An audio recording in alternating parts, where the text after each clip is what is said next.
Jackson studied the shopping mall's long corridor, noting haggard mothers piloting loaded strollers and the senior citizens group walking the mall both for exercise and conversation.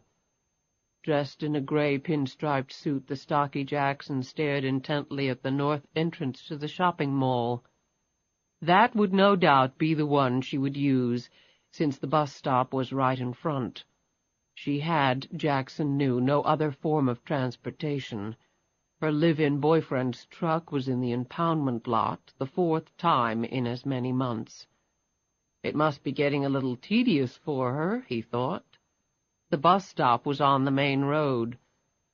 She would have to walk about a mile to get there, but often she did that. What other choice did she have? The baby would be with her. She would never leave it with the boyfriend. Jackson was certain of that. While his name always remained Jackson for all of his business endeavors, next month his appearance would change dramatically from the hefty middle-aged man he was currently. Facial features, of course, would again be altered. Weight would probably be lost, height added or taken away along with hair. Male or female, aged or youthful, often the persona would be taken from people whom he knew, either wholly or bits of thread from different ones, sewn together until the delicate quilt of fabrication was complete. In school, biology had been a favorite subject. Specimens belonging to that rarest of all classes, the hermaphrodite, had never ceased to fascinate him. He smiled as he dwelled for a moment on this greatest of all physical duplicities. Jackson had received a first-rate education from a prestigious Eastern school. Combining his love of acting with his natural acumen for science and chemistry, he had achieved a rare double major in drama and chemical engineering. Mornings would find him hunched over pages of complex equations or malodorous concoctions in the university's chemistry lab, while the evenings would have him energetically embroiled in the production of a Tennessee Williams or Arthur Miller classic. Those accomplishments were serving him very well, indeed, if his classmates could only see him now. In keeping with today's character, a middle-aged male, overweight and out of shape from leading a sedentary lifestyle, a bead of perspiration suddenly sprouted on Jackson's forehead. His lips curled into a smile. This physical reaction pleased him immensely, aided as it was by the insulation of the padding he was wearing to provide bulky proportions and to conceal his own wiry frame. But it was something more than that, too. He took pride in the fact that he became the person totally, as though different chemical reactions took place within him depending on who and what he was pretending to be. He didn't normally inhabit shopping malls. His personal tastes were far more sophisticated. However, his clientele were most comfortable in these types of surroundings, and comfort was an important consideration in his line of work. His meetings tended to make people quite excited, sometimes in negative ways. Several interviews had become extremely animated, compelling him to think on his feet. These reminiscences brought another smile to Jackson's lips. You couldn't argue with success, though. He was batting 1,000. However, it only took one to spoil his perfect record. His smile quickly faded. Killing someone was never a pleasant experience. Rarely was it justified, but when it was, one simply had to do it and move on. For several reasons, he hoped the meeting today would not precipitate such an outcome. He carefully dabbed his forehead with his pocket handkerchief and adjusted his shirt cuffs. He smoothed down a barely visible tangle in the synthetic fibers of his neatly groomed wig. His real hair was compressed under a latex skull-cap. He pulled open the door to the space he had rented in the mall and went inside. The area was clean and orderly. In fact, too much so, he thought suddenly as he slowly surveyed the interior. It lacked the look of a true working space. The receptionist, seated behind the cheap metal desk in the foyer, looked up at him. In accordance with his earlier instructions, she didn't attempt to speak. She had no idea who he was or why she was here. As soon as Jackson's appointment showed up, the receptionist had been instructed to leave. Very soon she would be on a bus out of town, her purse a little fatter for her minimal troubles. Jackson never looked at her. She was a simple prop in his latest stage production. The phone beside her sat silent, the typewriter next to that unused. Yes, absolutely too well organized, Jackson decided with a frown. He eyed the stack of paper on the receptionist's desk. With a sudden motion he spread some of the papers around the desk's surface. He then cocked the phone around just so and put a piece of paper in the typewriter, winding it through with several quick spins of the platen knob. Jackson looked around at his handiwork and sighed. You couldn't think of everything all at once. Jackson walked past the small reception area, quickly hitting the end of the shallow space, and then turned right. He opened the door to the tiny interior office, slipped across the room, and sat down behind the scuffed wooden desk. A small TV sat in one corner of the room, its blank screen staring back at him. He pulled a cigarette from his pocket, lit it, and leaned far back in the chair, trying his best to relax despite the constant flow of adrenaline. He stroked his thin, dark mustache. It, too, was made of synthetic fiber, ventilated on a lace foundation and attached to his skin with spirit gum. His nose had been changed considerably as well, a putty base highlighted and shadowed, to make his nose's actual delicate and straight appearance bulky and slightly crooked. The small mole resting next to the altered bridge of his nose was also fake, a concoction of gelatin and alfalfa seeds mixed in hot water. His straight teeth were covered with acrylic caps to give them an uneven and unhealthy appearance. All of these illusions would be remembered by even the most casual observer. Thus, when they were removed, he, in essence, disappeared. What more could someone wholeheartedly engaged in illegal activities want? Soon, if things went according to plan, it would all begin again. Each time was a little different, but that was the exciting part, the not knowing. He checked his watch again. Yes, very soon. He expected to have an extremely productive meeting with her. More to the point, a mutually beneficial meeting.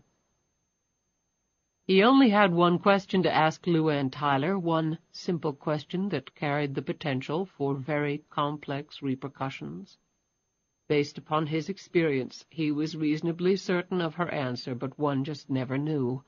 He dearly hoped, for her sake, that she would give the right one, for there was only one right answer. If she said no, well, the baby would never have the opportunity to know its mother because the baby would be an orphan. He smacked the desktop with the palm of his hand. She would say yes. All the others had. Jackson shook his head vigorously as he thought it through. He would make her see, convince her of the inescapable logic of joining with him. How it would change everything for her, more than she could ever imagine, more than she could ever hope for. How could she say no?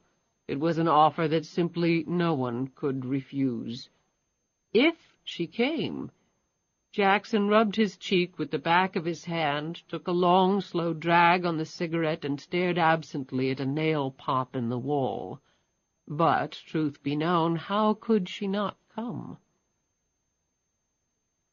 Chapter 2. The brisk wind sailed straight down the narrow dirt road between the compression of thick woods on either side. Suddenly the road curved north, and then just as abruptly dipped to the east.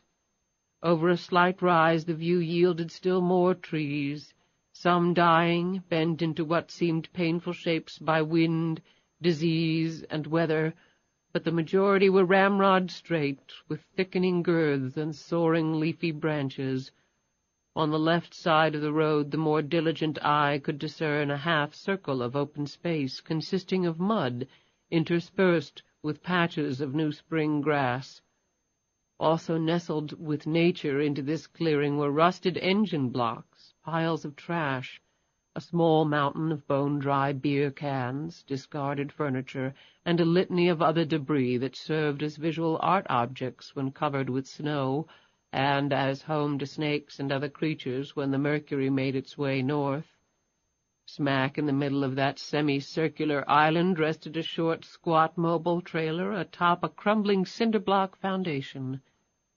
Seemingly its only touch with the rest of the world were the electrical and telephone lines that ran down from the thick, leaning poles along the road and collided with one side of the trailer. The trailer was a decided eyesore in the middle of nowhere. Its occupants would have agreed with that description. The middle of nowhere was aptly applied to themselves as well. Inside the trailer, LuAnn looked at herself in the small mirror perched atop the leaning chest of drawers. She held her face at an unusual angle, not only because the battered piece of furniture listed to one side with a broken leg, but also because the mirror was shattered. Meandering lines grew outward on the surface of the glass like the slender branches of a sapling, such that if LuAnn had looked head-on into the mirror, she would have seen not one, but 3 faces in the reflection. LuAnn didn't smile as she studied herself. She could never really remember smiling at her appearance. Her looks were her only asset. That had been beaten into her head ever since she could remember, although she could have used some dental work. Growing up on unfluoridated well water and never stepping foot inside a dentist's office had contributed to that situation. No smarts, of course, her father had said over and over. No smarts or no opportunity to use them. She had never broached the subject with Benny Tyler, dead now these past 5 years. Her mother, Joy, who had passed away almost 3 years ago, had never been happier than after her husband died. That should have completely dispelled Benny Tyler's opinions of her mental ability, but little girls believed what their daddy told them, mostly unconditionally. She looked over to the wall where the clock hung. It was the only thing she had of her mother's, a family heirloom of sorts, as it had been given to Joy Tyler by her own mother on the day she married Benny. It had no intrinsic value. You could buy one in any pawn shop for $10. Yet LuAnn treasured it. As a little girl, LuAnn had listened to the slow, methodical ticks of that clock far into the night, knowing that in the middle of all the darkness it would always be there, it would always soothe her into sleep and greet her in the morning. Throughout her growing up it had been one of her few anchoring points. It had a connection, too, in that it went back to her grandmother, a woman LuAnn had adored. Having that clock around was like having her grandmother around forever. As the years had gone by, its inner workings had worn down considerably so that it produced unique sounds. It had carried LuAnn through more bad times than good, and right before Joy died she had told LuAnn to take it, to take good care of it. And now LuAnn would keep it for her daughter. She pulled her thick auburn hair straight back, tried a bun, and then dexterously knotted a French braid. Not satisfied with either of these looks, she finally piled her thick tresses on top and secured them with a legion of bobby pins, frequently cocking her head to test the effect. At 5 feet, every few seconds she looked over at the small bundle on the chair next to her. She smiled as she took in the droopy eyes, the curved mouth, the chipmunk cheeks, the doughy fists. 8 months and growing up fast. Her daughter had already started to crawl with the funny back-and-forth gyrations of infancy. Walking would soon replace that. LuAnn stopped smiling as she looked around. It would not take Lisa long to navigate the boundaries of this place. The interior, despite LuAnn's diligent efforts to keep it clean, resembled the exterior, largely due to the temperamental outbursts of the man sprawled on the bed. Dwayne Harvey had twitched once or twice since staggering into the house at 4 a.m., throwing off his clothes and climbing into bed, but otherwise he had remained motionless. She recalled fondly that on one night early in their relationship Dwayne had not come home drunk. Lisa had been the result. Tears glimmered for the briefest time in LuAnn's hazel eyes. She hadn't much time or sympathy for tears, particularly her own. At 20 years of age she had already cried enough of them to last her until the end of her days, she figured. She turned back to the mirror. While one of her hands played with Lisa's tiny fist, LuAnn used the other to pull out all the bobby pins. She swept her hair back and then let her bangs fall naturally forward over her high forehead. It was a style she had worn in school, at least through the 7th grade, when she had joined many of her friends in the rural county in dropping out and seeking work and the paycheck that came with it. They had all thought, wrongly as it turned out, that a regular paycheck beat the hell out of an education any day of the week. For LuAnn there hadn't been much choice. Half her wages went to help her chronically unemployed parents. The other half went to pay for things her parents couldn't afford to give her, such as food and clothes. She eyed Duane carefully as she undid her tattered robe, revealing her naked body. Seeing no sign of life from him, she swiftly pulled on her underwear. As she grew up, her blossoming figure had been a true eye-opener for the local boys, making them press for manhood even before the natural order of things would allow them official entry. LuAnn Tyler, the movie star/supermodel-to-be. Many of the residents of Rikersville County, Georgia, had thoroughly considered the issue of LuAnn and bestowed upon her that title, weighted down as it was with the highest of expectations. She was not long for their way of life, it was plain to see, proclaimed the wrinkled, thick local women, holding court on their broad, decaying porches, and no one disagreed with them. The natural beauty she possessed would hold out for nothing less than the glossiest of all brass rings. She was the vicarious hope for the locals. New York, or maybe Los Angeles, would beckon to their LuAnn. It was only a matter of time. Only she was still here, still in the very same county where she had lived all her life. She was a disappointment of sorts, without ever, being barely out of her teens, having had the opportunity to realize any of her goals. She knew the townsfolk would have been surprised to realize that her ambitions did not include lying naked in bed next to Hollywood's hunk of the month, or treading the model's catwalk wearing the latest creations of the haute couture crowd. Although, as she slipped into her bra, it occurred to her that right about now, sliding into the latest fashions in exchange for $10,000 a day was not such a bad deal. Her face and her body. Her father had often commented on that attribute, too. Voluptuous, full-figured, he had described it as though it were an entity distinct from her. Weak mind, dazzling body. Thankfully, he had never gone beyond those verbalizations. Late at night, she sometimes wondered if he had ever wanted to, but simply lacked the courage or the opportunity. Sometimes the way he would look at her. On rare occasions she would venture into the deepest parts of her subconscious and sense, like the sudden scary prick of a needle, the disjointed pieces of a memory that made her wonder if the opportunity maybe had presented itself. At that point she would always shudder and tell herself that thinking such evil of the dead was not a good thing. She studied the contents of the small closet. Really, she owned only one dress that would be appropriate for her appointment. The short-sleeve navy blue with white trim around the collar and hemline. She remembered the day she bought it. A whole paycheck blown. 65 entire dollars. That was 2 years ago, and she had never repeated that insane extravagance. In fact, it was the last dress she had bought. The garment was a little frayed now, but she had done a nice touch-up job with needle and thread. A strand of small, fake pearls, a birthday gift from a former admirer, encircled her long neck. She had stayed up late, methodically coloring in the nicks on her only pair of high heels. They were dark brown and didn't match the dress, but they would have to do. Flip-flops or sneakers, her only other two choices, were not going to cut it today, although she would wear the sneakers on the mile-long trek to the bus stop. Today could be the start of something new, or at least different. Who knew? It could lead to somewhere, anywhere. It could carry her and Lisa away to something other than the Duanes of the world.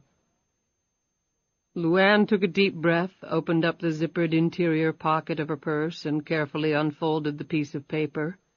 She had written down the address and other information from the phone call from someone who had identified himself as a Mr. Jackson, a call she had almost not answered after pulling the midnight to 7 shift as a waitress at the No. 1 truck stop.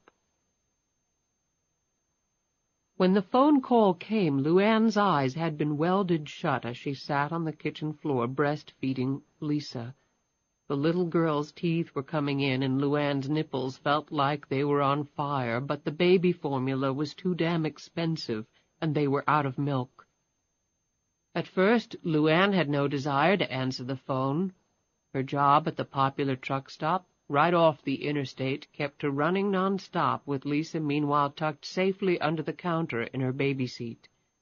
Luckily, the little girl could hold a bottle, and the diner's manager liked LuAnn enough that the arrangement hadn't jeopardized her position. They didn't get many calls. Mostly Duane's buddy looking for him to go drinking or strip a few cars that had broken down on the highway. Their bud and babe money, they called it, and often right to her face. No, it was not Duane's boys calling this early. 7 a.m. would find them 3 hours into the deep sleep of another drinking binge. After the third ring, for some reason her hand had reached out and plucked up the phone. The man's voice was crisp and professional. He had sounded as though he were reading from a script, and her sleep-clouded mind had pretty much reasoned that he was trying to sell her something. That was a joke. No charge cards, no checking account, just the little bit of cash, hung in a plastic bag inside the hamper she used for Lisa's dirty diapers. It was the only place Duane would never search. "Go ahead, mister, you just try to sell me something. Credit card number? Well, let me just make one up right now. Visa, MasterCard, Amex, Platinum. I've got 'em all, at least in my dreams." But the man had asked for her by name, and then he had mentioned the work. He wasn't selling her anything. He essentially was offering her employment. "How did you get my phone number?" she had asked him. The information was readily available, he had replied, so authoritatively that she instantly believed him. But she already had a job, she told him. He asked what her salary was. She refused to answer at first, and then, opening her eyes while Lisa suckled contentedly, she told him. She wasn't sure why. Later she would think that it was a premonition of things to come. Because that's when he had mentioned the pay. $100 per weekday for a guaranteed 2 weeks. She had quickly done the arithmetic in her head. A total of $1,000, with the very real possibility of more work to come at those same rates. And they weren't full days. The man had said 4 hours tops per day. That wouldn't affect her job at the truck stop at all. That came to $25 per hour. No one she knew had ever earned such money. Why, at a full year, that was $25,000, and really she would only be working half-time. So the rate was more like $50,000 per year. Doctors, lawyers, and movie stars earned such gigantic sums, not a high school dropout mother residing in the hopeless grip of poverty with someone called Duane. As if responding to her unspoken thoughts, Duane stirred for an instant, looking at her through brick-red eyes. "Where the hell you going?" Duane's voice was thick with the drawl of the area. It seemed that she had heard those same words, that same tone, all her life from a variety of men. In response, she picked up an empty beer can off the chest of drawers. "How about another beer, baby?" She smiled coyly and arched her eyebrows wickedly. Her thick lips dangled each syllable seductively. It had the desired effect. Duane groaned at the sight of his malt and aluminum god and slumped back into the grip of his coming hangover. Despite his frequent drinking binges, he could never hold his liquor. In another minute he was asleep once more. The baby doll smile instantly faded, and LuAnn looked at the note again. The work, the man had said, involved trying new products, listening to some ads, getting her opinion on things, sort of like a survey. Demographic analysis, he had termed it, whatever the hell that was. They did it all the time. It was connected to advertising rates and television commercials, things like that. $100 a day for just giving her opinion, something she did for free just about every minute of her life. Too good to be true, really. She had thought that a number of times since his phone call. She was not nearly as dumb as her father had thought. In fact, housed behind her comely face was an intellect far more powerful than the late Benny Tyler could have imagined, and it was coupled with a shrewdness that had allowed her to live by her wits for years now. However, only rarely did anyone go beyond her looks. She often dreamed of an existence where her boobs and butt weren't the first, last, and only thing everyone ever noticed about her, ever commented on. She looked over at Lisa. The little girl was awake now, her eyes darting around the bedroom until they came to rest with much glee upon her mother's face. LuAnn's eyes crinkled back at her little girl. After all, could it be worse than her and Lisa's present reality? She normally held a job for a couple of months, or, if she was really lucky, half a year, and then a layoff came with the promise of a rehire when times got better, which they never seemed to do. Without a high school diploma, she was immediately categorized as stupid. By virtue of living with Duane, she had long ago decided she deserved that label.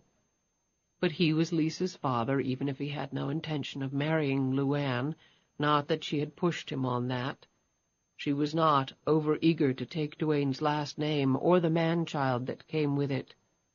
However, having grown up in something less than the embrace of a happy, caring household, LuAnn was firmly convinced that the family unit was vitally important to a child's well-being.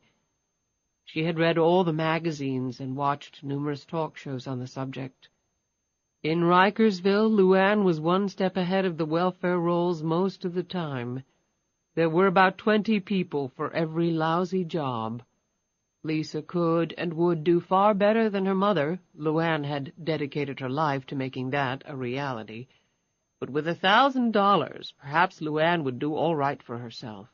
A bus ticket to somewhere else, some money to live off until she could find a job, the little nest egg she had so desperately wanted over the years but had never been able to accumulate.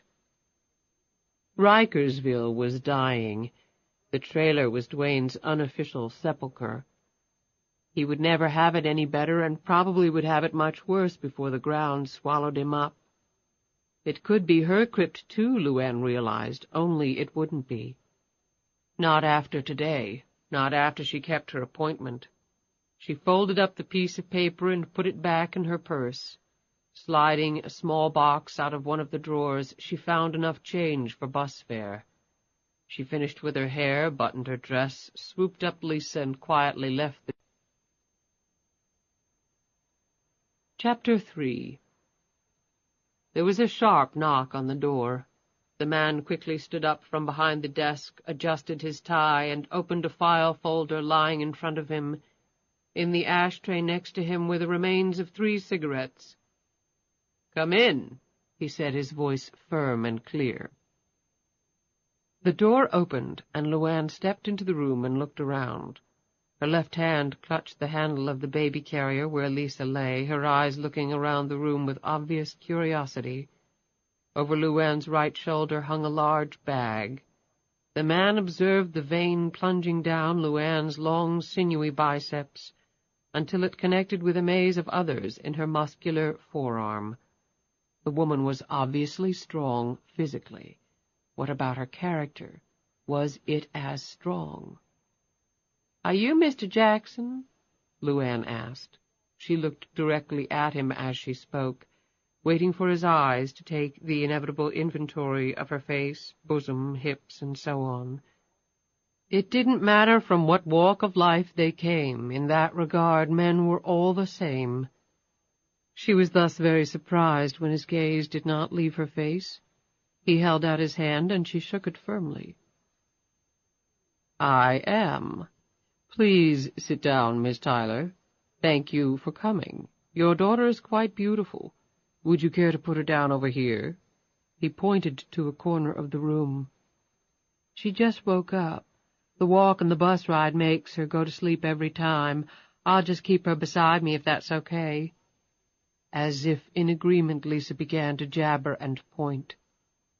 He nodded his assent, and then she sat back down and took a moment to peruse the file. LuAnn put Lisa and the large bag down next to her, pulled out a set of plastic keys, and handed them to her daughter to play with. LuAnn straightened back up and studied Jackson with considerable interest. He was dressed expensively. A line of perspiration was strung across his forehead like a miniature set of pearls, and he appeared a little nervous. She ordinarily would put that down to her looks. Most of the men she encountered either acted like fools in attempts to impress her, or shut down within themselves like wounded animals. Something told her that neither was the case with this man. "I didn't see a sign over your office. People might not know you're even here." She looked at him curiously. Jackson smiled tightly at her. "In our business, we don't cater to foot traffic. It doesn't matter to us if people in the mall know we're here or not. All of our business is conducted via appointments, phone calls, that sort of thing." "I must be the only appointment right now, then. Y'all's waiting room is empty." Jackson's cheek twitched as he formed a steeple with his hands. "We stagger our appointments so as not to keep people waiting. I'm the only member of the firm at this location." "So you got other places of business?" He nodded absently. "Would you mind filling out this information sheet for me? Take your time." He slid a piece of paper and pen over to her. LuAnn quickly filled out the form, making short, tight motions with the pen. Jackson watched as she did so. He reviewed her information after she finished. He already knew everything on it. LuAnn looked around the place. She had always been observant. Being the object of many males' desires, she typically studied the configuration of every place she was in, if only to determine the fastest exit. When he looked up, he noted her scrutinizing the office surroundings. "Something wrong?" he asked. "It's kind of funny." "I'm afraid I don't understand." "You got a funny office is all." "How do you mean?" "Well, there's no clock anywhere, no trash can, no calendar, and no phone. Now, I ain't worked in any places where people wear neckties on the job, but even Red over at the truck stop keeps a calendar, and he's on the phone more than he's not. And the lady out front, she don't got a clue as to what's going on. Hell, with those 3-inch nails, using that typewriter would be mighty hard anyway." LuAnn caught the stunned look on his face and quickly bit her lip. Her mouth had gotten her in trouble before, and this was one job interview she couldn't afford to blow. "I don't mean nothing by it," she said quickly. "Just talking. Guess I'm a little nervous is all." Jackson's lips moved for an instant, and then he smiled grimly. "You're very observant." "Got 2 eyes like everybody else." LuAnn smiled prettily, falling back on the old reliable. Jackson ignored her look and rustled his papers. "You recall the terms of the employment I gave to you over the phone?" She snapped back to business. $100 per day for 2 weeks, with maybe some more weeks at that same pay. I work until 7 in the morning right now. If it's all right, I'd like to come and do this job in the early afternoon, around about 2. And is it okay if I bring my little girl? She takes her big nap around then. She won't be no trouble at all. Cross my heart." With an automatic motion, LuAnn reached down and picked up the toy keys from the floor where the little girl had flung them and handed them back to Lisa. Lisa thanked her mother with a loud grunt. Jackson stood up and put his hands in his pockets. "That's fine, it's all fine. You're an only child and your parents are dead, correct?" LuAnn jerked at the abrupt change in subject. She hesitated and then nodded, her eyes narrowing. "And for the better part of 2 years you have lived with one Dwayne Harvey, an unskilled laborer of sorts, currently unemployed in a trailer in the western part of Rikersville." He looked at her as he recounted this information. He was not waiting for affirmation now. LuAnn sensed that and merely stared back at him. "Dwayne Harvey is the father of your daughter, Lisa, age 8 months. You quit school in the 7th grade and have held numerous low-paying jobs since that time. All of them, I think, would be accurately summed up as dead ends. You are uncommonly bright and possess admirable survival skills. Nothing is more important to you than your daughter's well-being. You are desperate to change the circumstances of your life, and you are just as desperate to leave Mr. Harvey far behind. Right now you are wondering how to accomplish any of this when you lack the financial means to do so, and likely always will. You feel trapped, and well you should. You are most assuredly trapped, Miss Tyler." He stared across the desk at her. LuAnn's face was flushed as she stood up. "What the hell's going on here? What right do you have—" He impatiently broke in. "You came here because I offered you more money than you've ever earned before. Isn't that right?" "How come you know all those things about me?" she demanded. He crossed his arms and studied her intently before answering. "It's in my best interests to know everything I can about someone with whom I'm about to do business."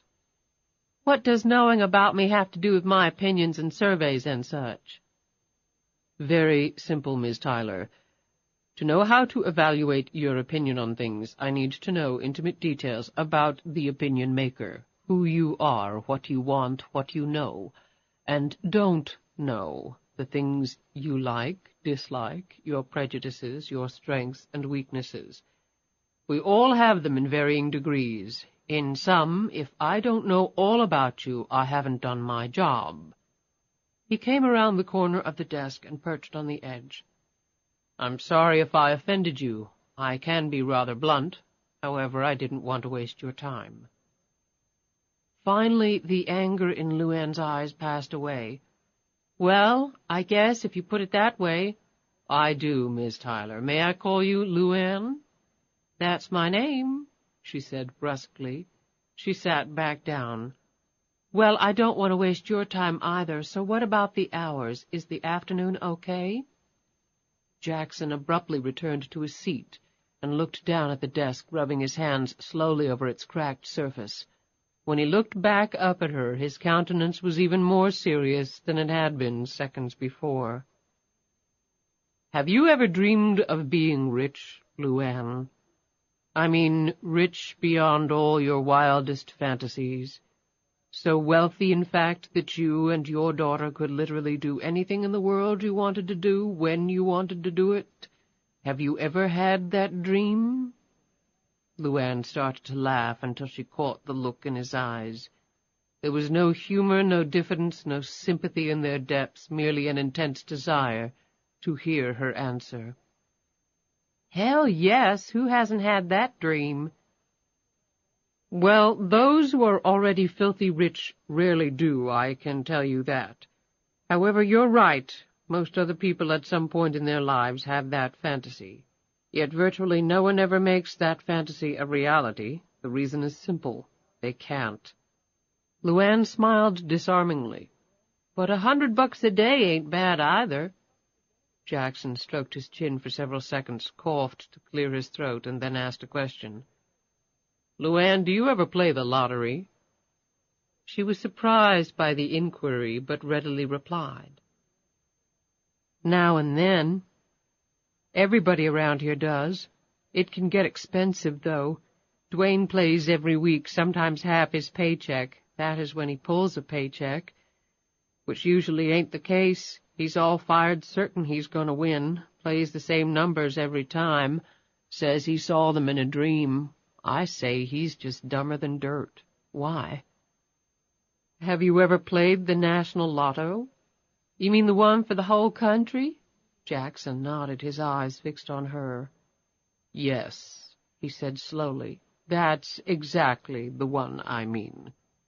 Once in a while, but the odds are so big I got a better chance of going for a stroll on the moon than I do of winning that thing. You're absolutely right. In fact, the odds this month are approximately 1 in 30 million. That's what I mean. I'd rather go for the dollar scratch-offs. At least then you got a chance to make a quick $20. No sense throwing good money after bad, I always say, particularly when you don't got none to speak of. Jackson licked his lips and leaned his elbows on the desk as he looked at her. What would you say if I told you I could drastically better your chances of winning the lottery? He kept his eyes trained resolutely on her. Excuse me? Jackson said nothing. LuAnn looked around the room as if expecting to see a surveillance camera somewhere. What's this got to do with the job? I didn't come here to play no games, mister. In fact, Jackson continued, ignoring her queries, what if I could lower your odds to 1 in 1? Would you do it? LuAnn exploded. Is this some kind of a big joke? If I didn't know better, I'd think maybe Dwayne was behind this. You better tell me what the hell's going on before I get really mad. This is no joke, LuAnn. LuAnn rose out of the chair. You darn sure got something else on the burner, and I don't want no parts of it. No parts. $100 a day or not, she said with deep disgust, mingled with deeper disappointment, as her plans for the $1,000 payday rapidly faded away. She picked up Lisa and her bag and turned to leave. The quiet tones of Jackson's voice rippled across her back. I am guaranteeing that you will win the lottery, LuAnn. I am guaranteeing that you will win, at minimum, $50 million. She stopped. Despite her brains telling her to run as fast as she could out of the place, she found herself slowly turning to face him. Jackson had not moved. He sat behind the desk, his hands clasped in front of him. No more Dwaynes, no more graveyard shifts at the truck diner, no more worrying about having food and clean clothes for your daughter. Anything you want, you can have. Anywhere you want to go, you can go. Anyone you want to become, you can. His tone remained quiet and steady. You mind telling me how you can do that? Had he said $50 million? Lord Almighty! She placed one hand against the door to steady herself. I need an answer to my question. What question? Jackson spread his hands. Do you want to be rich? Are you a crazy man or what? I'm as strong as all get out, so if you try anything, I'll kick your little butt all the way down the street and leave you with half the brains you started the day with. Do I take that as a no? He said. LuAnn tossed her hair to one side and switched Lisa's carrier from her right to her left hand. The little girl was looking back and forth at them, as though absorbed in the heated conversation. Look, there is no way in hell that you can guarantee me something like that, so I'm just going to walk out of here and call the nut house to come get you. In response, Jackson looked at his watch and walked over to the TV and turned it on. In 1 minute, the National Daily Drawing will be held. It's only a $1 million payoff. However, it will serve to illustrate a point nonetheless. Understand, I do not profit from this. It is used only for demonstration purposes to quell your quite understandable skepticism. LuAnn turned to look at the screen. She watched as the lottery drawing began and the ball machines fired up. Jackson glanced over at her. The winning numbers will be 8, 4, 7, 11, 9, and 6 in that order. He pulled a pen and paper from his pocket and wrote the numbers down. He handed the paper to LuAnn. She almost laughed, and a loud snort did escape her mouth. It stopped just as quickly when the first number announced was 8. In rapid succession, the 4, 7, 11, 9, and 6 balls were kicked out and announced as the winning combination. Her face pale, LuAnn stared down at the paper and then at the winning numbers on the screen. Jackson turned off the TV. "I trust that your doubts about my abilities are now satisfied. Perhaps we can get back to my offer." LuAnn leaned back against the wall. Her skin seemed to be humming against her bones as though a million bees had plunged into her body. She looked at the TV. She saw no special wires or contraptions that could have aided him in predicting the outcome. No VCR. It was just plugged into the wall. She swallowed hard and looked back at him. "How the hell did you do that?" The words came out in a hushed, fearful tone. "You have no possible need to know that information. Just answer my question, please." His voice rose slightly. She took a deep breath, tried to calm her twitching nerves. "You're asking me if I want to do something wrong. Then I'm telling you flat out that I won't. I ain't got much, but I'm no criminal." "Who says it's anything wrong?" "Excuse me, but are you saying that guaranteeing to win the lottery ain't wrong? Sure as hell sounds like a fix to me.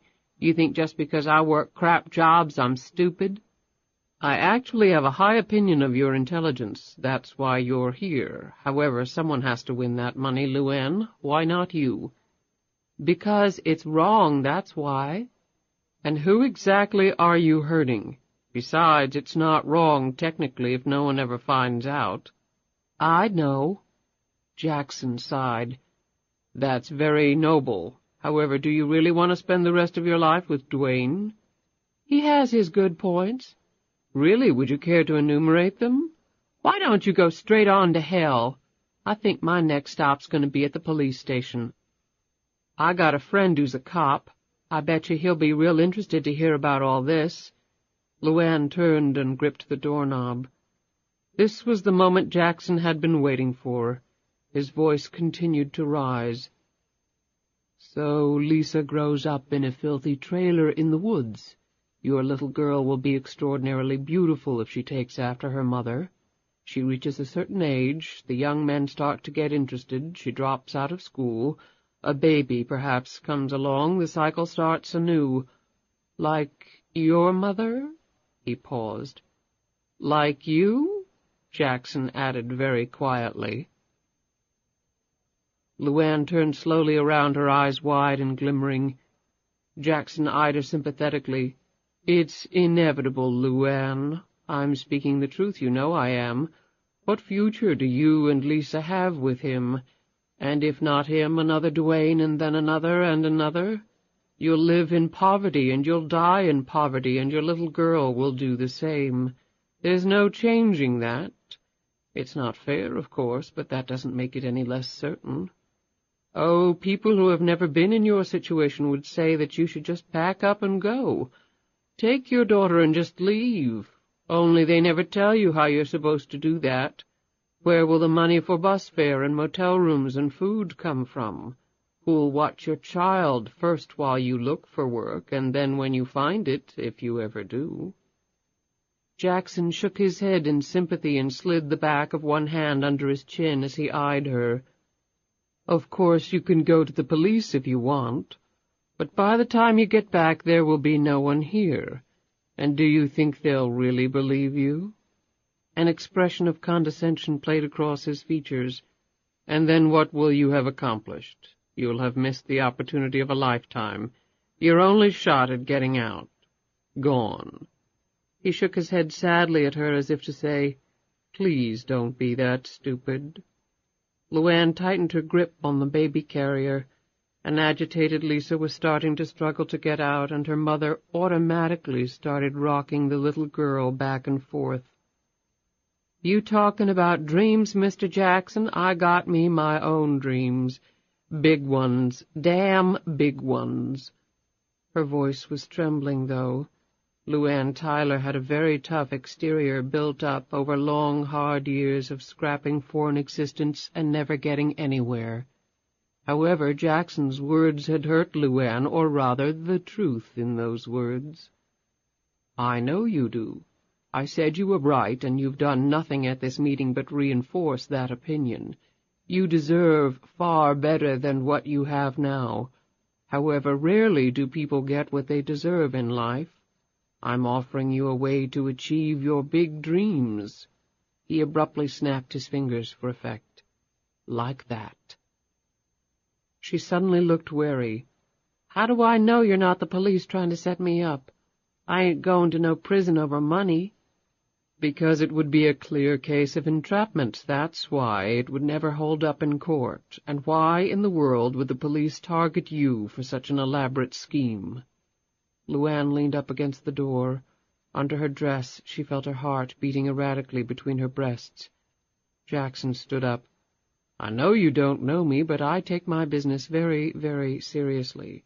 I never do anything without a very good reason. I would not be here wasting your time with some joke, and I most certainly never waste my time." Jackson's voice carried an unmistakable ring of authority, and his eyes bored into LuAnn with an intensity that was impossible to ignore. "Why me? Out of all the people in the whole friggin' world, why'd you come knocking on my door?" She was almost pleading. "Fair question. However, it's not one I'm prepared to answer, nor is it particularly pertinent." "How can you know I'm going to win?"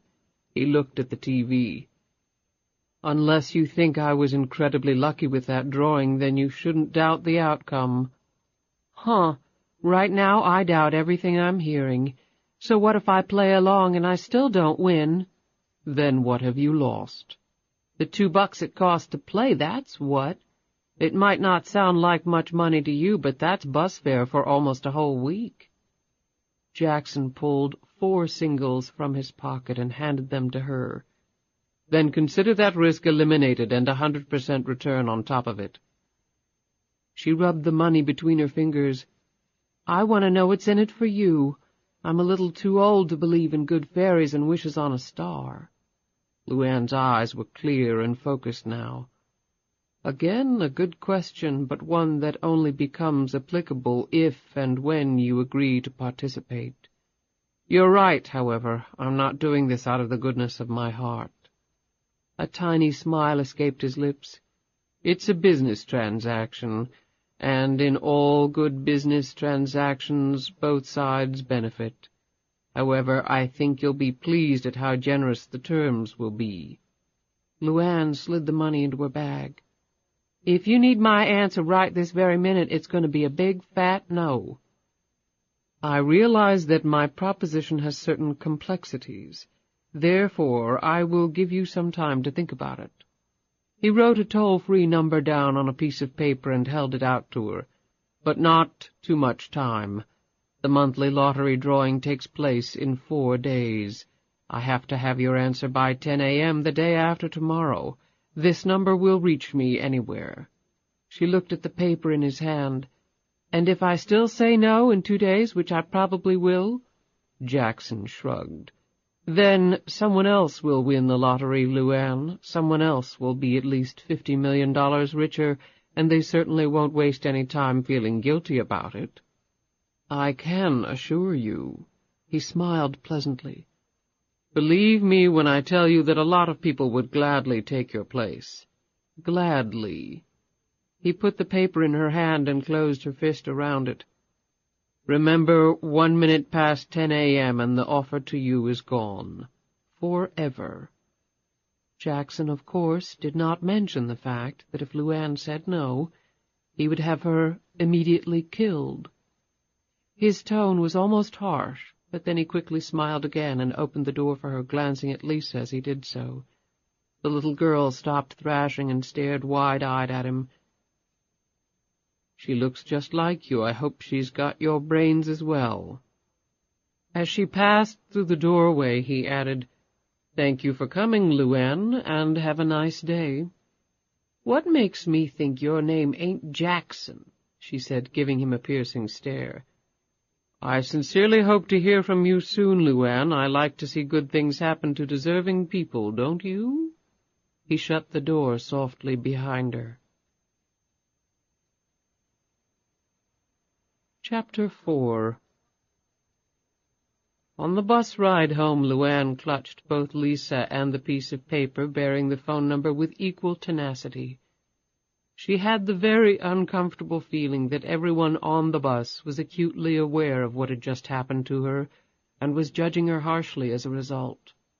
An old woman wearing a battered coat and droopy, torn knee-high stockings gripped her plastic shopping bags and glared at LuAnn.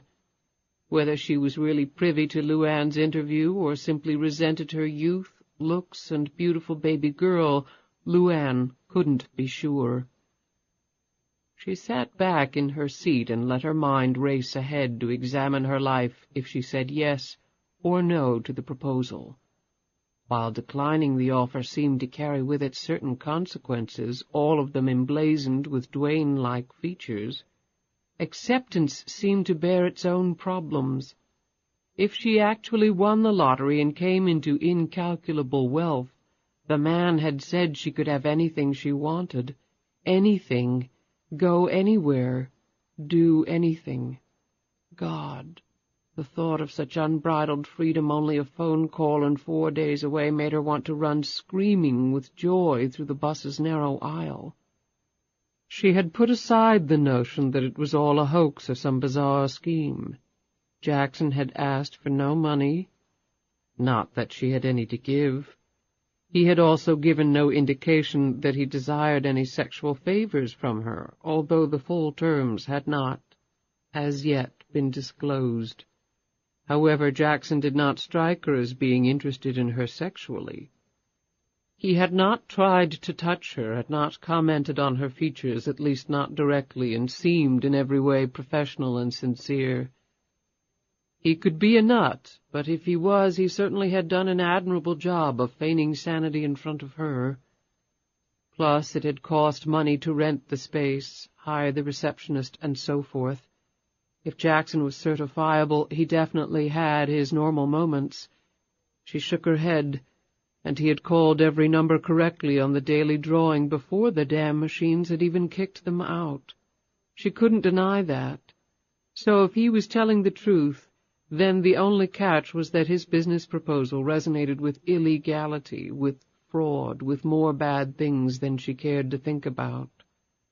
That was a big catch. And what if she went along and then was caught somehow, the whole truth coming out? She could go to prison maybe for the rest of her life. What would happen to Lisa? She suddenly felt miserable. Like most people, she had dreamt often of the pot of gold. It was a vision that had carried her through many a hopeless time when self-pity threatened to overtake her. In her dreams, though, the pot of gold had not been attached to a ball and chain. "Damn," she said under her breath. A clear choice between heaven and hell? And what were Jackson's conditions? She was sure the man would exact a very high price in exchange. So, if she accepted and actually won, what would she do? The potential of such freedom was easy to see, taste, hear, feel. The actual implementation of it was something altogether different. Travel the world? She had never been outside Rikersville, which was best known for its annual fair and reeking slaughterhouses. She could count the times on one hand that she had ridden in an elevator. She had never owned a house or a car. In fact, she had never really owned anything. No bank account had ever borne her name. She could read, write, and speak the King's English passably, but she certainly wasn't social register material. Jackson said she could have anything. But could she really? Could you really pluck a toad from the mud in some backwater and deposit it in a castle in France, and really believe it could actually work? But she didn't need to do it at all, change her life so dramatically, become something and someone that she decidedly wasn't. She shuddered. That was the thing, though. She flipped her long hair out of her face, leaned against Lisa, and played her fingers over her daughter's forehead where the golden hairs drifted across. LuAnn took a deep breath, filling her lungs with the sweet spring air from the open bus window. The thing was, she wanted desperately to be someone else, anyone other than who she was. Most of her life she had felt, believed, and hoped that one day she would do something about it. With each passing year, however, that hope grew more and more hollow, more and more like a dream that one day would break completely free from her and drift away, until finally, when she was the shrunken, wrinkled owner of a quickly fading, unremarkable life, she would no longer remember she had ever possessed such dreams. Every day her bleak future became more and more graphic, like a TV with an antenna finely attached. Now things had abruptly changed. She stared down at the phone number as the bus rolled down the bumpy street, carrying her and Lisa back to the dirt road that would lead to the dirtier trailer where Dwayne Harvey lurked, awaiting their return in what she was certain would be a foul temper. He would want beer money, but she brightened as she recalled she had 2 extra singles riding in her pocket. Mr. Jackson had already provided her with some benefit. Having Dwayne out of the way so she could think things through would be a start. Tonight was dollar pitcher night at the Squat and Gobble, his favorite hangout. With $2, Dwayne would happily drink himself into oblivion. She looked out the window at the world awakening from winter. Spring was here, a new beginning, perhaps for her as well, to occur at or before 10 a.m. 2 days from now. She and Lisa locked eyes for a long moment, and then mother and daughter exchanged tender smiles. She laid her head gently down on Lisa's chest, not knowing whether to laugh or cry, and yet wanting very much to do both.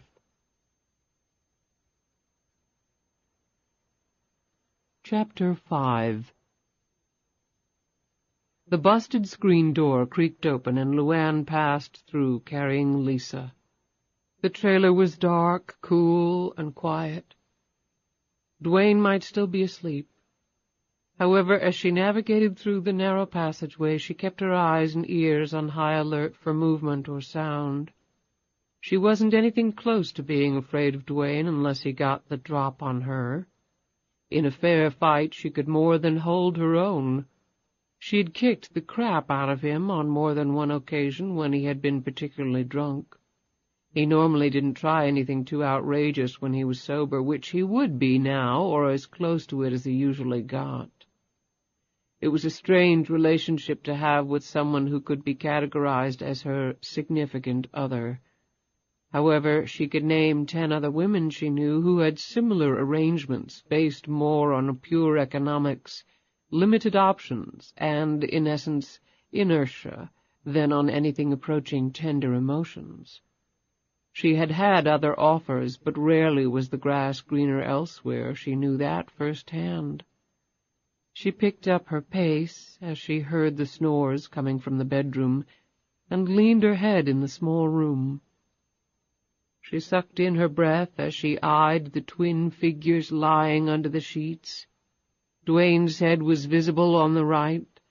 The other person was completely covered by the sheet.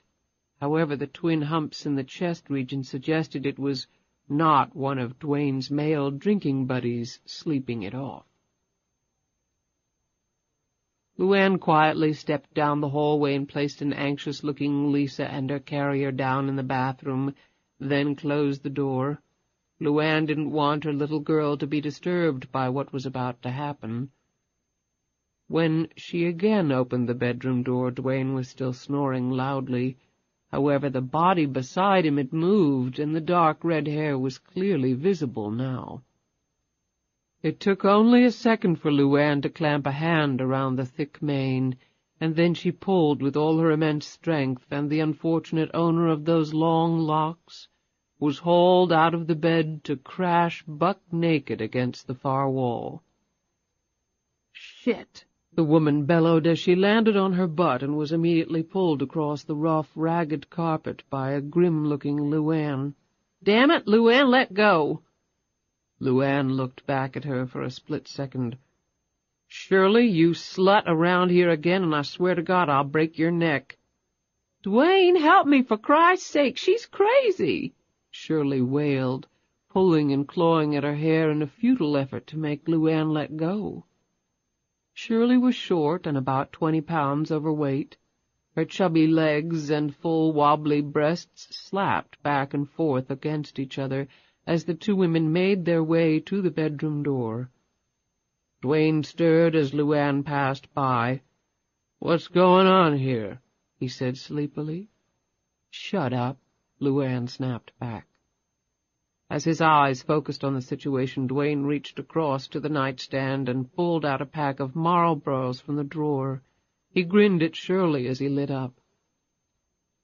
"Going home so soon, Shirl?" He wiped his droopy hair out of his face as he sucked contentedly on his cigarette. Facing to the rear as she was, Shirley glared at him, her fat cheeks a deep burgundy. "You're a piece of crap." Dwayne blew her an imaginary kiss. "I love you too, Shirl. Thanks for the visit. Made my morning." He belly-laughed and slapped his thigh as he propped himself up on the pillow. Then LuAnn and Shirley disappeared through the doorway. After depositing Shirley next to a rusted-out Ford engine block in the front yard, LuAnn turned back to the trailer. Shirley stood up and shrieked, "You pulled half my hair out, you bitch!" LuAnn kept walking, not looking back. "I want my clothes! Give me my damned clothes, LuAnn!" LuAnn turned around. "You didn't need 'em while you were here, so I can't see no reason why you'd need 'em now." "I can't go home like this." "Then don't go home." LuAnn went up the cinder-block steps to the trailer and slammed the door behind her. Dwayne met her in the hallway, dressed in his boxers, an unlit Marlboro dangling from his mouth. "Does a man good to have two alley cats fighting over him? Got my blood going, LuAnn. How about you stepping up to the plate? Come on, baby. Give me a kiss." He grinned at her and tried to slide an arm around her long neck. His next breath was a tortured one as her right fist smashed into his mouth, loosening a couple of his teeth. As painful as that blow was, it did not come close on the hurt scale to the knee that planted itself violently between his legs. Dwayne dropped heavily to the floor. LuAnn hovered over him. "If you pull that crap again, Dwayne Harvey, so help me God, I'll rip it right off and flush it down the toilet." "Crazy-ass woman," he half-sputtered, half-whimpered, clutching at his groin. Blood seeped through his lips. She reached down and clamped an iron grip across his cheeks.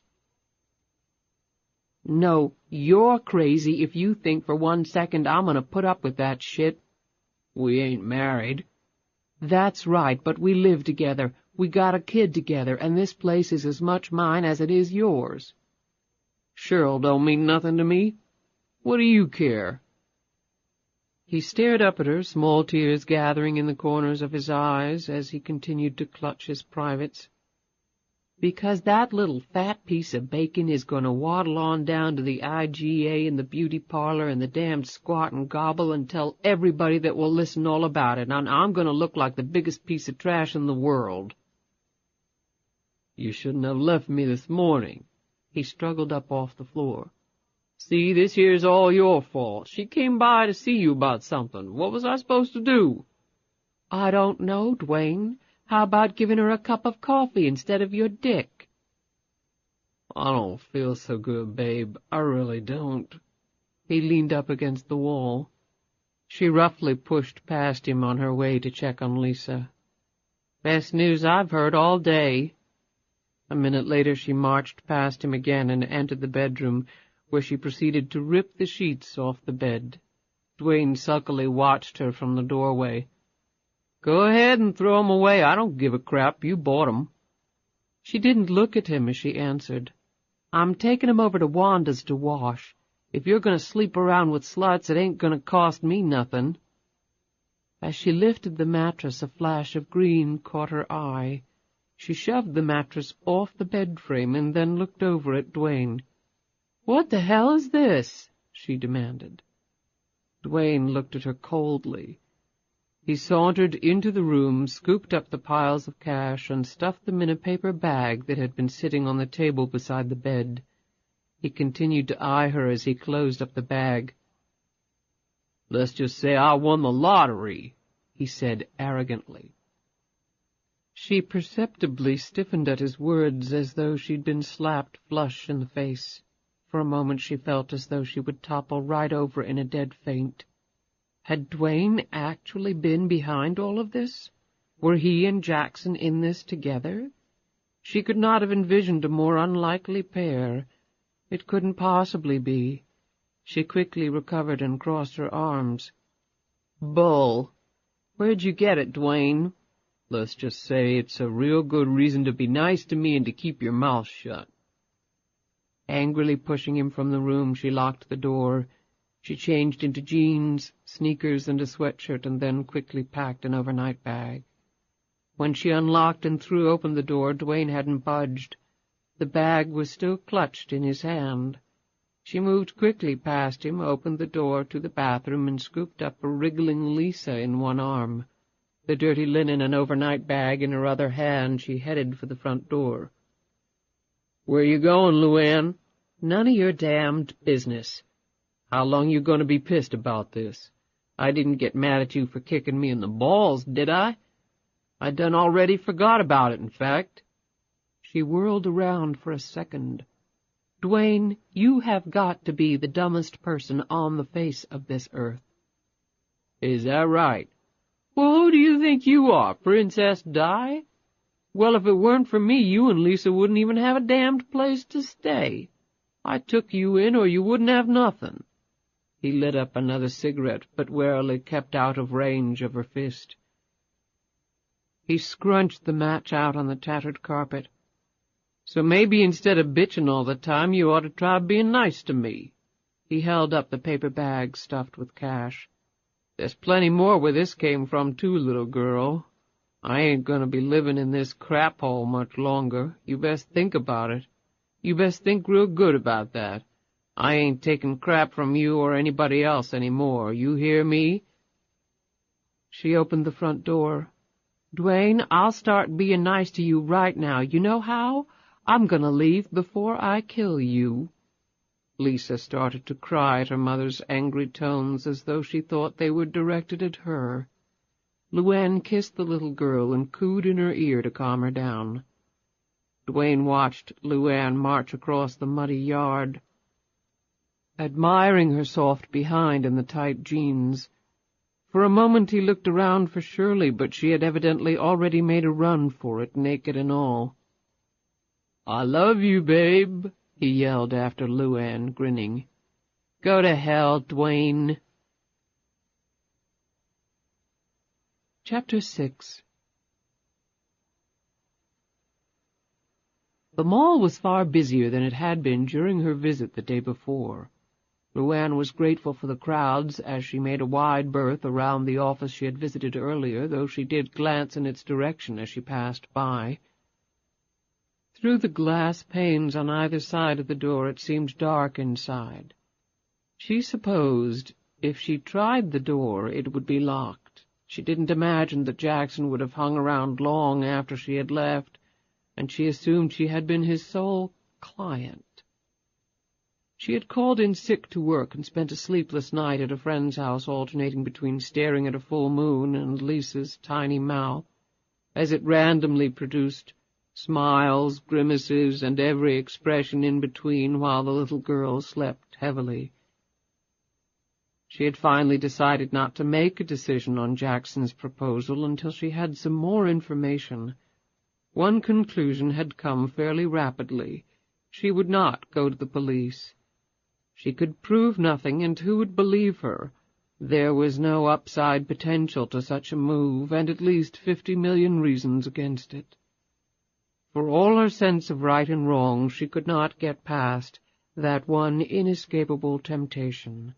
Incredible, sudden wealth was perhaps staring her in the face. However, her latest episode with Duane had only reinforced to her that Lisa could not be allowed to grow up in such an environment. Something had to give. The mall office was at the end of a corridor on the south side of the building. LuAnn swung open the door and went in. "LuAnn?" LuAnn stared at the source of this exclamation. Behind the counter the young man was dressed neatly in a short-sleeved shirt, necktie, and black slacks. In his excitement he repeatedly clicked a pen in his right hand. LuAnn stared at him, but no recognition was forthcoming. The young man almost vaulted over the counter. "I didn't expect you to remember me. Johnny Jarvis. I go by John now." He extended a hand in a professional manner, and then, grinning, he gave her a solid hug and spent a full minute cooing over Lisa. LuAnn pulled out a small blanket from her bag, set her daughter down on it, and gave her a stuffed animal. "I can't believe it's you, Johnny. I haven't seen you since, what, the 6th grade? You were in the 7th. I was in the 9th. You look good, real good. How long you been working here?" Jarvis grinned proudly. "After high school, I went on to the community college and got my A.S. That stands for Associate Degree in Science. Been at the mall for 2 years now. Started out as a data inputter, but now I've moved up to sort of the assistant manager of mall operations." "Congratulations. That's wonderful, Johnny. I mean, John." "Oh, hell, you can call me Johnny. I can't believe you just walked on in that door. When I saw you, I thought I was going to fall over and die. I never thought I'd see you again. I supposed you'd just gone on to New York City or something." "Nope, still here," she added quickly. "I'm kind of surprised I've never seen you around the mall before then. I don't get up here much. It's a pretty long way from where I live now." "Have a seat and tell me what you've been up to. I didn't know you had a baby. Didn't even know you were married." "I'm not married." "Oh." Jarvis's face reddened slightly. You want some coffee or something? I just put on a fresh pot." "I'm kind of in a hurry, Johnny." "Oh, well, what can I do for you?" He suddenly looked surprised. "You aren't looking for a job, are you?" She looked pointedly at him. "What if I was? Something wrong with that?" "No, I mean, course not. I just meant, I never expected you to hang around here working in no mall, that's all." He smiled. "A job's a job, ain't it? You work here. And while we're talking about it, exactly what am I supposed to be doing with my life?" Jarvis's smile quickly faded, and he rubbed his hands nervously down the legs of his pants. "I didn't mean nothing by it, LuAnn. I just always thought of you living in some castle somewhere, wearing fancy clothes and driving fancy cars. I'm sorry." LuAnn's anger faded as she thought back to Jackson's proposition. Castles might be within her reach now. "It's okay, Johnny. It's been a long week. You know what I mean? I'm not looking for a job. What I'm looking for is a little information about one of your renters here." Jarvis glanced over his shoulder at the rear office, where the sounds of phones and clattering keyboards could be heard, mixed with short bursts of conversation, and then he turned back to her. "Information?" "Yeah, I came by here yesterday morning, had an appointment." "With who?" "That's what I want you to tell me." "It was that business on the right as you come in the mall next to the bus stop. It ain't got no sign or anything, but it's next to the ice cream place." Jarvis looked puzzled for a second. "I thought that space was still vacant. We got a lot of that. This mall isn't exactly in the middle of a booming area." "Well, it wasn't vacant yesterday." Jarvis walked over to the computer on the counter and started punching buttons. "What was the appointment for?" LuAnn's reply was immediate. "Oh, it was a sales job, pushing products door to door."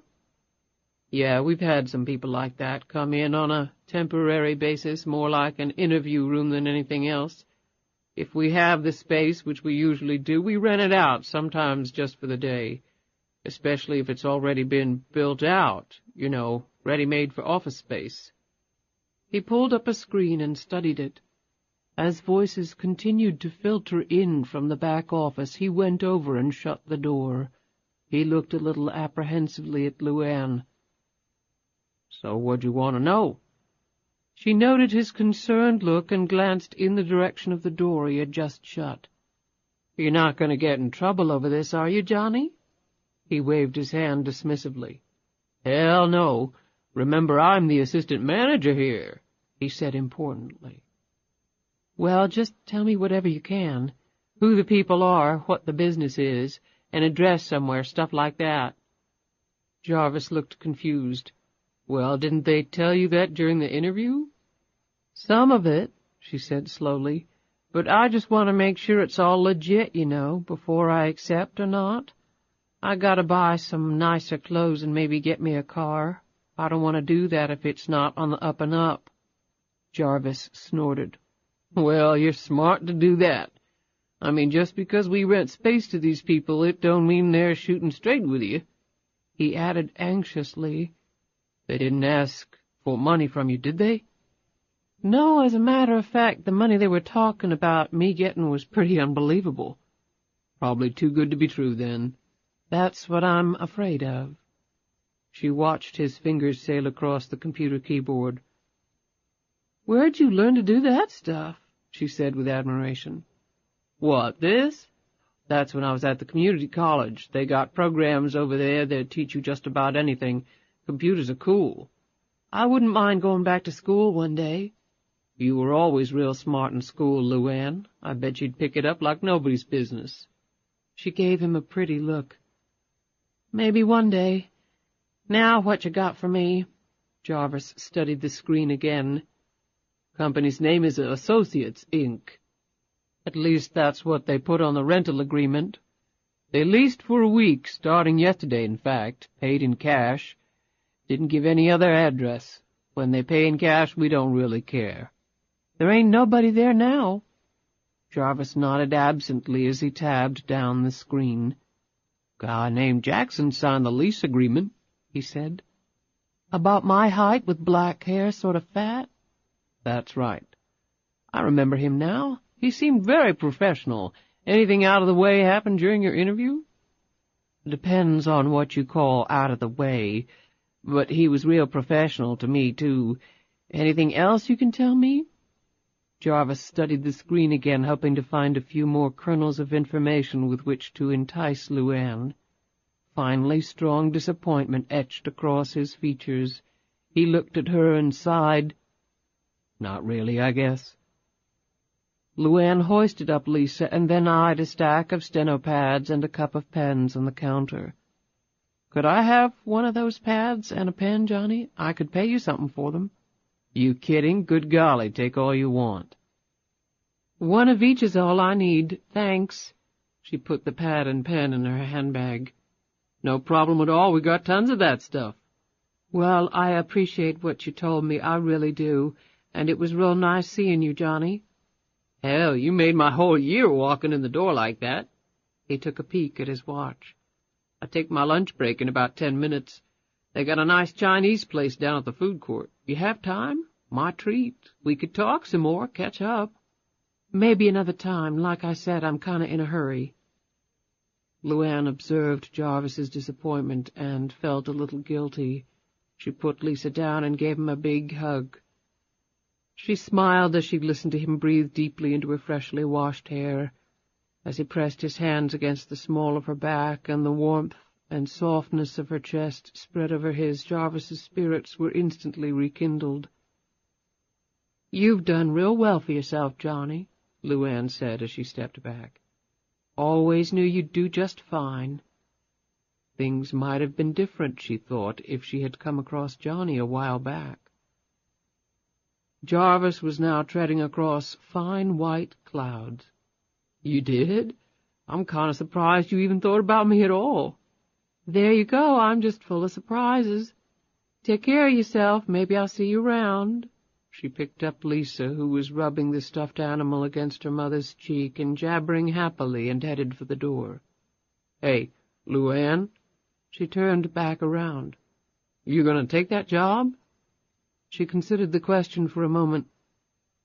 "I don't know yet, but I expect you'll probably hear about it if I do." LuAnn's next stop was the public library, a place she had frequented when in school, but it had been years since she had last been there. The librarian was very pleasant and complimented LuAnn on her daughter. Lisa snuggled against her mother while she looked around at all the books.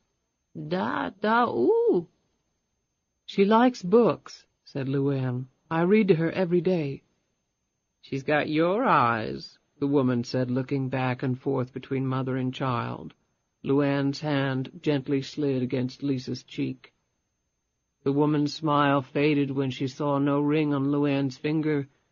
LuAnn noted the look. "Best thing I've ever done. I ain't got much, but this little girl's never going to be hurtin' for love." The woman smiled weakly and nodded. "My daughter is a single mother. I do what I can to help out, but it's very hard. There's never enough money to go around. Tell me about it." LuAnn dug a bottle and a container of water out of her diaper bag, mixed some formula she had gotten from a friend together, and helped Lisa get a grip on it. "If I ever get to the end of a week with more money than I started with, I'm not going to know what to do with myself." The woman shook her head wistfully. "I know they say that money is the root of all evil, but I often think how nice it would be not to have to worry about the bills. I can't imagine the feeling. Can you?" "I can imagine it. I imagine it must feel pretty darn good." The woman laughed. "Now, how can I help you?" "You keep copies of different newspapers here on that film stuff, don't you?" The woman nodded. "On microfilm. It's in that room." She pointed to a doorway at the far end of the library. LuAnn hesitated. "Do you know how to use the microfilm machine? If not, I can show you. It's not very difficult." "That'd be real nice, thank you." They entered the room, which was vacant and dark. The woman turned on the overhead light, seated LuAnn at one of the terminals, and picked out a microfilm spool from one of the files. It only took a minute to insert the spool, and information appeared on the lit screen. The woman worked the controls, and lines of text flashed across the screen. LuAnn watched her carefully as she removed the spool and turned the machine off. "Now, you try it," the woman said. LuAnn expertly inserted the spool and manipulated the controls as the film advanced. "That's very good. You learn quickly. Most people don't get the hang of it right away." "I've always been good with my hands." "The catalog files are clearly marked. We carry the local paper, of course, and some of the national ones. The publication dates are printed on the outside of the file drawers." "Thank you very much." As soon as the woman left, LuAnn carried Lisa, who was still slurping on the bottle, and started exploring the rows of file cabinets. She set Lisa down and watched in amusement as the little girl rolled to a cabinet, put down the bottle, and tried to pull herself up. LuAnn located a major newspaper in one of the cabinets and proceeded to check the boxes housing the spools until she found the dates corresponding to the last 6 months. She took a minute to change and burp Lisa, and then inserted the first spool into the microfilm machine. With Lisa perched on her lap and pointing excitedly and jabbering on about the sights on the screen, LuAnn's eyes scanned the front page. It didn't take long to locate the story and the accompanying 2-inch headline. "Lottery winner nets $45 million. LuAnn quickly read the story. Outside, the sound of a sudden rainstorm assailed her ears. Spring brought a lot of rain to the area, usually in the form of thunderstorms. As if in response to her thoughts, thunder boomed and the entire building seemed to shake. LuAnn glanced anxiously over at Lisa, but the little girl was oblivious to the sounds. LuAnn pulled a blanket from her bag, set it down on the floor with some toys, and put Lisa down. LuAnn turned back to the headline. She pulled the steno-pad and pen out of her handbag and started scribbling notes. She flipped to the next month. The U.S. Lotto drawing was held on the 15th of each month. The dates she was looking at were for the 16th through the 20th. 2 hours later she had completed her review of the past 6 winners. She unwound the last spool and replaced it in the file drawer. She sat back and looked at her notes. Her head was pounding and she wanted a cup of coffee. The rain was still coming down hard. Carrying Lisa, she went back into the library, pulled some children's books down, and showed Lisa the pictures in them and read to the little girl. Within 20 minutes Lisa had fallen asleep, and LuAnn put her in the baby carrier. Within 20 minutes Lisa had fallen asleep, and LuAnn put her in the baby carrier and set it on the table next to her. The room was quiet and warm.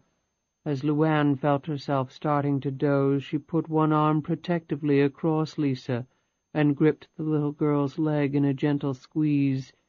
The next thing she knew, she was startled awake when a hand touched her shoulder. She looked up into the eyes of the librarian. "I'm sorry to wake you, but we're closing up." LuAnn looked around, bewildered for a moment. "Good Lord, what time is it?" "A little after 6, dear." LuAnn quickly packed up. "I'm sorry for falling asleep in here like that." "Didn't bother me a bit. I'm just sorry I had to wake you. You looked so peaceful there with your daughter and all." "Thanks again for all your help." LuAnn cocked her head as she listened to the rain pounding on the roof. The woman looked at her. "I wish I could offer you a ride somewhere, but I take the bus." "That's okay. The bus and me know each other real good."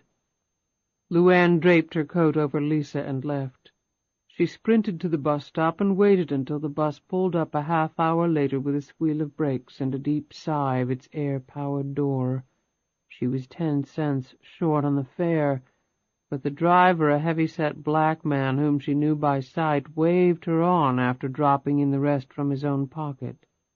"We all of us need help every now and again," he said. She thanked him with a smile.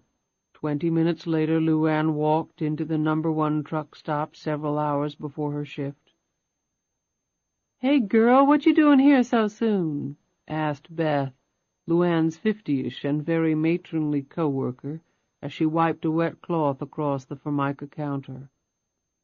A 300-pound truck driver appraised LuAnn over the rim of his coffee cup, and, even soaked as she was from her jaunt in the rain, he came away dutifully impressed, as always.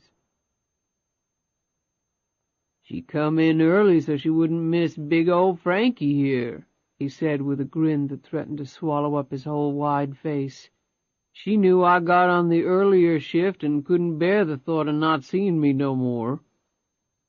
"You're right, Frankie. It'd just break her heart if LuAnn didn't see your big old hairy mug on a regular basis," Beth rejoined, while prying between her teeth with a swizzle stick. "Hi, Frankie, how you?" LuAnn said.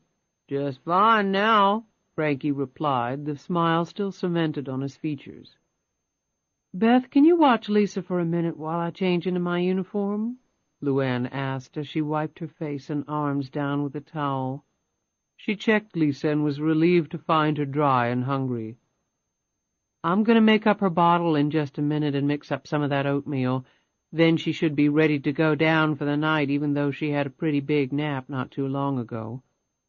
"You bet I can take that beautiful little child into my arms. Come here, darling." Beth hoisted up Lisa and settled her against her chest, where Lisa proceeded to make all manner of noises and pull at the pen stuck behind Beth's ear. "Really now, LuAnn, you ain't got to be here for hours. What's up?" "I got soaked, and my uniform's the only clean thing I got. Besides, I felt bad about missing last night. Hey, is there anything left over from lunch? I sort of can't remember eating today." Beth gave LuAnn a disapproving look and planted one hand on a very full hip. "If you took half as good care of yourself as you do this baby, my Lord, child, it is almost 8 o'clock. "Don't nag, Beth. I just forgot, that's all." Beth grunted. Right. Dwayne drank your money away again, didn't he? You ought to drop that little sumbitch, LuAnn, Frankie grumbled. But let me kick his ass first for you. You deserve better than that crap. Beth raised an eyebrow that clearly signaled her agreement with Frankie. LuAnn scowled at them. Thank you both for your vote on my life. Now, if you'll excuse me. Later that evening, LuAnn sat at the far corner booth, finishing a plate of food Beth had rounded up for her. She finally pushed the dinner away and sipped a cup of fresh coffee. The rain had started again, and the clattering sound against the diner's tin roof was comforting. She pulled a thin sweater tighter around her shoulders and checked the clock behind the counter. She still had 2 hours before she went on duty. Normally, when she got to the diner early, she'd try to catch a little overtime, but the manager wasn't letting her do that any more. Hurt the bottom line, he had told LuAnn. Well, you don't want to know about my bottom line, she had told him right back, but to no avail. But that was okay, he let her bring Lisa in. Without that, there'd be no way she could work at all. And he paid her in cash. She knew he was avoiding payroll taxes that way, but she made little enough money as it was without the government taking any. She had never filed a tax return. She had lived her entire life well below the poverty line and rightly figured she didn't owe any taxes. Lisa was in her carrier across from her. LuAnn tucked the blanket more snugly around her sleeping daughter. LuAnn had fed Lisa parts of her meal. Her daughter was taking to solid food real well, but she hadn't made it through the mushed carrots before falling asleep again. LuAnn worried that her daughter wasn't getting the right kind of sleep. And she wondered, was putting her baby under the counter of a noisy, smoky truck stop every night going to mess up Lisa's head for years from now? Lower her self-esteem and do other damage LuAnn had read about in the magazines or seen on TV. That nightmarish thought had cost LuAnn more sleep than she could remember, and that wasn't all. When Lisa turned to solid food for good, would there always be enough? Not having a car, always scrounging change for the bus, walking or running through the rain. What if Lisa caught something? What if LuAnn did? What if she were laid up for a while? Who would take care of Lisa? She had no insurance. She took Lisa to the free county clinic for her shots and checkups, but LuAnn hadn't been to a doctor in over 10 years. She was young, strong, and healthy, but that could change quickly. You never knew. She almost laughed when she thought of Dwayne trying to navigate the endless details of Lisa's daily requirements. The boy would run screaming into the woods after a few minutes, but it really wasn't a laughing matter. While she looked at the tiny mouth opening and closing, LuAnn's heart suddenly felt as heavy as the semis parked in the diner's parking lot. Her daughter depended on her for everything, and the truth was LuAnn had nothing. One step from the edge every day of her life and getting closer all the time. A fall was inevitable. It was only a matter of time. She thought back to Jackson's words. A cycle. Her mother, then LuAnn. Dwayne resembled Benny Tyler in more ways than she cared to think about. Next up was Lisa, her darling little girl for whom she would kill or be killed, whatever it took to protect her. America was full of opportunity, everybody said. You just had to unlock it. Only they forgot to give out keys for LuAnn's kind. Or maybe they didn't forget at all. Maybe it was unintentional. At least that's how she usually saw things when she was more than a little depressed, like now. She shook her head clear and squeezed her hands together. That kind of thinking wasn't going to help her now. LuAnn pulled her handbag over and slid out the steno pad. What she had found at the library had greatly intrigued her. 6 lottery winners. She had started with the ones last fall and continued up to the present. She had written down their names and backgrounds. The articles had carried a photo of each winner. Their smiles had seemed to stretch across the width of the page. In reverse order of winning they were: Judy Davis, age 27, a welfare mother with 3 young children; Herman Rudy, age 58, a former truck driver on disability with massive medical bills from an injury on the job. Wanda Tripp, 66, widowed and subsisting on Social Security's safety net of $400 a month. Randy Stith, 31, a recent widower with a young child who had recently been laid off from his assembly line job. Bobby Joe Reynolds, 33, a waitress in New York, who, after winning, the article said, had given up her dream of starring on Broadway to take up painting in the south of France. Finally, there was Raymond Powell, 44, a recent bankrupt who had moved into a homeless shelter. LuAnn slumped back in her seat. And LuAnn Tyler, 20 years old, single mother, dirt poor, uneducated, no prospects, no future. She would fit in perfectly with this desperate group. She had only gone back 6 months. How many more of them were there? It made for great stories, she had to admit. People in dire straits hit the jackpot. Old people with newfound wealth.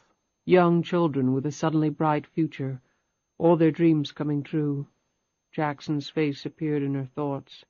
Someone has to win. Why not you, LuAnn? His calm, cool tones beckoned to her. In fact, those two sentences reverberated over and over in her head. She felt herself beginning to slide over the top of an imaginary dam. What was awaiting her in the deep waters below, she was not sure. The unknown both scared her and drew her fiercely. She looked at Lisa. She could not shake the image of her little girl growing into a woman in a trailer with no way to escape, while the young wolves circled. "What you doing, sweetie?" LuAnn jerked around and stared into Beth's face. The older woman expertly juggled plates full of food in both hands. "Nothing much, just counting up all my fortune," LuAnn said. Beth grinned and looked at the steno-pad, which LuAnn quickly closed. "Well, don't forget the little people when you hit the big time, Miss LuAnn Tyler." Beth cackled and then carried the food orders to the waiting customers. LuAnn smiled uneasily. "I won't, Beth. I swear," she said quietly. Chapter 7. It was 8 o'clock in the morning, on the day. LuAnn stepped off the bus with Lisa. This was not her usual stop, but it was close enough to the trailer that she could walk it in half an hour or so, which was nothing to her. The rain had passed and left the sky a brilliant blue and the earth a lush green. Small clusters of birds sang the praises of the changing season and the exit of another tedious winter. Everywhere LuAnn turned as she tramped along under the newly risen sun there was fresh growth. She liked this time of day. It was calm, soothing, and she tended to feel hopeful about things. LuAnn looked ahead to the gently rolling fields, and her manner grew both somber and expectant. She walked slowly through the arched gateway and past the patinated sign proclaiming her entrance into the Heavenly Meadows Cemetery. Her long, slender feet carried her automatically to Section 14, Lot 21, Plot 6. It occupied a space on the small knoll in the shadow of a mature dogwood that would soon begin showing its unique wares. She laid Lisa's carrier down on the stone bench near her mother's grave and lifted out the little girl. Kneeling in the dewy grass, she brushed some twigs and dirt off the bronze marker. Her mother, Joy, had not lived all that long. 37 years. It had seemed both brief and an eternity for Joy Tyler, that LuAnn knew. The years with Benny had not been pleasant, and had, LuAnn firmly believed now, hastened her mother's exit from the living. "Remember, this is where your grandma is, Lisa. We haven't been here for a while because the weather was so bad. But now that it's spring, it's time to visit again." LuAnn held up her daughter and pointed with her finger at the recessed ground. "Right there. She's sleeping right now, but whenever we come by, she sort of wakes up. She can't really talk back to us, but if you close your eyes tight as a baby bird's and listen real, real hard, you can kind of hear her, She's letting you know what she thinks about things." After saying this, LuAnn rose up and sat on the bench with Lisa on her lap, bundled against the chill of the early morning. Lisa was still sleepy. It usually took her a while to wake up, but once she did, the little girl wouldn't stop moving or talking for several hours. The cemetery was deserted except for a workman LuAnn could see far in the distance, cutting grass on a riding mower. The sounds of the mower's engine didn't reach her, and there were few cars on the roadway. The silence was peaceful, and she closed her eyes tight as a baby bird's and listened as hard as she could. At the diner she had made up her mind to call Jackson right after she got off work.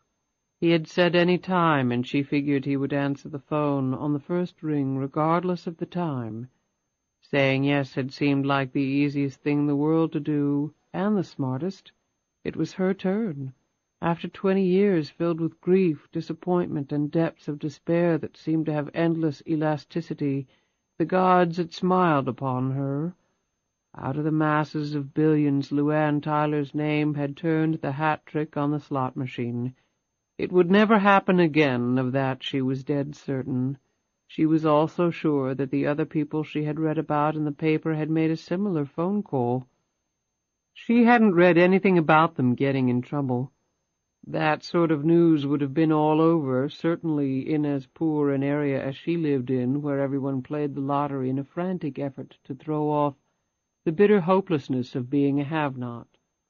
Somewhere between leaving the diner and stepping on the bus, however, she had felt something very deep inside of her prompting her not to pick up the phone, but instead to seek counsel other than her own.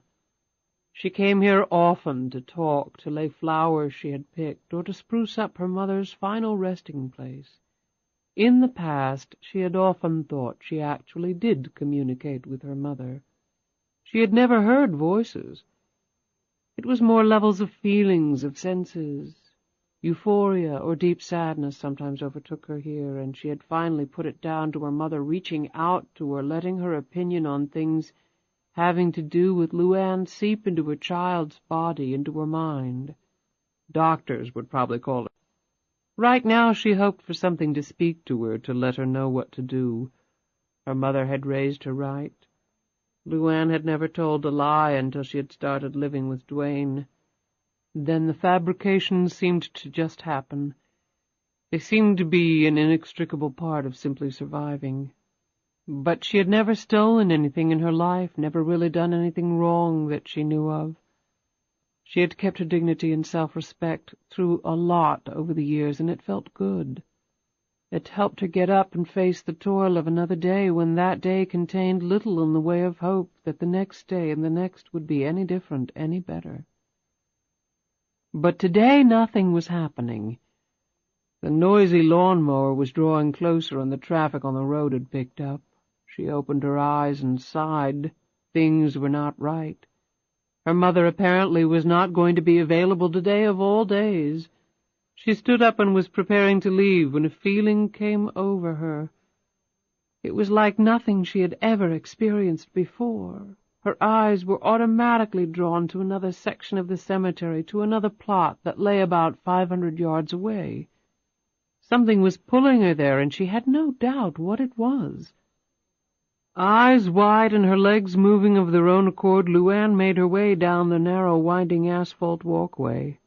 Something made her clutch Lisa tightly to her bosom, as though, if she didn't, the little girl would be snatched away by the unseen force compelling LuAnn to its epicenter. As she drew nearer to the spot, the sky seemed to turn a terrible dark. The sounds of the mowing were gone. The cars had stopped coming down the road. The only sound was the wind whistling over the flat grass and around the weathered testaments to the dead. Her hair blowing straight back, LuAnn finally stopped and looked down. The bronze marker was similar in style to her mother's, and the last name on it was identical, Benjamin Herbert Tyler. She had not been to this spot since her father had died. She had tightly clutched her mother's hand at his funeral, neither woman feeling the least bit saddened, and yet having to display appropriate emotions for the many friends and family of the departed. In the strange way the world sometimes worked, Benny Tyler had been immensely popular with just about everyone except his own family, because he had been generous and cordial with everyone except his own family. Seeing his formal name etched in the metal made her suck in her breath. It was as though the letters were stenciled over an office door, and she would soon be ushered in to see the man himself.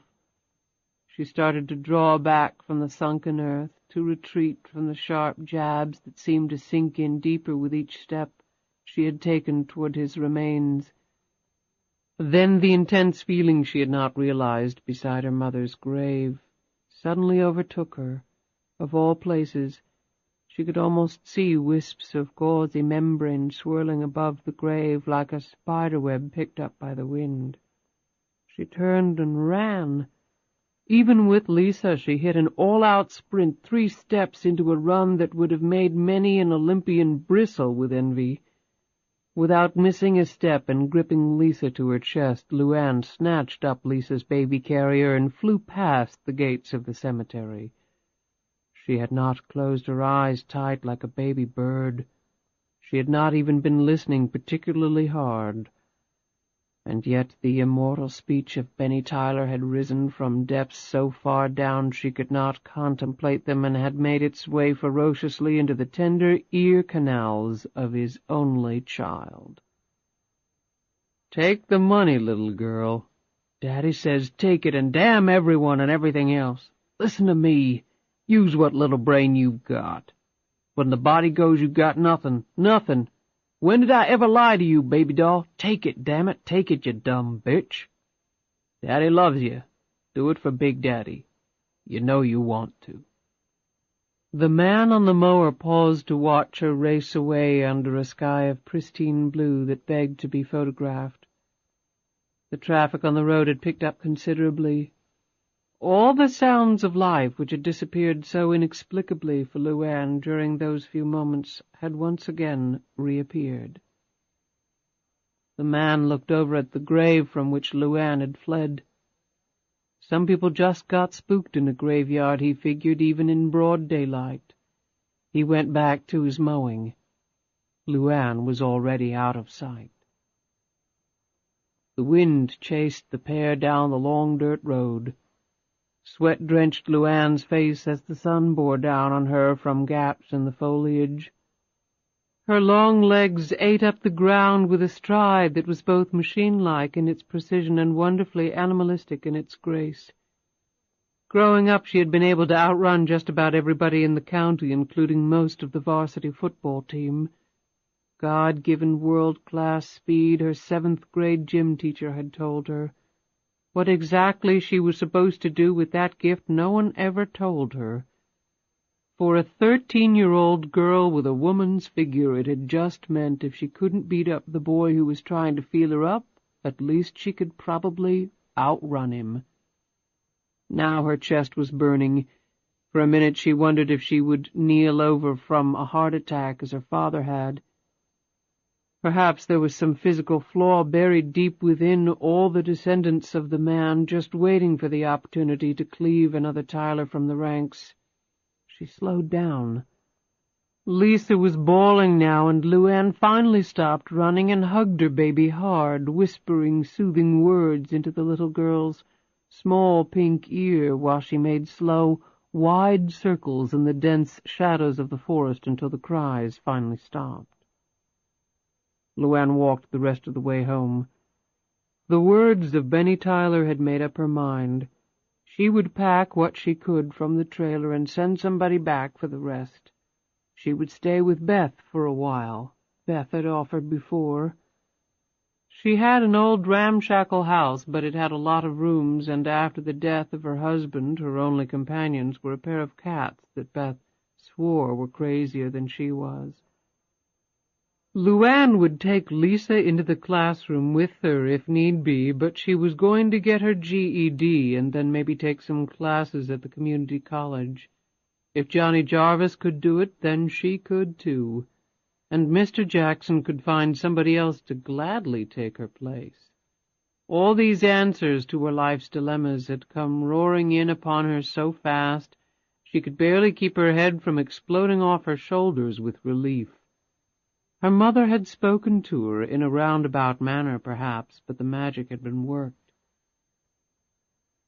"Never forget about the dearly departed, Lisa," she whispered to the little girl. "You just never know."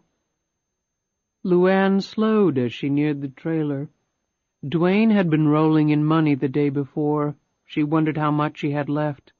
He was quick to buy rounds at the Squat and Gobble when he had a few bucks in his pocket. The Lord only knew what he had done with the wad he had under the bed. She didn't want to know where he had gotten it. She figured it was only an additional reason to get the hell out. As she rounded the bend, a flock of blackbirds scattered from the trees overhead and scared her. She looked up at them angrily for a moment and then kept walking. As the trailer came into her line of sight, she abruptly stopped. There was a car parked out front. A convertible, big and wide, shiny black with white sidewalls, and on the hood a huge chrome ornament that from a distance looked vaguely like a woman engaged in some indecent sexual act. Dwayne drove a battered Ford pickup which had been in the impoundment lot the last LuAnn had seen it. None of Dwayne's cronies drove anything like this crazy machine. What in the world was going on? Had Dwayne gone flat-out loco and bought this boat? She stole up to the vehicle and examined it, keeping one eye on the trailer. The seats were covered in a white leather with inlays of deep burgundy. The inside of the car was spotless, the dashboard clock polished enough to hurt your eye when the sunlight hit it just so. There was nothing in the front or rear seats to identify the owner. The keys hung in the ignition, a tiny bud can attached to the ring. A phone rested in a device built specifically to hold it and attached to the hump between the front seat and the dashboard. Maybe this thing did belong to Dwayne, but she figured it would have taken all the cash under his mattress and then some to buy this rig. She moved quickly up the steps and listened for sounds from within before venturing farther. When she didn't hear anything, she finally decided to brave it. She had kicked his butt the last time. She could do it again. "Dwayne!"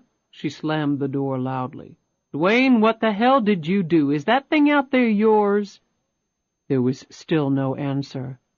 LuAnn put an agitated Lisa down in her baby carrier and moved through the trailer. "Dwayne, are you here? Come on, answer me, will you please? I don't have time to play around." She went into the bedroom, but he wasn't there. Her eyes were riveted by her clock on the wall. It took her an instant to stuff it in her bag. She wasn't going to leave it with Dwayne. She exited in the bedroom and moved down the hallway, passing Lisa as she did so. She stopped to calm the little girl down and placed her bag next to the baby carrier. She finally saw Dwayne lying on the raggedy couch. The TV was on, but no sound came from the battered box. A grease-stained bucket of chicken wings was on the coffee table next to what LuAnn assumed was an empty can of beer. A mess of fries and an overturned bottle of ketchup were next to the bucket of wings. Whether this was breakfast or the remnants of dinner from last night, she didn't know. "Hey, Dwayne, didn't you hear me?" She saw him turn his head very, very slowly toward her. She scowled, still drunk. "Dwayne, ain't you never going to grow up?" She started forward. "We gotta talk. And you ain't going to like it, but that's too bad because—" She got no further as the big hand clamped over her mouth, cutting off her scream. A thick arm encircled her waist, pinning her arms to her sides. As her panicked eyes swept the room, she noted for the first time that the front of Dwayne's shirt was a mass of splotchy crimson. As she watched in horror, he fell off the couch with a small groan and then didn't move again. The hand shot up to her throat and pushed her chin up so hard she thought her neck was going to snap under the pressure. She sucked in a huge breath as she saw the other hand holding the blade that descended toward her neck. "Sorry, lady, wrong time, wrong place." LuAnn didn't recognize the voice. The breath was a mixture of cheap beer and spicy chicken wings. The foul odor pressed against her cheek as fiercely as the hand against her mouth. He had made a mistake, though. With one hand bracing her chin and the other holding the knife, he had left her arms free. Perhaps he thought she would be paralyzed with fear. She was far from it. Her foot crunched backward against his knee. At the same moment her bony elbow sunk deep into his flabby gut, hitting right in the diaphragm. The force of her blow caused his hand to jerk suddenly, and the knife slashed her chin. She tasted blood. The man dropped to the floor, spitting and coughing. The hunting knife clattered to the bare carpet next to him. LuAnn hurtled toward the front door, but her attacker managed to snag a leg as she passed by, and she tumbled to the floor a few feet from him. Despite being doubled over, he clamped thick fingers around her ankle and dragged her back toward him. Finally she got a good look at him as she turned over on her back, kicking at him with all her might. Sunburned skin, thick caterpillar eyebrows, sweaty matted black hair, and full cracked lips that were at the moment grimacing in pain. She couldn't see his eyes, which were half closed as his body shrugged off her blows. LuAnn took in those features in an instant. What was even more evident was that he was twice her size. In the grip that tightened around her legs, she knew she had no chance against him strength-wise. However, she wasn't about to leave Lisa to face him alone, not without a lot more fight than she had already given him. Instead of resisting further, she threw herself toward him, screaming as loudly as she could. The scream and her sudden leap startled him. Off balance, he let go of her leg. Now she could see his eyes. They were deep brown, the color of old pennies. In another second they were shut tightly again as she planted her index fingers in both of them. Howling again, the man fell backward against the wall, but then he ricocheted off like a bounced ball and slammed blindly into her. They both pitched over the couch. LuAnn's flailing hand seized an object on the way down. She couldn't exactly see what it was, but it was solid and hard, and that's all she cared about as she swung with all her might and smashed it against his head right before she hit the floor, barely missing Dwayne's limp body, and then she slammed headfirst into the wall. The telephone had shattered into pieces upon impact with the man's thick skull. Seemingly unconscious, her attacker lay face down on the floor. The dark hair was now a mass of red as the blood poured from the head wound. LuAnn lay on the floor for a moment and then sat up. Her arm tingled where she had hit the coffee table, and then it went numb on her. Her buttocks ached where she had slammed into the floor. Her head pounded where it had struck the wall.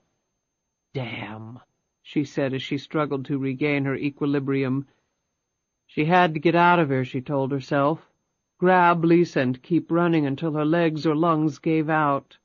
Her vision blurred for an instant, and her eyes rolled up into her head. "Oh, Lord," she moaned as she felt it coming. Her lips parted, and she sank back. Chapter 8. LuAnn had no idea how long she had been out. The blood that had poured out of the wound on her chin hadn't yet hardened against her skin, so it couldn't have been all that long. Her shirt was ripped and bloody. One breast hung loose from her bra. She slowly sat up and rearranged herself with her good arm. She wiped her chin and touched the cut. It was jagged and painful. She slowly lifted herself up. She could not seem to catch her breath as lingering terror and physical trauma battered her from within and without. The two men lay side by side. The big man was clearly still breathing. The expansions and contractions of his huge gut were easy to see. LuAnn wasn't sure about Dwayne. She dropped to her knees and felt for his pulse, but if it was there, she couldn't find it. His face looked gray, but it was hard to tell in the darkness. She jumped up and flipped on a light, but the illumination was still poor. She knelt down beside him again and touched his chest gingerly. Then she lifted his shirt.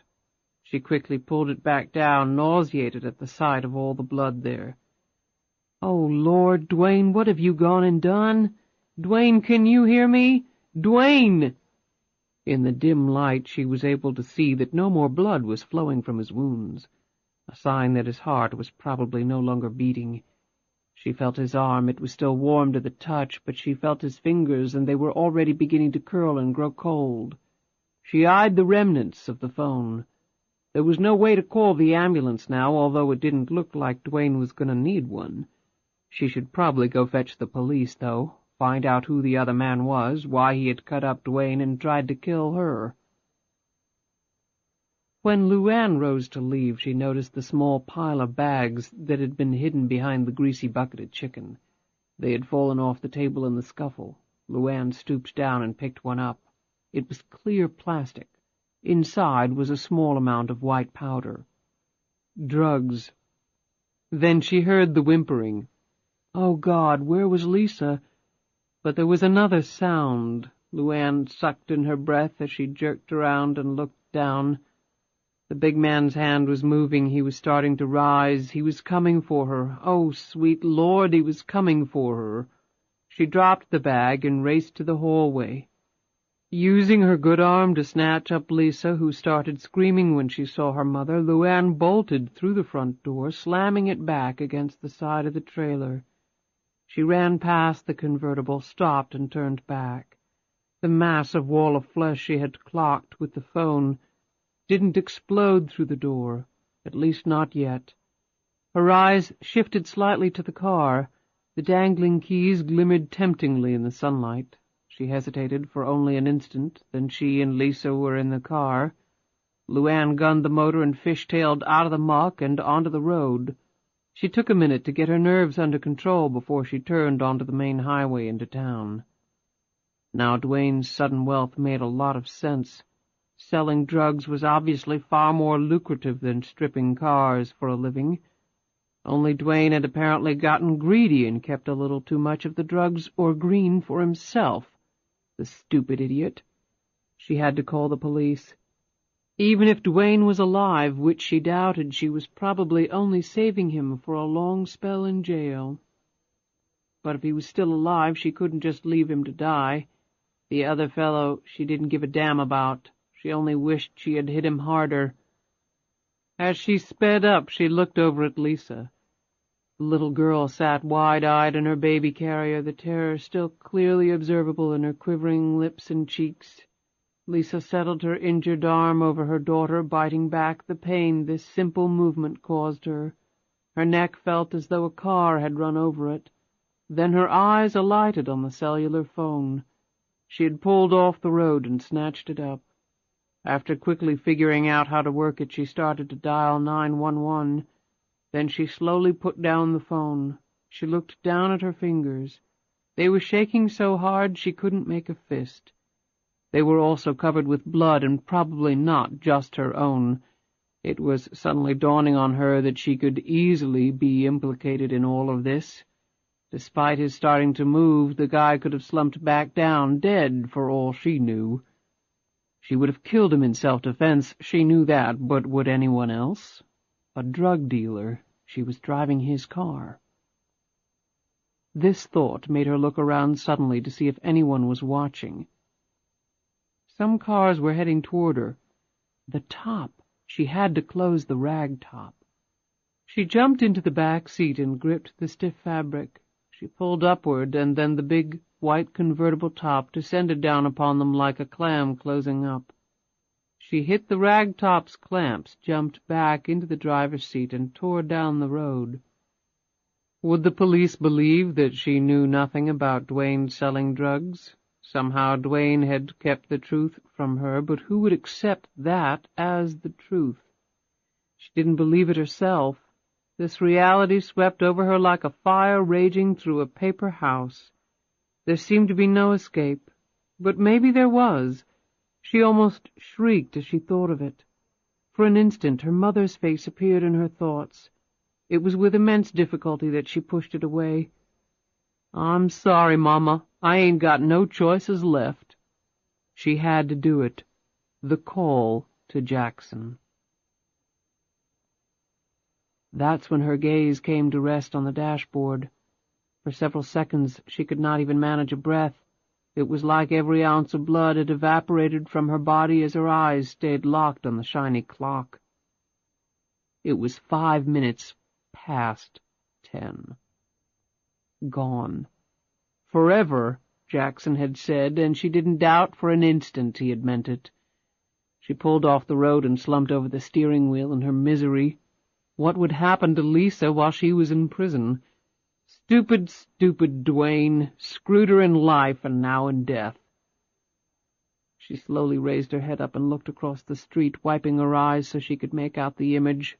A bank branch, squat, solid, all brick. If she had owned a gun, she would have seriously contemplated robbing it. Even that was not an option, though. It was Sunday and the bank was closed. As her eyes drifted over the front of the bank, her heart started to beat rapidly again. The change in her state of mind was so sudden as to feel almost drug-induced. The bank clock showed 4 minutes before 10. Bankers were supposed to be steady, reliable folk. She hoped to God their clocks were reliable as well.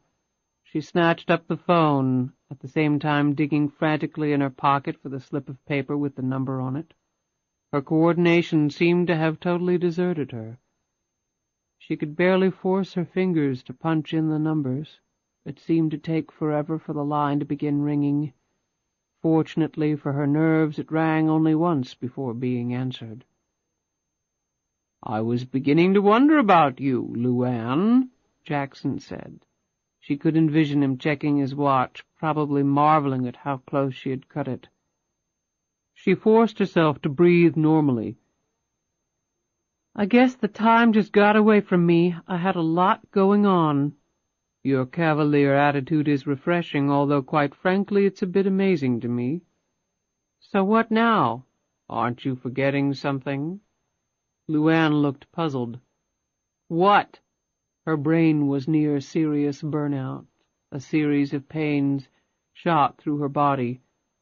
If all this turned out to be a joke— "I made you an offer, LuAnn. In order to have a legally enforceable arrangement, I need an acceptance from you. A formality, perhaps, but one on which I have to insist." "I accept." "Wonderful. I can tell you with complete assurance that you will never regret that decision." LuAnn looked nervously around. 2 people walking on the other side of the highway were staring at the car. She put the vehicle in gear and headed down the road. "So now what?" she again asked Jackson. "Where are you?" Her tone was wary.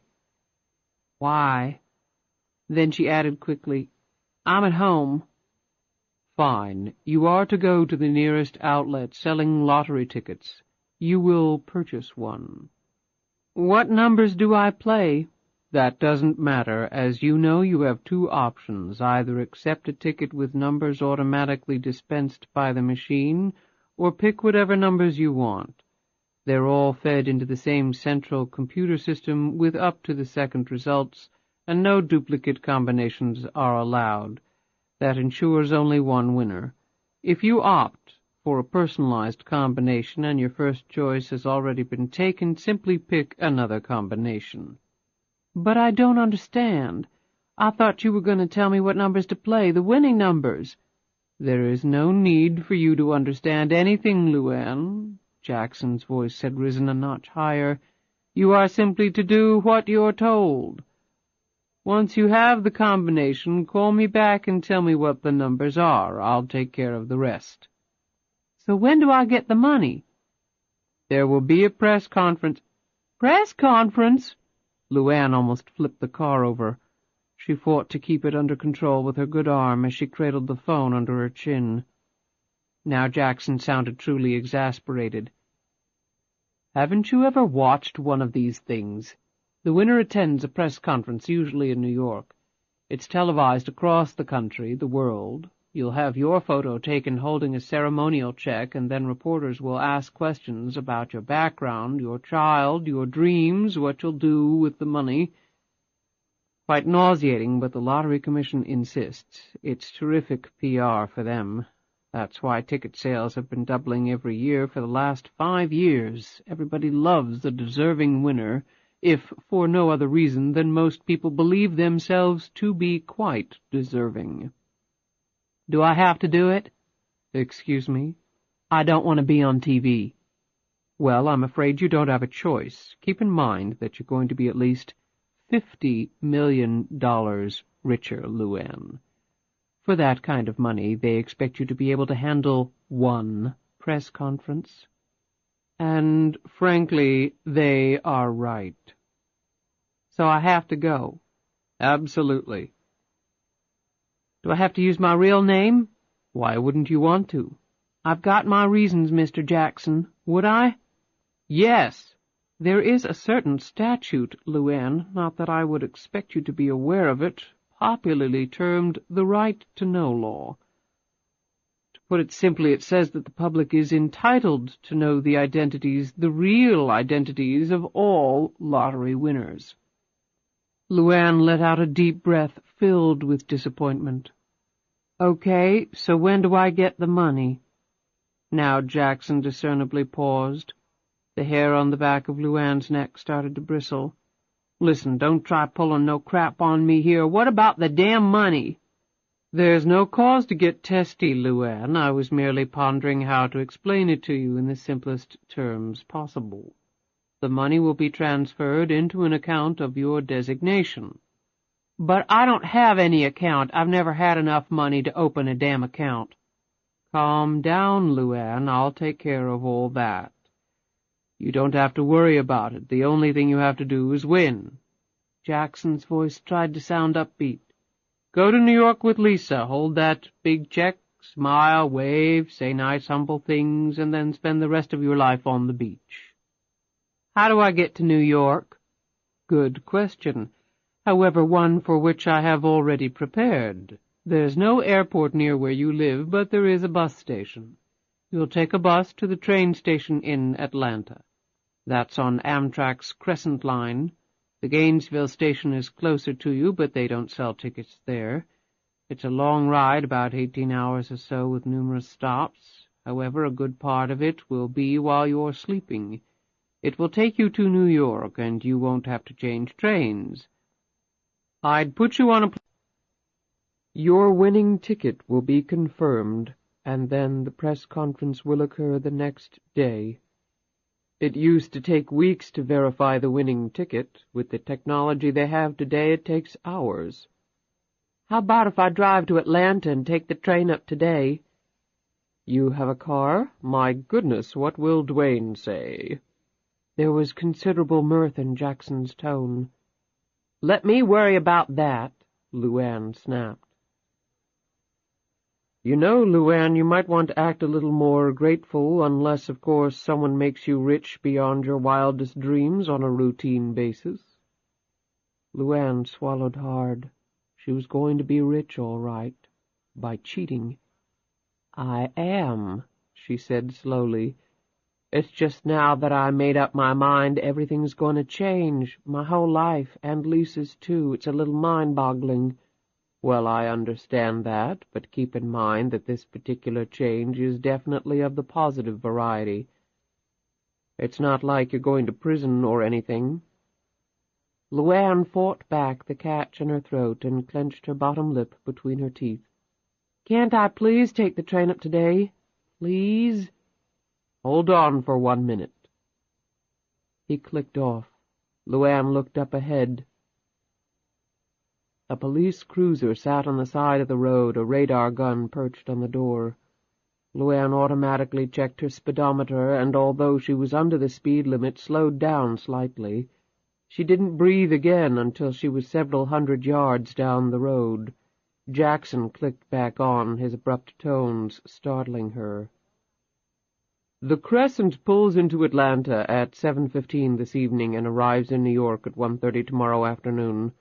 Atlanta is only a couple of hours' drive from where you are. He paused for an instant. You're going to need money for the ticket, though, and I'm assuming you'll need additional funds, perhaps for some travel-related incidentals. LuAnn unconsciously nodded at the phone. Yes. She suddenly felt very dirty, like a whore pleading for some extra cash after an hour's work. "There's a Western Union office near the train station. I'll wire you $5,000 there." LuAnn gulped at the amount. "Remember my initial job offer? We'll just call it your salary for a job well done. You just have to show proper identification." "I don't have any." "Just a driver's license or passport, that's all they need." LuAnn almost laughed. "Passport? You don't need a passport to go from the Piggly Wiggly to the Walmart, do you? And I don't have a driver's license either. But you're planning to drive a car to Atlanta." Jackson's astonished tone was even more amusing to her. Here the man was, orchestrating a multi-million-dollar scam, and he could not comprehend that LuAnn would operate an automobile without a license. "You'd be surprised how many people ain't got a license for anything and they still do it." "Well, you can't get the money without proper identification." "Are you anywhere nearby?" "LuAnn, I only came to glorious Rikersville to conduct my meeting with you. Once it was done, I didn't hang around." He paused again, and LuAnn could hear the displeasure in his voice when he spoke next. "Well, we have a problem, then." "Well, how much would the train ticket be?" "About $1,500. Remembering Duane's money hoard, a sudden thought struck LuAnn. She again pulled off the road, put down the phone, and quickly searched the car's interior. The brown leather bag she pulled from underneath the front seat didn't disappoint her. There was enough cash in there probably to buy the train. "A woman I work with, her husband left her some money when he passed on. I can ask her for the money, a loan. I know she'll give it to me," she told Jackson. "I won't need no ID for cash, will I?" she added. "Money is king, LuAnn. I'm sure Amtrak will accommodate you. Just don't use your real name, of course. Use something simple but not too phony-sounding. Now, go buy the lottery ticket, and then call me back immediately. Do you know how to get to Atlanta?" "It's a big place, or so I've heard. I'll find it." "Wear something to hide your face. The last thing we need is for you to be recognized." "I understand, Mr. Jackson." "You're almost there, LuAnn. Congratulations." "I don't feel much like celebrating." "Not to worry. You have the rest of your life to do that." LuAnn put down the phone and looked around. The car windows were tinted, so she didn't think anyone had actually seen her, but that could change. She had to ditch the car as fast as possible. The only question was where. She didn't want to be seen getting out of the car. It would be pretty hard to miss a tall, blood-caked woman hauling a baby out of a car with tinted windows and a chrome figure doing nasty things on the vehicle's hood. An idea finally hit her. A little dangerous, perhaps, but right now she didn't have much alternative. She did a U-turn and headed in the opposite direction. Within 20 minutes she was pulling slowly down the dirt road and straining to see ahead as she drew nearer to her destination. The trailer finally came into view.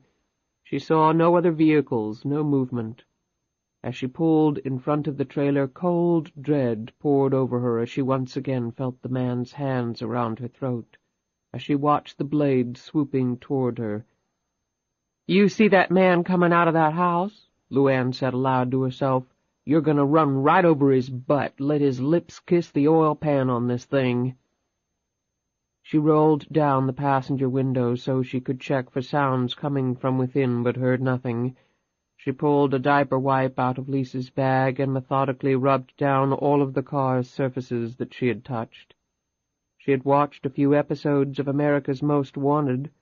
If it hadn't been too dangerous, she would have gone back inside the trailer and wiped down the telephone. But she had lived there for almost 2 years. Her fingerprints would be all over the place anyway. She climbed out of the car, stuffing as much cash from the bag as she could under the liner of Lisa's baby seat. She pulled her torn shirt together as best she could. She noiselessly closed the car door, and holding Lisa with her good arm, she quickly made her way back down the dirt road. From within the trailer, the pair of dark eyes watched LuAnn's hasty departure, taking in every detail. When she suddenly glanced around, the man stepped back into the shadow of the trailer's interior. LuAnn didn't know him, but he wasn't taking any chances at being observed. His dark leather jacket was zipped halfway up the front, the butt of a 9mm visible, sticking out of the inside pocket. He stepped quickly over the two men lying on the floor, careful to avoid the pools of blood.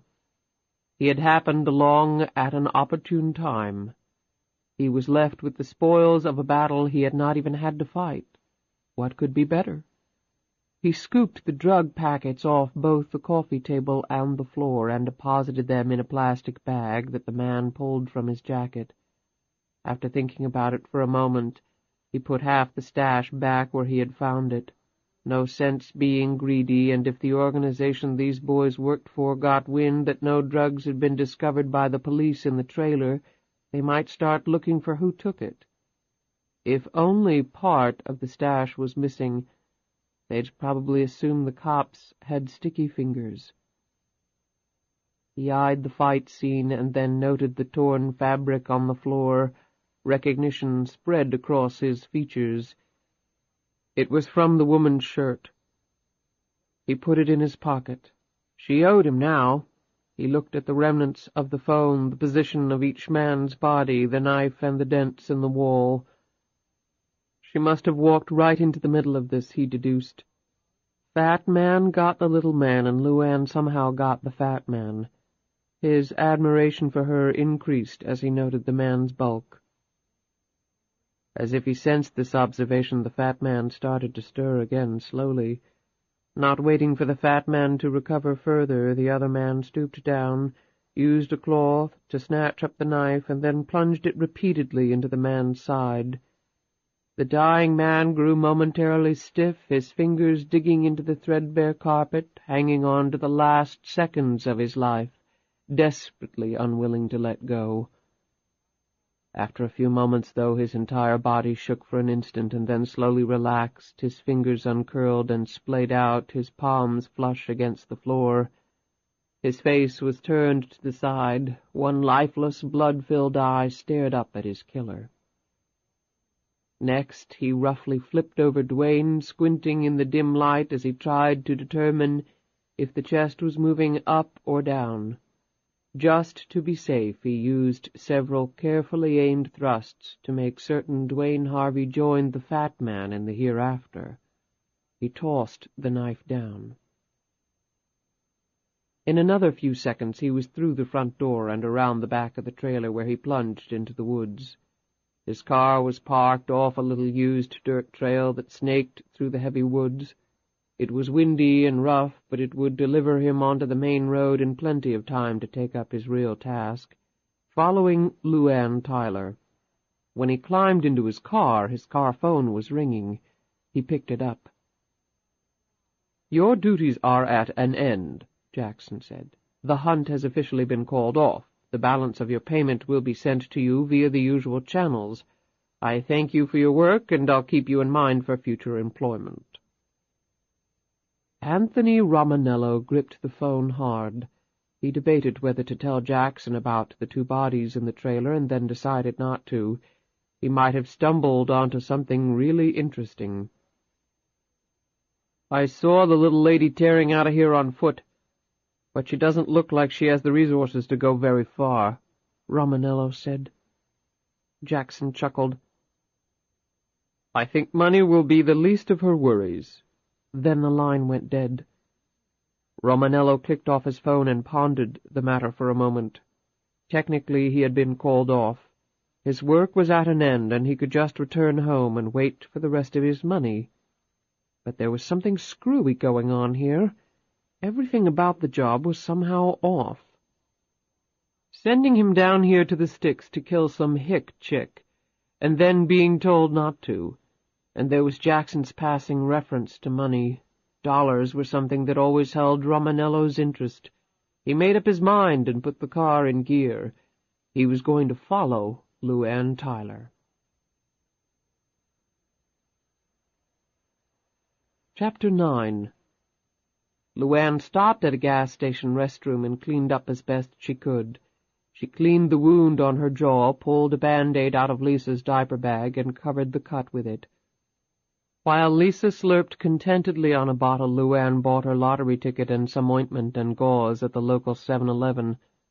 As part of the 10 numbers she picked, she used her own and Lisa's birthdays. "People been coming in here like damn cattle," said the clerk, who was a friend of hers named Bobby. "What happened there?" he asked, pointing to the large Band-Aid on her face. "Fell and cut myself," she said quickly. "So what's the jackpot up to?" LuAnn asked. "A cool 65 mil and counting." Bobby's eyes gleamed with anticipation. "I got a dozen tickets myself. I'm feeling good about this one, LuAnn. Hey, you know that movie where the cop gives the waitress half his lottery winnings?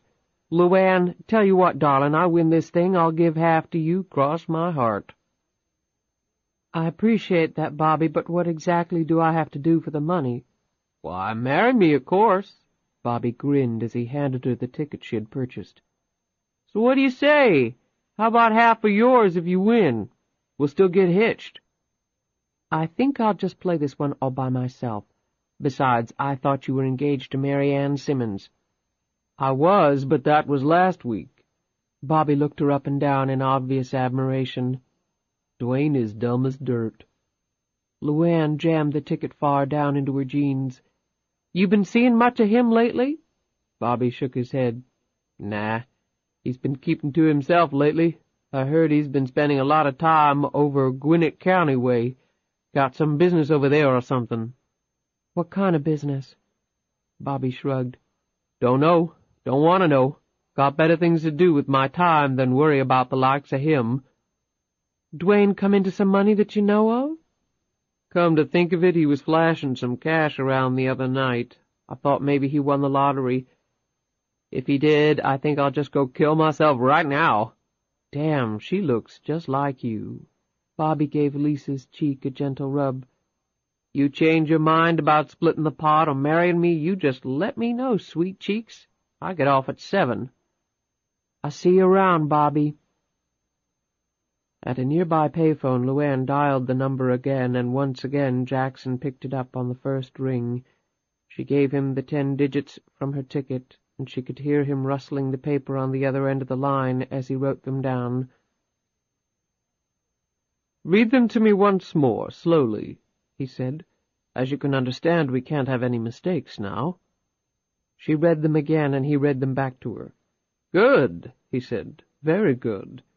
Well, now the hard part is over. Get on the train, do your little press conference, and sail away into the sunset." "I'm going to the train station right now." "Someone will meet you at Penn Station and take you to your hotel." "I thought I was going to New York." "That's the name of the train station in New York, LuAnn," Jackson said impatiently. "The person meeting you will have a description of you and Lisa." He paused. "I'm assuming you're bringing her?" "She don't go, I don't go." "That's not what I meant, LuAnn. Of course you can bring her.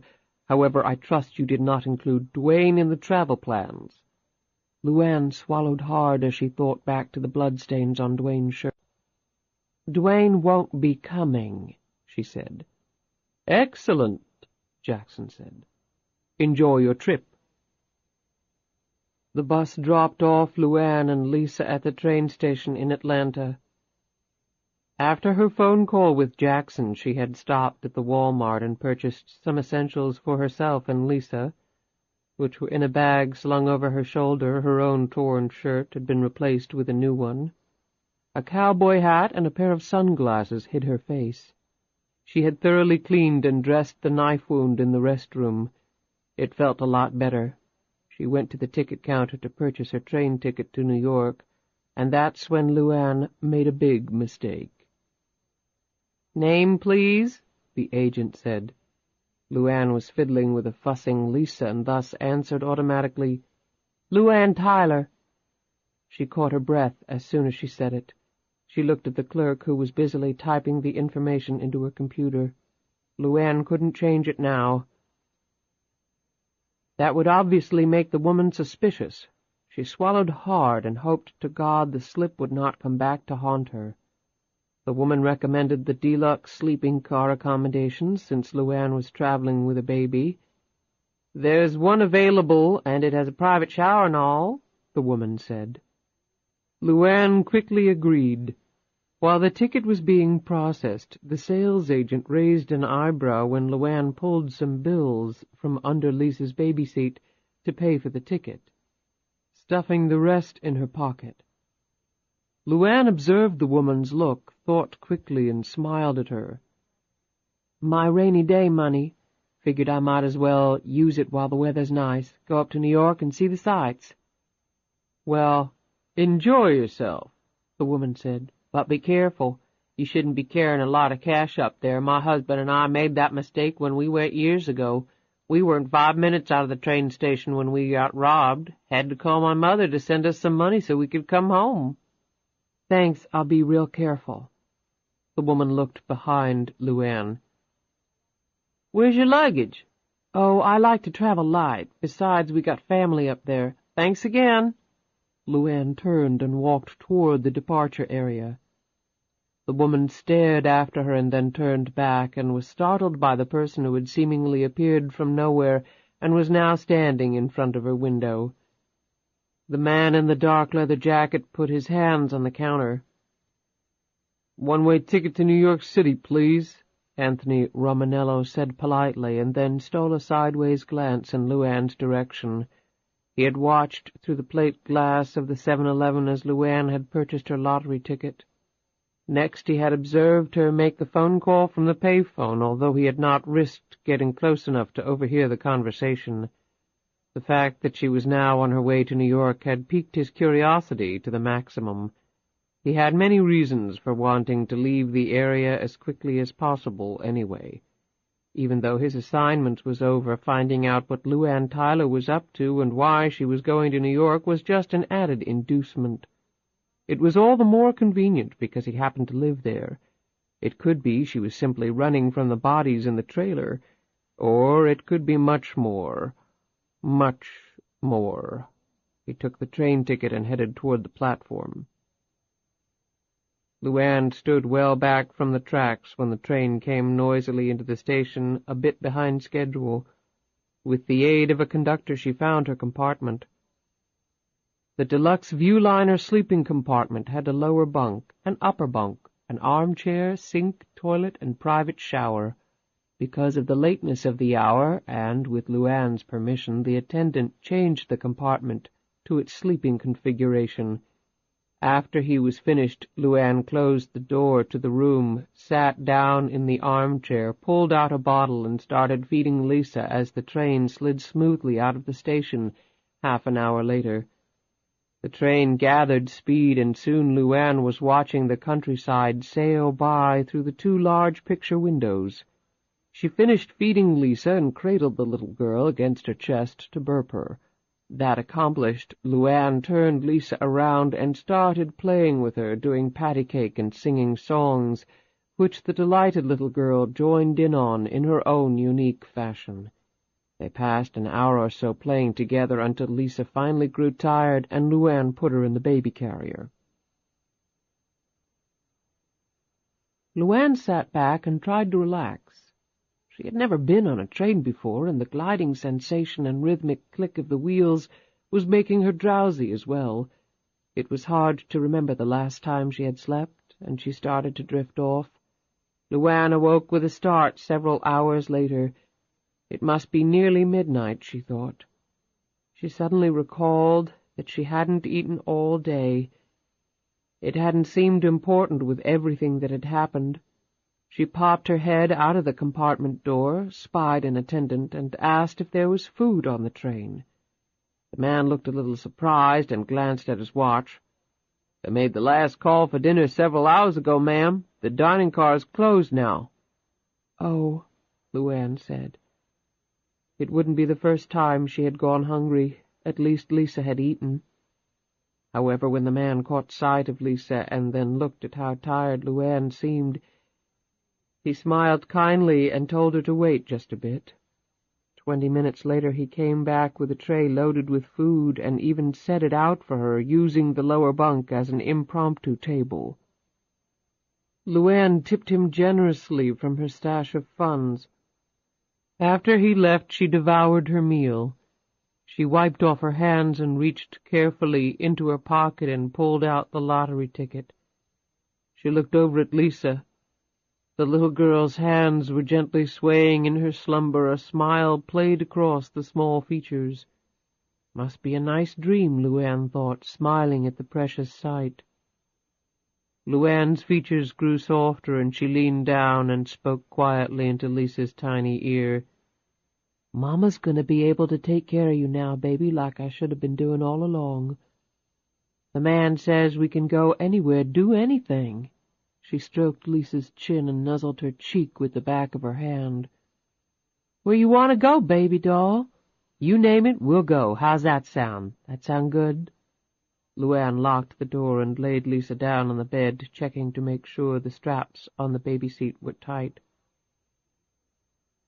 LuAnn lay back on the bed and curled her body protectively around her daughter. While the train made its way to New York City, she stared out the window into the darkness, wondering mightily about what was going to come next. Chapter 10. The train had been delayed at several points along the route, and it was nearly 3:30 in the afternoon when LuAnn and Lisa emerged into the frenzy of Penn Station. LuAnn had never seen this many people in one place in all her life. She looked around, dazed as people and luggage flew past her like sprays of buckshot. She tightened her grip on Lisa's carrier as the train ticket agent's warning came back to her. Her arm was still throbbing painfully, but she figured she could still deck just about anybody who tried something. She looked down at Lisa. With so many interesting things going on around her, the little girl seemed ready to explode out of her seat. LuAnn moved slowly forward, not knowing how to get out of the place. She saw a sign for Madison Square Garden and vaguely recalled that several years ago she had watched a boxing match on TV that had been telecast from there. Jackson said someone would be here, but LuAnn couldn't imagine how the person would find her in the middle of all this chaos. She jerked slightly as the man brushed against her. LuAnn looked up into the dark brown eyes with a silvery mustache resting below the broad, flattened nose. For an instant LuAnn wondered if he was the man she had seen fighting at the garden. However, she quickly realized that he was much too old, at least in his early 50s. He had the breadth of shoulders, flattened, crusty ears, and battered face, though, that marked the man as an ex-boxer. "Miss Tyler?" His voice was low but clear. "Mr. Jackson sent me to pick you up." LuAnn nodded and put out her hand. "Call me LuAnn. What's your name?" The man started for an instant. "That's not really important. Please follow me. I have a car waiting." He started to walk away. "I really like to know people's names," LuAnn said without budging. He came back to her, looking slightly irritated, although somewhere in his features she thought she discerned the beginning of a smile. "Okay, you can call me Charlie. How's that?" "That's fine, Charlie. I guess you work for Mr. Jackson. Do you use your real names with each other?" He didn't answer as he led her toward the exit. "You want me to carry the little girl? That thing looks heavy." "I've got it, okay." She winced as another stab of pain shot through her injured arm. "You sure?" he asked. He eyed her bandaged jaw. "You look like you've been in a fight." She nodded. "I'm okay." The pair exited the train station, moved past the line of people waiting in the cab stand, and Charlie opened the door of a stretch limo for LuAnn. She gawked for a minute at the luxurious vehicle before climbing in. Charlie sat across from her. LuAnn couldn't help staring at the vehicle's interior. "We'll be at the hotel in about 20 minutes. You want something to eat or drink in the meantime? Train food sucks." said Charlie. "I've had a lot worse, although I am kind of hungry, but I don't want you to have to make a special stop." He looked at her curiously. "We don't have to stop." He reached into the refrigerator and pulled out soda, beer, and some sandwiches and snack foods. He unlocked a section of the limo's interior paneling, and a table materialized. As LuAnn watched in astonishment, Charlie laid the food and drink out and completed the repast with a plate, silverware, and napkin, his big hands working quickly and methodically.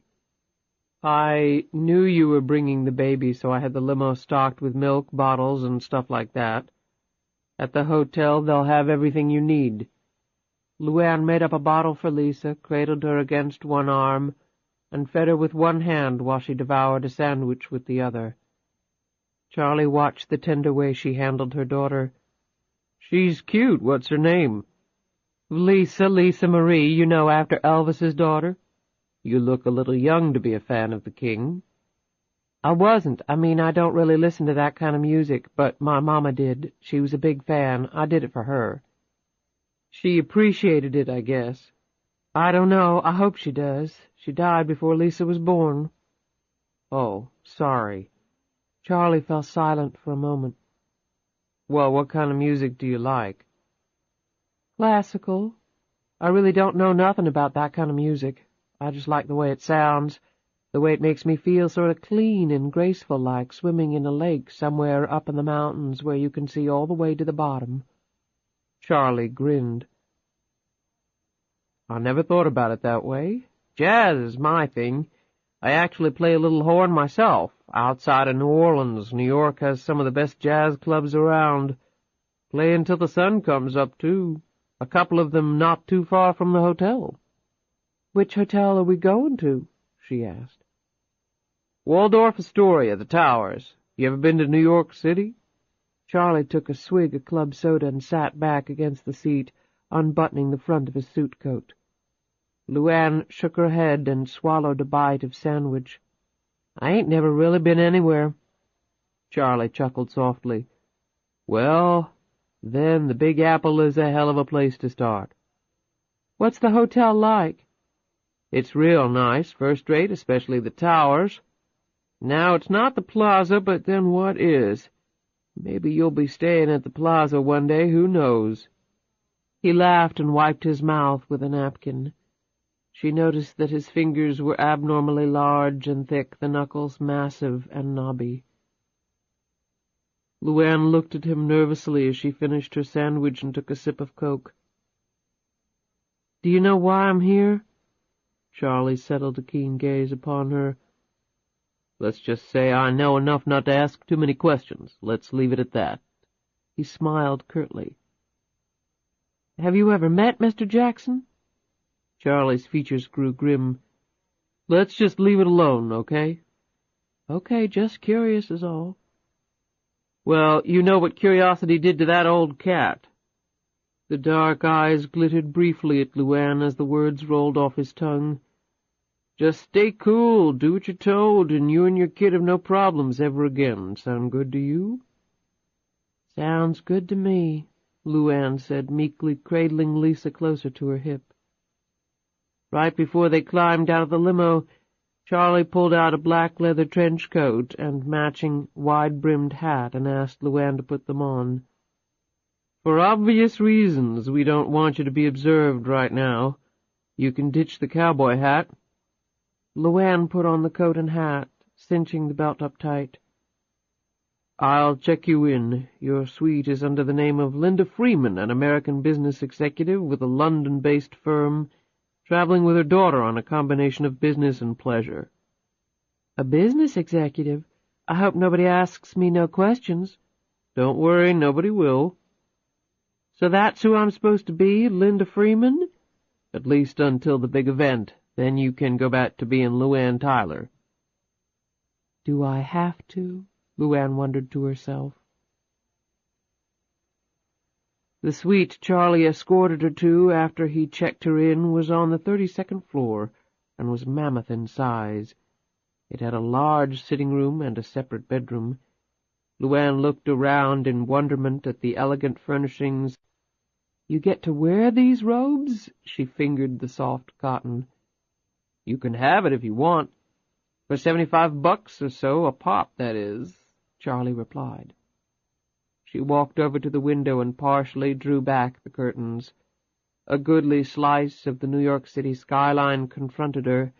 The sky was overcast, and it was already growing dark. "I ain't never seen so many buildings in all my life. How in the world do people tell 'em apart? They all look the same to me." She looked back at him. Charlie shook his head. "You know, you're real funny. If I didn't know better, I think you were the biggest hick in the world." LuAnn looked down. "I am the biggest hick in the world. At least the biggest one you'll probably ever see." He caught her look. "Hey, I didn't mean anything by it. You grow up here, you get an attitude about things, you know what I mean?" He paused for a minute while he watched LuAnn go over and stroke Lisa's face. "Look, here's the refreshment bar," he finally said. He showed her how it worked. Next he opened the thick closet door. "Over here is the safe." He indicated the heavy metal door inserted into the wall. He punched in a code, and the cylinders whirled into place. "It's a real good idea to keep your valuables in there." "I don't think I have anything worth putting in there." "How about that lottery ticket?" LuAnn gulped, dug into her pocket, and produced the lottery ticket. "So you know that much, huh?" Charlie didn't answer her. He took the ticket, barely glancing at it before thrusting it in the safe. "Pick a combo. Nothing obvious like birthdays or stuff like that. But choose something you'll remember off the top of your head. You don't want to be writing the numbers down anywhere. Got that?" He opened the safe again. LuAnn nodded and input her own code and waited until the safe was in the lock mode before shutting the closet door. Charlie headed to the door. "I'll be back tomorrow morning about 9. In the meantime, you get hungry or anything, just order up room service. Don't let the waiter get a good look at your face, though. Put your hair up in a bun or wear the shower cap like you're about to jump in the tub. Open the door, sign the bill as Linda Freeman, and then go into the bedroom. Leave some tip money on the table. Here." Charlie took a wad of bills from his pocket and handed them to her. "Generally keep a low profile. Don't go walking around the hotel or stuff like that."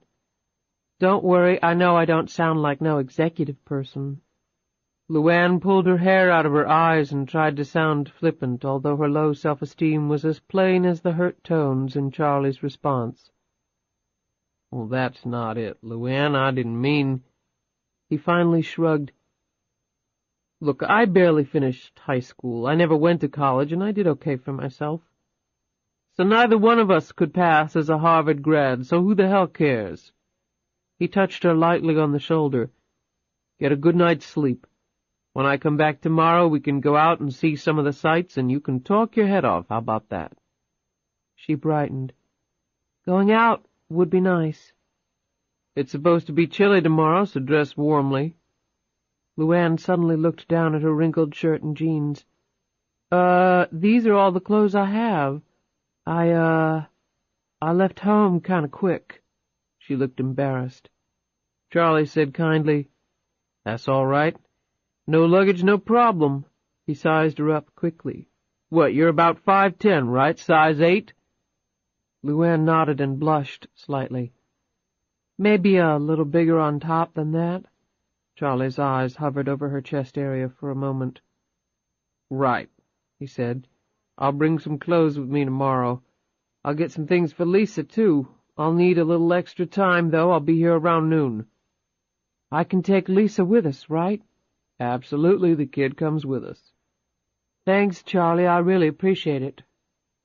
I wouldn't have the nerve to go out on my own, but I'm kind of itching to, if you know what I mean. I've never seen a place this big in my whole life. I bet you there's probably more people in this one hotel than in my whole hometown." Charlie laughed. "Yeah, I guess being from here, I kind of take it for granted. But I see what you mean. I see it exactly." After he left, LuAnn gently lifted Lisa out of her carrier, and laid her in the middle of the king-size bed, stroking her hair as she did so. She quickly undressed her, gave her a bath in the oversized tub, and dressed Lisa in her pajamas. After laying the little girl back down on the bed, covering her with a blanket and propping big pillows on either side of her so she wouldn't roll off, LuAnn debated whether to venture into the bathroom and perhaps give the tub a try as well to work the pains out of her body. That's when the phone rang. She hesitated for an instant, feeling guilty and trapped at the same time. She picked it up. "Hello? Miss Freeman?" "Sorry, you've—" LuAnn mentally kicked herself. "Yes, this is Miss Freeman," she said quickly, trying to sound as professional as possible. "A little faster next time, LuAnn," Jackson said. "People rarely forget their own names. How are things? Are you being taken care of?" "Sure am. Charlie's wonderful." "Charlie? Yes, of course. You have the lottery ticket?" "It's in the safe." "Good idea. Do you have pen and paper?" LuAnn looked around the room and then pulled a sheet of paper and a pen from the drawer of the antique-looking desk against the window. Jackson continued. "Jot down what you can. Charlie will have all the details as well. You'll be happy to know that everything is in place. At 6 p.m. the day after tomorrow, the winning ticket will be announced nationwide. You can watch it on TV from your hotel room. All the major networks will be carrying it. I'm afraid there won't be much drama in the proceedings for you, however." LuAnn could almost envision the tight little smile on his lips as he said this. "Then the entire country will eagerly wait for the winner to come forward. You won't do it immediately. We'll have to give you time, in theory, of course, to calm down, start thinking clearly, perhaps get some advice from financial people, lawyers, etc., and then you make your joyous way up to New York. Winners aren't required to come to New York, of course. The press conference can be held anywhere, even in the winner's hometown. However, many past winners have voluntarily made the trek, and the Lottery Commission likes it that way. It's far easier to hold a national press conference from here. Thus all your activities will take a day or two. Officially, you have 30 days to claim the money, so there's no problem there. By the way, in case you haven't figured it out, that's why I wanted you to wait before coming. It would not look good if people were aware you arrived in New York before the winning number was announced. You'll have to remain incognito until we're ready to present you as the winner." He sounded upset that his plans had been altered. LuAnn scribbled down notes as fast as she could. "I'm sorry, but I really couldn't wait, Mr. Jackson," LuAnn said hurriedly. "I told you what it would be like back home. It's such a small place and everything. People would know I'd got the winning ticket. They just would." "All right, fine. There's no sense wasting time discussing it now," he said brusquely. "The point is we have to keep you under cover until a day or so after the lottery drawing. You took the bus to Atlanta, correct?" "Yes." "And you took suitable precautions to disguise your appearance?" "Big hat and glasses. I didn't see anybody I knew." "And you, of course, didn't use your real name when buying your ticket?" "Of course not," LuAnn lied. "Good. I think your tracks have been effectively erased." "I hope so." "It won't matter, LuAnn, it really won't. In a few days you'll be much farther away than New York." "Where exactly will I be?" "As I said before, you tell me. Europe, Asia, South America, just name it. And I'll make all the arrangements." LuAnn thought for a moment. "Do I have to decide now?" "Of course not, but if you want to leave immediately after the press conference, the sooner you let me know the better. I've been known to work miracles with travel arrangements, but I'm not a magician, particularly since you don't have a passport or any other identification documents." He sounded incredulous as he said this. "Those will have to be prepared as well." "Can you get them made up? Even like a Social Security card?" "You don't have a Social Security number, that's impossible." "It ain't if your parents never filled out the paperwork for one," she fired back. "I thought the hospital wouldn't let a baby leave without that paperwork having been completed." LuAnn almost laughed. "I wasn't born in no hospital, Mr. Jackson.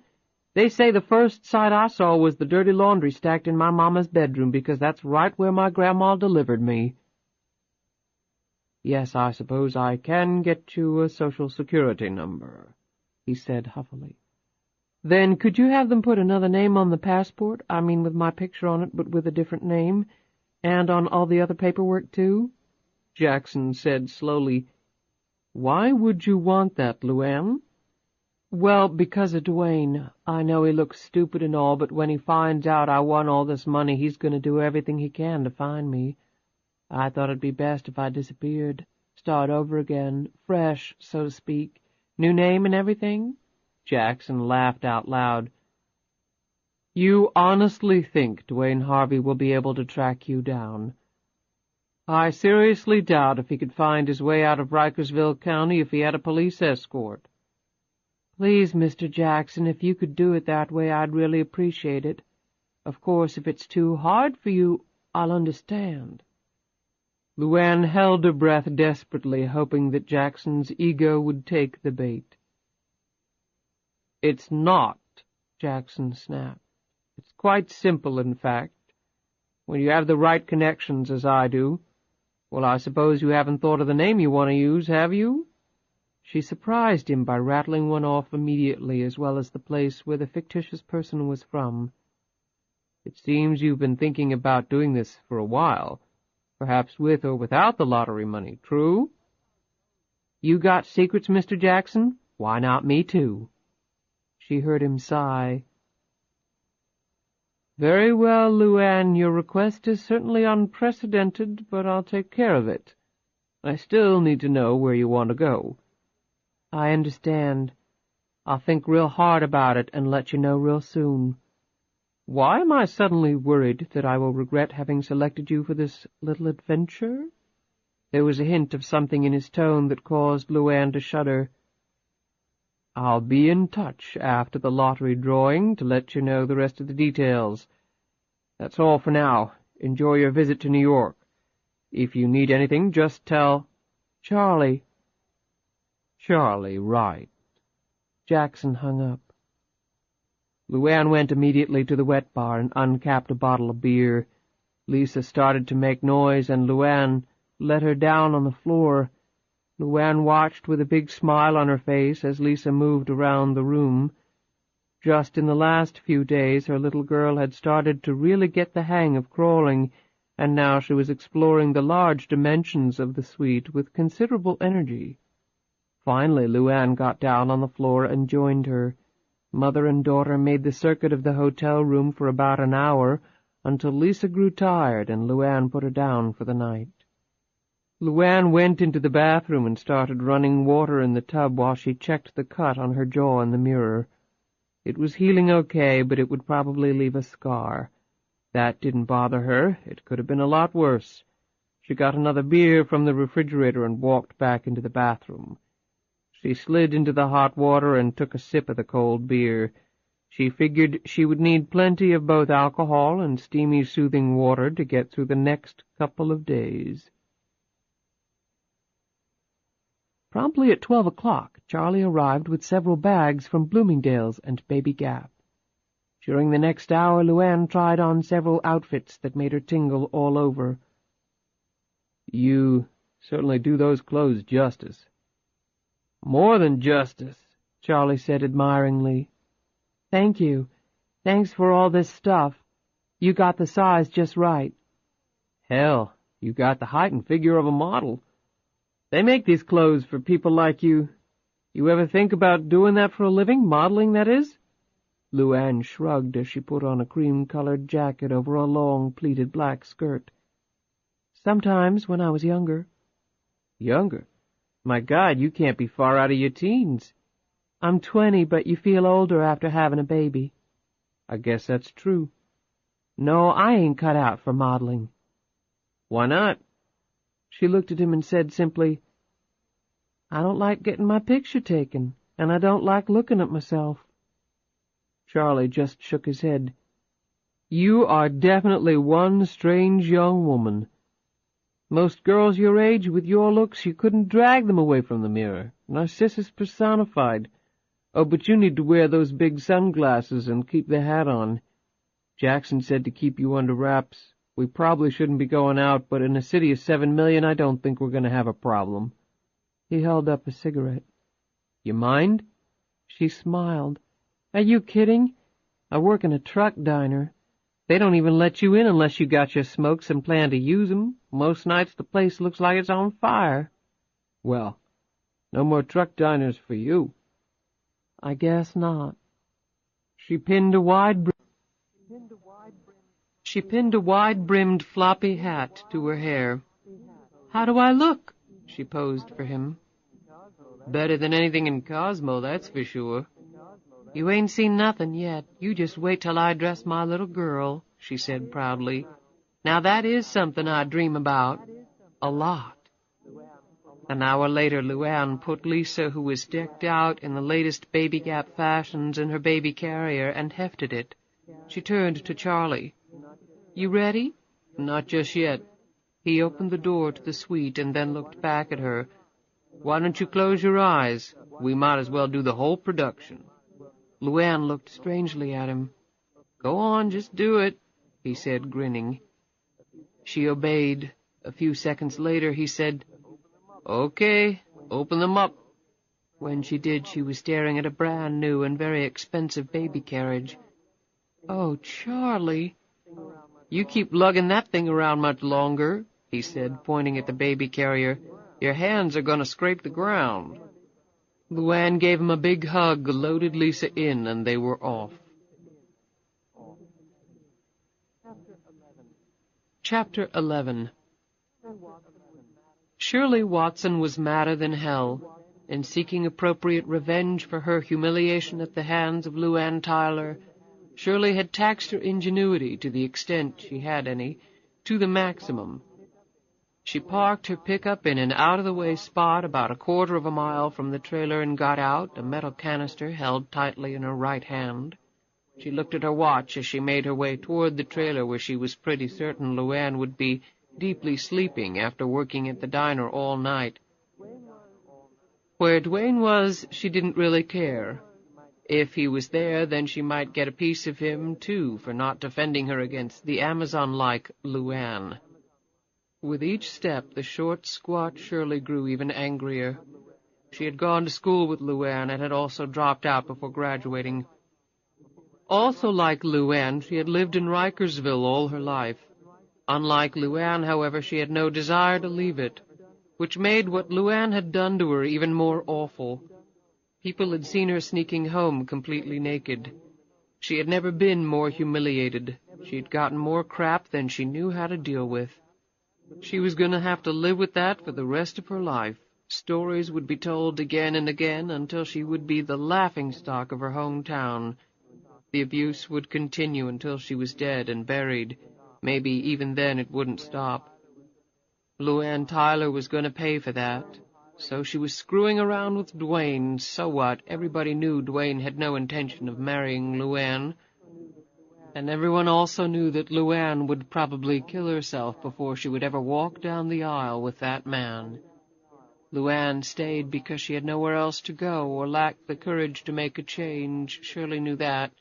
At least she believed she did, for a fact. Everyone thought LuAnn was so beautiful, so capable. Shirley fumed and grew even more flushed in the face despite the cool breeze flickering across the road. Well, she was going to love to hear what people had to say about LuAnn's looks after she got done with her. When she drew close to the trailer, Shirley bent low and made her way from tree to tree. The big convertible was still parked in front of the trailer. Shirley could see the tire marks in the hardened mud where something had spun out. She passed the car, taking a moment to peer inside before continuing her stealthy approach. What if someone else was there? She suddenly smiled to herself. Maybe LuAnn was getting some on the side while Dwayne was away. Then she could pay LuAnn back, even Stephen. She smiled even more broadly as she envisioned a naked LuAnn running screaming from the trailer. Suddenly everything became very quiet, very still. As if on cue, even the breeze stopped. Shirley's smile disappeared, and she looked around nervously. She gripped the canister even more firmly and reached in her jacket pocket and pulled out the hunting knife. If she missed with the battery acid she was carrying in the canister, then she most assuredly wouldn't miss with the knife. She had been cleaning game and fish most of her life, and could wield a blade with the best of them. LuAnn's face would get the benefit of that expertise, at least in the areas the acid missed. "Damn," she said as she moved up to the front steps, and the smell hit her right in the face. She looked around again. She hadn't experienced such an odor even when working a brief stint at the local landfill. She slipped the knife back in her pocket, unscrewed the top to the canister, and then took a moment to cover her nose with a handkerchief. She had come too far to turn back now, smell or not. She silently moved into the trailer and made her way down to the bedroom. Edging open the door, she looked in.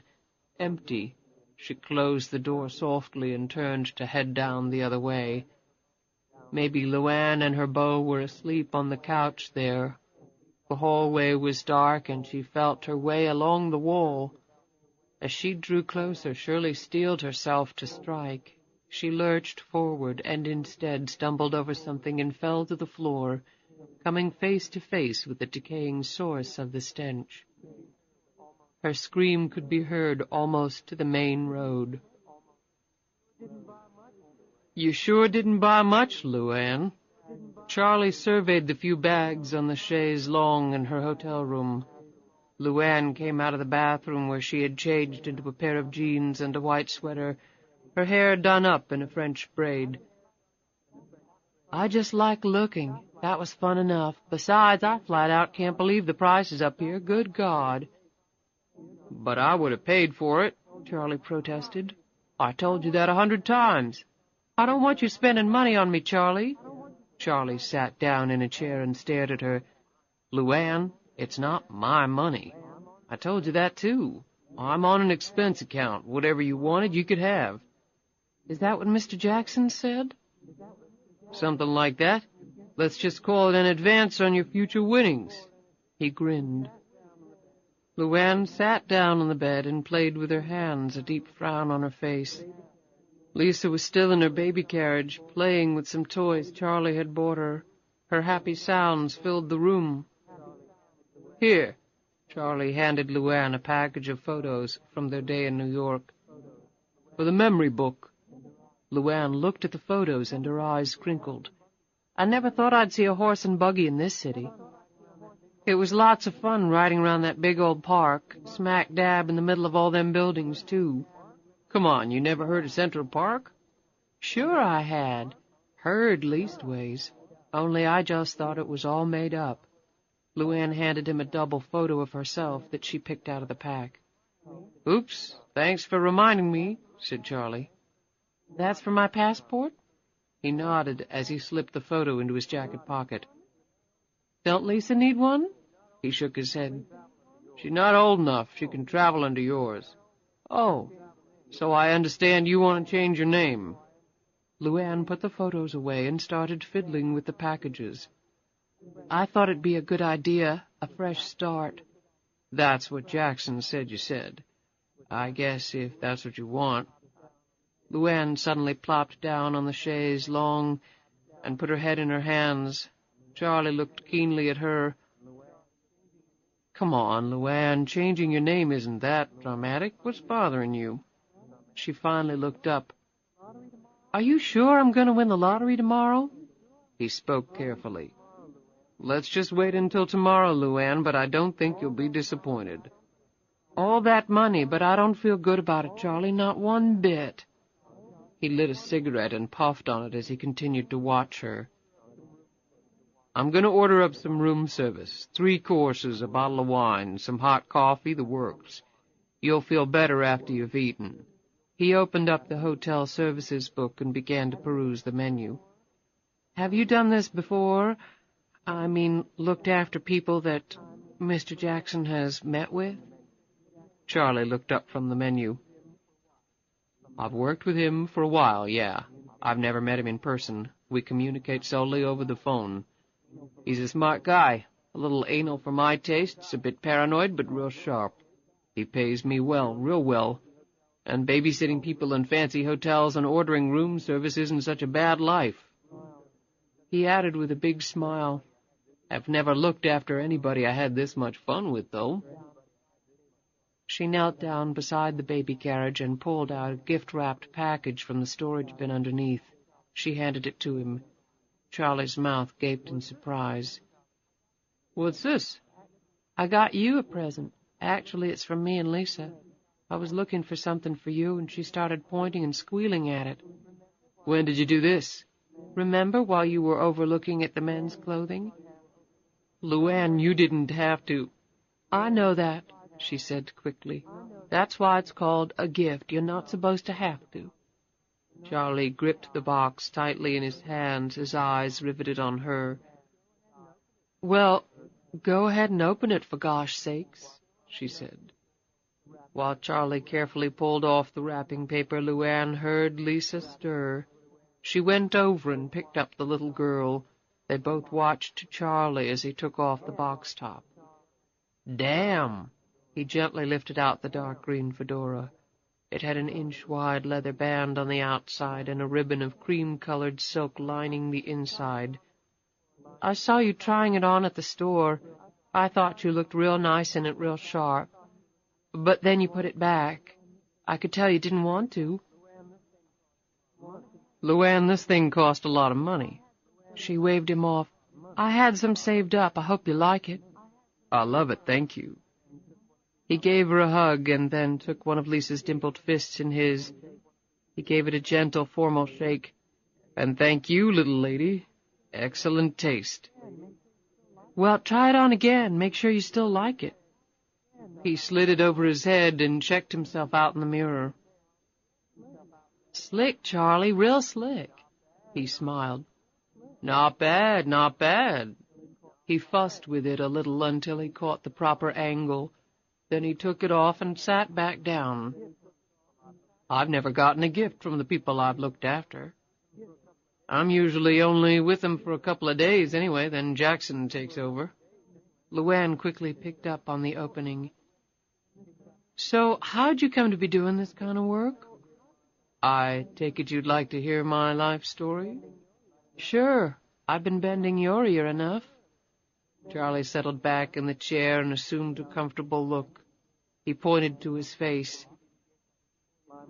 Bet you didn't guess I used to ply my skills in the boxing ring. He grinned. Mostly I was a sparring partner, a punching bag for up-and-comers. I was smart enough to get out while I still had my brains, at least some of them. After that, I took up semi-pro football. Let me tell you, that isn't any easier on the body, but at least you get to wear helmets and pads. I'd always been athletic, though, and to tell you the truth, I liked making my living that way. You look like you're in real good shape. Charlie slapped his hard stomach. Not bad for being almost 54. Anyway, after football, I coached a little, got married, floated around here and there, never finding anything that fit, you know? LuAnn said, I know that feeling real good. Then my career path took a big turn. He paused to crush out a cigarette and immediately lit another. LuAnn took the opportunity to put Lisa back in the baby carriage. What'd you do? I spent some time as a guest of the U.S. government. LuAnn looked at him curiously, not getting his meaning. I was in a federal prison, LuAnn.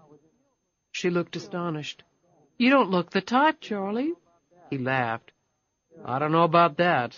Besides, there are lots of different types doing time, LuAnn, let me tell you. So what'd you do? Income tax evasion, or fraud, I guess they'd call it. At least the prosecutor did, and he was right. I guess I just got tired of paying it. Never seemed like there was enough to live on, let alone giving a chunk to the government. He brushed his hair back. That little mistake cost me 3 years and my marriage. I'm sorry, Charlie. He shrugged. Probably the best thing that ever happened to me, really. I was in a minimum security facility with a bunch of other white-collar criminal types, so I didn't have to worry every minute about somebody cutting my head off. I took a bunch of classes, started thinking about what I wanted to do with my life. Really only had one bad thing happen to me on the inside. He held up the cigarette. Never smoked until I got to prison. There just about everybody did. When I got out, I finally quit. For a long time. Took it back up about 6 months ago. What the hell? Anyway, when I got out, I went to work for my lawyer, sort of as an in-house investigator. He knew I was an honest, reliable sort, despite my little conviction, and I knew a lot of people up and down the socio-economic scale, if you know what I mean. A lot of contacts. Plus, I learned a lot while I was in the slammer. Talk about your education. I had professors in every subject, from insurance scams to auto chop shops. That experience helped out a lot when I jumped to the law firm. It was a good gig. I enjoyed the work. So how'd you hook up with Mr. Jackson? Now Charlie didn't look so comfortable. Let's just say he happened to call one day. I had gotten myself in a little bit of trouble. Nothing real serious, but I was still on parole, and it could have cost me some serious time inside. He offered to help me out, and I accepted that offer. "Kind of like I did," said LuAnn, an edge to her voice. "His offers can be kind of hard to refuse." He glanced at her, his eyes suddenly weary. She sat down on the edge of the bed and blurted out, "I've never cheated on anything in my whole life, Charlie." Charlie dragged on a cigarette and then put it out. "I guess it all depends on how you look at it." "What do you mean by that?" "Well, if you think about it, people who are otherwise good, honest, and hard-working cheat every day of their lives. Some in big ways, most in small ones. People fudge on their taxes or just don't pay 'em, like me. Or they don't give money back when somebody figures up a bill wrong. Little white lies folks tell almost automatically on a daily basis, sometimes just to get through the day with their sanity. Then there's the big cheat. Men and women have affairs all the time. That one I know a lot about. I think my ex-wife majored in adultery." "I got a little taste of that, too," LuAnn said quietly. Charlie stared at her. "One dumb S.O.B. is all I can say. Anyway, it all adds up over a lifetime. But not to know $50 million worth, maybe not in dollar terms, no, but I might take one big cheat in a lifetime over 1,000 little ones that eat away at you eventually, make you not like yourself too much." LuAnn hugged herself and shivered. He studied her for a moment and then looked once more at the room service menu. "I'm going to order dinner. Fish okay with you?" LuAnn nodded absently and stared down at her shoes while Charlie conveyed their dinner order over the phone. That done, he flipped another cigarette out of the pack and lit up. "Hell, I don't know one single person who would turn down the offer you got. As far as I'm concerned, you'd be stupid to." He paused and fiddled with his lighter. "And from the little I've seen of you, maybe you can redeem yourself, at least in your eyes. Not that you'd need much redeeming." She stared up at him. "How can I do that?" "Use some of the money to help other people," he said simply. "Maybe treat it like a public trust or something like that. I'm not saying don't enjoy the money. I think you deserve that," he added. "I saw some background info on you. You haven't exactly had the easiest life." LuAnn shrugged. "I got by." Charlie sat down beside her. "That's exactly right, LuAnn. You're a survivor. You'll survive this, too." He looked at her intently. "You mind me asking a personal question now that I've spilled my guts to you?" "Depends on the question." "Fair enough," he nodded. "Well, like I said, I looked at some of your background stuff. I was just wondering how you ever hooked up with a guy like Dwayne Harvey. He has loser stamped all over him." LuAnn thought of Dwayne's slender body lying face down on the dirty carpet, the small groan he had made before plummeting over, as though he were calling to her, pleading for help. But she hadn't answered that call. "Dwayne's not so bad. He had a bunch of bad breaks." She stood up and paced. "I was going through a real bad time. My mama had just died. I met Dwayne while I was thinking of what to do with my life. You either grow up in that county and die there, or you get out just as fast as you can. Ain't nobody ever moved into Rikersville County, least not that I ever heard of." She took a deep breath and continued. "Dwayne had just moved into this trailer he had found. He had a job then. He treated me nice. We talked some about getting married. He was just different." "You wanted to be one of the ones who was born and died there?" She looked at him shocked. "Hell no. We were going to get out. I wanted to, and that's what Dwayne wanted. At least, that's what he said." She stopped pacing and looked over at Charlie. "Then we had Lisa," she said simply. "That kind of changed things for Dwayne. I don't think having a kid was part of his plan. But we did, and it's the best thing that ever happened to me. But after that, I knew things weren't going to work out between us. I knew I had to leave. I was just trying to figure out how when Mr. Jackson called." LuAnn looked out the window at the twinkling lights etched against the darkness. "Jackson said there were some conditions with all this, with the money. I know he's not doing this because he loves me." She looked over her shoulder at Charlie. Charlie grunted. "No, you're absolutely right about that." "You got any idea what the conditions are?" Charlie was shaking his head before she finished asking the question. "I do know that you'll have more money than you'll know what to do with." "And I can use that money any way I want, right?" "That's right. It's yours, free and clear. You can clean out Saks Fifth Avenue in Tiffany or build a hospital in Harlem. It's up to you." LuAnn looked back out the window, and her eyes began to shine as the thoughts plowing through her head seemed to dwarf the skyline staring back at her. Right that very instant, everything seemed to click. Even the massive number of buildings in New York City seemed far too small to hold the things she wanted to do with her life, with all that money.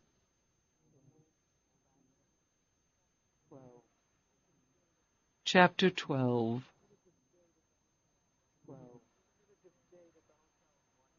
"We should have just stayed at the hotel and watched it from there." Charlie looked around nervously. "Jackson would kill me if he knew we were here. I have strict orders never to take any of the clients here."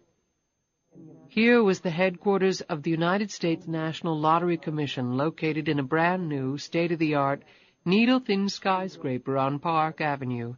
The huge auditorium was filled with people. Network news correspondents were scattered throughout, microphones clamped in their fists, as were representatives from magazines, newspapers, and cable TV. Near the front of the stage, LuAnn cradled Lisa against her chest.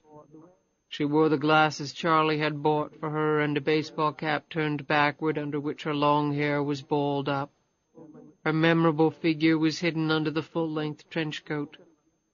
"It's okay, Charlie. Nobody's going to remember me under all this stuff." He shook his head. "I still don't like it." "I had to come see. It just wouldn't be the same thing sitting in the hotel room watching on TV." "Jackson's gonna probably call the hotel right after the drawing," he grumbled. "I'll just tell him I fell asleep and didn't hear the phone." "Right." He lowered his voice. "You're gonna win at least $50 million and you fall asleep?" "Well, if I already know I'm going to win, what's so exciting about it?" she shot back.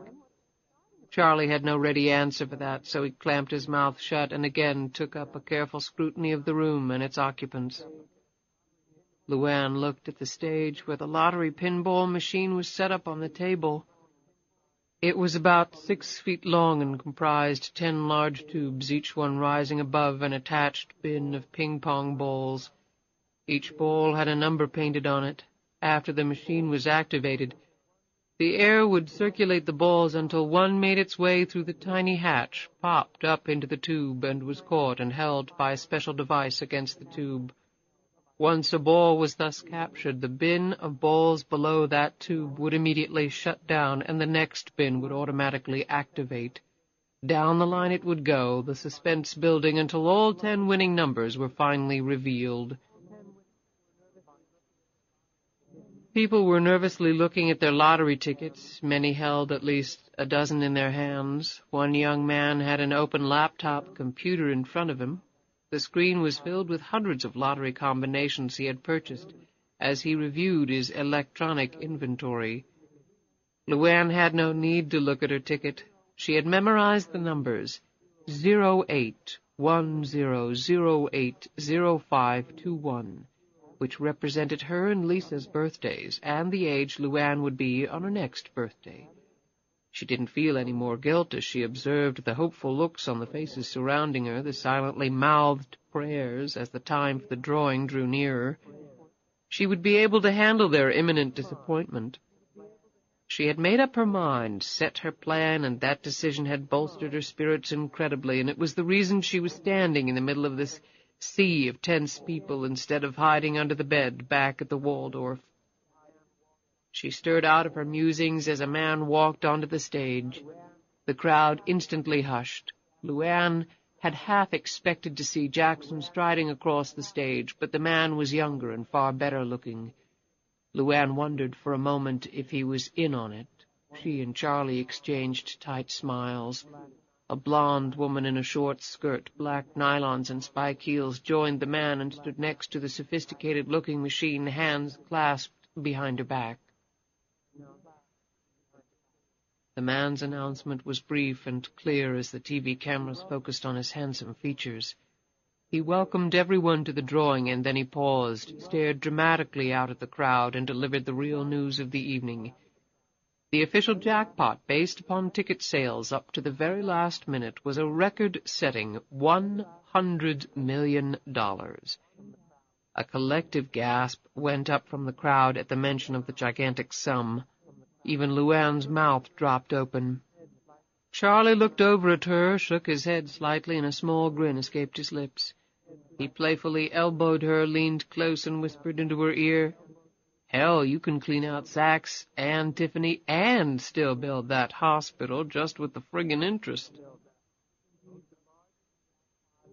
It was indeed the largest jackpot ever, and one incredibly fortunate person was about to win it, the lottery man declared with a beaming smile and a ton of showmanship. The crowd cheered wildly. The man gestured dramatically to the woman who hit the power switch on the side of the machine. LuAnn watched as the balls in the first bin started bouncing around. When the balls started attacking the narrow pathway into the tubes, LuAnn felt her heart race and her breathing constrict. Despite the presence of Charlie beside her, the calm, authoritative manner of Mr. Jackson, his correct predicting of the daily lottery, and all the other things she had been through in the last several days, she suddenly felt that her being here was totally crazy. How could Jackson or anyone else control what those gyrating balls would do? It occurred to her that what she was witnessing resembled sperm dive-bombing an egg, something she had once seen on a TV program. What were the chances of correctly picking the one that would break through and impregnate? Her spirits plummeted as she confronted a very distinct set of options. Travel back home and somehow explain the deaths of 2 men in a drug-filled trailer she happened to call home, or seek the hospitality of the nearest homeless shelter here in the city and contemplate what to do with the wrecked state of her life. She clutched Lisa even more tightly, and one of her hands drifted over and clasped Charlie's thick fingers. A ball squirted through the opening and was caught on the first tube. It was the number 0. It was shown on a large screen suspended over the stage. As soon as this occurred, the second bin of balls started popping. In a few seconds, it too had produced a winner, the number 8.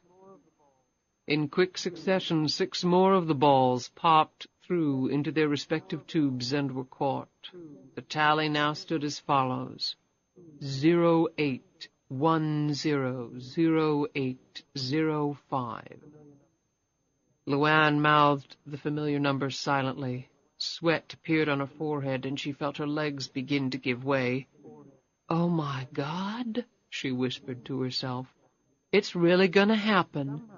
Jackson had done it. Somehow, someway, the uppity, anal little man had done it. She heard many moans and groans next to her as lottery tickets were torn up and thrown to the floor as the numbers stared back at the crowd from the stage. LuAnn watched, completely mesmerized, as the 9th bin of balls started bouncing. The entire process now seemed to be occurring in the slowest of slow motion. Finally, the number 2 ball kicked out and held in tube number 9. There were no hopeful faces left in the crowd, except for one.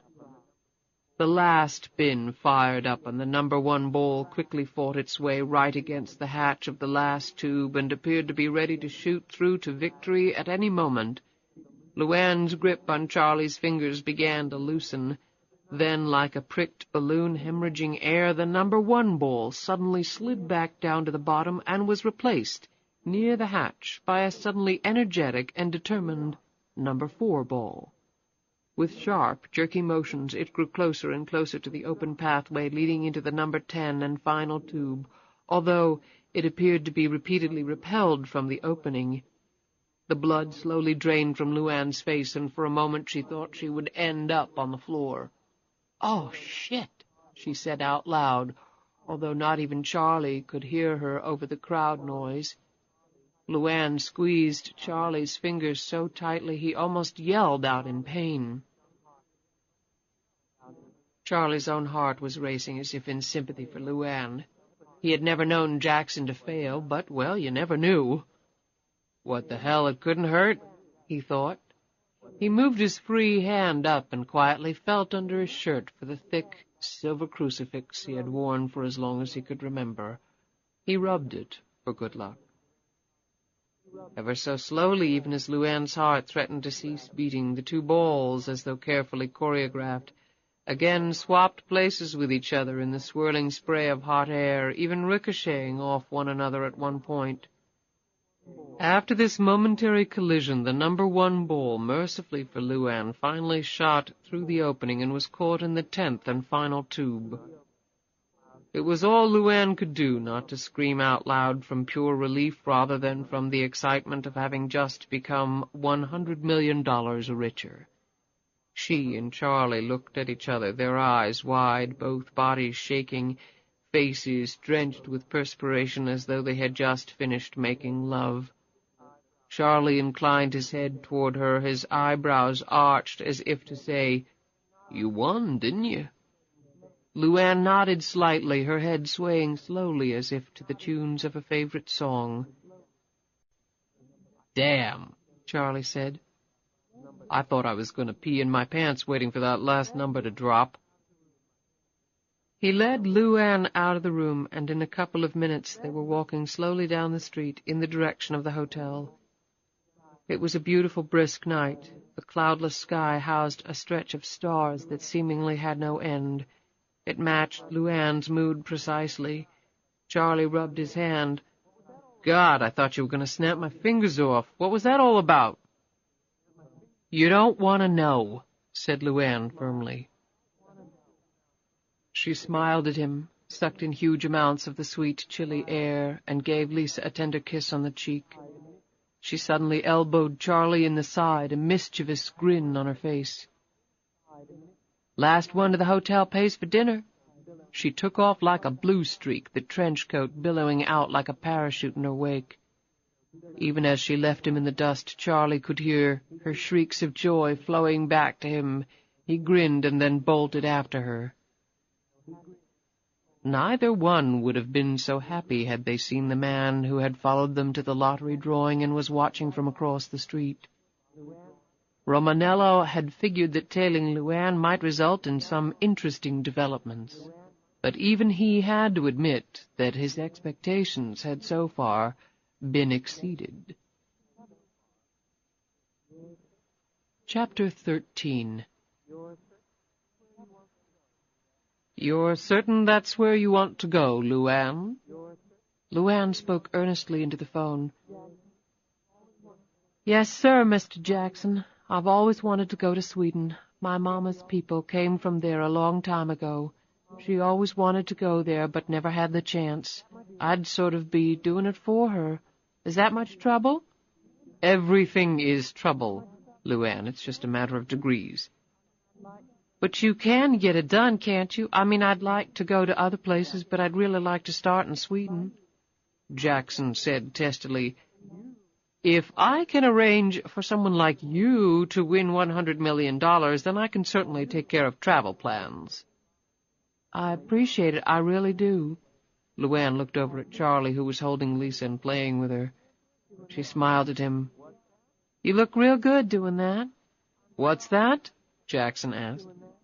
"I'm sorry, I was talking to Charlie." "Put him on. We need to arrange for your visit to the lottery office so they can confirm the winning ticket." "The sooner that's accomplished, the sooner we can get on with the press conference, and then you can be on your way." "The conditions you talked about," LuAnn began. Jackson interrupted.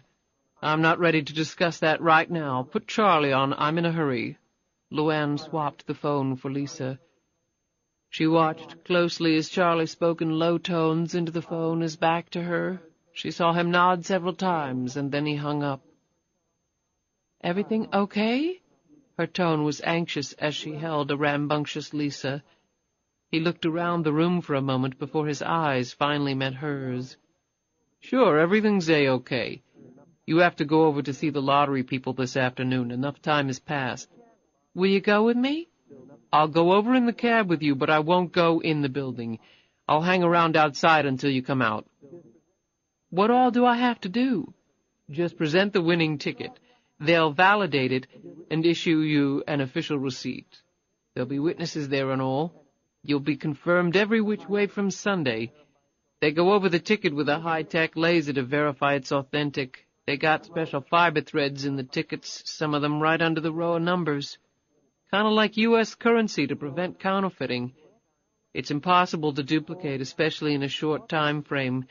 They'll call the outlet where you bought the ticket to confirm that lottery number was indeed purchased at that site. They'll ask for background info on you, where you're from, kids, parents, that sort of thing. It takes a few hours. You don't have to wait. They'll get in touch when the process is complete. Then they'll release a statement to the press that the winner has come forward. But they won't release your name until the press conference. You know, keep the suspense building. That stuff really sells tickets for the next drawing. You don't have to hang around for that either. The actual press conference will be the next day." "Do we come back here?" "Actually, Linda Freeman is checking out today. We'll go to another hotel where you can check in as LuAnn Tyler, one of the richest people in the country, fresh in town and ready to take on the world." "You ever been to one of these press conferences before?" He nodded. "A few. They can be a little crazy, especially when the winners bring family with them. Money can do strange things to people, but it doesn't last too long. You get asked a bunch of questions and then off you go." He paused and then added, "That's nice what you're doing, going to Sweden for your mom like that." LuAnn looked down as she played with Lisa's feet.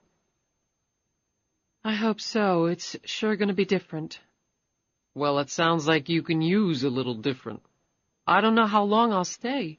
"Stay as long as you want. Hell, you can stay forever if you want to." "I'm not sure I can do that. I don't think I'd fit in." He gripped her shoulders and looked her in the face. "Listen, LuAnn, give yourself some credit. Okay, so you don't have a bunch of fancy degrees, but you're sharp, you take great care of your kid, and you got a good heart. In my book, that puts you ahead of about 90% of the population." "I don't know how good I'd be doing right now if you weren't here helping me out." He shrugged. "Hey, like I said, it's part of the job." He let go of her shoulders and fished a cigarette out of his pack. "Why don't we have some quick lunch, and then you go claim your prize? What do you say, you ready to be filthy rich, lady?" LuAnn took a deep breath before answering, "I'm ready." LuAnn emerged from the Lottery Commission building, walked down the street, and turned a corner where she met Charlie at a prearranged spot. He had kept Lisa for her while she had gone in. "She's been watching everything going by. She's a real alert kid," he said. "Won't be long before I'm running every which way after her." "She was doing her best to get down and crawl off, swear to God." Charlie smiled and put a very exuberant Lisa back in her carriage. "So how'd it go?" "They were real friendly, treated me real special. You want coffee, Miss Tyler? You want a phone to make calls? One woman asked me if I wanted to hire her as my personal assistant. She laughed. You better get used to that. You have the receipt? Yep, in my purse. What time's the press conference? Tomorrow at 6 o'clock, they said. She eyed him. What's wrong? As they walked, Charlie had glanced surreptitiously over his shoulder a couple of times. He looked over at her. I don't know. When I was in prison and then doing the PI stuff, I developed this kind of built-in radar that tells me when somebody's paying a little too close attention to me. My alarm's going off right now. LuAnn started to look around, but he cut her off. Don't do that. Just keep walking. We're fine. I checked you in at another hotel. It's another block down. Let's get you and Lisa in okay, and then I'll snoop around a little. It's probably nothing. LuAnn looked at the worry creases around his eyes and concluded his words did not match his feelings. She gripped the baby carriage tighter as they continued down the street. 20 yards behind, and on the other side of the street, Anthony Romanella debated whether or not he had been spotted. The streets were filled with people at this hour, but something in the sudden rigidity of the people he was tracking had set off his own warning bell. He hunkered in his jacket and dropped back another 10 yards, still keeping them well in sight. He kept a constant lookout for the closest taxi in case they decided to snare one. He had the advantage, though, in that it would take some time to load the baby carriage and baby in. He would have plenty of opportunity to hail a cab in that time, but they continued on foot until they reached their destination. Romanello waited outside the hotel for a moment, looked up and down the street, and then went in. "When did you get these?" LuAnn stared at the new set of luggage stacked in a corner of the hotel suite. Charlie grinned. You can't go on your big trip without the proper baggage, and this stuff is super durable. Not that expensive crap that falls apart if you look at it wrong. One bag is already packed with things you'll need for the trip over, things for Lisa and whatnot. I had a lady friend of mine do it. We'll have to do some more shopping today to fill up the other bags, though. My God, I can't believe this, Charlie. She gave him a hug and a peck on the cheek. He looked down in embarrassment, his face flushed. It wasn't such a big deal. Here. He handed her passport to her. She solemnly looked at the name inside as though the fact of her reincarnation were just sinking in, which it was. She closed the small blue book. It represented a gateway to another world, a world she would soon, with a little luck, be embracing. Fill that sucker up, LuAnn. See the whole damned planet, you and Lisa. He turned to leave. I'm going to go check on some things. I'll be back shortly. She fingered the passport and looked up at him, her cheeks slightly red. Why don't you come with us, Charlie? He turned slowly back around and stared at her. What? LuAnn looked down at her hands and spoke hurriedly. I was thinking I got all this money now, and you've been real nice to me and Lisa, and I never been anywhere before and all, and, well, I'd like you to come with us. That is, if you want to. I'll understand if you don't. That's a very generous offer, LuAnn, he said softly. But you don't really know me, and that's a big commitment to make to someone you don't really know. I know all I need to, she said stubbornly. I know you're a good person. I know you've been taking care of us, and Lisa took to you like nobody's business. That counts for a darn lot in my book. Charlie smiled in the little girl's direction and then looked back at LuAnn. Why don't we both think on it, LuAnn? Then we'll talk, okay? She shrugged and slid several strands of hair out of her face.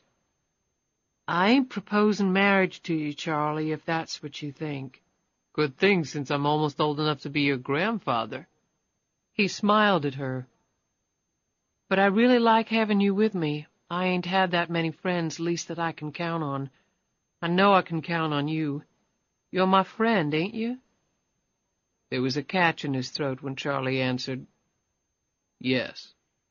He coughed and assumed a more businesslike tone. "I hear what you're saying, LuAnn. We'll talk about it when I get back. Promise." When the door closed behind him, LuAnn got Lisa ready for her nap. While the little girl drifted off to sleep, LuAnn restlessly walked the parameters of the hotel suite. She looked out the window in time to see Charlie exit the building and head down the street. She followed him with her eyes until he was out of sight. She had not seen anyone who appeared to be tracking him, but there were so many people around she couldn't be sure. She sighed and then frowned. She was out of her element here. She just wanted to see him back, safe and sound. She began to think about the press conference, but as she envisioned a bunch of strangers asking her all sorts of questions, her nerves began to jangle too much, and she quit thinking about it. The knock at the door startled her.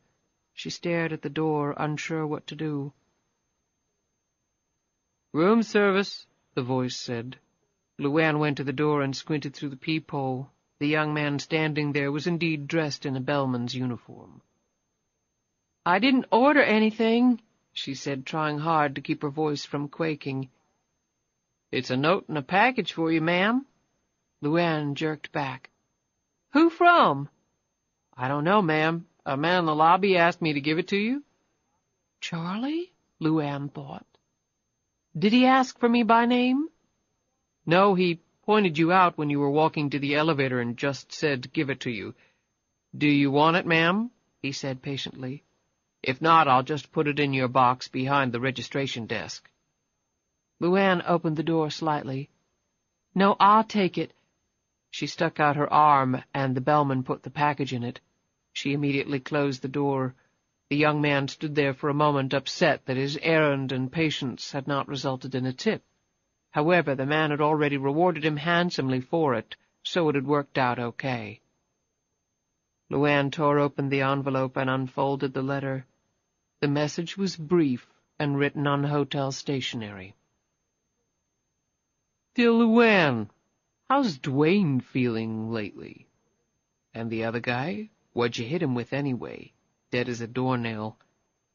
Sure hope the police don't find out you were there. Hope you enjoy the story, a little hometown news. Let's chat. In 1 hour, take a cab to the Empire State Building. It's truly a landmark worth seeing. Leave the big guy and the kid at home. XXX OOOs. LuAnn ripped off the brown packing paper, and the newspaper fell out. She picked it up and looked at it. It was the Atlanta Journal and Constitution. It had a page marked with a yellow piece of paper. She opened to that page and sat down on the sofa. In her agitation at seeing the headline, she jumped up. Her eyes fed voraciously on the words, occasionally darting to the accompanying photo. If possible, the trailer looked even dingier, captured in grainy black and white. In fact, it looked like it had actually collapsed and was merely awaiting the dump truck to cart it and its occupants away for burial. The convertible was also in the photo, its long hood and obscene ornament pointed straight at the trailer like some hunting dog telling its master, "There's the kill." 2 men dead, the story said. Drugs involved. As LuAnn read the name Dwayne Harvey, a teardrop splattered onto the page and blurred some of the next. She sat down and did her best to compose herself. The other man had not yet been identified. LuAnn read quickly, and then she stopped searching when she found her name. The police were looking for her right now. The paper didn't say she had been charged with any crime, although her disappearance had probably only increased the police's suspicions. She flinched when she read that Shirley Watson had discovered the bodies. A canister of battery acid had been found on the floor of the trailer. LuAnn's eyes narrowed. Battery acid. Shirley had come back to avenge herself and had brought that acid to do the job. That was clear. She doubted, though, if the police would care about a crime that had not occurred when they had their hands full with at least 2 that had. While she sat staring in shock at the paper, another knock on the door almost made LuAnn jump out of her chair. "LuAnn?" She took a deep breath. "Charlie?" "Who else?" "Just a minute." LuAnn jumped up, hastily ripped the news article out of the paper and stuffed it in her pocket. She slid the letter and the rest of the newspaper under the couch. She unlocked the door, and he entered the room and shrugged off his coat. "Stupid idea, like I'm going to be able to spot somebody out in those streets." He slid a cigarette from its pack and lit up, thoughtfully staring out the window. "Still can't shake the feeling that somebody was tailing us, though." "It could have been just somebody looking to rob us, Charlie. You got a lot of that up here, don't you?" He shook his head. "Crooks have gotten more daring lately, but if that was the case, they would have hit us and run. Grabbed your purse and disappeared. It's not like they were going to pull a gun and stick us up in the middle of 1,000,000 people. I had the sense whoever it was tracking us for a while." He turned to stare at her. "Nothing unusual happened to you on the way up, did it?" LuAnn shook her head, staring back at him with wide eyes, afraid to speak. "Nobody followed you up to New York that you know of, did they?" "I didn't see anybody, Charlie. I swear I didn't." LuAnn started to shake. "I'm scared." He put a big arm around her. "Hey, it's okay. Probably just paranoid Charlie going off on nothing, but sometimes it pays to be paranoid. Look, how about we go do some more shopping? It'll make you feel better." LuAnn nervously fingered the newspaper article in her pocket. Her heart seemed to be climbing up her throat, seeking a larger space in which to explode. However, when she looked up at him, her face was calm, bewitching. "You know what I really want to do?" "What's that? Name it and it's done." "I want to get my hair done, and maybe my nails. They both look kind of crappy, and with the press conference going on across the whole country and all, I'd like to look good." "Damn, why didn't I think of that? Well, let's just look up the fanciest beauty parlor in the phone book." "There's one in the lobby," LuAnn said hurriedly. "I saw it coming in. They do hair and nails and feet and facials, stuff like that. It looked real nice, real nice." "Even better, then." "Could you watch Lisa for me?" "We can come down and hang out with you." "Charlie, I swear, don't you know nothing?" What'd I say?" "Men don't come down to the beauty parlor and watch the goings-on. That's for us females to keep secret. If you knew how much trouble it takes to get us all pretty, it wouldn't be nearly as special, but you got a job to do." "What's that?" "You can ooh and ah when I get back and tell me how beautiful I look." Charlie grinned. "I think I can handle that one." "I don't know how long I'll be. I might not be able to get in right away. There's a bottle ready in the refrigerator for Lisa for when she gets hungry. She's going to want to play for a while, and then you can put her down for a nap." "Take your time. I've got nothing else on the agenda. A beer and cable TV." He went over and lifted Lisa out of the baby carriage. "And the company of this little lady, and I'm a happy man." LuAnn picked up her coat. Charlie said, "What do you need that for?" "I need to buy some personal things. There's a drugstore across the street." "You can just get them in the gift shop in the lobby." "If they're anything like the prices in the last hotel, I'll go across the street and save myself some money. Thank you very much." "LuAnn, you're one of the richest women in the world. You could buy the whole damned hotel if you wanted."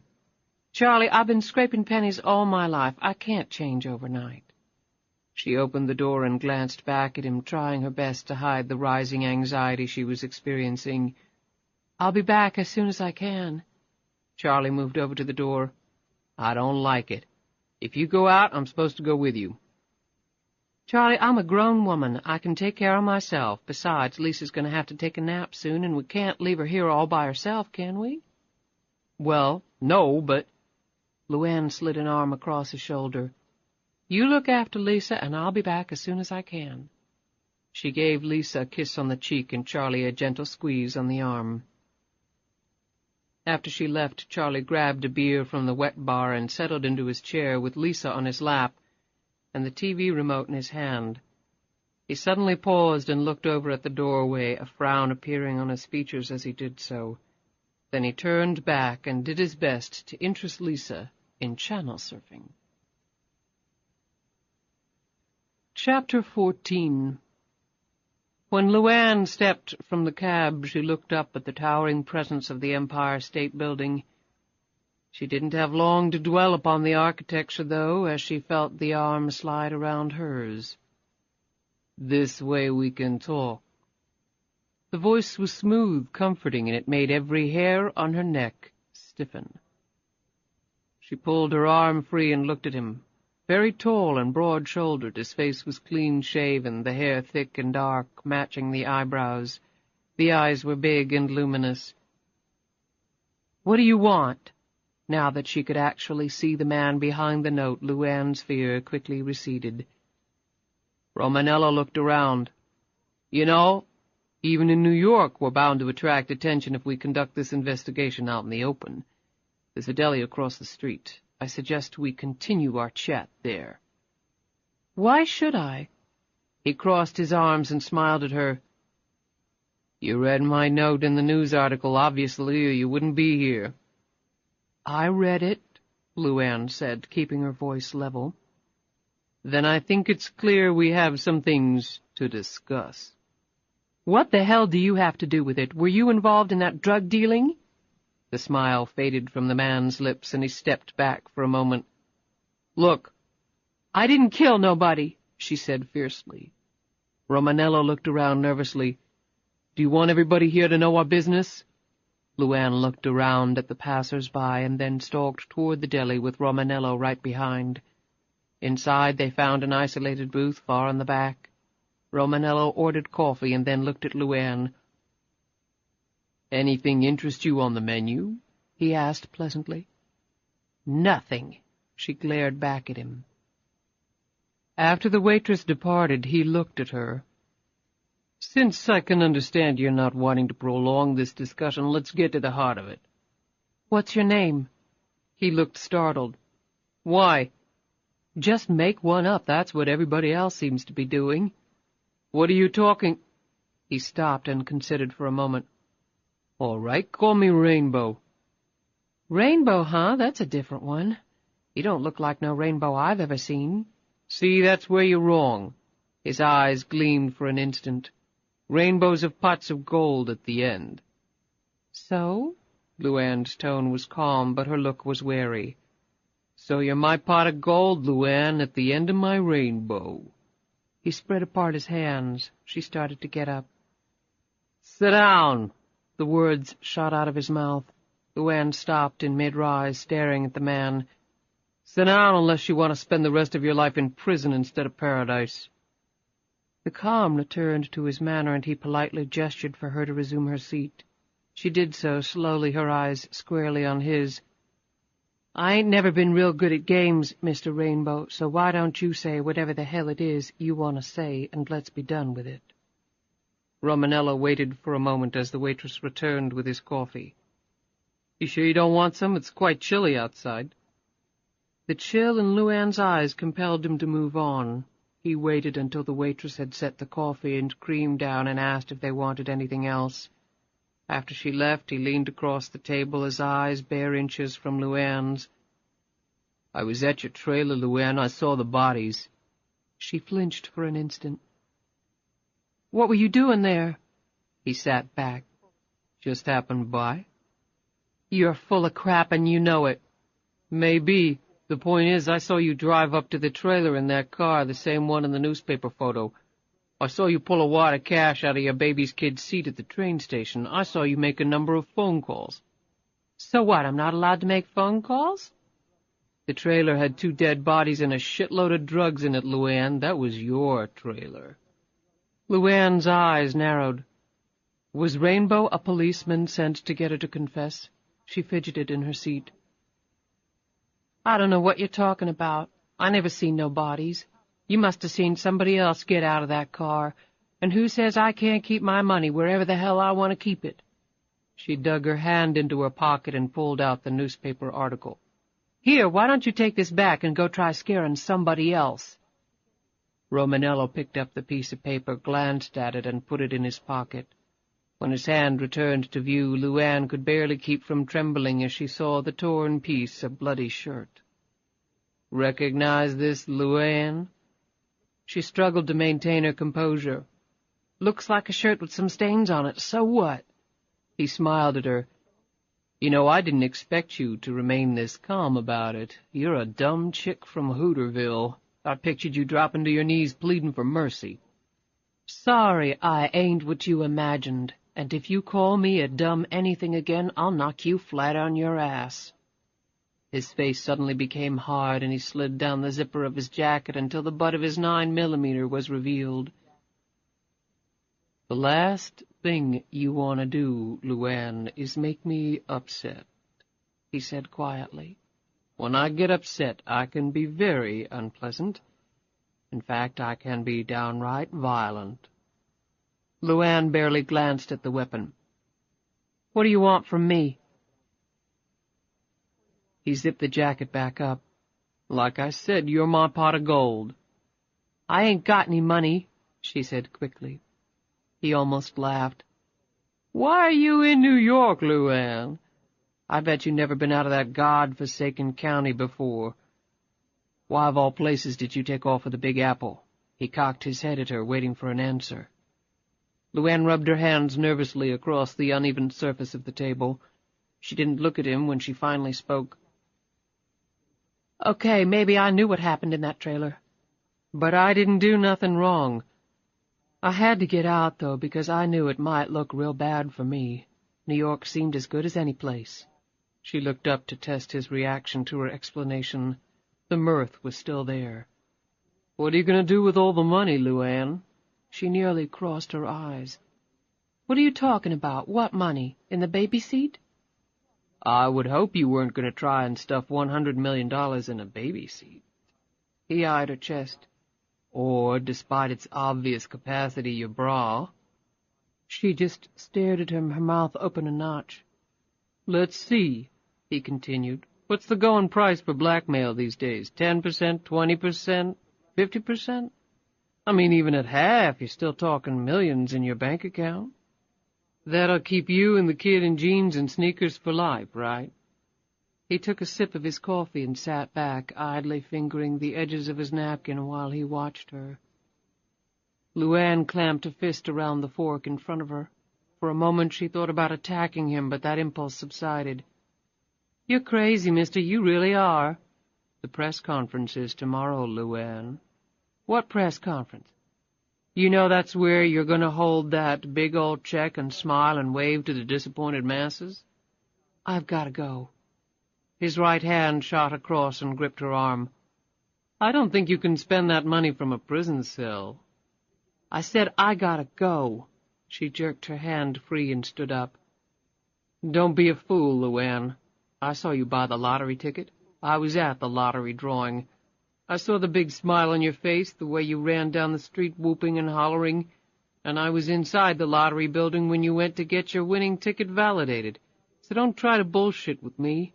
You walk out of here, and the first thing I'm going to do is place a call to that podunk county and that podunk sheriff and tell them everything I saw. And then I'm going to send them this piece of shirt. You can't believe the high-tech stuff they've got in the lab these days. They'll start piecing it together. And when I tell them you just won the lottery and maybe they should grab you before you disappear, then you can just kiss your new life goodbye. Although I didn't do nothing wrong. No, what you did was stupid, LuAnn. You ran. And when you run, the cops always figure you're guilty. It's how cops think. They'll believe you were in it up to your pretty little ass. Right now they haven't got around to you, but they will. It's up to you to decide whether they start focusing on you 10 minutes from now or 10 days from now. If it's 10 minutes, you're dead. If it's 10 days, I figure your plan is to disappear forever, because that's what I intend to do. You pay me only once, that I'll guarantee. I couldn't spend all that money even if I tried, and neither could you. We all win that way. The other way, you lose. Slam dunk. So, what's it gonna be? She stood frozen for a moment, halfway out of her chair. Slowly, inch by inch, she sat back down. Very smart of you, LuAnn. I can't pay you half. His face darkened. Don't be greedy, lady. It's got nothing to do with that. I can pay you. I just don't know how much, but it'll be a lot. Enough for you to do whatever the hell you want to do." "I don't understand," he began. LuAnn interrupted, borrowing phraseology from Jackson. "You don't have to understand nothing. But if I do this, I want you to answer one question for me, and I want the truth, or you can just go and call the cops. I don't care." He eyed her cautiously. "What's the question?" LuAnn leaned across the table, her voice low but intense. "What were you doing in that trailer? You just didn't happen on by. I know that sure as I'm sitting here." "Look, why does it matter why I was there?" He threw his arm up in a casual motion. LuAnn reached out as quickly as a striking rattler and grabbed his wrist. He winced as she squeezed it with a strength he had not anticipated. Big and strong as he was, it would have taken all his might to break that grip. "I said I wanted an answer, and it better be the right one."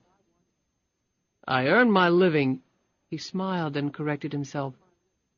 "I used to earn my living by taking care of little problems for people." LuAnn continued to grip the wrist. "What problems? Did this have to do with the drugs Dwayne was dealing?" Romanello was shaking his head. "I didn't know anything about the drugs. Dwayne was already dead.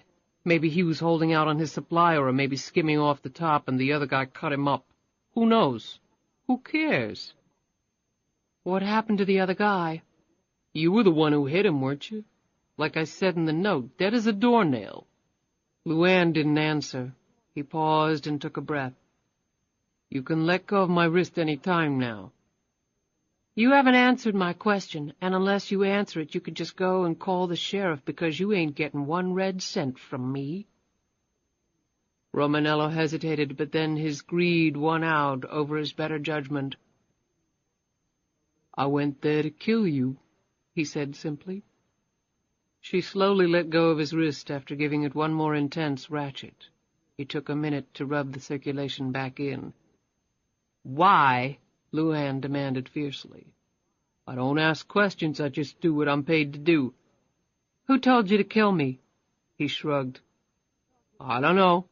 She reached for his wrist again, but this time he was ready for her and jerked it out of danger. "I'm telling you, I don't know. My clients don't just drop by and have coffee and chat about who they want me to take out. I got a call. I got half the money up front, half when the job was done, all through the mail." "I'm still alive." "That's right, but only because I got called off." "By who?" "By whoever hired me." "When did you get the call?" "I was in your trailer. I saw you get out of the car and take off. I went to my car and got the call then, around 10:15. LuAnn sat back as the truth dawned on her. Jackson. So that's how he took care of those who refused to go along. When she didn't say anything, Romanello leaned forward. "So now that I've answered all your questions, why don't we discuss the arrangements for our little deal?" LuAnn stared at him for a full minute before speaking. "If I find out you're lying to me, you won't like it one bit." "You know, somebody who kills for a living usually strikes a little more fear into people than what you're showing," he said, his dark eyes flickering at her. He partially unzipped his jacket again so that the butt of the 9mm was once more visible. "Don't push it." His tone was menacing. LuAnn glanced at the pistol with contempt before settling her eyes back on his. "I growed up surrounded by crazy people, Mr. Rainbow. Rednecks getting drunk and pointing 12-gauge shotguns in people's faces and then pulling the trigger just for fun, or cutting somebody up so bad their mama wouldn't have knowed them, and then betting on how long they'd take to bleed to death. Then there was the black boy who ended up in a lake with his throat slashed and his private parts gone 'cause somebody thought he was too uppity hanging around a white girl. I'm pretty sure my daddy had something to do with that. Not that the police down there gave a damn. So your little gun and your big man bullshit don't mean crap to me. Let's just get this over with, and then you can get the hell out of my life." The danger in the depths of Romanello's eyes rapidly dissipated. "All right," he said quietly, zipping his jacket back up. Chapter 15. A half-hour later, Romanello and LuAnn exited the deli. LuAnn climbed into a cab and headed back to her hotel, where, to follow through on her cover story to Charlie, she would spend the next several hours at the beauty salon. Romanello walked down the street in the opposite direction, silently whistling to himself. Today had been a very good day. The arrangements he had made with LuAnn weren't 100% foolproof, but his gut told him she would honor the deal she had made. If the first installment of the money wasn't in his account by close of business 2 days from now, then he would be on the phone to the police in Rikersville. She would pay, Romanello was sure of that. Why bring all that grief on yourself? Since he was in a festive mood, he decided to stop and buy a bottle of Chianti on the way to his apartment. His thoughts were already focused on the mansion he would buy in some faraway land to replace it. He had earned good money over the years exterminating human beings, but he had to be careful in how he spent it or where he kept it. The last thing he wanted was the IRS knocking on his door asking to see his W-2s. Now that problem was behind him. Instant massive wealth allowed one to soar beyond the reach of the revenue boys and everyone else. Yes, it had been a great day, Romanello concluded. Not finding a cab handy, he opted for the subway. It was very crowded, and he could barely find standing room in one of the train cars. He rode the subway for a number of stops before pushing through the masses and once again hitting the street. He turned the key in his door, closed and locked it, and walked into the kitchen to drop off the bottle. He was about to take off his jacket and pour himself a glass of Chianti when someone knocked at the door. He squinted through the peephole. The brown uniform of the UPS man filled his line of vision. "What's up?" he asked through the door. "Got a delivery for an Anthony Romanello, this address?" The UPS man was busily scanning the package, an 8 by 11-inch container that bulged out at the center. Romanello opened the door. "You Anthony Romanello?" He nodded. "Just sign right here, please." He handed Romanello a pen attached to what looked to be an electronic clipboard. "You're not trying to serve me with legal papers, are you?" Romanello grinned as he signed for the package. "They couldn't pay me enough to do that," the UPS man replied. "My brother-in-law used to be a process server up in Detroit. After he was shot the second time, he went to work driving a bakery truck. Here you go, have a good one." Romanello closed the door and felt the contents of the package through the thin cardboard. A smile broke his lips. The second installment on his LuAnn Tyler hit. He had been told of the possibility of being called off, but his employer had assured him that the rest of the money would be forthcoming regardless. The smile froze on his face as it suddenly struck him that the payment should have been mailed to his post office box. Nobody was supposed to know where he lived, or his real name. He whirled around at the sound behind him. Jackson emerged from the shadows of the living room. Dressed as immaculately as he had when he interviewed LuAnn, Jackson leaned against the doorway to the kitchen and looked Romanello up and down behind a pair of dark glasses. Jackson's hair was streaked with gray, and a neatly trimmed beard covered his chin. His cheeks were large and puffy, the ears red and flattened-looking, both the result of carefully designed latex molds. "Who the hell are you, and how did you get in here?" In response, Jackson pointed one gloved hand at the package. "Open it." "What?" Romanello growled back. "Count the money and make certain it's all there. Don't worry, you won't hurt my feelings by doing so." "Look." Jackson slipped off the glasses, and his eyes bored into Romanello. "Open it." The voice was barely above a whisper and spoken in an entirely non-threatening manner that made Romanello wonder why he was shivering inside. After all, he had murdered 6 people in premeditated fashion over the span of the last 3 years. Nobody intimidated him. He quickly ripped open the package and the contents spilled out. Romanello watched as the cut-up newspaper drifted to the floor. "Is this supposed to be funny? If it is, I'm not laughing." He glowered at Jackson. Jackson shook his head sadly. "As soon as I hung up with you, I knew my little slip over the phone would prove to be serious.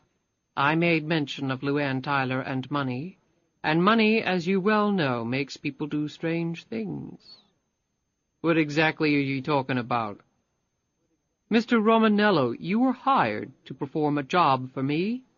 Once that task was called off, your participation in my affairs was at an end. Or, let me rephrase that, your participation in my affairs was supposed to be at an end." "They were at an end. I didn't kill the lady, and all I get from you is cut-up newspaper. I'm the one who should be pissed." Jackson ticked the points off with his fingers. "You followed the woman back to New York. You, in fact, have been following her all over the city. You sent her a note. You met with her. And while I wasn't privy to the conversation itself, from the looks of things the subject matter wasn't pleasant." "How the hell do you know all that?" "There isn't much I don't know, Mr. Romanello. There really isn't." Jackson put the glasses back on. "Well, you can't prove anything." Jackson laughed, a laugh that sent every hair on Romanello's neck skyward and made him reach for his gun, a gun that was no longer there. Jackson looked at the man's amazed face and shook his head sadly. "Subways are so crowded this time of night. Pickpockets, I understand, can stalk honest people with impunity. There's no telling what else you might find missing." "Well, like I said, you can't prove it, and it's not like you can just go to the cops. You hired me to kill someone. That doesn't do a whole lot for your credibility." "I have no interest in going to the authorities. You disobeyed my instructions, and in doing so jeopardized my plans.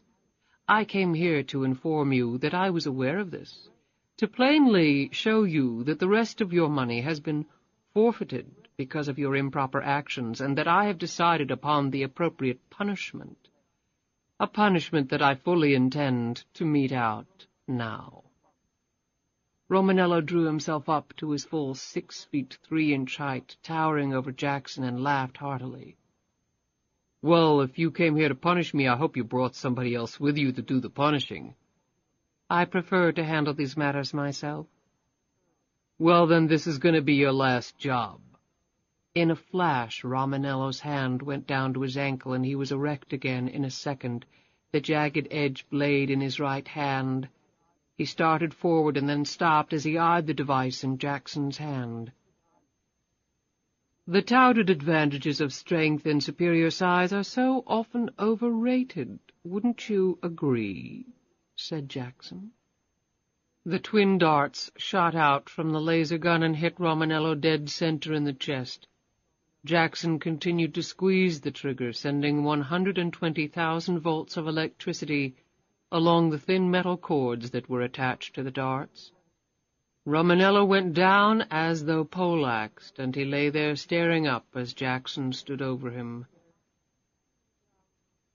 "I've held the trigger down for a full minute now, which will incapacitate you for at least 15 minutes, more than ample for my purposes." Romanello watched helplessly as Jackson knelt down beside him and gingerly pulled the 2 darts free and packed the apparatus back in his pocket. He carefully opened Romanello's shirt. "Quite hairy, Mr. Romanello. A medical examiner will never pick up on the extremely small holes in your chest." The next item Jackson withdrew from his coat would have left Romanello numb if he hadn't already been.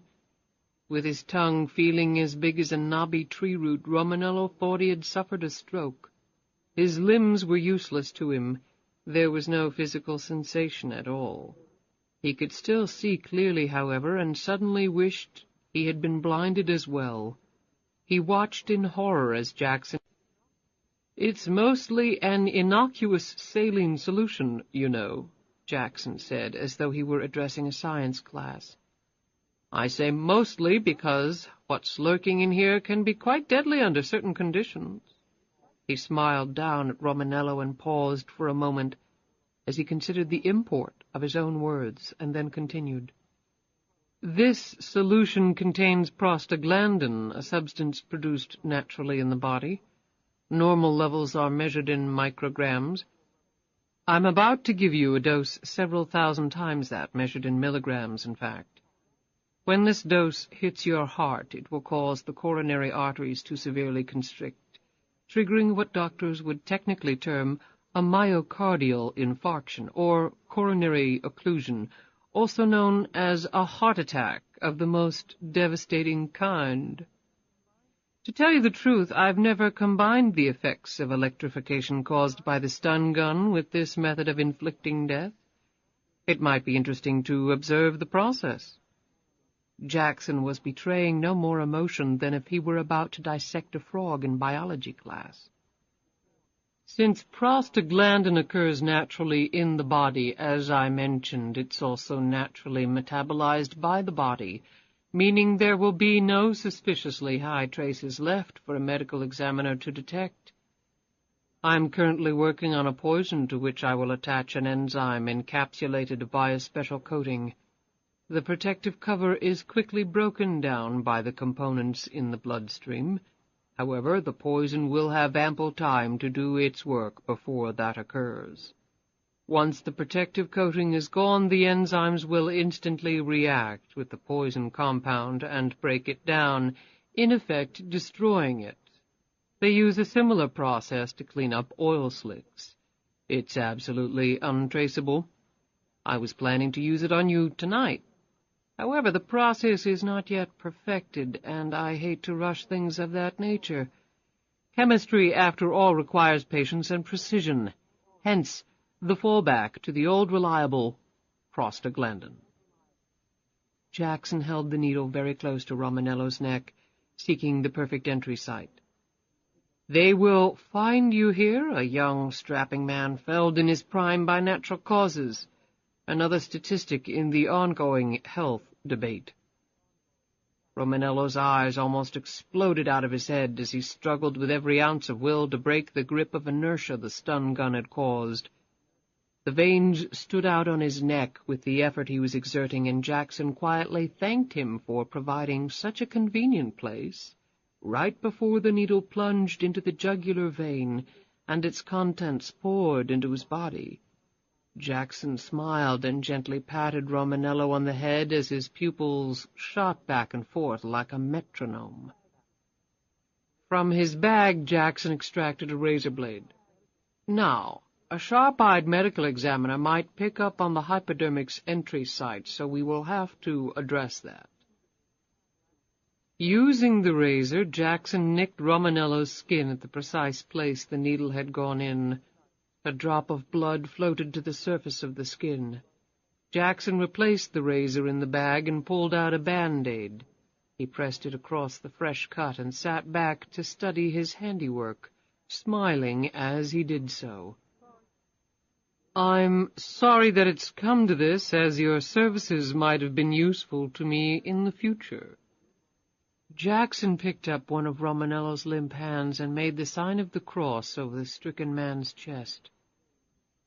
I know that you were raised Roman Catholic, Mr. Romanello, he said earnestly, although you obviously have strayed from the teachings of the Church.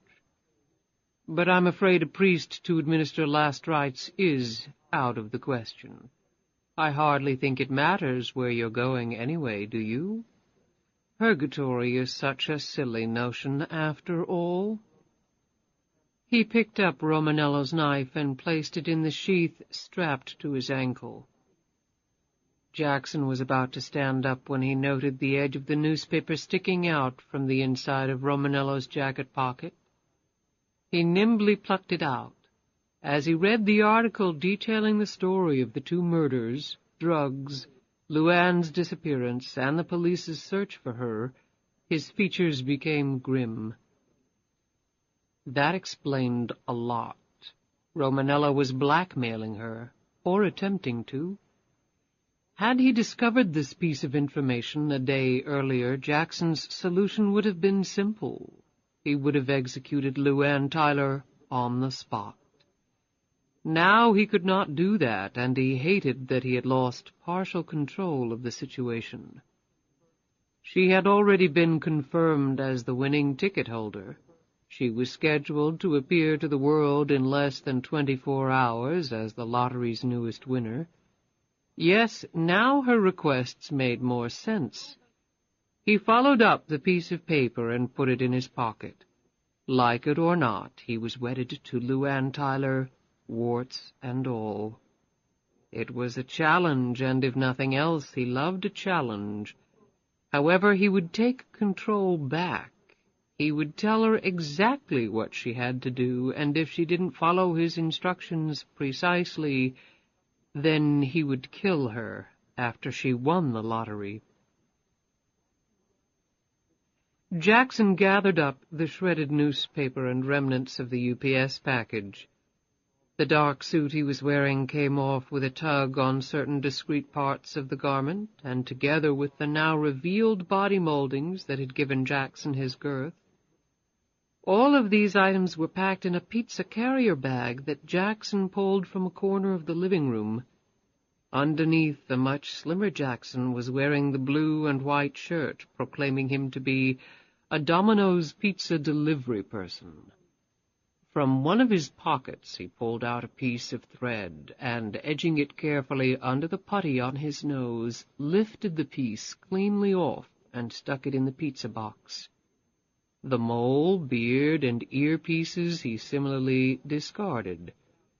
He swabbed his face down with alcohol from a bottle pulled from his pocket, removing the shadows and highlights that had aged his face.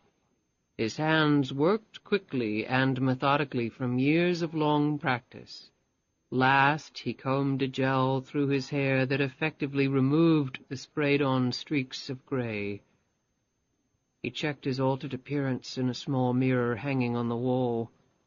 Then this chameleon landscape was swiftly altered by a small bristly mustache applied with spirit gum, and a hair extender hung in a long ponytail out from under the Yankee baseball cap he was now putting on. Dark glasses covered his eyes. Dress shoes were replaced with tennis shoes. He once again checked his appearance. Completely different. He had to smile. It was quite a talent. When Jackson quietly left the building a few seconds later, Romanello's features were relaxed, peaceful. They would forever remain so. Chapter 16. Everything will be all right, LuAnn. Roger Davis, the young, handsome man who had announced the lottery drawing, said these words as he patted her on the hand. I know you have to be nervous, but I'll be right there with you. We'll make it as painless as possible for you, I give you my word, he said gallantly. They were in a plush room inside the lottery building, just down the corridor from the large auditorium, where a mass of press and regular folk awaited the latest lottery winner's arrival. LuAnn wore a pale blue, knee-length dress with matching shoes, her hair and makeup impeccable thanks to the in-house staff at the Lottery Commission. The cut on her jaw had healed enough that she had opted for makeup instead of the bandage. You look beautiful, LuAnn, said Davis. I can't remember a winner looking so ravishing. I mean that. He sat down right next to her, his leg touching hers. LuAnn flashed him a quick smile, slid a couple of inches away, and turned her attention to Lisa. I don't want Lisa to have to go out there. All them lights and people would just scare her to death.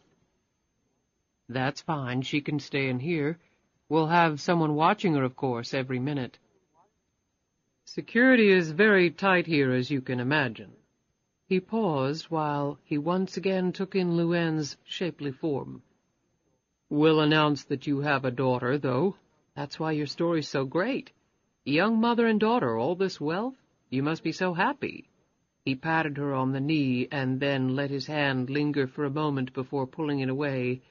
She wondered again whether he was in on all of it, whether he knew she had won an enormous fortune by cheating.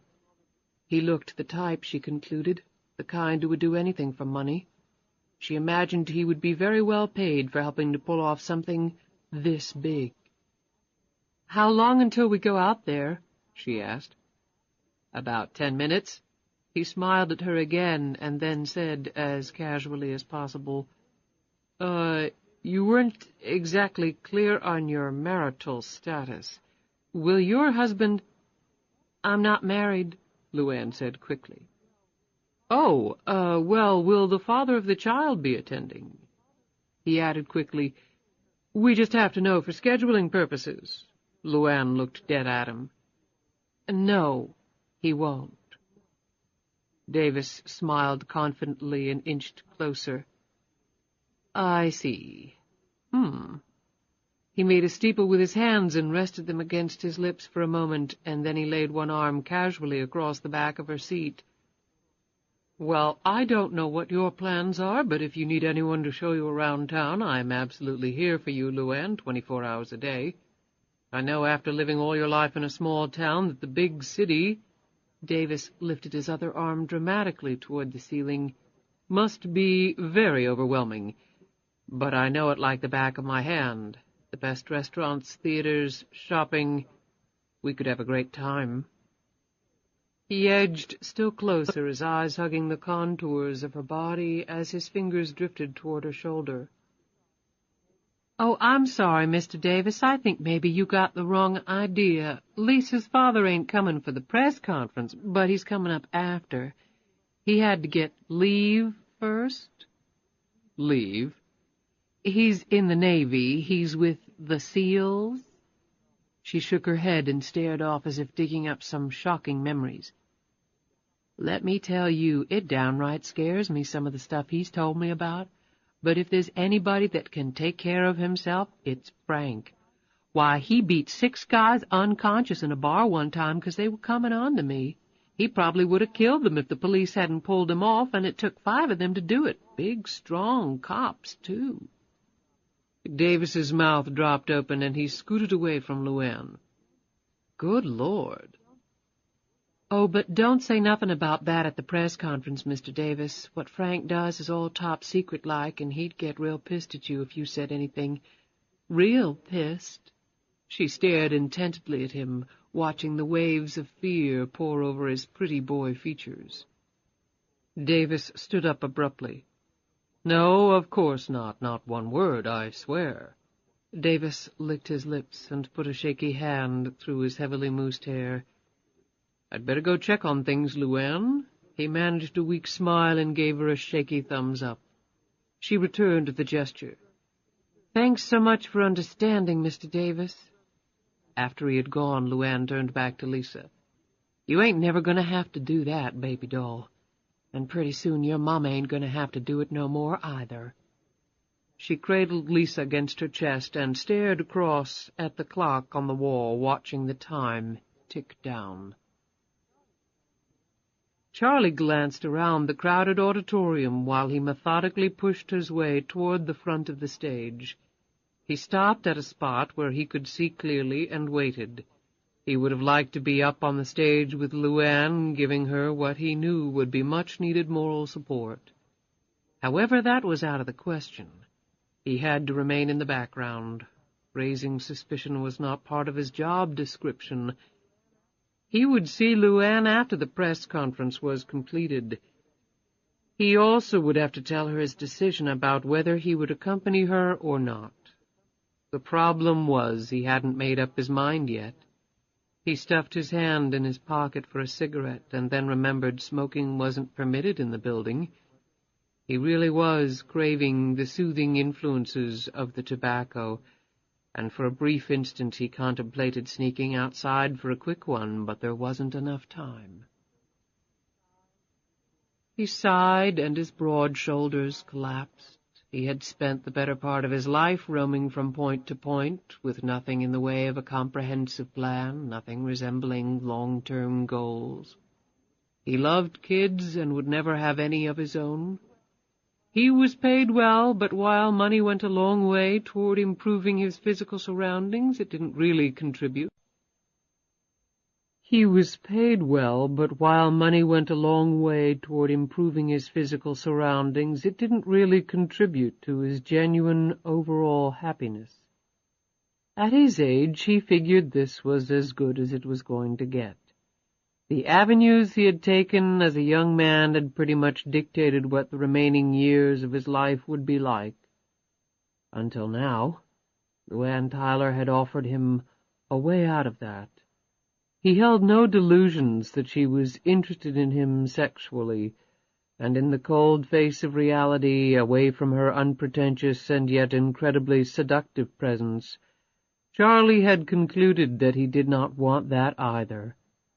What he wanted was her sincere friendship, her goodness, two elements that had been appallingly lacking in his life, and that brought him back to the choice. Should he go or not? If he went, he had little doubt that he would enjoy the hell out of LuAnn and Lisa, with an added plus of being a father figure for the little girl. For a few years, anyway, but he had sat up most of the night thinking about what would happen after those first few years. It was inevitable that beautiful LuAnn, with her new wealth and the refinement that would come from those riches, would be the target of dozens of the world's most eligible men. She was very young, had one child, and would want more. She would marry one of these men. That man would assume the responsibilities of fathering Lisa, and properly so. He would be the man in LuAnn's life. And where would that leave Charlie? He edged forward, squeezing between two CNN cameramen as he thought about this again. At some point, Charlie figured, he would be compelled to leave them. It would be too awkward. It wasn't like he was family or anything. And when that time came, it would be painful, more painful than allowing his body to be used for a punching bag during his youth. After spending only a few days with them, he felt a bond with LuAnn and Lisa that he had not managed to form in over 10 years of marriage with his ex-wife. What would it be like after 3 or 4 years together? Could he calmly walk away from Lisa and her mother without suffering an irreparably broken heart, a screwed-up psyche? He shook his head. What a tough guy he had turned out to be. He barely knew these simple people from the South, and he was now engulfed in a life-churning decision, the consequences of which he was extrapolating out years into the future. A part of him said simply, go for the ride and enjoy the hell out of yourself. You could be dead from a heart attack next year. What the hell did it matter? The other part of him, though, he was afraid was winning the day. He knew that he could be LuAnn's friend for the rest of his life, but he didn't know if he could do it close up every day with the knowledge that it might end abruptly. Shit, he muttered. It came down to pure envy, he decided. If he were only 20, he shrugged. Okay, 30 years younger. Envy of the guy who would eventually win her.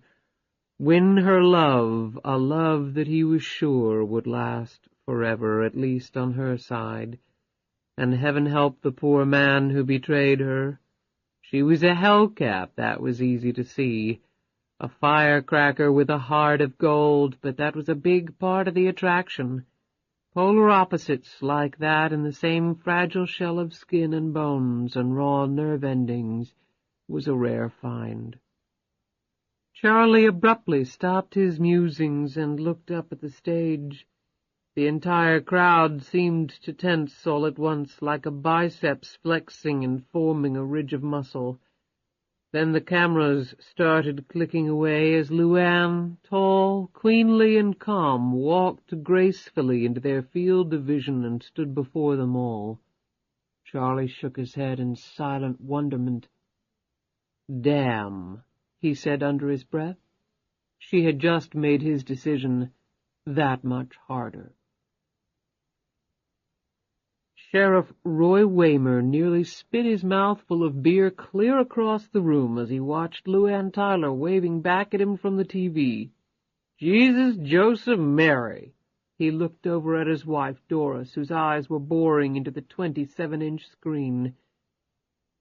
You've been looking for her all over the county, and there she is right there in New York City, Doris exclaimed. The gall of that girl! And she just won all that money? Doris said this bitterly as she wrung her hands together. 24 torn-up lottery tickets resided in the trash can in her backyard. Waymer wrestled his considerable girth out of his lazy boy and headed toward the telephone. I phoned up to the train stations around here and at the airport in Atlanta, but I hadn't heard nothing back yet. I didn't take her to be heading up to no New York, though. I didn't put no APB out on LuAnn because I didn't think she'd be able to get out of the county, much less the state. I mean, the girl ain't even got a car, and she had the baby and all. I thought for sure she'd just hightail it over to some friend's house. Well, it sure looks like she slipped right out on you. Doris pointed at LuAnn on the TV. Right or wrong, there ain't many people that look like that, that's for sure.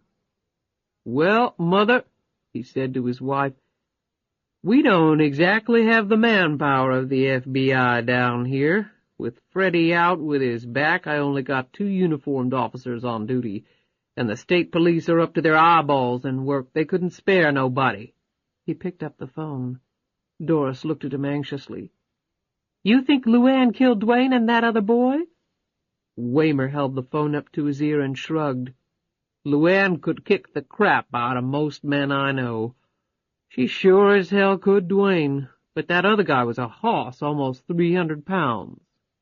He started punching in numbers on the phone, but she could have snuck up behind him and smashed that phone over his head. She'd been in a fight. More than one person saw her with a bandage on her chin that day. Drugs was behind it, that's for sure, Doris said. That poor little baby in that trailer with all them drugs. Waymer was nodding his head. I know that. I bet you LuAnn was the brains behind it all. She's sharp, all right, we all know that. And she was always too good for us. She tried to hide it, but we could all see through that. She didn't belong here. She wanted to get out, but she didn't have no way. Drug money, that was her way. You mock my words, Roy. I hear you, Mother, except she don't need drug money no more. He nodded toward the TV. You best hurry up, then, before she gets away. I'll contact the police up in New York to go pick her up. Think they'll do that? Mother, she's a possible suspect in a double murder investigation, he said importantly. Even if she ain't done nothing wrong, she's probably gonna be what they call a material witness. Yeah, but you think those Yankee police up in New York gonna care about that, huh? Police is police, Doris, north or south. The law's the law. Unconvinced of the virtues of her northern compatriots, Doris snorted and then suddenly looked hopeful. Well, if she's convicted, wouldn't she have to give back the money she won? Doris looked back at the TV, at LuAnn's smiling face, wondering whether to go out to the trash and try to reconstruct all those lottery tickets. She sure as heck wouldn't need all that money in prison, would she? Sheriff Waymer didn't answer. He was now trying to get through to the NYPD. LuAnn held the big check, waved, and smiled at the crowd and answered a barrage of questions thrown at her from all sides of the vast room. Her picture was transported across the United States and then across the world. Had she definitive plans for the money? If so, what were they? You'll know, LuAnn answered. You'll see, but you'll just have to wait. There were a series of predictably stupid questions, such as, Do you feel lucky? Incredibly, she responded. More than you'll ever know. Will you spend it all in one place? Not likely, unless it's a really, really big place. Will you help your family? I'll help all the people I care about. 3 times her hand was sought in matrimony. She answered each suitor differently and with polite humor, but the bottom line was always no. Charlie silently fumed at these exchanges, and then, checking his watch, he made his way out of the room. After more questions, more photos, and more laughter and smiles, the press conference was finally over, and LuAnn was escorted off the stage. She returned to the holding room, quickly changed into slacks and a blouse, erased all the makeup from her face, piled her long hair under a cowboy hat, and picked up Lisa. She checked her watch. Barely 20 minutes had passed since she had been introduced to the world as the new lottery winner. She expected that the local sheriff would be contacting the New York police by now. Everyone from LuAnn's hometown watched the lottery drawing religiously, including Sheriff Roy Waymer. The timing would be very tight. Davis leaned his head in the door. Miss Tyler, there's a car waiting for you at the rear entrance to the building. I'll have someone escort you down if you're ready." "Ready as I'll ever be." When he turned to leave, LuAnn called after him, "If anybody shows up asking for me, I'll be at my hotel." Davis looked at her coldly. "Are you expecting anyone?" "Lisa's father, Frank." Davis's face tightened. "And you're staying at the Plaza, of course. But please don't tell anybody else where I am. I haven't seen Frank in a while. He's been on maneuvers for almost 3 months, so we don't want to be disturbed."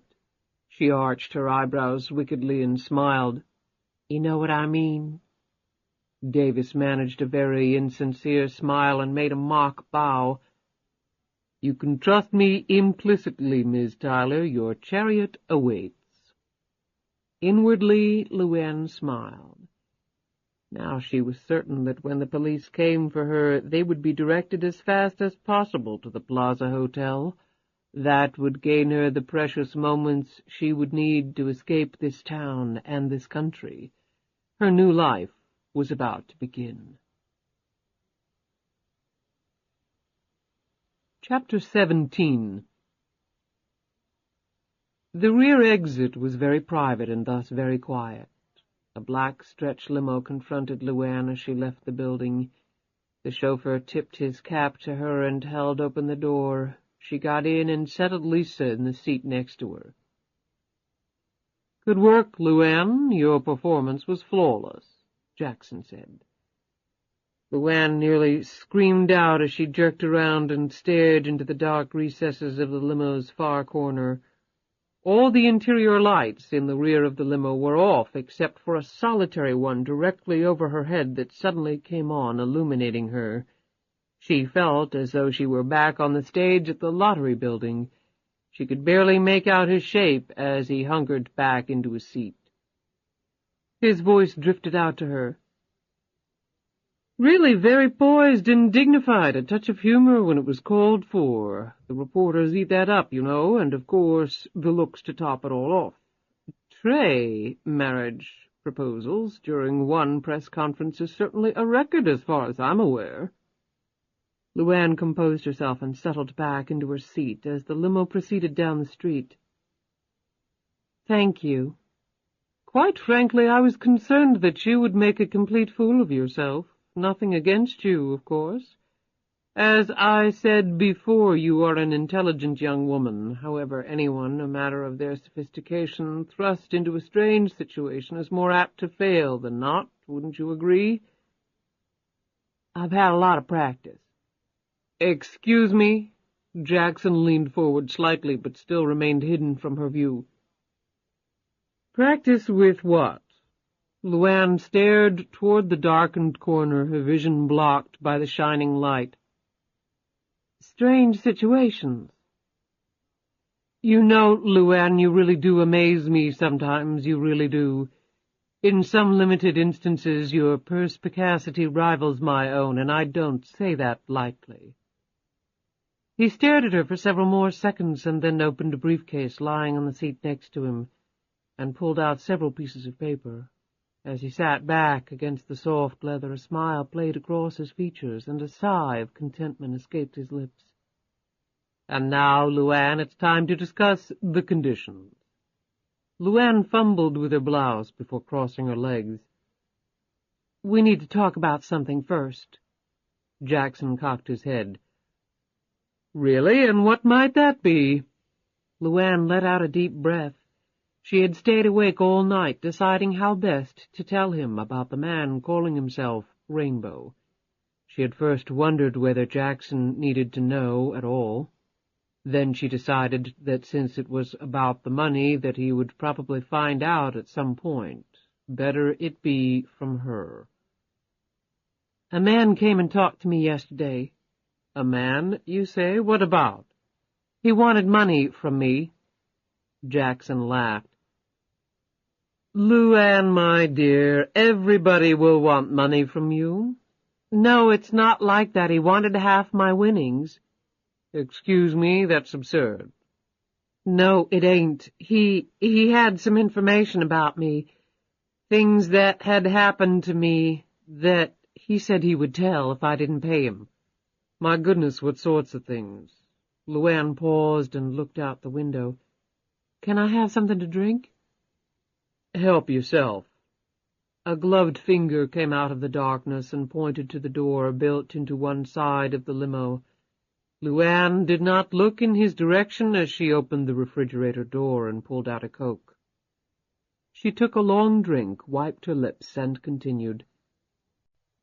"Would that possibly be the 2 dead bodies in your trailer? The drugs there? The fact that the police are looking for you? Or perhaps something else you tried to hide from me?" She didn't answer at first, nervously cradling the soda in her lap, the astonishment clear on her face. "I didn't have nothing to do with those drugs, and that man was trying to kill me. I was just protecting myself." "I should have realized, when you wanted to leave town so quickly, change your name, all that there was something up." He shook his head sadly. "My poor, poor LuAnn. I guess I would have left town quickly, too, confronted with those circumstances. And who would have thought of it, of our little Dwayne? Drugs, how terrible! But I tell you what, out of the goodness of my heart I won't hold it against you. What's past is past. However," here Jackson's tone became starkly forceful, "don't ever try to hide anything from me again, LuAnn. Please don't do that to yourself." "But this man—" Jackson spoke impatiently. "That's taken care of. You certainly won't be giving any money to him." She stared into the darkness, amazement again spreading across her face. "But how could you have done that?" "People are always saying that about me. How could I have done that?" Jackson looked amused and said in a slightly hushed voice, "I can do anything, LuAnn. Don't you know that by now? Anything. Does that frighten you? If it doesn't, it should. It even frightens me sometimes." "The man said he was sent to kill me." "Indeed. But then he got called off." "How terribly peculiar."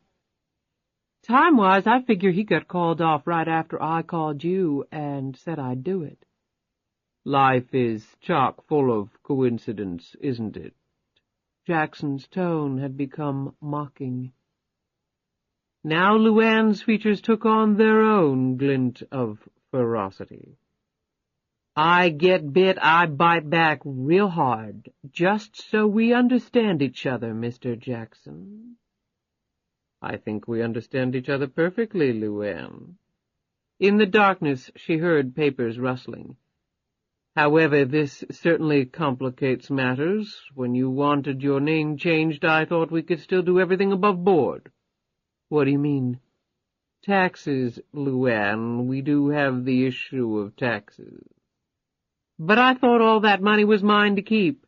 The government couldn't touch it. That's what all the ads say." "That's not exactly true.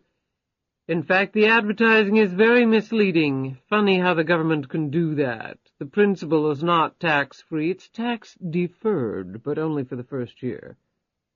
"What the hell does that mean?" It means that for the first year the winner pays no federal or state taxes, but the amount of that tax is simply deferred until the next year. The underlying tax is still owed, it's just the timing that's affected. No penalties or interest will accrue, of course, so long as payment is made on a timely basis during the next tax year. The law states that the tax must be paid over 10 years in equal installments. On $100 million, for example, you will owe roughly $50 million in state and federal income tax, or 1/2 the total amount. You're obviously in the highest tax bracket now. Divided by 10 years, the tax payment comes to $5 million per year. In addition to that, generally speaking, any money you earn from the principal amount is taxable without any type of tax-deferred status. And I must tell you, LuAnn, I have plans for that principal, rather grand plans. You will make a great deal more money in the coming years. However, it will almost all be taxable income, dividends, capital gains, interest from taxable bonds, that sort of thing. That ordinarily would not present a problem, since law-abiding citizens who are not on the run from the police under an assumed name can file their tax returns, pay their fair share of tax, and live quite nicely. You can no longer do that.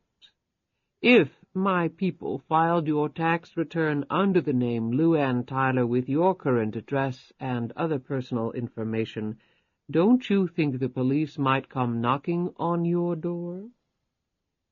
Well, can't I pay tax under my new name? Ah, potentially a brilliant solution.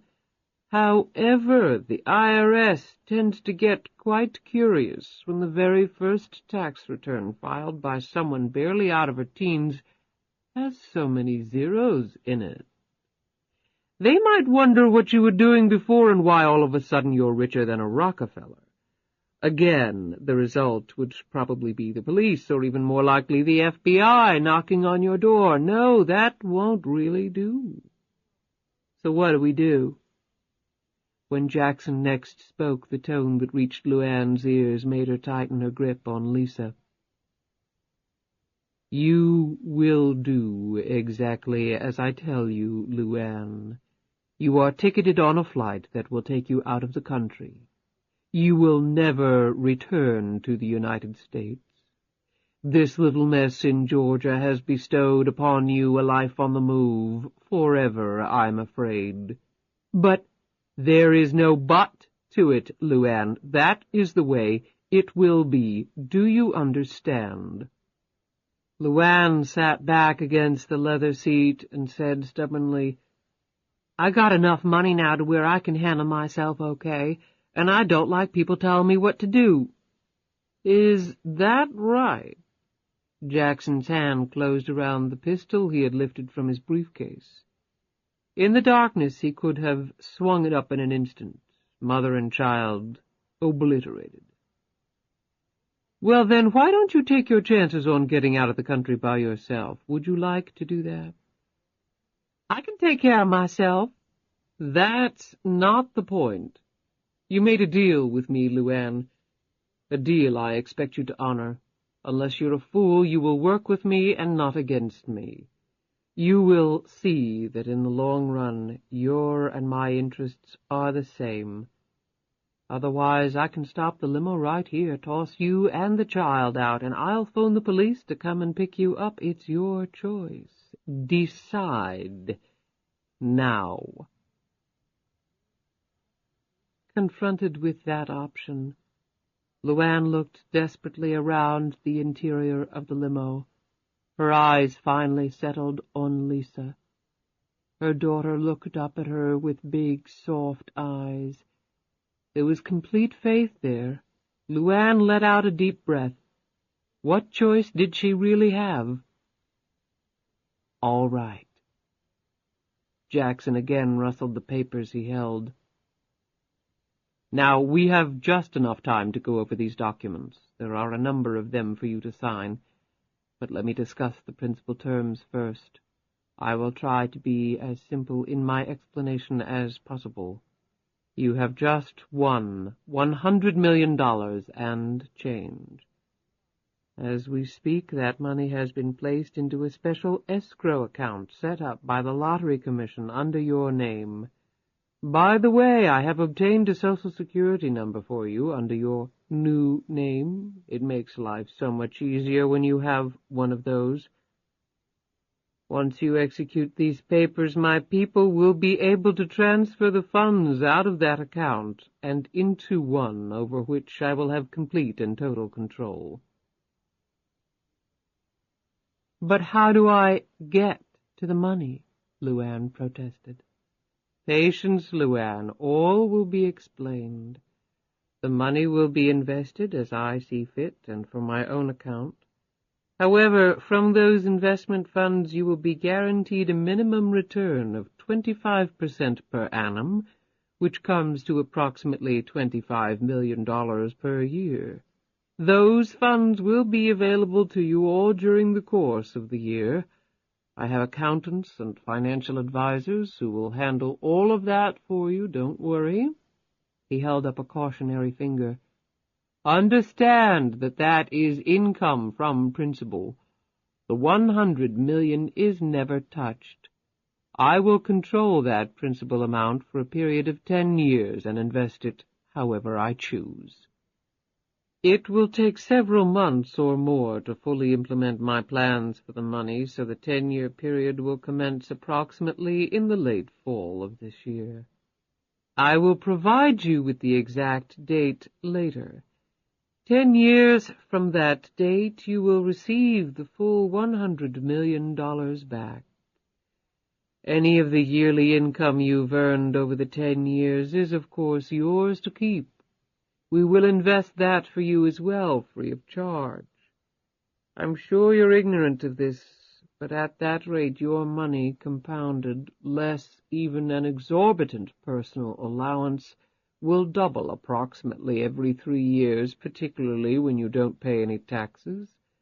Under practically any reasonable projection, you will be worth hundreds of millions of dollars at the end of the 10-year period, risk-free. Jackson's eyes sparkled as he rattled off the figures.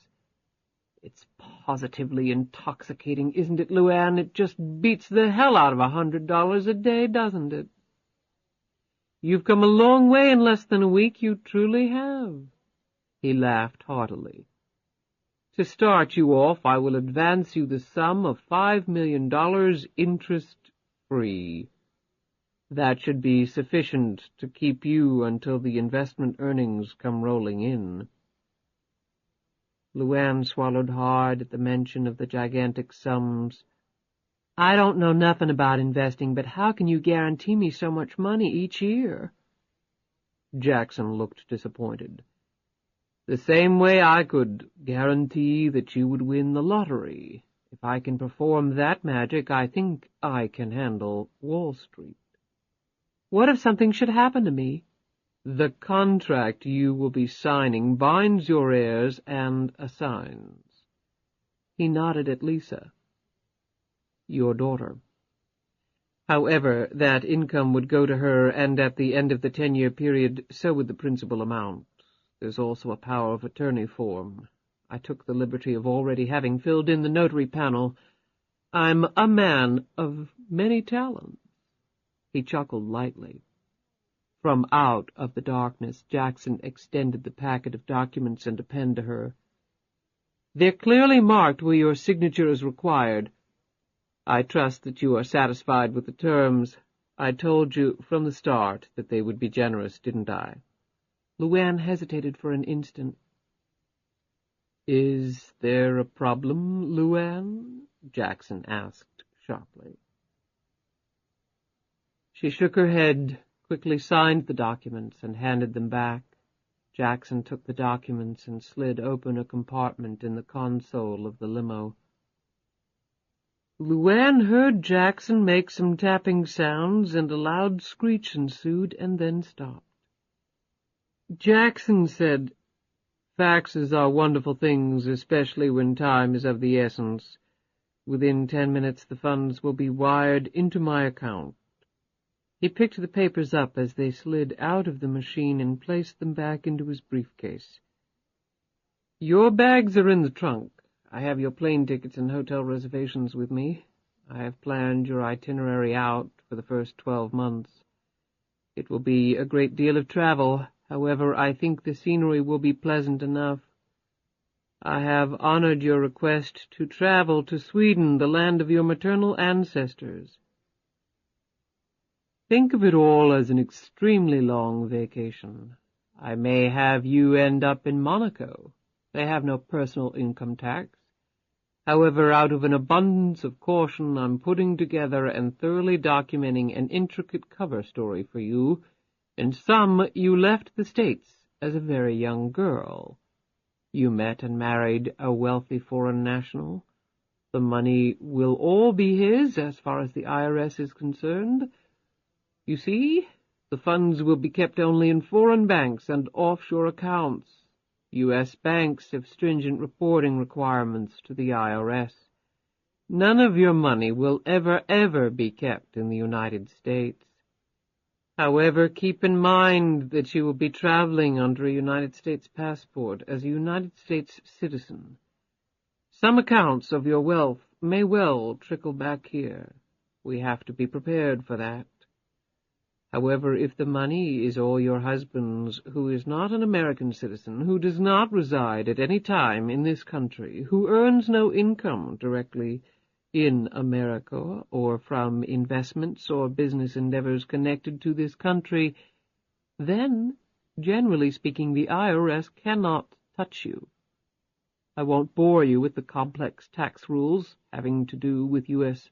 source income, such as interest on bonds issued by U.S. concerns, dividends paid by U.S. corporations, other transactions and sales of property having some tangible connection to the United States that could trip up the unwary.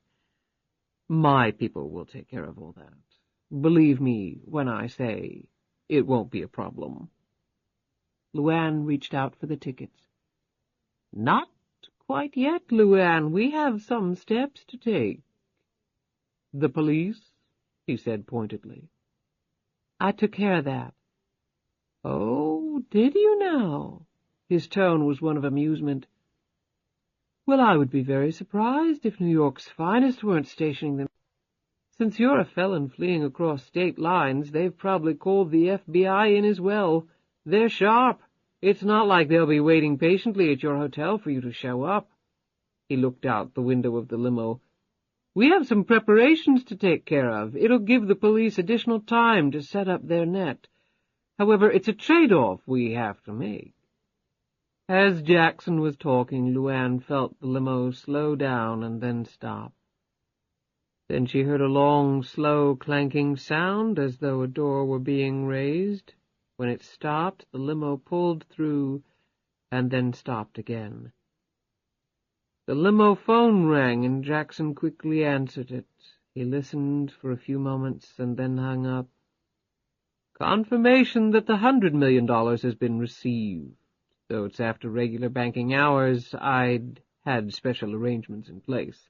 Omniscience is such a rewarding gift." He patted the seat. "Now, I need you to sit next to me. First, close your eyes, and then give me your hand so I can guide you," Jackson said, reaching out for it out of the darkness. "Why do I have to close my eyes?" "Indulge me, LuAnn. I can't resist a little drama in life, particularly since it's so rare. I can assure you that what I'm about to do will be absolutely essential to your safely evading the police and starting your new life." LuAnn started to question him again, but then thought better of it. She took his hand and closed her eyes. He settled her down beside him. She could feel a light shine down on her features. She jerked as she felt the scissors cut into her hair. Jackson's breath was right next to her ear. "I would advise you not to do that again. It's hard enough to do this in such a small space with limited time and equipment."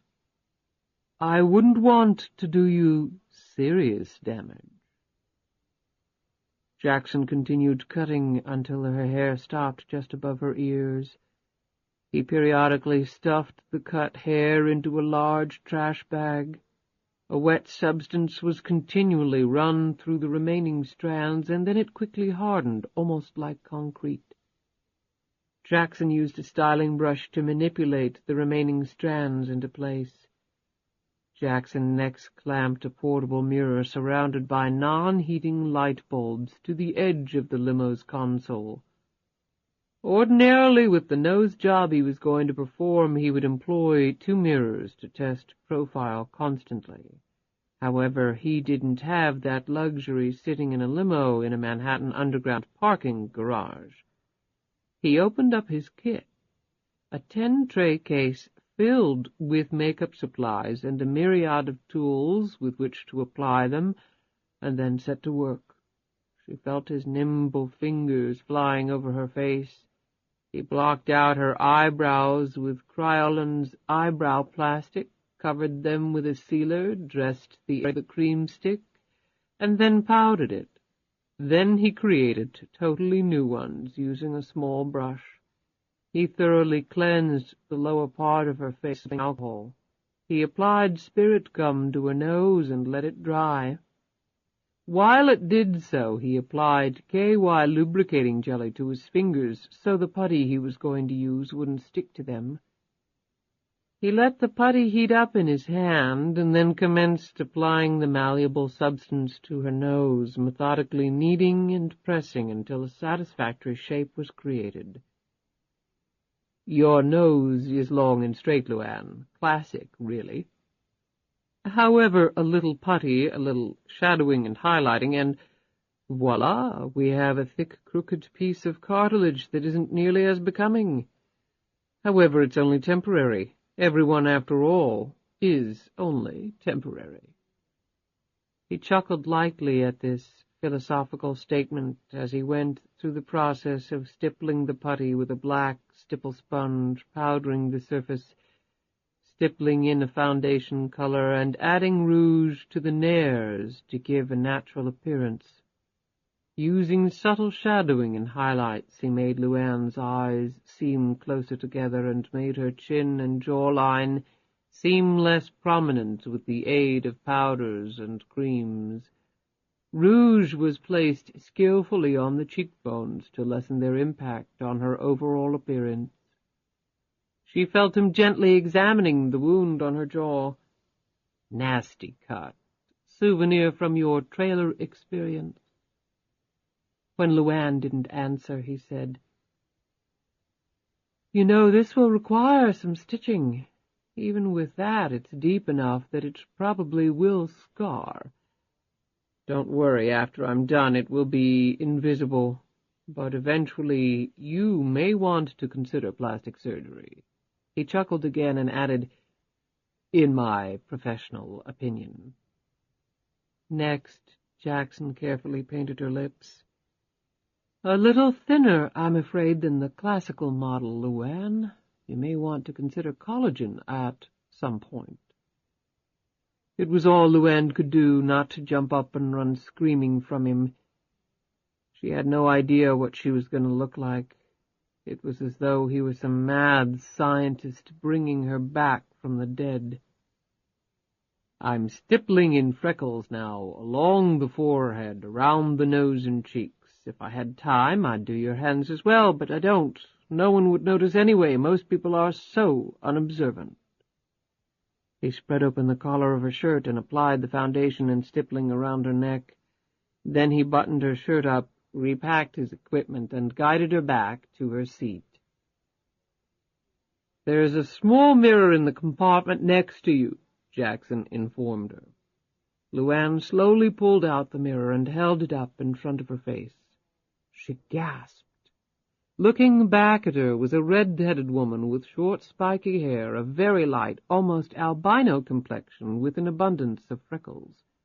Her eyes were smaller and closer together, her chin and jawline less prominent, the cheeks flat and oval. Her lips were a deep red and made her mouth look huge. Her nose was much broader and bore a distinctive curve to the right. Her dark eyebrows were now tinted a much lighter color. She was completely unrecognizable to herself. Jackson tossed something on her lap. She looked down. It was a passport. She opened it. The photo staring back at her was the same woman who she had looked at in the mirror. "Wonderful work, wouldn't you say?" Jackson said. As LuAnn looked up, Jackson hit a switch, and a light illuminated him, or her, rather, as LuAnn received a second jolt. Sitting across from her was her double, or the double of the woman she had just become. The same short red hair, facial complexion, crooked nose, everything. It was as though she had suddenly discovered a twin. The only difference was she was wearing jeans and her twin was wearing a dress. LuAnn was too amazed to speak. Jackson quietly clapped his hands together. "I've impersonated women before, but I believe this is the first time I've impersonated an impersonation. That photo is of me, by the way, taken this morning. I think I hit it rather well, although I don't think I did your bust justice. Well, even twins needn't be identical in every respect." He smiled at her shocked look. "No need to applaud. However, I do think that, considering the working conditions, it does deserve some degree of acclaim." The limo started moving again. They exited the garage, and a little more than a half-hour later they arrived at JFK. Before the driver opened the door, Jackson looked sharply at LuAnn. "Don't put on your hat or your glasses, as that suggests attempting to hide one's features, and you could conceivably mess up the makeup. Remember, rule number 1, when trying to hide, make yourself as obvious as possible. Put yourself right out in the open." Seeing adult twins together is fairly rare, however, but while people, the police included, will notice us, perhaps even gawk, there will be no levels of suspicion.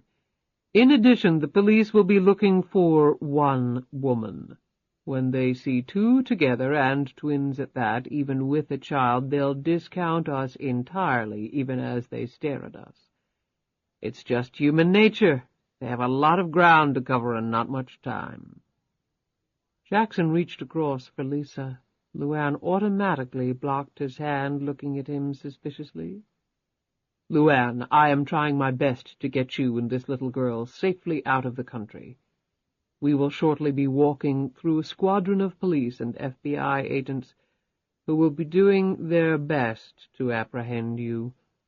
Believe me, I have no interest in keeping your daughter, but I do need her for a very specific reason." Finally, LuAnn let go. They climbed out of the limo. In high heels, Jackson was a little taller than LuAnn. She noted that he had a long, lean build that she had to admit looked good in the stylish clothing. He put a black coat on over his dark dress. "Come on," he said to LuAnn. She stiffened at the new tone of his voice. Now he also sounded exactly like her. "Where's Charlie?" LuAnn asked as they entered the terminal a few minutes later, a chubby skycap with the bags in tow. "Why?" Jackson said quickly. He expertly maneuvered in the high heels. LuAnn shrugged. "Just wondering. He'd been taking me around before. I thought I'd see him today." "I'm afraid Charlie's duties with you are at an end." "Oh. Don't worry, LuAnn, you're in much better hands." They entered the terminal, and Jackson glanced up ahead. "Please act natural. We're twin sisters, if anyone asks, which they won't. However, I have identification to support that cover, just in case they do. Let me do the talking." LuAnn looked up ahead and swallowed quickly as she eyed the quartet of police officers, carefully scrutinizing each of the patrons at the crowded airport. They passed by the officers, who did indeed stare at them. One even took a moment to check out Jackson's long legs as the coat he was wearing flapped open. Jackson seemed pleased at the attention. Then, just as Jackson had predicted, the police quickly lost interest in them and focused on other persons coming into the terminal. Jackson and LuAnn stopped near the international flight check-in for British Airways. "I'll check in at the ticket counter for you while you wait over near that snack bar." Jackson pointed across the broad aisle of the terminal. "Why can't I check in myself?"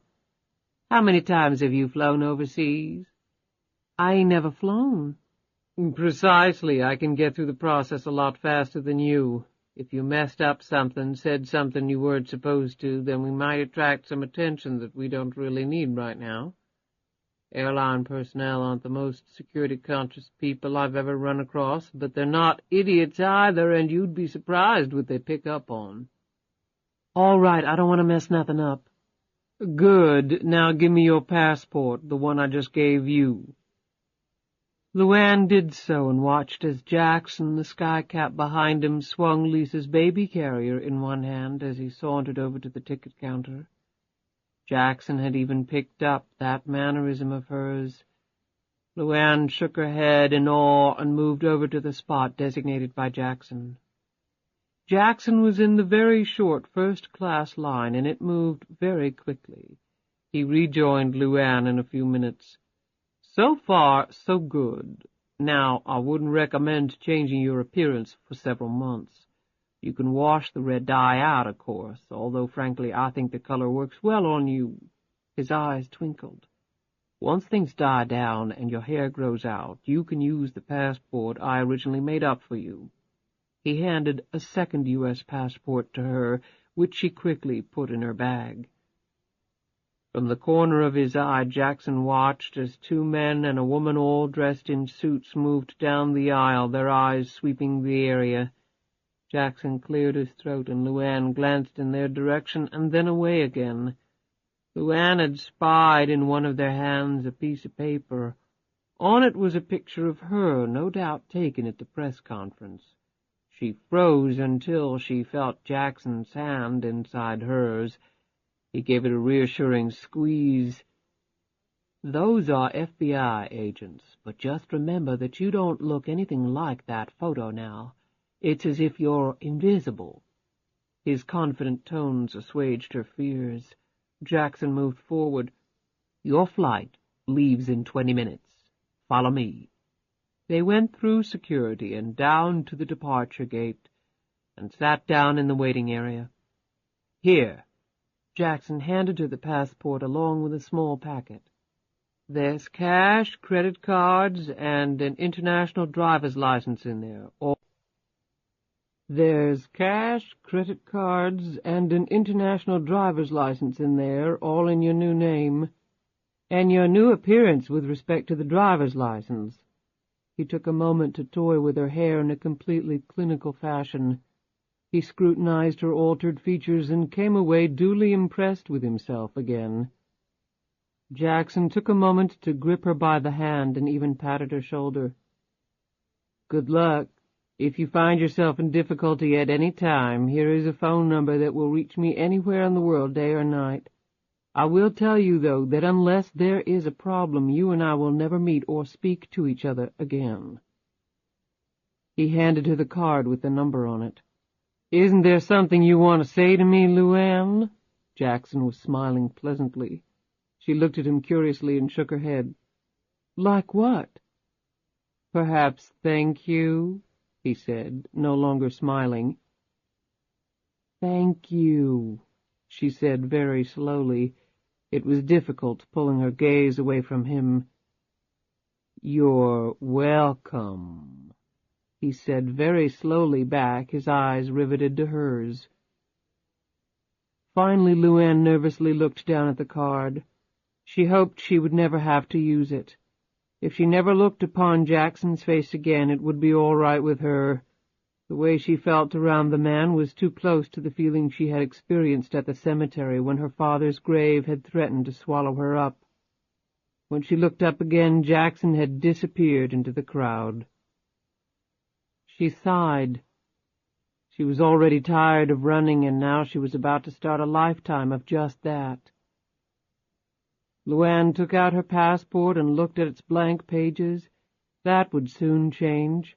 Then she turned back to the first page and stared at the strange photo and the stranger name underneath it, a name that would not be so unusual after a while. Catherine Savage, from Charlottesville, Virginia. Her mother had been born in Charlottesville before moving as a young girl into the Deep South. Her mother had spoken to LuAnn often of the good times she had as a child in the beautiful rolling countryside of Virginia. Moving to Georgia and marrying Benny Tyler had abruptly ended those good times. LuAnn thought it appropriate that her new identity should call that city her hometown as well. Her new name had been well thought out, too. A savage she was, and a savage she would remain, despite an enormous fortune at her command. She looked at the photo again, and her skin tingled as she remembered that it was Jackson staring back at her. She quickly closed the passport and put it away. She touched her new face gingerly and then looked away after she eyed another policeman making his way toward her. She couldn't tell if he was one of the ones who might have seen Jackson check in for her. If so, what if he watched her get on the plane instead of Jackson? Her mouth went dry, and she silently wished that Jackson hadn't left. Her flight was called. As the policeman approached, LuAnn willed herself to stand. As she picked up Lisa, her packet of documents tumbled to the floor. Her heart trembling, she bent down to retrieve them with one hand, at the same time awkwardly balancing Lisa in her car seat with her other. She suddenly found herself staring at a pair of black shoes. The cop bent down and looked her over. In one hand he held a photo of her. LuAnn froze for an instant as his dark eyes bored into hers. A kindly smile emerged on his face. "Let me help you, ma'am. I've got kids of my own. Traveling with them is never easy." He scooped up the papers, replaced them in the packet, and handed it to her. LuAnn thanked him, and he tipped his cap to her before moving off. LuAnn was sure that if someone had cut her at that instant, no blood would have come out. It was all frozen inside her. Since first-class passengers could board at their leisure, LuAnn took some time to look around. However, her hopes were fading. It was clear that Charlie wasn't coming.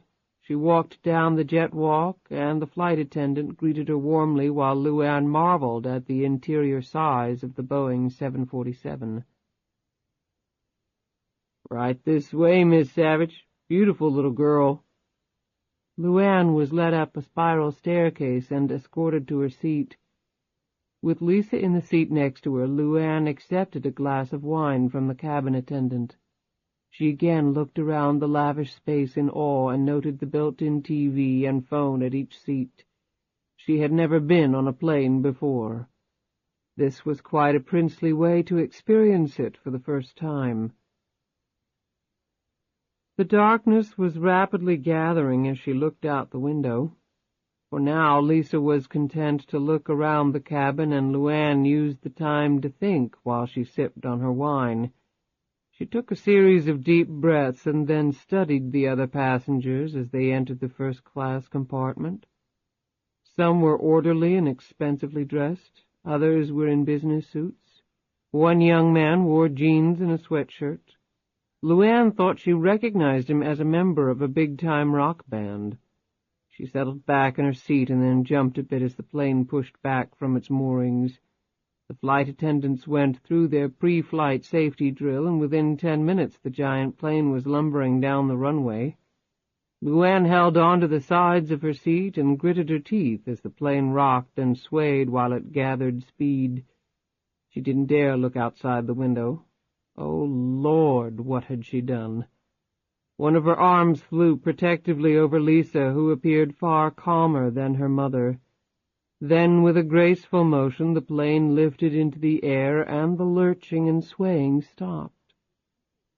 LuAnn felt as though she were floating into the sky on an enormous bubble. A princess on a magic carpet. The image swept into her mind and stayed there. Her grip relaxed, her lips parted.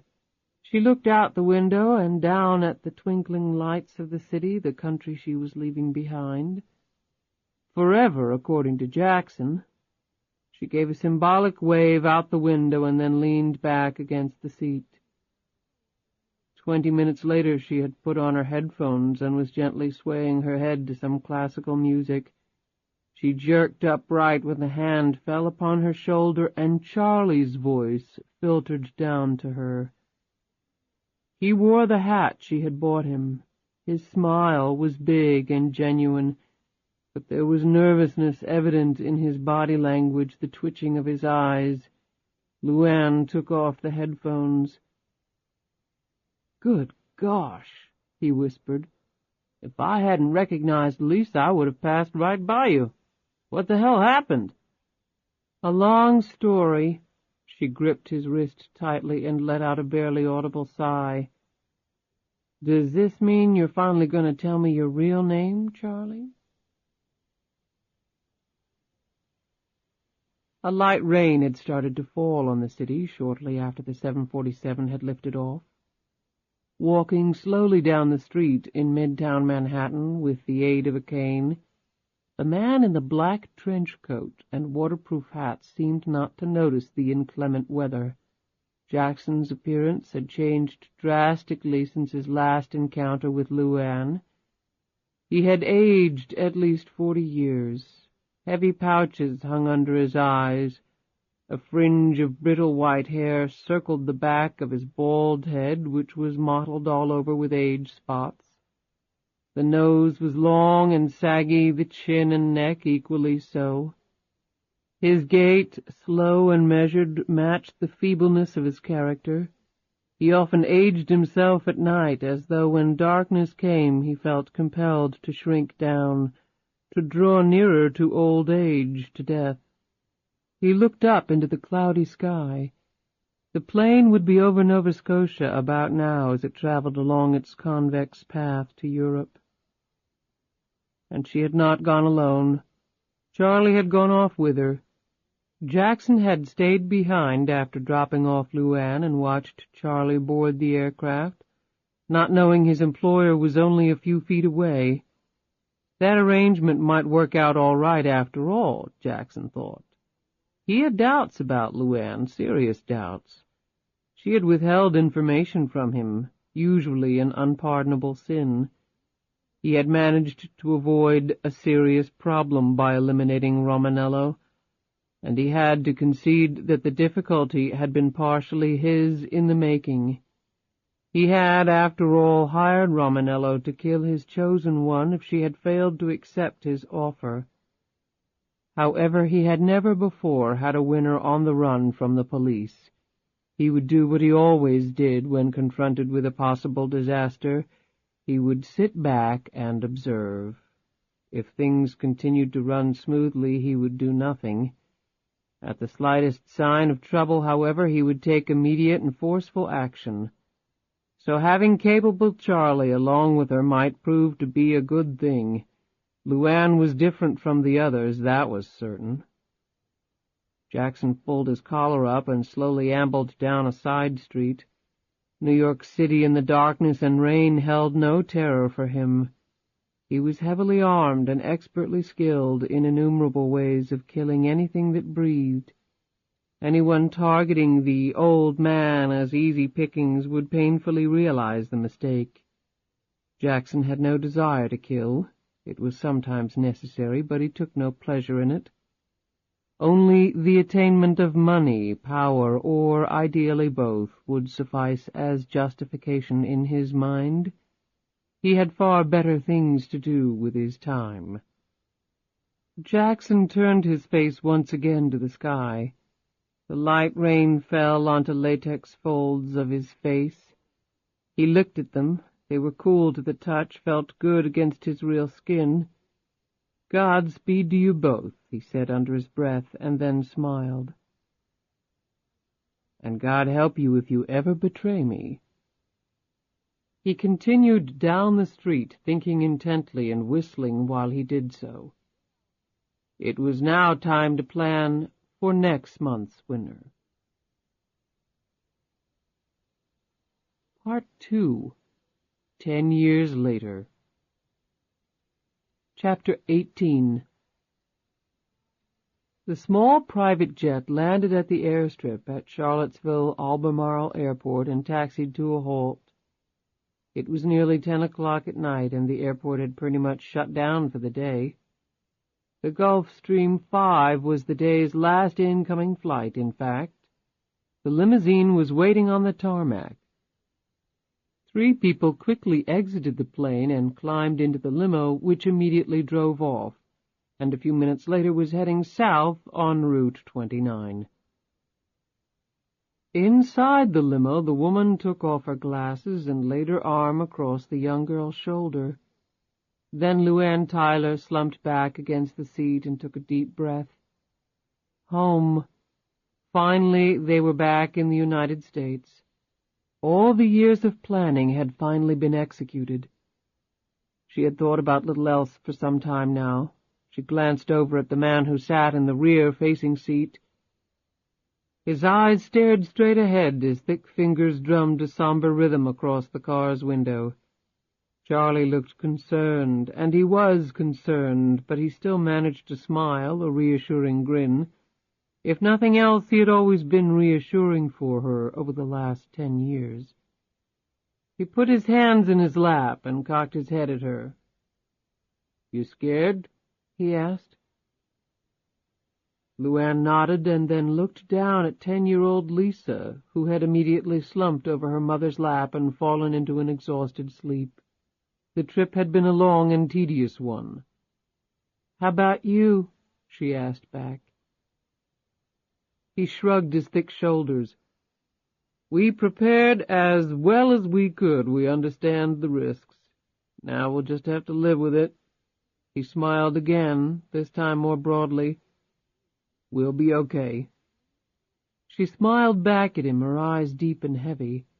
They had been through a lot over the last decade. If she never climbed aboard another airplane, never passed through another customs post, never again wondered what country she was in, what language she should be trying to muddle through, it would be perfectly fine with her. The longest trip she wanted to take for the rest of her life was strolling down to the mailbox to pick up her mail, or drive down to the mall to go shopping. God, if it could only be that easy. She winced slightly and rubbed in a distracted fashion at her temples. Charlie quickly picked up on this. Over the years he had acquired a heightened sensitivity to the subtle tracks of her emotions. He scrutinized Lisa for a long moment to make sure she was indeed sleeping. Satisfied, he undid his seat-belt, sat down next to LuAnn, and spoke in soft tones. "He doesn't know we've come back. Jackson doesn't know." She whispered back to him, "We don't know that, Charlie. We can't be sure. My God, I don't know what's scaring me most. The police or him. No, that's a lie. I know it's him. I'd take the police over him any day. He told me never to come back here. Never. Now I'm back. We all are." Charlie laid his hand on top of hers and spoke as calmly as he could. "If he knew, do you think he'd have let us get this far? We took about as circuitous a route as anybody could take. 5 plane changes, a train trip, 4 countries. We zigzagged halfway across the world to get here. He doesn't know, and you know what? Even if he does, he's not going to care. It's been 10 years. The deal's expired. Why should he care now? Why should he do any of the things he's done? You tell me. He does them because he wants to." Charlie sighed, undid his jacket button, and lay back against the seat. "We're back. You're right. We made the decision, and now we're going to live with it. It's not like I'm going to announce to the whole world that I'm around again. We're going to live a nice, quiet life." "In considerable luxury. You saw the photos of the house." LuAnn nodded. "It looks beautiful." "An old estate, about 10,000 square feet. Been on the market for a long time, but with an asking price of $6 million, can't say I'm surprised. Let me tell you, we got a deal at 3.5 mil, but then I drive a hard bargain. Although, of course, we dumped another $1 million into renovation, about 14 months' worth, but we had the time, right? And secluded? Very. Almost 300 acres, plus or minus, as they say. About 100 of those acres are open, gently rolling land. That description was in the brochure. Growing up in New York, I never saw so much green grass. Beautiful Piedmont, Virginia, or so the realtor kept telling me on all those trips I took over here to scout for homes. And it was the prettiest home I saw. True, it took a lot of work to get it in shape, but I got some good people, architects and whatnot, representing our interests. It's got a truckload of outbuildings, caretaker's house, 3-stall horse barn, a couple of cottages, all vacant, by the way. I don't see us taking in renters. Anyway, all those big estates have that stuff. It's got a pool. Lisa will love that. Plenty of room for a tennis court. The works. But then there's dense forest all around. Look at it as a hardwood moat. And I've already started shopping around for a firm to construct a security fence and gate around the property line fronting the road. Probably should have already gotten that done. Like you didn't have enough to do. You do too much as it is. I don't mind. I kind of like it. And my name's not on the ownership papers? Catherine Savage appears nowhere. We used a straw man for the contract and closing. Deed was transferred into the name of the corporation I had set up. That's untraceable back to you. I wish I could have changed my name again, just in case he's on the lookout for it. That would have been nice, except the cover story he built for you, the same one we used to appease the IRS, has you as Catherine Savage. It's complicated enough without adding another layer to it. Geez, the death certificate we had made up for your late husband was hell to get. I know, she sighed heavily. He glanced over at her. Charlottesville, Virginia, home to lots of rich and famous, I hear. Is that why you picked it? Private, you can live like a hermit and nobody'll care? That was one of 2 reasons. And the other?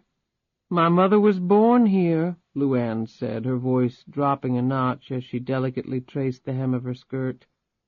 She was happy here, at least she told me she was, and she wasn't rich either. She fell silent, her eyes staring off. She jolted back and looked at Charlie, her face reddening slightly. Maybe some of that happiness will rub off on us. What do you think? I think so long as I'm with you and this little one, he said, gently stroking Lisa's cheek. I'm a happy man. She's all enrolled in the private school? Charlie nodded. St. Anne's Bellefield's pretty exclusive, low student-to-teacher ratio. But hell, Lisa's educational qualifications are outstanding.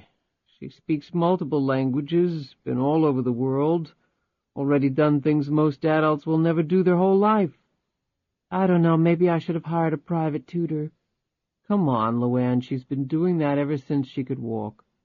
She needs to be around other kids. It'll be good for her. It'll be good for you, too. You know what they say about time, anyway. She suddenly smiled at him slyly. Are you feeling claustrophobic with us, Charlie? You bet I am. I'm going to start staying out late. Might even take up some hobbies like golf or something. He grinned at LuAnn to show her he was only joking. It's been a good 10 years, hasn't it? Her voice was touched with anxiety. Wouldn't trade 'em for anything, he said. Let's hope the next 10 are just as good, LuAnn said to herself. She laid her head against his shoulder. When she had stared out at the New York skyline all those years ago, she had been brimming with excitement, with the potential of all the good she could do with the money.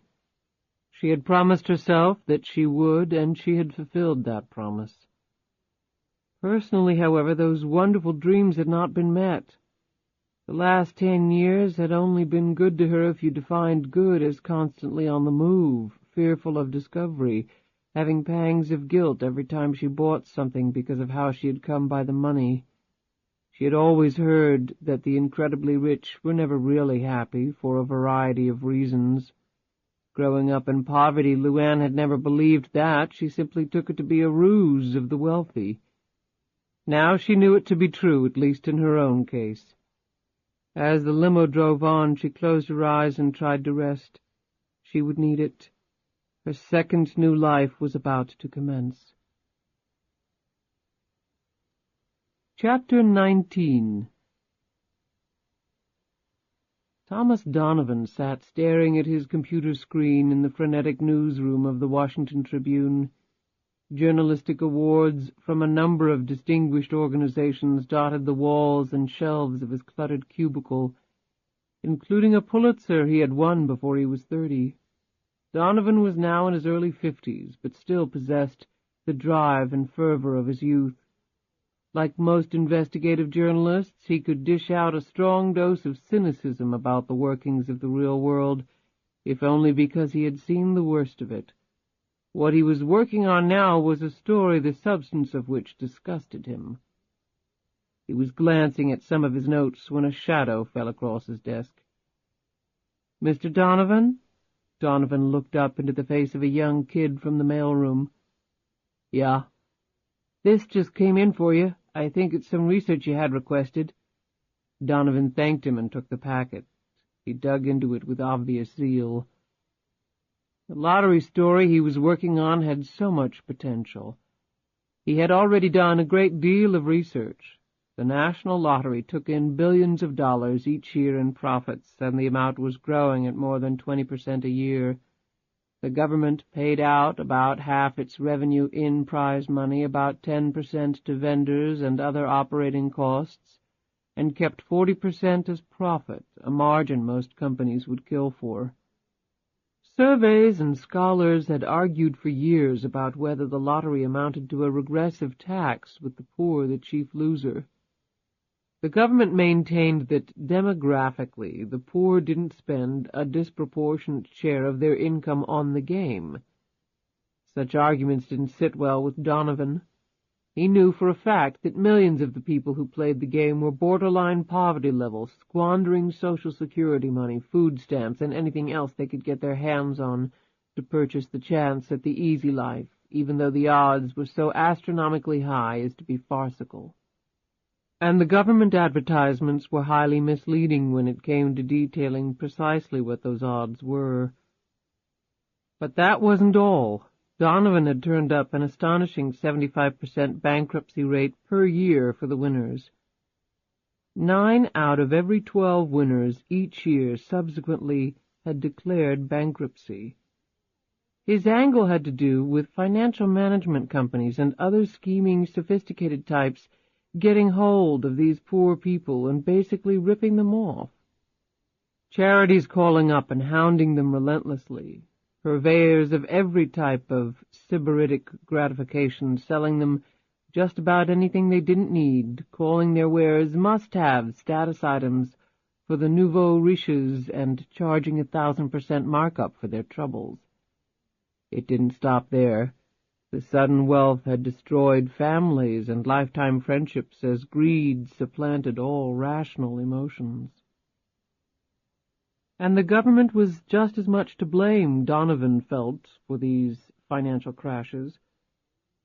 About 12 years ago they had bestowed the initial prize in one lump sum and given it tax-deferred status for 1 year to attract more and more players. The advertisements had played up this fact dramatically, touting the winnings as tax-free in the large print and counting on the fine print to inform the public that the amounts were actually tax-deferred and only for 1 year. Previously, the winnings had been paid out over time and taxes taken out automatically. Now the winners were on their own as far as structuring the payment of taxes went. Some, Donovan had learned, thought they owed no tax at all and went out and spent the money freely. All the earnings on that principle were subject to numerous taxes as well, and hefty ones. The feds just hung the winners out there with a pat on the back and a big check. And when the winners weren't astute enough to set up sophisticated accounting and financial systems, the tax boys would come after them and take every last dime they had, under the guise of penalties and interest and whatnot, and leave them poorer than when they started out. It was a game designed for the ultimate destruction of the winner, and it was done under the veil of the government's doing good for its people. It was the devil's game, and our own government was doing it to us, Donovan was firmly convinced. And the government did it for one reason and one reason only: money, just like everybody else. He had watched other papers give the problem lip service, and whenever a real attack or expose was formed in the news media, government lottery officials quickly squelched it with oceans of statistics, showing how much good the lottery monies were doing. The public thought the money was earmarked for education, highway maintenance, and the like, but a large part of it went into the general purpose funds and ended up in some very interesting places, far away from buying school books and filling potholes. Lottery officials received fat paychecks and fatter bonuses. Politicians who supported the lottery saw large funds flow to their states. All of it stunk, and Donovan felt it was high time the truth came out. His pen would defend the less fortunate, just as it had over his entire career. If he did nothing else, Donovan would at least shame the government into reconsidering the morals of this gargantuan revenue source. It might not change anything, but he was going to give it his best. He refocused on the packet of documents. He had tested his theory on the bankruptcy rate going back 5 years. The documents he was holding took those results back another 7 years. As he paged through year after year of lottery winners, the results were almost identical, the ratio staying at virtually 9 out of 12 a year declaring personal bankruptcy. Absolutely astonishing. He happily thumbed through the pages. His instincts had been dead on. It was no fluke. Then he abruptly stopped and stared at one page, his smile disappearing. The page represented the list of 12 consecutive lottery winners from exactly 10 years ago. It couldn't be possible. There must be some mistake. Donovan picked up the phone and made a call to the research service he had engaged to do the study. No, there was no mistake, he was told. Bankruptcy filings were matters of public record. Donovan slowly hung up the phone and stared again at the page. Herman Rudy, Bobby Joe Reynolds, LuAnn Tyler, the list went on, 12 winners in a row. Not one of them had declared personal bankruptcy. Not one. Every 12-month period for the lottery except this one had resulted in 9 bankruptcies. Most reporters of Thomas Donovan's caliber lived or died by 2 intangibles: perseverance and instincts. Donovan's instinct was that the story he might be onto right now would make his other angle seem about as exciting as an article on pruning. He had some sources to check, and he wanted to do them in more privacy than the crowded newsroom allowed.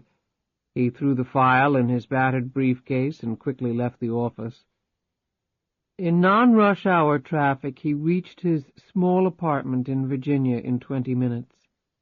Twice divorced with no children, Donovan led a life focused solely on his work. He had a relationship slowly percolating with Alicia Crane, a well-known Washington socialite from a wealthy family which had once been politically well-connected. He had never been fully comfortable moving in these circles. However, Alicia was supportive and devoted to him, and, truth be known, flitting around the edges of her luxurious existence wasn't so bad. He settled into his home office and picked up the phone. There was a definite way to obtain information on people, particularly rich people, no matter how guarded their lives. He dialed the number of a long-time source at the Internal Revenue Service. Donovan gave that person the names of the 12 consecutive lottery winners who had not declared bankruptcy. 2 hours later he got a call back. As he listened, Donovan checked off the names on his lists. He asked a few more questions, thanked his friend, hung up, and looked down at his list. All of the names were crossed off except for one. 11 of the lottery winners had duly filed their tax returns each year, his source had reported. That was as far as his source would go, however. He would tell Donovan no specifics except to add that the income reported on all of the 11 tax returns was enormous. While the question still intrigued Donovan as to how all of them had avoided bankruptcy and apparently done very well over the last, he stared down at the name of the sole lottery winner that wasn't crossed off. According to his source, this person had not filed any tax returns, at least under her own name. In fact, this person had outright disappeared. Donovan had a vague recollection of the reason why. 2 murders, her boyfriend in rural Georgia, and another man. Drugs had been involved. The story had not interested him all that much 10 years ago. He would not have recalled it at all, except that the woman had disappeared just after winning $100 million, and the money had disappeared with her. Now his curiosity was much greater as he eyed that particular name on his list. LuAnn Tyler. She must have switched identities on her run from the murder charge. With her lottery winnings, she could easily have invented a new life for herself. Donovan smiled for an instant as it suddenly occurred to him that he might have a way of discovering LuAnn Tyler's new identity. And maybe a lot more. At least he could try. The next day Donovan telephoned the sheriff in Rikersville, Georgia, LuAnn's hometown. Roy Waymer had died 5 years ago. Ironically, the current sheriff was Billy Harvey, Dwayne's uncle. Harvey was very talkative with Donovan when the subject of LuAnn came up. "She got Dwayne killed," he said angrily. "She got him involved in those drugs sure as I'm talking to you. The Harvey family ain't got much, but we got our pride." "Have you heard from her in any way over the last 10 years?" Donovan asked. Billy Harvey paused for a lengthy moment. "Well, she sent down some money." "Money?" "To Dwayne's folks. They didn't ask for it, I can tell you that." "Did they keep it?" "Well, they're on in years and poor in dirt. You don't just turn your back on that kind of money." "How much are we talking about?" $200,000. If that doesn't show LuAnn's guilty conscience, I don't know what would." Donovan whistled under his breath. "Did you try to trace the money?"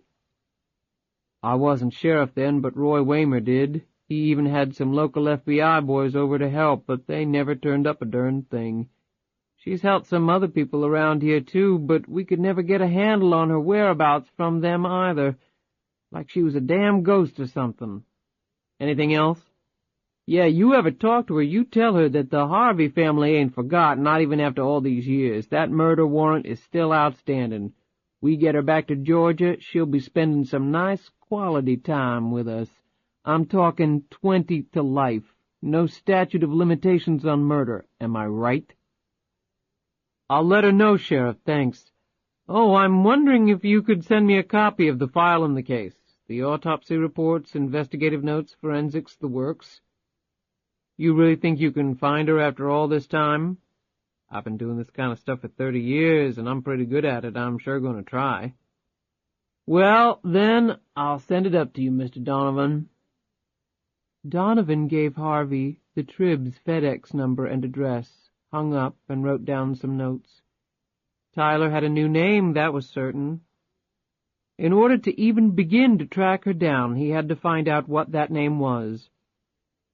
He spent the next week exploring every crevice of LuAnn's life. He got copies of her parents' death notices from the Rikersville Gazette. Obituaries were full of interesting items, birthplaces, relatives, and other items that could conceivably lead him to some valuable information. Her mother had been born in Charlottesville, Virginia. Donovan talked to the relatives listed in the obituary, at least the few who were alive, but received few useful facts. LuAnn had never tried to contact them. Next, Donovan dug up as many facts as he could on LuAnn's last day in the country. Donovan had conversations with personnel from the NYPD and the FBI field office in New York. Sheriff Waymer had seen her on TV and immediately notified the police in New York that LuAnn was wanted in Georgia in connection with a double murder and drug trafficking. They, in turn, had put a blanket over the bus and train stations and the airports. In a city of 7 million, that was the best they could do. They couldn't exactly put up roadblocks. However, there hadn't been one sign of the woman. That had greatly puzzled the FBI. According to the agent Donovan talked to, who was somewhat familiar with the file, the Bureau wanted to know how a 20-year-old woman with a 7th-grade education from rural Georgia, carrying a baby no less, had waltzed right through their net. An elaborate disguise and cover documents were out of the question, or so they thought. The police had thrown out their net barely a half-hour after she had appeared on national television. No one was that fast, and all the money had disappeared as well. At the time, some at the FBI had wondered whether she had had help, but that lead had never been followed up, as other crises of more national importance had swallowed up the Bureau's time and manpower.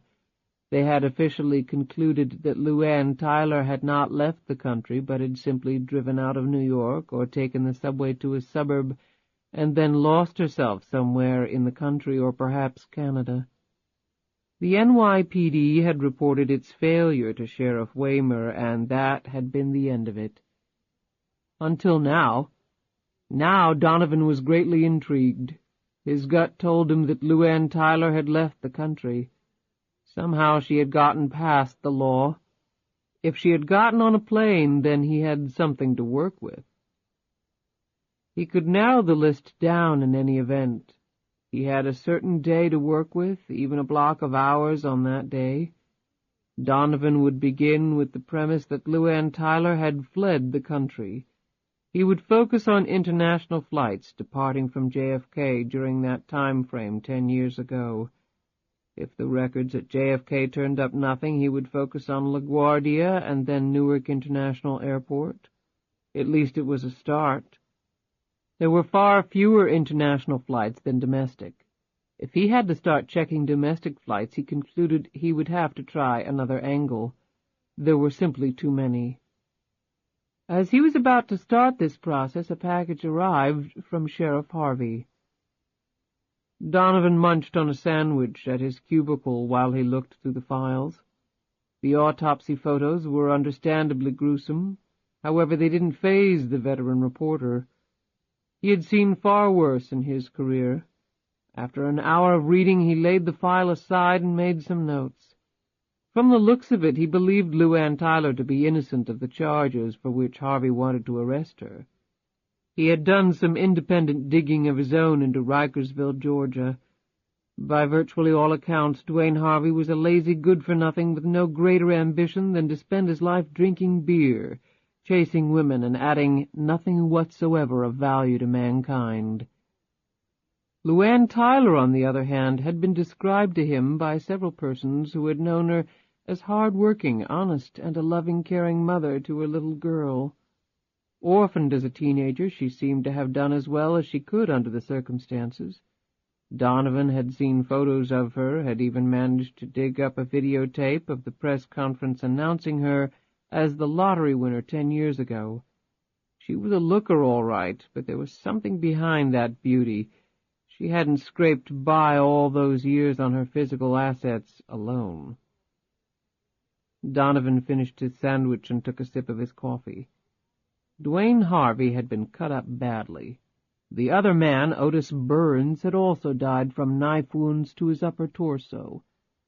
There had been serious but non-fatal head trauma also present, and the clear signs of a struggle. LuAnn's fingerprints had been found on the broken phone receiver and also all over the trailer. No surprise, since she happened to live there. There had been one witness account of seeing her in Otis Burns's car that morning. Despite Sheriff Harvey's protests to the contrary, Donovan's research led him to believe that Dwayne was the drug dealer in the family and had been caught skimming. Burns was probably his supplier, The man had a lengthy rap sheet in neighboring Gwinnett County, all drug-related. Burns had probably come to settle the score. Whether LuAnn Tyler knew of Duane's drug dealing was anybody's guess.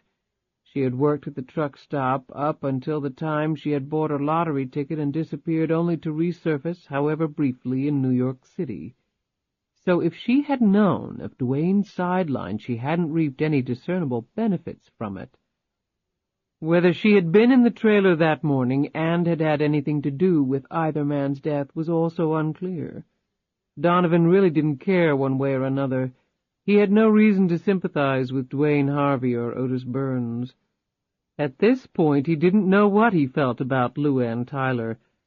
He did know that he wanted to find her. He wanted that very much.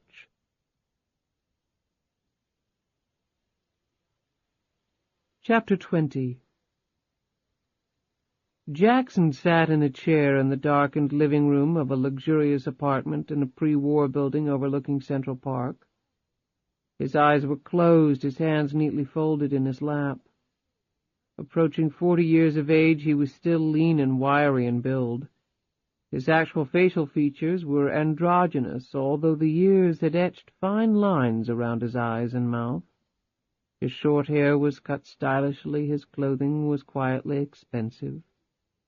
His eyes, however, were clearly his most distinctive feature, which he had to disguise very carefully when he was working. He rose and moved slowly through the amply proportioned apartment. The furnishings were eclectic, English, French, and Spanish antiques, mixed liberally with Oriental art and sculpture. He entered an area of his apartment reminiscent of a Broadway star's dressing room. It was his makeup room and workshop. Special recessed lighting covered the ceiling. Multiple mirrors with their own special non-heating bulbs ringed the room. 2 padded reclining leather chairs sat in front of 2 of the largest mirrors. The chairs had casters which allowed them to be rolled about the room. Innumerable photos were neatly pinned to cork bulletin boards on the walls. Jackson was an avid photographer, and many of his subjects were the basis for most of the identities he had created over the years. Both full wigs and hairpieces, neatly separated into toupees and falls, lined one wall, each hanging on special cotton-covered wire. Customized wall cabinets housed dozens of latex caps and other body pieces, along with acrylic teeth, caps and molds, and other synthetic materials and putties. One massive storage unit contained absorbent cotton, acetone, spirit gum, powders, body makeup. Large, medium, and small brushes with bristles of varying rigidity, cake makeup, modeling clay, collodion to make scars and pockmarks, crepe hair to make beards, mustaches, and even eyebrows, derma wax to alter the face, cream makeup, gelatin, makeup palettes, netting, toupee tape, sponges, ventilating needles to knot hair into net or gauze for beards and wigs, and hundreds of other devices, materials, and substances designed solely to reshape one's appearance. There were 3 racks of clothing of all descriptions and several full-length mirrors to test the effect of any disguise. In a specially built case with multiple drawers were over 50 complete sets of identification with documents that would allow Jackson to travel the world as a man or a woman. Jackson smiled as he noted various articles in the room. This was where he was most comfortable. Creating his numerous roles was the one constant pleasure in his life. Acting out the part, however, ran a close second as his favorite endeavor.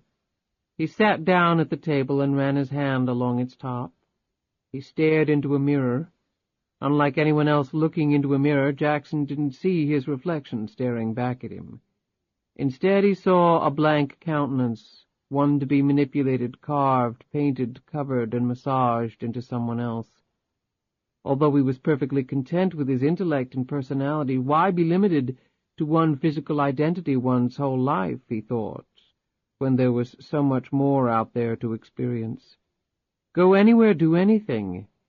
He had told that to all 12 of his lottery winners. his baby ducklings all in a row, and they had all bought it, completely and absolutely, for he had been dead right. Over the last 10 years he had earned hundreds of millions of dollars for each of his winners and billions of dollars for himself. Ironically, Jackson had grown up in very affluent circumstances. Old money, his family had been. His parents were long dead. The old man had been, in Jackson's eyes, a typical example of those members of the upper class whose money and position had been inherited rather than earned. Jackson's father had been both arrogant and insecure.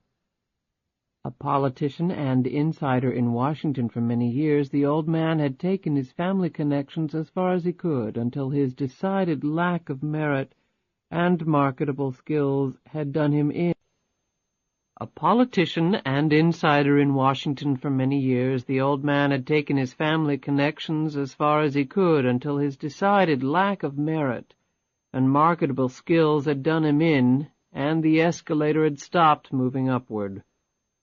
And then he had spent the family money in a futile attempt to regain that upward momentum. And then the money was gone.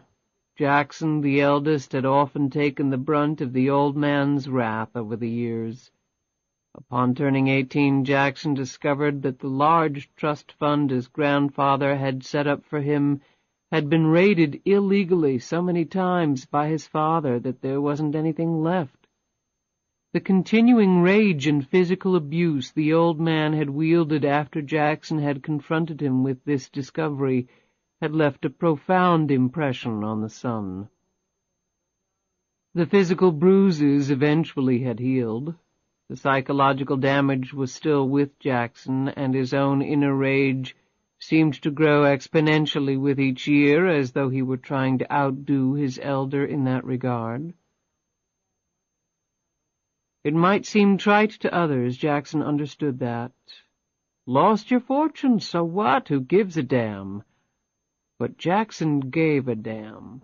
Year after year he had counted on that money to free him from his father's tyrannical persecution. When that long-held hope was abruptly torn away, the absolute shock had carved a definite change in him.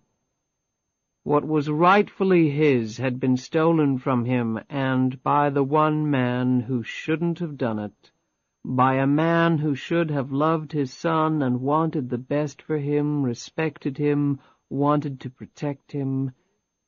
Instead, Jackson had gotten an empty bank account and the hate-filled blows of a madman. And Jackson had taken it, up to a point, but then he hadn't taken it any more. Jackson's father had died unexpectedly. Parents killed their small children every day, never with good reason. By comparison, children killed their parents only rarely, usually with excellent purpose. Jackson smiled lightly as he thought of this. An early chemical experiment administered through his father's beloved Scotch, the rupturing of a brain aneurysm, the result. As with any occupation, one had to start somewhere. When those of average or below-average intelligence committed crimes such as murder, they usually did so clumsily with no long-range planning or preparation. The result was typically swift arrest and conviction. Among the highly intelligent, serious crimes evolved from careful planning, long-term approaches, many sessions of mental gymnastics. As a result, arrests were rare, convictions even rarer. Jackson was definitely in the latter category. The eldest son had been compelled to go out and earn the family fortune back. A college merit scholarship to a prestigious university and graduation at the top of his class had been followed by his careful nurturing of old family contacts, for those embers could not be allowed to die out if Jackson's long-range plan was to succeed. Over those years he had devoted himself to mastering a variety of skills, both corporeal and cerebral, and that would allow him to pursue his dream of wealth and the power that came with it. His body was as fit and strong as his mind, the one in precise balance with the other. However, ever mindful of not following in his father's footsteps, Jackson had set a far more ambitious goal for himself. He would do all of it while remaining completely invisible from scrutiny. Despite his love of acting, he did not crave the spotlight as his politician father had. He was perfectly content with his audience of one. And so he had built his invisible empire, albeit in a profoundly illegal manner. The results were the same, regardless of where the dollars had originated. Go anywhere, do anything. It didn't only apply to his ducklings. He smiled at this thought as he continued to move through the apartment. Jackson had a younger brother and sister. His brother had inherited their father's bad habits and consequently expected the world to offer up its best, for nothing of comparable value in return. Jackson had given him enough money to live a comfortable but hardly luxurious existence. If he ran through that money, there would be no more. For him, that well was dry. His sister was another matter. Jackson cared deeply for her, although she had adored the old man with the blind faith a daughter often shows to her father. Jackson had set her up in grand style, but never visited her. The demands on his time were too immense. One night might find him in Hong Kong, the next in London. Moreover, visits with his sister would necessitate conversation, and he had no desire to lie to her about what he had done and continued to do for a living. She would never be a part of that world of his. She could live out her days in idle luxury and complete ignorance, looking for someone to replace the father she believed had been so kind, so noble. Still, Jackson had done right by his family. He had no shame, no guilt there. He was not his father. He had allowed himself one constant reminder of the old man, the name he used in all his dealings, Jackson. His father's name was Jack, and no matter what he did, he would always be Jack's son. As he continued to drift around his apartment, he stopped at a window and looked out at a spectacular evening in New York. The apartment he was living in was the very same one he had grown up in, although he had completely gutted it after purchasing it. The ostensible reason had been to modernize and make it suitable for his particular needs. The more subtle motivation had been to obliterate, to the extent he could, the past. That compulsion did not only apply to his physical surroundings. Every time he put on a disguise, he was, in effect, layering over his real self, hiding the person his father had never felt deserved his respect or his love. None of the pain would ever be fully wiped away, though, so long as Jackson lived, as long as he could remember. The truth was, every corner of the apartment held the capability of flinging painful memories at him at any moment. But that wasn't so bad, he had long since concluded.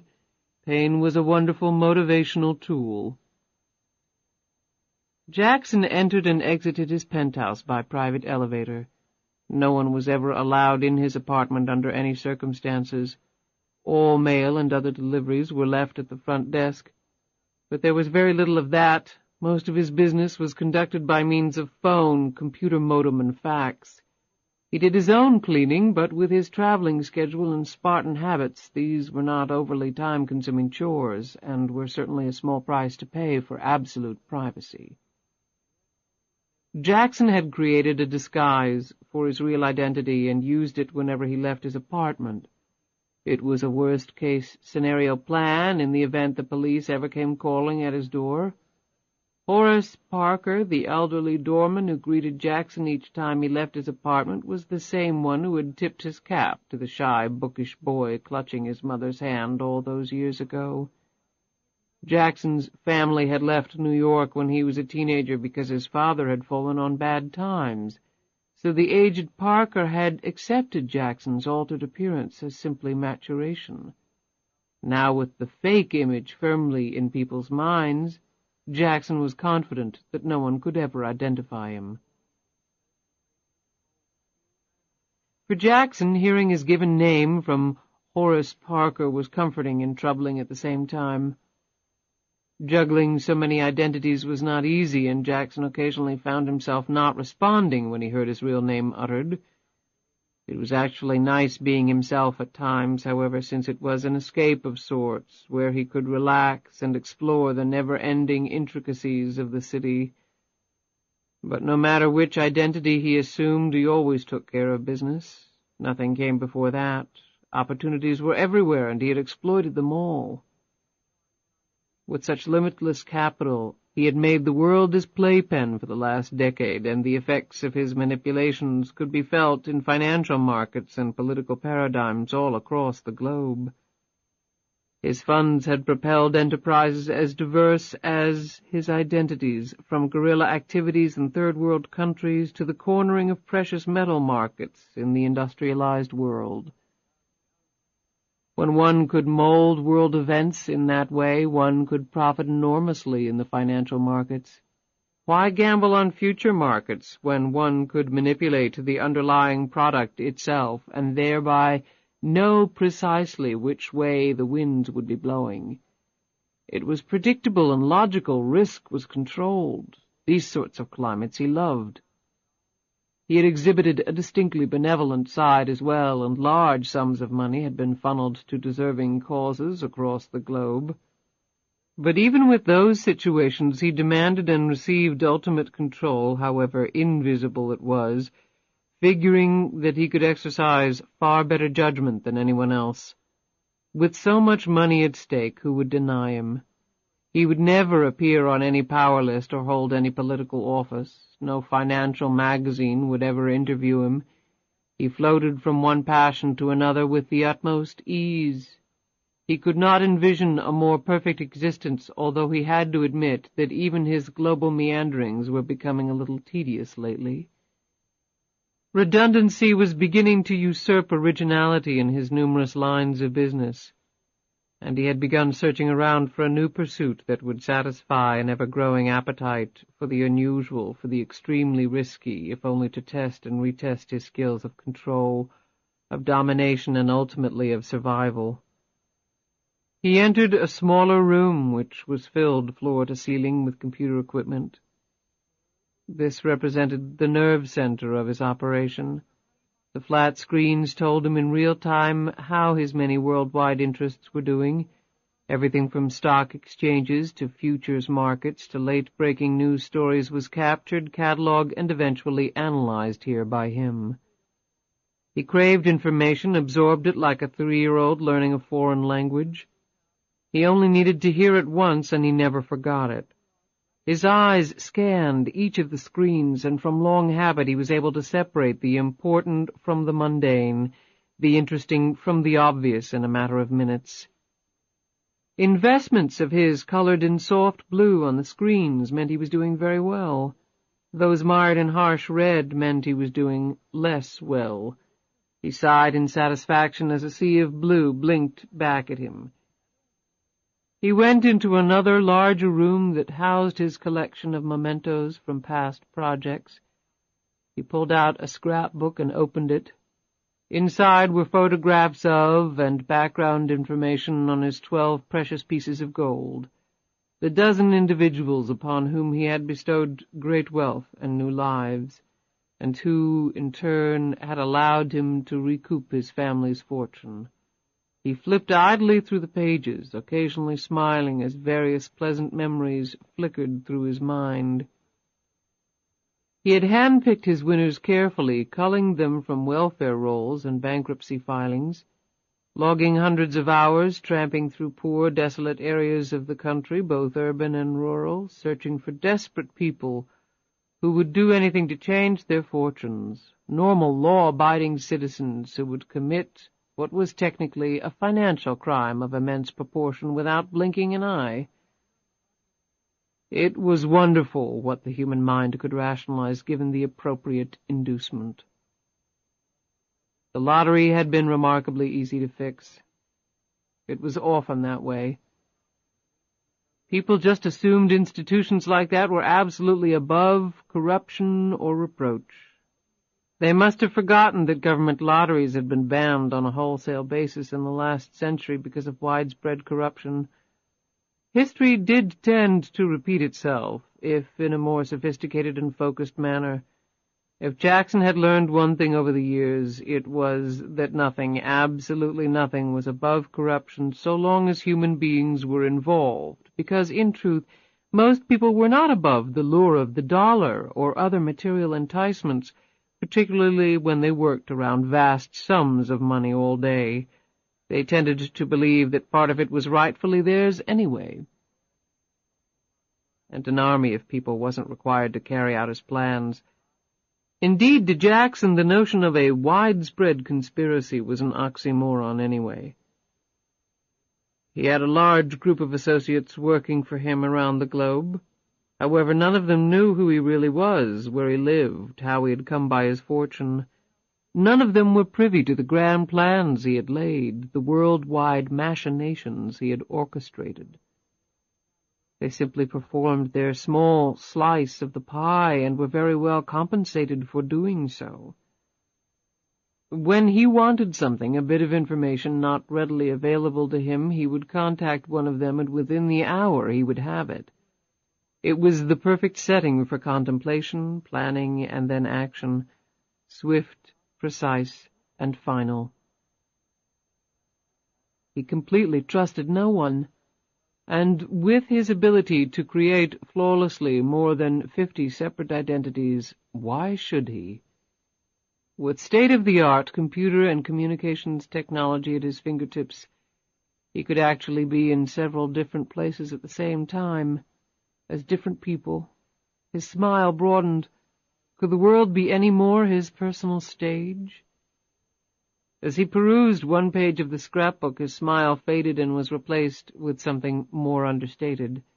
It was a mixture of discernible interest and an emotion that Jackson and something else. He would never have characterized it as fear. That particular demon never bothered him. Rather, he could adequately describe it as a feeling of destiny, of the unmistakable conviction that two trains were on a collision course, and no matter what one or the other did, their ominous meeting would take place in a very memorable manner. Jackson stared at the truly remarkable countenance of LuAnn Tyler. Of the 12 lottery winners, she had been by far the most memorable. There was danger in that woman, danger and a definite volatility that drew Jackson like the most powerful magnet in the world. He had spent several weeks in Rikersville, Georgia, a locale he had picked for one simple reason, its irreversible cycle of poverty, of hopelessness. There were many such places in America, so well documented by the government under such categories as lowest per capita income levels, below standard health and education resources, negative economic growth. Stark fiscal terms that did little or nothing to enlighten anyone as to the people behind the statistics, to shed light on a large segment of the population's free fall into misery. Ever the capitalist, Jackson surprisingly did not mind the added element of his actually doing some good here. He never picked rich people to win, although he had no doubt most of them would have been far easier to persuade than the poor he solicited. He had discovered LuAnn Tyler as she rode the bus to work. Jackson had sat across from her, in disguise, of course, blending into the background in his torn jeans, stained shirt, and Georgia Bulldog's cap, a scruffy beard covering the lower part of his face, his piercing eyes hidden behind thick glasses. Her appearance had struck him immediately. She seemed out of place down here. Everyone else looked so unhealthy, so hopeless, as though the youngest among them were already counting the days until burial. He had watched her play with her daughter, listened to her greet the people around her, and watched their dismal spirits, noticeably lifted by her thoughtful comments. He had proceeded to investigate every element of LuAnn's life, from her impoverished background to her life in a trailer home with Dwayne Harvey. He had visited that trailer several times while LuAnn and her boyfriend had not been there. He had seen the small touches LuAnn had employed to keep the place neat and clean despite Dwayne Harvey's slovenly lifestyle. Everything having to do with Lisa was kept separate and immaculate by LuAnn. Jackson had seen that clearly. Her daughter was her life. Disguised as a truck driver, he had spent many a night in the roadside diner where LuAnn worked. He had watched her carefully, seen the terms of her life grow more and more desperate, observed her stare woefully into her infant daughter's eyes, dreaming of a better life. And then, after all this observation, he had chosen her as one of the fortunate few, a decade ago. And then he had not seen or spoken to her in 10 years. However, a rare week went by that he did not at least think of her. At first he had kept quite a watchful eye on her movements, but the years went by and she continued to move from country to country. In accordance with his wishes, his diligence had lessened considerably. Now she was pretty much off his radar screen entirely. The last he had heard, she was in New Zealand. Next year could find her in Monaco, Scandinavia, China, he well knew. She would float from one locale to the next until she died. She would never return to the United States, of that he was certain. Jackson had been born to great wealth, to every material advantage, and then it had all been taken away. He had had to earn it back through his skill, his sweat, his nerve. LuAnn Tyler had been born to nothing, had worked like a dog for pennies, no way out, and look at her now. He had given LuAnn Tyler the world, allowing her to become who she had always wanted to be, someone other than LuAnn Tyler. Jackson smiled. With his complete love of deception, how could he not appreciate that irony? He had spent most of his adult life pretending to be other people.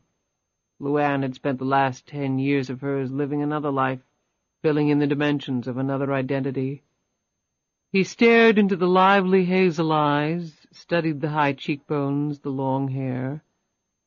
He traced with his index finger the slender yet strong neck and began to wonder once more about those trains and the truly wonderful collision they might one day create. His eyes began to shine with the thought. Chapter 21.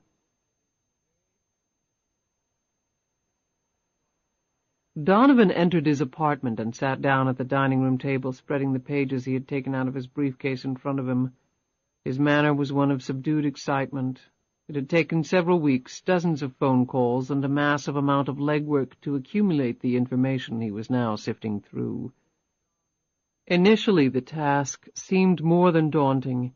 Indeed, it had seemed destined for failure through sheer numbers.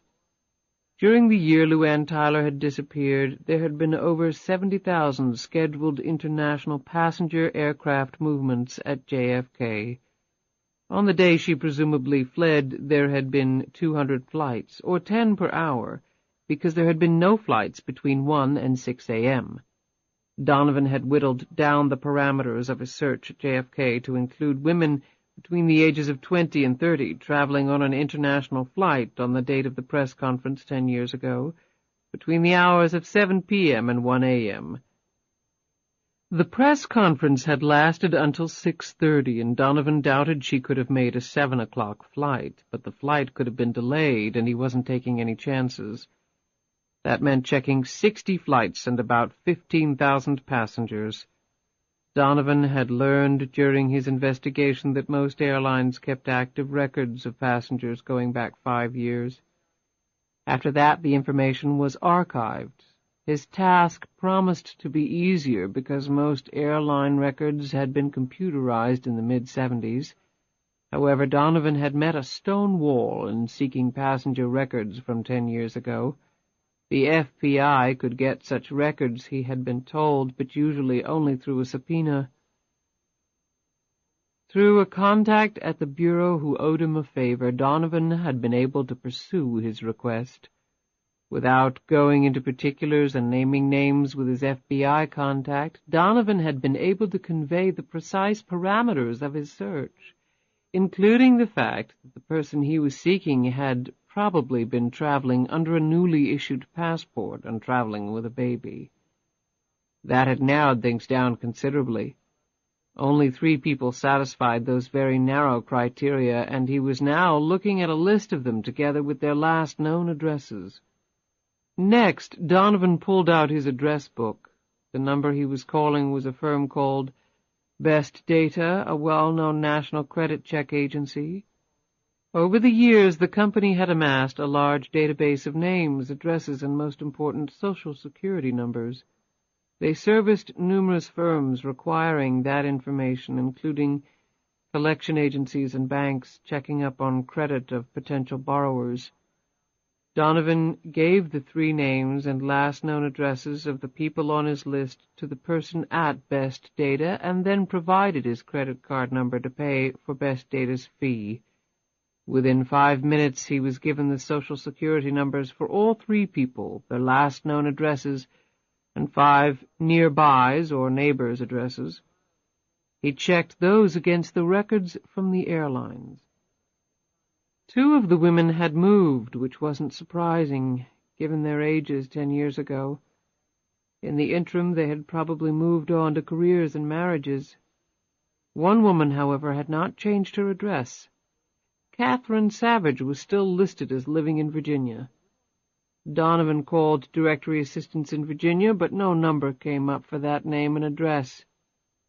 Undeterred, he next called the Virginia Department of Motor Vehicles, or DMV, and gave the woman's name, last known address, and Social Security number, which in Virginia was also the driver's license number.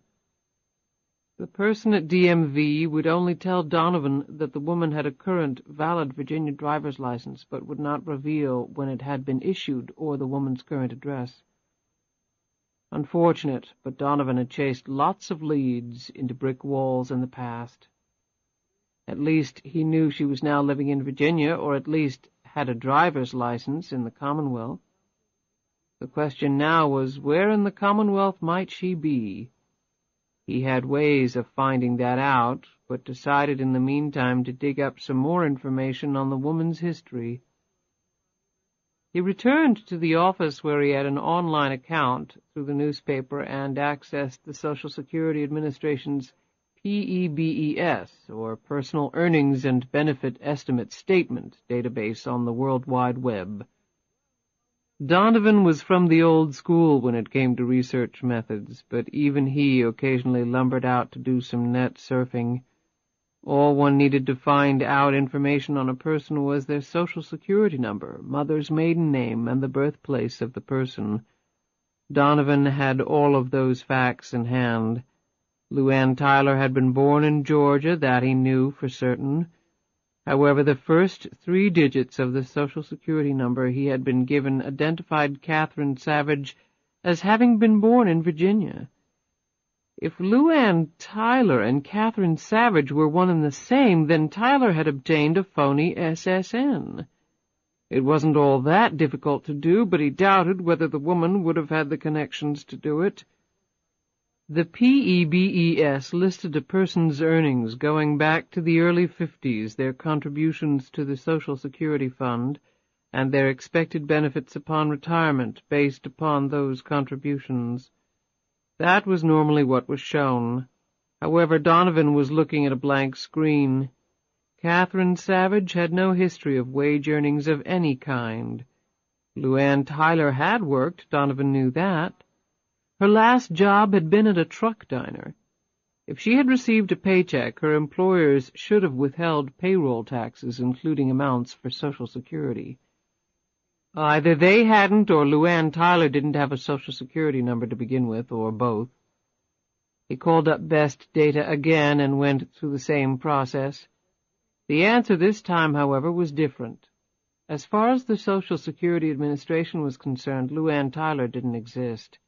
She simply did not have a Social Security number. There was no more to be learned here. It was time for Donovan to take some more serious steps. That evening Donovan returned home, opened a file, and took out IRS Form 2848. The form was entitled Power of Attorney and Declaration of Representative A relatively simple form as Internal Revenue documents went, but one that carried extraordinary power. With it, Donovan could obtain all sorts of confidential tax documents on the person he was investigating. True, he would have to stretch the truth a little in filling out the form, and a little falsification of signature was involved, but his motives were pure, and thus his conscience was clear. Besides, Donovan knew that the IRS received tens of millions of requests a year from taxpayers for information about their tax returns. The fact that somebody would take the time to match signatures was beyond the realm of improbability. Donovan smiled. The odds of it would be greater even than the odds of winning the lottery. He filled out the form listing the woman's name and last known address, put in her Social Security number, listed himself as the woman's representative for tax purposes, and requested the woman's federal income tax returns for the last 3 years, and mailed it off.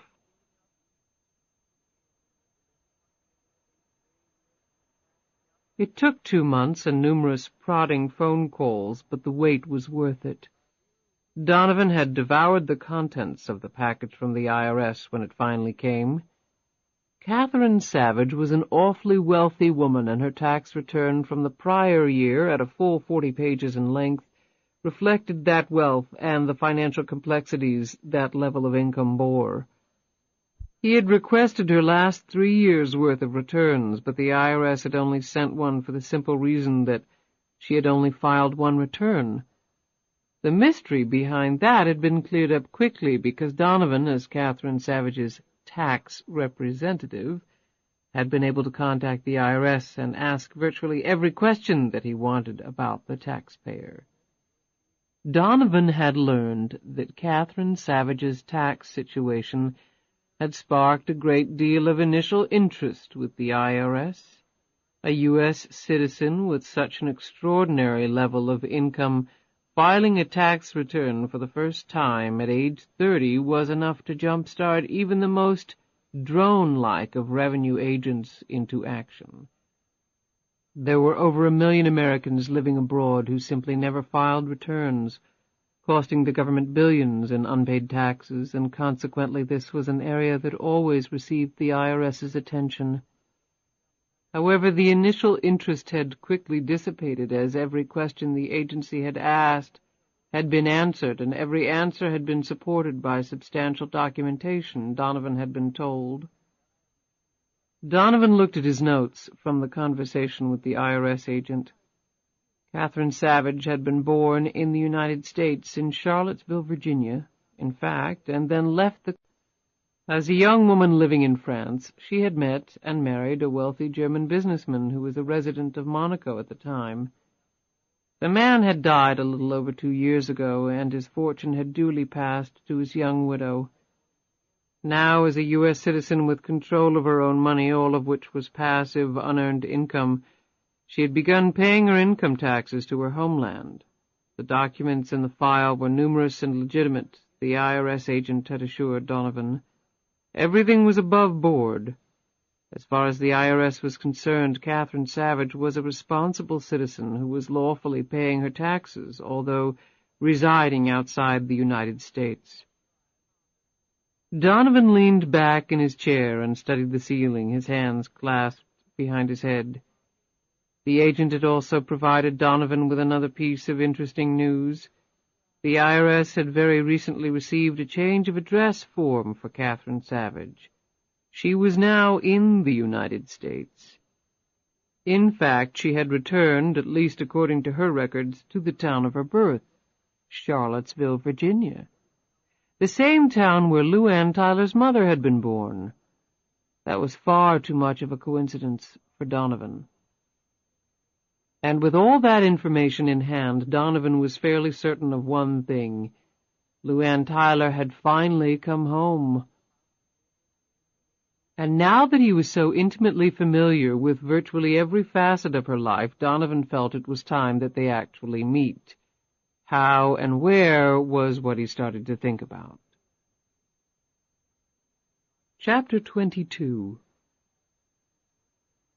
Sitting in his pickup truck parked on the side of a sharp bend in the road, Matt Riggs surveyed the area through a pair of lightweight field binoculars.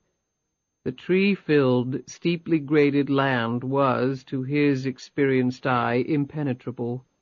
The half-mile of winding asphalt private road running to his right formed a T intersection with the road he was on. Beyond that, he knew, sat a grand country estate with beautiful vistas of the nearby mountains. However, the estate, surrounded by thick woods, couldn't be seen from anywhere except overhead, which made him wonder again why the owner would want to pay for an expensive perimeter security fence in the first place. The estate already had the very best of nature's own handiwork for protection. Riggs shrugged and bent down to slip on a pair of overland boots, then pulled on his coat. The chilly wind buffeted him as he stepped from his truck. He sucked the fresh air in and put a hand through his unkempt dark brown hair, working a couple of kinks out of his muscular frame before donning a pair of leather gloves. It would take him about an hour to walk the front location of the fence. The plans called for the fence to be 7 feet high, made of solid steel, painted glossy black, with each post set in 2 feet of concrete. The fence would have electronic sensors spaced randomly across its frame and would be topped by dangerously sharp spake finials. The front gates, set on 6-foot-high, 4-foot-square concrete monuments with a brick veneer, would be of similar style and construction. The job also called for a video camera, an intercom system, and a locking mechanism on the huge gates that would ensure that nothing less than the head-on impact of an Abrams tank could ever open it without the permission of the owner. From what he could tell, Riggs didn't expect such permission to be granted very often. Bordered by Nelson County on the southwest, Greene County to the north, and Fluvanna and Louisa counties on the east, Albemarle County, Virginia, was home to many wealthy people, some famous and some not. However, they all had one thing in common. They all craved privacy and were more than willing to pay for it. Thus Riggs was not entirely surprised at the precautions being undertaken here. All the negotiations had been handled through a duly authorized intermediary. He reasoned that someone who could afford a fence such as this, and the cost was well into the hundreds of thousands of dollars, probably had better things to do with his time than sit down and chat with a lowly general contractor. Binoculars dangling around his neck, he dutifully trudged down the road until he found a narrow pathway into the woods. The two most difficult parts of the job were clear to him: getting the heavy equipment up here and having his men work in such cramped surroundings. Mixing concrete, punching post holes, laying out the frames, clearing land and angling sections of a very heavy fence. All of that took space, ample space that they would not have here. He was very glad to have added a healthy premium to the job, plus a provision for the cost overrun for exactly those reasons. The owner apparently had not set a limit as to the price, because the representative had promptly agreed to the huge dollar amount Riggs had worked up. Not that he was complaining. This single job would guarantee his best year ever in business, and although he had only been on his own for 3 years, his operation had been growing steadily ever since the first day. He got to work.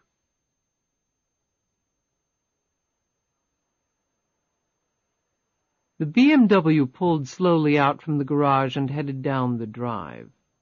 The road going down was lined on either side with 4-board oak fencing painted a pristine white.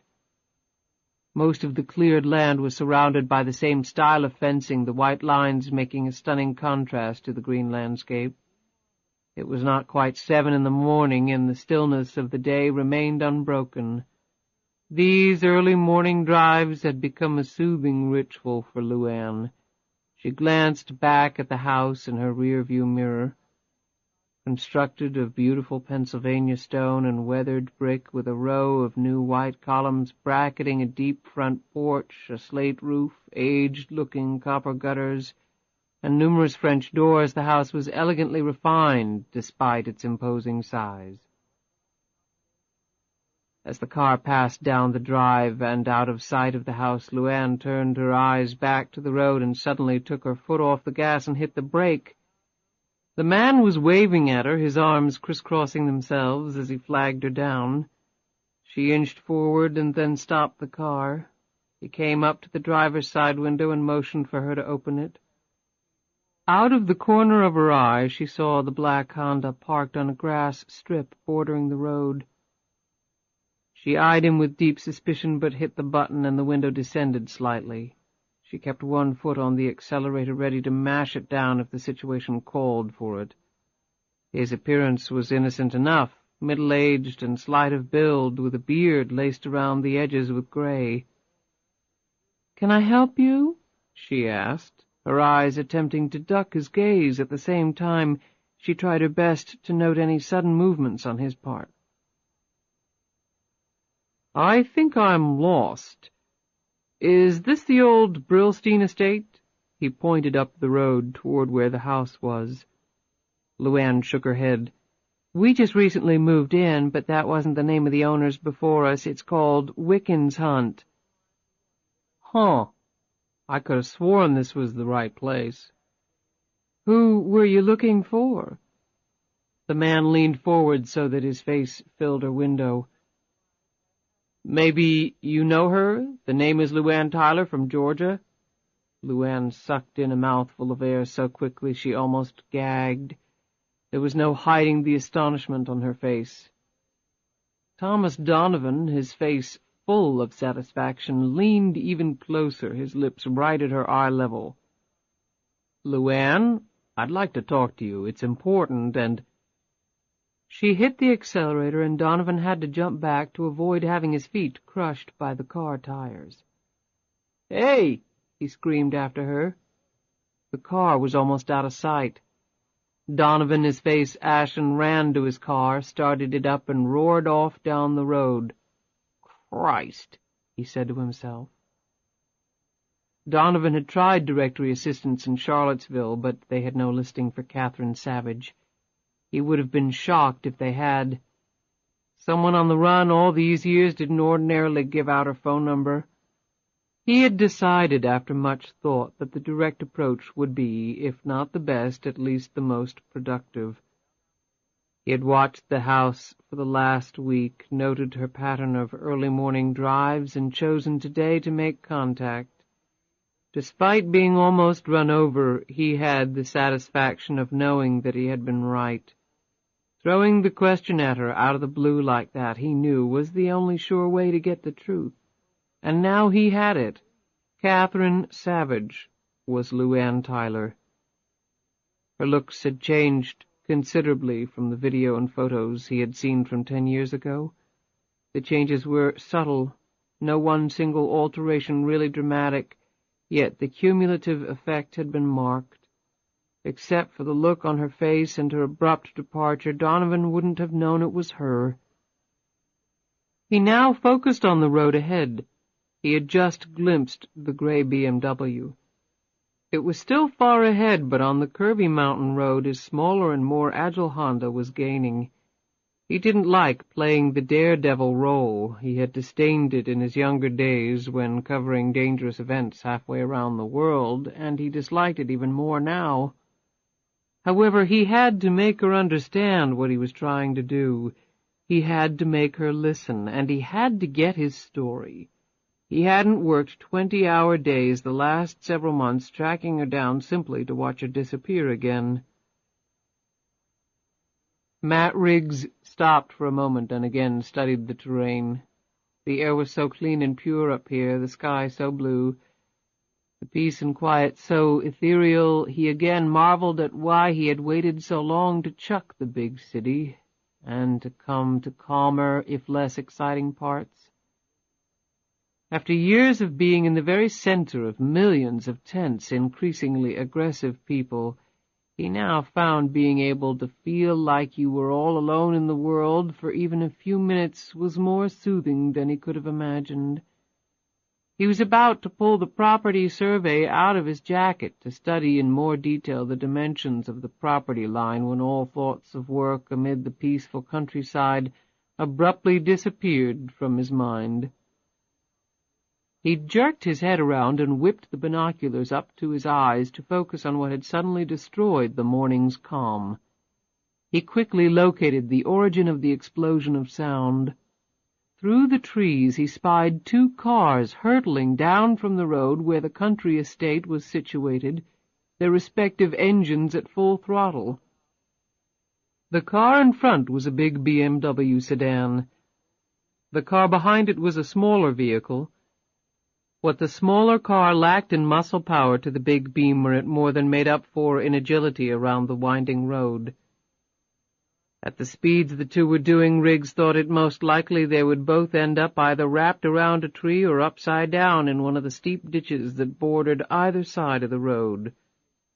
The next 2 visuals he made through his binoculars made him turn and run as fast as he could back to his truck. The look of raw fear on the woman's face in the Beamer, the way she looked behind to check her pursuer's progress, and the grim countenance of the man apparently chasing her were all he needed to kick-start every instinct he had ever gained from his former life. He gunned the engine, unsure exactly what his plan of action would be, not that he had much time to come up with one. He pulled onto the road, strapping his seat-belt across him as he did so. He normally carried a shotgun in the truck to ward off snakes, but he had forgotten it this morning. He had some shovels and a crowbar in the truck bed, although he hoped it wasn't going to come to that. As he flew down the road, the 2 cars appeared in front of him on the main road. The Beamer took the turn almost on 2 wheels before stabilizing, the other car right behind it. However, now on the straightaway, the 300-plus horses of the BMW could be fully used, and the woman quickly opened a 200-yard gap between herself and her pursuer, a gap that grew with every second. That wouldn't last, Riggs knew, because a curve that would qualify for dead man's status was fast approaching. He hoped to God the woman knew it. If she didn't, he would be watching the BMW turn into a fireball as it sailed off the road and crashed into an army of unyielding hardwoods. With that prospect nearly upon them, his plan finally came together. He punched the gas, the truck flew forward, and he gained on what he now saw was a black Honda. The man apparently had all of his attention focused on the BMW because when Riggs passed him on the left, the man didn't even look over. However, he took abrupt and angry notice when Riggs cut in front of him and immediately slowed down to 20 miles an hour. Up ahead, Riggs saw the woman glance back in her rear-view mirror, her eyes riveted on Riggs, and his fortuitous appearance on the scene as the truck and Honda fought a pitched battle for supremacy of the road. Riggs tried to motion to her to slow down, to make her understand what he was trying to do. Whether she got the message or not, he couldn't tell. Like the coils of a sidewinder, the truck and the Honda swayed back and forth across the narrow roadway, coming dangerously close. Like the coils of a sidewinder, the truck and the Honda swayed back and forth across the narrow roadway, coming dangerously close to the sheer drop on the right side. Once the truck's wheel partially skidded in the gravel shoulder, and Riggs braced himself for the plunge over before he barely managed to regain control. The driver of the Honda tried mightily to pass, leaning on the horn the whole time. But in his past career, Riggs had done his share of dangerous high-speed driving, and he expertly matched the other man maneuver for maneuver.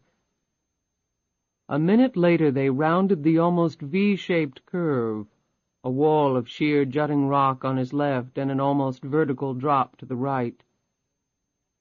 Riggs anxiously looked down that steep slope for any sight of the Beamer's wreckage. He breathed a sigh of relief as he saw none. He looked up the once again straight road. He saw the glint of a bumper far up ahead, and then the big sedan was completely out of sight. Admiration was his first thought. The woman hadn't slowed down much, if any, coming around that curve. Even at 20 miles an hour, Riggs hadn't felt all that safe. Damn.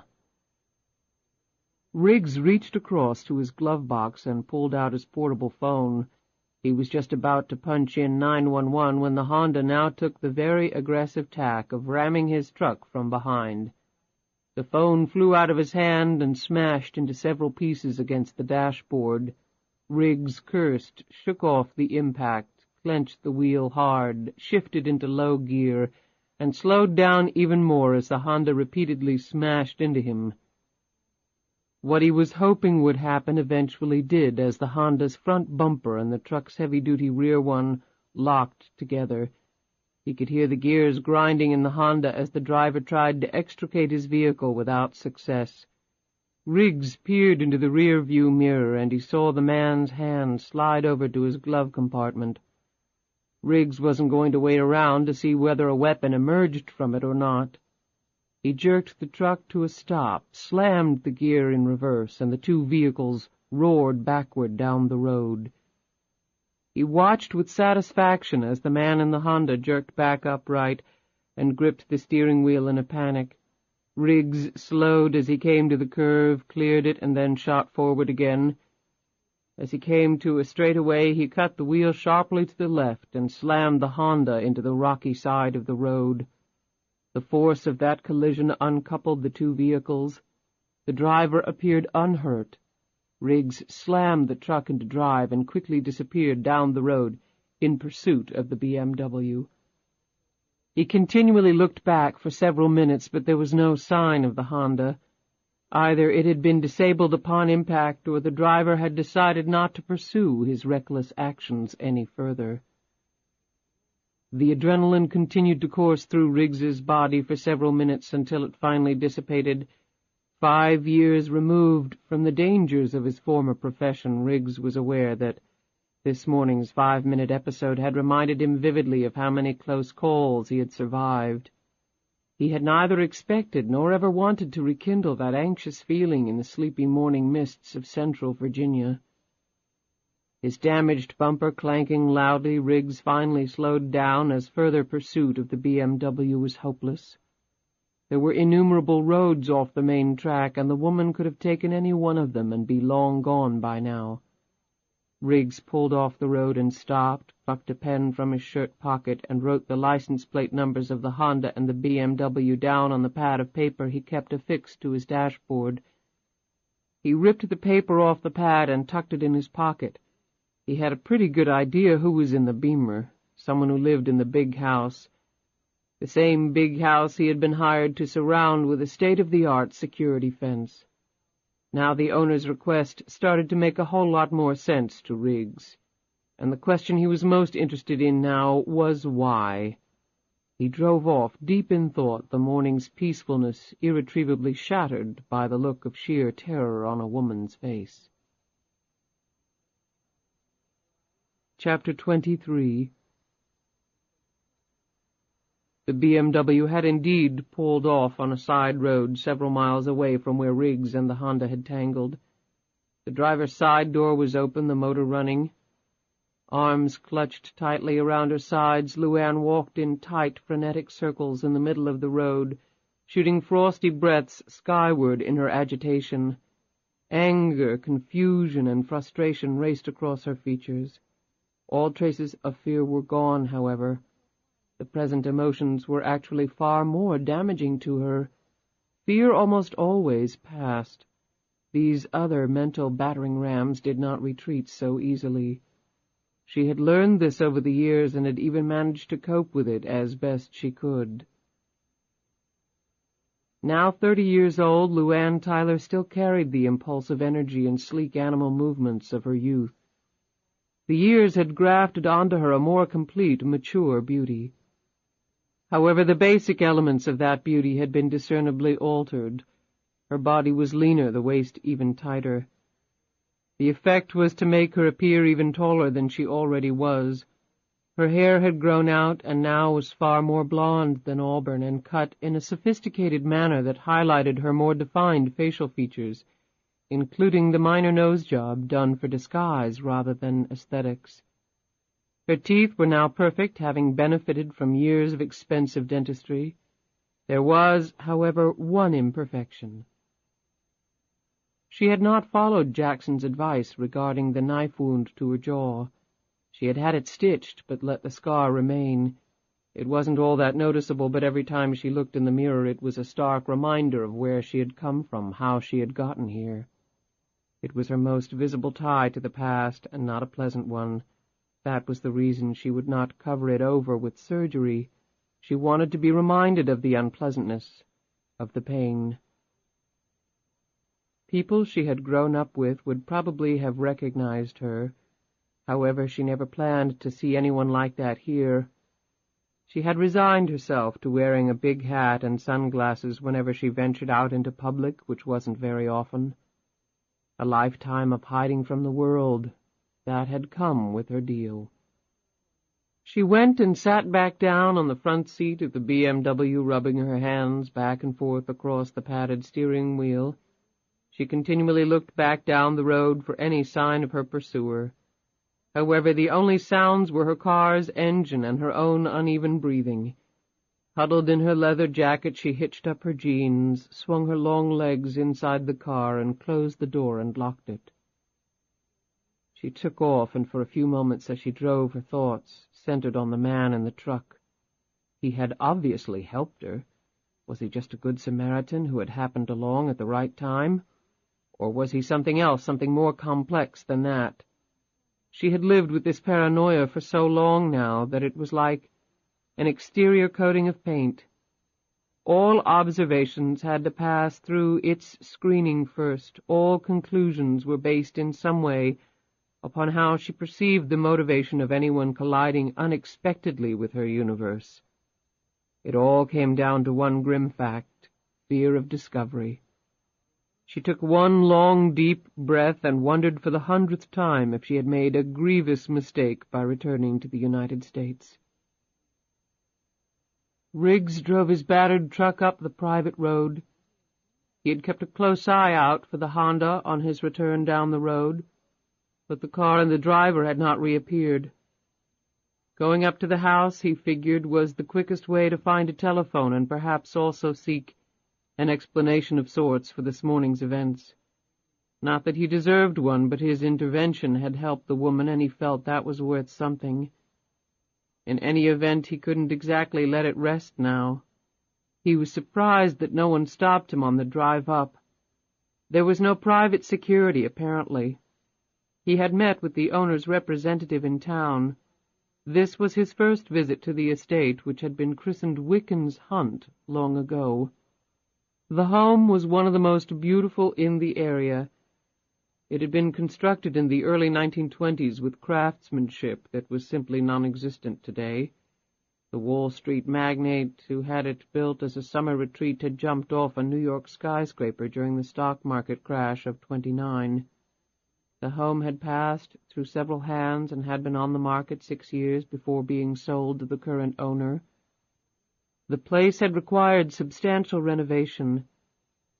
Riggs had talked to some of the subcontractors employed to do that work. They had spoken with awe of the craftsmanship and beauty of the place. Whatever moving trucks had hauled the owner's possessions up the mountain road had apparently done so in the middle of the night, because Riggs could find no one who had seen them. No one had seen the owner either. He had checked at the courthouse land records. The home was owned by a corporation that Riggs had never heard of.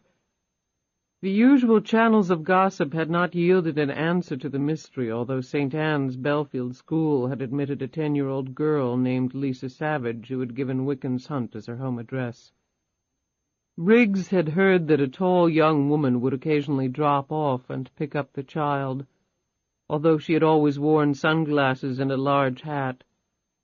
Most often picking up the little girl would be an elderly man who had been described to Riggs as built like a linebacker.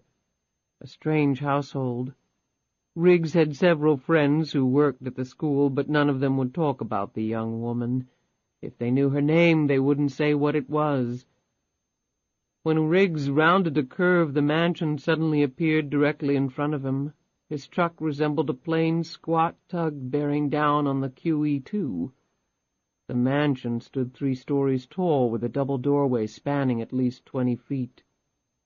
He parked his truck in the wraparound drive that encircled a magnificent stone fountain that on this cold morning was not operating.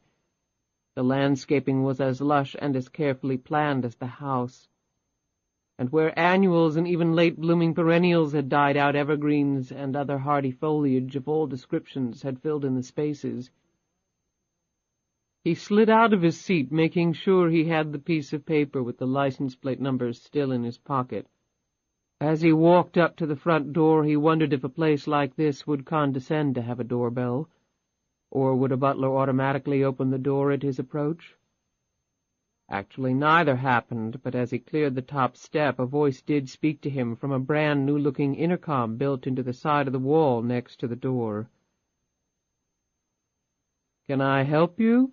It was a man's voice, big, solid, and, Riggs thought, slightly threatening.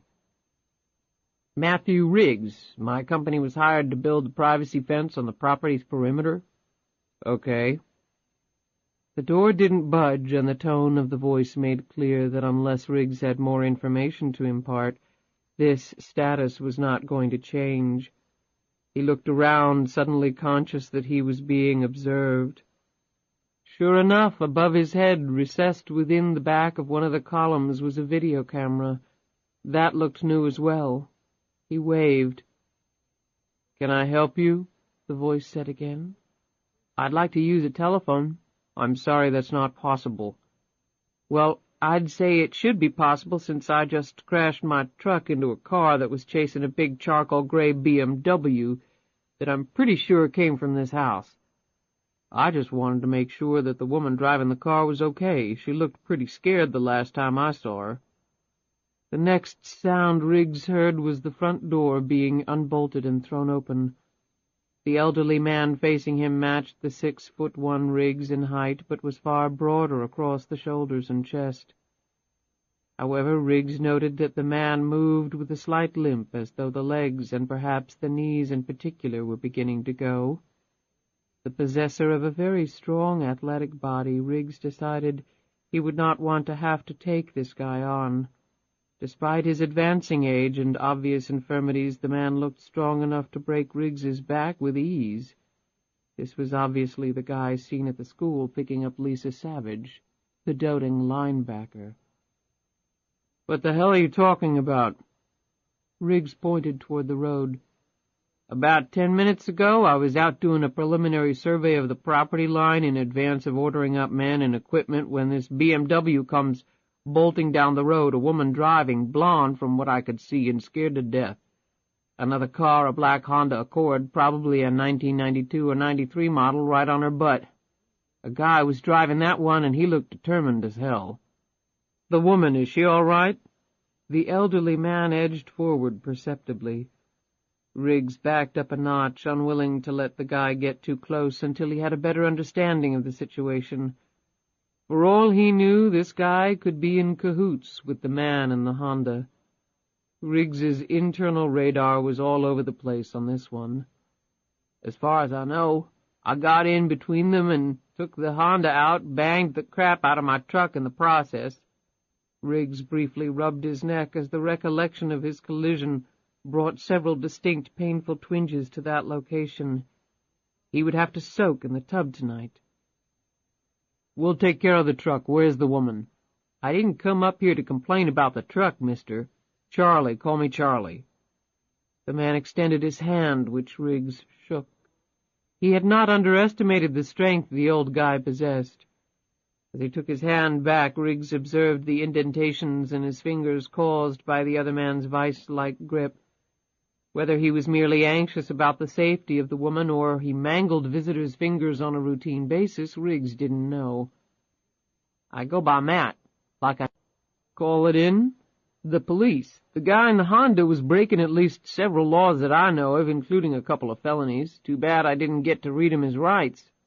"You sound like a cop." Had Charlie's face darkened, or was that his imagination, Riggs wondered. "Something like that. A long while back. I got the license plate number of both cars."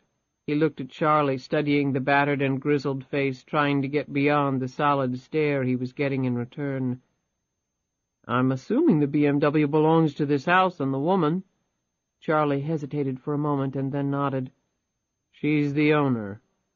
"And the Honda?" "Never seen it before." Riggs turned and looked back down the road. "The guy could have been waiting partially down the entry road. There's nothing stopping him from doing that." Riggs turned and looked back at Charlie. "That's why we contracted with you to build the fence and the gate." A glint of anger rose in Charlie's eyes. "Now, I can see why that might be a good idea, but I only got the signed contract yesterday. I work fast, but not that fast." Charlie relaxed at the obvious logic of Riggs's words and looked down for a moment. "What about using that phone, Charlie?" Riggs took a step forward. "Look, I know a kidnap attempt when I see one." He looked up at the facade of the house. "It's not hard to see why, either, is it?" Charlie took a deep breath, his loyalties sharply divided. He was sick with worry about LuAnn. Catherine, he corrected himself mentally. Despite the passage of 10 years, he had never been comfortable with her new name. He was finding it close to impossible to allow the police to be called in. "I take it you're her friend or family?" "Both, actually," Charlie said with renewed vigor as he stared over Riggs's shoulder, a smile breaking across his face. The reason for that change in attitude reached Riggs's ears a second later. He turned and watched the BMW pull up behind his truck. LuAnn got out of the car, glanced at the truck for a moment until her eyes riveted on the damaged bumper. Then she strode up the steps, passing over Riggs to focus on Charlie. "This guy said you ran into some trouble," said Charlie, pointing at Riggs. "Matt Riggs." Riggs extended his hand. In her boots, the woman wasn't much shorter than he. The impression of exceptional beauty he had gotten through his binoculars was considerably magnified up close. The hair was long and full, with golden highlights that seemed to catch every streak of the sun's rays as it rose slowly over them. The face and complexion were flawless to the point of seeming impossible to achieve naturally, yet the woman was young, so the cut of the plastic surgeon's knife could not have beckoned to her yet. Riggs reasoned the beauty must be all her own. Then he spotted the scar that ran along her jawline. That surprised him, it seemed so out of place with the rest of her. The scar also intrigued Riggs because, to his experienced eye, the wound seemed to have been made by a knife with a serrated edge. Most women, he figured, especially those who had the kind of money she obviously did, would have paid any amount to cover up that blemish.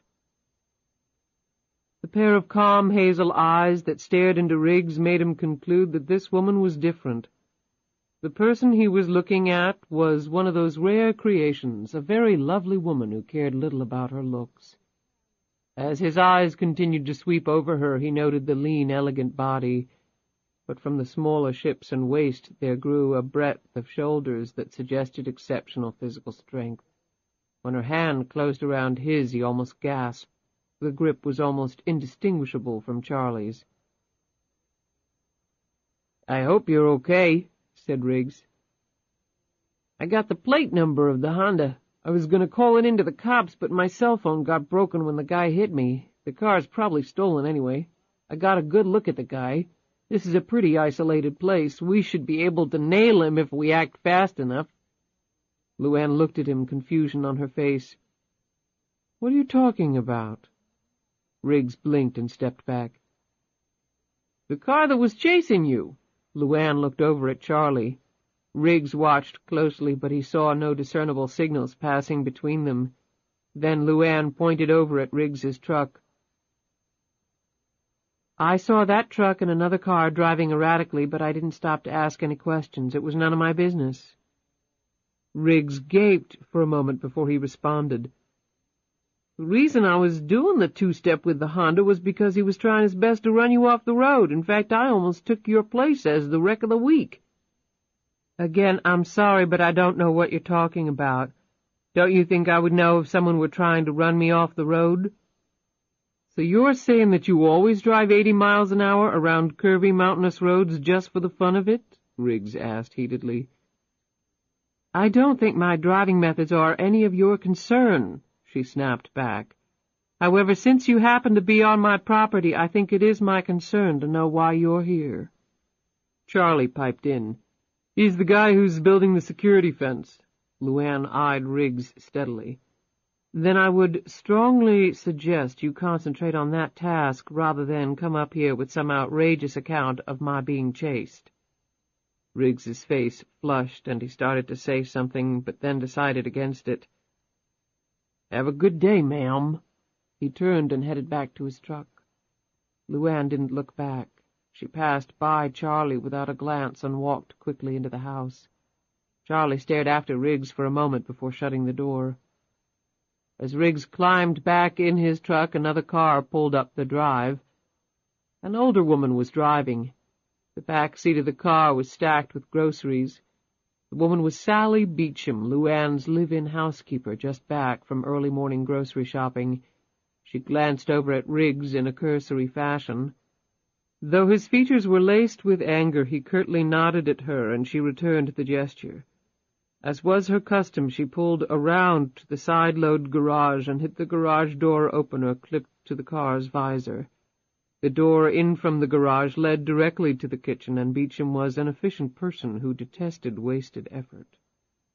As Riggs pulled off, he glanced back up at the massive house. With so many windows staring back at him, he didn't catch the one framing LuAnn Tyler, arms folded across her chest, looking resolutely at him, a mixture of worry and guilt on her face. Chapter 24. The Honda slowed down, turned off the back road, and made its way over a rustic wooden bridge spanning a small creek, and then disappeared into the thickness of the surrounding forest. The antenna clipped some of the overhanging branches, sending a shower of dewdrops onto the windshield. Up ahead, under an umbrella of oak trees, a small ramshackle cottage was visible. The Honda pulled into the tiny backyard and then into a small shed located behind the cottage. The man closed the doors of the shed and walked up to the house.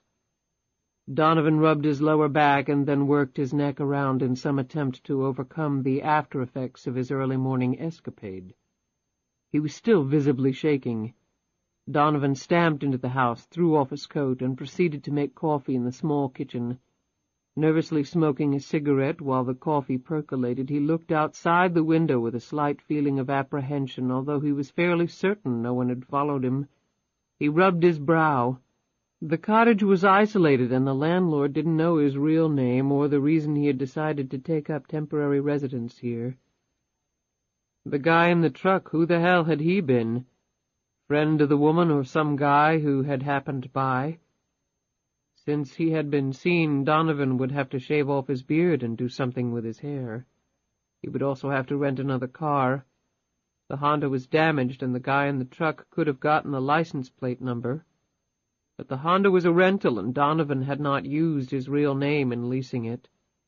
He wasn't worried about the woman doing anything about it, but the guy might put a crimp in his plans.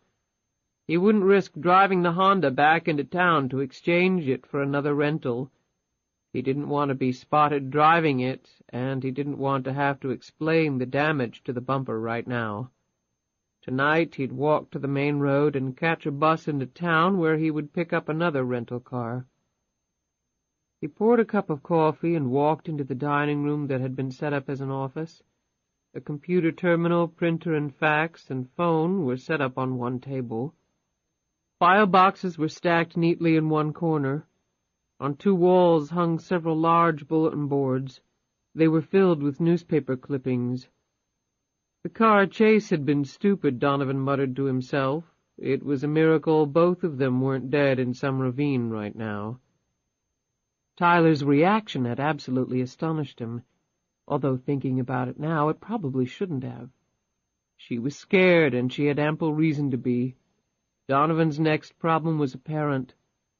What if she disappeared again? Finding her the first time had been part hard work and part luck. There was no guarantee he would be as fortunate the next time. However, there was nothing he could do about that now. He could only wait and watch. He had established a contact at the regional airport who would advise Donovan if any person matching LuAnn Tyler's description or traveling under the name Catherine Savage was headed out of the area via plane. Unless she had another identity already set up, it would be difficult for Tyler to travel any time soon except under the name Catherine Savage, and that would leave him a trail. If she left the area by means other than airplane, well, he could watch the house, but he couldn't do it 24 hours a day.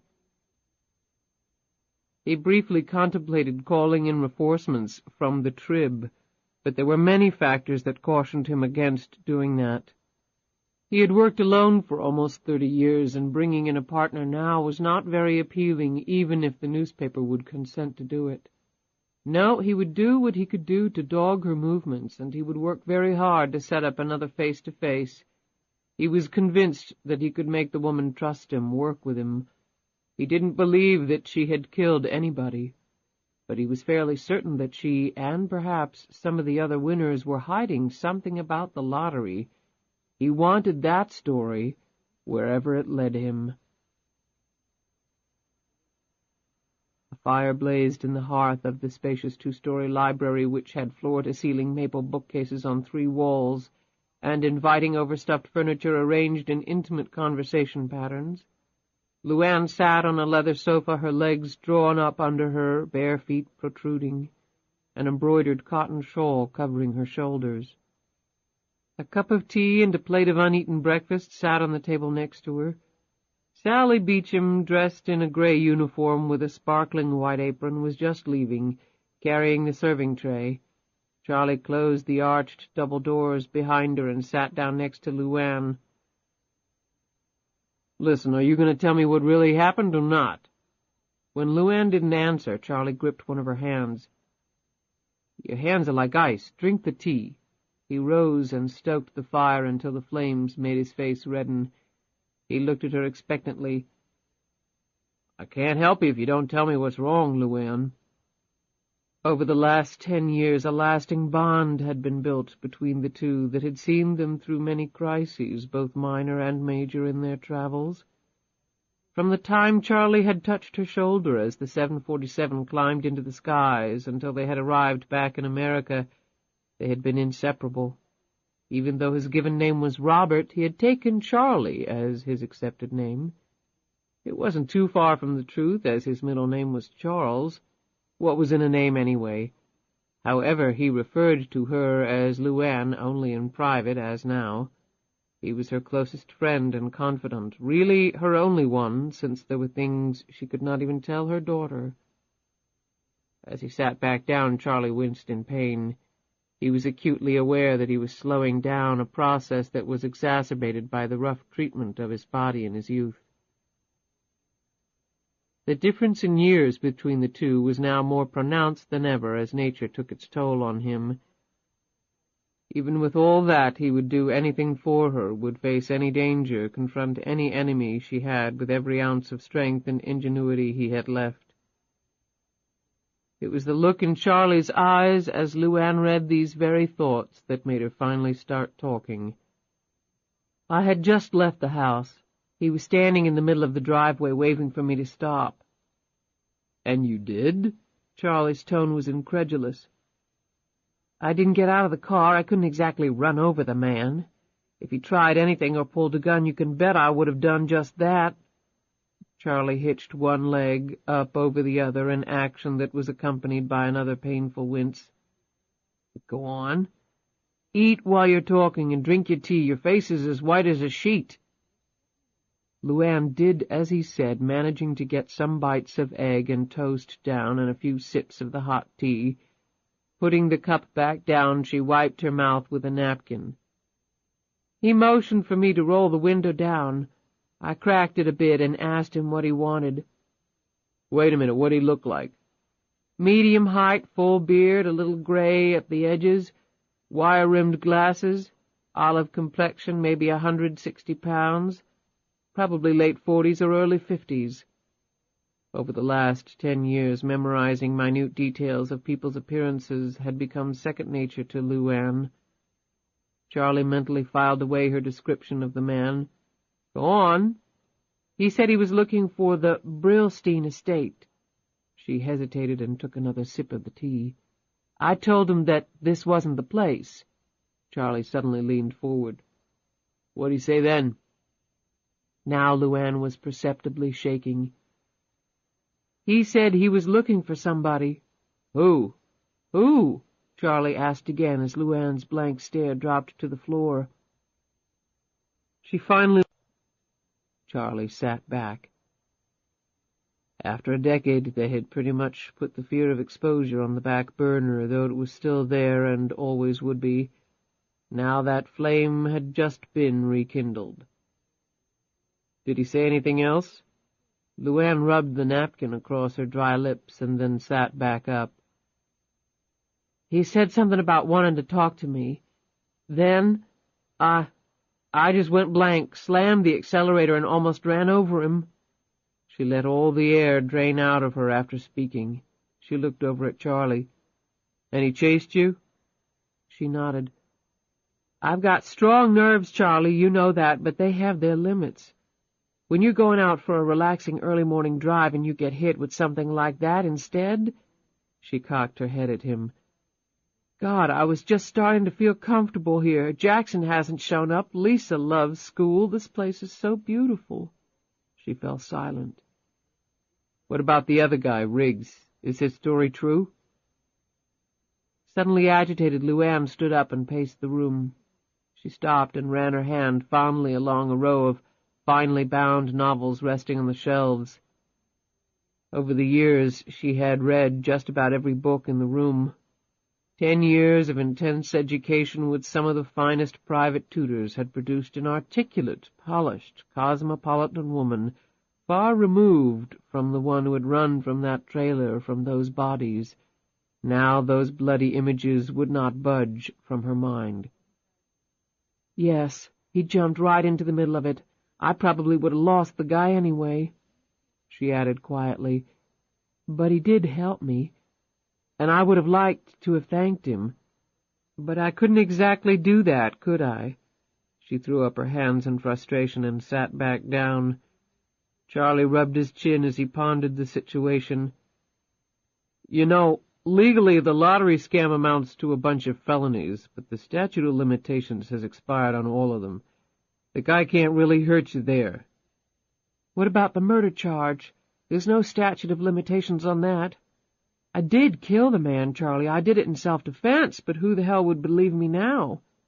"True, but the police haven't pursued that case in years." "Okay, do you want me to go turn myself in?" "I'm not saying that. I just think you might be blowing this out of proportion." LuAnn trembled.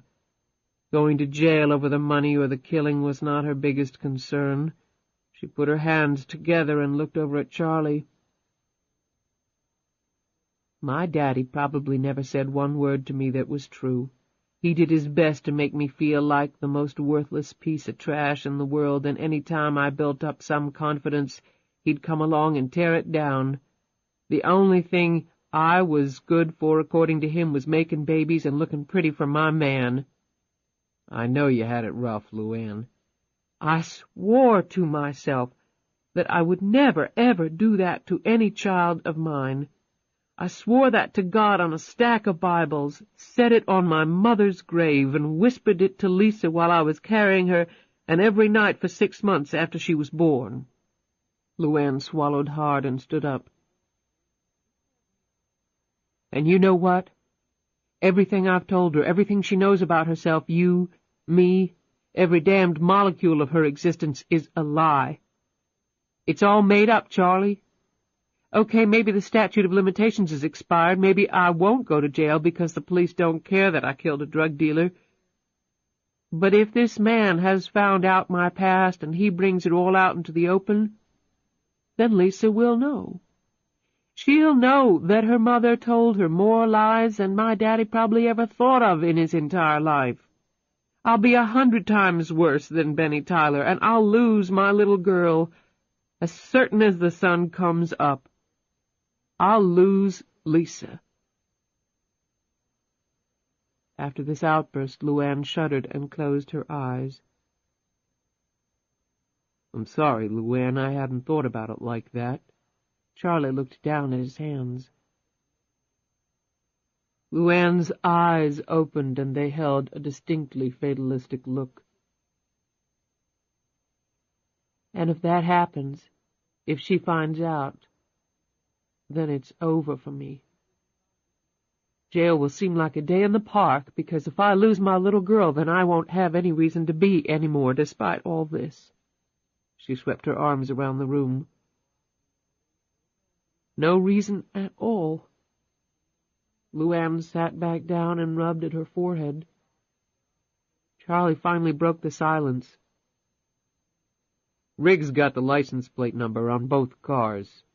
He fiddled with his shirt and added, "Riggs is an ex-cop, LuAnn." Her head in her hands, LuAnn looked at him. "Oh, God, and I didn't think it could get any worse." "Don't worry, he runs your plate. He gets nothing except Catherine Savage with this address, legit social security number, the works. Your identity has no holes in it, not after all this time." "I think we have a very big hole, Charlie." "The guy in the Honda?" Charlie conceded the point with a quick nod of his head. Right, but I'm talking about Riggs. Your end with him is okay." "But if he tracks the other guy down, maybe talks to him?" "Then maybe we got a big problem." Charlie finished the thought for her. "You think Riggs might do that?" "I don't know. I do know that he didn't buy your story about not knowing you were being chased. Under the circumstances, I don't blame you for not acknowledging it, but an ex-cop? Hell, he's got to be suspicious. I don't think we can count on him letting it lie." LuAnn rubbed the hair out of her eyes. "So what do we do?" Charlie gently took one of her hands. "You do nothing. You let old Charlie see what he can find out. We been in tight places before, right?" She slowly nodded and then licked her lips nervously. "But this might be the tightest one of them all." Matt Riggs walked quickly up the steps of the old Victorian with a wraparound porch that he had meticulously restored over the last year. He had had a few years of carpentry and woodworking experience before coming to Charlottesville. They had been pursuits he had taken up to alleviate the stress that had come with what he used to do for a living. He wasn't thinking about the graceful lines of his home right now, however. He went inside and down the hall to his office, for his home also housed his business. He shut the door, grabbed the phone, and placed a call to an old friend in Washington, D.C. The Honda had D.C. tags. Riggs was pretty sure what running the license plate would reveal, either a rental or stolen. The BMW would be another matter. At least he would find out the woman's name, since it had suddenly occurred to him on the drive home that neither the man calling himself Charlie nor the woman had ever mentioned it. He was assuming the last name would be Savage, and that the woman in the BMW was either Lisa Savage's mother, or perhaps, from her youthful looks, an older sister. A half-hour later he had his answers. The Honda was indeed a rental out of the nation's capital. Tom Jones was the name of the lessee, and he had rented the vehicle 2 weeks ago. Tom Jones! That was real clever, Riggs thought. The address he had for the man would be as phony as the name, he was certain. A total dead end. He had expected nothing less. Then he stared down at the woman's name he had written on a piece of paper. Catherine Savage. Born in Charlottesville, Virginia. Age 30. Social security number had checked out. Current address was correct. Wickens Hunt. Unmarried. Excellent credit. No priors. No red flags at all in her background. He had a good slice of her past right there in his hand in less than half an hour. Computers were wonderful, and yet... He looked at her age again. 30 years old. He thought back to the house and substantial grounds, 300 acres of prime Virginia real estate. He knew the asking price for Wickham's hunt had been $6 million. If she had struck a wonderful deal, Miss Savage could conceivably have gotten it for between $4 and $5 million, but from what he heard, the renovation work had easily run to 7 figures. Where the hell does a woman that young get that kind of money? She wasn't a movie star or rock star. The name Catherine Savage meant nothing to him, and he wasn't that far out of the loop on popular culture. Or was it Charlie who had the bucks? They weren't husband and wife, that was clear. He had said he was family, but something was off there, too. He leaned back in his chair, slid open a drawer of his desk, and popped a couple of aspirin as his neck threatened to stiffen up again. It could be she had inherited serious family money or been the extraordinarily rich widow of some old duffer. Recalling her face, he could easily see that.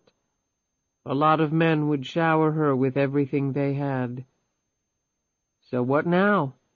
He looked out the window of his office at the beauty of the surrounding trees with their vibrant fall colors.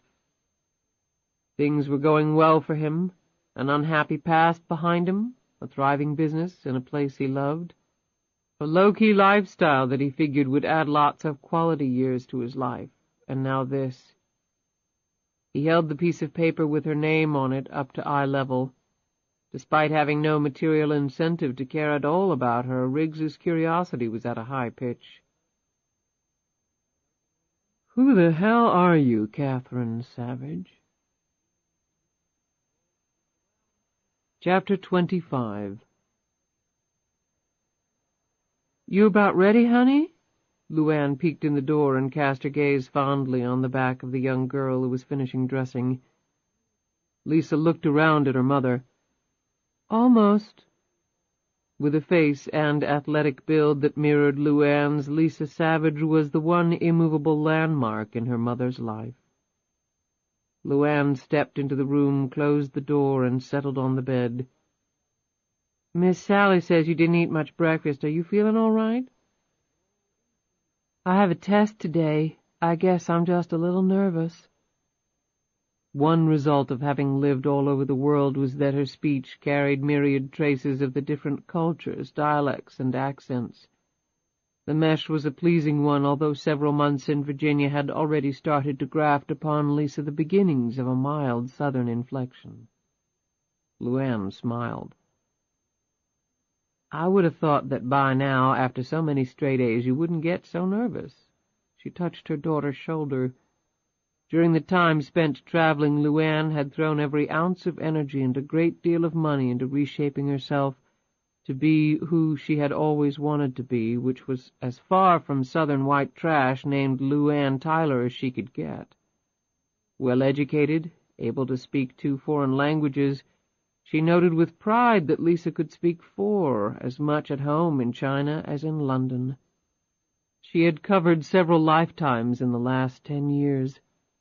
With this morning's developments, maybe that was a good thing. Had she run out of time? Lisa finished dressing and sat down with her back to her mother. LuAnn picked up a brush and started doing her daughter's hair, a daily ritual between the two that allowed them to talk and catch up with each other. "I can't help it. I still do get nervous. It's not always easy." "Most things worthwhile in life aren't easy. But you work hard, and that's the important thing. You do your best, that's all I'll ever ask, regardless of what your grades are." She combed Lisa's hair into a thick ponytail and then clipped on a bow. "Just don't bring home any bees." They both laughed. As they walked downstairs together, Lisa looked over at her mother. "I saw you talking to a man outside this morning. You and Uncle Charlie?" LuAnn tried to hide her apprehensiveness. "You were up? It was pretty early." "Like I said, I was nervous about the test." "Right." "Who was he?" "He's putting up the security fence and gate around the property. He had some questions about the plans." "Why do we need a security fence?" LuAnn took her hand. We've talked about this before, Lisa. We're well off financially, you know that. There are some bad people in the world. They might try to do things to get money from us. Like robbing us? Yes, or maybe something else. Like what? LuAnn stopped and sat down on the steps, beckoning Lisa to join her. Remember how I'm always telling you to be careful, watch out for people? Lisa nodded. Well, that's because some bad people might try to take you away from me. Lisa looked frightened. I'm not telling you that to scare you, baby, but in a way I guess I do want you to be concerned, to be aware of what's going on. If you use your head and keep your eyes open, everything will be fine. Me and Uncle Charlie won't let anything happen to you. Mommy promises, okay? Lisa nodded, and they went down the stairs hand in hand. Charlie met them in the hallway. My, don't we look extra pretty this morning? I've got a test. You think I don't know that? I was up last night until 10:30 with you going over the stuff. You're gonna ace it, sure as anything. Go get your coat. I'll be out front in the car. Isn't Mommy taking me? Charlie glanced over at LuAnn. I'm gonna give your mom a break this morning. Besides, it'll give us one more time to go over the test stuff, right? Lisa beamed. Right. After Lisa had gone, Charlie turned a very serious face to LuAnn. I'm gonna check some things out in town after I drop Lisa off. You think you can find this guy? Charlie shrugged as he buttoned up his overcoat. Maybe, maybe not. It's not a big town, but it's got lots of hiding places. One reason we picked it, right? LuAnn nodded. What about Riggs?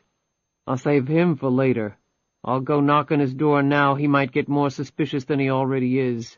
I'll call from the car if I find out anything. LuAnn watched the two climb into Charlie's Range Rover and drive off. Deep in thought, she pulled on a heavy coat, walked through the house and out the back. She passed the Olympic-size pool with surrounding flagstone patio and 3-foot-high brick wall. At this time of year the pool was drained and protected by a metal cover. The tennis courts would probably go in next year. LuAnn cared little for either activity. Her underprivileged childhood had yielded no opportunities to idly hit a yellow ball around or lounge in chlorinated water. But Lisa was an avid swimmer and tennis player, and upon arriving at Wiccan's Hunt she had pressed eagerly for a tennis court. Actually, it was nice to know she was going to be around in one spot long enough actually to plan something like the construction of a tennis court down the road. The one activity LuAnn had picked up in her travels was what she was heading to do right now. The horse barn was about 500 yards behind the main house and surrounded on 3 sides by a thick grove of trees. Her long strides took her there quickly. She employed several people full-time to care for the grounds and horse barn, but they were not yet at work. She pulled the gear from the tack room and expertly saddled her horse Joy, named for her mother. She snagged a wide-brimmed Stetson hat and leather gloves off the wall, swung herself up onto her ride. She had had Joy for several years now. The horse had traveled with them to several countries, not an easy task, but one that was quite manageable when your pocketbook was bottomless. LuAnn and company had arrived in the United States via plane. Joy had made the crossing by boat. One reason she and Charlie had decided upon the property was its myriad of riding trails, some probably dating from Thomas Jefferson's days. She started off at a good pace and soon left the house behind. Twin clouds of breath escorted the pair as they made their way down a gradual incline and then around a curve, the trees hugging either side of the trail. The morning's briskness helped to clear LuAnn's head, let her think about things. She had not recognized the man, not that she had expected to. Counterintuitively, she had always expected discovery to come from unknown quarters. He had known her real name.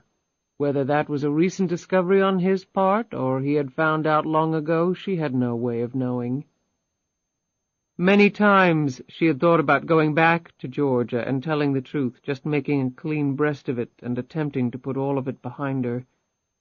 But these thoughts had never managed to work themselves into cohesive actions, and the reasons were clear. Although she had killed the man in self-defense, the words of the person calling himself Mr. Rainbow had continually come back to her. She had run. Thus the police would assume the worst.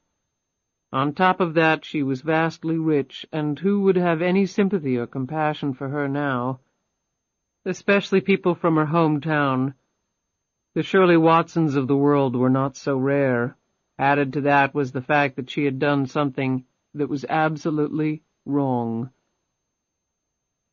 The horse she was riding, the clothes she was wearing, the home she was living in, the education and worldliness she had obtained over the years for herself and Lisa, all had been bought and paid for with what amounted to stolen dollars. In stark fiscal terms, she was one of the biggest crooks in history. If need be, she could endure prosecution for all that, but then Lisa's face sprung up in her thoughts. Almost simultaneously, the imagined words of Benny Tyler that day at the graveyard came filtering back to her. "Do it for Big Daddy. When did I ever lie to you, baby doll? Daddy loves you." She pulled Joy to a halt and sunk her head in her hands as a painful vision entered her head. "Lisa, sweetheart, your whole life is a lie. You were born in a trailer in the woods because I couldn't afford to have you anywhere else. Your father was a no-account loser who got murdered over drugs. I used to stick you under the counter at the #1 truck stop in Rikersville, Georgia, while I waited tables. I've killed a man and run from the police over it. Mommy stole all this money, more money than you could dream of. Everything you and I have came from that stolen money. When did Mommy ever lie to you, baby doll? Mommy loves you." LuAnn slowly dismounted and collapsed on a large stone that jutted at an angle from the ground. Only after several minutes did she slowly come around, her head swaying in long, slow movements as though she were drunk. She finally rose and took a handful of pebbles from the ground. She idly skipped the stones across the smooth surface of a small pond, sending each one farther and farther with quick, graceful flicks of her wrist. She could never go back now. There was nothing to go back to. She had given herself a new life, but it had come with a terrifyingly high cost. Her past was total fabrication, thus her future was uncertain. Her day-to-day existence vacillated between fear of total collapse of the flimsy veneer shrouding her true identity and immense guilt for what she had done. But if she lived for anything, it was to ensure that Lisa's life would not be harmed in any way by her mother's past or future actions. Whatever else happened, her little girl would not suffer because of her. LuAnn remounted Joy, cantering along until she slowed the mare down to a walk as they passed through some overhanging tree branches. She guided Joy to the edge of the trail and watched the swift, powerful thrust of the swollen creek that cut a jagged path across her property.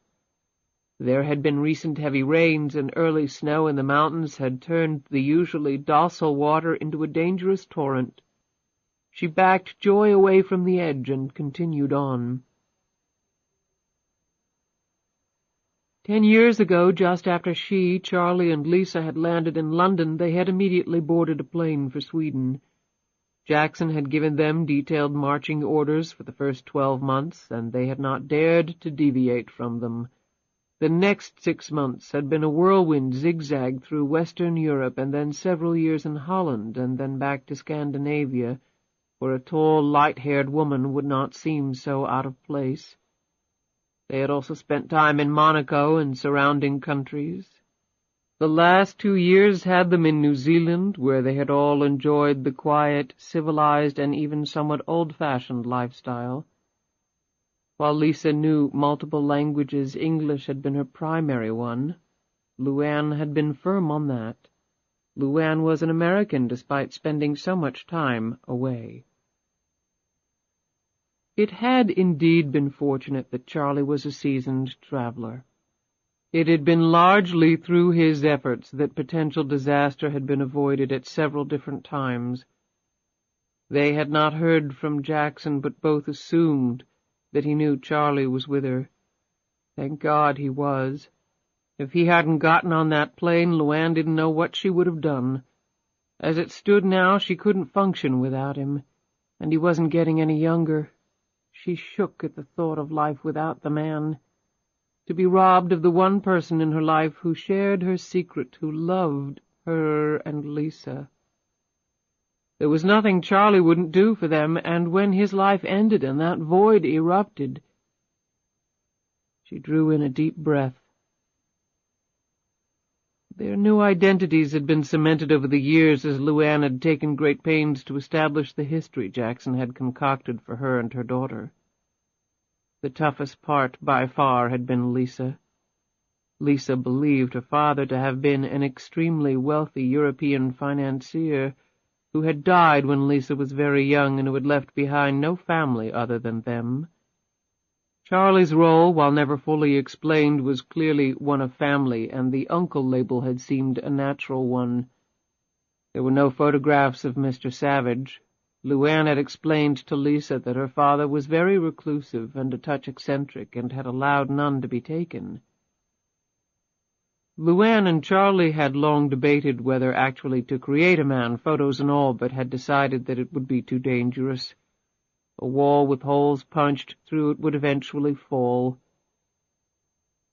Thus Lisa believed her mother to be the very young widow of an extremely wealthy man, whose wealth in turn had made her mother one of the wealthiest women in the world, and one of the most generous. LuAnn had sent Beth, her former co-worker, enough money to start her own chain of restaurants. Johnny Jarvis from the mall had received enough to pay for several advanced degrees at the country's most prestigious universities. Dwayne's parents had received enough money to keep them secure in their retirement. LuAnn had even sent money to Shirley Watson, a guilty reaction to having lashed the woman with a negative reputation in the only place where Shirley would ever have the ambition or courage to live. Finally, LuAnn's mother's gravesite was now marked with a far more elaborate monument. The police, she was sure, had done all they could to track her down through this largesse, but without success. Jackson had hidden the money well, and there had been absolutely no trace for the authorities to follow. In addition, half her yearly income had been donated anonymously to a number of charities and other good works that she and Charlie had identified over the years. They were ever on the lookout for more deserving homes for the lottery money. LuAnn was determined to do as much good as she could with the money to atone, at least in part, for the manner in which she had acquired it. Even with all that, the money came in far faster than they could dispose of it. Jackson's investments had paid off more handsomely than even he had envisioned, and the anticipated $25 million in earnings each year had actually exceeded $40 million per annum. All money unspent by LuAnn had also been reinvested by Jackson, and the surplus had kept compounding until the assets LuAnn now held in her own name were almost $500,000. She shook her head at the thought of the staggering sum, and the original lottery prize money, $100 million, was to be returned to her very shortly, the 10-year period having expired, as her contract with Jackson had stated. That mattered little to LuAnn. Jackson could keep it. It wasn't as though she needed it, but he would return it. The man, she had to admit, had been utterly faithful to his promise. Over all these years, every quarter the detailed financial statements had arrived, no matter where they happened to be in the world. But since only the papers and never the man showed up, LuAnn's anxiety finally had passed. The letter accompanying all the financial packets was from an investment company with a Swiss address.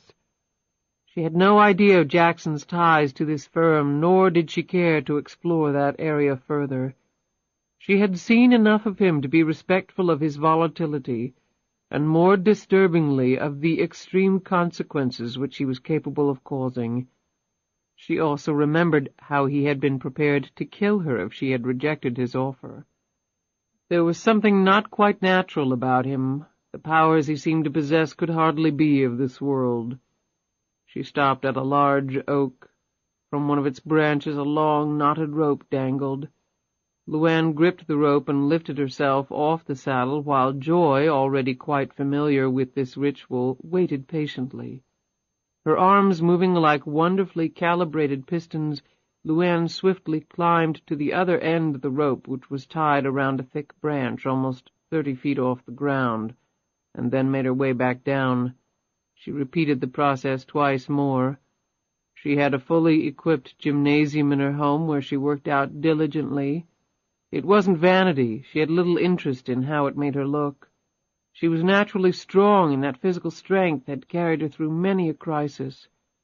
It was one of the few constant things in her life, and she was loath to let it disappear. Growing up in Georgia, she had climbed many trees, run through miles of countryside, and jumped many ravines. She had just been having fun. The concept of exercise hadn't come into the equation. And so, in addition to pumping the iron, she had built a more natural exercise course across her extensive grounds. She pulled herself up the rope one more time, the muscle cords in her arms and back tight as rebar. Breathing hard, she settled lightly back into the saddle and made her way back to the horse barn, her heart lightened and her spirits raised by the invigorating ride. In the large storage building next to the horse barn, one of the groundspeople, a beefy man in his early 30s, had just started splitting logs with a sledgehammer and wedge. LuAnn glanced at him through the open doorway as she rode by. She quickly unsaddled Joy and returned the horse to its stall. She walked over to the doorway of the outbuilding. The man briefly nodded to her and then continued his work. He knew she lived in the mansion. Other than that, he knew nothing about her. She watched the man for a minute and then took off her coat, lifted a second sledgehammer off the wall, squeezed a spare wedge between her fingers, testing its weight, set a log up on the block, tapped the wedge into its rough surface, stepped back and swung cleanly. The wedge bit deep but didn't cleave the log in two. She hit it again, dead center, and then again. The log broke clean. The man glanced at her in surprise, then shrugged and kept splitting. They both pounded away, barely 10 feet from each other. The man could split a log with one swing of the hammer, while it continued to take LuAnn 2 and sometimes 3 blows. He smiled over at her, the sweat showing on his brow. She kept pounding away, though, her arms and shoulders working in precise unity.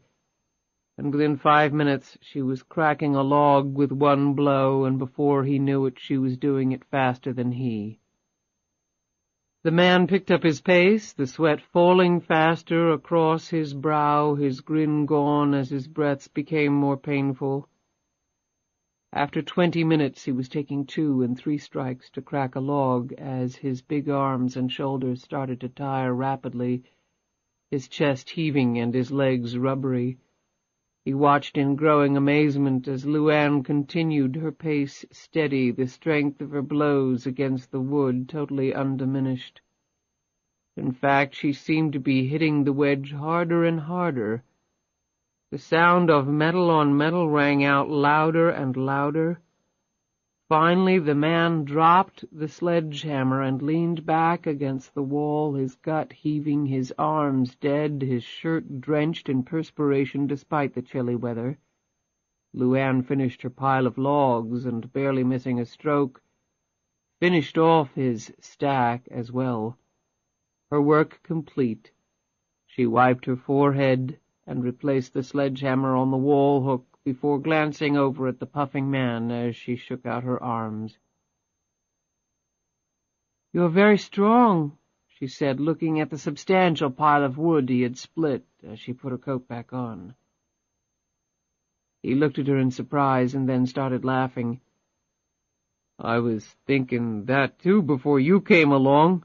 Now I've half a mind to go work in the kitchen." She smiled and patted him on the shoulder. She had chopped wood virtually every day of her life from the time she had started school until she was 16. She hadn't done it for exercise like now. Back then she had done it to keep warm. "Don't feel bad, I've had a lot of practice." As she walked back up to the house, she took a moment to admire the rear facade of the mansion. The purchase and renovation of this house had been by far her greatest extravagance, and she had done it for 2 reasons. First, because she was tired of traveling and wanted to settle down, although she would have been happy in something far less magnificent than what she was staring at. Second, and more important, she had done it for the same reason she had done most things over the years, for Lisa, to give her a real home with a sense of permanence where she could grow up, marry, and have children of her own. Home the last 10 years had been hotels, rented villas, and chalets. Not that LuAnn was complaining about existing in such luxury, but none of them were home. The tiny trailer in the middle of the woods all those years ago had had far deeper roots for her than the most extravagant residence in Europe. Now they had this. LuAnn smiled at the sight, big, beautiful, and safe. At the thought of the last word, LuAnn suddenly huddled in her coat as a wind broke through the strand of trees. Safe? When they had gone to bed last night, they had been safe and secure, or as much as she could be, living the kind of existence they all did. The face of the man in the Honda sprang up before her, and she closed her eyes tightly until it finally went away. In its place came another image. The man's face stared at her with many emotions passing across it. Matthew Riggs had risked his life for her, and the best she could do was accuse him of lying. And with that response she had only served to make him more suspicious. She pondered a moment and then sprinted toward the house. Charlie's office was straight out of a men's club in London, with a magnificent wet bar of polished walnut occupying one corner. The custom-built mahogany desk had neatly sorted piles of correspondence, bills, and other household matters. LuAnn quickly flipped through his card file until she found the one she wanted and plucked it out. She then took out a key Charlie kept high up on a shelf and used it to open a drawer in his desk. She took out the .38 revolver, loaded it, and carried it upstairs with her. The weight of the compact weapon restored some of her confidence. She showered, changed into a black skirt and sweater, threw on a full-length coat, and went down to the garage. As she drove down the private road, one hand tight around the pistol in her coat pocket, LuAnn anxiously looked around, for the Honda could be lurking. She breathed a sigh of relief when she hit the main road and was still all alone. She glanced at the address and phone number on the business card and wondered whether she should call first. Her hand hesitated over the car phone, and then she decided just to chance it. If he wasn't there, then maybe it was best. She didn't know whether what she was planning would help or hurt matters. Ever one to choose action over passivity, she couldn't change her ways now. Besides, it was her problem, not anyone else's. She would have to deal with it eventually. Eventually, she would have to deal with it all. Chapter 26. Jackson had just arrived back from a cross-country trip and was in his makeup room divesting himself of his most recent disguise when the phone rang. It was not his residential phone, it was his business line, an untraceable communications linkage, and it almost never rang. Jackson called out on the line often during the business day to convey precise instructions to his associates across the globe. Almost no one ever called him, however, and that was the way he wanted it. He had a myriad of other ways to ascertain whether his instructions were being carried out. He snatched up the phone. "Yes?" "I think we might have a problem here, or it may be nothing," the voice said. "I'm listening." Jackson sat down and used a long piece of string to lift the putty off his nose. Then he removed the latex pieces adhering to his face by tugging gently on their edges. "As you know, 2 days ago we wired income from the last quarter to Catherine Savage's account in the Caymans, to Banque Internationale, just like always." "So, is she complaining about the rate of return?" Jackson said sarcastically. He tugged firmly on the back edges of his snow-white wig and then pulled up and then forward. He next removed the latex skull cap, and his own hair sprang free. "No, but I got a call from the wire department at Banque, and they wanted to confirm something." "What was that?" Jackson cleansed his face while he was listening, his eyes scanning the mirror as layer after layer of concealment was removed. "That they had wired all the monies from Savage's account to Citibank in New York." New York? As he absorbed this stunning news, Jackson opened his mouth wide and removed the acrylic caps. Instantly, dark, misshapen teeth became white and straight. His dark eyes glittered menacingly, and he stopped removing his disguise. "First, why would they call you if it was her account?" "They shouldn't have. I mean, they never have before. I think the guy at the wire desk down there is new. He must have seen my name and phone number on some of the paperwork and figured I was a principal on the receiving account instead of being on the other end of the transaction, the sending account." "What did you tell him? I hope you didn't excite any suspicion." "No, not at all," the voice said nervously. "I simply thanked him and said that was correct. I hope I did the right thing, but of course I wanted to report it to you right away. It seemed unusual." "Thank you. Anything you want me to do on follow-up?" "I'll handle it." Jackson hung up the phone. He sat back and fiddled absently with the wig. None of LuAnn's money was ever supposed to end up in the United States. Money in the United States was traceable. Banks filed 1099s with the IRS and other documents detailing income and account balances. Social Security numbers were communicated and kept as part of the official record. Filings with the IRS on behalf of the taxpayer were required. None of that was ever supposed to happen in LuAnn's case. LuAnn Tyler was a fugitive. Fugitives did not return to their homeland and start paying their taxes, even under assumed names. He picked up his phone and dialed a number. "Yes, sir?" the voice asked. Jackson said, "The taxpayer's name is Catherine Savage." Jackson provided her Social Security number and other pertinent information. "You will find out immediately whether she has filed a U.S. tax return or any other type of documents with the IRS. Use all the sources at your disposal, but I need this information within the hour." He hung up again. For the next 45 minutes he walked around his apartment wearing the portable phone and headset, a requirement when you liked to pace and your apartment was as large as Jackson's was. Then the phone rang again. The voice was crisp. "Catherine Savage filed an income tax return last year. I couldn't get full particulars in such a short time frame.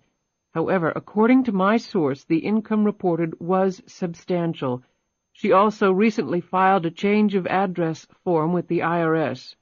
Give it to me." Jackson wrote the Charlottesville, Virginia address down on a piece of paper and put it in his pocket. "One more thing," the voice said. "My source pulled up a very recent filing in connection with Savage's tax account." "By her?" "No, it was a Form 2848. It gives a third party a power of attorney to represent the taxpayer with respect to just about anything having to do with their tax matters." "Who was the requesting party?" "A fellow named Thomas Jones. According to the file, he's already received information on her account, including her change of address and last year's income tax return. I was able to get a facsimile of the 2848 form he filed. I can send it to you right now." "Do so." Jackson hung up, and a minute later had the fax in his hands. He looked at Catherine Savage's signature on the form. He pulled out the originals of the documents LuAnn had signed 10 years earlier in connection with their agreement for the lottery winnings. The signatures weren't even close, not that the IRS, cumbersome institution that it was, would ever have taken the time to compare signatures. A forgery. Whoever the man was, he had filed this document without the woman's knowledge. Jackson studied the address and phone number that Tom Jones had given for himself. Jackson called the number. It was no longer in service. The address was a P.O. box. Jackson was certain that would also be another dead end. The man was privy to Catherine Savage's tax situation, and her new address and his background was a complete sham. That startling fact was not what annoyed Jackson the most, troubling as it was. He sat down in a chair and studied the wall as his mind moved in ever-expanding circles of thought. LuAnn had come back to the United States despite his explicit instructions to the contrary. She had disobeyed him. That was bad enough. The problem was compounded by the fact that someone else was now interested in her. For what reason? Where was this person now? Probably the same place Jackson was just about to head to, Charlottesville, Virginia. The lights of the two trains were becoming clearer. The possibility of that collision with LuAnn Tyler crept closer and closer to reality. Jackson went back to his makeup room. It was time for another creation. Chapter 27. After dropping Lisa off at St. Anne's, taking care to walk her directly into the classroom, as was his and LuAnn's practice, Charlie had wheeled the Range Rover out of the parking lot and headed into town.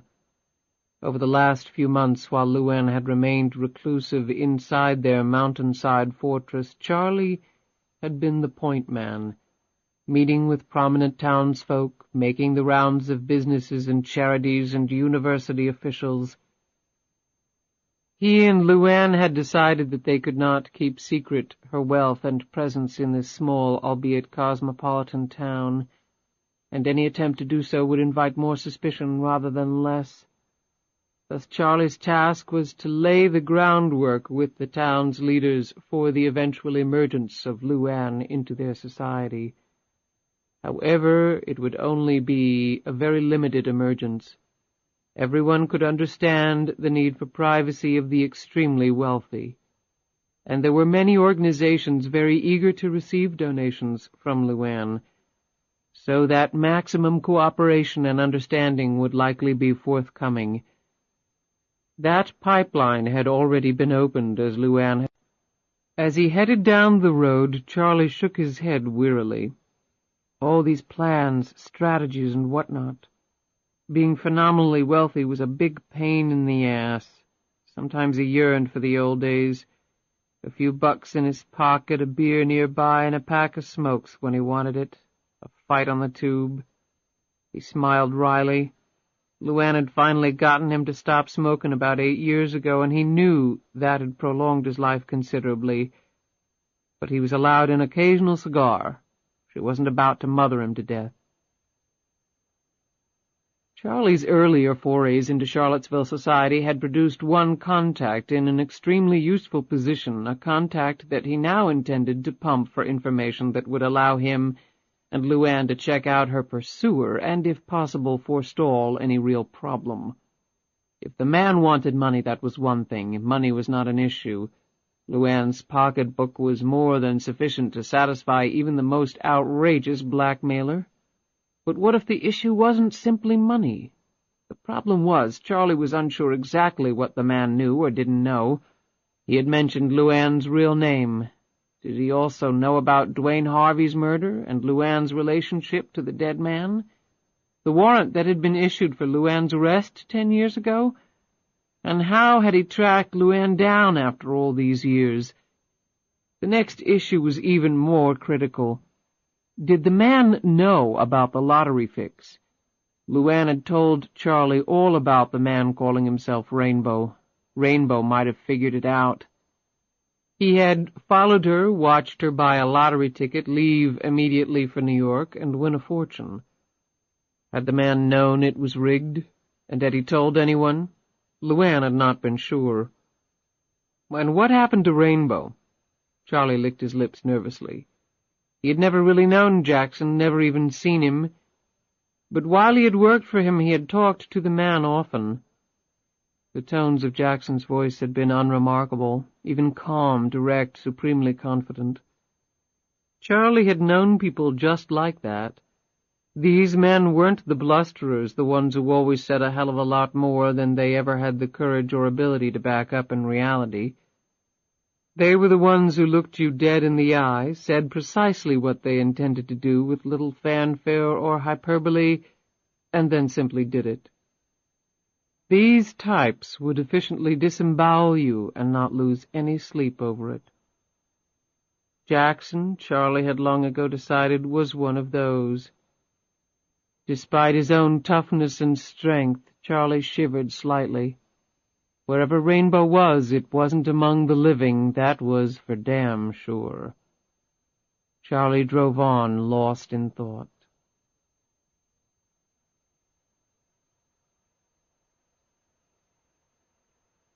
Chapter 28. LuAnn pulled her car into the driveway and stopped in front of the house. She didn't see the pickup truck anywhere. He probably was off at another job. She was about to leave, but the simple beauty of Matt Riggs's home made her stop, get out of the BMW, and go up the plank steps. The graceful lines of the old structure, the obvious care and skill which had gone into rehabbing it, made her eager to explore the place, even if its owner was absent. She moved around the broad porch, running her hand along its intricate wooden scrollwork. She opened the screen door and knocked at the front door, but there was no answer. She hesitated and then tried the doorknob. It turned easily in her hand. People had not locked their doors where she had grown up either. As security-conscious as she was now, it was good to know there were still places like that left in the world. She hesitated again. Entering the man's home without his knowledge might only compound matters. However, if he never found out, she might be able to obtain some useful information about him, something she could use to help extricate herself from this potential disaster. She pushed open the front door and then closed it softly behind her. The living room had random-width oak flooring, splotched and mottled with age. The furnishings were simple but carefully arranged, and each was of excellent quality. LuAnn wondered whether Matt Riggs bought the pieces in broken condition and then worked on them. She moved through the rooms, stopping to admire the man's handiwork here and there. The slight smell of varnish hovered over various pieces of furniture. The place was neat and clean. There were no pictures of family, no wife, no kids. She didn't know why, but this struck her as odd. She reached his office and peered inside. Quietly moving over to his desk, she stopped for a moment as she thought she heard a sound come from somewhere within the house. Her heart started to race, and she briefly contemplated fleeing. The sound wasn't repeated, however, and she calmed down and seated herself behind the desk. The first thing that caught her eye was the paper on which Riggs had jotted down the notes. Her name and other information about her. She glanced at the information on the Honda. She looked at her watch. Riggs was clearly not a man who believed in idleness, and he was able to get information from sources that were obviously more than a little sophisticated. That was troubling. LuAnn jerked her head up as she looked out the broad window into the courtyard. There was a barn-like structure there. The door was open slightly.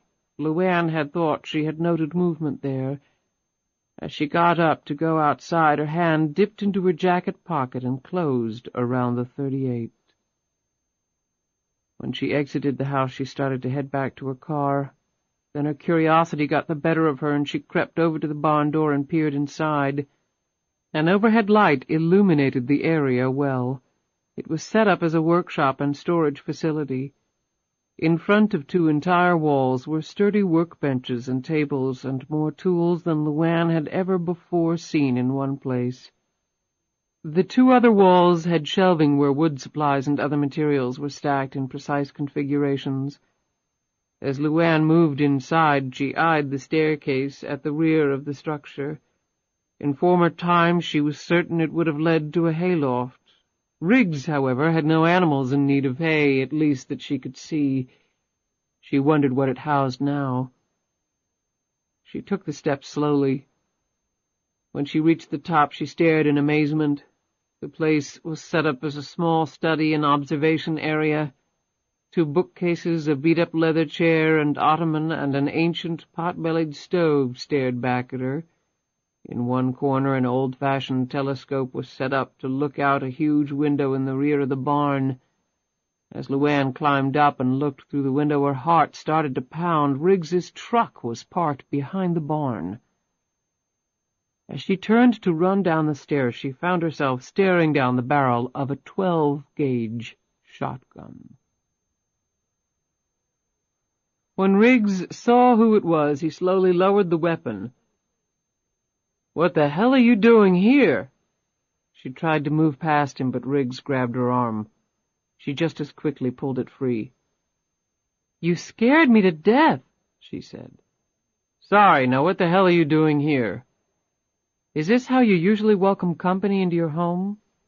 "Company usually comes in through the front door, and only after I've opened it." He looked around. "This sure as hell isn't my front door, and I don't remember inviting you in." LuAnn moved away from him as she looked around the space, and then returned her gaze to his angry features. "This is a nice place to come and think. How would you like to build me something like this at my house?" Riggs leaned up against the wall. He still held the shotgun in the down position, but he could swing it up into a firing position in the matter of a second. "I would think you'd want to see my work on the fence before you hired me for something else, Miss Savage." She feigned surprise at the sound of her name, but apparently not enough to satisfy Riggs. "So, did you find anything else of interest in my office besides my homework on you?" She looked at him with even more respect. "I'm a little paranoid about my privacy." "So I noticed. Is that why you carry a pistol?" LuAnn looked down at her pocket. A sliver of the .38 was visible. "You have good eyes." "A .38 doesn't have such great stopping power. If you're serious about your privacy and your security, you might want to step up to a 9mm. A semi-automatic over a revolver is a no-brainer." The hand holding the shotgun twitched for an instant. "I'll tell you what. You take the revolver out, muzzle first, and I'll stop fussing with my shotgun here." "I'm not going to shoot you." "That's absolutely right, you're not," he said evenly. "Please do as I say, Miss Savage, and do it very slowly." LuAnn took the pistol out, holding it by the barrel. "Now, unload it and put the bullets in one pocket and the pistol in the other, and I can count to 6, so don't try to be cute." LuAnn did as she was told, looking at him angrily. "I'm not used to being treated like a criminal." You break into my house carrying a weapon, that's exactly how I'm going to treat you. Count yourself lucky that I didn't shoot first and ask questions later. Buckshot can be very irritating to the skin. I didn't break in. The door was open. Don't try that one in a court of law, he fired back. When Riggs had confirmed that she had emptied the revolver, he broke open the shotgun and laid it down on the bookcase. He crossed his arms and studied her. Slightly unnerved, LuAnn went back to her original train of thought. My circle of friends is very small. When somebody intrudes on that circle, I tend to get curious. That's funny. You call it an intrusion, but what I did this morning ordinarily would be called coming to the rescue. LuAnn brushed a strand of hair out of her face and looked away for a moment. Look, Mr. Riggs, my friends call me Matt. We're not friends, but I'll allow you the privilege, he said coolly. I'd rather call you Matthew. I don't want to break any of your rules. Riggs looked startled for a moment before settling back down. Whatever. Charlie said you were a cop. I never said so. She looked at him, surprise now clear on her features. Well, were you? What I was really isn't any of your business, and you still haven't told me what you're doing here. She rubbed her hand across the old leather chair. She didn't answer right away, and Riggs was content to let the silence endure until she broke it. What happened this morning is a little more complicated than it appeared. It's something that I'm taking care of. She paused and looked up at him, her eyes searching his. I appreciate what you did. You helped me and you didn't have to. I came here to thank you. Riggs relaxed a little bit. Okay, although I didn't expect any thanks. You needed some help, and I was around to give it.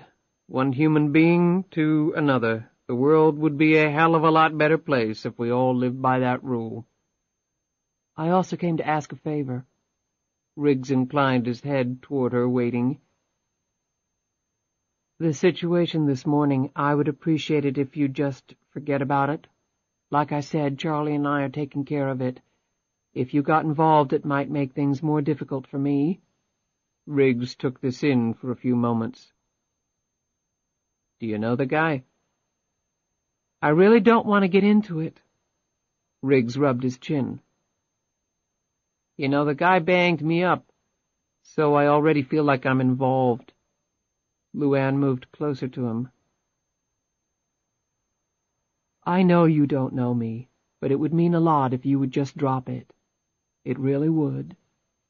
Her eyes seemed to widen with each word spoken. Riggs felt himself drawing closer to her, although he hadn't physically budged an inch. Her gaze seemed to be pasted onto his face. All the sunlight streaming through the window seemed to be blocked out as though an eclipse were occurring.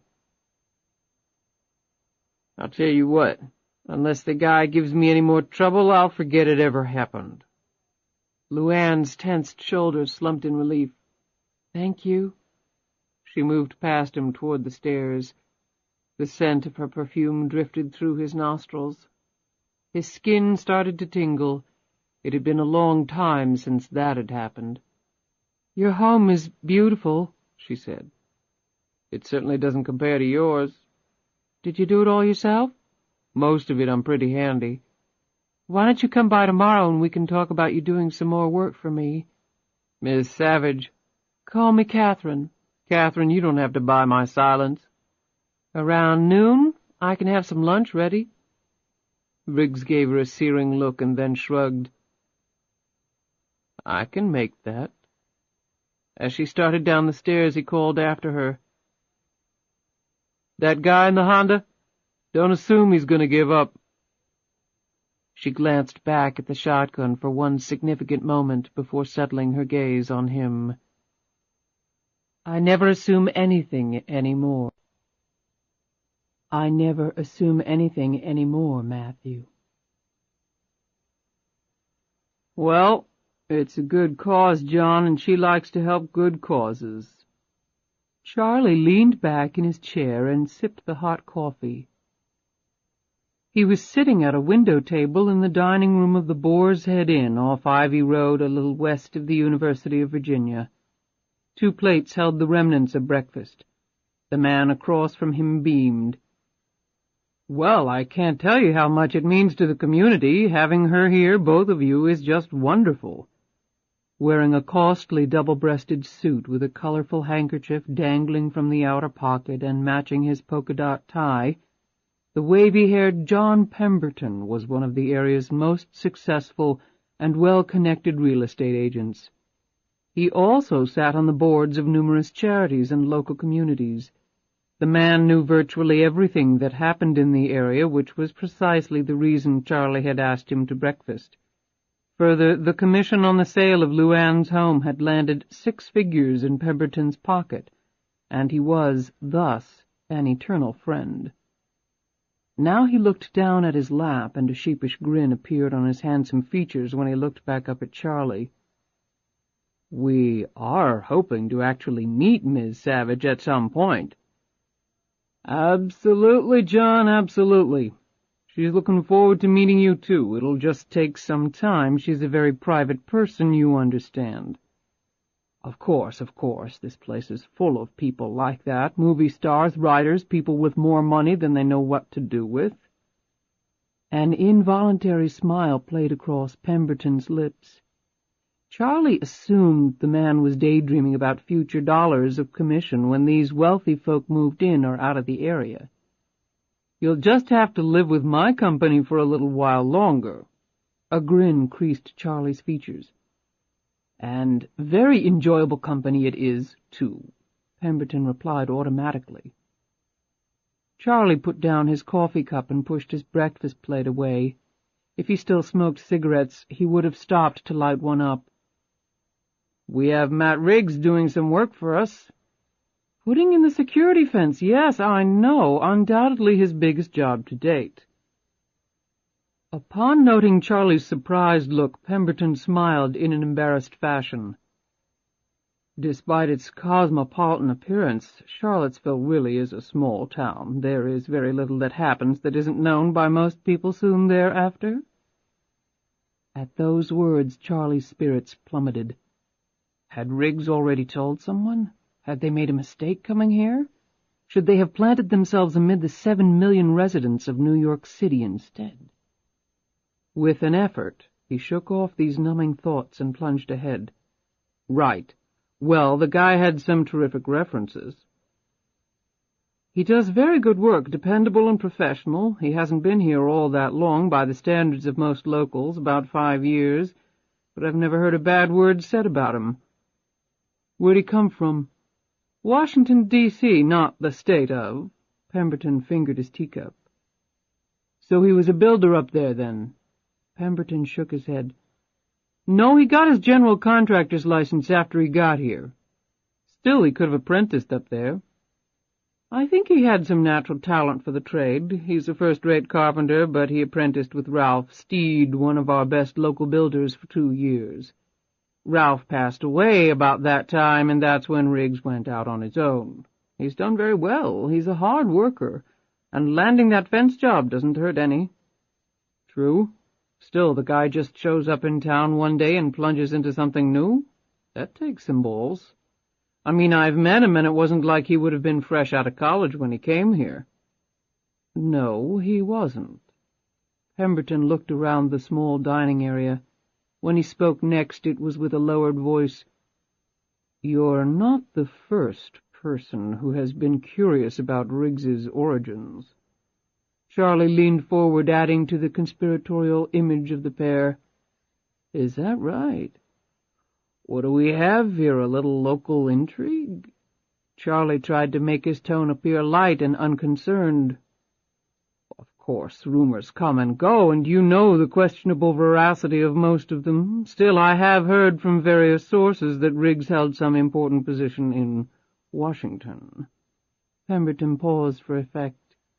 "In the intelligence community." Behind the stone mask, Charlie fought the urge to abruptly give back his breakfast. Although LuAnn had had the good luck to be one of the recipients of Jackson's control of the lottery, She might have just matched that luck with a dose of incredibly bad fortune. In intelligence, you say? Like a spy? Pemberton threw up his hands. Who knows? Secrets are a way of life with people like that. Torture them and they won't say a thing. Probably bite on their cyanide pill or whatever and go peacefully into the night. Pemberton obviously enjoyed a touch of the dramatic mixed in with elements of danger and intrigue, particularly at a safe distance. Charlie rubbed at his left knee. I had heard he was a cop. Who told you that? I don't recall, just heard it in passing. Well, if he was a policeman, that's something that can be checked. If he was a spy, there'd be no record of it, would there? So he never talked to anyone here about his past. Only in vague terms. That's probably why you heard he was a policeman. People hear bits and pieces, they start to fill in the holes themselves. Well, son of a gun. Charlie sat back, trying hard to appear calm. Still, he's an exceptional builder. He'll do good work for you. Pemberton laughed. Just so long as he doesn't start snooping around. You know, if he was a spy, those habits probably die hard. I've led a pretty squeaky clean life, but everybody has skeletons in their closet, don't you think? Charlie cleared his throat before answering. Some more than others. Charlie leaned forward again, his hands clasped in front of him on the table. He was quite eager to change the subject, and had the vehicle to do so. John, Charlie's voice dipped low. John, I've got a small favor to ask of you. Pemberton's smile broadened. Just ask it, Charlie, and consider it done. A man came by the house the other day asking for a donation to a charitable foundation he said he headed. Pemberton looked startled. What was his name? He wasn't local, Charlie said quickly. He gave me a name, but I'm not sure it was his real one. It all seemed suspicious. You understand what I'm saying? Absolutely. Someone in Mrs. Savage's position has to be careful. There are a lot of scams out there. Don't I know it? How upsetting. Right. Well, anyway, the guy said he was staying in the area for a while, asked for a follow-up meeting with Miss Savage. I hope you're not going to agree to that. I haven't yet. The guy left a phone number, but it's not a local one. I called it. It's an answering service. What was the name of the foundation? I don't remember exactly, but it had something to do with medical research of some kind. That's so easy to concoct, Pemberton said knowingly. Of course, I have no personal experience with frauds like that, he added huffily. But I understand that there is a proliferation of them. That was exactly my read. Well, to make a long story short, since the guy said he was going to be around a while, I thought it probable that he was renting someplace hereabouts instead of sacking out at a hotel. That gets to be expensive after a while, especially if you're living scam to scam. And you want to know if I can find out where he might be staying. Exactly. I wouldn't ask if it weren't real important. With things like this, I'm never too careful. I want to know who I'm dealing with in case he shows up again. Of course, of course. Pemberton let out a shallow breath and sipped at his tea. I'll certainly look into it for you. My sympathies lie with you and Miss Savage. And we will be very grateful for any assistance you can give us. I've mentioned several of the other charities you head up to Miss Savage, and she spoke very positively about all of them and your work with them. Pemberton was glowing now. Why don't you give me a description of the man? I have the morning free, and I can start my own little investigation. If he's within 50 miles of here, with my connections, I'm certain I can find him. Charlie described the man, laid some cash on the table for the meal, and stood up. We really appreciate it, John. Chapter 29. Thomas Donovan scanned the city streets for a parking spot. Georgetown was not known for its abundance of places to leave one's vehicle.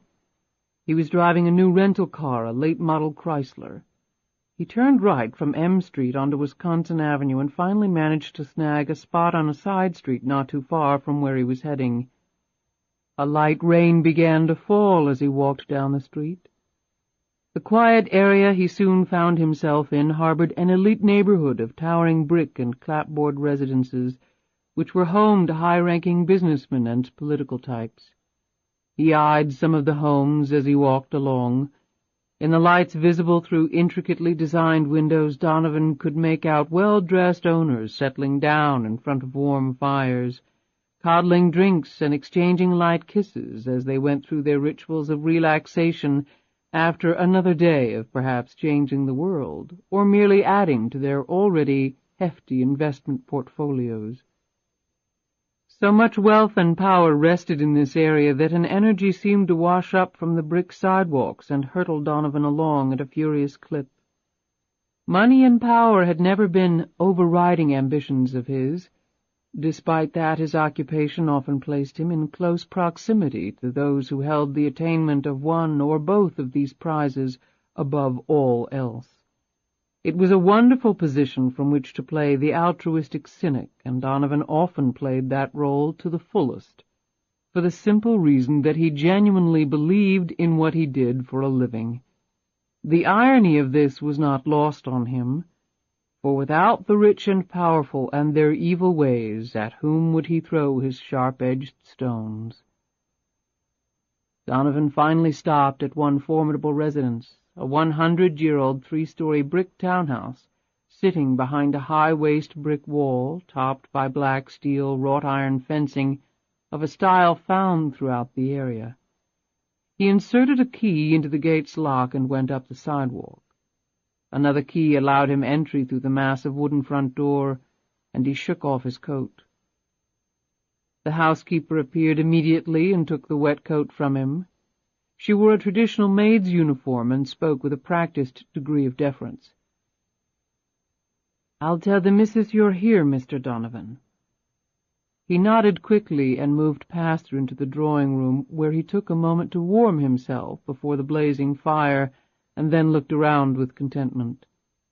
His upbringing had been decidedly blue-collar, but he did not attempt to hide his pleasure at occasionally dabbling in luxury. It was an incongruity in his nature that had bothered him greatly in his youth, but much less so now. Some things did become better as one aged, he mused, including layers of personal guilt that one ended up shedding like peeling an onion. By the time he had mixed himself a drink from the stock housed behind a cabinet in one corner of the drawing-room, the woman had appeared. She moved quickly to him and gave him a deep kiss. He took her hand and caressed it lightly. "I missed you," she said. He led her over to the large sofa against one wall. Their knees touched as they sat close together. Alicia Crane was petite, in her mid-30s, with long hair that was looking more ash than blonde with each passing day. Her dress was costly, and the jewelry clinging to her wrists and ears easily matched the richness of the garment. However, the image was one of quiet wealth and sophistication.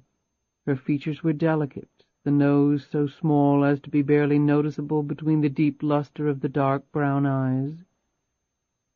While she was not a traditional beauty, her obvious wealth and refinement had inspired a certain look that was pleasant enough. On her best days she would be described as very well put together. Her cheek trembled slightly as he stroked it. "I missed you too, Alicia, a lot." "I don't like it when you have to be away." Her voice was cultured and dignified, its cadence slow and exact. It was a voice seemingly too formal for a relatively young woman. "Well, it's part of the job." He smiled at her. "But you're making that job a lot more difficult to do." He was attracted to Alicia Crane. While not the brightest star in the universe, she was a good person without the pretenses and airs that her level of wealth usually stamped on its possessors. With a start she stared. "Why in the world did you shave off your beard?" Donovan rubbed his hand across the smooth skin. "Change of pace," he said quickly. "You know men go through their own form of menopause. I think it took about 10 years off the mug. What do you think? I think you're just as handsome without it as you were with it. In fact, you remind me a little of Father, when he was a younger man, of course. Thanks for lying to an old man. He smiled. But being compared to him, well, that's high praise. I can have Maggie put on some supper. You must be starved. She gripped his hand with both of hers. Thank you, Alicia. And maybe a hot bath after that? Of course. The rain is so chilling this time of year. She hesitated for a moment. Will you have to leave again so soon? I was thinking we could go down to the islands. It's so beautiful this time of year. That sounds wonderful, but I'm afraid it'll have to keep. I have to leave tomorrow. Her disappointment shone through on her face before. He tucked one hand under her chin and stared into her eyes. Alicia, I had a breakthrough today. A breakthrough that I wasn't sure would happen. It was a risk on my part, but sometimes you have to take risks if you want the payoff. He remembered from that morning the haunted look in LuAnn Tyler's eyes. All that sniffing around, never sure if anything's going to turn up. But that's all part of the game. That's wonderful, Thomas. I'm so happy for you. But I hope you didn't place yourself in personal danger. I don't know what I would do if anything happened to you.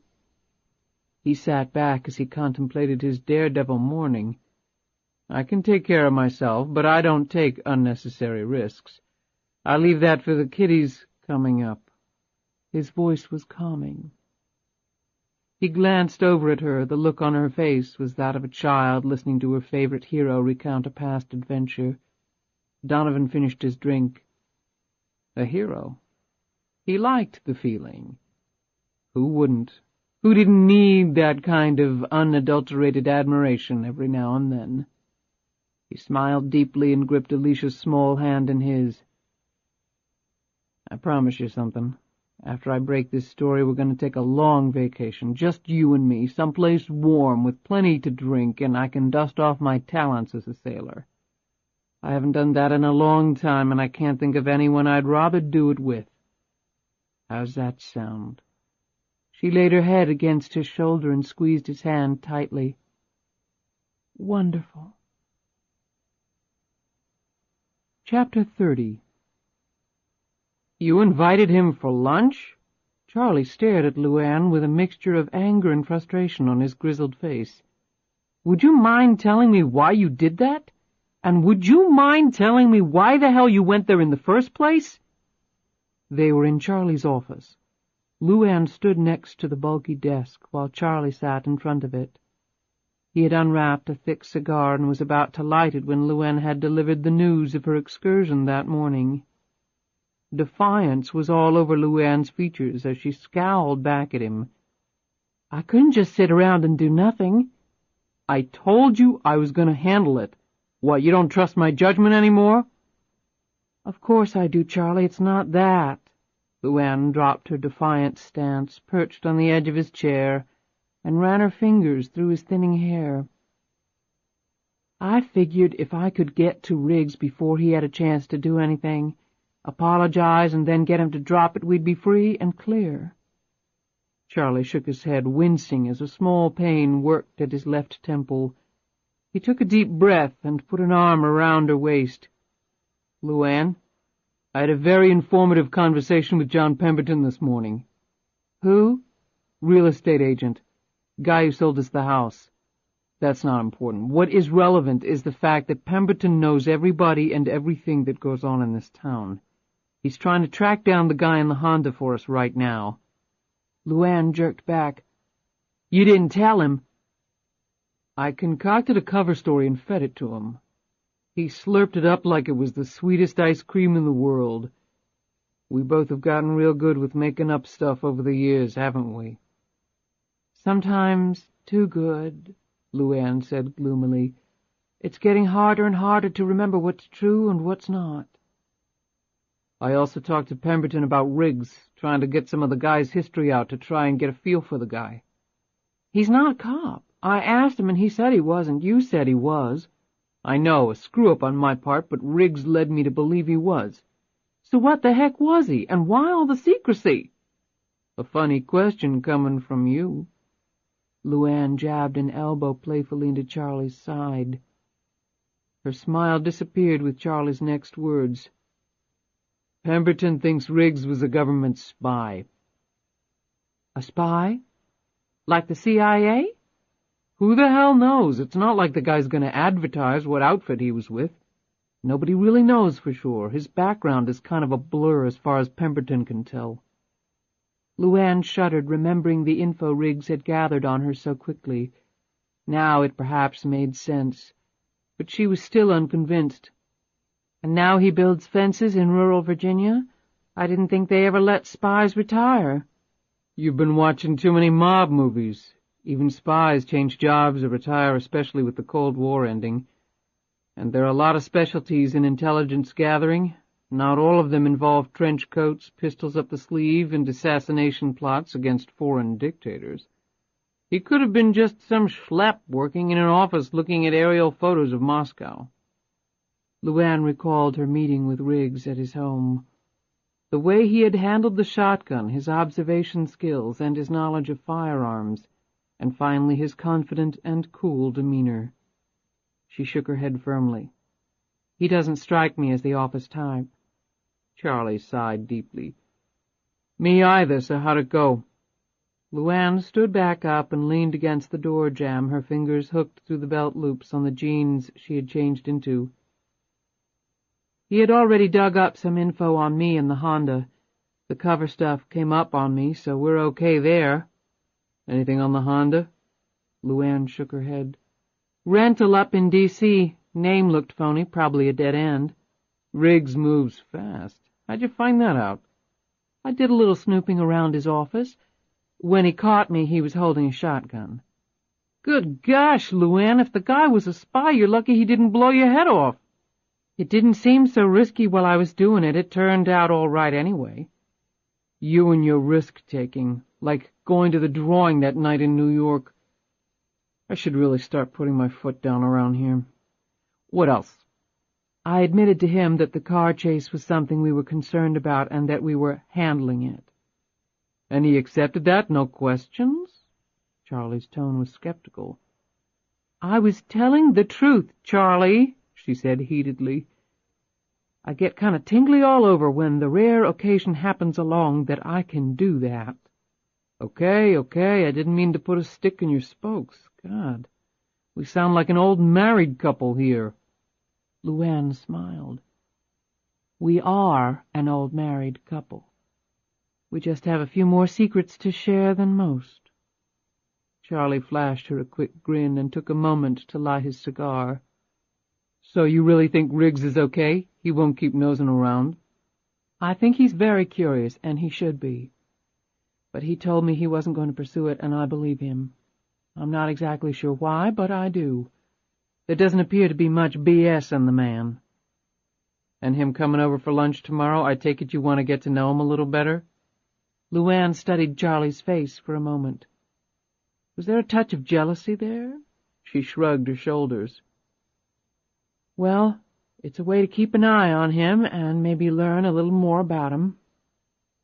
Maybe he's got some secrets, too. It certainly sounds like it, anyway. Charlie puffed on his cigar. So, if things are cool with Riggs, then we got only the guy in the Honda to worry about. Isn't that enough? It's better than 2 headaches at one time. If Pemberton can trace him, maybe we have clear sailing. LuAnn looked nervously at him. If he finds him, what are you going to do? I've been thinking about that. I think I've decided to play straight with the man, call his hand and see what the hell he wants. If it's money, maybe we see what we can work out. And if it's not just money he wants? She had difficulty getting the next part out. What if he knows about the lottery? Charlie took the cigar from his mouth and stared at her. I can't see how he could.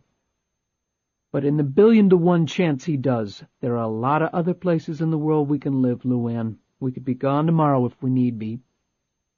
On the run again, she said, her tone bone-tired. "Consider the alternative. It's not pleasant." She reached out and plucked the cigar from between his fingers. Clenching it between her teeth, she drew the smoke in and then let it slowly out. She handed it back to him. "When is Pemberton supposed to get back to you?" "No set time. Could be tonight, could be next week." "Let me know when you hear from him." "You'll be the first one to know, m'lady." She turned to leave. "Oh, am I invited to this lunch tomorrow?" he asked. She glanced back. "I was kind of counting on it, Charlie." She smiled prettily and left. He stood up and watched her glide gracefully down the hallway. Then he closed the door to his study and sat down at his desk, puffing thoughtfully on his stogie. Riggs had put on a pair of chino pants, and the collar of his button-down shirt peeked out from under his patterned sweater. He had driven over in a Jeep Cherokee he had borrowed while his pickup truck was in the shop having its bumper repaired. The Jeep seemed more fitting to the affluent surroundings than his battered truck anyway. He smoothed down his freshly washed hair before climbing out of the Cherokee and walking up the steps of the mansion. These days he didn't usually dress up except for the occasional social event he attended in town.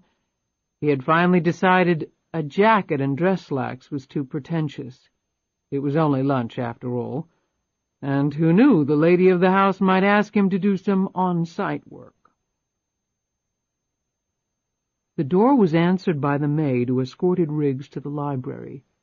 Riggs wondered if he had been watched as he had pulled up in the circle. Maybe there were video cameras trained on that area as well, with Catherine Savage and her sidekick Charlie sitting in some observation room crammed floor to ceiling with TV monitors. He looked around the spacious area and noted with due respect the numerous volumes lining the walls. He wondered if they were for show only. He had been in places where that was the case. Somehow he didn't think that was true here.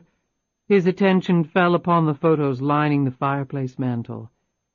There were ones there of Charlie and a little girl who strongly resembled Catherine Savage, but none of Catherine Savage. That seemed odd, but the woman was odd, so there was some semblance of consistency there.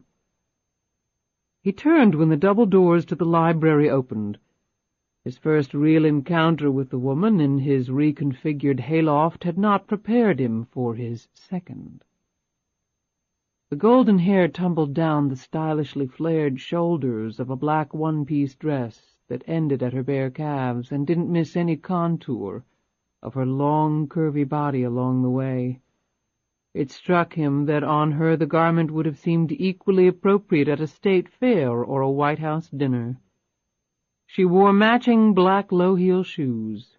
The image of a sleek, muscular panther gliding toward him held fast in his mind.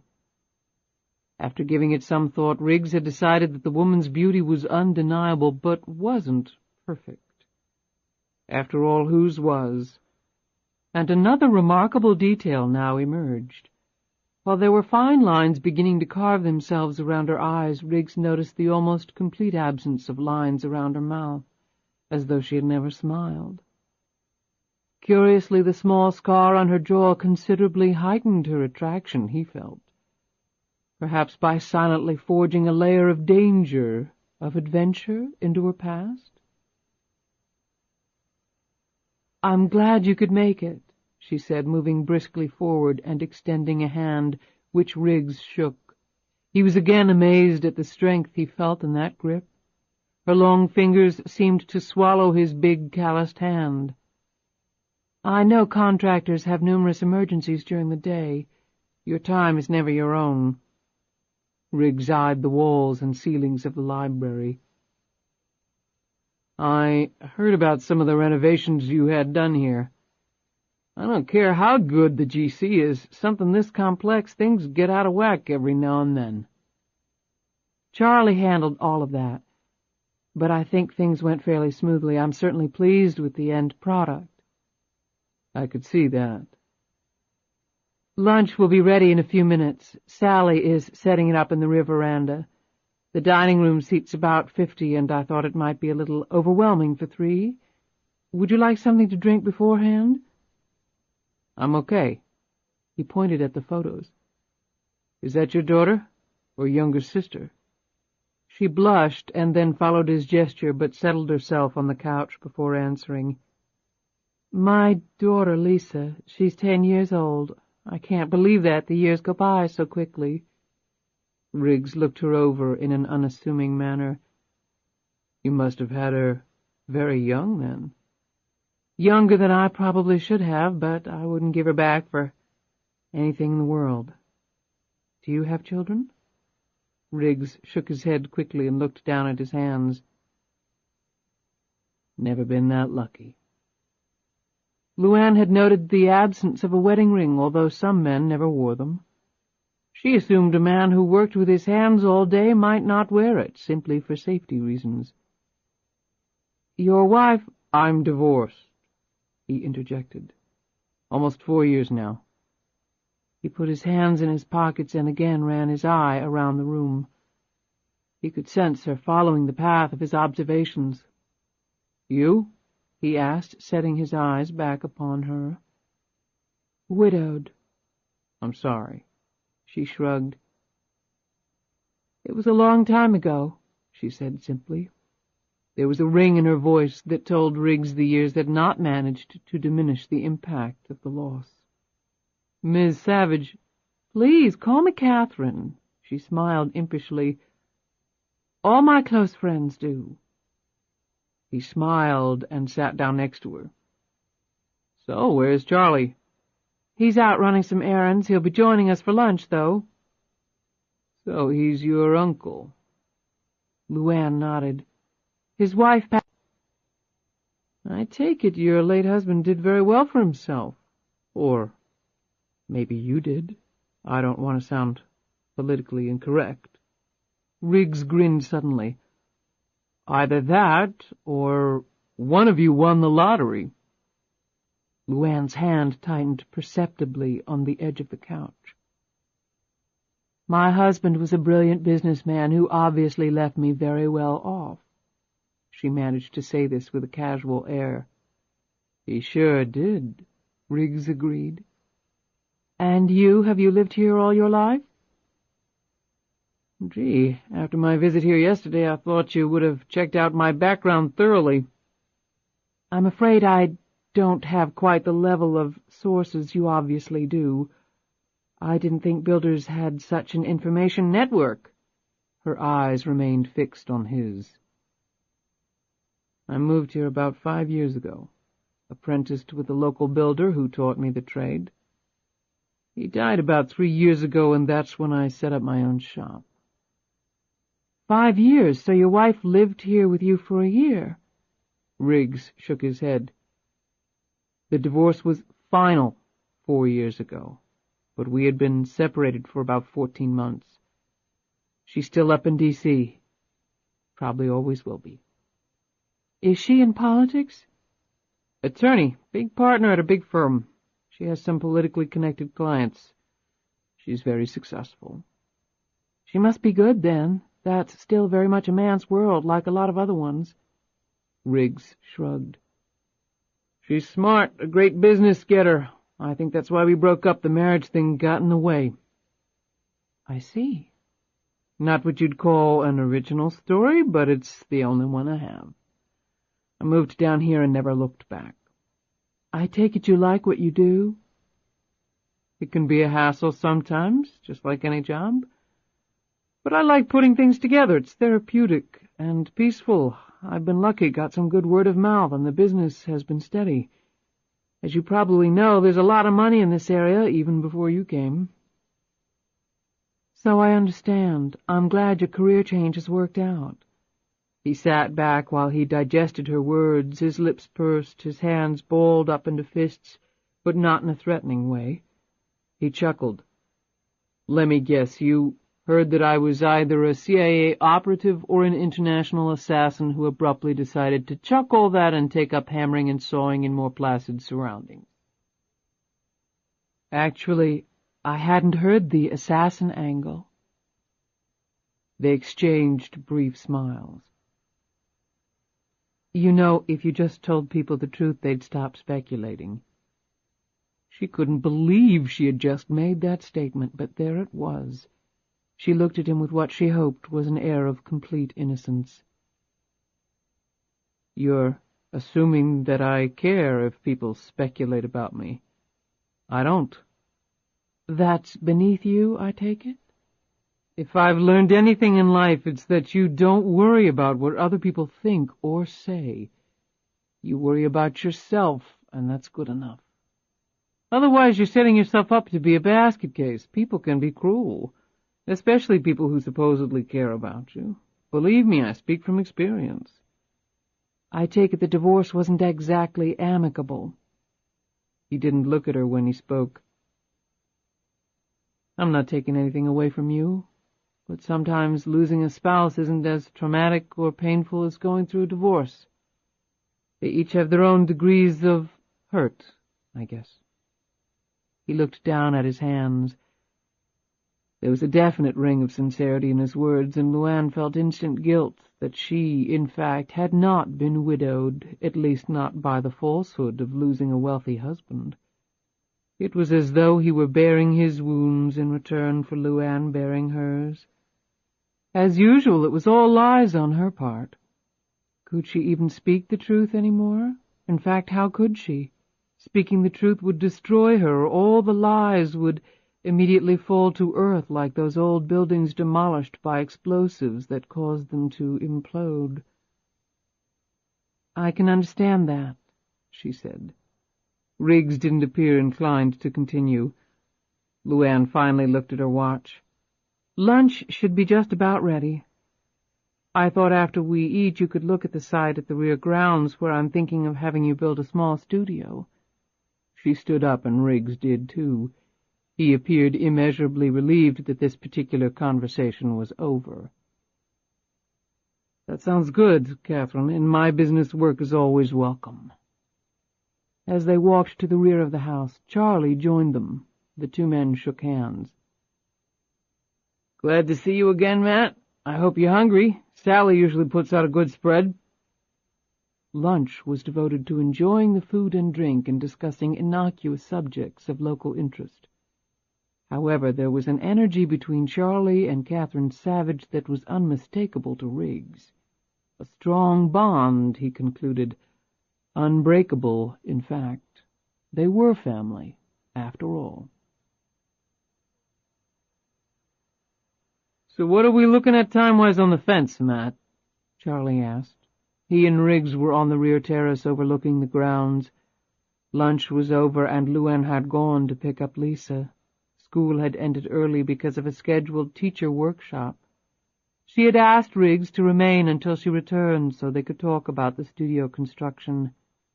Riggs wondered if her going to get Lisa had been a deliberate maneuver to leave Charlie behind to pump him for information. Whatever the reason, he remained on guard.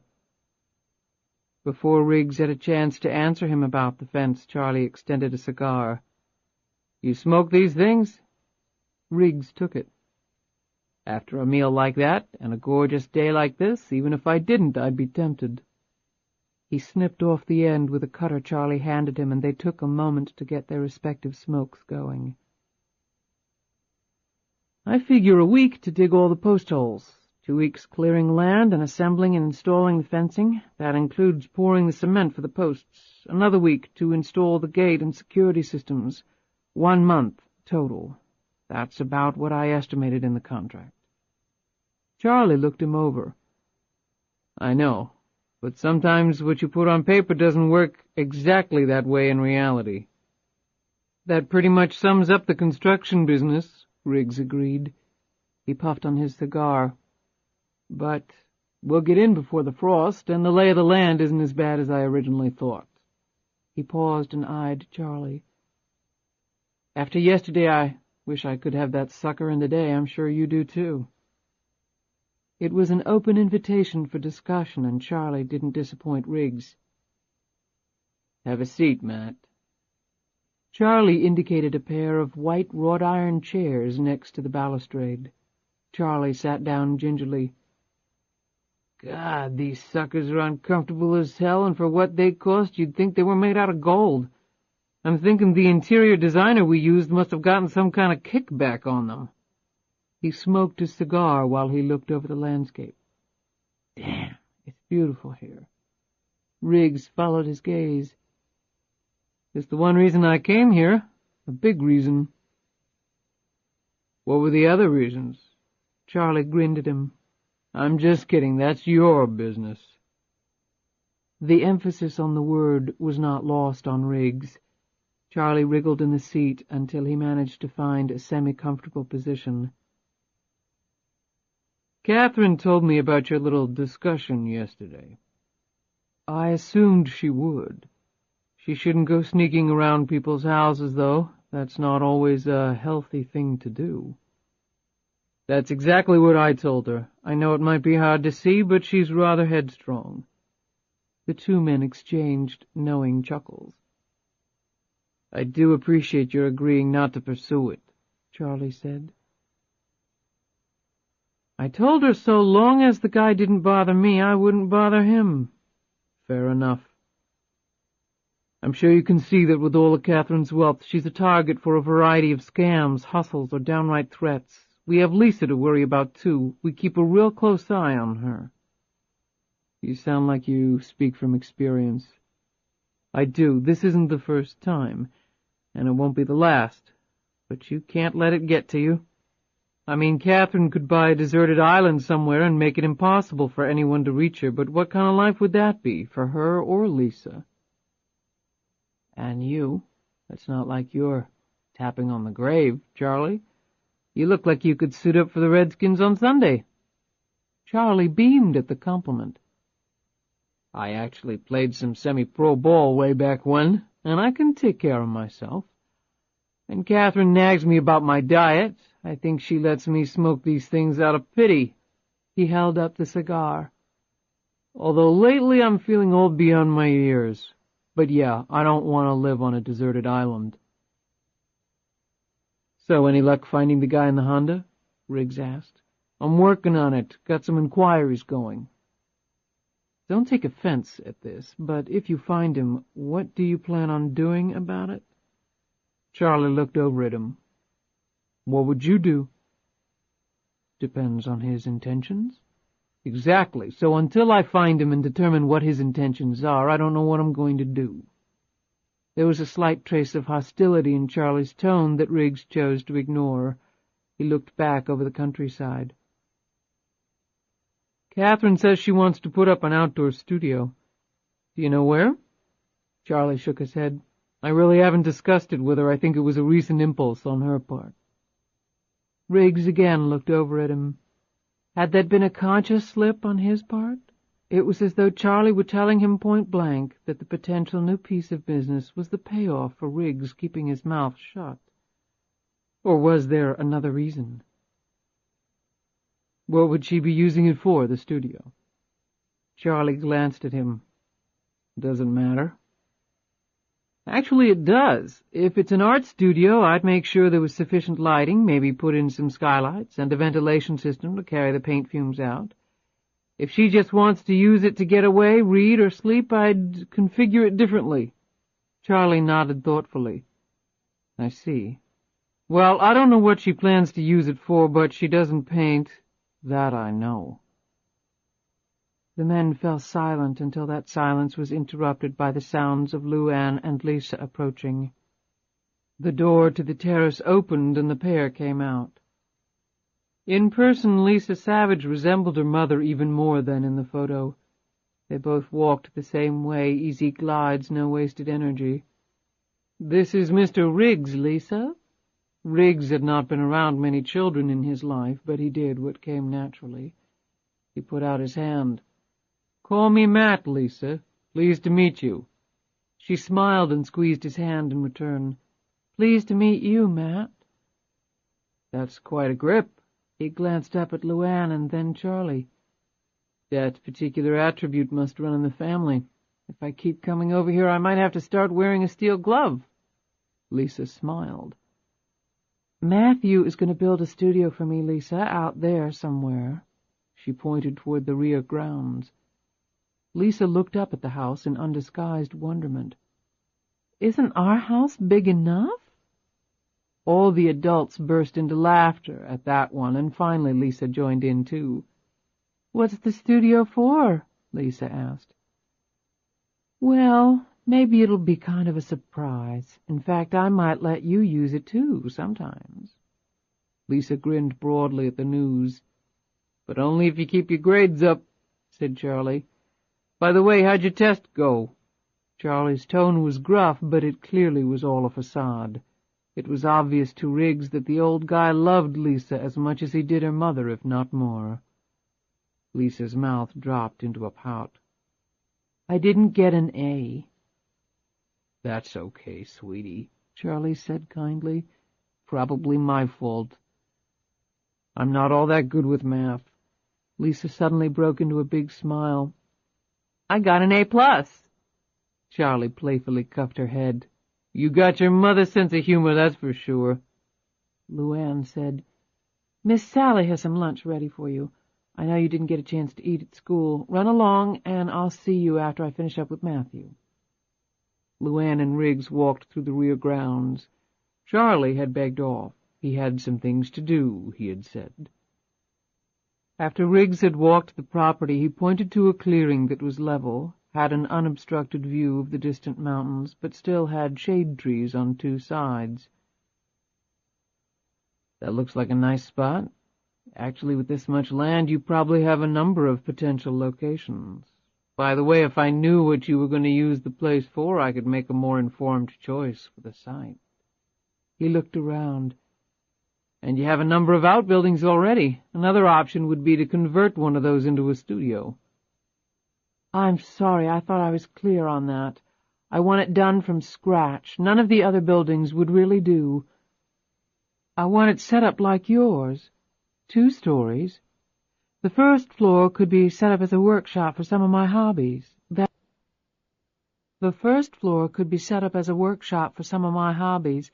That is, when I get around to having some hobbies. Lisa is into drawing, and she's getting pretty good. Maybe I could take up sculpting. That seems like a very relaxing pastime. On the second level, I want a wood stove, a telescope, comfortable furniture, built-in bookcases, maybe a small kitchen, bay windows." Riggs nodded and looked around. "I saw the pool area. Are you planning on a pool house and maybe tennis courts?" "Next spring. Why?" "I was just thinking that we might want to tie those and the studio into an overall plan. You know, use the same materials or some combo thereof with the pool house and the studio." LuAnn shook her head. "No, I want it separate. We'll put in a large gazebo for outdoor entertaining and all that. It'll be mostly Lisa using the pool and tennis courts. I want those facilities closer to the main house. The pool is already close. The studio I want farther away, sort of hidden." "That's fine. You certainly have the land." He checked out the slope of the property. "So do you swim or play tennis?" "I can swim like a fish, but I've never played tennis, and I really don't have any desire to start." "I thought all rich people played tennis. That and golf." "Maybe if you're born with money. I haven't always been wealthy." "Georgia." LuAnn looked sharply at him. "What?" "I've been trying to place your accent. Lisa's is all over the place. Yours is very faint, but it's still there. I guess you'd spent a lot of years in Europe, but you know what they say, you can take the girl out of Georgia, but you can't take Georgia out of the girl." LuAnn hesitated for a moment before replying, "I've never been to Georgia." "I'm surprised. I'm usually pretty good at gauging that." "Nobody's perfect." She flicked her hair out of her eyes. "So, what do you think?" She looked at the clearing. Riggs stared at her curiously for a moment before answering. "We'll have to draw up plans. They'll help you get it exactly the way you want, although it sounds like you have a pretty good idea already. Depending on the size and complexity, it could take anywhere from 2 to 6 months." "When could you start?" "Not any time this year, Catherine." "You're that busy?" "It's got nothing to do with that. No sane builder would start on a project like that now. We need architectural plans, and we also need to get building permits. The ground will be freezing soon, and I don't like to pour footers after that. And we wouldn't be able to get it framed and under roof before winter set in. Weather can get real nasty up here. This is definitely a next spring project." "Oh." LuAnn sounded deeply disappointed. She stared off at the site as though she was seeing her hideaway fully completed. Trying to make her feel better, Riggs said, "Spring will be here before you know it, Catherine, and the winter will allow us to work up a really good set of plans. I know a first-rate architect. I can set up a meeting." LuAnn was hardly listening. Would they even be here next spring? Riggs's news about the construction schedule had dissipated much of her enthusiasm for the project. "I'll see, thanks." As they walked back to the house, Riggs touched her shoulder. "I take it you're not into delayed gratification. If I could put it up for you right now, I would. Some sleazy builders might take on the job and charge you a healthy premium and then proceed to turn out a piece of crap that'll fall down in a year or two. But I take pride in my work, and I want to deliver a quality job for you." She smiled at him. "Charlie said you had excellent references. I guess I can see why." They were passing by the horse barn. LuAnn pointed at it and said, "I guess that counts as a hobby. You ride?" "I'm no expert, but I won't fall off either." "We should go for a ride sometime. There are some beautiful trails around here." "I know," was Riggs' surprising reply. "I used to walk them before this property was sold. You made an excellent choice in real estate, by the way." "Charlie found it." "He's a good person to have around." "He makes my life a lot easier. I don't know what I'd do without him." "Nice to have somebody like that in your life." She cast a furtive glance at him as they continued back to the house. Chapter 31. Charlie met them at the rear entrance. There was a suppressed excitement in his manner, and the darting glances he gave LuAnn told her the reason. Pemberton had found where the man in the Honda was staying. While not showing it, Riggs had picked up on the subtle undercurrents. "Thanks for the lunch," he said. "I'm sure you've got things to do, and I've got some appointments to take care of this afternoon." He looked over at LuAnn. "Catherine, let me know about the studio." "I will. Call me about going for a ride." "I'll do that." After he left, Charlie and LuAnn went into Charlie's study and closed the door. "Where is the guy?" she asked. "He's our neighbor." "What?" "A little rental cottage, pretty isolated. It's not more than 4 miles from here up Highway 22. I looked at some land up near there when we were thinking of building. Used to be a big estate up there, but now there's just the caretaker's cottage. Remember we took a drive up there a while back?" "I remember exactly. You could walk or ride it through the back trails. I've done it. The guy could have been spying on us for a while." "I know. That's what worries me. Pemberton gave me exact directions to the place." Charlie laid the paper with the directions down on his desk while he pulled on his coat. LuAnn took the opportunity to scan surreptitiously the directions and commit them to memory. Charlie unlocked a drawer of his desk. LuAnn's eyes widened as she watched him pull out the .38. He proceeded to load it. "What are you going to do?" she said fiercely. He didn't look at her as he checked the safety and put the gun in his pocket. "Like we planned, I'm going to go check it out." "I'm going with you." He looked at her angrily. "The hell you are." "Charlie, I am."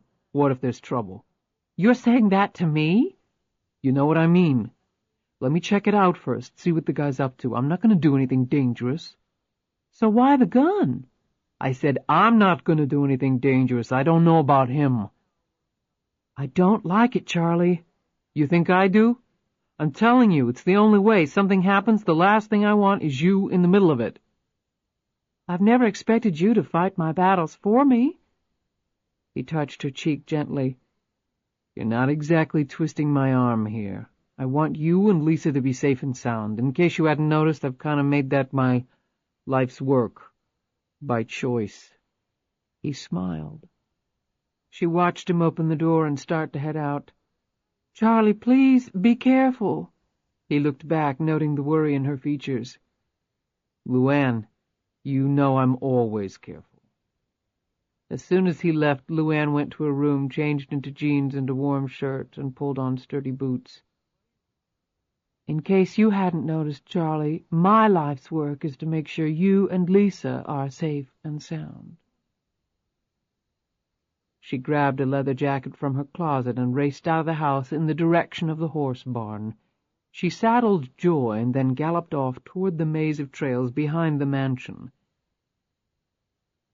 As soon as Charlie hit the main road, Riggs started to follow from a safe distance in the Cherokee.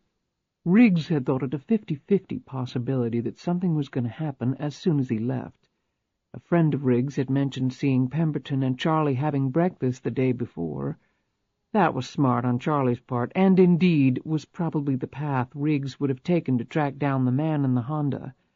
That and Charlie's excited manner had been enough to convince Riggs that something was up. If he had been wrong, he wouldn't have wasted much time. He kept the Range Rover just in sight as it turned north onto Highway 22.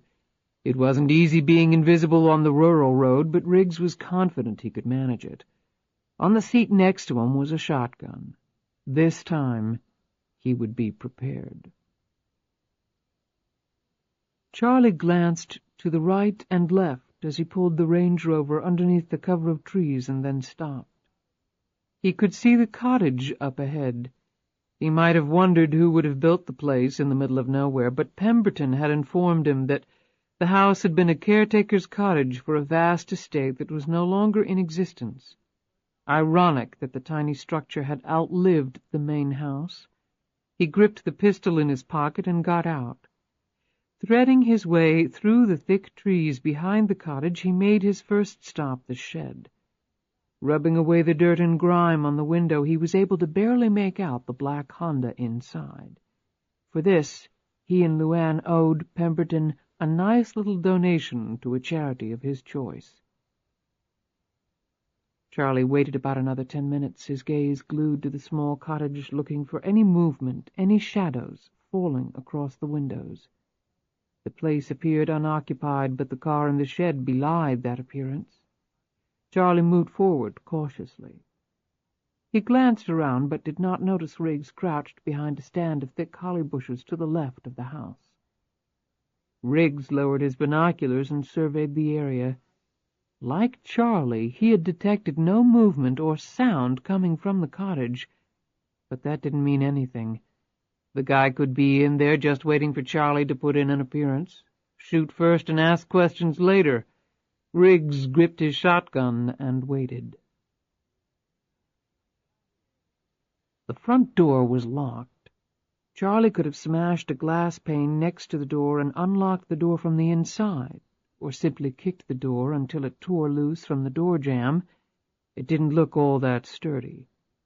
However, if the house was indeed occupied, knocking down the door might prompt a deadly response. And if it wasn't occupied, he didn't want to leave any evidence that he had been to the cottage.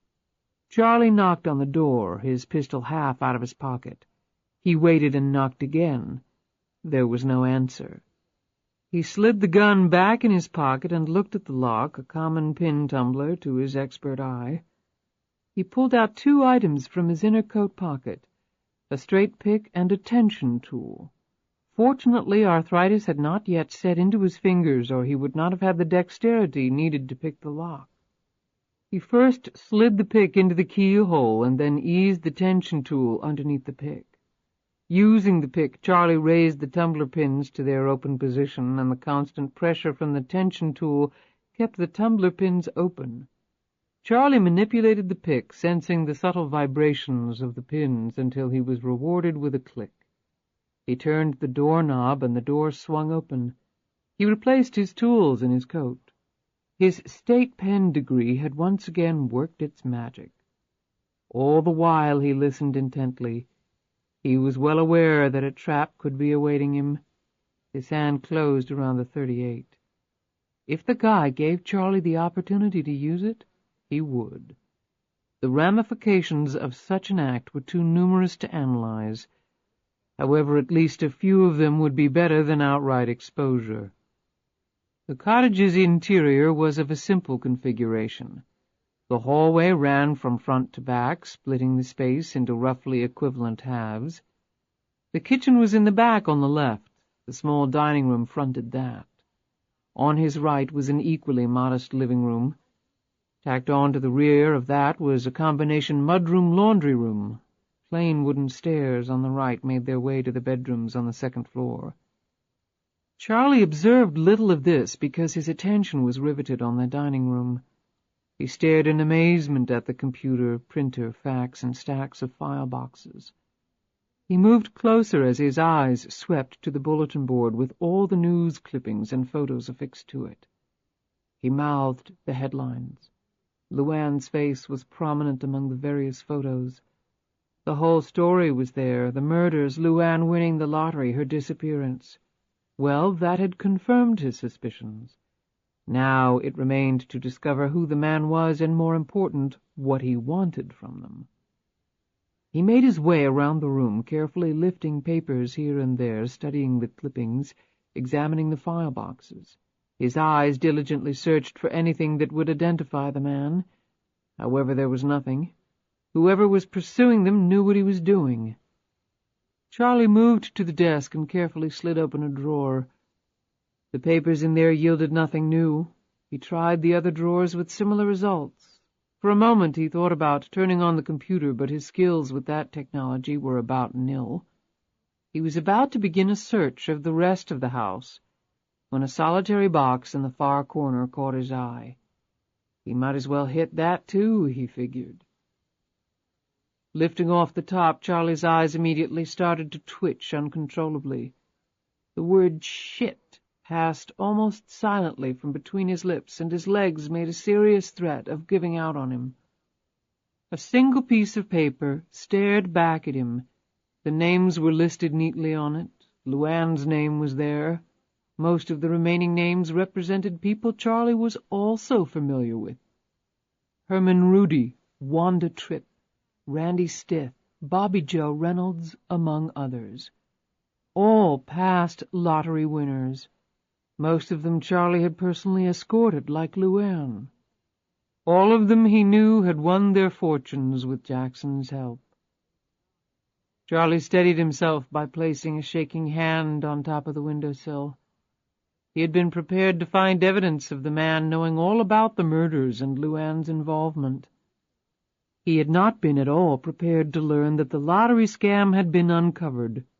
The hairs on his forearms felt like they had suddenly been electrified. How? How could the guy have found out? Who the hell was he? He quickly put the box top back, turned, and headed out the door. He made sure it was locked before shutting it. He swiftly retraced his steps to the Range Rover, climbed in, and drove off. Donovan headed down Route 29. He had been on the road the better part of 2 hours on his return trip from Washington, and he was anxious to get back on the hunt. He sped up as he neared his final destination. On the drive down, he had thought of the next steps he would employ against LuAnn Tyler, steps designed to make her cave in, and do so quickly. If one approach failed, he would find another. The saving grace in all of this, a look of deep satisfaction came to his features as he thought of it, was that he had LuAnn Tyler over a barrel. The oft-quoted phrase was quite true. A chain was only as strong as its weakest link. And LuAnn, you are that rusty link, he said to himself, and you are not going to get away. He checked his watch. He would be at the cottage shortly. On the seat next to him was a small-caliber pistol. He didn't like guns, but he wasn't stupid either. Chapter 32. As Riggs watched Charlie drive off, he caught only a glimpse of the man's face. However, it was enough to tell him that something was up, and that what was up was all bad. After the Range Rover disappeared from his line of sight, Riggs turned around and stared at the cottage. Should he make an attempt as well to search the place? It might answer a lot of questions. He had almost decided to flip a coin when another development caused him to crouch down behind the holly tree again and return to his role of observer. LuAnn had tethered Joy to a tree in the woods about 100 yards from the clearing in which the cottage stood. She emerged from outside the tree line with the same graceful movements Riggs had observed in her before. She squatted down on her haunches and waited, surveying the area with quick darting movements of her head. Despite the impenetrable bulk of the holly tree, Riggs almost felt naked before her intense gaze. LuAnn studied the road at the same time Riggs studied her. Was she aware that Charlie had already come and gone? Probably not. However, her features gave away nothing. LuAnn silently watched the cottage for a time before moving over to the shed. Glancing through the same window Charlie had, she looked over the Honda. Then she lifted some dirt and grime from the windowsill and covered over the small opening Charlie had made in the filth. Riggs watched this procedure with growing respect. Even he might not have thought to do that. Charlie certainly hadn't. LuAnn turned her attention to the house. Both hands were in the pockets of her coat. She knew Charlie had been here, but had already left. The smeared window had told her that. She also deduced he hadn't stayed very long because she had ridden Joy hard on the way over, and her route had been far more direct than the one Charlie had had to drive, although he had had a head start. His short stay meant he had found either nothing or something highly incriminating. Her instincts told her that it was almost undoubtedly the latter. Should she leave and return home and let him fill her in? While that would have been the most prudent thing to do, LuAnn quickly made her way to the front porch, and her hand closed around the doorknob. It didn't budge, despite the immense pressure she was exerting. She had no special tools to jimmy it as Charlie had, thus she moved on, looking for another way in and finding it at the rear of the cottage. The window finally opened under her persistent tuggings, and she quickly climbed inside. She silently descended from the windowsill to the floor and immediately crouched down. From her line of sight she could make out the kitchen. She had very acute hearing, and if someone had been in the small house she was certain she would have heard his breathing, no matter how shallow. She edged forward until she reached what should have been the dining room, but had been set up as an office. LuAnn's eyes widened as she saw the news clippings on the bulletin board. As LuAnn's gaze swept around the room, she sensed there was something more at work here than a blackmail scheme. "Oh, hell!" Riggs ducked down after saying the words and watched in dismay as the Chrysler passed by him on the way to the cottage. The man was hunched over the steering wheel, but Riggs had no trouble recognizing him despite the beards having been shaved off. Thinking quickly, Riggs gripped his shotgun and hurried to his Cherokee. LuAnn flew to the back of the cottage as soon as she heard the car drive up. She raised her head a few inches above the windowsill. Her heart sank. Damn it! She watched Donovan pull around to the rear of the cottage and climb out of the Chrysler. Her eyes were riveted on the pistol he held in his right hand. He headed straight for the rear door. LuAnn backed away, her eyes darting every which way, looking desperately for an exit. The problem was there wasn't any, at least none that would be unobserved. The front door was locked, and if she attempted to open it, he would hear her. There was no time to wriggle through a window. The cottage was so small that he couldn't possibly fail to see her if she remained on the first floor. Donovan inserted the key in the door lock. If he had glanced through the paned door window, he would have spotted LuAnn immediately. The door began to open. LuAnn edged back into the dining room and was about to head upstairs and try for an escape from the second floor when she heard it. The car horn was loud and shrill, and the sound pattern kept repeating itself, like a car alarm that had been activated. She crept back to the window and watched as Donovan jerked to a halt, slammed the door closed, and then ran around to the front of the cottage. LuAnn lost no time. She launched herself through the same window she had used to enter, did a roll, and came up running. She made it to the shed and crouched down. The horn was still beeping. She ran to the far side of the shed, peered around the edge, and watched as Donovan advanced down the road, away from her toward the sound, his pistol making wide sweeps as he did so. The hand that suddenly gripped LuAnn's shoulder almost made her scream. "Where's your horse?" Riggs's voice was even and calm. She looked at him, the whiplash of fear receding as quickly as it had appeared. "About 100 yards that way." She jerked her head in the direction of the thick woods. "Is that your car alarm?" Riggs nodded and gripped his car keys tightly. One eye on Donovan and the other on their avenue of escape, Riggs rose to his feet and pulled LuAnn up with him. "Ready? Go." Bursting out from their cover, they raced across the open ground, keeping his eyes on Donovan's back. Riggs, unfortunately, caught his foot on a root, and he went down, his finger gripping the key-ring, accidentally pressing the alarm's shut-off button. Donovan whipped around and stared at them. LuAnn had Riggs up again in a moment, and they raced off into the woods. Donovan lurched toward them, his pistol making broad sweeps. "Hey!" he screamed. "Damn it, hold it right there!" Donovan waved the gun around, but he wasn't going to shoot. He wasn't a killer. LuAnn ran like the wind, and Riggs found it impossible to keep up with her. He had slightly twisted his ankle, he told himself, but truth be known, even at full speed, he probably could not have caught her. They reached Joy, who stood patiently awaiting her owner's arrival. LuAnn quickly released the tether and jumped into the saddle without even bothering to use the stirrup. She flicked out a hand and hauled Riggs up behind her. The next moment they were racing up the trail astride the fleet mare. Riggs looked back for an instant, but Donovan was nowhere in sight. They had moved so fast he wasn't surprised. Riggs gripped LuAnn's waist with both hands and hung on for dear life as she whipped Joy at a breakneck pace through the swerving trails.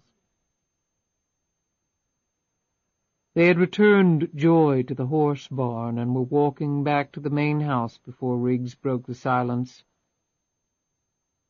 "I take it that's how you handle those kind of situations? Break into the place, see what you can find? I don't know why I should be surprised. That's what you did with me."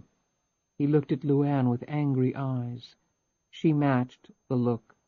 "I didn't break into your place, and I don't remember asking you to follow me." "I followed Charlie, not you," he corrected her. "But it's a damn good thing I was there, wasn't it? 2 times in 2 days. At this rate you'll wear out your 9 lives in a week." She kept walking, her arms crossed in front of her, her eyes staring resolutely ahead. Riggs stopped. She stopped, too, and looked down for an instant. When she looked up, there was a far softer countenance confronting him. "Thank you, again. But the more distance you put between the 3 of us and yourself, the better off you'll be. I guarantee it. Forget the fence. I don't think we'll be staying on here. Don't worry, I'll pay you for it anyway."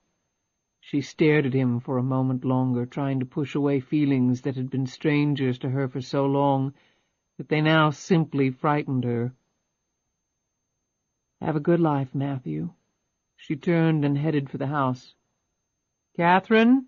She kept walking. "Catherine," he said again. She finally stopped.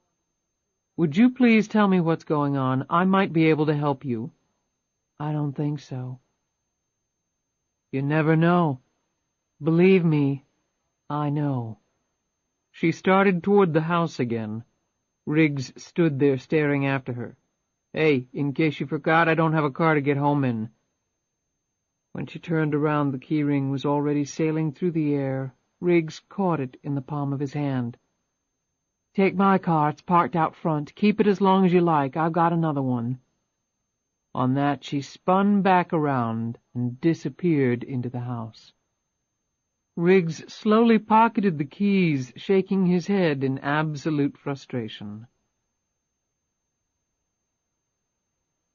Chapter 33. "Where the hell have you been?" Charlie came out of his study and leaned up against the door jamb. His face was still pale, a detail LuAnn picked up on immediately. "Same place you were?" she said. "What? LuAnn, I told you." "You weren't alone. Riggs followed you. In fact, he managed to save me again. If he happens to do it once more, I might have to consider marrying the man." Charlie went a shade paler. "Did he go inside the house?" "No, but I did." "How much did you see?" Charlie asked nervously. LuAnn swept past him and into the office. "I don't want Lisa to hear." Charlie closed the door behind him. He went straight over to the liquor stand and poured himself a drink. LuAnn watched his movements in silence for a moment before speaking. "Apparently, you saw more than I did." He turned to her and downed the drink in one motion. "The news clippings on the lottery, the murders?" LuAnn nodded. "I saw them. After my first encounter with the man, I wasn't very surprised to see that." "I wasn't either." "Apparently there was more, though." She looked at him pointedly at the same time she sat down on the sofa, folding her hands in her lap and collecting her nerves as best she could. There was a haunted look in Charlie's features, as though he had awoken from a nightmare and attempted to laugh it off, only to find out he wasn't dreaming. "I saw some names, a list of them, in fact. Yours was on there." He paused and put the glass down. His hands were shaking. LuAnn braced herself. "Herman Rudy, Wanda Tripp, Randy Stith, they were on there too. I escorted them all in New York."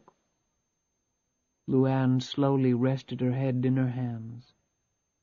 Charlie sat down beside her, put one beefy hand on her back, and slowly rubbed it.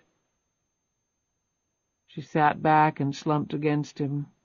A painful weariness laced her words. "We have to go, Charlie. We have to pack up and go, tonight." He considered the request before running a hand across his forehead. "I've been thinking about that. We can run like we've done before. But there's a difference now." LuAnn's response was immediate. "He knows about the lottery fix, and he knows LuAnn Tyler and Catherine Savage are one and the same. Our cover isn't going to work any more." Charlie nodded glumly. "We've never been confronted with both of those before. It makes disappearing a little trickier." She suddenly stood up and started her ritualistic pacing, moving in fluid circles around the room. "What does he want, Charlie?" "I've been thinking about that, too." He went over to the liquor stand with his empty glass, hesitated, and decided against a second round. "You saw the guy's setup. What did it look like to you?" he asked. LuAnn stopped pacing and leaned up against the fireplace mantel. In her mind, she went through every detail of the place. "His car was a rental under an assumed name, so he doesn't want us to be able to trace his real identity. I didn't recognize the man, but there must be another reason he's going incognito." "Right." Charlie studied her. Over the years he had learned that LuAnn missed almost nothing, and her instincts were first-rate. "He tried to spook me, which he did. I take that as a warning, a message that he's a player, and he wants us to be aware of that for the next time he calls." "Go on," he encouraged. "The place, the little I saw of it, was set up like an office, very neat, very orderly. Computer, fax, printer, files. It was like he had made all of this some special research project." "Well, he would have had to do a ton of research to figure out the lottery scam. Jackson's no dummy." "How do you think he did it, Charlie?" He rubbed his chin and sat down in front of his desk. "Well, we don't know for absolute certainty." "With the names of all those lottery winners? Come on. How long did Jackson run the scam, anyway?" Charlie shook his head. I don't know. I mean, I was there for 9 of them, including you. Started in August. You were Miss April, my last gig. LuAnn shook her head stubbornly. He knows, Charlie. We have to assume that to be true. However he did it. He did it. Okay. So it seems pretty clear the guy wants money. She shook her head. We don't know that. I mean, why would he set up shop here and bring all that stuff with him? He didn't need to do that. He could just send me a letter from parts unknown with the same info and demand for money to be wire transferred to his bank account. Charlie sat back, his face carrying extreme confusion. He had not looked at the matter in that light. That's true. And I don't think the guy's hurting for money. He was wearing really nice clothes. 2 leased cars. The rent on that cottage isn't cheap, I'm thinking, and all that equipment he had. He's not digging his dinner out of garbage cans. Right. But unless he's already a millionaire, going after you would significantly enrich his bank account, said Charlie. But he hasn't done that. He hasn't asked for anything. I wish I knew why. She was lost deep in thought for a moment and then looked up. How long did Pemberton say the cottage had been rented? About a month. That makes it even more unlikely he was going to blackmail us. Why wait? Why come right out and warn me that he knows everything? How does he know I won't just disappear in the middle of the night? If I do that, he's not going to be filling up his bank account with my funds. Charlie sighed deeply. So what do we do now? Wait, was finally the answer from LuAnn's lips. But make arrangements for us to leave the country on a moment's notice, by private jet. And since he knows about Catherine Savage, we're going to need another set of identification papers. Can you get them? I'll have to look up some old contacts, but I can do it. It'll take a few days. LuAnn stood up. What about Riggs? Charlie asked. The man's not going to let it go now. There's nothing we can do about that. He doesn't trust us, and I don't blame him. Well, I doubt if he'll do anything that'll end up hurting you. She looked sharply at him. How do you know that? Look, LuAnn, it doesn't take a rocket scientist to see Riggs as a thing for you. A hint of resentment tinged his response. His tone softened, however, with his next words. Seems like a nice guy. Under different circumstances, who knows? You shouldn't spend your life alone, LuAnn. A flush swept over her face. I'm not alone. I've got Lisa and I've got you. I don't need anybody else. I can't handle anybody else. She looked away. How could she invite anyone into her life? It was impossible. Half-truths competing with complete falsehoods. She was no longer a real person. She was a 30-year-old shell, period. Everything else had been bartered away. Jackson had taken the rest of it, he and his offer. If she hadn't made that call way back when.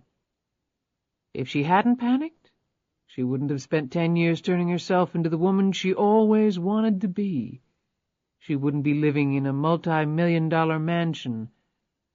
But as ironic as it sounded, she would probably have far more of a life than she had now. Whether it was to be spent in another wrecked mobile trailer or slinging fried foods at the truck stop, LuAnn Tyler, the pauper, would probably have been happier than Catherine Savage, the princess, ever dreamt of being. But if she hadn't accepted the offer, Jackson would have had her killed. There was no way out. She turned back to Charlie and spread her arms wide. That's the trade-off, Charlie, for this. For all this. You, me, and Lisa. The 3 Musketeers. Charlie attempted a smile. Let's pray for a happy ending. LuAnn opened the door and disappeared down the hallway in search of her daughter. Chapter 34. Thank you for meeting with me on such short notice, Mr. Pemberton. "John, please call me John, Mr. Conklin." Pemberton shook the other man's hand, and they sat down at the small conference table in Pemberton's real estate office. "I go by Harry," the other man said. "Now, you mentioned over the phone that you were interested in the house, but you really didn't say what area or price range." Without seeming to do so, Pemberton looked Harry Conklin over. Probably in his 60s, expensive clothing, air of assurance, undoubtedly liked the good things in life. Pemberton swiftly calculated his potential commission. "I got your name on good reference. I understand that you specialize in the upper-end market around here," Conklin said. "That's correct. Born and raised here. Know everybody and every property worth knowing about. So, would that be the price range you're interested in, the upper end?" Conklin assumed a comfortable look. "Let me tell you a little about myself. I make my living on Wall Street, and it's a damn good living if I do say so myself. But it's also a young man's game, and I'm not a young man anymore. I've made my fortune, and it's substantial. I've got a penthouse in Manhattan, a place in Rio, a home on Fisher Island in Florida, and a country estate outside London. But I'm looking to get out of New York and radically simplify my life, and this place is about as beautiful as they come." "Absolutely right," Pemberton chimed in. "Now, I do a lot of entertaining, so it would have to be a substantial place. But I want privacy as well. Something old and elegant but restored. I like old things, but not old plumbing, you understand me?" "Perfectly." "Now, I'm assuming that there are probably a number of properties around here that fit that bill." "There are, most assuredly," Pemberton said excitedly. "But see, I've got one in mind. One I heard about from my father, in fact. He was in the stock market, too, back in the 20s, made a bundle and was fortunate to get out before the crash. He used to come here and stay with a good friend of his who was in the market, too. My father, God rest his soul, loved it there, and I thought it would be appropriate for his son to buy it and live in it." "What a truly inspiring idea. Certainly makes my job easier. Do you know the name of the place?" Pemberton's smile was broadening. "Wicken's Hunt." Pemberton's smile quickly faded. "Oh." He licked his lips, made a clicking sound with his tongue against his teeth. "Wicken's Hunt," he repeated, looking depressed. "What's the matter? Did it burn down or something?" No, it's a beautiful place, wonderfully restored." Pemberton sighed deeply. "Unfortunately, it's no longer on the market." "You sure?" Conklin sounded skeptical. "I'm certain I was the selling agent." "Damn, how long ago?" "About 2 years, although the people have only been in it for several months. There was a lot of renovation work to do." Conklin looked at him slyly, eyebrows cocked. "Think they might want to sell?" Pemberton's mind raced through the possibilities. Flipping a property like that within the relatively short span of 2 years? What a wonderful impact on his wallet. "Anything's possible. I've actually gotten to know them. Well, one of them anyway, fairly well. Just had breakfast with him, in fact." "So it's a couple, then. Old like me, I guess. Wicken's Hunt isn't exactly a starter home from what my father told me." "Well, they're not a couple, and he's older, but the property doesn't belong to him. It belongs to her." Conklin leaned forward. "To her?" Pemberton looked around for a moment, got up and fully shut the door to his conference room, and then sat back down. "You understand that I'm telling you this in confidence?" "Absolutely. I didn't survive all those years on Wall Street without understanding confidences." "While the land records show a corporation as the title holder, the real owner of Wicken's Hunt is a young woman. Catherine Savage, obviously incredibly wealthy. quite frankly, I'm not certain what the source of that wealth is, nor is it my business to ask. She lived abroad for years, as a little girl about 10. Charlie Thomas, the older man, he and I have had some nice little discussions. They've been very generous with several local charities. She doesn't come out in public very much, but that's understandable. Sure is. If I moved here, you might not see me for weeks on end. Exactly. They seem to be real good people, though. They seem very happy here, very happy. Conklin sat back, and it was his turn to sigh. Well, I guess they won't be looking to move any time soon. Damn shame, too. He eyed Pemberton intently. Real damn shame, since I make it my practice to pay a finder's fee on top of any real estate commission you might collect from the seller. Pemberton perked up noticeably. Is that right? Now, there aren't any ethical considerations that would prevent you from accepting such an inducement, are there? None that I can think of, Pemberton said quickly. So, how much would that inducement come to? 20% of the purchase price. Harry Conklin drummed his fingers on the tabletop and watched Pemberton's face turn different colors. If Pemberton hadn't been sitting down, he would have toppled to the floor. That's very generous, he finally managed to say.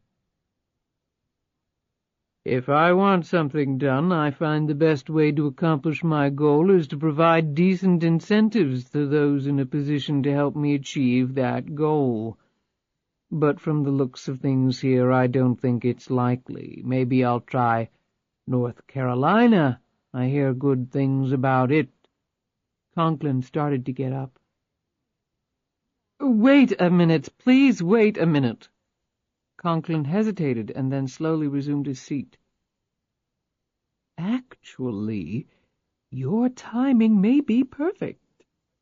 Why is that? Pemberton leaned even closer to him. There have been recent developments, very recent developments, that might give us an opening to approach them about selling.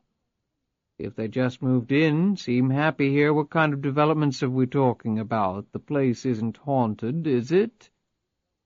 No, nothing like that. As I said, I had a breakfast meeting with Charlie. He was concerned about a person who had come to visit them, asking for money. So, that happens to me all the time. You think that'll make them pack up and leave? Well, I wouldn't have thought so at first either, but the more I thought about it, the more unusual it sounded. I mean, you're right, the rich get approached all the time, so why should this man upset them so? But he obviously did. How do you know that? Pemberton smiled. In many ways, in fact, in more ways than people around here care to admit. Charlottesville is a small town.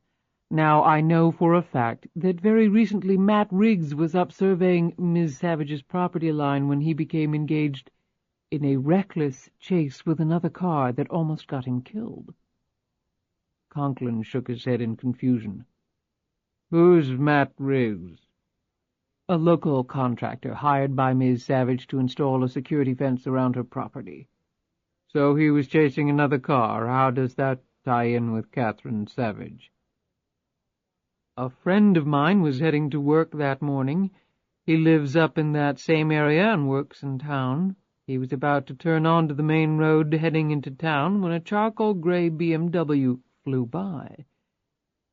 He said it must have been doing 80. If he had pulled out a second sooner, that BMW would have torn his car in half. He was so shaken he couldn't budge for a full minute. Good thing, too, because while he's sitting there trying to keep his breakfast down, Matt Riggs's pickup comes barreling by, and another car is locked on his bumper. They were obviously going at it. Do you know who was in the BMW? Now, I've never met her, but I know people who have seen her. Catherine Savage is a tall, blonde woman, real good-looking. My friend only got a glimpse of the driver, but he said she was blonde and pretty. I saw a charcoal-gray BMW parked up at Wickens Hunt, and then I went up to do a pre-closing walk-through with Charlie. So you think somebody was chasing her? And I think Matt Riggs must have run smack into it. I know that his truck's in the shop with a busted bumper. I also know that Sally Beecham, she's the maid up at Wickens, saw Riggs walking off in a huff from the house later that same morning. I also know that Sally Beecham, she's the maid up at Wickens, saw Riggs walking off in a huff from the house later that morning. Conklin stroked his chin. Very interesting. Guess there's no way to find out who was chasing her? Yes, there is. I mean, I did, at least his location. You see, it gets even more interesting. As I said, Charlie invited me to breakfast. That's when he told me about this man who had come by the house wanting money. Charlie wanted my help in finding out if the man was staying in the area. Of course, I agreed to do what I could. At that point, I didn't know about the car chase. I found that out later. You said you were able to find the man, but how could you? Lots of places to hide around here, I would think. Conklin asked this in a nonchalant manner. Pemberton smiled triumphantly. Not much escapes my notice, Harry. Like I said, I was born and raised here. Charlie gave me a description of the man and the car. I used my contacts, and in less than 24 hours I had located him. Probably holed up pretty far away, I'll bet. Pemberton shook his head. Not at all. He was right under their noses, a small cottage. It's barely 10 minutes from Wickens Hunt by car, but very isolated. Help me out here. I don't have my bearings here yet. Is it near Monticello? Well, in the general vicinity, but the area I'm talking about is north of that, north of Interstate 64, in fact. The cottage isn't too far from the Airsley Estate off Highway 22, the Keswick Hunt area, it's called. The man had leased the cottage about a month ago. Good gosh, did you get a name? Tom Jones. Pemberton smiled knowingly. Obviously false. Well, I guess they appreciated your help. So, what happened? I don't know. My business keeps me hopping. I really haven't talked to them about it any more. Well, this Riggs fellow, I bet he's sure sorry he got involved. Well, he can take care of himself. Maybe so, but getting banged around in a car in a high-speed chase, most general contractors don't do that. Well, Riggs wasn't always a GC. Really? Conklin said, his features inscrutable. You really do have the Peyton place here, so what's his story? Pemberton shrugged his shoulders. Your guess is as good as mine. He never talks about his past. He just appeared one day about 5 years ago, started learning the building trade, and he's been here ever since. Pretty mysterious. Charlie thought he was a policeman. Frankly, I think he was with the government in some secret capacity, and they put him out to pasture. Call it my gut. That's real interesting. Old guy, then. No, mid to late 30s, tall, strong, and very capable, excellent reputation. Good for him. Now, about our arrangement. If this man really is dogging them, I can talk to Charlie, see what he has to say. Maybe they will agree to move. It's certainly worth asking. I'll tell you what, you let me think about it for a few days. I can get the process started anyway. Conklin put up one hand. No, I don't want you doing that.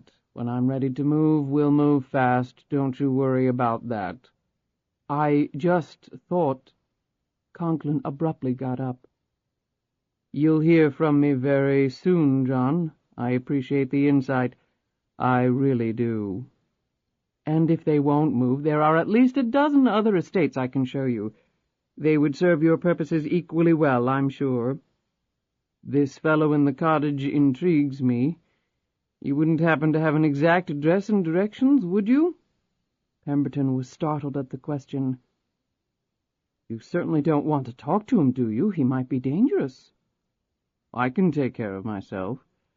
And I've learned in my business that you never know where you might find an ally. Conklin looked at him keenly until understanding spread across Pemberton's face. He wrote the information down on a piece of paper and handed it to the other man. Conklin took an envelope out of his pocket and handed it to Pemberton, motioning for him to open it. "Oh, my God!" Pemberton sat there gaping at the wad of cash that spilled out. "What's this for? I haven't done anything yet." Conklin eyed Pemberton steadily. "You've given me information, John. Information is always worth a great deal to me. I'll be in touch." The men shook hands and Conklin took his leave. Back at the country inn where he was staying, Harry Conklin walked into the bathroom, closed the door, and turned on the water. 15 minutes later the door opened and Jackson emerged, the remnants of Harry Conklin bundled in a plastic bag which Jackson deposited in a side pouch of his luggage. His conversation with Pemberton had been very enlightening. His encounter with the man had not been by chance. Upon arriving in Charlottesville, Jackson had made discreet inquiries around town that had quickly identified Pemberton as the selling agent for Wickens Hunt. He sat on the bed and opened a large, detailed map of the Charlottesville area, noting and committing to memory the places he and Pemberton had discussed and the written directions to the cottage. Before talking to Pemberton, he had educated himself on some of the history of Wickens Hunt, which had been nicely detailed in a book on local area estates and their original owners at the county library. It had given him enough background information to form his cover story and draw out Pemberton on the subject. Jackson closed his eyes, deep in thought. Right now he was planning how best to begin his campaign against LuAnn Tyler and the man who was pursuing her. Chapter 35. Riggs had given it a day before he had attempted to retrieve his jeep. Just in case the guy was still around, he went armed, and he went at night. The Cherokee looked undamaged. Riggs made a quick check of it before heading toward the cottage. The Chrysler was nowhere to be seen. He shone his flashlight in the window of the shed. The Honda was still there. Riggs went up to the front door and wondered for the 100th time if he should just leave this business alone. Dangerous things seemed to happen around Catherine Savage. He had had his fill of such events, and he had come to Charlottesville in search of other things. Still, he could not stop his hand from carefully turning the doorknob. The door swung open. The flashlight in one hand, his pistol in the other, Riggs moved forward slowly. He was reasonably certain that the place was empty, but assumptions like that could earn you an unwanted trip to the morgue with a tag around your big toe. He could see most of the first floor from where he was standing. He shone his flashlight slowly around the room. There was a light switch on the wall, but he wasn't about to use it. In what had been the dining room, he discerned dust patterns on the floor that showed certain objects had been removed. He ran his fingers over these areas and then moved on. He moved into the kitchen, where he lifted the phone. There was no dial tone. He moved back into the dining room. As Riggs's eyes swept the room, they passed right over the figure dressed all in black, standing just inside the half-opened closet door next to the stairs. Jackson closed his eyes the second before the light moved across his hiding place, so that his pupils would not reflect off it. When the arc of illumination had passed, Jackson reopened his eyes and gripped the handle of the knife tightly. He had heard Riggs before he had ever set foot on the porch. It was not the man who had leased the cottage. He was long gone. Jackson had already searched the place thoroughly. This man had come to reconnoiter the place as well. Riggs, it must be, Jackson concluded. In fact, Jackson found Riggs almost as interesting as the man he had come to kill tonight. 10 years ago, Jackson had predicted that LuAnn would be a problem, and now that prediction was coming true. He had done some preliminary checking on Riggs's background after his discussion with Pemberton. The fact that there was little to find out had intrigued him greatly. When Riggs passed within a few feet of him, Jackson contemplated killing him. It would take just a flick of the razor-sharp blade against his throat. But as quickly as the homicidal impulse flared through his system, it passed. Killing Riggs would further no purpose, at least not at present. Jackson's hand gripping the knife relaxed. Riggs would live another day. If there was a next time, Jackson decided the outcome might be far different. He didn't like people meddling in his business. If nothing else, he would now check into Riggs's background with far greater intensity. Riggs left the cottage and headed toward his Cherokee. He glanced back at the cottage. A sensation had just come over him, as though he had just survived a close call.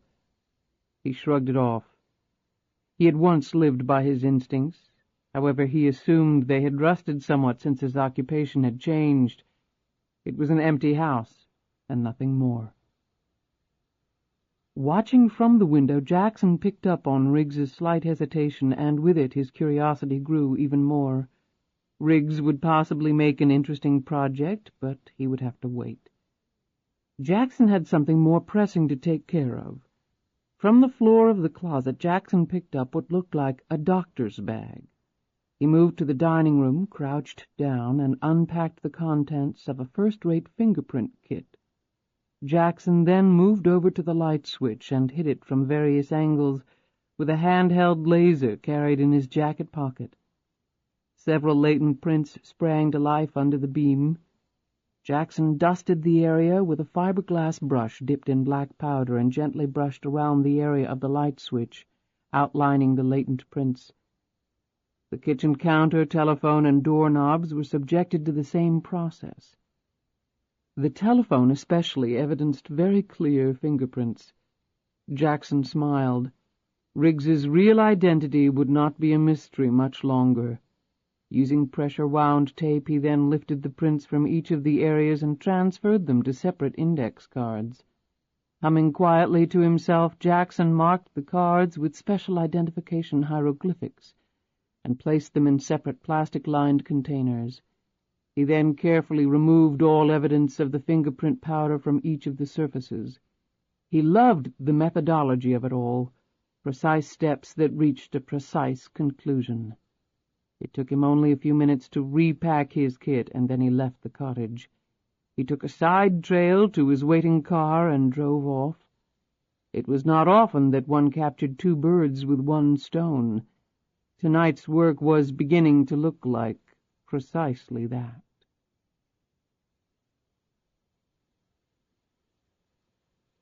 Chapter 36. I like Mr. Riggs, Mom. Well, you don't really know him, do you? LuAnn sat on the edge of her daughter's bed and fingered the bedcovers absent-mindedly. I have good instincts about these things. Mother and daughter exchanged smiles. Really? Well, maybe you can share some of your insights with me. Seriously, is he going to come back soon? LuAnn took a deep breath. Lisa, we may have to go away soon. Lisa's hopeful smile faded away at this abrupt change of subject. Go away? Where? I'm not sure just yet, and it's not for certain. Uncle Charlie and I haven't finished talking about it yet. Were you going to include me in those discussions? The unfamiliar tone in her daughter's voice startled LuAnn. What are you talking about? How many times have we moved in the last 6 years? 8? And that's just as far back as I can remember. God knows how many times we did when I was really little. It's not fair. Lisa's face colored and her voice shook. LuAnn swept an arm around her shoulders. Sweetie, I didn't say it was for certain. I just said maybe. That's not the point. Okay, so it's maybe now, or maybe next month. But then one day it'll be, we're moving and there's nothing I can do about it. LuAnn put her face in Lisa's long hair. I know it's hard on you, baby. I'm not a baby, Mom, not anymore, and I'd really like to know what we're running from. LuAnn stiffened and raised her head back up, her eyes searching out Lisa's. We're not running from anything. What would we possibly be running from? I was hoping you would tell me. I like it here. I don't want to leave, and unless you can give me a really good explanation why we have to, I'm not going. Lisa, you're 10 years old, and even though you're a very intelligent and mature 10-year-old, you're still only a child. So where I go, you go. Lisa turned her face away. Do I have a big trust fund? Yes. Why? Because when I turn 18, I'm going to have my own home, and I'm going to stay there until I die, and I don't want you to ever visit me. LuAnn's cheeks reddened. Lisa! I mean it, and then maybe I'll have friends and can do the things I want to do. Lisa Marie Savage, you've been all over the world. You've done things most people will never get a chance to do their entire lives. Well, you know what? What? LuAnn shot back. Right now, I'd trade with them in a heartbeat. Lisa lay down on the bed and put the covers up almost over her head. And right now, I'd like to be alone. LuAnn started to say something and then thought better of it. Biting her lip hard, she raced down the hallway to her room where she collapsed on the bed. It was unraveling. She could feel it, like a big ball of twine someone had tossed down a long set of stairs. She rose, went into the bathroom, and started the shower. She pulled off her clothes and stepped under the steaming water. Leaning up against the wall, she closed her eyes and tried to tell herself that it would be okay, that in the morning Lisa would be all right, that her love for her mother remained undiminished. This was not the first serious argument mother and daughter had had over the years. Lisa did not just share her mother's physical attributes. LuAnn's independence and stubborn streak had been replicated in her daughter. After a few minutes, LuAnn finally calmed down and let the soothing water envelop her. When she opened her eyes, another image invaded her thoughts. Matthew Riggs must believe her to be insane by now. Insane and dishonest as hell. Quite a combination if you were trying to make an impression. But she wasn't. If anything, she felt sorry for him for having risked his life twice and gotten kicked in the gut both times for his trouble. He was a very attractive man, but she wasn't looking for a relationship. How could she even contemplate partnering with someone? She'd be afraid to speak for fear of letting a secret scurry free. With all that, the image of Matt Riggs remained fixed in her head. A very handsome man, strong, honest, courageous. And there was secrecy in his background, too, and hurt. She suddenly cursed out loud that her life wasn't normal, that she couldn't attempt even a friendship with him. She moved her hands fiercely along her limbs as she soaped up and released her frustrations at the same time. The harsh movements against her skin rekindled a disturbing revelation. The last man she had slept with was Dwayne Harvey over 10 years ago. As her fingers moved over her breasts, Riggs's face appeared again in her thoughts. She shook her head angrily, closed her eyes again, and laid her face against the wall of the shower. The costly imported tile was wet and warm. She remained in that position despite the danger signs flashing in her mind. So wet, so warm, so safe. Almost unconsciously her hands dipped to her waist, and then over her buttocks, and all the while Matthew Riggs resided in her thoughts. She kept her eyes scrunched tight. The fingers of her right hand slithered round to her navel. Her breaths became heavier. Under the sounds of the water, a low moan passed over her lips. A large tear made its way down her face before it was washed away. 10 years. 10 damned years. The fingers of her 2 hands were touching now, intermeshed in a way like the gears of a clock. Slow, methodical, reliable, back and forth. She jerked straight up so quickly she almost smashed her skull against the showerhead. "Good Lord, LuAnn!" She exclaimed this to herself. She cut off the water and stepped out of the shower. She sat down on the lid of the toilet and hung her head between her knees. The lightheadedness was already passing. Her wet hair sprawled across her long, bare legs. The floor became sopping wet as the water poured off her body. She glanced over at the shower, a guilty look on her face. The muscles in her back bunched together. The veins in her arms swelled large. It wasn't easy. It just wasn't easy at all. She rose on unsteady legs, toweled off, and went into the bedroom. Among the costly furnishings of her bedroom was a very familiar object. The clock her mother had given her ticked away, and as LuAnn listened, her nerves began to reassemble themselves. Thank God she had stuffed it in her bag right before almost being killed in that trailer so many years ago. Even now she would lie awake at night listening to its clunkiness. It skipped every 3rd beat, and at around 5 o'clock in the afternoon it would make a noise like someone had lightly smacked on a cymbal. The gears and wires, the guts of the contraption were tired. But it was like listening to an old friend strum on a weathered guitar, the notes not what they should be ideally, but holding comfort for her, some peace. She pulled on a pair of panties and then went back into the bathroom to dry her hair. Looking in the mirror, she saw a woman on the brink of something. Disaster, probably. Should she start seeing a shrink? Didn't you have to be truthful in therapy in order to make any progress?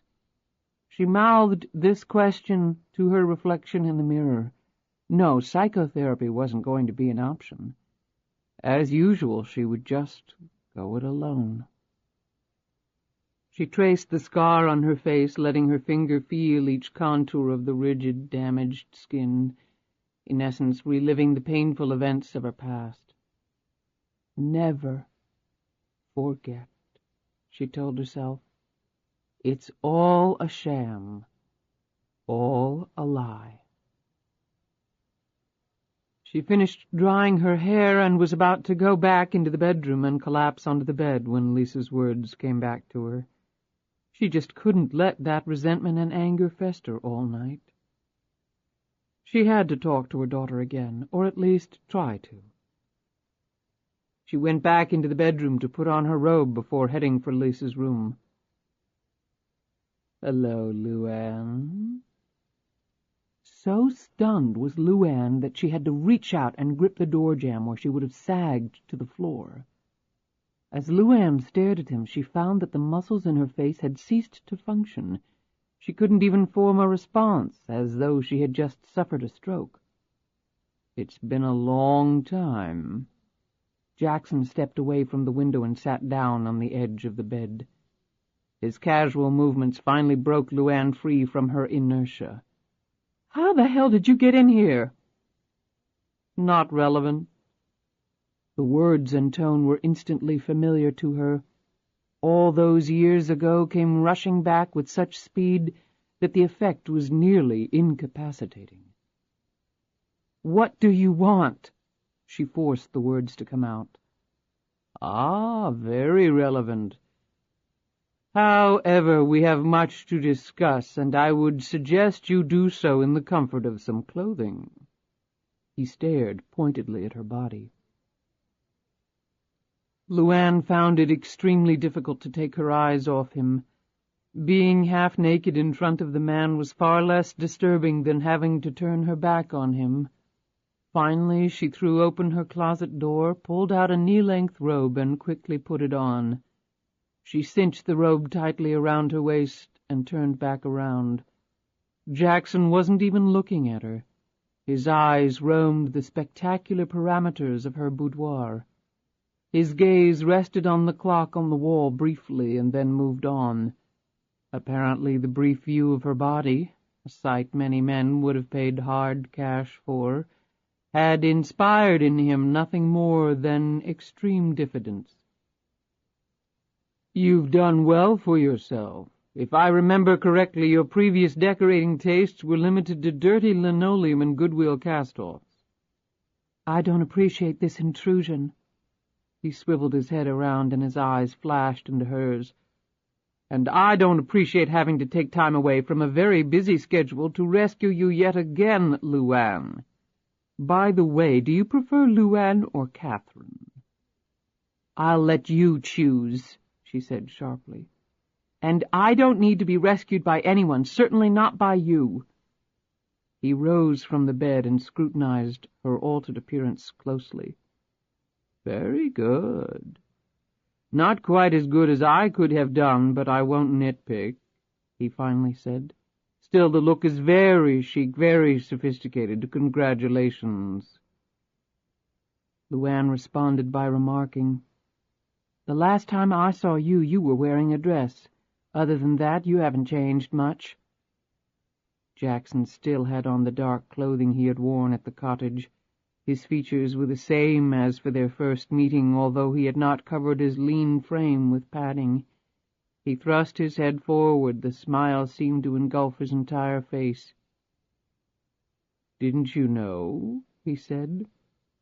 "Aside from my other remarkable abilities, I also never age." His smile receded as quickly as it had appeared. "Now let's talk." He once again perched on the edge of the bed and motioned for LuAnn to sit at a small antique writing desk situated against one wall. She did so. "What about?" "I understand you had a visitor, a man who chased you in a car?" "How the hell do you know that?" LuAnn said angrily.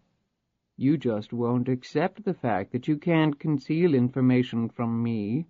Like the fact that you have re-entered the United States against my most explicit instructions."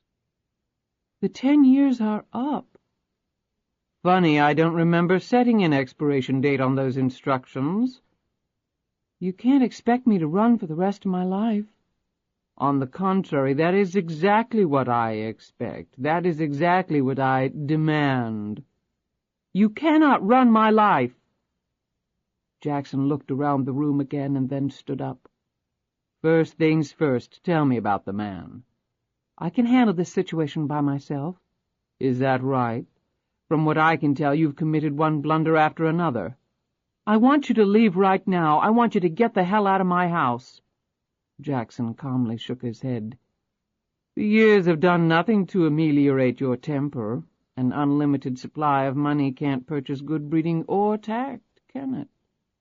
"Go to hell!" In response, Jackson reached one hand inside his jacket. In an instant, LuAnn had snatched up a letter-opener from her writing desk. She cocked her arm back in preparation to hurl it. "I can kill you with this from 20 feet. Money can buy a lot of things." Jackson shook his head sadly. 10 years ago I found you, a young girl with a good head on her shoulders in very difficult circumstances. But you were still white trash, LuAnn, and I'm afraid to say some things just don't change." His hand slowly came out of his jacket. In it he held a slip of paper. "You can put your little toy away. You won't need it." He looked at her with a calmness that managed, under the circumstances, to paralyze her. "At least not tonight." He unfolded the paper. "Now, I understand that 2 men have recently entered your life. Matthew Riggs is one, the other is as yet unidentified." LuAnn slowly dropped her arm, but she still clutched the letter-opener in her hand. Jackson looked up from the paper. "I have a vested interest in ensuring that your secret never be found out. I have a number of ongoing business activities, and above all I value anonymity. You're one in a line of dominoes, and when they start to fall, they tend to keep falling until they reach the end. I am at that end. Do you understand?" LuAnn sat back down in the chair and crossed her legs. "Yes," she answered curtly. You have unnecessarily complicated my life by coming back to the United States. The man who was following you discovered your identity in part through your tax records. That is why I never wanted you to come back here." "I probably shouldn't have," LuAnn conceded. "But you try moving just about every 6 months, a new country, a new language, and try doing it with a little girl." "I appreciate your difficulties. However, I assumed that being one of the richest women on earth would more than make up the difference." "Like you said, money can't buy everything."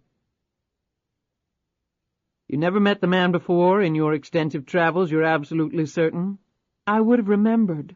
I've remembered everything the last 10 years. She said this softly. Jackson studied her closely. "I believe you.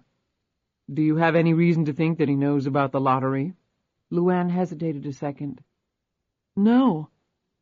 "You're lying. Tell me the truth immediately, or I'll kill everyone in this house, starting with you." This abrupt threat, delivered calmly and precisely, made her suck in her breath. She swallowed with difficulty.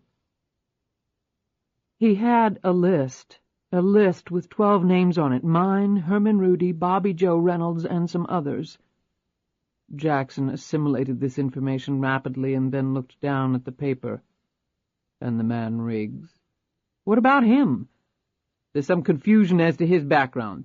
"Everyone has secrets," Jackson smiled. "Touché.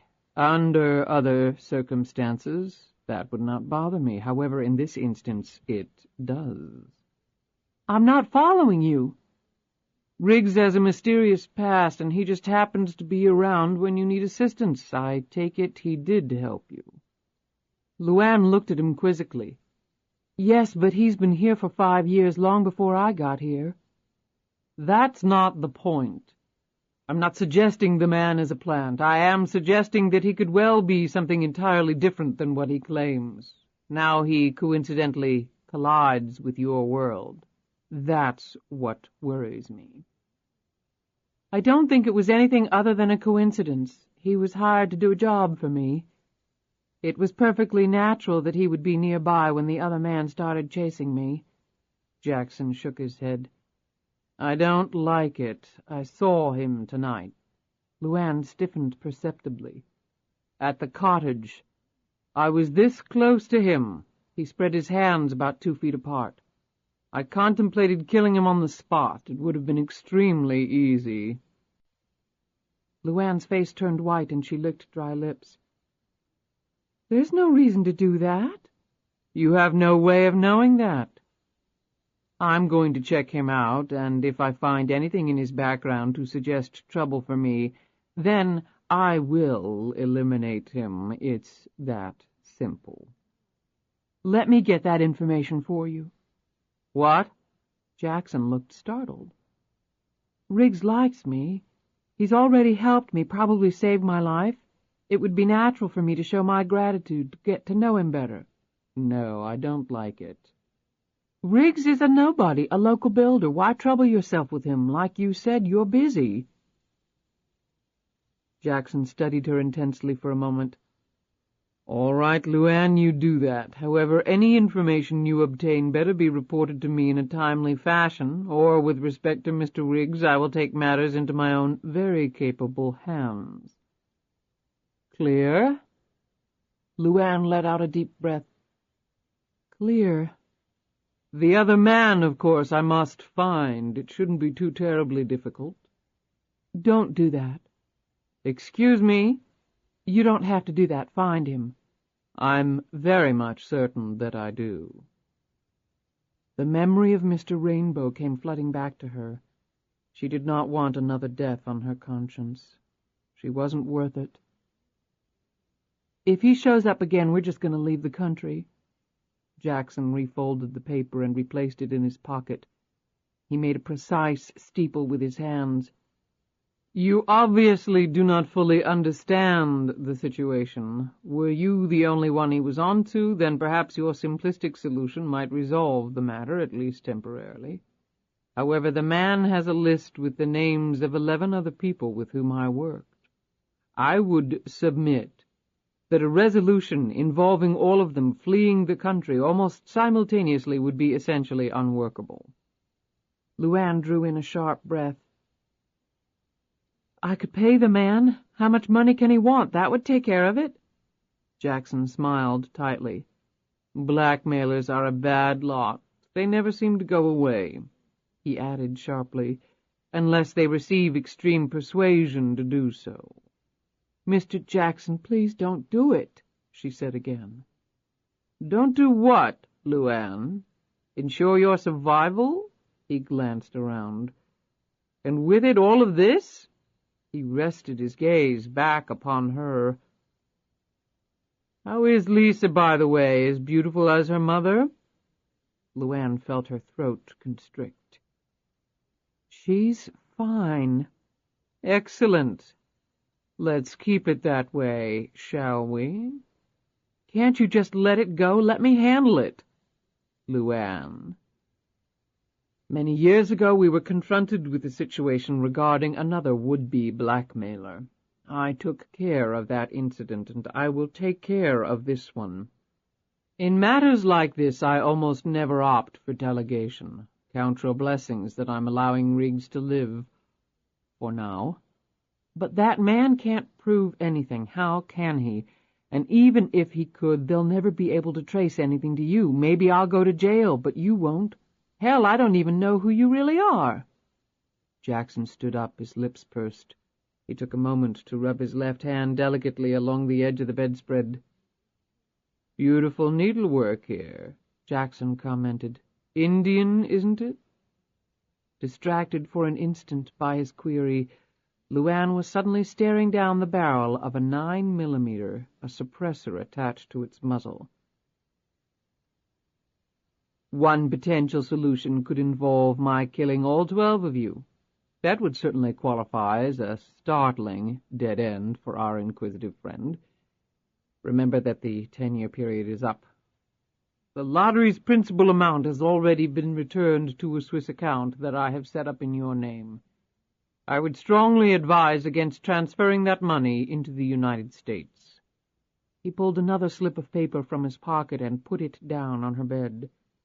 Here are the authorization codes and other account information that will enable you to access it. The funds are untraceable. There you have it, as agreed.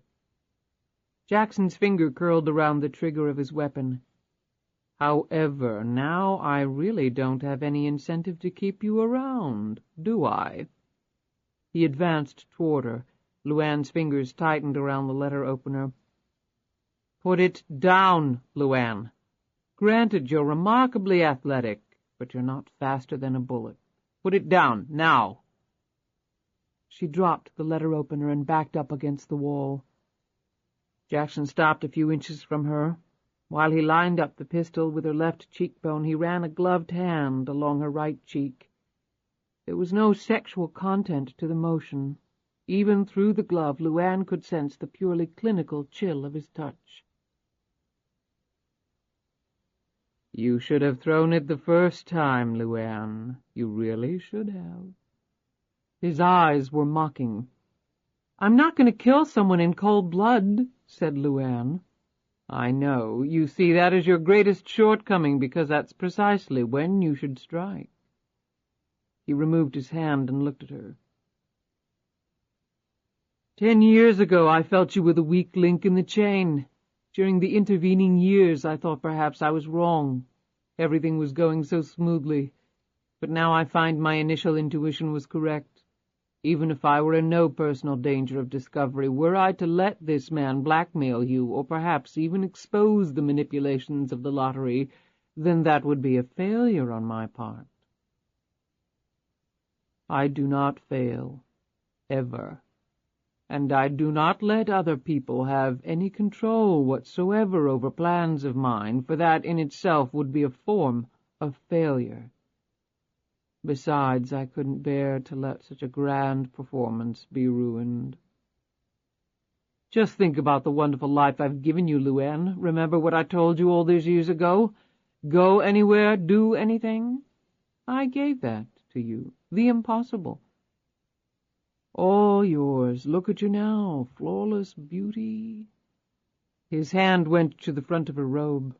With slow movements he undid the strap, and the robe fell open, fully exposing her quivering breasts and flat belly. He slid the robe over her shoulders, and it fell to the floor. "The most prudent action on my part, of course, would be to kill you right here and right now. In fact, what the hell?" He pointed the gun directly at her head and pulled on the trigger. LuAnn jerked back, her eyes slamming shut. When she reopened them, Jackson was studying her reaction. She was shaking terribly. Her heart was thumping around inside her. She couldn't catch her breath. Jackson shook his head. "Your nerves don't seem to be as strong, LuAnn, as when we were last together, and nerves, or a lack thereof, really are the whole ball of wax." He looked at the pistol for a moment, slipped off the safety, and continued, speaking calmly. "As I was saying, the most prudent thing when one is confronted with a weak link is to snip it out." He paused and then continued, "I'm not going to do that with you, at least not yet. Not even after you've disobeyed me, jeopardized everything. Would you like to know why?" LuAnn remained planted against the wall, afraid to move, her eyes fixed on his. He took her silence for assent. "Because I feel you have a greater destiny to fulfill. A dramatic statement, but I'm a dramatic person. I think I'll allow myself that. It's really as simple as that, and in very large measure you are a creation of mine. Would you be living in this house, speaking and thinking as an educated person traveling the world on a whim without me? Of course not. In killing you, I would, in effect, be killing part of myself. That, as I'm sure you can appreciate, I am loath to do. Nevertheless, please keep in mind that a wild animal, when trapped, will ultimately sacrifice a limb in order to escape and survive. Don't think for one moment that I am not capable of that sacrifice. If you do, you're a fool. I sincerely hope that we are able to extricate you from this little problem." He shook his head sympathetically, much as he had 10 years earlier during their very first meeting. "I really do, LuAnn. However, if we can't, we can't. Problems come up in business all the time, and I'm counting on you to do your part, to do all you can to ensure that we successfully navigate this one." Jackson's tone once again became businesslike as he ticked off items with his fingers. "You will not leave the country. You obviously went to a great deal of trouble to get back in, so stay and enjoy it for a while. You will immediately report to me any further contact with our mysterious stranger. The number I gave you 10 years ago will still reach me. I will be in touch on a regular basis. Whatever additional instructions I give you, you will follow precisely." "Understood?" She quickly nodded. "I'm quite serious, LuAnn. If you disobey me again, I will kill you, and it will be slow and unbelievably painful." He studied her reaction to these words for a moment. "Now go into the bathroom and compose yourself." She started to turn away. "Oh, LuAnn," she looked back, "keep in mind that if we do fail to contain this problem and I have to eliminate that weak link, there will be no reason that I can see to stop there." He glanced ominously in the direction of the doorway leading to the hallway, where barely 20 feet away Lisa lay sleeping. He turned back to her.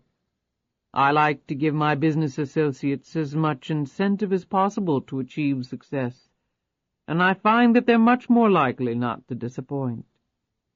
LuAnn ran into the bathroom, locking the door after her. She gripped the cold marble of the vanity, every limb shaking uncontrollably as though she had left her skeleton back there with him. Wrapping a thick, full-length towel around her, she sank down to the floor. Her natural courage was tempered with a strong dose of common sense, and she understood quite clearly the serious personal jeopardy she was in. But that was far from her greatest fear. The fact that Jackson might set his murderous sights on Lisa made her nearly delirious with terror. Curiously enough, it was with this thought that LuAnn's features grew deadly still in their own right. Her eyes stared across at the doorway on the other side of which stood a person to whom she was probably more similar than dissimilar. They both had secrets. They both were incredibly rich from ill-gotten gains. They both had mental and physical abilities above and beyond the norm. And perhaps most telling, they both had killed someone. Her act had been spontaneous, survival the only motive. Jackson's had been premeditated, but survival of sorts had also been his motivation. Perhaps not as wide a chasm as it looked on the surface. The results, after all, had been the deaths of 2 human beings. She slowly rose from the floor. If Jackson ever came after Lisa, then either he would die or LuAnn would. There would be no other possibilities. She let the towel fall to the floor. She unlocked the door. There seemed to exist an ethereal connection between Jackson and LuAnn Tyler that defied a logical explanation. It was as though, even after all this time apart, that their synapses had become fused together at a certain, almost psychic level. For she was absolutely certain what she would find when she returned to the bedroom. She threw open the door. Nothing. Jackson was gone. LuAnn pulled on some clothes and hurried down the hallway to check on Lisa. The little girl's steady breathing told her mother that she was asleep. For a while, LuAnn simply hovered over Lisa, afraid to leave her. She didn't want to wake her. She wouldn't be able to hide the terror she was feeling from her daughter. Finally, LuAnn made certain the windows were locked and left the room. Next, she made her way to Charlie's bedroom and gently roused him from sleep. "I just had a visitor." "What? Who?" "We should have known he'd find out," she said wearily. When the meaning behind her words worked through his grogginess, Charlie sat up straight in bed, almost knocking over the lamp on the nightstand. "Good God, he was here? Jackson was here?" "When I finished my shower, I found him waiting for me in my bedroom. I don't think I've ever been that scared in my life." "Oh, God, LuAnn, baby." Charlie hugged her tightly for several moments. How the hell did he find us?" "I don't know, but he knows everything. The man who chased me, about Riggs. I told him about the list of lottery winners. I tried to lie, but he knew I was. He threatened everyone in the house if I didn't tell him the truth." "What's he going to do?" "He's going to find the guy, and then he's going to kill him." "He's going to find the guy, and then he's going to kill him." Charlie leaned up against the headboard, and LuAnn sat down next to him. Charlie put a big hand across his face and shook his head. He looked over at her. "What else did he say?" "That we weren't to do anything, be careful around Riggs, and to let him know if the other guy showed up again." "Riggs? Why'd he mention him?" She looked over at him. "Jackson seemed very suspicious of him, like maybe he has an ulterior motive for being involved." "Son of a bitch." Charlie moaned and abruptly rolled out of bed. He stood up and started getting dressed. "What are you doing?" "I don't know, but I feel like I gotta do something. Warn Riggs. If Jackson's after him—" She reached up and gripped his arm. "If you tell Riggs about Jackson, then all you're doing is guaranteeing his death. Somehow, someway, Jackson will find out. He always does. I've got Riggs safe, at least for now." "How'd you do that?" "Jackson and I worked out a little arrangement. At least I think he bought it. Who can tell with him?" Charlie stopped pulling on his pants and looked over at her. LuAnn continued, "For now, anyway, Jackson's going to focus on the other man. He'll find him, and it's not like we can warn him because we don't even know who he is." Charlie sat back down on the bed. "So what do we do?" LuAnn took his hand in hers.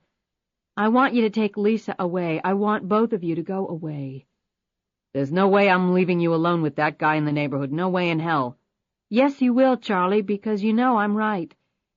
By myself, I'm okay, but if he were to get hold of Lisa, She didn't need to finish the thought. "Why don't you go with her and let me stay here and handle it?" LuAnn shook her head. "That won't work. If I leave, Jackson will come looking hard. So long as I'm around, he's not going to stray too far. In the meantime, you two can get away." "I don't like it. I don't want to abandon you, LuAnn, not now." She put her arms around his burly shoulders.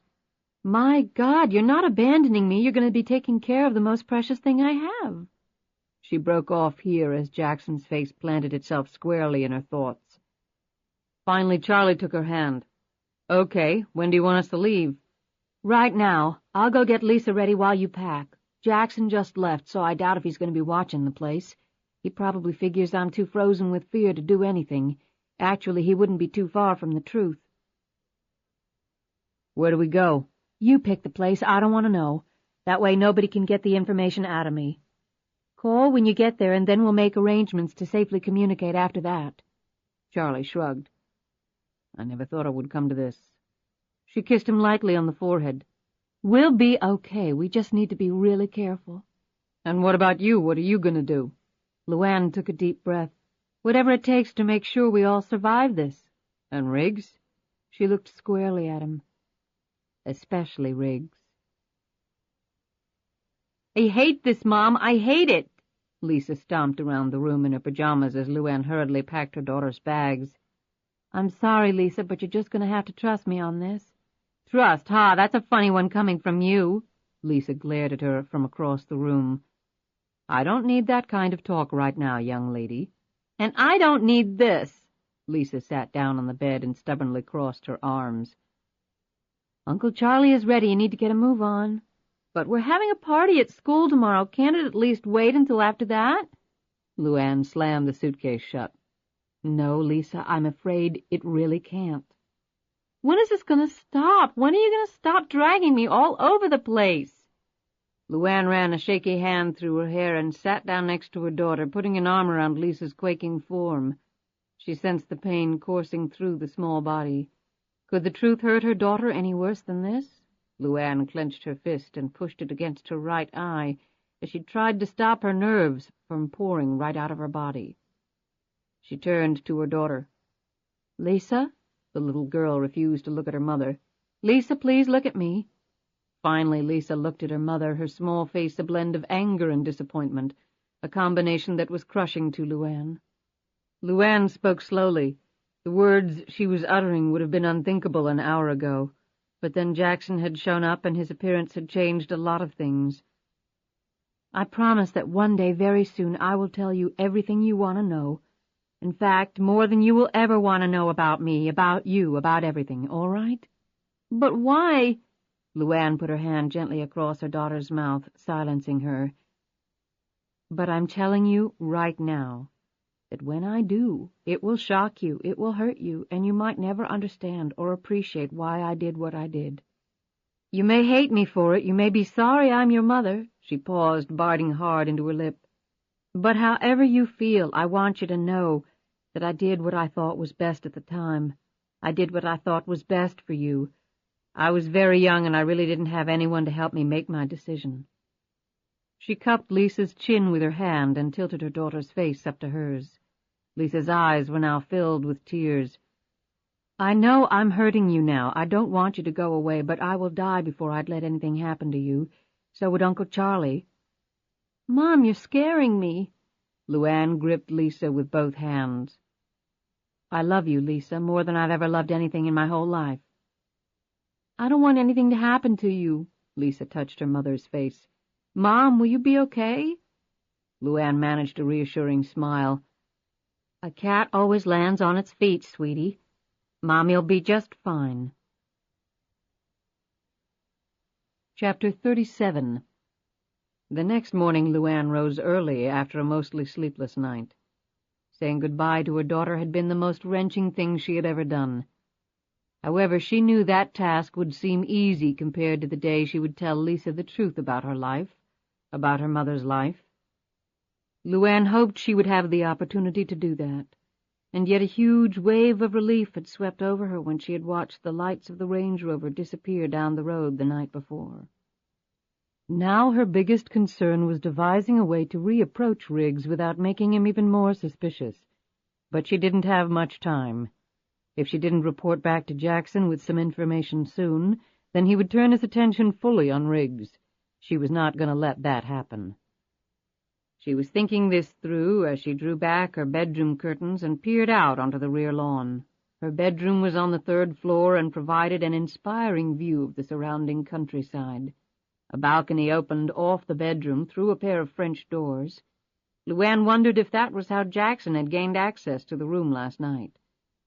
Normally she activated the burglar alarm right before she went to bed. She might start doing it earlier, although she had little hope that any security system would pose much of a challenge for the man. He seemed to be able to walk right up and then through the walls. She brewed a pot of coffee in the small kitchenette next to her dressing room. Then she put on a silk robe and, holding a cup of steaming coffee in one hand, she stepped out onto the balcony. A table and 2 chairs were set up there. However, she chose to perch on the marble railing and look out over her property. The sun was on its way up, and the rays of pink and gold formed a backdrop to a sea of equally colorful foliage. The view was almost enough to raise her sagging spirits. What she saw next almost caused her to fall off the balcony. Matthew Riggs was kneeling in the grass near the spot where she had wanted her studio to be built. From her vantage point, LuAnn watched in growing amazement as Riggs unrolled a thick set of blueprints and eyed the lay of the land. LuAnn clambered up on top of the railing, and, one hand clinging to the brick wall of the house for support, she stood on tiptoe for a better look. Now she could make out stakes planted in the ground at various points. While she watched, Riggs unraveled some twine, and tying one end to a stake, he started laying out what looked to be the footprint of a building. She tried calling to him, but her voice couldn't carry far enough. LuAnn jumped down from the railing, raced through her bedroom, not even pausing to put on shoes. She took the stairs 2 at a time and unlocked the back door. Sprinting across the dewy grass in her bare feet, the silk robe clung to her form, showing a good deal of her long legs in the process. Breathing hard, she reached the spot where Riggs had been and looked around. Her breaths were visible in the early morning chill, and she pulled the sheer robe tight around her. Where the hell had he gone? She hadn't imagined it. The stakes were there, the string affixed to them. She stared at them as if they would eventually reveal the secret of the man's whereabouts. "Morning?" LuAnn whirled around and stared at him as he emerged from the stand of trees, a large rock in his hand. He set it down ceremoniously in the middle of the staked-out area. "Your stone chimney," he proclaimed, grinning. "What are you doing?" LuAnn asked in an amazed tone. "You always run around outside like that, you're going to catch pneumonia." He stared at her and then discreetly looked away as the emerging sun's rays cleared the tops of the trees and made the thin robe virtually transparent. She wasn't wearing anything underneath. "Not to mention what it's doing to me," he muttered to himself. "I don't usually see someone on my property at the crack of dawn putting stakes into the ground." "Just following orders." "What?" "You wanted a studio, I'm building you a studio." "You said there wasn't enough time before winter set in, and you needed plans and permits." "Well, you admired mine so much I had the brilliant idea of using those diagrams for this one. That'll save a lot of time, and I've got contacts at the inspector's office so we can expedite the approval process." He paused and looked at her as she stood there shivering. "Now, don't rush to thank me," he said. She crossed her arms. "It's not that. She shuddered again as a brisk wind sailed down the tree line. Riggs took off his heavy coat and wrapped it around her shoulders. "You know, you really shouldn't be outside in your bare feet." "You don't have to do this, Matthew. I think I've intruded on your time and patience enough." He shrugged and looked down at the ground, tapping one of the stakes lightly with his foot. "I don't really mind, Catherine." He coughed in an embarrassed fashion and looked up at the tree line. "There are a lot of worse things than hanging out with a woman like you." He shot her a quick glance and then looked away. LuAnn blushed, biting nervously at her bottom lip while Riggs shoved his hands in his pockets and stared off at nothing. The pair unconsciously emulated 2 teens nervously feeling each other out for that vital first date. She looked over at the staked-out area. So it'll be just like yours. Riggs nodded. I had the time since you fired me on the fence job. I told you I'd pay you, and I meant it. I'm sure you meant it, but I have a policy of not accepting payment for a job I didn't do. I'm kind of funny that way. Don't worry, I'll charge you plenty for this one. Riggs once again looked at the surrounding country. It doesn't get much prettier than this, I can tell you that. Once I build this thing, you probably won't want to leave it. That sounds very nice, but hardly realistic. He glanced over at her. I guess you travel a lot, a person in your position. It's not that, but I do travel a lot, she added wearily. Too much. Riggs looked around again. It's good to see the world, but it's nice to come home, too. You sound like you speak from experience. She looked at him curiously. He grinned sheepishly. Me? I haven't really been anywhere. But you still like to come home for some peace? She said quietly, her big eyes locked on his. His grin disappeared, and he looked at her with renewed respect. Yes, he finally said.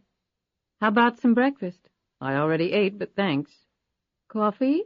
She was balancing on one bare foot and then the other as the cold ate at her skin. Riggs watched her movements and then said, I'll take you up on that one. Riggs tugged off his work gloves and stuffed them in his pants pocket. He turned around and bent down. Climb on. Excuse me? Climb on. He patted his back. I know I'm not as bulky as your horse, but just pretend. LuAnn didn't budge. I don't think so. Riggs turned and looked at her. Will you come on? I'm not kidding about the pneumonia. Besides, I do this with billionaires all the time, I'm telling you. LuAnn laughed, pulled his coat on all the way, and hoisted herself up piggyback style, wrapping her arms around his neck. He locked his arms around her bare thighs. Are you sure you're up to it? It's a pretty long way, and I'm not exactly petite. I think I can manage, just don't shoot me if I collapse. They started off. Halfway there, she jabbed him playfully in the sides with her knees. What the hell was that for? I'm pretending, just like you said. So giddy up. Don't push it, he groused back and then smiled. In the woods near the horse barn, Jackson repacked his sound wand and made his way through the woods to his car parked on a side road. He had watched in some amusement as Riggs carried LuAnn back to the house. He had also noted the rough footprint for the structure Riggs was apparently building for her. Considering how she was dressed, Jackson thought it likely that LuAnn and the handsome Riggs would probably be enjoying an intimate moment very shortly. That was good, since it would give her an opportunity to pump him for information. Using the sound wand, he had also recorded Riggs's voice, an asset that might prove valuable later. He reached his car and drove off. Riggs sipped on a cup of coffee in the kitchen while LuAnn munched on a piece of buttered toast. She rose and fixed herself another cup of coffee and freshened his. Riggs couldn't help but stare when her back was turned. She hadn't changed her clothes, and the clingy robe was making him think about things he probably shouldn't be. He finally looked away, his face hot. If I get another horse, I think I'll name it after you, LuAnn said. Thanks bunches. He looked around. Everybody else still sleeping? She put the coffee pot back down and took a moment to sponge up a bit of spillage on the counter. Sally has the day off. Charlie and Lisa went on a little vacation. Without you? She sat back down, her eyes roaming the room before she looked back at him and spoke casually. I had some things to take care of. I might have to leave for Europe soon. If I do, I'll meet up with them, and then we'll all go together. Italy is beautiful this time of year. Have you ever been? The only Rome I've been to is in New York. In your past life? She looked at him over the top of her coffee cup. There we go with that past life thing again. It's really not all that exciting. So why not tell me about it then? So what's the quid pro quo? Ah, I assume you learned that phrase from your attorney ex-wife? Assumptions are dangerous things. I like facts a lot better. So do I. So shower me with them. Why are you so interested in what I did before I came to Charlottesville? Because I'm doing my best to keep you alive, and it sickens me every time I think how close you came to being dead because of me. LuAnn struggled to keep her tone at an even level despite that painful reality. I'm just a naturally curious person. Well, so am I, and I have a hunch your secrets are a lot more interesting than mine. She tried her best to look surprised. I don't have any secrets. He put down his coffee cup. I can't believe you can actually say that with a straight face. I have a lot of money. Some people would like to take it away from me any way they can. That doesn't exactly qualify for shocker status. So you've concluded the guy in the Honda was a potential kidnapper? Maybe. Funny kidnapper. What do you mean? I've been thinking a lot about it. The guy looked like a college professor. He rented a place in the area and furnished it. When he attempted to kidnap you, he wasn't even wearing a mask. And when I showed up on the scene, instead of hightailing it off, he tried to drive right through me, even though he had no chance of catching you. And in my experience, most kidnappers don't work solo. Logistically, it's difficult to go it alone. In your experience? See, I'm showering you with secrets. Maybe he was trying to frighten me before he actually made the kidnap attempt? Don't think so. Why put you on your guard? Kidnappers kind of like the element of surprise. If he's not a kidnapper, what then? I was hoping you could tell me. Charlie went into the cottage, and so did you. What'd you find? Nothing. That's bullshit, and you know it. LuAnn stood up and glared at him. I don't appreciate being called a liar. Then stop lying. Her lips trembled, and she abruptly turned away from him. Catherine, I'm trying to help you here. Okay, in my past life I did deal with the criminal class quite a bit. I've got some insights and some skills that might prove useful if you'd just tell me the truth. He rose and put a hand on her shoulder. He turned her around to face him. I know you're scared, and I also know you got stronger nerves and more spirit than just about anybody I've ever run across, so I'm assuming whatever you're facing is pretty bad. And I want to help you. I will help you if you'll just let me. He cupped her chin with his hand. I'm playing straight with you, Catherine. I really am. She winced slightly as he said her name again, her fake name. She finally reached up and lightly caressed his fingers with her own. I know you are, Matthew, I know. She looked up at him, and her lips parted slightly. Their eyes did not budge from each other as their fingers exchanged touches that were suddenly electrifying both of their bodies. The spontaneity of the sensation absolutely immobilized them, but not for long. Riggs swallowed hard, dropped his hand to her bottom, and abruptly pulled LuAnn against him. The warmth and softness of her breasts burned invisible holes through his thick flannel shirt. Their mouths erupted against each other as he yanked the robe free and it fell to the floor. LuAnn moaned and closed her eyes, her head swaying drunkenly from side to side as Riggs attacked her neck. She pulled at his hair and then wrapped her arms around his head as he hoisted her up in the air, his face buried in her chest. She wrapped her legs around his torso. Following her frantic, whispered directions, Riggs lunged blindly along the hallway to the small first-floor guest bedroom. Riggs pushed open the door. LuAnn jerked away from him and sprawled flat on her back on the bed, the muscles in her long legs tensing in anticipation. She reached up and pulled at him. "Damn it, Matthew, hurry!" At his subconscious level, Riggs noticed the abrupt return of the Georgia drawl, but he was far too intoxicated with the passion of the moment to do anything about it. Riggs's heavy work boots hit the hardwood floor with a loud thump, and his pants followed immediately. She jerked his shirt off, popping several buttons in the process, then slid his boxers down. They didn't bother with the bed covers, although Riggs did manage to back-kick the door closed before he plunged on top of her.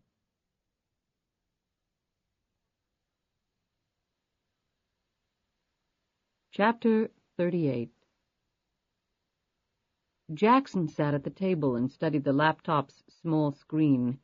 His suite was large and airy and furnished with 18th-century reproductions. The aged hardwood floors were partially covered with area rugs stitched with early American colonial themes. A large wooden carving of a duck in flight hung on one wall. A set of framed prints, each depicting a Virginia native who had gone on to become president of his country long ago, was on another wall. The inn was located in close proximity to his area of focus, was quiet, and allowed Jackson the greatest freedom of unobserved movement. The night before he had checked out as Harry Conklin and checked back in under another name. He liked to do that. He became uncomfortable staying in one character too long. Besides, he had met with Pemberton in the Conklin role, and he didn't want to run into the man again.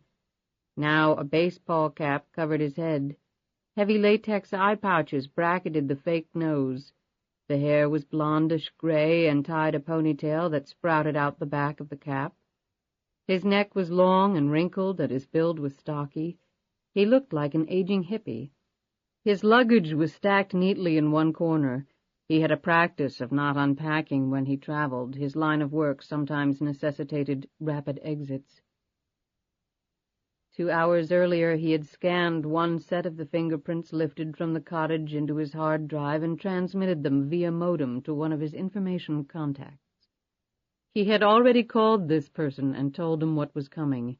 This particular contact had access to a database that housed oceans of the most interesting facts, the sole reason that Jackson had enlisted his services many years ago. It wasn't certain that the man who was pursuing LuAnn would have his fingerprints on file anywhere, but Jackson had nothing to lose by checking. If the man did, Jackson's task of tracking him down would become far easier. Jackson smiled as his computer screen started filling up with data.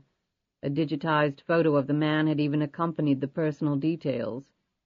Thomas J. Donovan. The photo was 3 years old, but Jackson reckoned that at this time of life Donovan wouldn't have changed all that much. He studied the nondescript features of the man carefully and then checked the contents of his portable makeup kit and various hairpieces he had brought with him. Yes, if it came down to it, he could impersonate the man. Donovan's name was actually familiar to Jackson. Donovan was an award-winning journalist at the Washington Tribune. In fact, about a year ago he had done an in-depth piece on Jackson's father's career as a United States Senator. Jackson had read the story and quickly condemned it as a fluff piece that came nowhere near to addressing the personal side of his father and his monstrous behavior. The history books would smile upon the man. His son knew better. Jackson's hunch had proven correct. He had figured the man trailing LuAnn wasn't your typical blackmailer. It had taken a lot to track her down, and an investigative journalist, or perhaps ex-law enforcement person, would have the skills, knowledge, and, more important, the informational resources to have successfully done so. Jackson sat back and mused for a moment. Actually, a true blackmailer would have posed less of a difficulty for him. Donovan was undoubtedly onto a story, an enormous story, and he would not stop until he achieved his goal, or until someone stopped him. It was an interesting challenge. Simply killing the man wouldn't do any good, however. That might make people suspicious. Also, Donovan might have told others of his investigations, although most journalists of Donovan's capabilities, Jackson was aware, kept their cards close to the vest until they broke the story for a variety of reasons, not the least of which was the fear of being scooped. He had to determine how much Donovan knew and whether he had told anyone else. He picked up the phone, got the number for the Trib, and dialed it. He asked for Thomas Donovan. He was told that Donovan had taken a leave of absence. He slowly hung up the phone. He wouldn't have talked to the man if he had come on the phone. He did want to hear his voice, though, in case that knowledge should become useful later. Jackson was also an accomplished mimic, and impersonating someone's voice was a wonderful way to manipulate others. According to Pemberton, Donovan had been in the Charlottesville area for at least a month. Jackson focused briefly on one obvious question. Of all the lottery winners, why had the man targeted LuAnn? Jackson almost immediately answered his own query. Because she was the only one running from a murder charge, the only one who had disappeared for 10 years and then resurfaced. But how could Donovan possibly have picked up her trail? The cover had been deep, and it had been buried even deeper with the passage of 10 years, even though LuAnn had committed a tremendous blunder by coming back to the States. He had a sudden thought. Donovan apparently knew the names of all or some of the lottery winners for the year Jackson had fixed the game. What if he attempted to contact some of the others? If he didn't get what he wanted from LuAnn, and Jackson felt reasonably sure he wouldn't, the next logical step would be to seek out the others. Jackson took out his electronic Rolodex and started making phone calls. After half an hour, he had finished contacting the other 11. Compared to LuAnn, they were sheep to be led around. What he told them to do, they did. He was their savior, the man who had led them to the promised land of wealth and leisure. Now, if Donovan bit, the trap would spring. Jackson began to pace the room. He paused and opened his briefcase. He pulled out the photos. They had been taken on his first day in Charlottesville, even before meeting with Pemberton.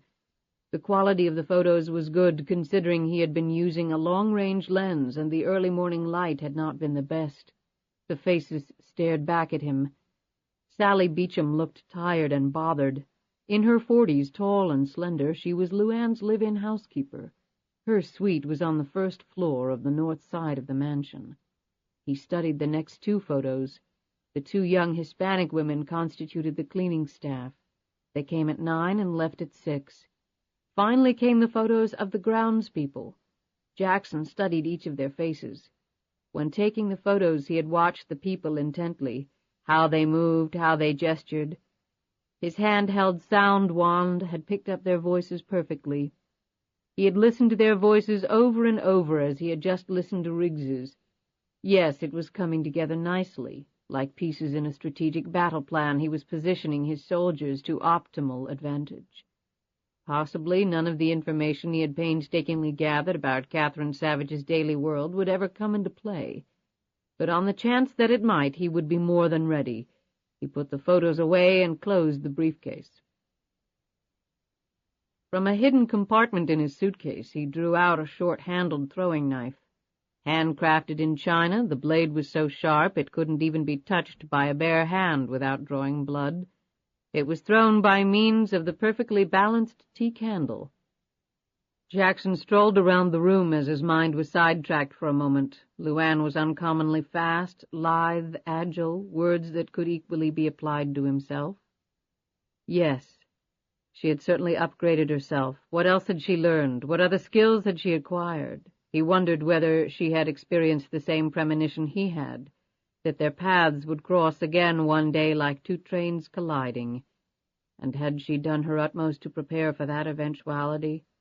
20 feet. Using the letter opener, she could have killed him from that distance. Fast as he was, the blade would have been embedded in his heart before he had a chance to react. On this last thought, Jackson wheeled around and let the knife fly. It sailed across the room, splitting the duck's head completely in half upon impact and burrowing several inches into the wall. Jackson eyed the distance between himself and his target. At least 30 feet, he estimated. He smiled. LuAnn would have been far wiser to have killed him. She had no doubt been constrained by her conscience. That was her greatest weakness and Jackson's greatest advantage, for he had no such parallel compunction. Ultimately, if it came down to it, he knew that would be the difference. Chapter 39. LuAnn watched Riggs, who lay dozing next to her. She let out a small breath and stretched her neck. She had felt like a virgin while they made love. An incredibly energetic display of sex. She was surprised the bed hadn't caved in. They'd probably be sore tomorrow. A grin spread over her face. She stroked his shoulder and huddled next to him, putting one of her bare legs across both of his. With this movement he finally stirred and looked over at her. A boyish smile cracked his face. "What?" she asked, her eyes impish. "I'm just trying to remember how many times I said, 'Oh, baby.'" She rubbed her hand across his chest, letting the nails bite in just enough to make him playfully grab her hand. LuAnn said, "I think it was more often than I screamed, 'Yes, yes,' but that was only because I couldn't catch my breath." He sat up and put a hand through her hair. "You make me feel young and old all at the same time." They kissed again, and Riggs lay back while LuAnn nestled on his chest. She noticed a scar on his side. "Let me guess, old war wound?" He looked up surprised, and then followed her gaze to the scar. Oh, yeah, real exciting. Appendicitis. Really? I didn't think people came with 2 appendixes. What? She pointed to another scar on his other side. Hey, can we just enjoy the moment here and stop with the observations and questions? His tone was playful, but she noted the serious intent just below the surface. Well, you know, if you come over every day to work on the studio, we might make this a regular thing, sort of like breakfast. LuAnn smiled and then almost immediately caught herself. What was the chance of that happening? The impact of this thought was crushing. She quickly moved away from him and started to get up. Riggs could hardly miss this dramatic transformation. Was it something I didn't say? She turned to find him looking at her. As if suddenly self-conscious about her nakedness, she pulled the bedspread off the bed and draped it around her. I've got a lot to do today. Riggs sat up and grabbed at the bedspread. Well, excuse the hell out of me. I didn't mean to get in the way of your schedule. I guess I had the 6 a.m. to 7 a.m. slot. Who's up next, the Kiwanis Club? She jerked the bedspread free. Hey, I don't deserve that. Riggs rubbed his neck and started to pull on his clothes. Okay, it's just that I'm having trouble switching gears as fast as you, going nonstop from the most intense passion I can ever remember to discussing the day's workload sort of rubbed me the wrong way. I'm sorry as hell if I offended you. LuAnn looked down and then moved over and sat next to him. That's how it was for me too, Matthew, she said quietly. I'm embarrassed to tell you how long it's been. She paused and then said almost to herself, Years. He looked at her incredulously. You gotta be kidding. She didn't answer, and he was reluctant to break the silence. The ringing phone did. Hesitating for a moment, LuAnn picked it up. She hoped to God it was Charlie and not Jackson. Hello? It turned out to be neither. We're going to talk, Miss Tyler, and we're going to do it today, Thomas Donovan said. Who is this? LuAnn demanded. Riggs quickly looked over at her. We had a brief meeting the other day when you were out driving. The next time I saw you was when you were sneaking out of my place with your boyfriend. How did you get this number? It's unlisted. Donovan silently laughed. Miss Tyler, no information is safe if you know where to look. I'm assuming by now that you realize I know where to look. What do you want?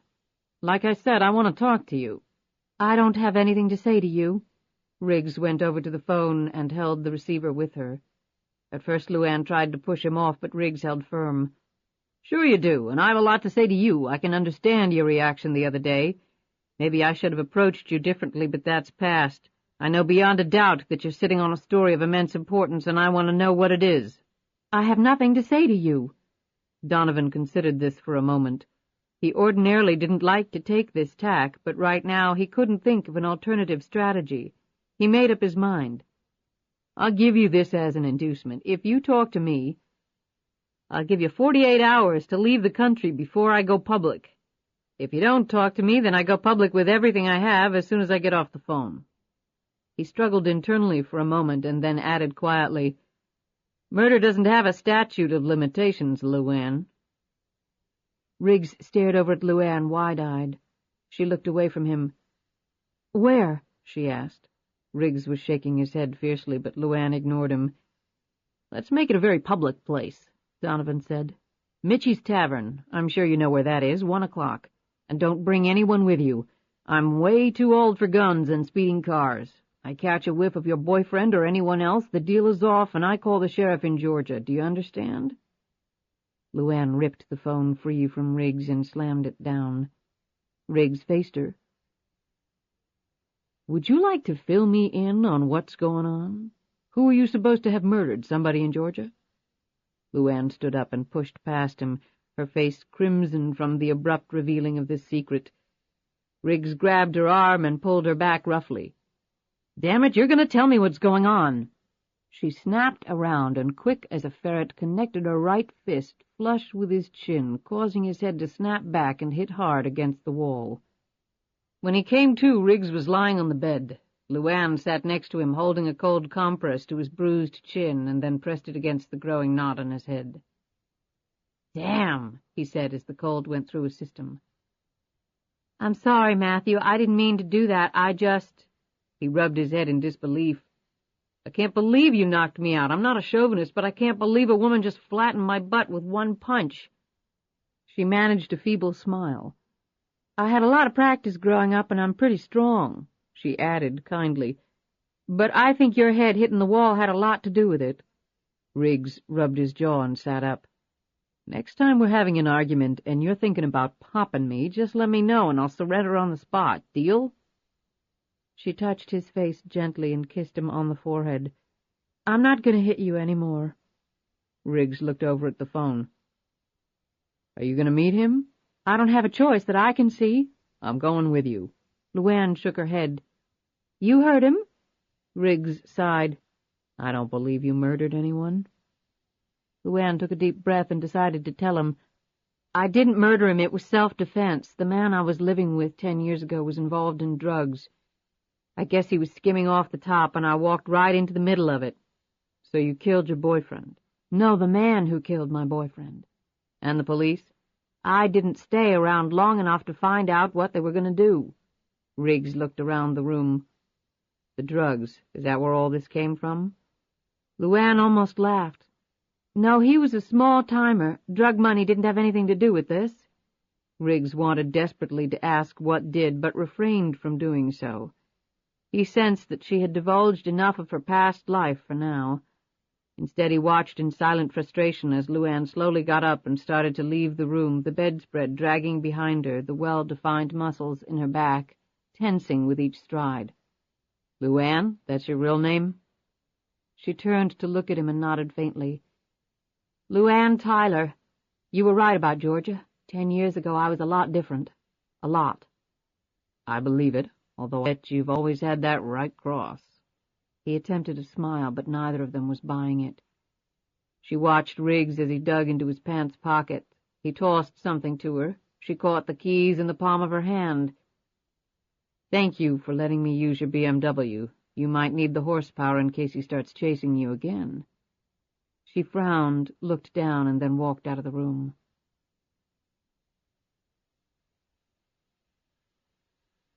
Chapter 40.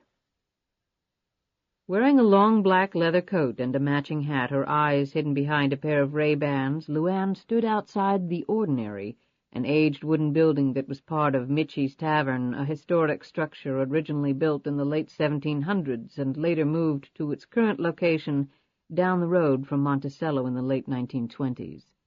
It was lunchtime, and the place was starting to fill up with tourists, either lining their stomachs with the fried chicken buffet offered there after touring Jefferson's home and its neighbor Ash Lawn, or fueling up before setting out on the tour.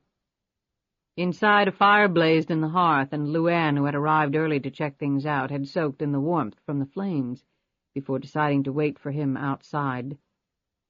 She looked up when the man walked toward her. Even without his beard, she recognized him. "Let's go," Donovan said. LuAnn looked at him. "Go where?"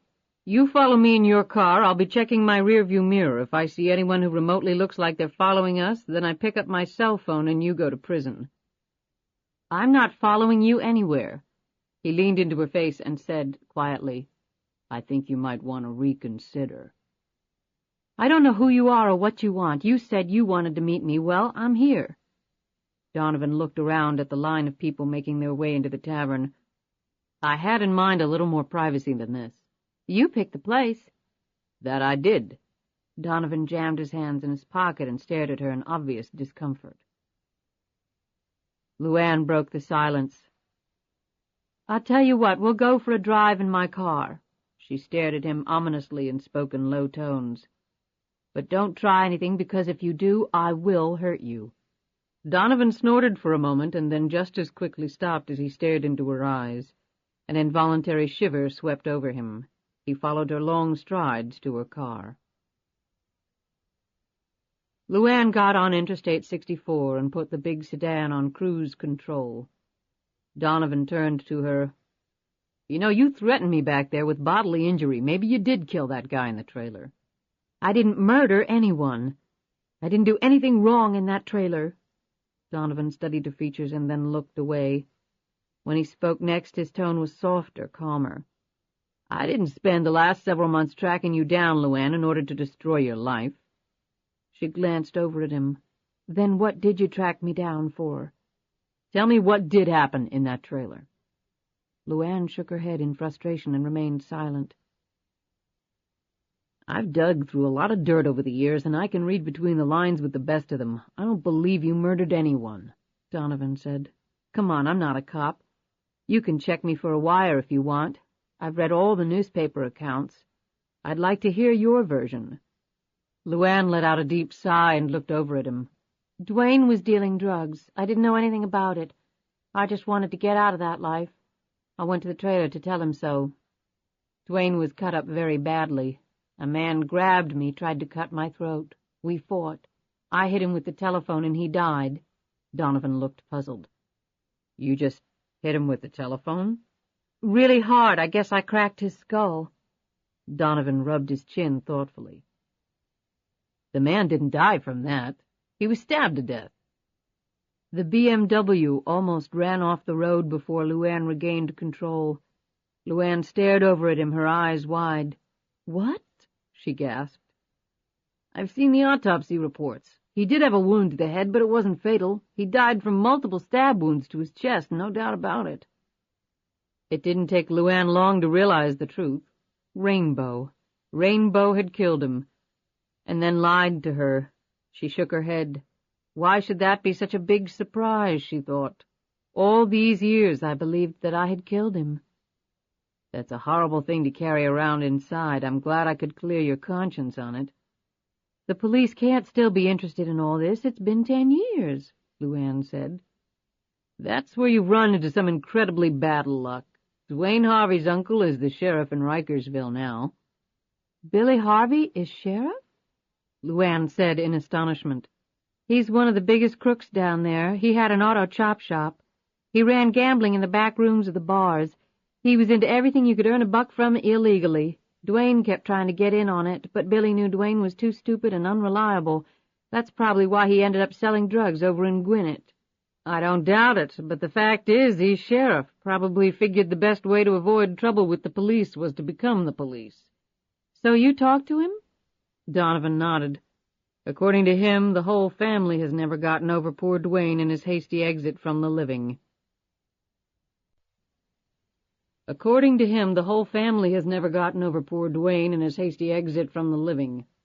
He said that the drug dealing sort of besmirched the whole family, and the money you sent, instead of salving over those wounds, they took it as pouring salt on them like you were trying to buy them off somehow. I mean, they spent it and all, but they still didn't like it, at least according to the illustrious Billy Harvey. Bottom line is, he told me that the investigation is still active, and he's not going to rest until LuAnn Tyler is brought in for trial. From what I can tell, his theory is that you're the one who was involved in the drug dealing because you wanted to escape Dwayne and the boring life. Dwayne died trying to protect you, and then you murdered the other guy who allegedly was your partner. That's a bunch of lies. Donovan shrugged. You know it is, I know it is. But the people deciding that will be a jury of your peers down in Rikersville, Georgia. He took a moment to appraise her expensive clothing. Or a jury of whom your peers used to be. I wouldn't recommend that you wear that outfit to the trial. It might rub the people the wrong way. Dwayne being flower food in all these last 10 years while you were living the high life and doing a pretty good impersonation of Jackie O, it just wouldn't sit well with the good folks down there. Tell me something I don't know. She paused for a moment. So, is that your deal? If I don't talk, you're going to throw me to Billy Harvey? Donovan patted the dashboard. It may surprise you to know that I don't give a damn about all that stuff. If you hit that man, you did it in self-defense. That I believe. LuAnn lifted her sunglasses and stared across at him. Then what do you care about? He leaned toward her. The lottery. His eyebrows arched.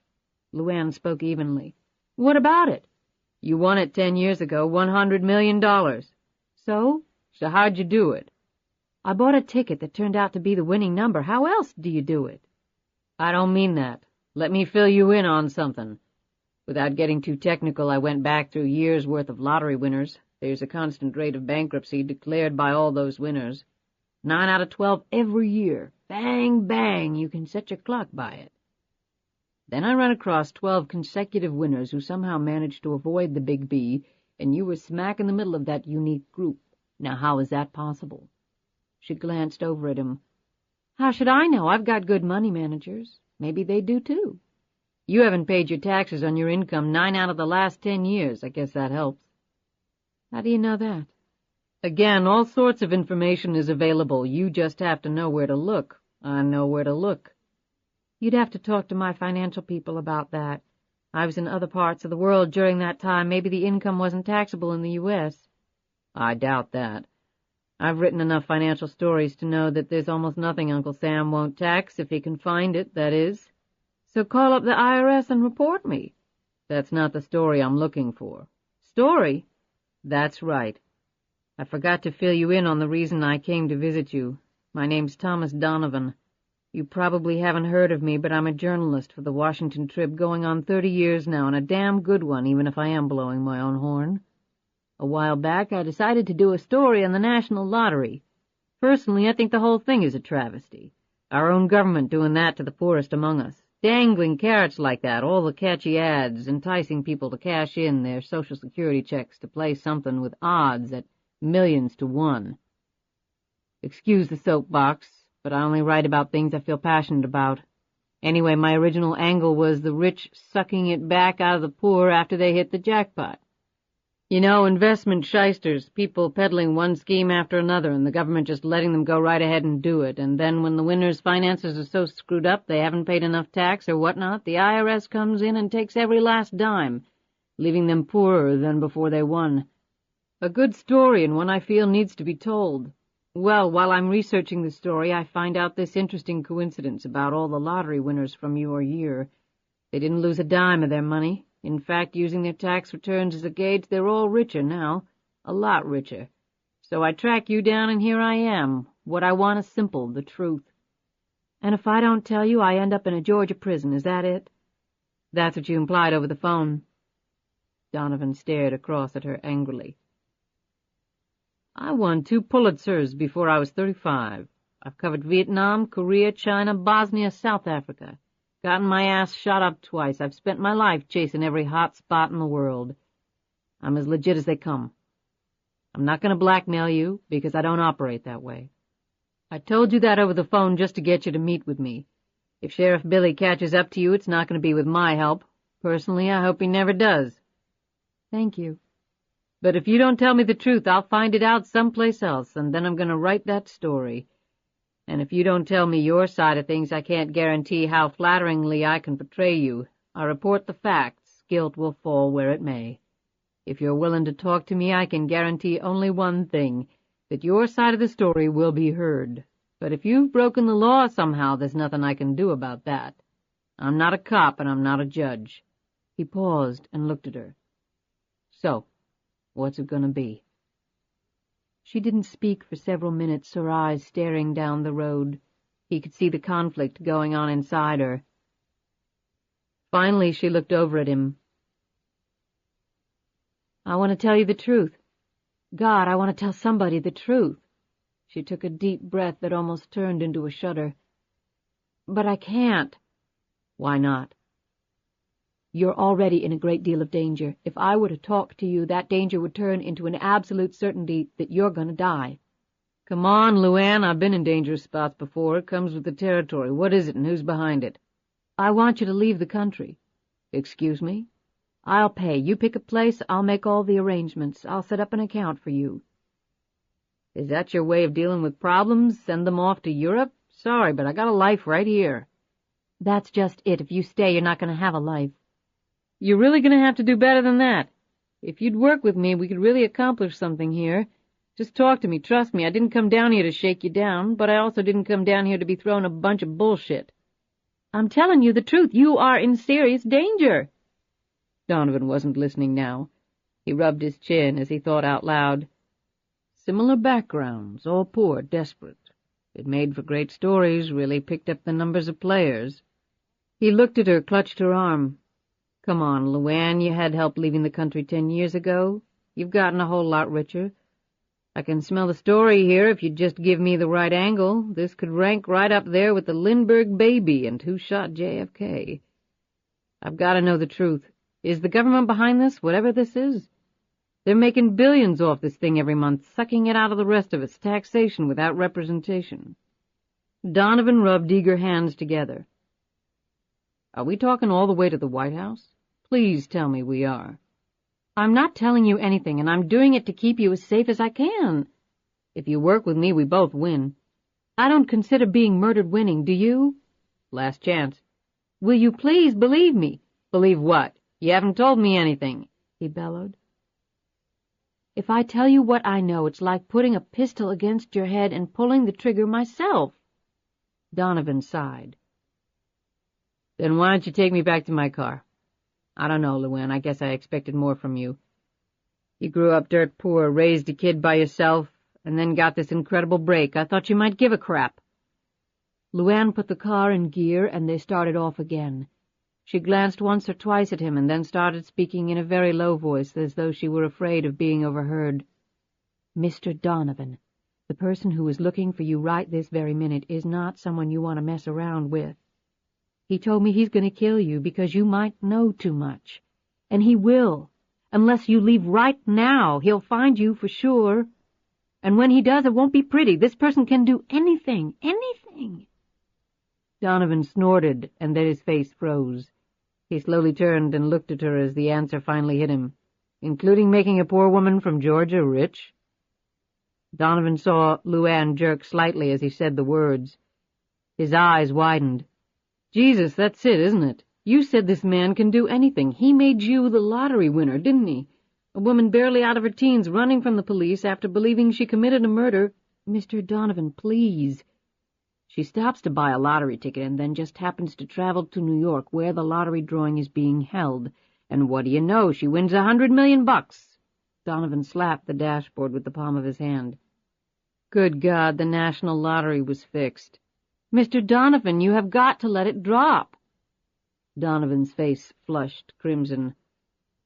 No way, LuAnn, no way am I letting this drop. Like I said, you couldn't have eluded the NYPD and the FBI all by yourself. You had help, a lot of help. This elaborate cover story you had in Europe, your perfect money managers. This guy set all of it up. All of it, didn't he? Didn't he? LuAnn didn't answer. God, I can't believe I didn't see it all before. Sitting here talking to you, it just all fell into place. I've been drifting in circles for months now, and... He turned sideways in his seat. You're not the only one either, are you? The other 11 non-bankrupts? Maybe more, am I right? LuAnn was shaking her head hard. Please, stop. He didn't do it for free. He must have gotten some of your winnings, but Christ, how did he fix it? Why? What's he doing with all that money? It can't be just one guy. Donovan fired questions left and right. Who, what, when, why, how? He gripped her shoulder. Okay, I'll accept your statement that whoever is behind this is one very dangerous individual, but don't discount the power of the press, LuAnn. It's toppled crooks bigger than this guy. We can do it if we work together. When LuAnn didn't respond, Donovan let go of her shoulder. All I'm asking is that you think about it, LuAnn, but we don't have a lot of time. When they returned to his car, Donovan got out and then poked his head back in the door. This number will reach me. He handed across a card. LuAnn didn't take it. I don't want to know how to reach you. You'll be safer that way. LuAnn suddenly reached across and grabbed his hand. Donovan winced from the pressure of her fingers. Will you please take this? She reached in her purse and took out an envelope. There's $10,000 in here. Pack your bags, go to the airport, get on a plane, and get the hell out of here. Call me when you get to wherever you're going, and I'll send enough money to keep you in hotels and restaurants for as long as you want. I don't want money, LuAnn. I want the truth. LuAnn pushed back the urge to scream. Damn it, I'm trying my best to save your life. He dropped the card onto her front seat. You warned me, and I appreciate that. But if you won't help me, I'll get it from somewhere else. One way or another, this story is being told. He looked at her ominously. If this person is half as dangerous as you say he is, you might want to think about getting the hell out of here. My butt may be in the crosshairs now, but it's only my butt. You've got a kid. He paused again, and right before he turned to leave, he said, I hope we both make it through this, LuAnn. I mean that. He walked across the parking lot to his car, got in, and drove off. LuAnn watched him go. She took a deep breath, trying to calm her shaken nerves.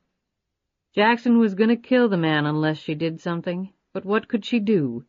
For one thing, she wasn't going to tell Jackson about her meeting with Donovan. She looked around the parking lot for any sign of him. But what was the use? He could be anyone. Her heart took another jolt. He could have tapped her phone lines. If so, he would know about Donovan's phone call, that they had planned to meet. If he knew that, it was highly likely that he had followed her. Then Jackson would already be tracking Donovan. She looked down the road. Donovan's car was already out of sight. She slammed her fists into the steering wheel. Although LuAnn didn't know it, Jackson had not tapped her phone line. However, as she drove off, she also had no inkling that directly beneath her seat, a small transmitter had been affixed to the floorboard.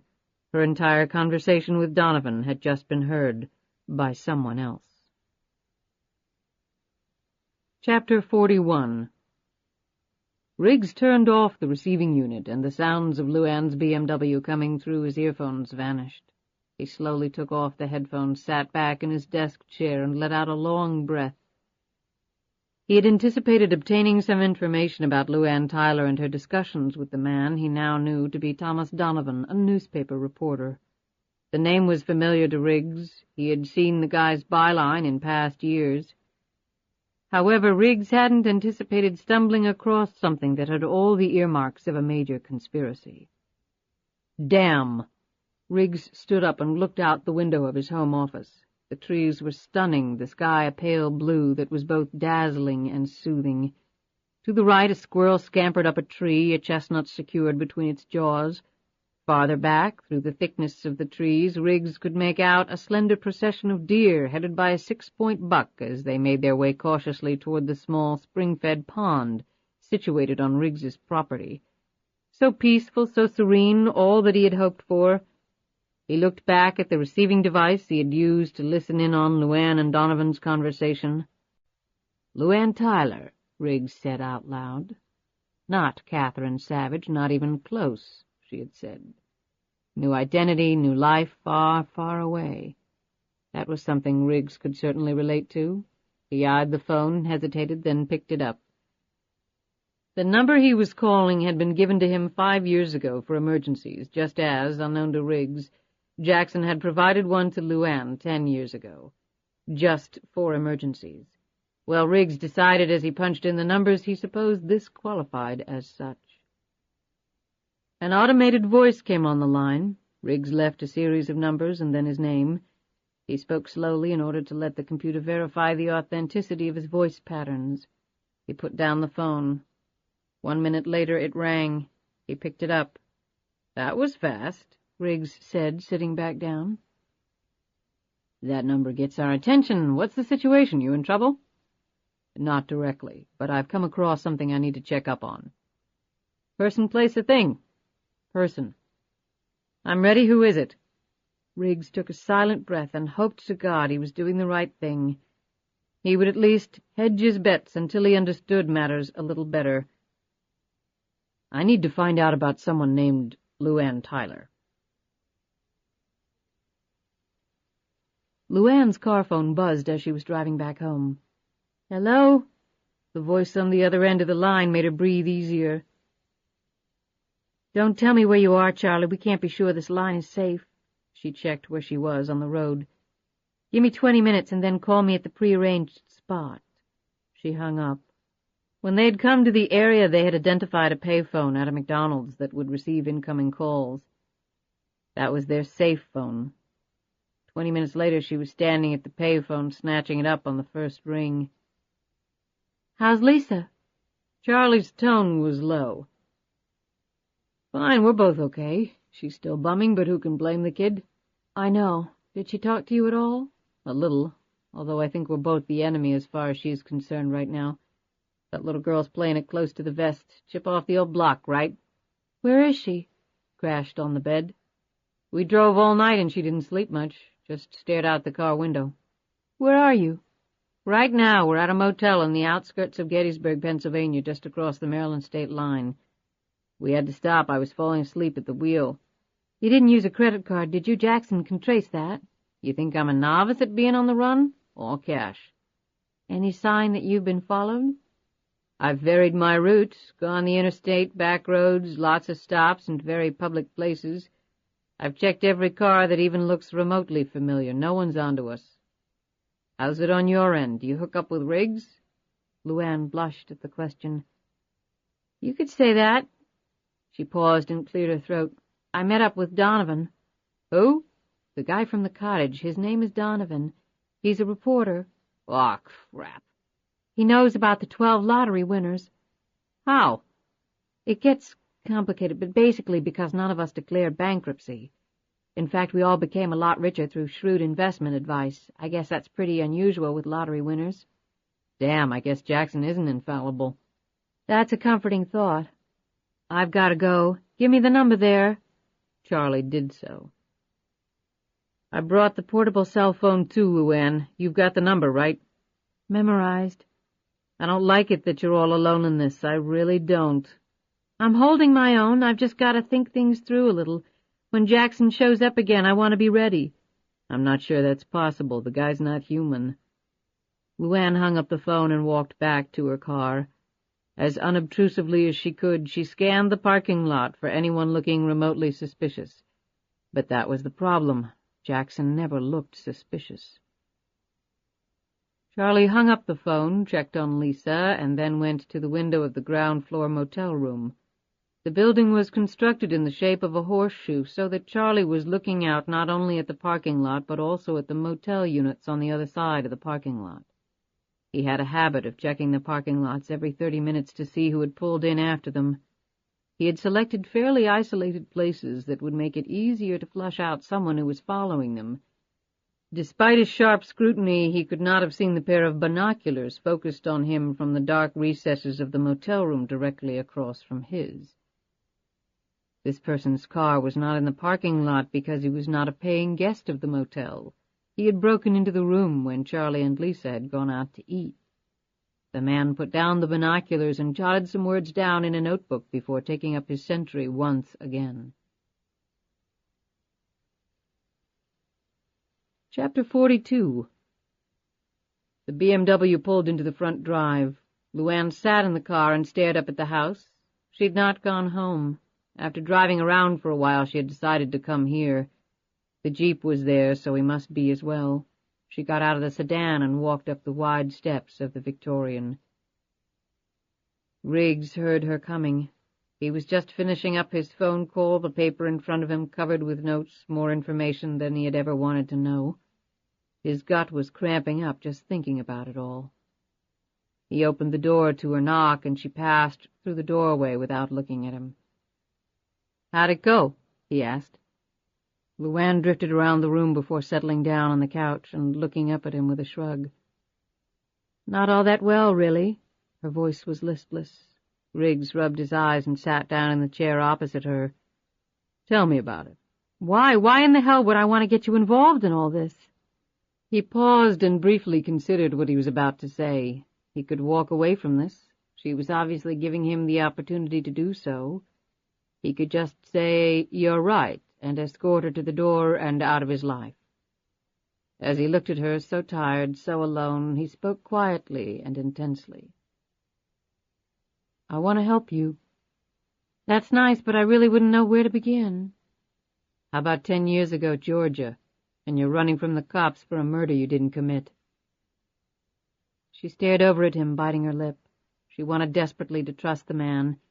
It was an almost physiologically compelling need. And yet, as she stared down the hallway to where his study was, where she had previously seen the information he had obtained on her so easily, so quickly, the doubts came flooding back to her. Jackson was suspicious of the man. Who was he? Where had he come from? What had he done in his past life? When she looked back over at him, he was watching her closely. He read the uncertainty, the suspicions there. "LuAnn, I know you really don't know me. Yet. But you can trust me." "I want to, Matthew. I really do. It's just—" She stood up and started her ritualistic pacing.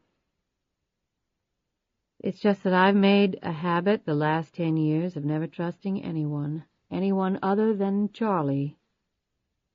Well, Charlie's not here, and from the looks of things, you're not going to be able to handle this alone. She stiffened at the words. You'd be surprised at what I can handle. I don't doubt that, not at all, he said in a sincere, if disarming, manner. And getting you involved means ultimately placing you in danger. That's not something I want on my conscience. You'd be surprised at how accustomed I am to dangerous things and people. She stared at him, a glimmer of a smile on her lips. Her deep hazel eyes were intoxicating to him, calling up the fresh memory of their love-making. I still don't want you to get hurt. Then why are you here? In spite of how terrific this morning was, I doubt if you're here for a nooner. You've got other things on your mind, I can tell. She sat back down and clasped her hands together. After thinking the matter over a minute, she started speaking earnestly. The man's name was Thomas Donovan. He's a reporter of some kind. He started investigating me. Why? Why you? The murder? LuAnn hesitated before answering. That was part of it.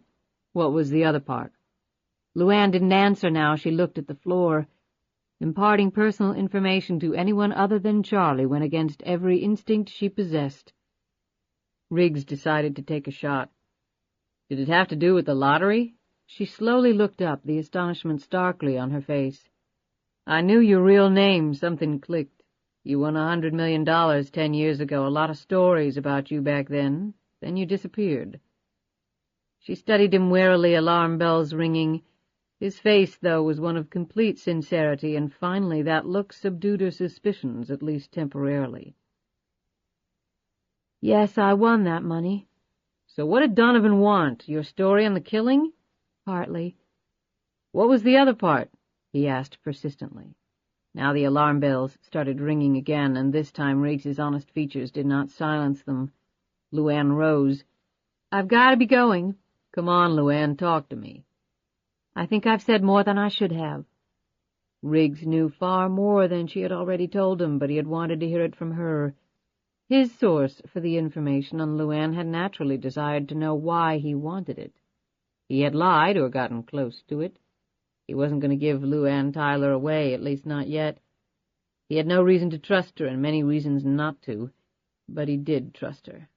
He did believe in her. As her hand closed over the doorknob, he called to her. LuAnn, if you change your mind, I'll be here. She didn't look at him, fearful of what might happen if she did. She wanted to tell him everything. She wanted his help. She wanted to make love to him again. After all these years of fabrication, of lies, of deceit, and constant fear of exposure, she just wanted to be held, to be loved for herself, not for the enormous wealth she possessed. Riggs watched the BMW pull out of his driveway. When it had disappeared from view, he turned and went back to his study. Because of his inquiries into LuAnn Tyler, Riggs knew the feds would undoubtedly get around to dispatching some agents to Charlottesville to talk to him, or at least get the local FBI office involved. But because of his special status, they would have to jump through some bureaucratic hoops before that could be accomplished. He had some time, but not much. And once the bureau boys showed up, it was over for LuAnn Tyler. All of her diligent work over the last 10 years to remain hidden, Riggs could blow up in the next few days. A very strong emotion told Riggs he could not allow that to happen, despite what he knew about the woman. In the course of his past career, deception had become a way of life. So also had reading people, telling the good ones from the bad to the extent you could. LuAnn was a good person, Riggs had long ago concluded. Even if she didn't want his help, she was going to get it. But she was obviously involved with some very dangerous people. And now, Riggs thought to himself, so was he.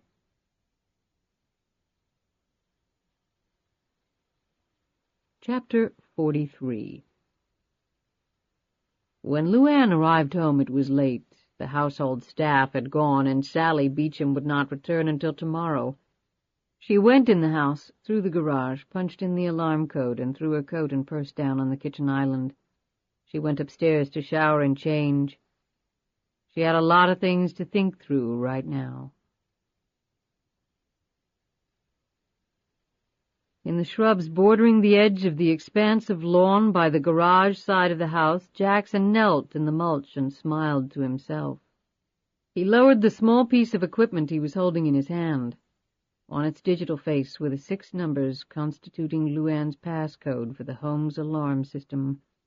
The scanner had picked up the electrical impulses thrown off when LuAnn inputted her passcode, and then it had unscrambled them.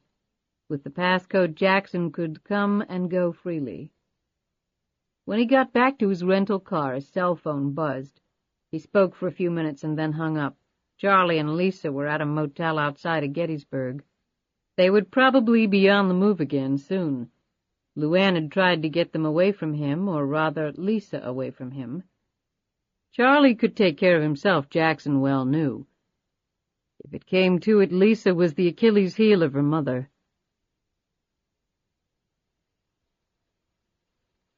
LuAnn had watched out the window as the figure made its way down the tree line toward the main road. The steps had been animal-like in their stealth and precision, much as hers would have been. She didn't know what had drawn her to the window at that precise instant. She felt no fear or even apprehension as she watched Jackson move down the hillside. She had expected him to be there. For what specific reason or for how long Jackson had been watching the house she wasn't sure, but it was completely logical that he should be.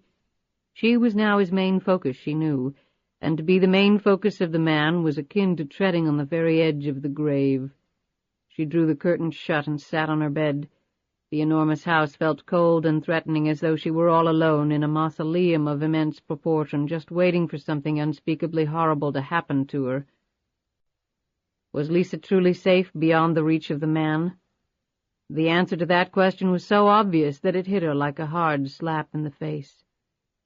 "I can do anything, LuAnn."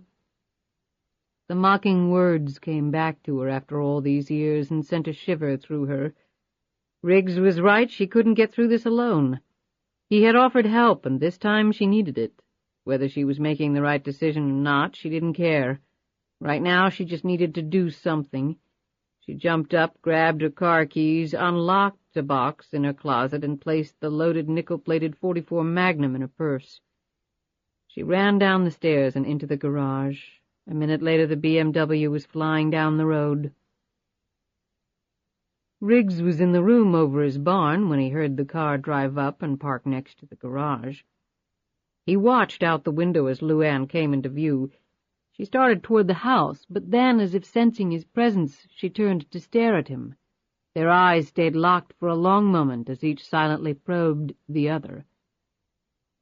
A minute later she was sitting across from him, warming her hands from the heat of the stove. This time Riggs felt no compunction to mince words. "The lottery was fixed, wasn't it? You knew you were going to win, didn't you?" LuAnn jolted upright for an instant, but then let out an almost simultaneous breath of relief. "Yes." With that one word she felt as though the last 10 years of her life had suddenly evaporated. It was a cleansing feeling. "How'd you figure it out?" "I had some help." LuAnn tensed and slowly rose. Had she just made the biggest mistake of her life? Riggs sensed her sudden change and put up a hand. As calmly as he could, he said, "Nobody else knows right now. I pulled some pieces of information from different sources and then took a wild stab." He hesitated and then added, "I also bugged your car. I heard your entire conversation with Donovan." "Who the hell are you?" LuAnn hissed, her hand feeling for her purse catch and the gun inside, even as she stared at him. Riggs just sat there and stared back at her. "I'm someone very much like you," was his surprising reply. Those words stopped her cold. Riggs stood and put his hands in his pockets, leaned up against the bookcase, and eyed the gently swaying trees through the window. "My past is a secret. My present is all made up." He looked over at her. "A lie, but for a good reason." He raised his eyebrows. "Like you." LuAnn trembled for an instant. Her legs felt weak, and she abruptly sat down on the floor. Riggs swiftly knelt beside her, taking her hand in his. "We don't have a lot of time, so I'm not going to sugarcoat things. I made some inquiries about you. I did it discreetly, but it's going to have ripple effects nonetheless. He looked at her intently. Are you ready to hear this? LuAnn swallowed hard and nodded. The fear passed from her eyes and was replaced with an inexplicable calmness. The FBI has been interested in you ever since you fled the country. The case has been dormant for a while, but that's not going to last. They know something is up with you and maybe with how you won the money, but they don't know what, and they haven't been able to prove anything. If you bugged the car, you know how Donovan got onto it. Riggs nodded and helped her up. They both sat on the couch. Bankruptcy. Pretty clever. I know the feds haven't latched onto that angle yet. Do you know how it was rigged? LuAnn shook her head. Is it a group, an organization behind it? Donovan thought it was the government. Please don't tell me it is. That gets way too complicated. It's not. LuAnn was speaking clearly now, although traces of fear, the effect of the sudden exposure of long-held secrets, flitted over her features. It's one person, as far as I know. Riggs sat back with an amazed look. One person? That isn't possible. He had some people working for him, at least 2 that I know of, but I'm pretty sure he was the boss. That was an understatement. LuAnn could not imagine Jackson taking orders from anyone. Was Charlie one of those people? LuAnn started again. What makes you say that? Riggs shrugged. The uncle story was a little lame, and you 2 seemed to be sharing a secret. There wasn't any mention in all my research about you of any uncle, so I assumed he came into the picture after the lottery scam. I'm not going to answer that. The last thing she was going to do was incriminate Charlie. Fair enough. What about this person behind it? What can you tell me about him? He calls himself Jackson. LuAnn stopped suddenly, astonished that she was telling anyone this. As the name passed over her lips, she closed her eyes and imagined for an instant what Jackson would do to her, to all of them, if he had any idea what she was revealing. She instinctively looked over her shoulder. Riggs gripped her arm. LuAnn, you're not alone anymore. He can't hurt you now. She almost laughed out loud. Matthew, if we're the luckiest people in the world, he'll kill us quick instead of making us suffer. Riggs felt her arms shaking. As strong and resourceful as he knew her to be, she was clearly afraid. If it makes you feel any better, he said. I've dealt with some pretty bad people in my time, and I'm still here. Everyone has weaknesses. Sure. Right. LuAnn's voice was hushed, her words lifeless. Riggs's tone was harsh. Well, if you want to roll over for him and play dead, go ahead. I don't see how that's going to help Lisa, though. If this guy's as scary as you say, you think he's ever going to let her walk? I haven't told her about any of this. Jackson's not going to assume that. He's going to assume that she knows everything, that she's going to have to be eliminated if things turn against him. I know, she finally said. She rubbed her face and glanced wearily at him. I don't understand. Why do you want to help me? You don't even know me. And I just told you I did something illegal. Like I said, I checked you out. I know your background. Jackson took advantage of you. Hell, if it had been me in your same position, I would have jumped at the chance to be rich, too. That's just it, I didn't. I had decided not too long ago. But then I walked into Dwayne's drug deal, and the next thing I know, 2 men are dead, and I'm running as fast as I can with a baby in my arms. I didn't think I had any choice left. I just wanted to get away. I can understand that, LuAnn, I really can. I've been running ever since, scared of my shadow, afraid somebody would find everything out. It's been 10 years, but it's felt like 100. She shook her head and gripped her hands together. So I take it Jackson's in the area. He was in my garden about 45 minutes ago. What? I'm not sure what he was up to, but I'm assuming he's laying the groundwork for whatever plan he's about to implement. What sort of plan? He's going to kill Donovan for starters, so I heard you tell Donovan. And then Jackson will probably come after us. LuAnn put her face in her hands. Well, you won't be seeing him again. You're wrong there, Matthew. I have to meet with him, and very soon. He looked at her in absolute shock. Are you crazy? Jackson suddenly appeared in my bedroom last night. We had quite a lengthy discussion. I told him I was going to get to know you better. I don't think he had sex in mind. It just worked out that way. LuAnn, you don't... He was going to kill you in the cottage last night. I guess you went back for your truck. He said he was 2 feet from you. You're lucky to be alive, very lucky. Riggs sat back. His instincts had been right. That was a little heartening, despite the close call he had unwittingly experienced. He was going to check you out. He was concerned about your background. It was fuzzy. He was going to look into your background, and if he found anything worrisome, he was going to kill you. But I told him I'd check you out instead. You took a risk there. Not as many as you've taken for me. I owed you. And I didn't want anything to happen to you, not because of me. Riggs spread his hands wide. So why? Why the lottery fix? Did you give him some of your winnings? All of it. Riggs looked blankly at her. LuAnn said, He had control of the money for 10 years. That period just ended. He invested the money and paid me some of the income from those investments. He had $100 million to invest. How much did you earn each year? Around $40 million on the initial principal. He also invested any amounts I didn't spend. I earned tens of millions more on that each year. Riggs gaped at her. That's a 40% return on your lottery money alone. I know, and Jackson made a lot more than that, I'm certain. He wasn't in this out of the goodness of his heart. It was a business transaction, plain and simple. So if you made 40%, he probably made at least that and maybe more. That's a minimum of 80% return on your money. He could only have done that through illegal channels. I don't know about that. And at the end of 10 years, I got the $100 million back.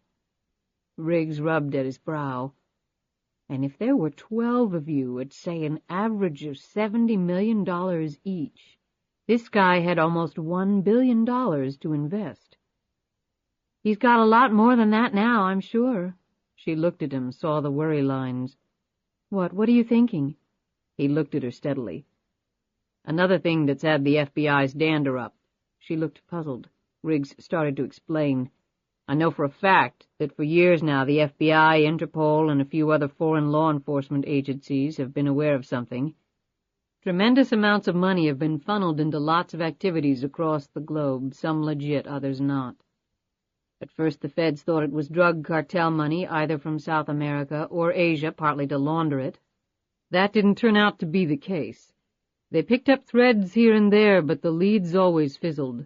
Someone with that much money can cover himself really well. Maybe that someone is Jackson. Riggs fell silent. You're sure the feds don't know about the lottery? Riggs looked uneasy. I can tell you if they do, they didn't learn it from me. But they do know of my inquiries about you, and there was no getting around that. And if they've figured it out for themselves? Then we have Jackson and the federal government coming for us, right? Riggs looked away for a moment and then stared her directly in the eye. Right. And to tell you the truth, I'm not sure which one frightens me more. They looked at each other, similar thoughts running through their minds, two people against all of this. I need to go now, LuAnn said. Go where? I'm pretty certain that Jackson's been following my movements closely. He'll know we've seen each other several times. He may know I've met with Donovan. If I don't report back to him right away, here she took a painful swallow, well, it won't be pretty. Riggs gripped her shoulders tightly. LuAnn, this guy is a psycho, but he must be brilliant as well. That makes him even more dangerous. You walk in there, the guy gets the least bit suspicious. She gently rubbed his arms with her hands. Well, I just have to make sure he doesn't get suspicious. How in the hell are you going to do that? You already must be. I say we bring in the troops, set the guy up, and take him. And me? What about me? Riggs stared at her.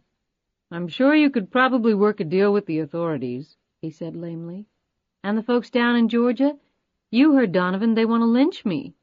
The feds could talk to them, Riggs broke off as he realized absolutely none of what he was saying could be guaranteed. And maybe I work a deal with all of them. I give back the money. It might surprise you, but I really don't care about that. And then maybe I get a sympathetic judge or judges, and they give me a break. Cumulatively, what could I be looking at? 20 years? Maybe not that much. How much, then? I can't tell you that. I don't know. I'd make a real sympathetic defendant, wouldn't I? I can see the headlines now. Drug dealer turned murderess turned dream stealer turned fugitive LuAnn Tyler living like a queen while people blow their Social Security checks on the lottery. Maybe they'd give me a prize instead of throwing away the key. What do you think? Riggs didn't answer, and he couldn't manage to look at her either. And let's say we set Jackson up. What if we miss and he gets away? Or what if we nail him? Do you think with all his money, all his power, he might beat the rap? Or maybe he just might pay someone to carry out his revenge for him. Given that, what do you think my life is worth, and my daughter's life? Riggs did answer this time. Nothing. Okay, I hear where you're coming from, but listen, why can't you report back to the guy over the phone? You don't need to see him in person. LuAnn considered this for a minute. I'll try, was all she could promise. LuAnn stood up to her full height and gazed down at him. She looked 20 again, strong, rangy, confident. Despite having zillions of dollars and traveling all over the world, I'm not the FBI. I'm still just a dumb girl from Georgia, but you might be a little surprised at what I can do when I set my mind to it. Lisa's face was conjured up in her thoughts. And I got a lot to lose. Too much. Her eyes seemed to look right through his, seeing something far, far down the road. When she spoke, her voice carried the full measure of her deep Southern roots. So, I'm not gonna lose. Chapter 44. George Masters stared down at the file intently. He was sitting in his office at the Hoover Building in Washington. Masters had been with the FBI for over 25 years. 10 of those years had been spent in the FBI's New York office, and now Masters was staring down at a name that he had become intimately familiar with 10 years ago, LuAnn Tyler. Masters had been part of the federal investigation of Tyler's flight from the United States, and although the investigation had been officially closed years ago due to basic inertia, Masters had never lost interest, mainly because none of it made sense. Things that didn't make sense bothered the veteran FBI agent greatly. Even after transferring to Washington, he had kept the case in the back of his mind. Now there were recent events that had reignited that spark of interest into a full flame. Matthew Riggs had made inquiries about LuAnn Tyler. Riggs, Masters knew, was in Charlottesville, Virginia. Masters knew Riggs, or who Riggs used to be, very well. If someone like Riggs was interested in Tyler, so was Masters. After failing to prevent LuAnn Tyler's escape from New York, Masters and his team had spent considerable time trying to reconstruct the last several days leading up to her disappearance. He had figured that she would have either driven up from Georgia to New York or taken the train. She didn't have a driver's license or a car. The big convertible she had been spotted in had been found in front of the trailer, so she hadn't used that vehicle. Masters had then focused on the trains. At the station in Atlanta, Masters had hit the jackpot. LuAnn Tyler had taken the Amtrak Crescent to New York City on the day the authorities believed the murders were committed. But that wasn't all she had done. LuAnn had made a phone call from Otis Burns's car phone. Burns was the other dead man in the trailer. The FBI had traced the phone call. The number was an 800 number, but it had already been disconnected. Investigations into who had leased the phone number had run into a complete dead end. That had gotten Masters' curiosity up even more. Now that he was once again focused on LuAnn Tyler, Masters had instructed his men to go over NYPD records looking for any unusual events occurring around the time of LuAnn's disappearance. One item his men had just discovered had interested Masters greatly. A man named Anthony Romanello had been found dead in his New York apartment the night before the press conference announcing LuAnn as the lottery winner. The discovery of a dead body in New York City was hardly news. However, the police had been suspicious of Romanello's death because he had a long arrest record and was suspected of hiring himself out as an assassin. The police had probed into the details of what he had done on his last day among the living. Romanello and a woman had been seen at a restaurant shortly before Romanello had died. They had been observed having a serious argument. Barely 2 hours later, Romanello was dead.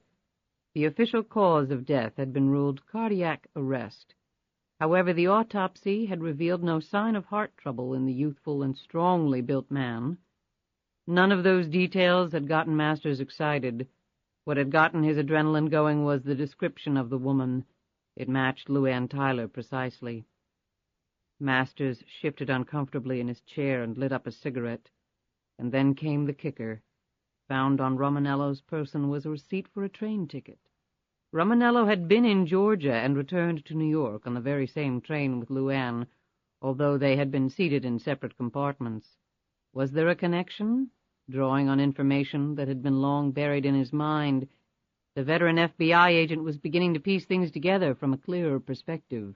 Maybe being away from the case all these years had been a good thing. He had finished poring over the files he had accumulated on LuAnn Tyler, including records from the lottery. The winning ticket had been purchased at a 7-Eleven in Rikersville, Georgia, on the day of the trailer murders, presumably by LuAnn Tyler. Pretty nervy for her to stop and buy a ticket after a double homicide, Masters thought. The winning ticket had been announced on the following Wednesday at the drawing in New York. The woman fitting LuAnn's description had been seen with Romanello on Friday evening, and the press conference announcing LuAnn as the winner had been held on Saturday. But the thing was, according to Amtrak records and the ticket found on Romanello, both Tyler and Romanello had taken the Crescent train on the previous Sunday, getting them into New York on Monday. If so, that meant LuAnn had left for New York City before she had known she had even won the lottery.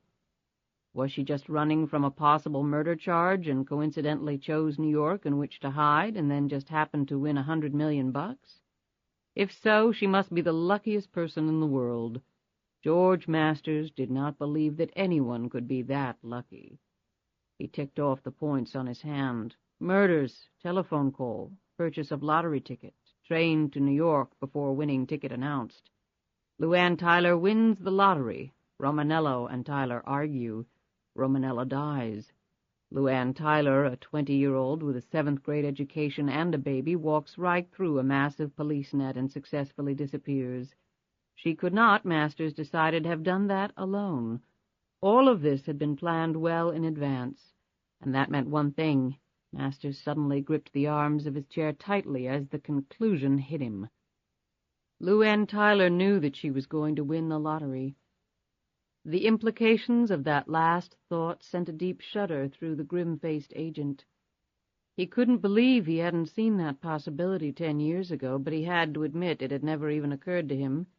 He was looking for a potential murderer and nothing else. He drew solace from the fact that 10 years ago he didn't have the Romanello angle to chew on.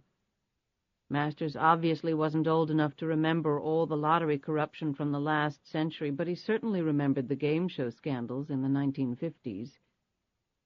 Those would seem laughable by comparison to what the country might now be facing. 10 years ago, someone may have corrupted the United States lottery. At least once, possibly more. The ramifications were truly terrifying to think about. The federal government depended on the revenue from that lottery to fund a myriad of programs that were now so entrenched politically that it would be impossible to repeal them. But if the source of those funds was contaminated, if the American people ever discovered that fact, Masters's mouth went dry with the thought. He swallowed some water from a carafe on his desk and downed a couple of aspirin to combat the beginnings of what would still become a torturous headache. He composed himself and picked up his phone. "Get me the director," he instructed. While he waited for the call to go through, Masters sat back in his chair. He knew this would eventually have to go up to the White House, but he'd let the director talk to the Attorney General and the AG could talk to the President. If his conclusions were right, so much shit would hit the fan that everyone would eventually be covered in it.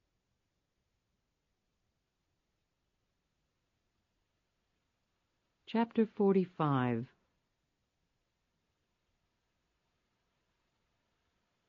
Jackson was again in his suite and was again staring at his laptop. LuAnn had met with Riggs several times now. Jackson would give her another few hours to call. He was disappointed in her nonetheless. He had not tapped LuAnn's phone line, an oversight that he had decided was not worth remedying at this point. She had caught him a little off guard by sending Lisa away so quickly. The associate he had retained to track LuAnn's movements had been compelled to follow Charlie and Lisa, thereby depriving Jackson of a valuable pair of eyes. Thus he did not know that LuAnn and Donovan had already met. He had contemplated sending for more people so that all bases would be covered, but too many strangers looking around town would probably raise suspicion. He wanted to avoid that if possible, particularly because there was a wild card out there he was unsure of, Matt Riggs. He had transmitted Riggs's fingerprints to the same information source and was awaiting a reply. Jackson's mouth sagged as the information spread over the screen. The name that appeared as the owner of the fingerprints was not Matthew Riggs. For a moment, Jackson wondered if he could have lifted someone else's prints in the cottage by mistake. But that was impossible. He had seen the exact area the man calling himself Matt Riggs had touched. There could have been no mistake there. He quickly decided to check the other source of a possible mistake. He dialed the number and spoke at length to the person on the other end. "This one was tricky," the voice said. "We went through normal channels initially to avoid any suspicions. We believe the request was kicked to senior level, and we received back a no fingerprint found reply." "But a person was identified," Jackson said. "Right, but only after we went back through other channels." Jackson knew that meant hacking into a database. "That's when we pulled up the information we transmitted to you." "But it's a different name than the one he's using now, and it lists him as being deceased." "Right, but the thing is, when a criminal dies, the standard procedure is to fingerprint the corpse and transmit the prints to the FBI for verification. When that's completed, the pointer, the linkage used to retrieve the print from the database, is deleted. The result is that there are technically no prints of deceased criminals on the database." "So how do you explain what you just sent me? Why would they want to have this person listed as deceased, but under another name?" "Well, that tells me that the name listed on the database is his real one, and the one he's using now is phony. The fact that he's listed as dead tells me that the feds want people to believe he's dead, including anyone who might try to get access to their database to check. I've seen the feds do that before." "Why?" The answer the man gave him caused Jackson to slowly hang up the phone. Now it all made sense. He stared at the screen. Daniel Buckman, deceased. It was less than 3 minutes after LuAnn left that Riggs received a telephone call. The message was terse, but still managed to chill Riggs to the bone. "Someone just made an unauthorized access of your fingerprint file through the automated fingerprint identification system, and it was somebody who knew what he was doing because we didn't realize it happened until after the fact. Exercise extreme care. We're checking it out right now." Riggs slammed down the phone and grabbed his receiving unit. He took a moment to unlock a drawer of his desk. He pulled out 2 pistols, 2 ammo clips, and an ankle holster. The larger pistol he put in his pocket, and the smaller one he inserted in the holster he belted around his ankle. Then he ran for his jeep. He hoped to God LuAnn hadn't found and removed the transmitter from her car. Chapter 46. From the car phone, LuAnn called the number Jackson had given her. He buzzed her back less than a minute later. "I'm on the move, too," he said. "We need to talk." "I'm reporting back to you like you said." "I'm sure you are. I trust you have a good deal to tell me." "I don't think we have a serious problem on our hands." "Oh, really? I'm so very glad to hear it." LuAnn responded testily. "Do you want to hear it or not?" "Yes, but in person." "Why?" "Why not?" he fired back. "And I have some information that might be of interest to you." "About what?" "No, about whom? Matt Riggs, like his real name, his real background, and why you should take every caution in dealing with him." "You can tell me all that over the phone." "LuAnn, perhaps you didn't hear me. I said you're going to meet me in person." "Why should I?"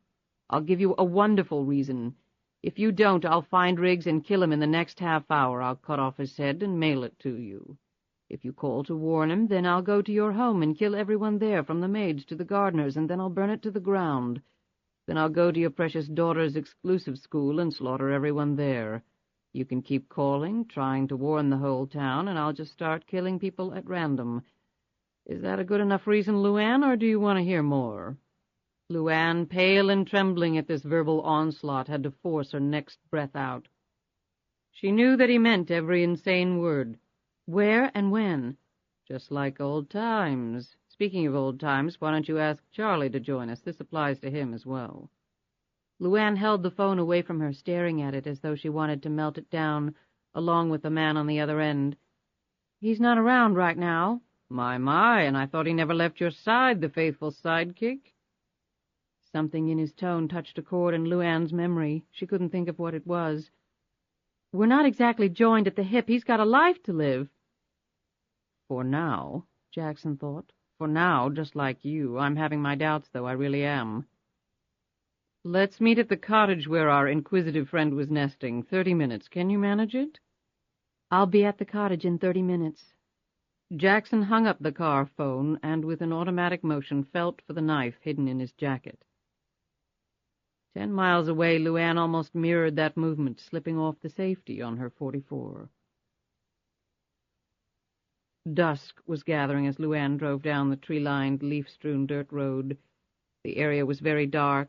It had rained heavily the night before, and a spray of water kicked up on her windshield as she drove through a deep puddle. She was momentarily startled. The cottage was up ahead. She slowed down and swept the terrain with her eyes. She saw no car, no person. She knew that meant nothing. Jackson seemed to appear and disappear whenever he damn well pleased, with less rippling than a pebble flung across the ocean. She pulled the BMW to a stop in front of the ramshackle structure and climbed out. She knelt down for a moment and eyed the dirt. There were no other tire tracks, and the mud would have shown any very clearly. LuAnn studied the exterior of the cottage. He was already there, she was certain. It was as though the man carried a scent that was detectable only to her. It smelled like the grave, moldy and dank. She took one last deep breath and started toward the door. Upon entering the cottage, LuAnn surveyed the small area. "You're early." Jackson stepped from the shadows. His face was the same one from each of their face-to-face encounters. He liked to be consistent. He wore a leather jacket and jeans. A black ski cap covered the top of his head. Dark hiking boots were on his feet. "But at least you came alone," he added. "I hope the same can be said of you." LuAnn shifted slightly so that her back was against the wall rather than a door. Jackson interpreted her movements and smiled slightly. He folded his arms and leaned against the wall, his lips pursed. "You can start delivering your report," he ordered. LuAnn kept her hands in her jacket, one fist closed around her pistol. She managed to point the muzzle at Jackson through the pocket. Her movements were slight, but Jackson cocked his head and smiled. "Now I distinctly remember you saying you wouldn't kill in cold blood." "There are exceptions to everything." "Fascinating, but we don't have time for games. The report?" LuAnn started speaking in short bursts. "I met with Donovan. He's the man who was following me, Thomas Donovan." LuAnn assumed that Jackson had already run down Donovan's identity. She had decided on the drive over that the best approach was to tell Jackson mostly the truth and to only lie at critical junctures. Half-truths were a wonderful way to inspire credibility, and right now she needed all she could muster. "He's a reporter with the Washington Tribune." Jackson squatted on his haunches, his hands pressed together in front of him. His eyes remained keenly on her. "Go on." "He was doing a story on the lottery, 12 of the winners from 10 years ago." She nodded toward Jackson. "You know the ones, they've all flourished financially?" "So?" "So Donovan wanted to know how, since so many of the other winners have gone belly up. A very consistent percentage, he said, so your 12 sort of stuck out." Jackson hid his chagrin well. He didn't like having loose ends, and this one had been glaring. LuAnn studied him closely. She read the smallest of self-doubts in his features. That was enormously comforting to her, but this was not the time to dwell on it. "What did you tell him?" "I told him I had been referred to an excellent investment firm by someone from the lottery. I gave him the name of the investment firm you used. I'm assuming they're legitimate." "Very," Jackson replied. "At least on the surface. And the others?" "I told Donovan I didn't know about them, but that they could have been referred to the same firm for all I knew." "And he bought that?" Let's just say that he was disappointed. He wanted to write a story about the wealthy screwing the poor. You know, they win the lottery and then parasitic investment firms churn their accounts, earn their pieces of the pie, and leave the winner with nothing but attorney fees for filing bankruptcy. I told him that I certainly didn't support that conclusion. I had done just fine. And he knew about your situation in Georgia? That's what drew him to me initially, I would imagine. LuAnn drew in a small breath of relief as she saw Jackson nod slightly at his remark. He apparently had arrived at the same conclusion. He thought I would confess to some big conspiracy, I guess. Jackson's eyes glittered darkly. Did he mention any other theories, like the lottery being fixed? To hesitate now would be disastrous, LuAnn knew, so she plunged ahead. No, although he thought he had a big story. I told him to talk directly to the investment firm, that I had nothing to hide. That seemed to take the wind out of his sails. I told him if he wanted to contact Georgia police, he could go ahead. Maybe it was time to get things out in the open. You weren't being serious. I wanted him to believe I was. I figured if I made a big deal out of resisting or wanting to hide anything, he'd get even more suspicious. As it was, everything sort of fizzled for him. How did you leave it? He thanked me for meeting with him, even apologized for troubling me. He said he might contact me later, but kind of doubted it. Once again, LuAnn saw Jackson incline his head slightly. This was working out better than she could have expected. He got out of my car and into his. That's the last I saw of him. Jackson was silent for several moments, and then he slowly rose, silently clapping his hands together. I love a good performance, and I think you handled the situation very well, LuAnn. I had a good teacher. What? 10 years ago, the airport where you impersonated an impersonation, you told me the best way to hide is to stick out because it runs counterintuitive to human nature. I used the same principle. Be overly open, cooperative, and honest, and even suspicious people tend to rethink things. I am honored that you remembered all that. A little ego-stroking went a long way with most men, LuAnn knew, and Jackson, exceptional though he was in many ways, was no exception in that regard.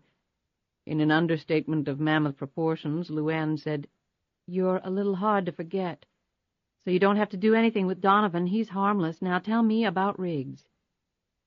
A smile formed on the man's lips. I witnessed your impromptu meeting with Riggs on the rear grounds this morning. It was rather picturesque. From your state of undress, I imagine he had quite a pleasant morning. LuAnn hid her anger at this barb. Right now she needed information. She replied, "All the more reason why I should know all about him." Well, let's start with his real name, Daniel Buckman. Buckman? Why would he have a different name? Funny question coming from you. Why do people change their names, LuAnn? Perspiration sprouted on her forehead. Because they have something to hide? Precisely. Was he a spy? Jackson laughed. Not quite. Actually, he's not anything. What do you mean by that? I mean that dead men technically can't be anything other than dead, correct? Dead? LuAnn's entire body froze. Had Jackson killed Matthew? It couldn't be.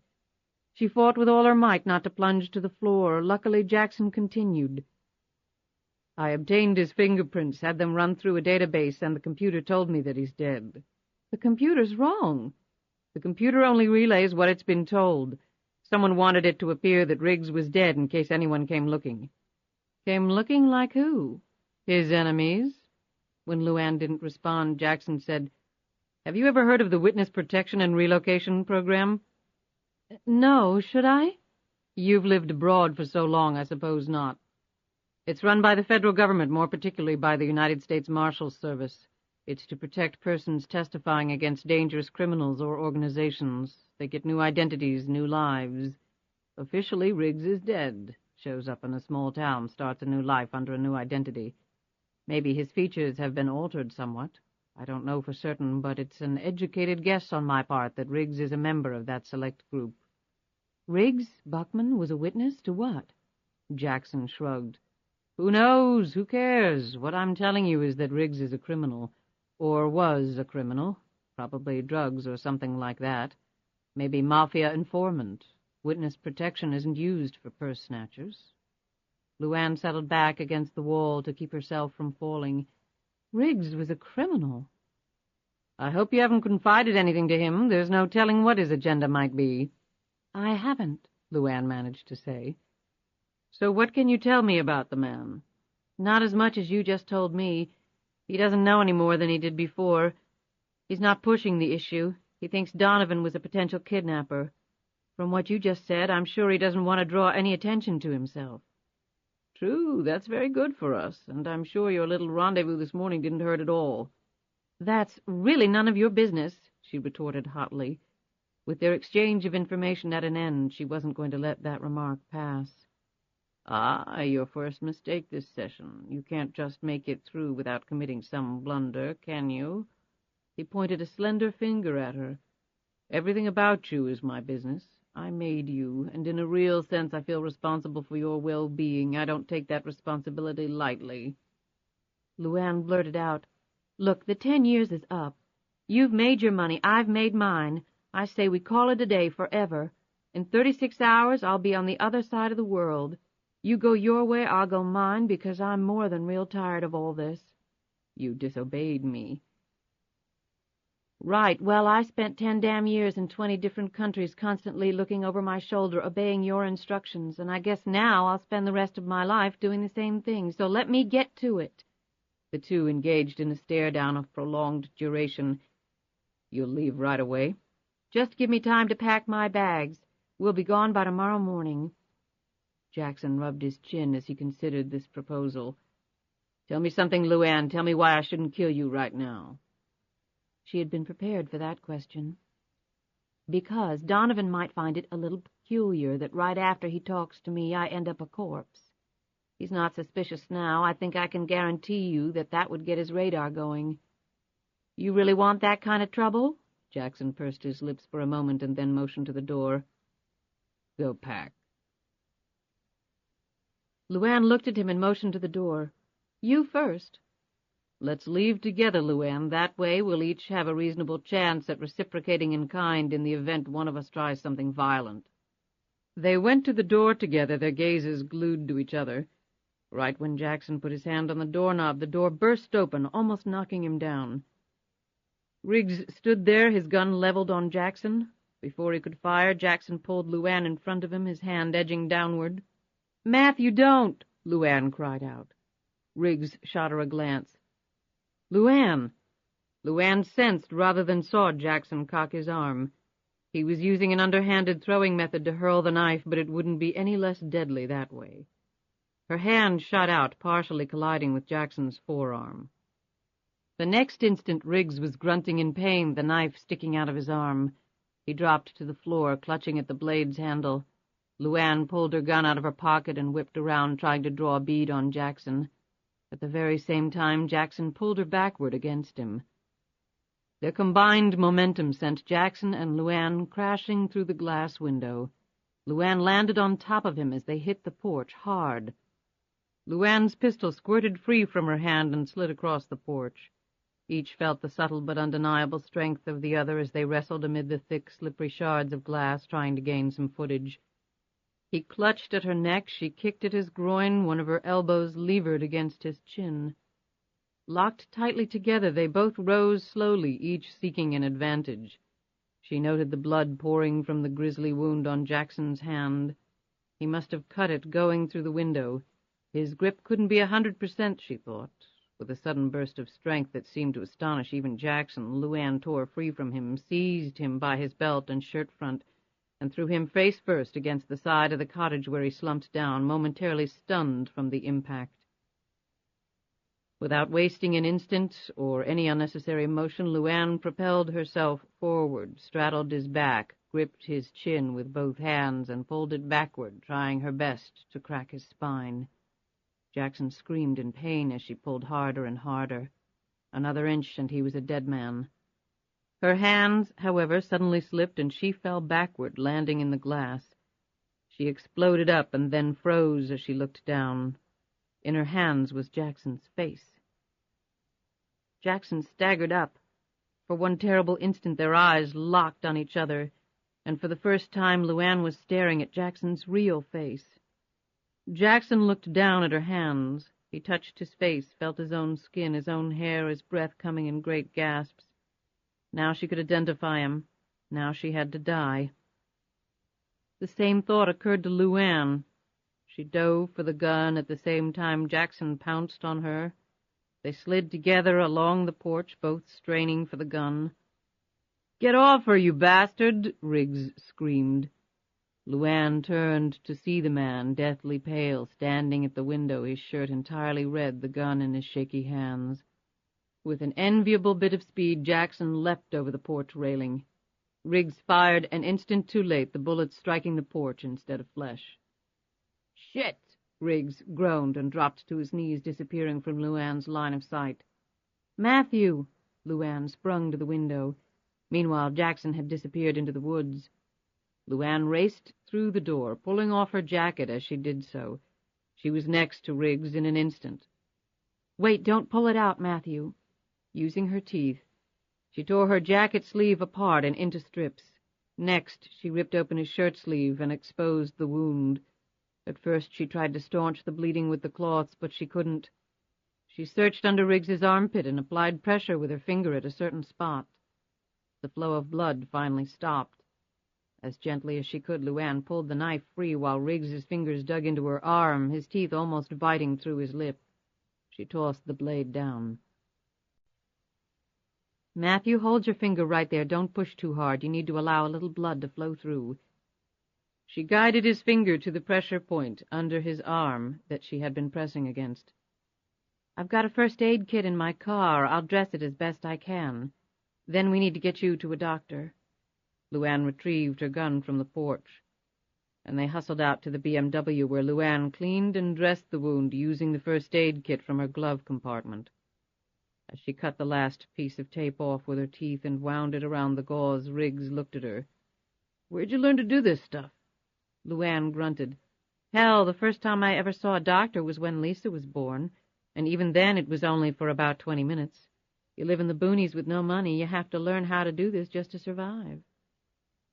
When they got to an urgent care center off Route 29, LuAnn started to get out of the car to help Riggs in. He stopped her. "Look, I think it'll be better if I go in alone. I've been to this place before. They know me. General contractors get hurt a lot. I'll tell them I slipped and stuck a hunting knife in my arm." "You're sure?" "Yeah, I think I made a big enough mess for you already." He struggled out of the car. "I'll be here when you get out, I promise," she said. He smiled weakly, and holding his injured arm, he went inside. LuAnn pulled the BMW around and backed into the parking space so she could see anyone coming in. She locked the doors and then swore under her breath. Riggs had come to her rescue. For that she could hardly fault him. But right before that she had Jackson convinced that everything was okay. Another minute and they would have been home free. God, the timing. She slumped against the seat. It was possible that she could explain Riggs's sudden and armed presence away. Riggs had been concerned for her safety, followed her, thinking maybe that the man she was meeting was Donovan. But Riggs had done something else, something that she couldn't explain away. She let out a loud groan as she watched the traffic pass by on Route 29. In front of Jackson, Riggs had called her LuAnn. That one word had destroyed everything. There was no way he would have missed that. Now Jackson knew she had lied to him about what Riggs knew. She had no doubt what the punishment for that would be. Her spirits had been so high barely 30 minutes ago. Now all bets were off. She glanced down at the seat and saw the white piece of paper there. She picked up Donovan's card and looked at the phone number. She thought for a moment and then picked up the phone. She silently cursed when she only got the answering machine. She left a lengthy message telling Donovan what had happened. She implored him once again to go underground, that she would pay for everything. He was a good man, looking for the truth. She didn't want him to die. She didn't want anyone else to die because of her. She hoped to God he would live to get the message. Jackson pressed the cloth against his palm. He had indeed badly cut his hand going through the glass. Damn the woman. Riggs would have been dead if she hadn't hit Jackson's arm a millisecond before he released the knife. He gingerly touched his real skin. A small lump had appeared thanks to one of her blows. He had finally felt her raw strength, and he had to admit it exceeded his own. Who would have thought it?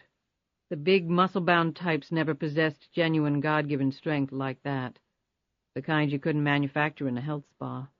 It was a combination of both inner and outer phenomena working in precise, albeit spontaneous bursts when called upon.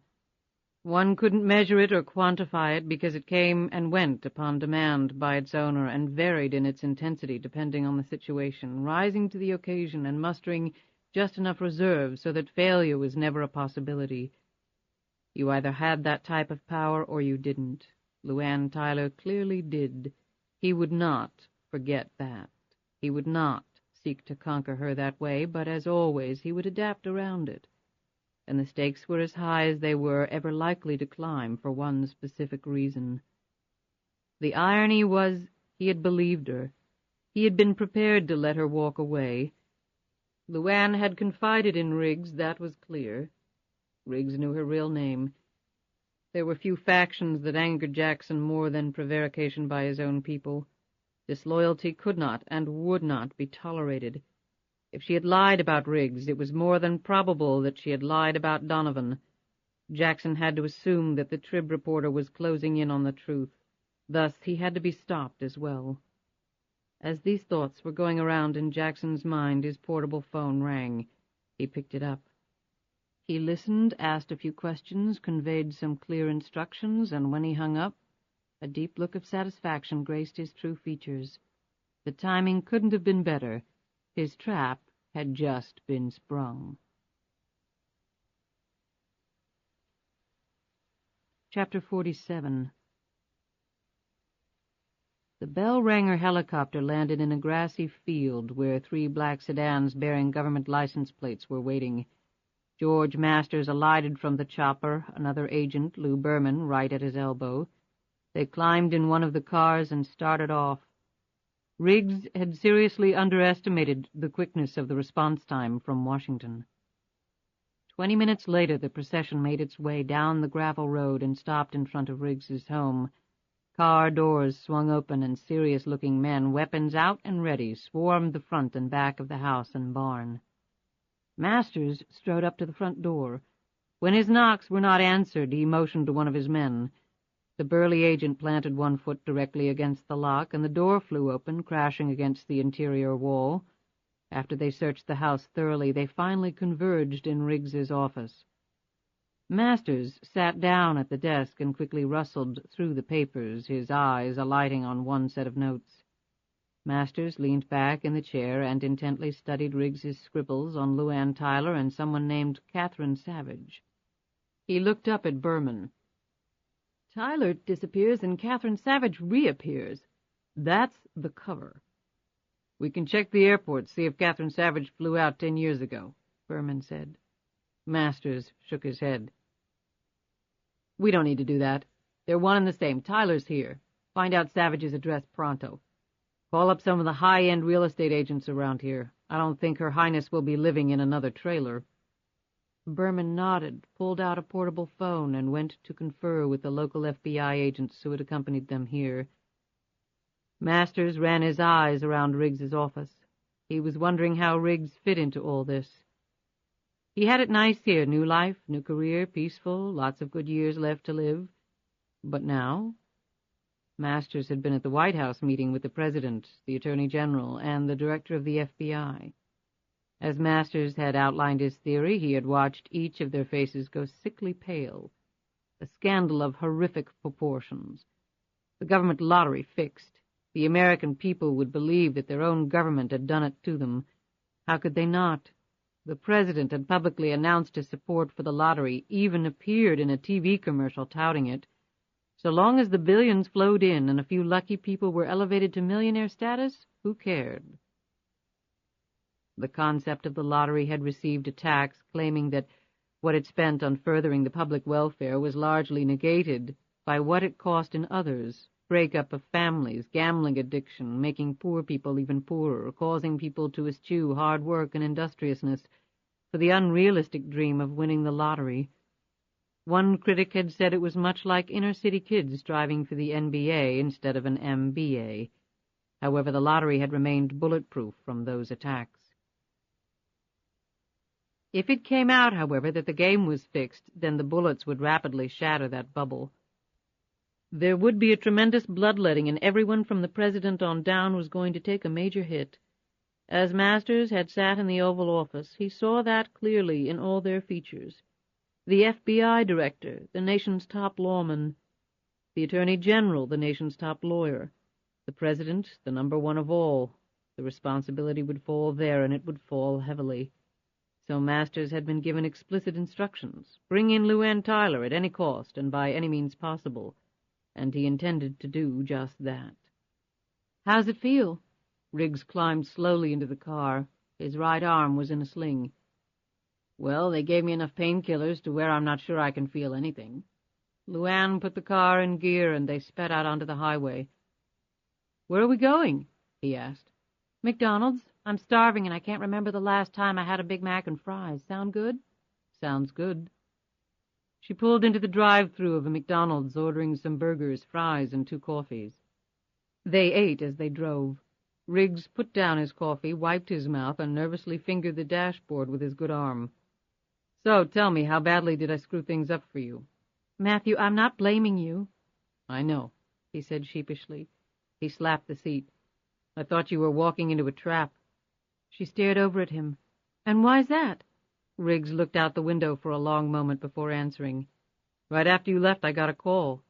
"Is that right? And who from, and what did it have to do with me?" He sighed deeply. "Well, for starters, my name's not Matthew Riggs. I mean, it's been my name for the last 5 years, but it's not my real name." "Well, at least we're even on that score," he said with a forced grin. "Daniel Buckman." He held out his hand. "My friends call me Dan." LuAnn didn't take it. "You're Matthew to me. Do your friends also know that technically you're dead and that you're in the witness protection program?" Riggs slowly withdrew his hand. She flipped him an impatient look. "I told you that Jackson can do anything. I wish you'd start believing me." "I was betting he was the one who tapped into my file. That's why I followed you. If he knew about me, I didn't know how he'd react. I thought he might kill you." "That's always a possibility with the man." "I got a good look at him." LuAnn was exasperated. "That wasn't his real face. Damn it, it's never his real face." She thought of the rubbery flesh she had held. She had seen his real face. His real face. She knew what that meant. Jackson would now do everything in his power to kill her. She slid her hands nervously over the steering wheel. "Jackson said you were a criminal. So what'd you do?" "Are you telling me you believe everything that guy says to you?" "Just in case you didn't notice, he's a psycho. I haven't seen eyes like that since they executed Ted Bundy." "Are you saying you're not in witness protection?" "No, but the program isn't just for the bad guys." She looked at him, puzzled. "What does that mean?" "Do you think criminals can pick up the phone and get the sort of info I got on you?" "I don't know. Why can't they?" "Pull over." "What?" "Just pull the damn car over." LuAnn turned into a parking lot and stopped the car. Riggs leaned over and pulled out the listening device from under LuAnn's seat. "I told you I'd bugged your car." He held up the sophisticated device. "Let me tell you, they almost never give out equipment like this to felons." LuAnn looked at him, her eyes wide. Riggs took a deep breath. "Up until 5 years ago, I was a special agent with the FBI. I'd like to think a very special agent. I worked undercover, infiltrating gangs, operating both in Mexico and along the Texas border. These guys were into everything from extortion to drugs to murder for hire, you name it, they were doing it. I lived and breathed with that scum for a year. When we busted the case open, I was the lead witness for the prosecution. We knocked out the entire operation, sent a bunch of them to prison for life. But the big bosses in Colombia didn't take all that kindly to my depriving them of about $400 million a year in disposable income from the drug operation component.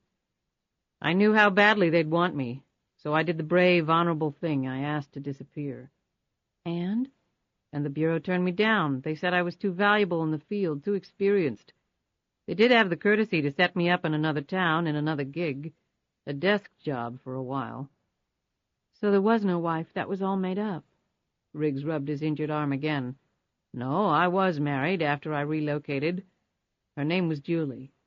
LuAnn said very quietly, Was? Riggs shook his head slowly and took a weary sip on his coffee.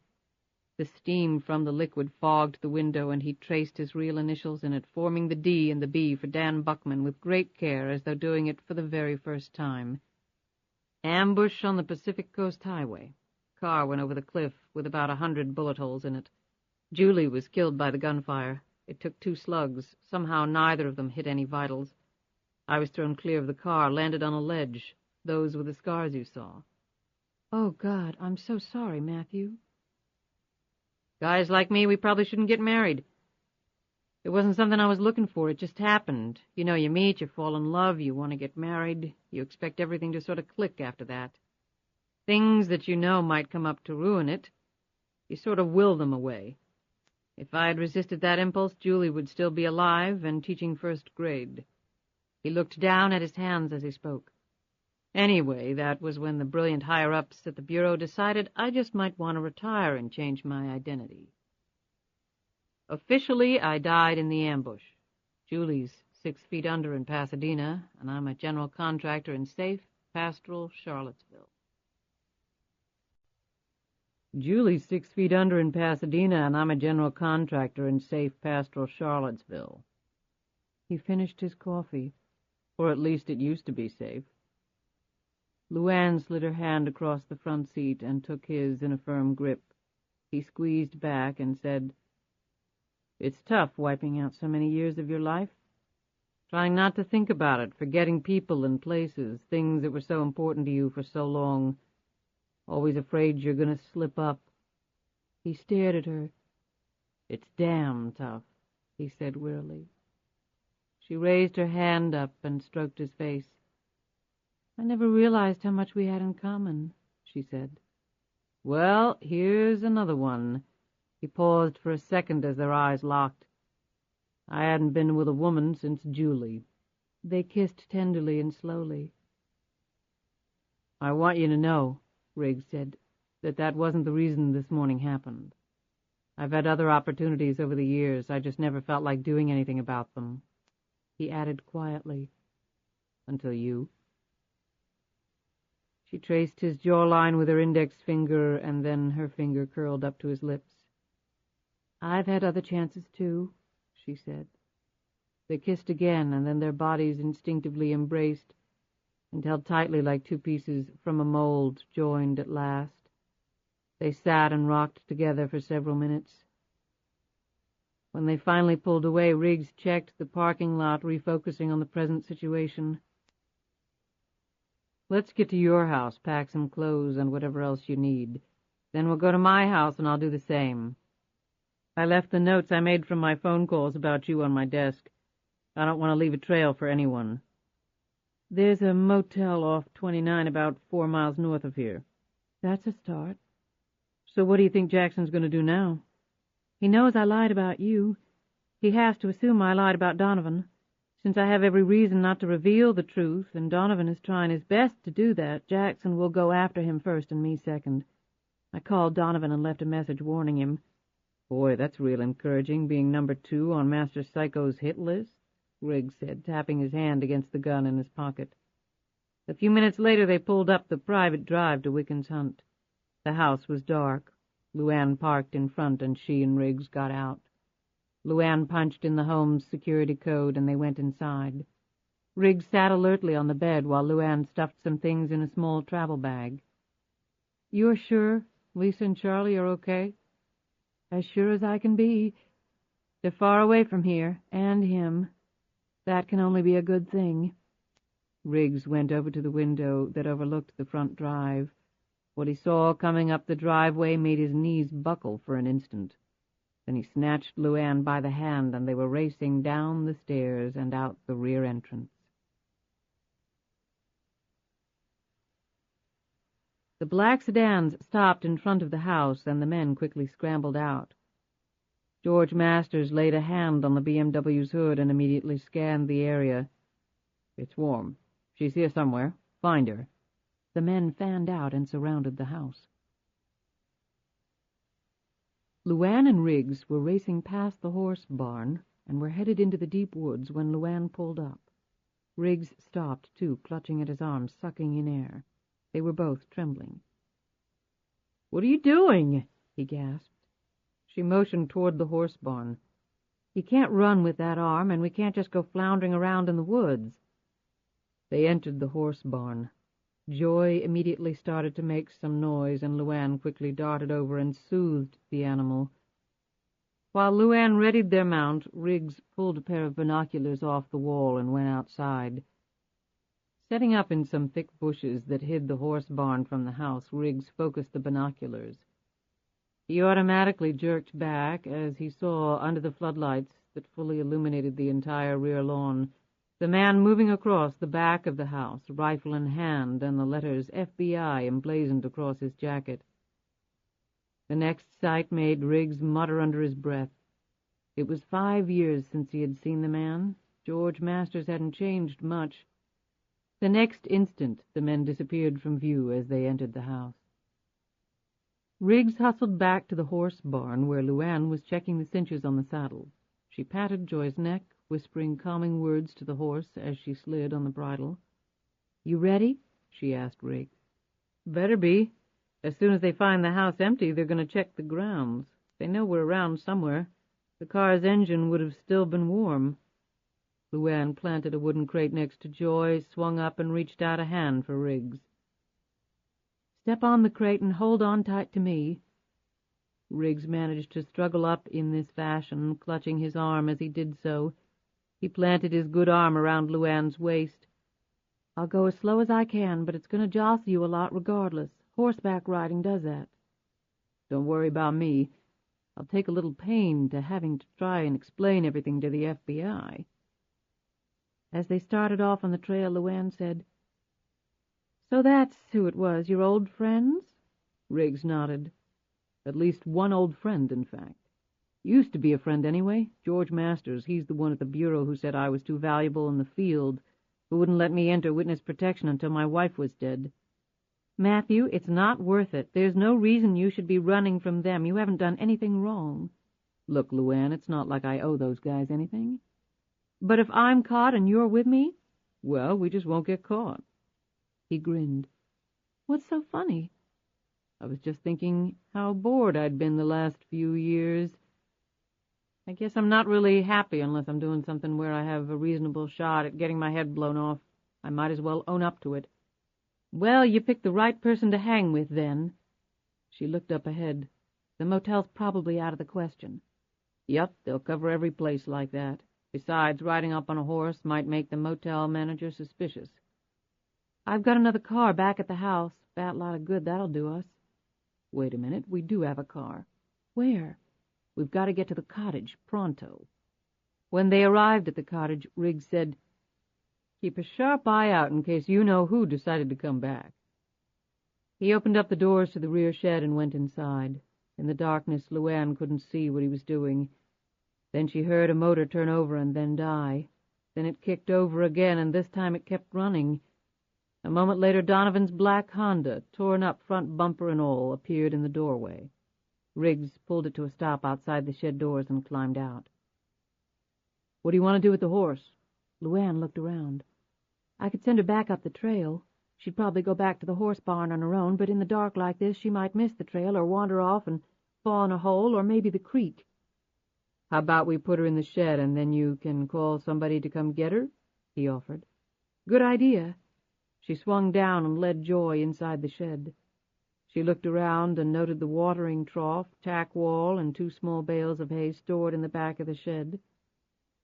"It's perfect. The tenant before Donovan must have kept a horse and used this as a stable."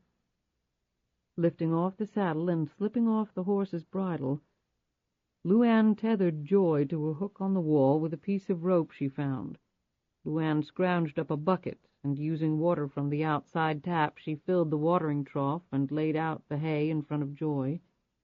The horse immediately dipped her head to the trough and then started to munch on the hay.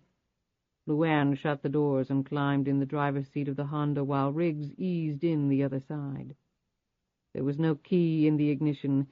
LuAnn glanced under the steering column and saw a bundle of exposed wires hanging down.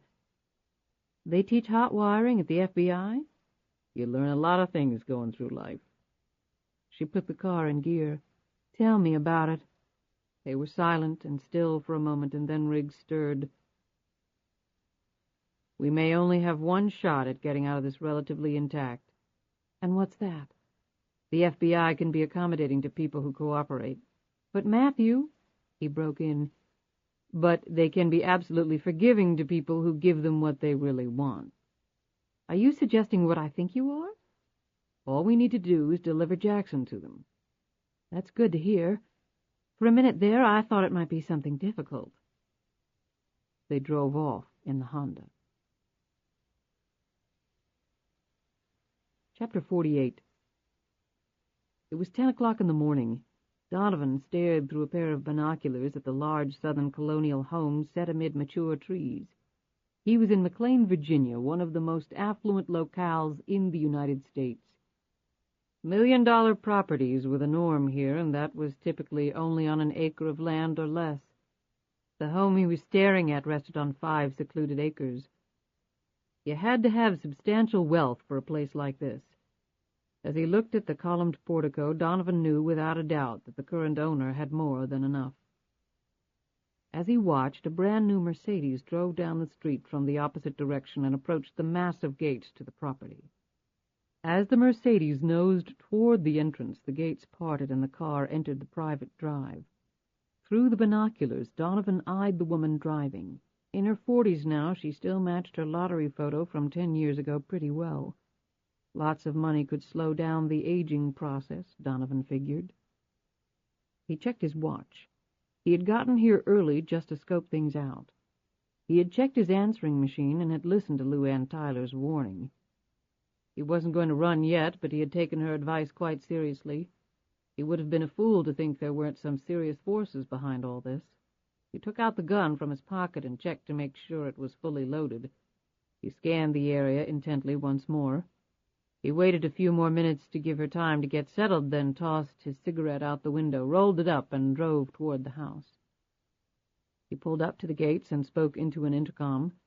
The voice answering him sounded nervous, agitated. The gates opened, and a minute later he was standing inside the foyer that rose a full 3 stories above his head. "Ms. Reynolds?" Bobby Joe Reynolds was trying her best not to meet his eye. She didn't speak, but simply nodded. She was dressed in a way Donovan would describe as very put together.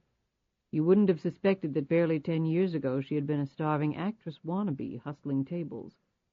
She had been back in the country for almost 5 years now after a lengthy sojourn in France. During his investigation into the lottery winners, Donovan had checked her out thoroughly. She was now a very respected member of the Washington social community. He suddenly wondered if Alicia Crane and she knew each other. After failing to get anywhere with LuAnn, Donovan had contacted the 11 other lottery winners. They had been far easier to track down than LuAnn. None of them were fugitives from the law, yet.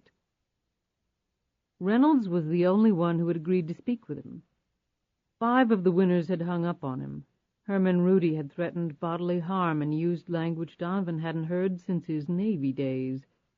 The others hadn't called back after he had left messages.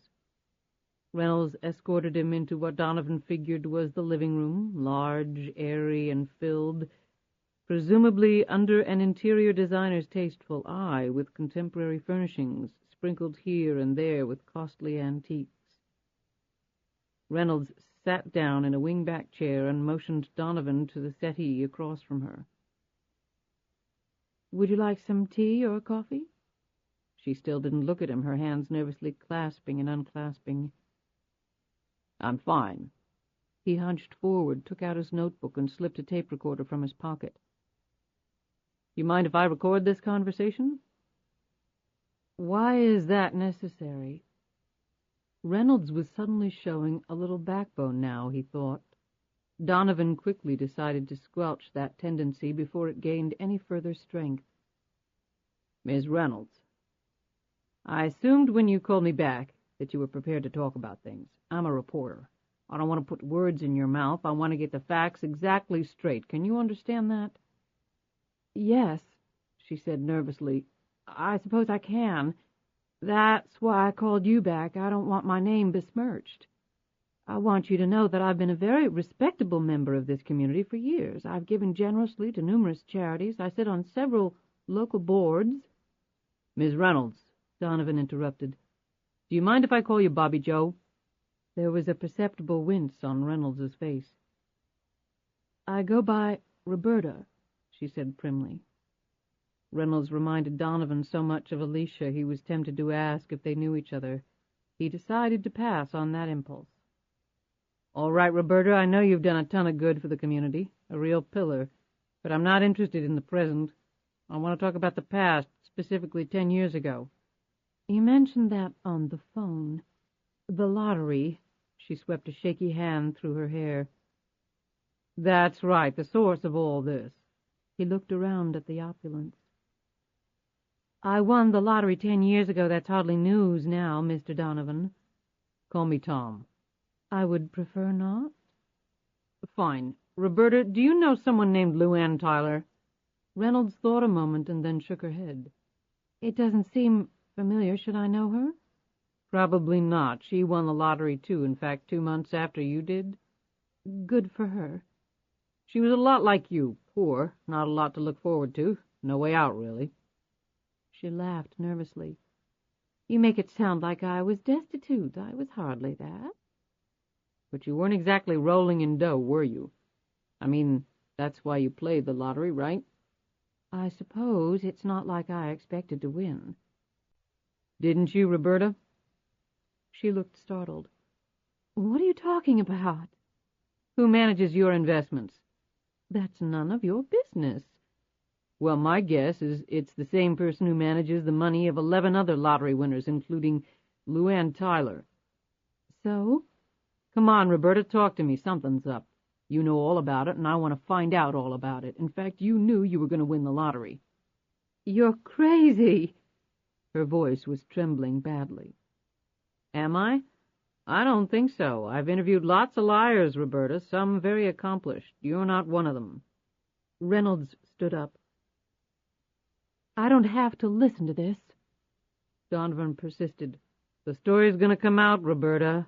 I'm close to breaking through on a variety of fronts. It's only a matter of time. The question is, do you want to cooperate and maybe get out of this whole thing relatively unscathed, or do you want to go down with everybody?" I, Donovan continued in a steady voice.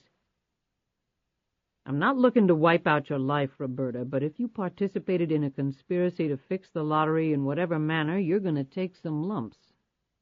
But I'll offer you the same deal I offered Tyler. Tell me all you know. I go and write my story, and you do whatever you want to do until the story hits. Like disappear. Consider the alternative. It's not nearly as pretty." Reynolds sat back down and looked around her home for a moment. She took a deep breath. "What do you want to know?" Donovan turned on the recorder. "Was the lottery fixed?" She nodded. "I need an audible response, Roberta." He nodded toward the recorder. "Yes." "How?" Donovan was almost shaking as he waited for the answer. "Would you mind pouring me a glass of water from that carafe over there?" Donovan jumped up, poured the water, and set the glass down in front of her. He sat back down. "How?" he repeated. "It had to do with chemicals." Donovan cocked his head. "Chemicals?" Reynolds pulled a handkerchief from her pocket and wiped at a sudden cluster of tears in her eyes. As Donovan watched her, he figured she was near the breaking point. Ironic that the one to call him back would be the nervous Nellie type. "I'm no scientist, Roberta. Give it to me as simply as you can." Reynolds gripped the handkerchief tightly. "All but one ball, the one with the winning number, was sprayed with some chemical, and the passageway through which the ball traveled was sprayed with something. I can't explain it exactly, but it made certain that the only ball that wasn't sprayed with anything went through. It was the same for all the other ball bins." "Damn." Donovan stared at her in amazement. "Okay, Roberta, I got a million questions. Do the other winners know about this? How was it done? And by whom?" He thought back to LuAnn Tyler. She knew, that was for damn sure. No, none of the winners knew how it was done. Only the people who did it knew. She pointed to his tape recorder. Your recorder's stopped? She added bitterly, I'm sure you don't want to miss one word of this. Donovan picked up the recorder and studied it as he reflected on her words. But that's not exactly right, because you knew how the lottery was fixed, Roberta. You just told me. Come on, give me the whole truth. The crunching blow to his upper torso sent Donovan over the top of the settee. He landed hard on the oak floor, his breath painfully gone. He could feel shattered ribs floating inside him. Reynolds hovered over him. No, the truth is only the person who came up with the whole scheme knew how it was done. The feminine hair and face came off, and Jackson stared down at the injured man. Donovan tried desperately to get up. Christ! Jackson's foot slammed into his chest, knocking him back against the wall. Jackson stood erect. Kickboxing is a particularly deadly art form. You can literally kill someone without using your hands. Donovan's hand slipped down to his pocket, fumbling for his gun. His limbs would barely respond. His broken ribs were prodding internal organs they weren't meant to touch. He couldn't seem to catch his breath. Really, you're obviously not feeling well. Let me help you. Jackson knelt down and, using the handkerchief, pulled the gun out of Donovan's pocket. This actually is perfect, thank you. He kicked Donovan viciously in the head, and the reporter's eyes finally closed. Jackson pulled plastic locking binds from his pocket, and within a minute had Donovan secured. He pulled off the rest of the disguise, packed it carefully in his bag, pulled from under the couch, and went up the stairs 2 at a time. He raced down the hallway and opened the bedroom door at the far end. Bobby Jo Reynolds lay spread-eagled on the bed, her arms and legs tied to the bedposts, tape over her mouth. She looked wildly up at Jackson, her body twitching in uncontrollable fear. Jackson sat down next to her. I want to thank you for following my directions so precisely. You gave the staff the day off and made the appointment with Mr. Donovan just as I requested. He patted her hand. I knew that I could count on you, the most faithful of my little flock. He looked at her with soft, comforting eyes until her trembling subsided. He unloosened her straps and gently removed the tape. He stood up. I have to attend Mr. Donovan downstairs. We'll be gone very soon and won't trouble you any more. You will stay here until we're gone, do you understand? She nodded in a jerky motion, rubbing her wrists. Jackson stood up, pointed Donovan's gun at her, and squeezed the trigger until the firing pin had no bullets left to ignite. He watched for a moment as blood spread over the sheets. Jackson shook his head sadly. He did not enjoy killing lambs. But that was how the world worked. Lambs were made for sacrifice. They never put up a fight. He went back downstairs, pulled out his makeup kit and mirror, and spent the next 30 minutes hovering over Donovan. When the reporter finally came to, his head was splitting. He could feel the internal bleeding, but at least he was still alive. His heart almost stopped when he found himself staring up at Thomas Donovan. The person even had his coat and hat on. Donovan refocused his eyes. His initial impression had been one of staring at his twin. Now he could see subtle differences, things that weren't exactly right. However, the impersonation was still remarkable. Jackson knelt down. You look surprised, but I assure you I'm very adept at this. Powders, creams, latex, hairpieces, spirit gum, putty. It really is amazing what one can do, even if it is all an illusion of sorts. Besides, in your case, it wasn't all that difficult. I don't mean this in a negative way, but you have quite an ordinary face. I didn't have to do anything special, and I've been studying your features for several days now. You did surprise me by shaving off your beard, though. However, instead of beard, we have beard stubble courtesy of crepe hair and adhesive." He grabbed Donovan under his armpits and lifted him up to the couch and sat down across from him. The groggy journalist listed to one side. Jackson gently propped him up with a pillow. "It certainly wouldn't pass the closest of scrutiny. However, the result isn't bad for a half-hour's work." "I need to get to a doctor." Donovan managed to get the words out through blood-caked lips. "I'm afraid that's not going to happen, but I will take a couple of minutes to explain some things to you. For what it's worth, I believe that I owe you that. You were quite ingenious in figuring out the bankruptcy angle. That, I admit, had never occurred to me. My main concern was to ensure that none of my winners would want for money. Any shortage of funds might give them motivation to tell all. Fat and happy people rarely double-cross their benefactor. You found the hole in that plan." Donovan coughed and with a sudden motion managed to sit up straight. "How'd you pick up my trail?" "I knew LuAnn would tell you basically nothing. What would you do next? Ferret out another source? I phoned all my other winners and alerted them that you might call. 10 of them I instructed to blow you off. I told Bobby Joe, excuse me, Roberta, to meet with you." "Why her?" "Simple enough. Geographically, she was the closest one to me. As it is, I had to drive through the night to get here and set everything up. That was me in the Mercedes, by the way. I had a description of you. I thought that was you in the car watching the house."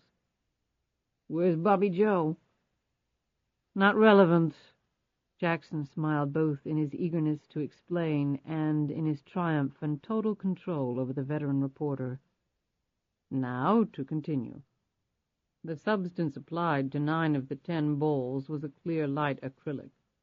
If you care for precise details, it was a dilated solution of polydimethylsiloxane that I made a few modifications to, a turbocharged version, if you will. It builds up a powerful static charge and also increases the size of the ball by approximately 1/1000th of an inch without, however, a measurable change in weight or appearance or even smell. They do weigh the balls, you know, to ensure that all are of equal weight. In each bin, the ball with the winning number on it had no chemicals applied to it. Each passageway through which the winning ball must travel was given a small trace of the modified polydimethylsiloxane solution as well. Under those precisely controlled conditions, the 9 balls with the static charge could not enter a passageway coated with the same substance. Indeed, they repelled each other much like a force field. Thus they could not be part of the winning combination. Only the uncoated ball would be able to do so." The awe was clear on Donovan's face, but then his features clouded. "Wait a minute. If the 9 balls were coated with the same charge, why wouldn't they be repelling each other in the bin? Wouldn't that make people suspicious?" "Wonderful question. I thrive on details. I further modified the chemical so that it would be instantly activated by the heat given off by the airflow into the machines to make the balls gyrate. Until then, the balls would remain motionless." Jackson paused, his eyes shining. "Inferior minds seek convoluted scenarios. It takes a brilliant one to achieve simplicity. And I'm sure your background research revealed that all of my winners were poor, desperate, searching for a little hope, a little help. And I gave it to them.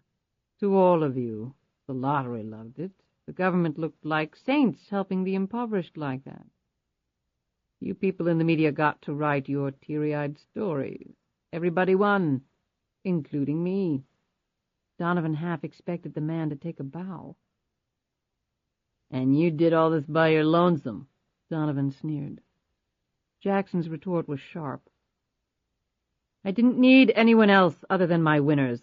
Human beings are infinitely fallible, completely unreliable. Science is not. Science is absolute. Under strict principles, if you do A and B, then C will occur. That rarely happens if you inject the inefficiencies of humanity into the process." "How'd you get the access?" Donovan was starting to slur his words as his injuries took their toll.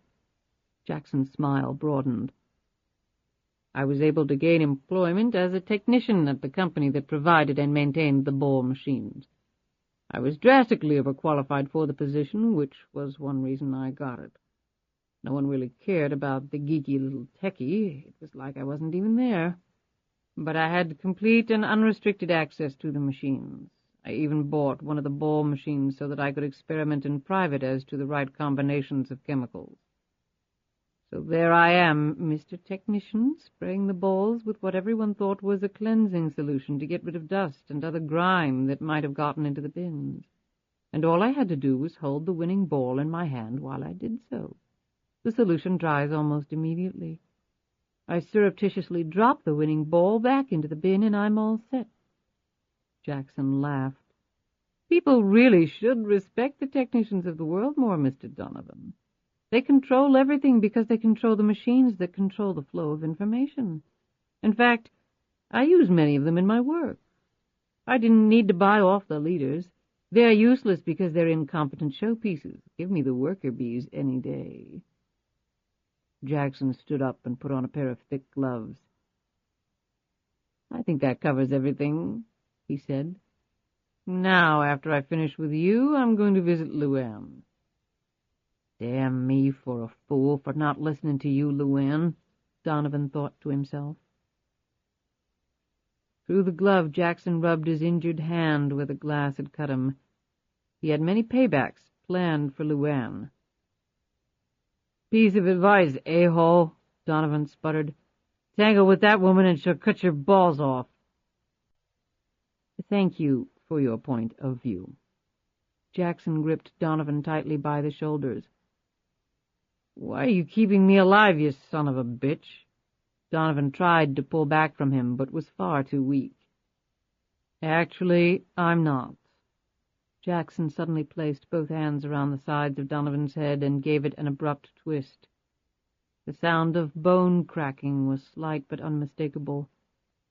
Jackson lifted the dead man up and over his shoulder. Carrying him down to the garage, Jackson opened the front door of the Mercedes and pressed Donovan's fingers against the steering wheel, dash, clock, and several other surfaces that would leave good prints. Finally, Jackson clinched the dead man's hand around the gun he had used to kill Bobby Joe Reynolds. Wrapping the body in a blanket, Jackson loaded it in the trunk of the Mercedes. He raced back into the house, retrieved his bag and Donovan's recorder, then returned to the garage and climbed behind the wheel of the Mercedes. In a few minutes the car had left the very quiet neighborhood behind. Jackson stopped by the side of the road, rolled down the window, and hurled the gun into the woods before pulling off again. Jackson would wait until nightfall, and then a certain local incinerator he had found on an earlier reconnaissance would prove to be Thomas Donovan's final resting place. As he drove on, Jackson thought briefly of how he would deal with LuAnn Tyler and her new ally, Riggs. Her disloyalty was now firmly established, and there would be no more reprieves. He would focus his undivided attention on that matter shortly, but first he had something else to take care of. Jackson entered Donovan's apartment, closed the door, and took a moment to survey the premises. He was still wearing the dead man's face. Thus, even if he had been spotted, it was of no concern to him. Donovan's body had been incinerated, but Jackson had a limited amount of time to complete his search of the late reporter's apartment. A journalist kept records, and those records were what Jackson had come for. Very soon the housekeeper would discover Bobby Joe Reynolds' body and would call the police. Their search would very quickly, largely through Jackson's efforts, lead to Thomas Donovan. He searched the apartment rapidly but methodically and soon found what he was looking for. He stacked the record boxes in the middle of the small foyer. They were the same ones Donovan had kept, the cottage in Charlottesville, filled with the results of his investigation into the lottery. Next, he logged on to Donovan's computer and did a search of the hard drive. Thankfully, Donovan had not bothered to employ any passwords. The hard drive was clear. He probably kept everything on disk for portability. He looked at the back of the computer and then behind the desk. No phone modem. Just to be sure, Jackson again checked the icon screen. No computer services like America Online were present. Thus, there was no email to search. How old-fashioned of Donovan, he thought. Next, he checked a stack of floppies in the desk drawer and piled them all in one of the boxes. He would look at them later. He was preparing to leave when he noted the phone answering machine in the living room. The red light was blinking. He went over to the phone and hit the playback button. The first 3 messages were innocuous. The voice on the 4th message made Jackson jerk around and bend his head low to catch every single word. Alicia Crane sounded nervous and scared. "Where were you, Thomas?" she implored. "You haven't called. What you were working on was too dangerous. Please, please call me," the message said. Jackson rewound the tape and listened to Alicia's voice again. He hit another button on the machine. Finally, he picked up the boxes and left the apartment.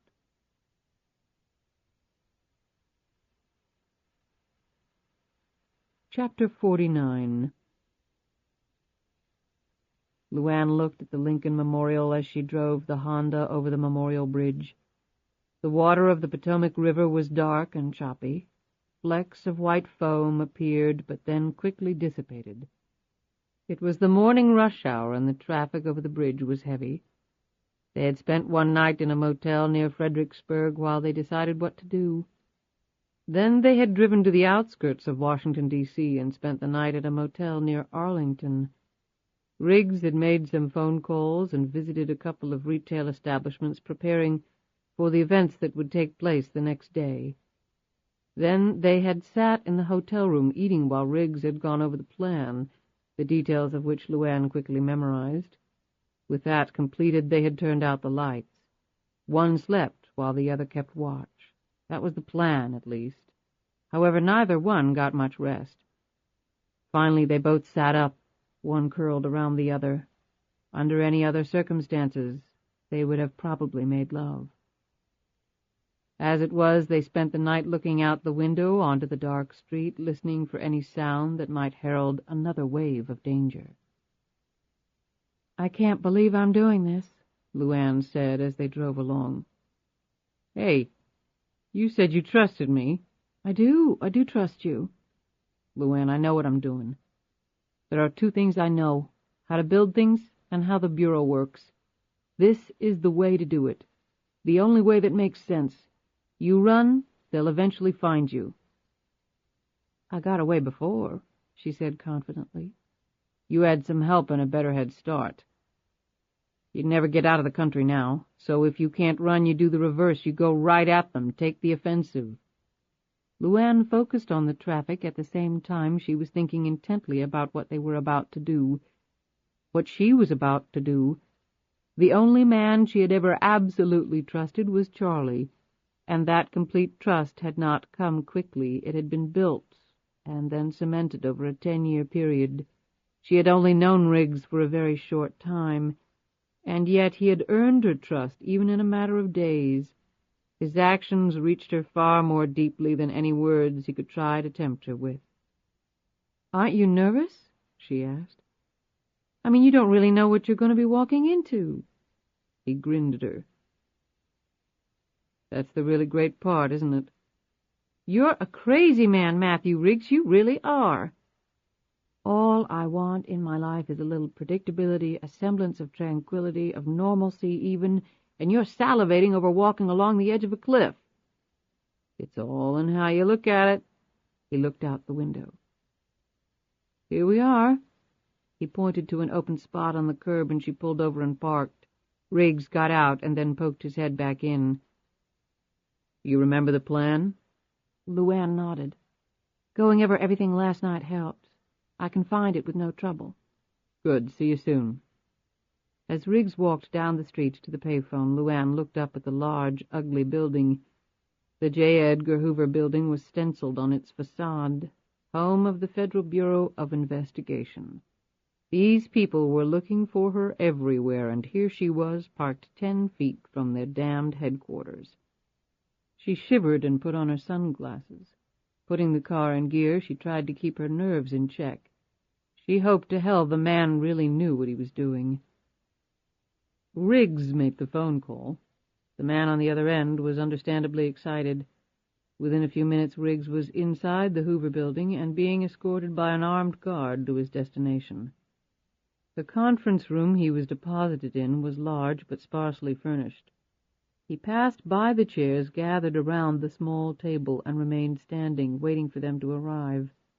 He took a deep breath and almost cracked a smile. He had come home, in a manner of speaking. He scanned the room for any hidden cameras and saw nothing obvious, which meant the room was probably under both audio and video surveillance. He swung around when the door opened, and the two men, dressed in white shirts and similar ties, entered. George Masters extended his hand. He was large, nearly bald, but his figure was trim. Lou Berman sported a severe crew cut and a grim demeanor. "Been a long time, Dan." Riggs shook his hand. "It's Matt now. Dan's dead, remember, George?" George Masters cleared his throat, looked nervously around, and motioned Riggs to sit down at the nicked-up table. After they were all seated, George Masters inclined his head toward the other man. "Lou Berman, he's heading up the investigation we discussed over the phone." Berman nodded curtly at Riggs. Masters looked at Berman. "Dan," Masters paused, correcting himself. "Matt was one of the best damned undercover agents we ever had." "Sacrificed a lot in the name of justice, didn't I, George?" "You want a cigarette?" Masters asked. "If I remember correctly, you were a smoker." "Gave it up, too dangerous." He looked over at Berman. "George here will tell you I stayed in the ball game one inning too many. Right, George? Sort of against my will, though." "That was all a long time ago. Funny, it still seems like yesterday to me." "Goes with the territory, Matt." "That's easy to say when you haven't watched your wife get her brains blown out because of what her husband did for a living. How's your wife, by the way, George? 3 kids, too, right? Having kids and a wife must be nice." "All right, Matt. I get your point. I'm sorry." Riggs swallowed hard. He was feeling far more emotion than he had expected, but it did feel like yesterday, and he had waited half a decade to say this. "It would have meant a lot more if you had said it 5 years ago, George." Riggs's stare was so intense that Masters finally had to look down. "Let's get down to it," Riggs finally said, breaking out of the past. Masters put his elbows up on the table and glanced over at him. "FYI, I was in Charlottesville 2 nights ago. Beautiful little college town. Visited a couple of places. Thought I might see you. I'm a working man, gotta keep busy." Masters eyed the sling. "Accident?" "The construction business can be very hazardous. I'm here to strike a deal, George. A mutually satisfactory deal." "Do you know where LuAnn Tyler is?" Berman leaned forward, his eyes darting all over Riggs's face. Riggs cocked his head at the other man. "I've got her down in the car, Lou. You want to go check? Here." Riggs reached in his pocket, pulled out a set of keys, and dangled them in front of the FBI agent. They were the keys to his house, but Riggs figured Berman wouldn't take him up on the offer. "I'm not here to play games," Berman snarled. Riggs put the keys away and leaned forward. "Neither am I. Like I said, I'm here to make a deal. You want to hear it?" "Why should we deal? How do we know you're not working with Tyler?" "What do you care if I am?" Berman's face turned red. "She's a criminal." "I worked with criminals most of my career, Lou. And who says she's a criminal?" "The state of Georgia." "Have you really looked at that case? I mean, really looked at it? My sources say it's bullshit." "Your sources?" Berman almost laughed. Masters intervened. "I've looked at it, Matt. It probably is bullshit." He glowered over at Berman. "And even if it isn't, it's George's problem, not ours." "Right. And your interests should lie elsewhere." Berman refused to give it up. She's also a tax evader. She won $100 million and then disappeared for 10 years and hasn't paid Uncle Sam a dime. I thought you were an FBI agent, not an accountant, Riggs shot back. Let's settle down, guys, Masters said. Riggs leaned forward.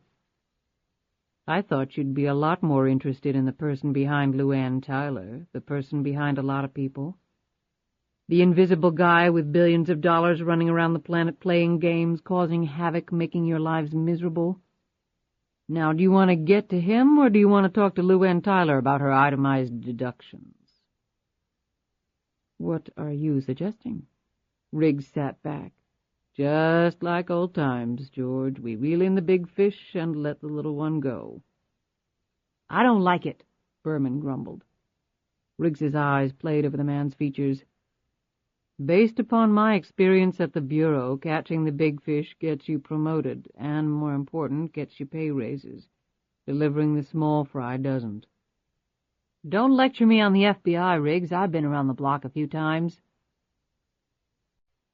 Don't lecture me on the FBI, Riggs. I've been around the block a few times. Good, Lou, then I shouldn't have to waste time on this crap. We deliver you the man, and LuAnn Tyler walks. And I mean from everything, federal, taxes, and the state of Georgia. We can't guarantee that, Matt. The boys at the IRS go their own way. Well, maybe she pays some money.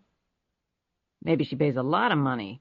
But no jail. Unless we can agree on that, it's a no-go. You have to make the murder charge go away. How about we arrest you right now and hold you until you tell us where she is? Berman was inching forward, crowding Riggs. Then how about you never break the biggest case of your career, because LuAnn Tyler will disappear again and you'll be stuck at point A again. And on what charge would you be holding me, by the way? Accessory, Berman fired back. Accessory to what? Berman thought for a moment. Aiding and abetting a fugitive. What proof do you have of that? What actual proof do you have that I even know where she is or have ever even met her? You've been investigating her. We saw the notes in your house. Oh, so you came by my house on your visit to Charlottesville. You should have called ahead. I would have fixed up something nice for dinner. And we found lots of interesting stuff, Berman snapped. Good for you. Can I see the search warrant you used to enter my premises without permission? Berman started to say something and then clamped his mouth shut. A thin smile broke across Riggs's face. Great. No search warrant. All inadmissible. And since when is it a crime to make a phone call and get some public information on someone? Consider that I got that information from the feds. You're WPP handler, not us, Berman said threateningly. I guess I treat all you guys as one big happy family. Masters started speaking slowly. Supposing we do go along, you haven't given us the connection between Tyler and this other person.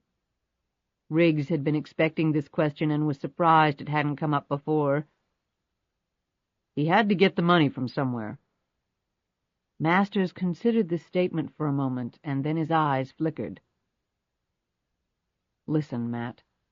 This is a little bigger than you probably know. He looked over at Berman briefly before continuing. We know, or rather we think, the lottery was— Masters paused, searching for the right words. We believe the lottery may have been compromised. Was it? Riggs sat back in his chair and tapped his fingers on the table. Maybe. Masters again chose his words carefully. Let me make this real clear to you. The President, the AG, the Director of the FBI, they've all been apprised of this possibility. I can tell you that their collective reaction was one of absolute shock. Bully for them. Masters ignored Riggs's sarcastic tone. If the lottery was fixed, then this situation has to be handled very delicately. Riggs chuckled.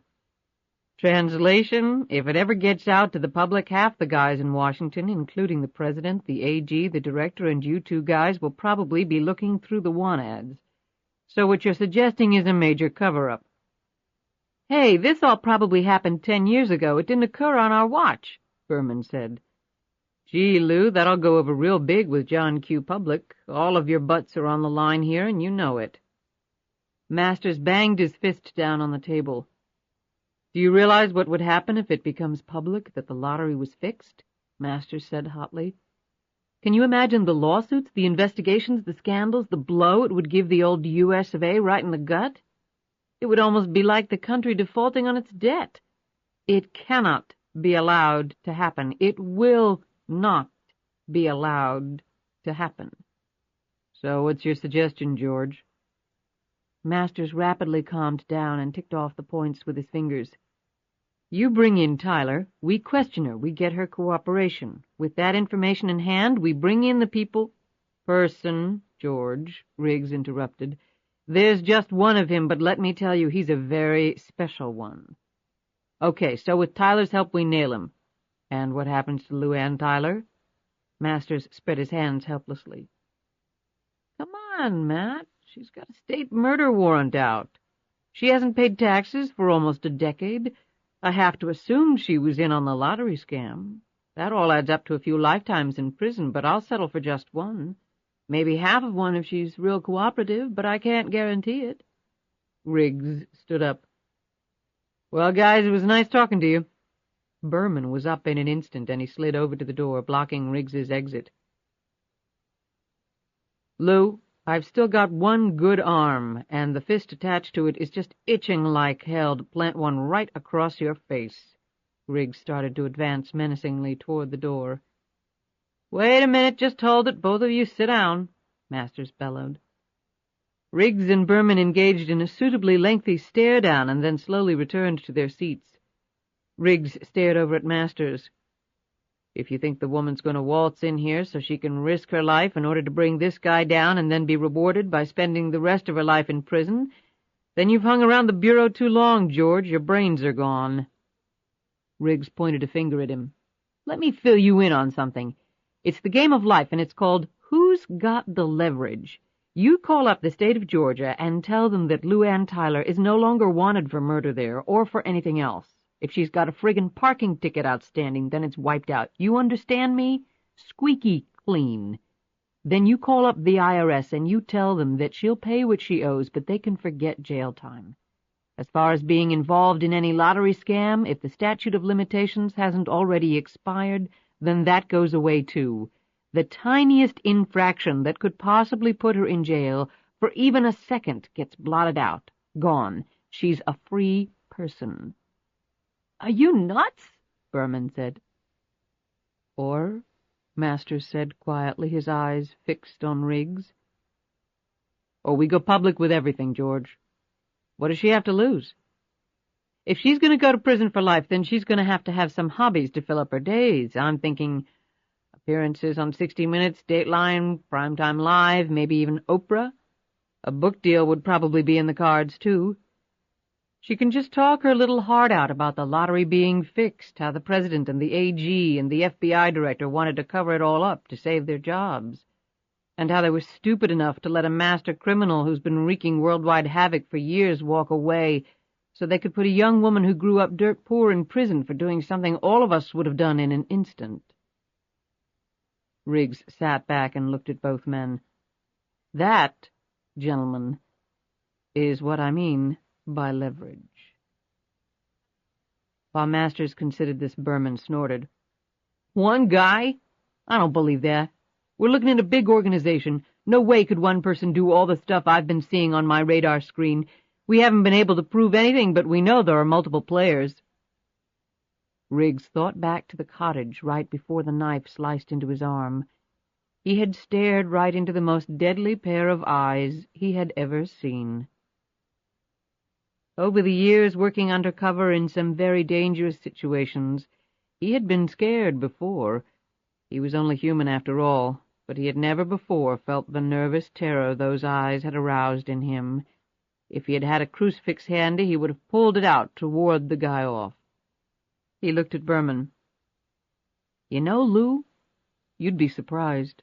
This guy's a master of disguise. He can probably play enough roles to fill a Broadway musical, and by going it alone he never has to worry about anyone turning snitch on him or trying to cut him out. Masters started speaking in low tones as he tried a different tack. Remember, Matt, not so long ago you were one of us. You might want to think about that. You've obviously gained Tyler's confidence. You bring her in, well, let's just say your government would be very grateful. No more sawing and hammering to make a living. Let me think about that for a second, George. Riggs closed his eyes, reopened them almost instantaneously, and said, Go to hell. He and Masters locked eyes. What do you say, George? Is it a deal? Or do I go and phone Oprah? Slowly, almost imperceptibly, Masters nodded. I'd really love to hear you say it, George. Berman started to cut in, but Masters stared him into silence. Yes, it's a deal, Masters said. No jail. Georgia, too? Georgia, too. You sure you can do that? I know your authority is limited there. Riggs's tone was taunting. Mine is, but I don't think the President of the United States has that same problem. My instructions are to avoid public exposure at all costs.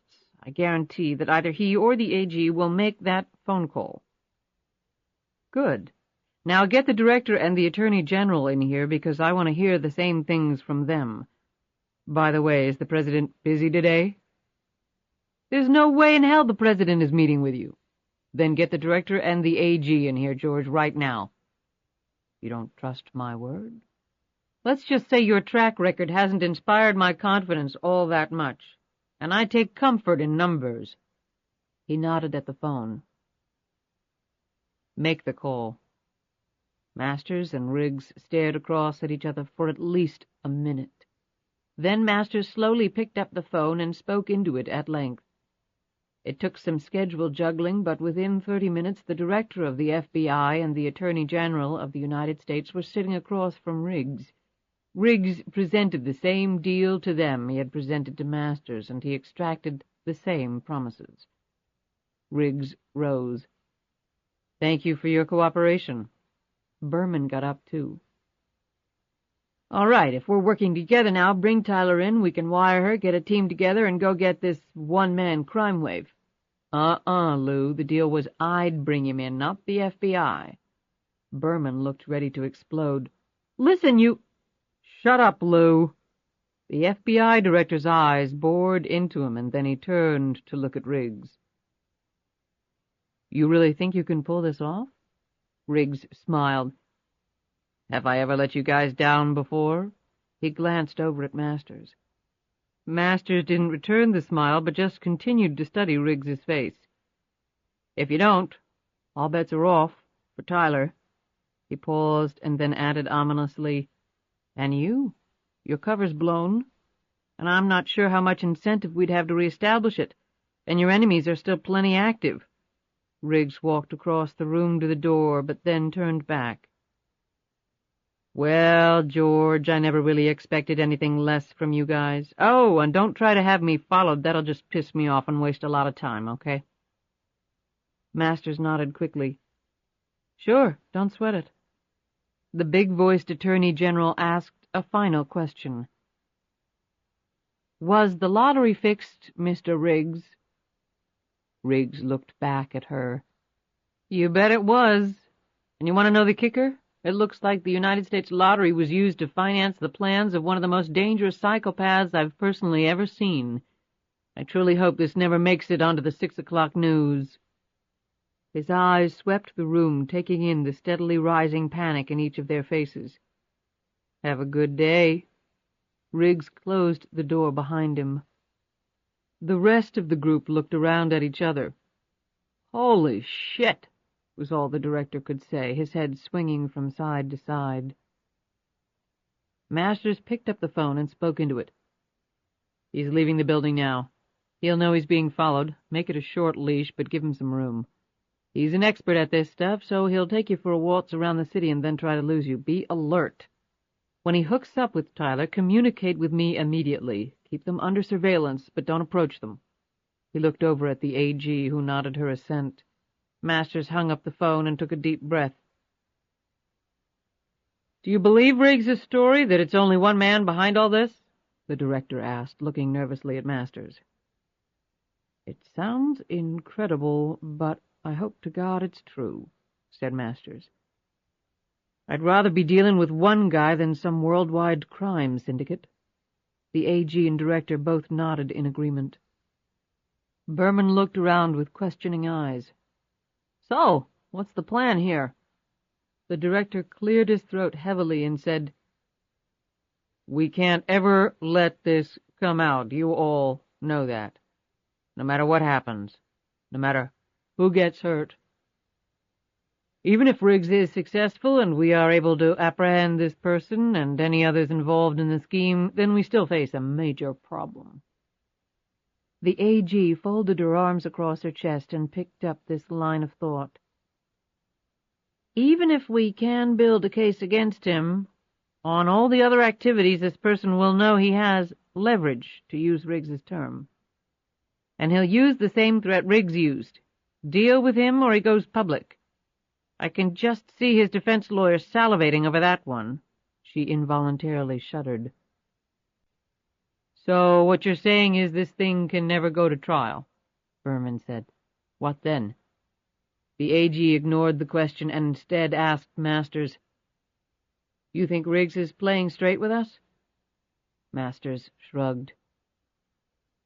He was one of the best at undercover operations. To do that, you have to lie on a regular basis and appear not to be. Truth takes a back seat. Sometimes reality becomes blurred and old habits die hard. Meaning we can't completely trust him, the AG said. Masters looked thoughtful for a moment. No more than he can trust us.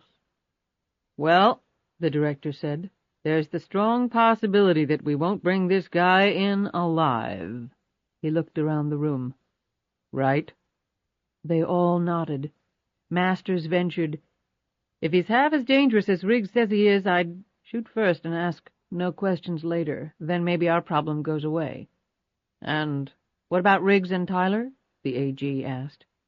Berman answered, Well, if we're going to go that route, you never know who might get caught in the crossfire. I mean, none of us wants that to happen, of course, he quickly added.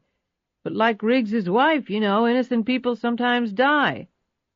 Tyler is hardly innocent, the director said angrily. That's right, Masters said. And if Riggs is tying his allegiances to her instead of us, well, then he has to accept the consequences, whatever they may be. All of them looked at each other uneasily. Under normal circumstances, none of them would have been remotely contemplating any of this. They had dedicated their lives to apprehending criminals and then seeing them receive a fair trial before a court of law for their offenses. They're now silently praying that justice wouldn't happen this time, that instead several human beings would die before a judge or jury ever heard their case, was not sitting well with any of them. However, in this present case, they were all confronted with something much larger than merely hunting down a criminal. Here, the truth was far more dangerous. Whatever the consequences may be, the director quietly repeated. Chapter 50. Walking down the street, Riggs looked at his watch. The clock housing was actually a sophisticated recording device. The tiny perforations in the leather strap were the speaker component. The day before, he had spent some time in a well-known spy shop 4 blocks from the FBI building. The technology had certainly gotten better over the years. At least his deal with the government was recorded somewhere other than in his memory. With operations like this, he shouldn't put too much faith in anyone, no matter which side he was on. Riggs knew that the government could never allow the truth to come out. In this case, capturing the criminal alive was just as bad as not capturing him, maybe worse. And anyone who knew the truth was in serious jeopardy, not just from Jackson. Riggs knew that the FBI would never intentionally gun down an innocent person, but he knew the FBI hardly regarded LuAnn as innocent. And since Riggs had thrown his support her way, he was automatically lumped with her as the enemy.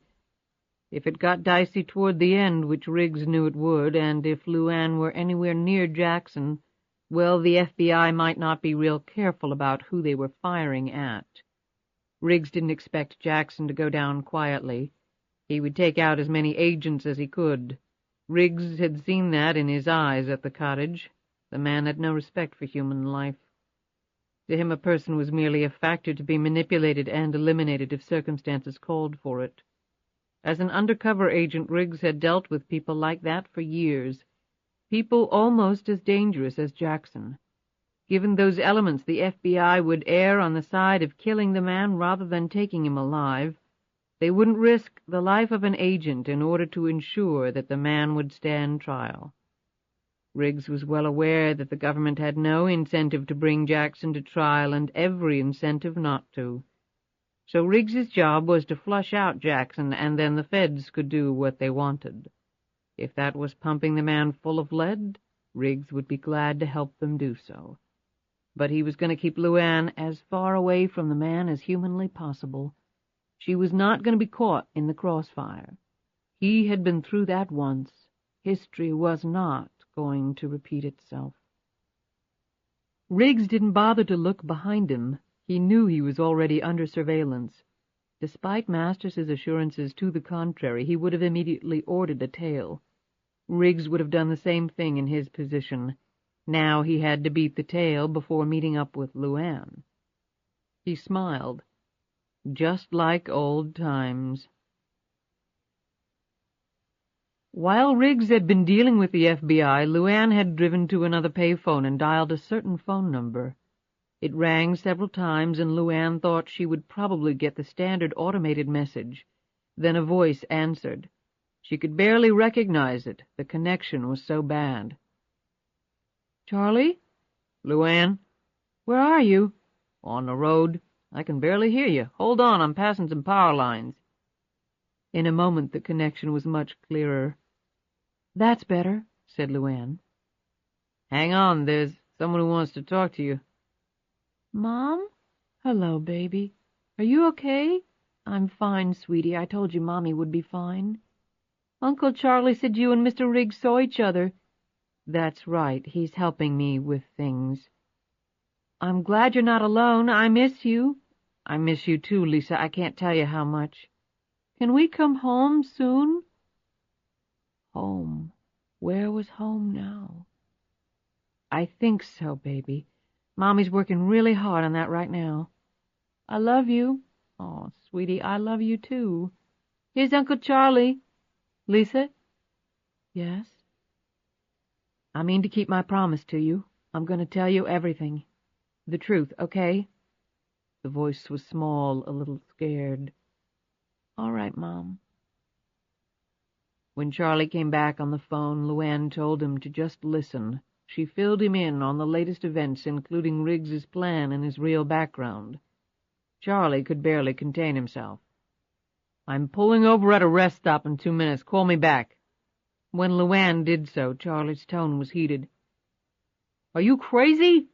"Where's Lisa?" "In the restroom." "Is it safe?" "I'm right outside the door, and the place is packed with families. Now answer my question." "No, I don't think I'm crazy." "You let Riggs, an ex-FBI agent, walk into the Hoover building and cut a deal for you. How in the hell do you know he's not selling you down the river right now?" "I trust him."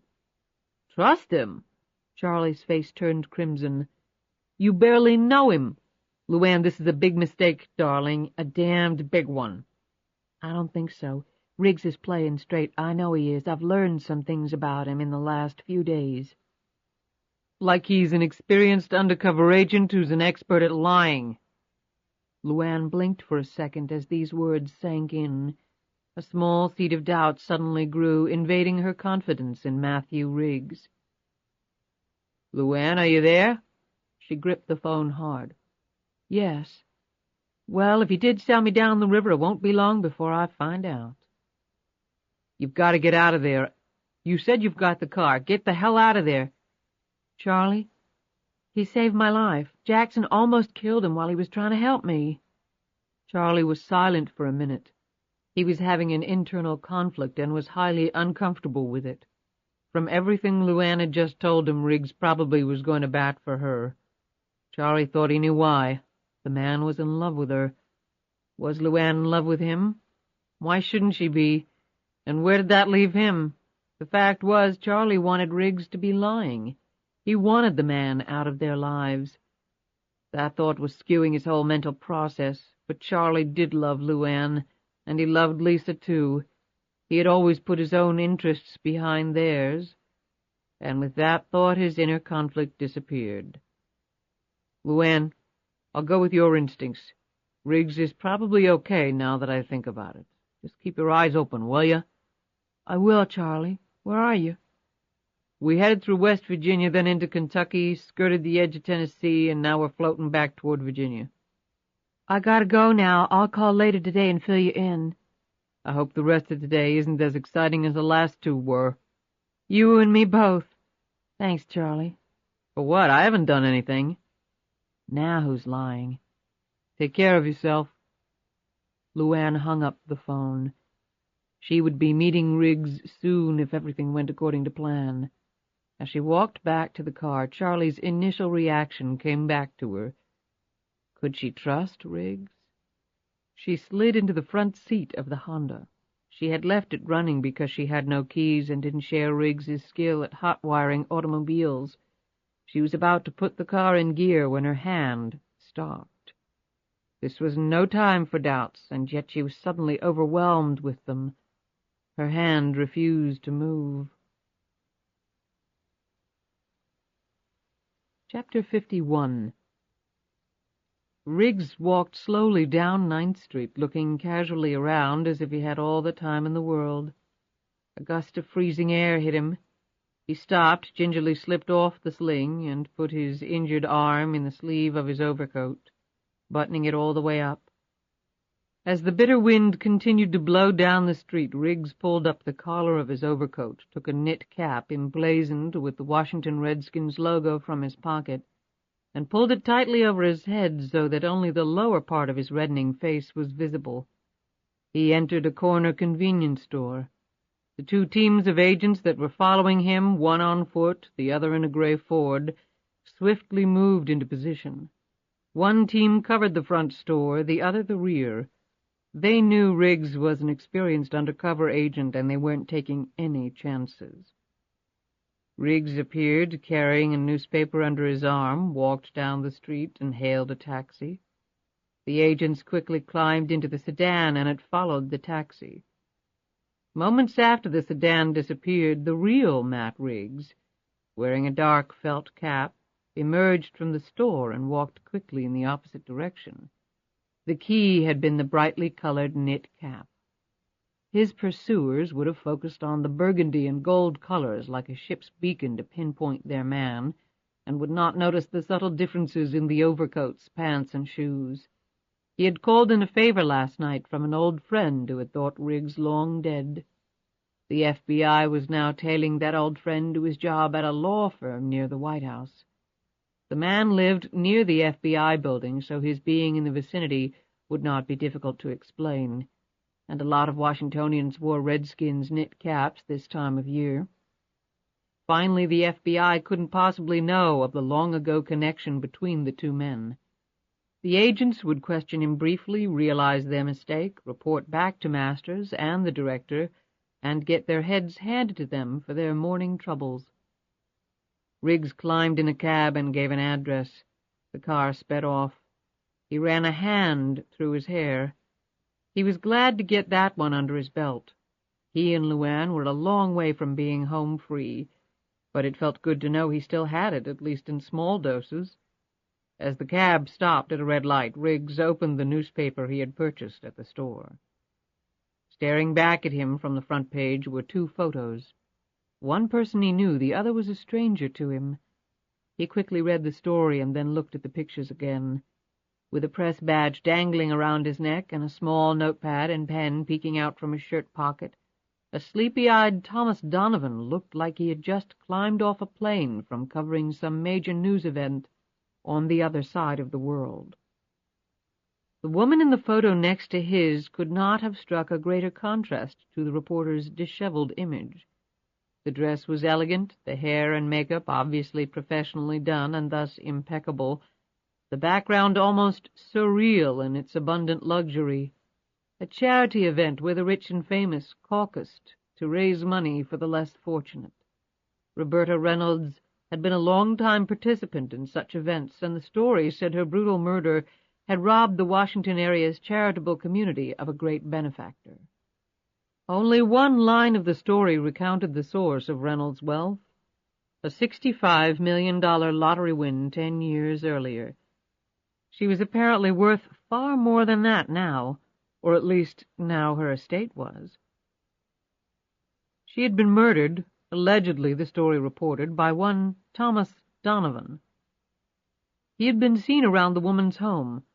A message from Donovan requesting an interview was on the dead woman's answering machine. Donovan's prints had been found on a carafe of water and a glass in Reynolds's home, which indicated the two had indeed met.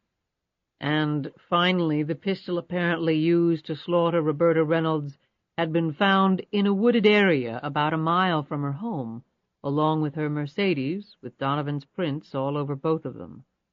The murdered woman had been discovered lying on her bed. Evidence indicated she had been bound and held for some period of time, so that the crime was obviously premeditated, the paper said. There was an APB out on Donovan, and the police were confident they would soon apprehend him. Riggs finished reading the story and slowly folded up the newspaper. He knew the police were completely wrong. Donovan hadn't killed Reynolds, and it was highly likely that Donovan was dead as well. Riggs took a deep breath and thought about how he would break the news to LuAnn.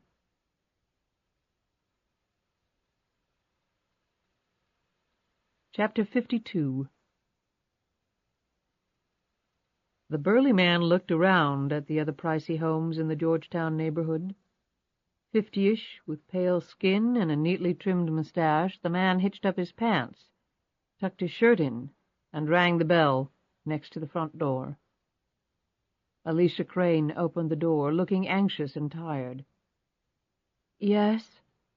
"Alicia Crane?" "Yes." The man flashed his identification. "Hank Rollins, homicide detective, Fairfax County, Virginia." Alicia stared at the man's photo and the badge affixed to it.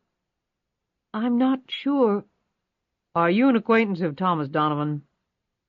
Alicia closed her eyes and bit her lip on the inside. When she reopened her eyes, she said, "Yes." Rollins rubbed his hands together. "Ma'am, I've got some questions to ask you. We can either do it down at the station, or you can ask me in before I freeze to death. It's your call." Alicia immediately opened the door.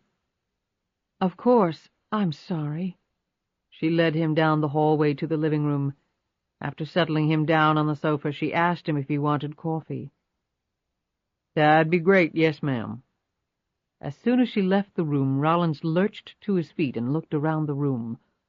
One item commanded his immediate attention, the photo of Donovan, his arm around Alicia Crane. It looked to be of recent vintage. They both looked extremely happy. Rollins was holding the photo in his hands when Alicia walked back in, carrying a tray with 2 cups of coffee and some creamer and 2 blue packets of Equal. She lowered the tray to the coffee table. "I couldn't find the sugar. The housekeeper ran an errand. She'll be back in about an hour, and I don't usually—" Her eyes caught the photo. "May I have that?" she asked. She set down the tray and held out her hand. Rollins quickly passed the photo over and returned to his seat. "I'll get to the point, Miss Crane. You've read the newspaper, I assume?" "You mean that pack of lies?" Her eyes flashed for an instant. "Well, I'll agree that it's all largely speculation at this time. However, there's a lot of things pointing toward Thomas Donovan having killed Roberta Reynolds." "His fingerprints and his gun?"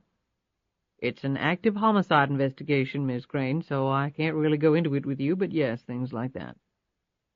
"Thomas wouldn't hurt anyone." Rollins shifted his bulk around, picked up a cup of coffee, and stirred some cream into it. He tasted the result and then poured the contents of an equal pack into the cup before he resumed speaking.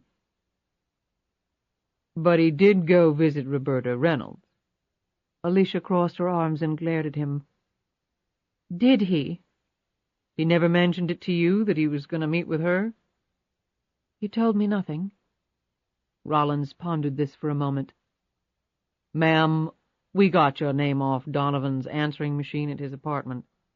You sounded upset, said what he was working on was dangerous. Alicia didn't take the bait. Also, his place had been ransacked, all his records, files, everything gone. Alicia started to shake, finally steadying herself by grasping the arm of the chair she was sitting in. Miss Crane, you might want to have some of that coffee. You don't look too good. I'm all right. However, she did raise the cup and take several nervous sips. Well, if, as you say, someone went through Thomas's apartment, there must be someone else involved. You should focus your efforts on apprehending that person. I'm not arguing with you on that point, but I have to have something to go on. I guess I don't have to tell you that Miss Reynolds was a very prominent member of the community, and we're getting a lot of heat to find her killer pronto. Now, I've already talked to someone at the Trib. He told me Donovan was working on a story having to do with lottery winners, and Roberta Reynolds was one of those winners. Now, I'm not a reporter, but when you're talking that kind of money, maybe somebody would have a motive for murder. Alicia smiled for an instant. Something you want to tell me? Alicia returned to her prim manner and shook her head. Miss Crane, I've been working homicide since my youngest was born, and now he's got his own kids.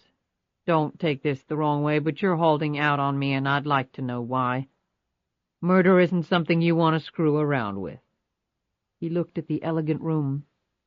Murderers and those who assist murderers don't end up in places nearly as nice as this one. Alicia's eyes bulged at him. What are you implying? I'm not implying a damn thing. I came here looking for facts. I listened to your voice on Donovan's answering machine. That voice told me two things. First, you were scared for him. Second, you knew exactly why you were scared for him. Alicia kneaded and kneaded her lap with her fisted hands. She closed and opened her eyes several times. Rollins waited patiently while she went through her decision-making process. When she started speaking, it was in quick bursts. Rollins whipped out his notebook and scribbled. Thomas had initially started investigating the lottery because he was convinced that several top money management firms were taking the winners' money and either losing it or charging such huge commissions, churning, he called it, that the winners were left with nothing. He also hated the government for, in essence, leaving these poor people exposed to all of that. And then so many of them not understanding how to handle their taxes, and then the IRS coming in and taking everything back. And more, leaving them with nothing. How did he arrive at that conclusion? Bankruptcies, she said simply. All these people were winning all this money, and then they were declaring bankruptcy. Rollins scratched his head. Well, I've read about that from time to time. I always chalked it up to the winners not being money-savvy. You know, spend everything they get, forget to pay taxes, that kind of stuff, like you said. Pretty soon you can work your way right through all those winnings. Hell, I'd probably do the same thing, just go nuts. Well, Thomas didn't think that was all there was to it, but then he discovered something else. She took another sip of coffee, her face coloring prettily as she recalled Thomas Donovan's cleverness. Which was? Rollins prodded. Which was the fact that 12 lottery winners in a row didn't declare bankruptcy. So? So Thomas's research went back many years. In all that time, the ratio of winners to bankrupt was completely consistent. Then, right in the middle of this consistency, were 12 who didn't. Not only didn't they declare bankruptcy, but they grew far wealthier. Rollins rubbed his chin, unconvinced. I'm still not seeing a story here. Thomas wasn't clear in his mind about that yet, but he was getting closer. He called me regularly from the road to let me know how things were going, what he had found out. That's why I was so worried when I hadn't heard from him." Rollins looked at his notebook. "Right. You mentioned danger in your phone message." "Thomas tracked down one of the 12 lottery winners." Alicia paused and struggled to remember the name. LuAnn somebody. Tyler, that's right, LuAnn Tyler. He said she was charged with murdering somebody right before she won the lottery, and then she disappeared. He tracked her down, partly through her tax records. He went to visit her. "Now, where was this?" Rollins was again scribbling in his notebook. "Charlottesville. Lovely country, some of the most beautiful estates. Have you ever been?" "On my salary, I'm not really into estate shopping. What next?" "He confronted the woman, and she cracked, or almost did. Thomas said you can always tell by the eyes." "Uh-huh." Rollins rolled his own eyes. "So what was Donovan's angle?" "Excuse me?" "His angle. What story was he going to write that you thought put him in danger?" "Oh, well, the woman was a murderer. She had killed once, she could kill again." Rollins smiled lightly. "I see." "I don't think you're taking this seriously." "I take my work very seriously. I just don't see the connection." "Are you suggesting that this LuAnn person killed Roberta Reynolds? Why would she do that? We don't even know if they knew each other. Are you suggesting that she may have threatened Donovan?" "I'm not suggesting that LuAnn Tyler threatened or murdered anyone. I mean, I have no proof of that." "Then what?"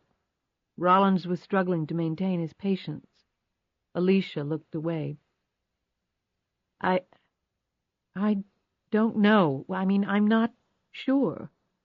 Rollins stood up, closing his notebook. "Well, if I need any more information, I'll be in touch." Alicia just sat there, her face pale, her eyes shut. Rollins was almost at the door when she spoke. "The lottery was fixed." Rollins slowly turned and walked back into the living room. "Fixed?" "He called 2 days ago and told me that. Thomas made me promise not to breathe a word to anyone." She clutched at the hem of her skirt in her anxiety. "That LuAnn Tyler person practically admitted that the lottery was fixed. Thomas sounded, well, he sounded a little frightened, and now I'm just so worried about him. He was supposed to call again, but never did." Rollins parked his bulk on the sofa once more. "What else did he tell you?" "That he had contacted the other 11 winners, but that only one had called him back." Her lips trembled. "Roberta Reynolds." "So Donovan did meet with her?" His tone was accusatory. Alicia rubbed a tear from her eye. She didn't speak, but merely shook her head. Finally, she said, "He had been working on this story for a long time, but he only recently confided in me. He was scared, I could tell in his voice." She cleared her throat. "He had at least arranged to meet with Roberta Reynolds. The meeting was to take place yesterday morning. I haven't heard from him since that time, and he'd promised to call me right after it was over. Oh, God, I know something terrible has happened." "Did he tell you who fixed the lottery?" "No, but LuAnn Tyler told him to watch out for somebody. A man. That this person would kill him, that he was on Thomas's trail and would find him, that he was very dangerous. I'm sure this person had something to do with that woman's death." Rollins sat back and stared sadly at her and took a big gulp of the hot coffee. Alicia didn't look up. "I told Thomas to go to the police with what he knew." Rollins sat forward. "Did he?" She shook her head fiercely. "Damn it, no!" A huge breath escaped her lungs. "I pleaded with him, too. If someone had fixed the lottery, all that money, I mean, people would kill for that. You're a policeman. Aren't I right about that?" "I know people who'd cut your heart out for a couple of singles," was Rollins's chilling reply. He looked down at his empty coffee cup. "Got any more?" Alicia started. "What? Oh, yes, I just made a fresh pot. Rollins took out his notepad again. Okay, when you get back, we'll have to go over every detail, and then I'm calling in some reinforcements. I'm not afraid to admit that this one is looking like it's way over my head. You up for a trip to police headquarters? Alicia nodded without much enthusiasm and left the room. She came back a couple of minutes later, balancing the wooden tray, her eyes focused on the filled coffee cups, trying not to spill them. When she looked up, her eyes widened in utter disbelief, and she dropped the entire tray on the floor. Peter? The remnants of Detective Rollins, wig, mustache, facial mask, and malleable rubber padding, were neatly positioned on the wingback chair. Jackson, or Peter Crane, Alicia Crane's elder brother, was looking back at her, his features infinitely troubled as his right cheek rested on his right palm. Donovan's observation that Bobby Joe Reynolds had looked a lot like Alicia Crane was right on the mark. However, it had been Peter Crane's alias, Jackson, disguised as Bobby Joe Reynolds, who looked a lot like Alicia Crane. The family resemblance was remarkable. Hello, Alicia. She stared at the discarded disguise. What are you doing? What is all this? I think you should sit down. Would you like me to clean up that mess? Don't touch it. She put one hand against the door jamb to steady herself. I didn't mean to upset you so, said Jackson with sudden sincere remorse. I didn't mean to upset you so, said Jackson with sudden sincere remorse. I guess when faced with confrontation, I'm just more comfortable not being myself. He smiled weakly. I don't appreciate this at all. I almost had a heart attack. He rose quickly, encircled her waist with one of his arms, and guided her over to the sofa. He patted her hand kindly. I'm sorry, Alicia, I really am. Alicia again stared over at the remnants of the beefy homicide detective. What is all this about, Peter? Why were you asking me all those questions? Well, I needed to know how much you knew about everything. I needed to know what Donovan had told you. She jerked her hand from under his. Thomas? How do you know about Thomas? I haven't seen or spoken to you in 3 years. Has it been that long? He said evasively. You don't need anything, do you? You just had to ask. Your checks come like clockwork, she said a bit bitterly. I don't need any more money. It would have been nice to have seen you once in a while. I know you're very busy, but we are family. I know. He looked down for a moment.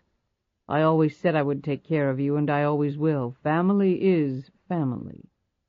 Speaking of, I spoke with Roger the other day. And how is our decadent, undeserving younger brother? He needed money, like always. I hope you didn't send him any. I gave him enough to last a lifetime, even invested it for him. All he had to do was stay within a reasonable budget. There's nothing reasonable about Roger, you know that. She looked at him a little nervously. I sent him some money. Jackson started to say something, but she hurried on. I know what you said all those years ago, but I just couldn't let him be thrown out on the street. Why not? It might be the best thing that ever happened to him. He shouldn't live in New York. It's too expensive. He wouldn't survive. He's not strong like Father. Jackson held his tongue at the mention of their father. The years had not cleared up his sister's blindness in that regard. Forget it. I'm not going to waste my time discussing Roger. I want you to tell me what's going on, Peter. When did you meet Donovan? Why? Please just answer the question. Almost a year ago. He did a lengthy piece on Father and his distinguished career in the Senate. It was a wonderful, compelling testimonial. Jackson shook his head in disbelief. She would have viewed it that way, the exact opposite of the truth. So I called Thomas up to thank him. We had lunch and then dinner, and, well, it's been wonderful, extraordinarily wonderful. Thomas is a noble man with a noble purpose in his life. Like father? Jackson's mouth curled into a smirk. Very much like him, she said indignantly. It's truly a small world. He shook his head at the irony. Why do you say that? Jackson stood up and spread his arms to show the entire sweep of the room. Alicia, where exactly do you think all of this came from? Why, from the family money, of course. The family money? That was gone. All of it has been for years. What are you talking about? I know that Father ran into some financial difficulties along the way, but he recovered. He always did. Jackson looked at her with contempt. He recovered shit, Alicia. He didn't earn a dime of it. It was all made long before he was around. All he did was blow it. My inheritance, your inheritance. He pissed it away on himself and his lousy dreams of greatness. He was a fake and a loser. She jumped up and slapped his face. How dare you? Everything you have is because of him. Jackson slowly rubbed his skin where she had hit him. His real skin was pale, smooth, as though he had lived his life in a temple like a Buddhist monk, which in one sense he had.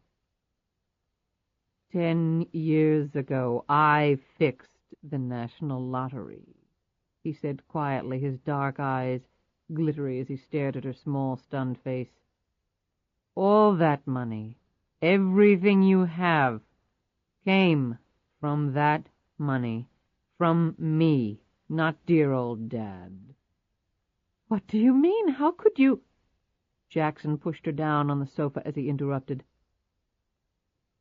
I collected almost $1 billion from 12 lottery winners, the very same ones Donovan was investigating. I took their winnings and I invested the money. You remember Grandfather's network of Wall Street elite? He actually earned his money. I maintained those contacts over the years for a very specific purpose, with the fortune I amassed from the lottery winners, which Wall Street assumed came from the family money. I was one of their preferred customers. I negotiated the best deals, was given first choice of all the initial public offerings, the surefire winners. That's a well-kept secret of the rich, Alicia. They get first dibs on everything. A stock that I get at $10 a share right before it hits the market goes to $70 a share in the 24 hours after it hits the market. I sell it to the ordinary folks, collect my 600% return, and move on to the next windfall. It was like printing money. It's all in who you know and what you bring to the table. When you bring $1 million, believe me, everybody sits up and takes notice. The rich get richer, and the poor never will. Alicia's lips had begun trembling halfway through her brother's explanation, as his speech and mannerisms grew more and more intense, more and more feverish. Where is Thomas? Her question was barely audible. Jackson looked away and licked his dry lips.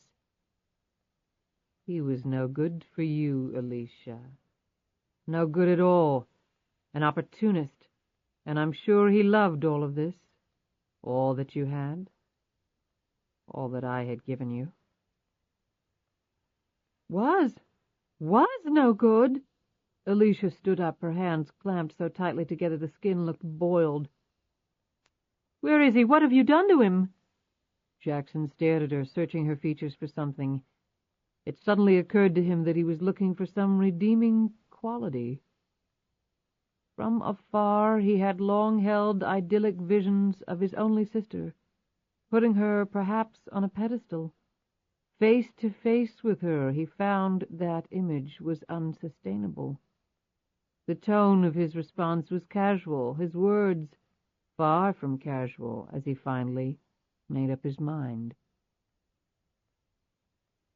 I killed him, Alicia. She stood there frozen for an instant and then started toppling to the floor. He grabbed her and laid her on the couch, this time not so gently. Now don't be this way. There will be other men, I can assure you of that. We can walk the earth searching for Father. Donovan wasn't him, but I'm sure you'll keep trying. He didn't try to hide the sarcasm. She wasn't listening to him, however. The tears stained her cheeks. He continued, despite her tears, pacing in front of her, the professor in front of his class of one. "You'll have to leave the country, Alicia. I erased your phone message to Donovan, so the police won't have that to go on. However, since your relationship has endured for a year, it must be well known to others. The police will come calling at some point. I'll make all the arrangements. As I recall, you've always loved New Zealand, or perhaps Austria. We had several lovely times there as children." Stop it, you animal!" He turned to find her on her feet. "Alicia, I'm not going anywhere. Let me be quite clear. You know too much. The police will ask questions. You have no experience in these matters. They will get the truth from you quite easily." "You're right about that. I intend to call them right now and tell them everything." She started for the phone, but he blocked her way. "Alicia, be reasonable." She hit him with her fists as violently as she could. They did no physical damage to him. However, the blows conjured up the memory of another violent confrontation with another family member. His father back then had been physically stronger than he, was able to dominate him in ways that Jackson had never let himself be dominated since. "I loved him, damn you! I loved Thomas!" Alicia shrieked in his face. Jackson focused a pair of watery eyes upon her. "I loved someone, too," he said. "Someone who should have loved me back, respected me, but who didn't." Despite the years of pain, of guilt and embarrassment, Jack's son still held long-buried feelings for the old man.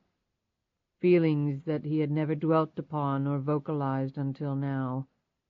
The resurgence of this emotional maelstrom had a violent impact on him. He grabbed her by the shoulders and threw her roughly on the sofa. "Peter!" "Shut up, Alicia." He sat down next to her. "You are leaving the country. You are not going to call the police. Do you understand?" "You're crazy. You're insane. Oh, God, I don't believe this is happening." "Actually, right now, I'm absolutely certain I'm the most rational member in the family." He stared into her eyes and repeated the words very slowly. "You're not talking to anyone, Alicia. Do you understand?" She looked at his eyes and suddenly shivered to the depths of her soul. For the first time during this confrontation, terror had suddenly replaced her anger. It had been a long time since she had seen her brother, the boy she had happily romped with, and whose maturity and intelligence she had been fascinated by, was now unrecognizable to her. The man across from her was not her brother. This manifestation was something else altogether. She hastily changed course and spoke as calmly as she could. "Yes, Peter, I understand. I'll pack tonight."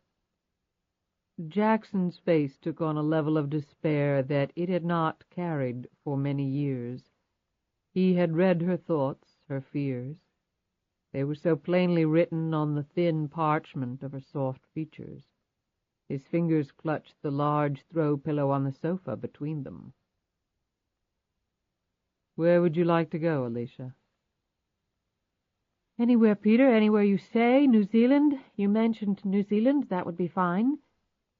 "It is a beautiful country. Or Austria, as I said. We had good times there, didn't we?" He tightened his grip on the pillow. "Didn't we?" he asked again. "Yes, we did." Her eyes dipped to follow his movements, and she tried to swallow, but her throat was too dry. "Perhaps I could travel there first and then on to New Zealand." "And not a word to the police. You promise?" He lifted up the pillow. Her chin trembled uncontrollably as she watched the pillow come toward her. "Peter, please, please don't." His words were stated very precisely. "My name is Jackson, Alicia. Peter Crane doesn't live here anymore." With a sudden pounce, he pushed her flat against the couch, the pillow completely covering her face. She fought hard, kicking, scratching, gyrating her body, but she was so small, so weak. He barely felt her fighting for her life. He had spent so many years making his body hard as rock. She had spent that time waiting for a precise replica of her father to stride gallantly into her life, her muscles and her mind growing soft in the process. Soon it was over. As he watched, the violent movements diminished quickly and then stopped altogether. Her pale right arm slid down to her side and then dangled off the couch. He removed the pillow and forced himself to look down at her. She at least deserved that. The mouth was partially open, the eyes wide and staring.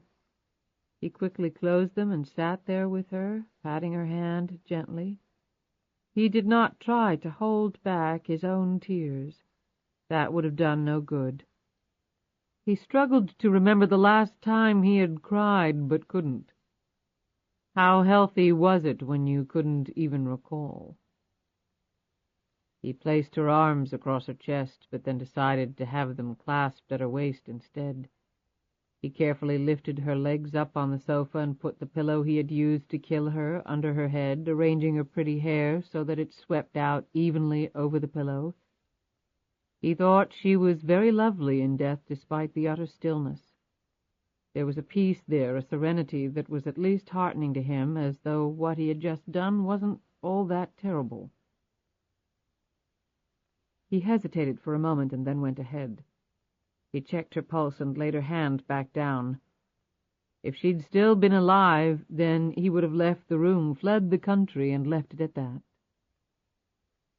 He wouldn't have touched her like that again.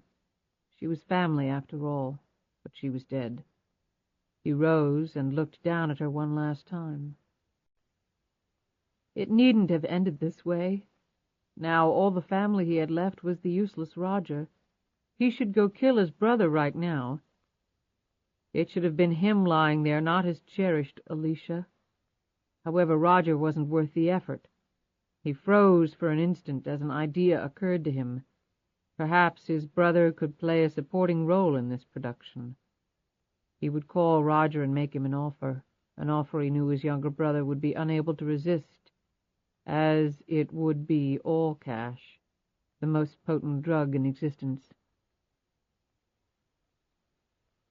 He gathered up the elements of his disguise and methodically reapplied them, all the time making little darting glances at his dead sister. He had coated his hands with a lacquer-like substance, so he wasn't concerned about leaving fingerprints. He left by the back door. They would find her soon enough. Alicia had said her housekeeper had gone out to run an errand. It was a better than even chance that the police would think Thomas Donovan had continued his homicidal rampage by murdering his lady friend, Alicia Morgan Crane. Her obituary would be extensive. Her family had been very important. There would be much to write about. And at some point Jackson would have to come back as himself once more to bury her. Roger could hardly be trusted to do that. "I am sorry, Alicia. It shouldn't have come to this." This unexpected turn of events had come closer than anything he could remember to completely immobilizing him. Above all else, he cherished complete control, and it suddenly had been stripped from him. He looked down at his hands, the instruments of his sister's death. His sister. Even now his legs felt rubbery, his body not in sync with his mind. As he walked down the street, still reeling from what he had just done, Jackson's mental energies finally were able to focus on the one person he clearly saw as responsible for all of it. LuAnn Tyler would experience the brunt of everything he was now feeling. The pain that slashed so viciously through him would be multiplied 100-fold upon her until she would beg him to just finish her, make her stop breathing, because every breath would be hell, would be beyond what any person could endure, even her. And the grand part of it all was that he would not have to go looking for her. She would come to him. She would run to him with all the speed and strength her extraordinary physical specimen of a body could inspire. For he would have something that LuAnn would go anywhere, do anything for. He would hold something that LuAnn Tyler would die for. And so you will, LuAnn Tyler / Catherine Savage. As he disappeared down the street, he swore this over the mental image of a still warm body whose dear face strongly resembled his own.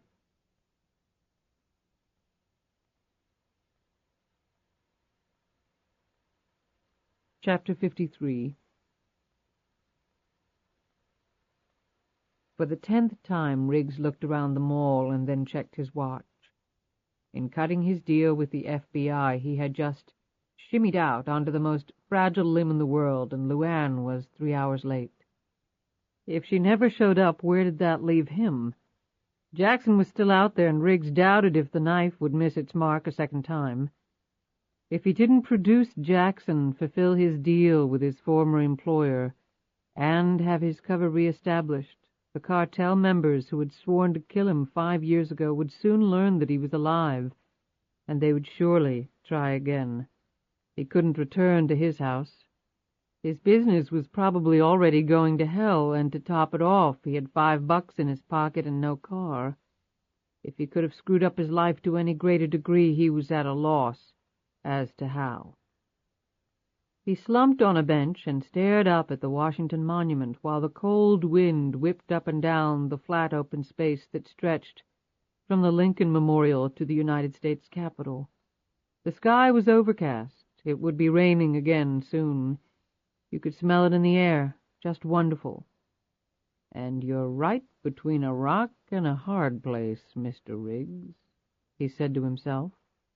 His emotional barometer had dropped to its lowest point since finding out his wife had perished in the gang attack 5 years ago. Had it really been less than 1 week ago that he had been leading a relatively normal life? Building things for wealthy people, reading books by his wood stove, attending a few night classes at the university, thinking seriously about taking a real vacation for a change? He blew on his cold fingers and stuffed them in his pockets.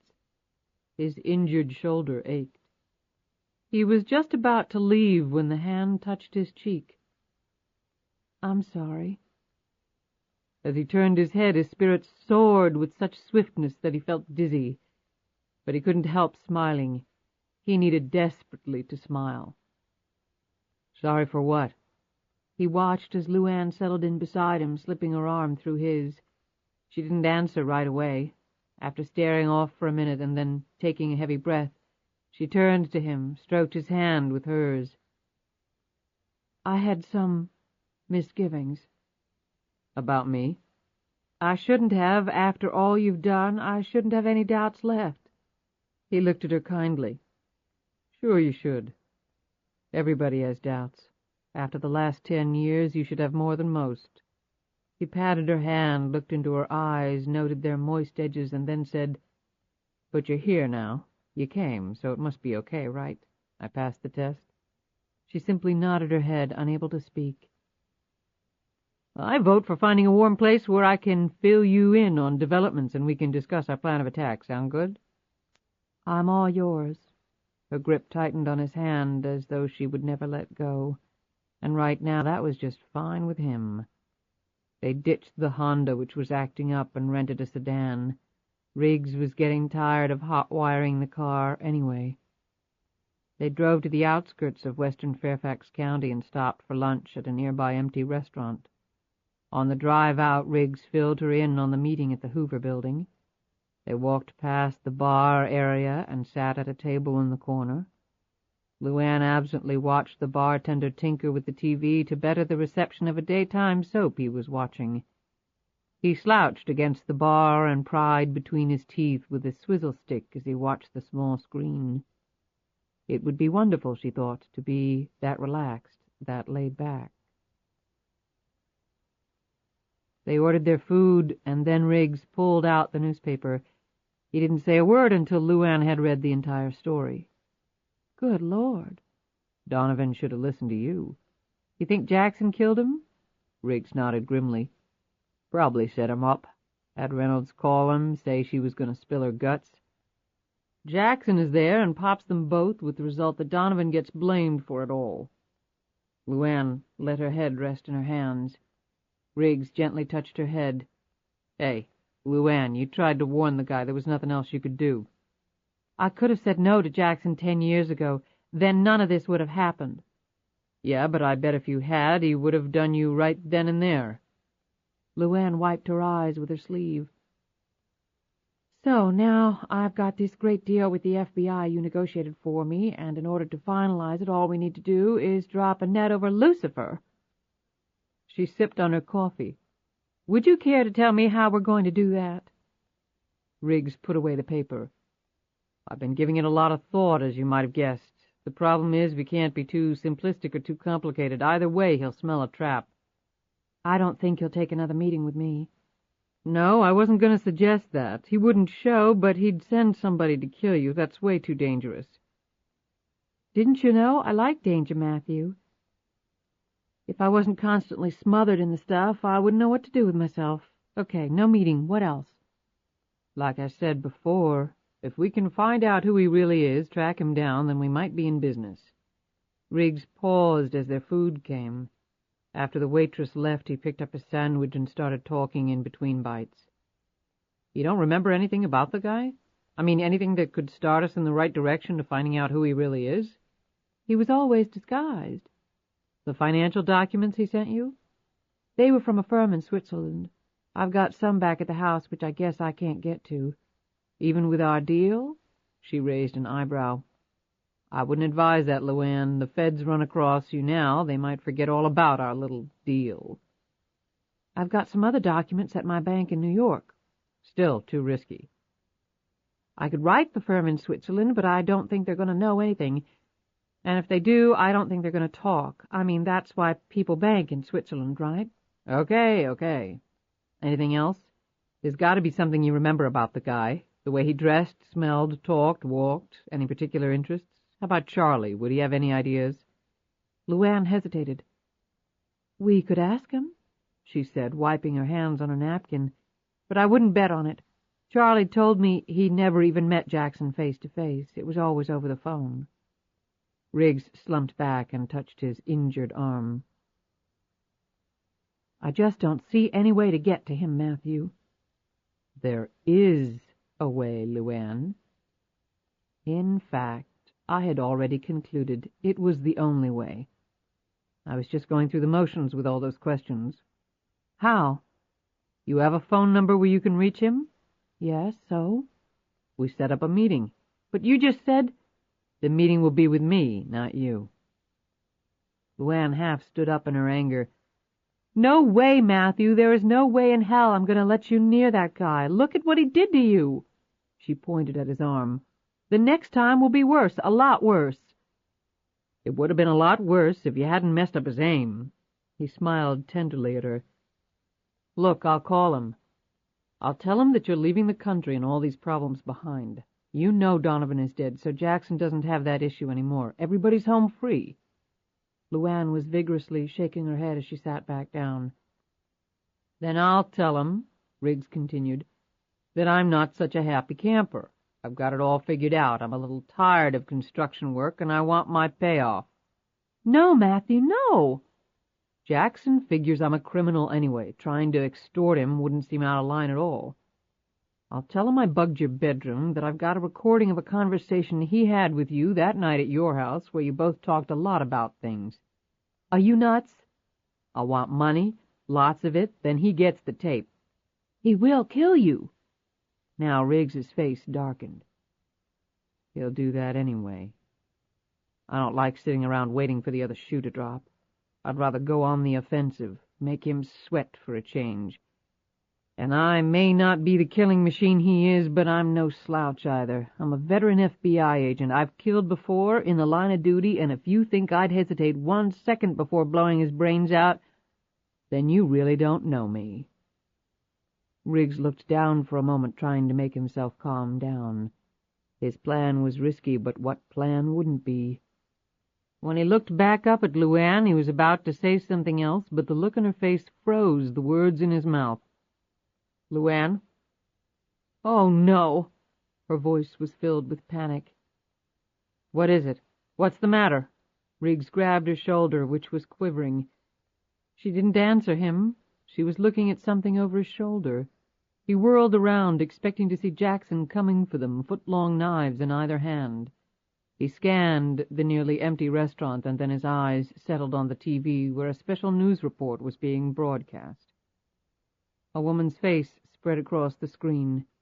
2 hours ago, Alicia Crane, prominent Washingtonian, had been found dead in her home by her housekeeper. The evidence collected so far suggested that she had been murdered. Riggs's eyes widened as he listened to the broadcaster mention that Thomas Donovan, prime suspect in the Roberta Reynolds murder, apparently had been dating Alicia Crane. LuAnn could not pull her eyes away from that face. She had seen those features, those eyes staring at her from the front porch of the cottage. Jackson's eyes bored into her. His real face. She had shuddered when she had actually seen it or realized what she was seeing. She had hoped never to lay eyes on those features again. Now she was staring at them. They were planted on the TV. When Riggs looked back at her, she raised a shaky finger toward the screen. "That's Jackson," she said, her voice breaking. "Dressed up like a woman." Riggs looked back at the screen. That couldn't be Jackson, he thought. He turned back to LuAnn. "How do you know? You said he was always in disguise." LuAnn could barely take her eyes away from the face on the screen.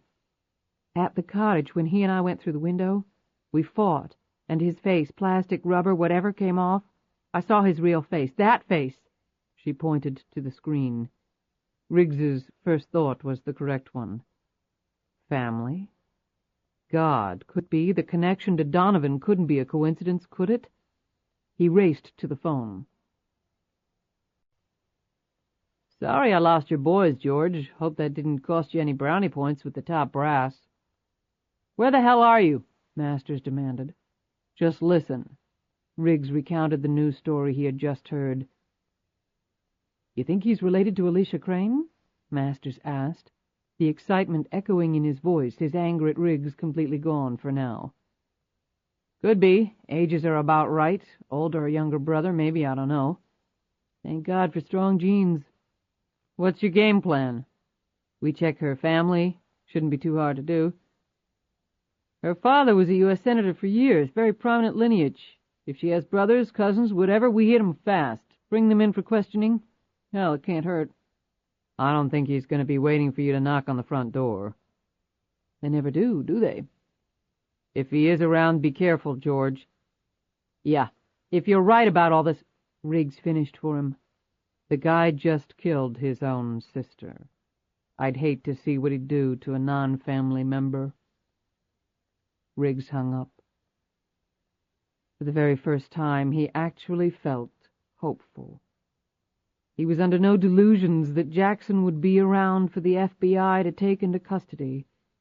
He would be flushed out, cut off from his home base. He'd be pissed, full of revenge. Well, let him be. He'd have to cut Riggs's heart out before he'd get to LuAnn, and they wouldn't be sitting targets. Now was the time to keep on the move. 10 minutes later they were in the car, heading for points unknown. Chapter 54. Jackson boarded the Delta shuttle for New York. He needed additional supplies, and he was going to pick up Roger. He couldn't count on him to travel by himself and get to where he was supposed to be. Then they would head back south. During the short flight, Jackson checked in with the man following Charlie and Lisa. They had made a rest stop. Charlie had talked on the phone. No doubt checking in with LuAnn. They had gone on, and were now close to re-entering Virginia on the southern side. It was all working out very well. An hour later, Jackson was in a cab threading its way through Manhattan toward his apartment. Horace Parker looked around with intense curiosity, a doorman for over 50 years at a building where average apartments covered 4,000 square feet, and went for $5 million, and the penthouse that covered triple that space and went for $20 million He had never seen anything like this before. He watched as the small army of men in FBI windbreakers swept through the lobby and into the private elevator that went only to the penthouse. They looked deadly serious and had the weaponry to prove it. He went back outside and looked up and down the street. A cab pulled up and out stepped Jackson. Parker immediately went over to him. The doorman had known him for most of his life. Years ago he had skipped pennies in the lobby's massive fountain with Jackson and his younger brother Roger. To earn extra money he had babysat them and taken them to Central Park on the weekends. He had bought them their first beers when they were barely into puberty. Finally he had watched them grow up and then leave the nest. The Cranes, he had heard, had fallen on hard times, and they had left New York. Peter Crane, though, had come back and bought the penthouse. Apparently he had done awfully well for himself. "Good evening, Horace," Jackson said cordially. "Evening, Mr. Crane," Parker said, and tipped his cap. Jackson stared past him. "Mr. Crane, sir?" Jackson turned to him. "What is it? I'm in a bit of a hurry, Horace." Parker looked upward. "There's some men come to the building, Mr. Crane. They went right up to your apartment. A bunch of them.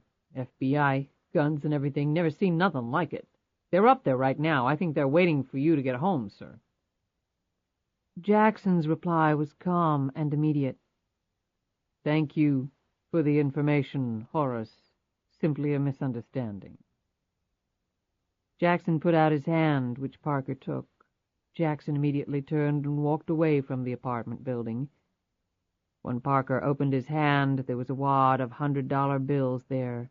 He looked around discreetly before stuffing the cash in his pocket and taking up his position by the door once more. From the shadows of an alley across the street, Jackson turned and looked up at his apartment building. His eyes kept going up and up until they came to rest upon the windows of the penthouse. His penthouse. He could see the silhouettes move slowly across the windows, and his lips started to tremble at this outrageous invasion of his home. The possibility that they could have traced him to his personal residence had not occurred to him. How in the hell? He couldn't worry about it now, though. He went down the cross street and made a phone call. 20 minutes later, a limousine picked him up. He called his brother and told him to leave his apartment immediately, not even bothering to pack a bag, and meet Jackson in front of the St. James Theater. Jackson wasn't sure how the police had found out his identity, but he couldn't be sure that they wouldn't wind up at Roger Crane's apartment at any minute. Then he made a quick stop to gather together some necessary supplies from another, smaller apartment he kept under a phony name.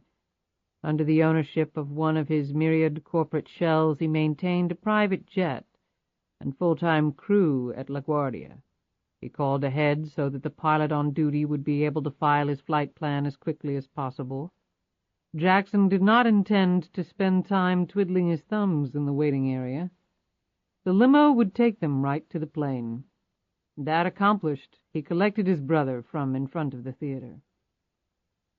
Roger was 2 years younger and slimly built, but wiry like his older brother. He also shared the same shock of dark hair and delicate facial features. He was certainly curious about his brother's abrupt return to his life. "I couldn't believe you called like that out of the blue. What's up, Peter?" "Shut up. I need to think." He suddenly turned to his younger brother. "Have you seen the news?" He shook his head. "I don't usually watch TV. Why?" He obviously didn't know of Alicia's death. That was good. Jackson didn't answer his brother. He settled back in the seat, his mind racing through a seemingly infinite number of scenarios. In a half hour they were at LaGuardia Airport. Soon they had left the Manhattan skyline behind on their way south. The FBI did converge on Roger Crane's small apartment building, but a little too late. Yet they were far more intrigued by what they had discovered at Peter Crane's penthouse. Masters and Berman, walking around the massive penthouse, came across Jackson's makeup and archives rooms and his computerized control center. "Holy shit," Berman said, his hands in his pockets as he stared at the masks makeup bins and racks of clothing. Masters held the scrapbook gingerly in his gloved hands. FBI technicians roamed everywhere collecting evidence. "Looks like Riggs was right. One guy. Maybe we can survive all this," Masters said. "So what's our next move?" Masters answered immediately. "We focus on Peter Crane. Put a blanket on the airports and train and bus stations. I want roadblocks posted on all the major arteries heading out of town. You're to instruct all the men that he's extremely dangerous and a master of disguise. Send out photos of the guy everywhere. Fat lot of good that'll do us. We've cut off his home base, but he's obviously got enormous financial resources. If we do manage to track him down, I want no unnecessary chances. Tell the men that if there's the slightest threat, to shoot him down." "What about Riggs and Tyler?" Berman asked. "So long as they don't get in the way, they'll be okay. If they get mixed up with Crane along the way, well, there's no guarantee. I'm not going to jeopardize my men to make sure they don't get hurt. As far as I'm concerned, LuAnn Tyler belongs in jail, but that's why we've got some ammo with her. We can send her to jail or threaten to. I think she'll keep her mouth shut. Why don't you go oversee the rest of the evidence collection?" While Berman did so, Masters sat down and read the background information on LuAnn that accompanied her photo. He was finishing up when Berman returned. "You think Crane's going to go after Tyler now?" Berman asked. Masters didn't answer. Instead, he looked down at the picture of LuAnn Tyler staring back at him from the photo album. He now understood why she had been picked as the lottery winner, why they had all been picked. He now had a much clearer idea of who LuAnn Tyler was and why she had done what she had. She had been destitute, stuck in a cycle of poverty with an infant daughter, no hope. All of the chosen winners had shared this common denominator, no hope. They were ripe for this man's scheme. Masters' features betrayed the emotions he was feeling. Right at this very moment, and for a number of reasons, George Masters was starting to feel immense guilt. It was nearing midnight when Riggs and LuAnn stopped at a motel. After checking in, Riggs phoned George Masters. The FBI agent had just returned from New York, and he detailed to Riggs what had happened since they had last spoken. After receiving this briefing, Riggs hung up the phone and looked over at a very anxious LuAnn. "What happened? What did they say?" Riggs shook his head. "As expected. Jackson wasn't there, but they found enough evidence to keep him in prison for the rest of his life, and then some, including a scrapbook on all the lottery winners." "So he was related to Alicia Crane?" Riggs nodded grimly. "Her older brother, Peter. Peter Crane is Jackson, or at least everything points that way." LuAnn was wide-eyed. "Then he murdered his own sister?" "Looks that way." "Because she knew too much? Because of Donovan?" "Right. Jackson couldn't take a chance on that. Maybe he shows up disguised, or maybe as his true self. He gets what he wants out of her. Maybe he tells her he killed Donovan. Who knows? She apparently was dating the guy. She might have gone nuts, threatened to go to the police. At some point, he murdered her. I feel sure of that." LuAnn shuddered. "Where do you think he is?" Riggs shrugged. "The feds got to his house, but from the look of the place, the man has money to burn. 1,000,000 different places he could go. 12 faces and identities he could go there under. It's not going to be easy to catch him." "To finish our deal?" LuAnn's tone was slightly sarcastic. "We handed the feds his friggin' identity. They're at his world headquarters right now. When I said we'd deliver him, I didn't necessarily mean in a box with a ribbon on it, laid on the doorstep of the Hoover building. As far as I'm concerned, we've lived up to our end of the bargain." LuAnn let out a deep breath. "So does that mean everything's square with the FBI in Georgia?" "We'll have some details to work out, but yeah, I think so. Unknown to them, I recorded the entire meeting at the Hoover building. I've got Masters, the director of the FBI, and the Attorney General of the United States herself acting upon the authority of the President of the United States, no less, all on tape, agreeing to the deal I proposed. They've got to play straight with us now. But I got to be straight with you, too. The IRS is going to put a big dent in your bank account. In fact, after so many years of compounded penalties and interest, I'm not sure how much money you're going to have left, if any. I don't care about that. I want to pay my taxes, even if it takes everything I've got. The truth is, I stole the money to begin with. I just want to know if I have to keep looking over my shoulder for the rest of my life. You're not going to go to prison, if that's what you mean. He touched her cheek with his hand. You don't look too happy. She blushed and smiled at him. I am. Her smile quickly faded, though. I know what you're thinking. She blurted out, Until they catch Jackson, my life's not worth spit. Or yours, or Charlie's. Her lips trembled. Or Lisa's. She suddenly jumped up and grabbed the phone. What are you doing? Riggs asked. I need to see my daughter. I need to know that she's safe. Wait a minute. What are you going to tell them? That we can meet up somewhere. I want her near me. Nothing's going to happen to her without it happening to me first. LuAnn, look. This subject isn't open for discussion. Her tone was ferocious. All right, I hear you. But where are we going to meet them? LuAnn passed a hand over her forehead. I don't know. Does it matter? Riggs said. Where are they now? The last I heard, they were heading back into Southern Virginia. He rubbed his chin. What's Charlie driving? The Range Rover? Terrific. It'll hold all of us. We'll meet them wherever they are right now. We'll leave the rental and head out. Go somewhere and wait for the FBI to do its thing. So call them, and I'll run up to that all-night burger place we saw on the way in and get us some food. Good enough. When Riggs got back with 2 bags of food, LuAnn was no longer on the phone. You reached them? They're at a motel on the outskirts of Danville, Virginia.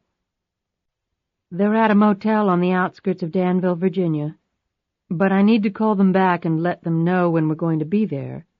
She looked around. Where the hell are we? We're in Edgewood, Maryland, north of Baltimore. Danville is a little over 100 miles south of Charlottesville, which means we're about 5 or 6 hours from Danville. Okay, if we start right now. LuAnn, it's after midnight. They're probably in bed, right? So? So we can catch some sleep, which we both really need, get up early and meet them tomorrow around noon. I don't want to wait. I want Lisa safe with me. LuAnn, driving when you're exhausted isn't real safe. Even if we start right now, we won't make it until 5 or 6 in the morning. Nothing's going to happen between now and then. Come on, I think we've had enough excitement for one day. And if Lisa knows you're coming tonight, she won't get a wink of sleep. I don't care. I'd rather she be sleepy and safe. Riggs shook his head slowly. LuAnn, there's another reason we might not want to hook up with them right now, and it has to do with keeping Lisa safe. What are you talking about? Riggs put his hands in his pockets and leaned up against the wall. Jackson is somewhere out there, that we know. Now, the last time we saw him, he was running off into the woods. He could have easily come back and followed us. But what about Donovan and Bobby Joe Reynolds and Alicia Crane? He killed them. We believe he killed them, or had someone kill them, or he could have killed all of them personally and hired someone to follow us. The man has a deep pocketbook. There isn't much he can't buy. LuAnn reflected briefly on Anthony Romanello. Jackson had hired him to kill her. So Jackson would know about your meeting with the FBI? He could know where we are right now? And if we go running off to see Lisa, then we lead him right to her as well. LuAnn slumped down on the bed. We can't do that, Matthew, she said wearily. He rubbed her shoulders. I know. But I want to see my little girl. Can't I do that?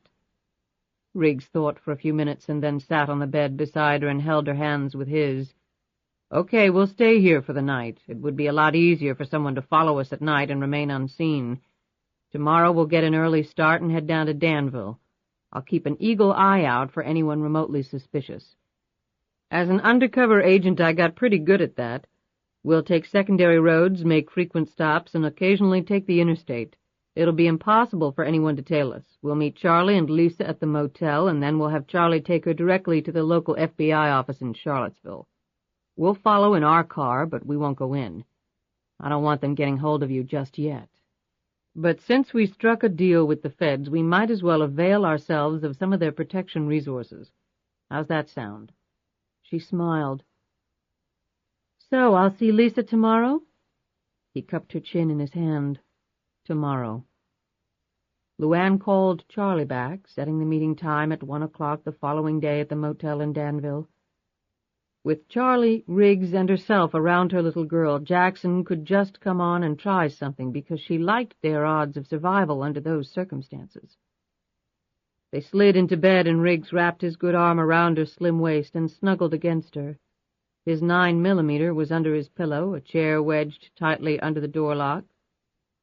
He had unscrewed a light bulb, broken it, and sprinkled the remains in front of the door. Although he didn't expect anything to happen, he wanted as much advance warning as he could get if it did. As he lay next to her, he was both confident and uneasy. She apparently sensed this and turned to face him, her hand gently stroking his face. "Got something on your mind?" "Anticipation, I guess. When I was with the FBI, I had to work hard to keep my patience. I seem to have a natural aversion to deferred gratification." "That all?" Riggs slowly nodded. "You sure you're not sorry you got involved in all this?" He pulled her closer to him. "Why in the world would I be?" "Well, let me list some things for you. You've been stabbed and came within an inch of dying. A madman is probably going to try his best to kill us. You stuck your neck out with the FBI for me, and your cover is blown, with the result that the people who tried to kill you before may try again. You're running around the country with me trying to stay one step ahead of everybody, and your business is going to hell, and it doesn't look like I'll have 2 dimes to rub together to even begin to repay you for everything you've done. That cover it?" Riggs stroked her hair and figured he might as well say it now. Who knew how things were going to go? He might not get another chance. "You left out the part about me falling in love with you." Her breath caught as her eyes drifted over him, taking in every subtle quiver, trying to give them all simultaneous meaning. All the while his words echoed in her head. She tried to say something, but couldn't. He filled in the silence. "I know it's probably the world's worst timing, but I just wanted you to know." "Oh, Matthew," she finally managed to say. Her voice was trembling. Everything about her was. "I'm sure you've heard those words before, lots of times, from guys probably a lot better suited." She covered his mouth with her hand, but she didn't say anything for a long minute. He gently kissed her fingers. Her voice was husky, as though she were reaching down deep in order to utter the words. "Other men have said them, but this is the first time I've really been listening." She stroked his hair, and then her lips searched out and found his in the darkness and sunk in slowly and deeply. They blindly undressed each other, their fingers probing and gently caressing. LuAnn began to softly cry as the unlikely twins of nervous fear and intense happiness fought for dominance. Finally, she just stopped thinking and gave herself over to what she had been looking for so many years, across so many countries. From precious dreams that rudely dissolved into nightmares, which viciously framed realities that never came close to inspiring in her any more than an extreme ambivalence about her life. She clutched Matthew Riggs hard, as if realizing that this might be her last chance. Their bodies gripped each other for a long time before relaxing. They fell into an exhausted sleep, safely in each other's arms. Chapter 55. Charlie rubbed the sleep from his eyes and stared over at the phone. It had been a couple of hours since LuAnn had filled him in on all the recent developments, and he still couldn't get to sleep. So Jackson was really Peter Crane. That information personally did him no good, but Charlie figured it would help immeasurably the authorities' efforts to track the man down. On the downside, if Jackson knew his identity had been discovered, Charlie figured he would be one pissed-off person. and Charlie wouldn't want anyone he cared for to be in the vicinity of the gentleman if that was the case. He pulled himself up from the couch. His knees were aching more than usual. All the driving was getting to him. He was very much looking forward to seeing LuAnn, and Riggs, too, he supposed. Sounded like the guy had really come through for LuAnn. If he could pull all this off, well, it would be a miracle. He went into the adjoining room and checked on Lisa. She was still sleeping soundly. He looked at her delicate features, seeing so much of her mother in them. She was going to be tall, too. The last 10 years had gone by so fast. Where would they all be next week? Where would he be? Maybe with Riggs in the equation, his run was coming to an end. He had no doubt that LuAnn would take care of him financially, but it would never be the same. But what the hell, the whirlwind that represented the last 10 years with her and Lisa had been far more than he deserved, anyway. The ringing phone startled him. He checked his watch. Almost 2 a.m. He snatched up the receiver. "Charlie?" Charlie didn't recognize the voice at first. "Who's this?" "Matt Riggs." "Riggs, where's LuAnn? Is she okay?" "She's more than okay. They caught him. They caught Jackson." His tone was one of unbridled joy. "Christ almighty, hallelujah. Where?" "In Charlottesville. The FBI had put a team of agents together at the airport, and he and his brother walked right into it. I guess he was coming to pay LuAnn back." "His brother?" "Roger. The FBI doesn't know if he's involved in all this, but I don't think they care. They've got Peter Crane. They want LuAnn to come to Washington in the morning to give a deposition." "Tomorrow? What about meeting us down here?" "That's why I called. I want you and Lisa to get packed up right now and meet us in Washington, at the Hoover Building, 9th Street and Pennsylvania Avenue. They'll be expecting you. I set it all up. If you leave now, you can meet us for breakfast. I personally want to celebrate." "And the FBI, the murder charge?" "All taken care of, Charlie. LuAnn's home free." "That's great, Riggs. That's the most wonderful news I've heard in I can't remember how long. Where's LuAnn?" "She's on the other phone talking to the FBI. Tell Lisa that her mother loves her and can't wait to see her." "You got it." He hung up and immediately started to pack. He would have loved to have seen Jackson's face when the FBI busted him. The prick. He figured he'd pack the car before waking Lisa. Might as well let her sleep as long as possible. When she heard the news about her mother, Charlie was sure further sleep would not be possible for the little girl. It looked like Riggs had come through after all. His heart lighter than it had been in years, Charlie, a bag under each arm, opened the front door. He immediately froze. The man was standing in the doorway, his face covered by a black ski mask, a pistol in his hand. With a scream of rage, Charlie threw the bag at him, knocking the gun free. Next, Charlie grabbed the man by the mask and hurled him into the room, where he slammed against a wall and went down. Before the man could get up, Charlie was on top of him, hammering him with lefts and rights, his old boxing skills coming back, as though he had never left the ring. The piston-like battering took its toll as the man slumped down, groaning from the furious beating, and lay still. Charlie turned his head as he felt the second presence in the room. "Hello, Charlie." Jackson closed the door behind him. As soon as he recognized the voice, Charlie leapt for him, surprising Jackson with his quickness.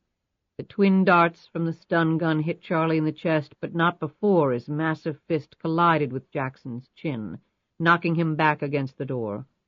However, Jackson continued to squeeze the trigger, sending the massive electrical current into Charlie's body. Charlie was on his knees, using all of his strength to try to rise, to kick the shit out of the man, to beat him into oblivion where he could hurt no one else. He tried to propel himself forward, every mental impulse in his brain craving nothing less than the man's complete destruction. But his body refused to follow his orders. As he slowly sank to the floor, he stared at a terrified Lisa standing in the doorway leading to the bedroom. He tried to say something, tried to scream to her to run like hell, but all that came out was something that would hardly qualify as a whisper. He watched in horror as Jackson staggered up, flew over to Lisa, and pressed something against her mouth. The girl struggled valiantly, but it was no use. As her nostrils sucked in the chloroform, she was soon on the floor next to Charlie. Jackson wiped the blood from his face and roughly pulled his associate up. Take her to the car and don't let anyone see you." The man nodded dully, his entire body one large hurt from Charlie's fists. Charlie watched helplessly as the man carried the unconscious Lisa out. Then his eyes slid over to Jackson, who knelt down next to him, rubbing his chin gingerly. Then, speaking in a voice that exactly impersonated Riggs, he said, "They caught Jackson! They caught him! I feel like celebrating!" Then Jackson laughed out loud. Charlie didn't say anything. He just lay there watching, waiting. In his own voice, Jackson said, "I knew my phone call would make you drop your guard just enough. Opening the door without checking first, no gun ready, how lax. You were really very diligent about not being followed, though. I knew you would be. That's why on the very first night I was in Charlottesville, I entered the garage at Wickens Hunt and placed a transmitter inside the wheel well of each vehicle there, including your Range Rover. This particular transmitter was originally designed for military use and employs satellite tracking technology. I could have followed you around the globe. It was very expensive, but obviously was well worth it. I knew, after I met with LuAnn, that she would send Lisa off with you, and I needed to know exactly where you were, just in case I needed little Lisa for the final showdown. I love strategic thinking, don't you? It's so rare when someone does it correctly. As it turns out, I do need her. That's why I'm here." Charlie winced slightly when Jackson pulled the knife from his coat, and he flinched again when Jackson pulled up the sleeve of Charlie's shirt. "I really love this device," Jackson said, looking at the stun gun. "It's one of the few instruments I'm aware of that allows one to have full control over another without seriously injuring them and still leaving them fully conscious." Jackson packed the stun gun away in his coat. He left the darts in Charlie.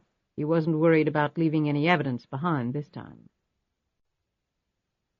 "You sided with the wrong person." As Jackson said this, he ripped open the shirt sleeve up to Charlie's shoulder to give himself a clear space in which to work. "You were loyal to LuAnn, and look where it got you." Jackson shook his head sadly, but the smile on his face betrayed his true feelings of glee. As slowly as he could, Charlie tried to flex his legs. He grimaced a little, but he could feel something down there. It hurt, but at least he could feel it. What Jackson didn't know was that one of the darts had hit Charlie's thick crucifix, embedding completely in it. The other dart had partially hit the medallion before entering his chest, with the result that the voltage that had rocked his body was far less than Jackson had counted on it to be. "Now the stun charge will last approximately 15 minutes, Jackson lectured him. "Unfortunately, the cut I'm about to inflict upon you will only take about 10 minutes to cause you to bleed to death. However, you won't feel anything physically. Mentally, well, it might be rather unnerving watching yourself bleed to death and being absolutely powerless to do anything about it. It could kill you quick, but this way seems far more gratifying to me personally." As he spoke, Jackson made a precise and deep gash in Charlie's upper arm. Charlie bit the inside of his jaw as he felt the sharp blade slice through his skin. As Charlie's blood started to pour out in a steady flow, Jackson rose. "Goodbye, Charlie. I'll tell LuAnn you said hello. Right before I kill her." Jackson snapped this last sentence out, his face a twisted mass of hatred. Then he smiled and closed the door. Inch by agonizing inch, Charlie managed to roll over onto his back. Then, after an equally hard struggle, he brought his massive hands up until they closed around the darts. He was already dizzy from the blood loss. The sweat pouring off his brow, he pulled with all his strength, and little by little the darts came loose, and he tossed them aside. That didn't lessen the numbness of his body, but it felt good nonetheless. With what little control he had over his limbs, he slid over to the wall backward and inched his torso up to a sitting position by levering himself against this solid surface. His legs were on fire, the equivalent of 1,000,000 burning needles stuck in them. His body was covered in blood, but he managed to thrust himself upward as though he were squatting weights, and his legs held, his knees locked in place. Ironically, the stun gun's impact had made his knees feel better than they had in years. Keeping himself pressed against the wall for support, he made it to the closet, which he managed to throw open. He pushed himself into the closet and gripped a wooden suit hanger with his teeth. All his limbs were on fire now, which was exhilarating because the slow return of his motor functions was becoming evident all over his body. He managed to grip the suit hanger in one hand and rip off the slender stem that normally kept trousers neatly in place. Dropping the rest of the hanger, he pushed off from the wall, propelling himself to the bed. Using his teeth and one of his hands, he shredded the bed-sheet into strips. He worked more quickly now as his limbs returned to a semblance of normalcy. He was starting to feel nauseated. The blood loss was taking its toll. He was running out of time. As quickly as he could, he wound a long strip directly above the cut and then used the thin piece of wood to torque down on it. The rude tourniquet worked its life-saving magic, and the flow of blood finally halted. Charlie knocked the phone receiver off and punched 911. After giving his location, he sat back on the bed, sweat pouring off him, his entire body crimson from his own blood. He was still uncertain whether he was going to live or not, and yet all he could think about was the fact that Jackson had Lisa. He knew exactly what Jackson was going to do with her. The girl was bait to lure the mother, and when LuAnn went for that bait, Charlie knew exactly what would happen. Jackson would slaughter them both. This terrifying thought was his last before he lost consciousness.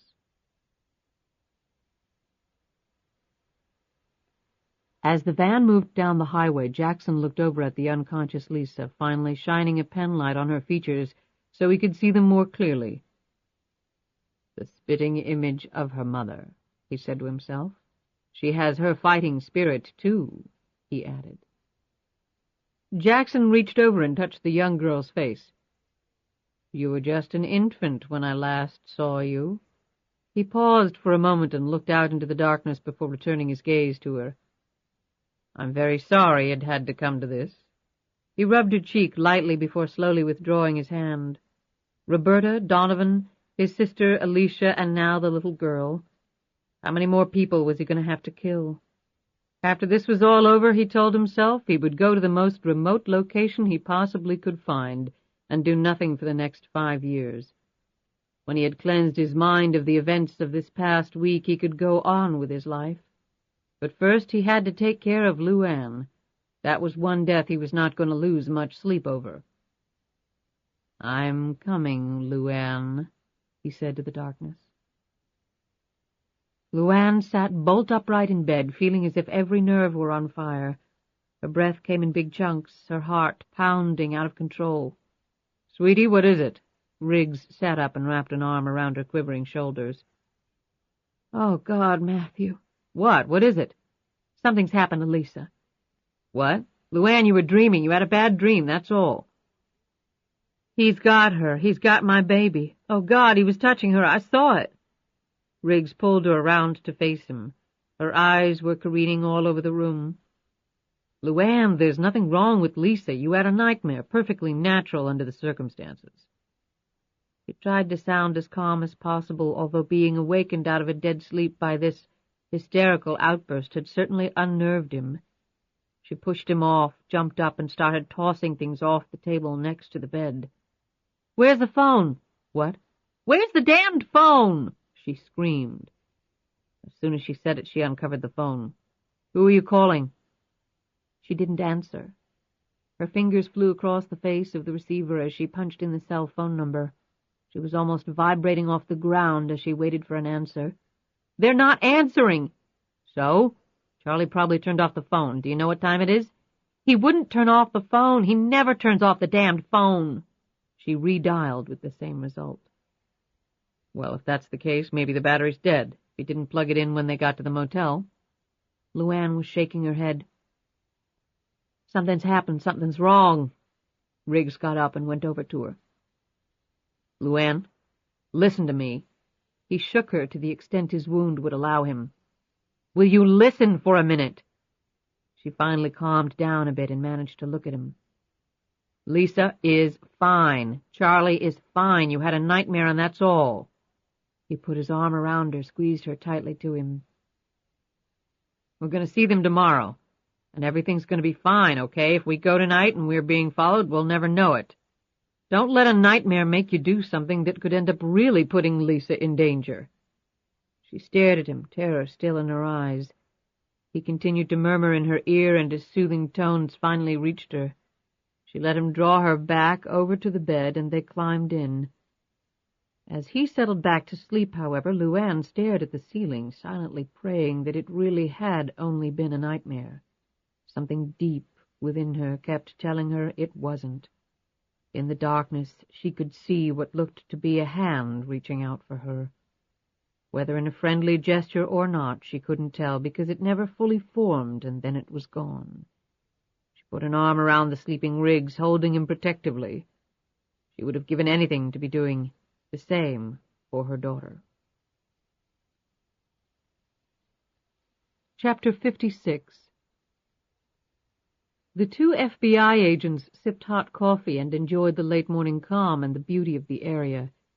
The winds were whipping up, however, as a storm system approached, with the promise of even higher winds and lots of rain that night and into the next day. Stationed at the road leading up to LuAnn's home, the veteran agents had seen little activity, but they kept alert despite the tedium. At 11 o'clock a car approached their checkpoint and stopped. The window came down on the driver's side. Sally Beecham, LuAnn's housekeeper, looked expectantly at one of the agents, and he quickly waved her through. She had gone out for 2 hours before to run some errands. When she had passed the checkpoint earlier, she'd been very nervous. The FBI hadn't explained much to her, but they had made it clear that she wasn't in trouble. They wanted her to go about her normal duties, keep everything the same. They had given her a number to call in case she noticed anything suspicious. As she passed through the checkpoint this time, she looked more comfortable, perhaps even a touch self-important with all this official attention. One of the agents commented to the other, "I don't think Tyler's going to be coming back to eat any of that food." His colleague smirked knowingly. The next vehicle that came down the road and stopped at the checkpoint drew some special attention. The older man driving the van explained that he was the groundskeeper. The younger man in the passenger seat was his assistant. They produced ID, which the agents checked thoroughly, then made some phone calls to verify. The agents opened the back of the van, and it was indeed filled with tools, boxes, and old rolled-up tarps. Just to make sure, one of the agents followed the van up the road. Sally Beecham's car was parked in front. A shrill beep emanated from the house. The front door was open, and the agent could see her just inside the door, deactivating the alarm system, he presumed. He was proven correct when the beep stopped.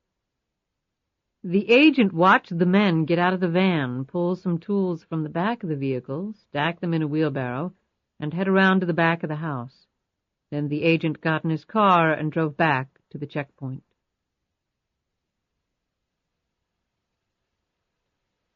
LuAnn and Riggs were standing in the parking lot of the motel outside Danville, Virginia. Riggs had talked to the motel manager. The police had been summoned the night before. A man in room 112 had been attacked and badly injured. Because of the severity of the wound, a medevac helicopter had been called to airlift out the man. The name the man had given was not Charlie's. However, that meant nothing, and the manager was not aware of a young girl being with the man. "You sure they were in room 112? LuAnn whirled around. "Of course I'm sure." She closed her eyes, stopped pacing, and rocked on her heels.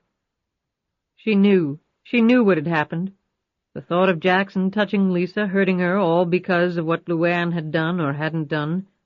It was numbing, absolutely and totally incapacitating. "Look, how was I supposed to know you have some kind of psychic connection with this guy?" Riggs replied. "Not him, damn it, her, my daughter!" This statement stopped Riggs dead in his tracks. He looked down and then watched her resume her pacing. "We need some information, Matthew, right now." Riggs agreed, but he didn't want to go to the police. That would entail wasting a lot of time in explanations, and the end result might very well be the local cops taking LuAnn into custody. Finally, Riggs said, "Come on." They went into the motel office, and Riggs walked over to a payphone. Riggs phoned Masters. The FBI still had no leads on Jackson, and Roger Crane still had not surfaced, Riggs was told.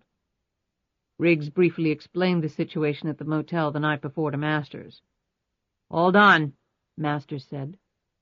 While Riggs did so, he looked over at LuAnn, staring at him. She was silently waiting for the worst news she could possibly receive, of that he was certain. He tried to smile reassuringly at her, but then stopped.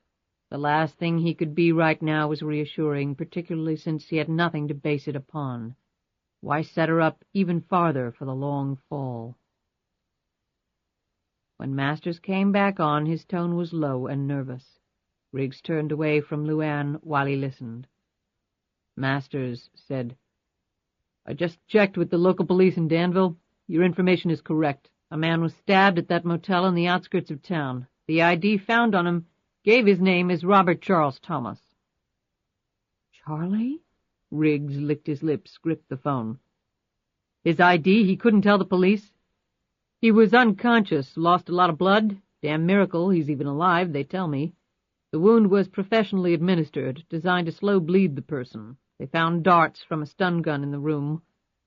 Guess that was how he was incapacitated. As of early this morning, they weren't quite sure if he was going to make it." "What's he look like?" Riggs heard some paper rustling over the line. He was almost certain it was Charlie, but he needed to be absolutely sure. Masters started speaking again.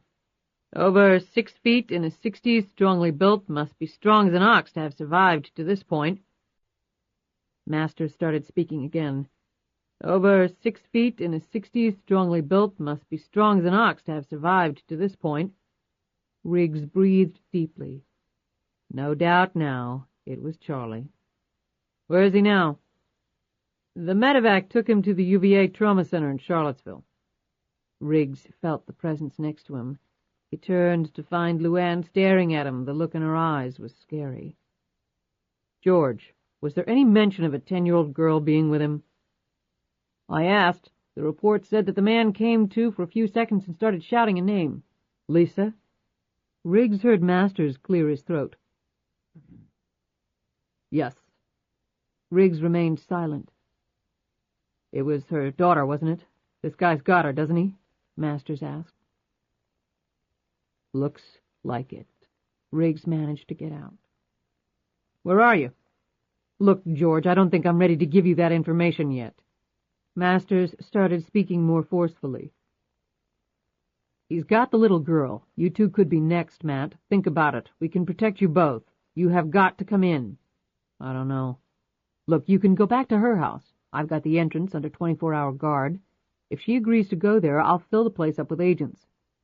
"Hold on, George." Riggs held the phone against his chest and looked at LuAnn. His eyes told her all she needed to know. "Charlie?" "Unconscious. They don't know if he's going to make it. The good news is that a medevac helicopter flew him to the trauma center at UVA Hospital." "He's in Charlottesville?" she asked. Riggs nodded. "It's only a short hop from Danville by air, and the trauma unit there is top-notch. You'll get the best care." She continued to stare at him, waiting, and he knew exactly what for. "Jackson probably has Lisa." He moved on quickly. "LuAnn, the FBI wants us to come in so they can protect us. We can go to Wiccan's Hunt if you want. Agents are already guarding the entrance. They think—" She snatched the phone out of his hand. She screamed into it. "I don't want protection. I don't need your damned protection. He's got my daughter. And the only thing I'm going to do is find her. I am going to get her back. You hear me?" "Ms. Tyler, I'm assuming this is LuAnn Tyler," Masters started to say. "You just stay out of the way. He'll kill her sure as hell if he even thinks you're around." Masters tried to remain calm even as he said the awful words. "Ms. Tyler, you can't be sure he hasn't already done something to her."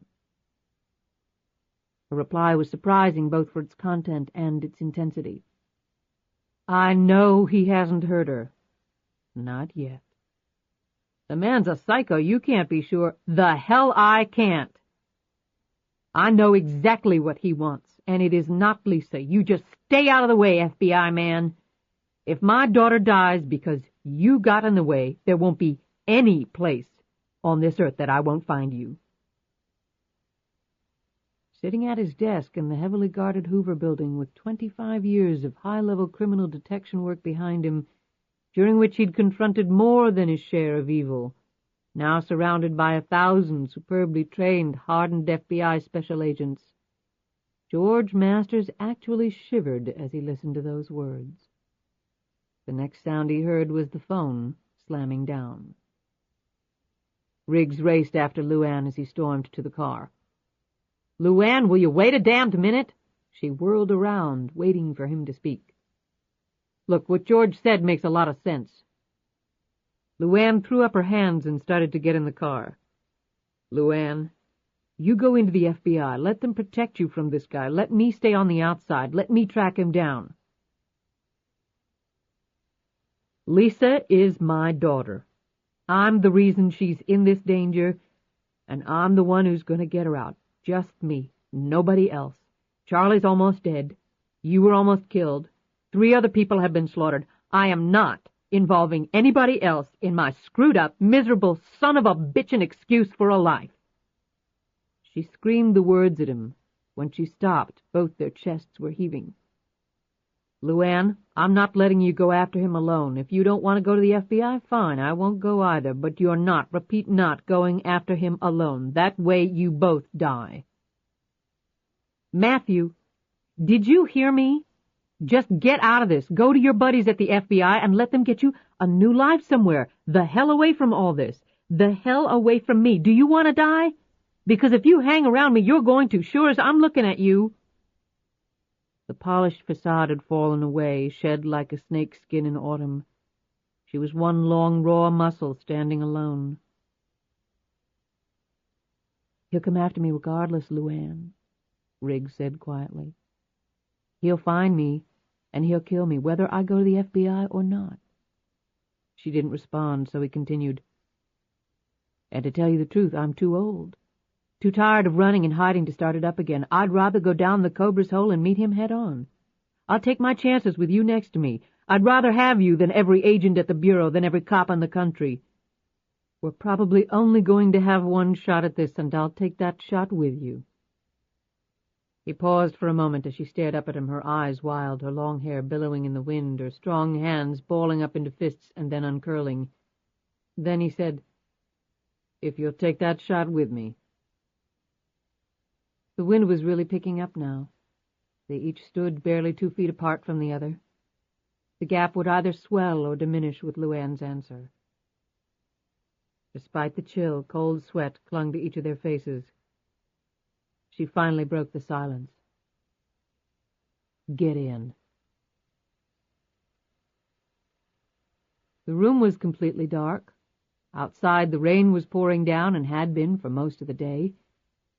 Sitting in the very center of the space, her body bound tightly to a chair, Lisa was trying, without much success, to use her nose to inch up the mask that covered her eyes.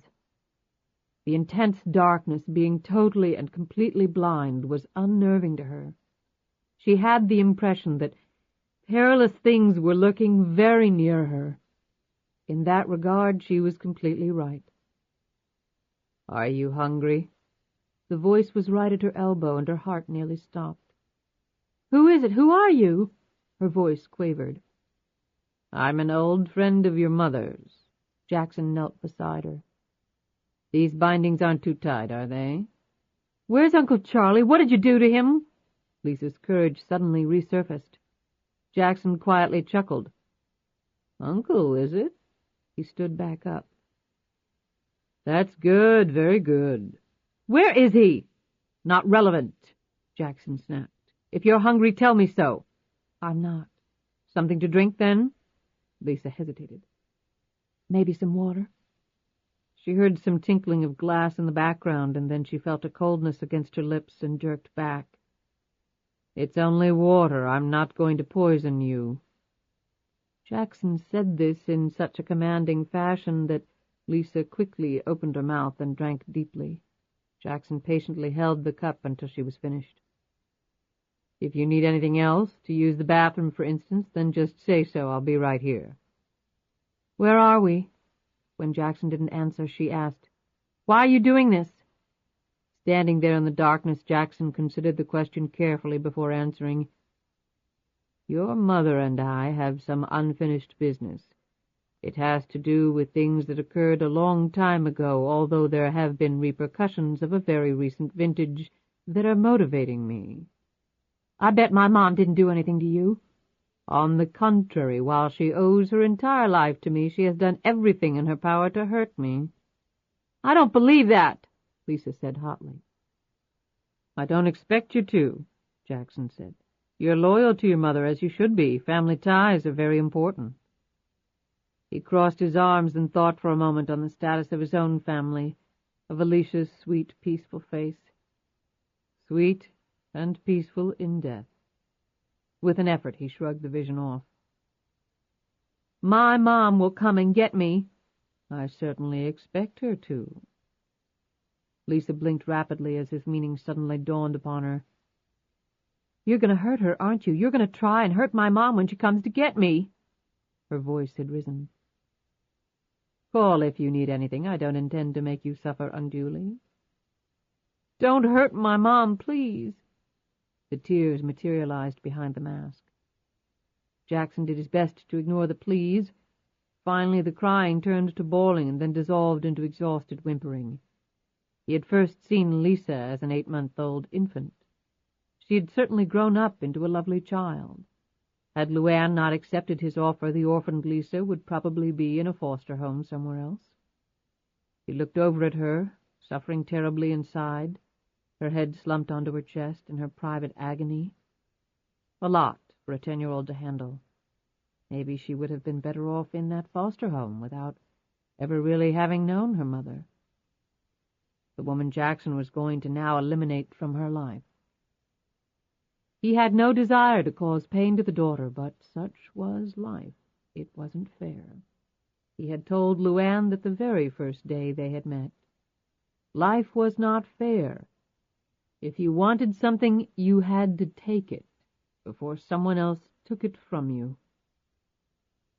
Neatly dissected down to its essence, life was one long series of lily-pad hoppings. The quick and the resourceful were able to adapt and survive. All others were simply crushed as a more nimble creature landed on the lily pad they had occupied for too long.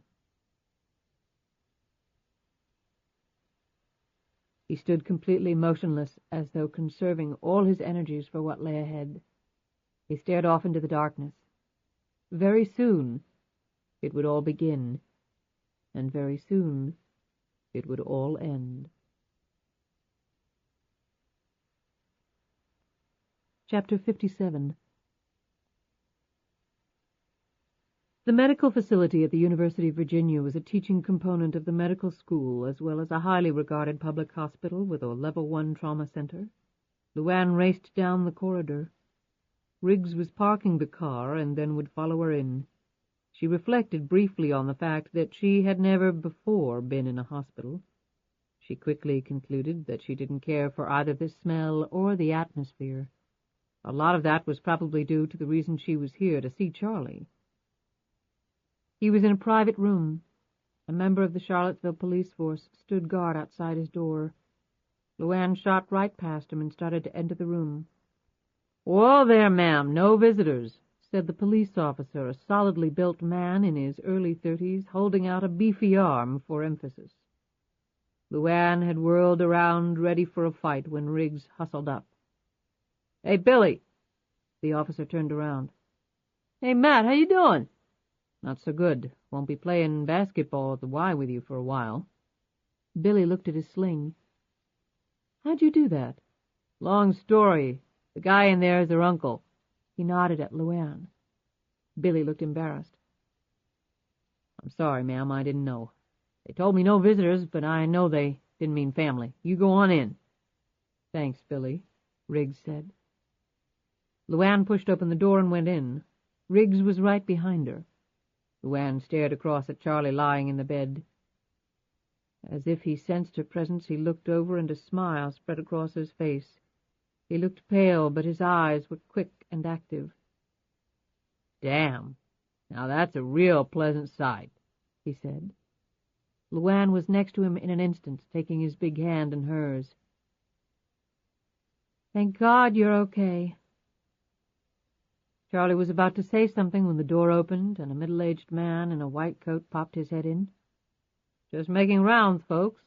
He opened the door all the way and came in. He carried a clipboard. Dr. Reese, he said, introducing himself. Matt Riggs, this is Charlie's niece, Catherine. Riggs pointed at LuAnn, who shook the doctor's hand. Dr. Reese checked Charlie's vital signs while he spoke.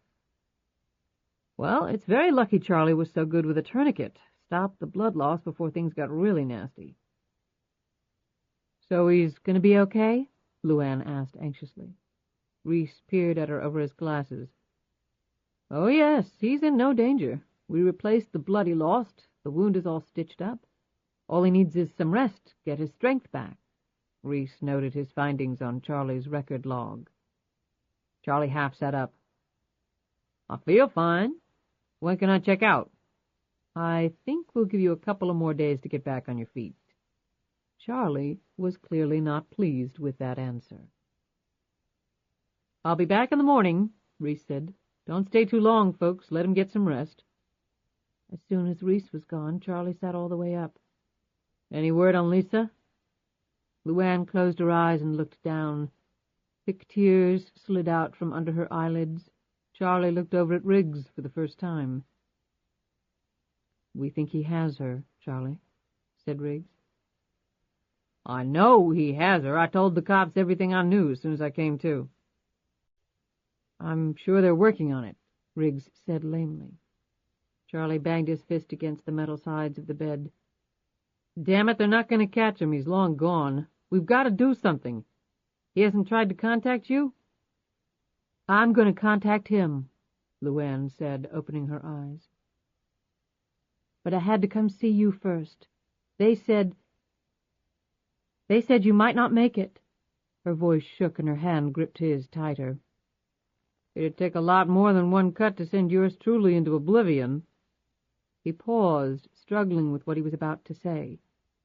I'm sorry, LuAnn. That bastard's got her and it's my fault. He called me in the middle of the night, impersonated Riggs's voice, said that the FBI had Jackson, that I was to come up to Washington and rendezvous with you at the FBI building. I dropped my guard. I walked right into his trap. Charlie shook his head. God, I should have suspected something, but he sounded just like Riggs. LuAnn leaned over and hugged him. Damn you, Charlie. You almost got yourself killed for her and for me. Charlie wrapped his big arms around her while Riggs watched in respectful silence as the two shook and swayed together. Lisa will be okay, Charlie. She sounded a lot more confident than she actually felt. However, it would do Lisa no good if LuAnn allowed herself to become hysterical and thus useless. LuAnn, you know that guy. He could do anything to her.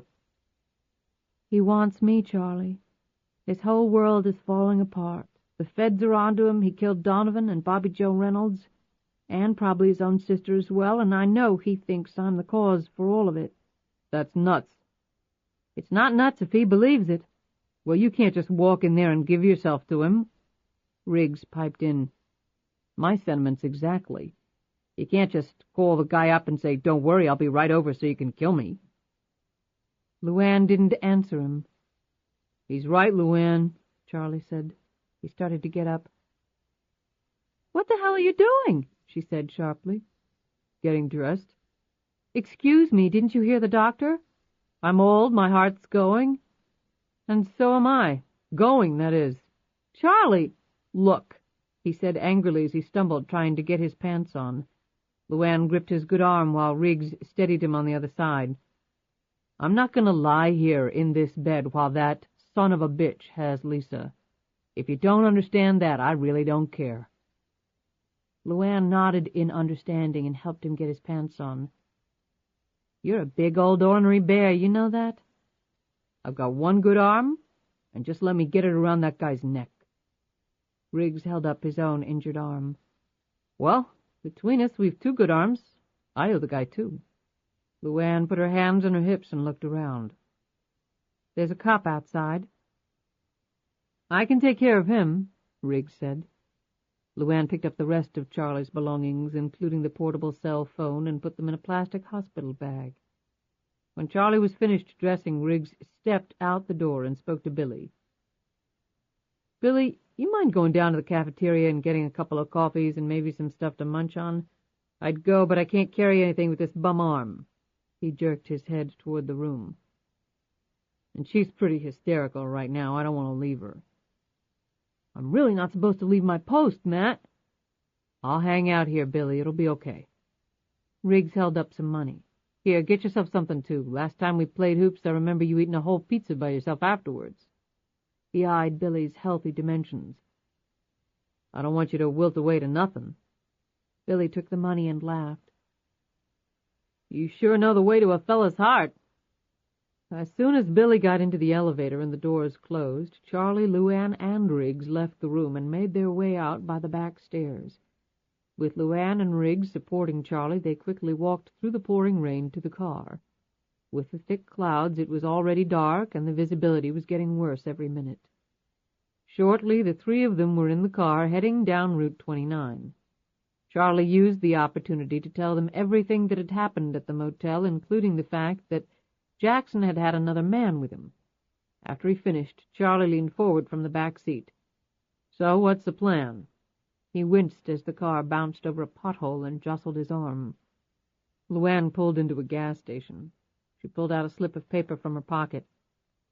"I'm going to call him." "And then what?" Riggs asked.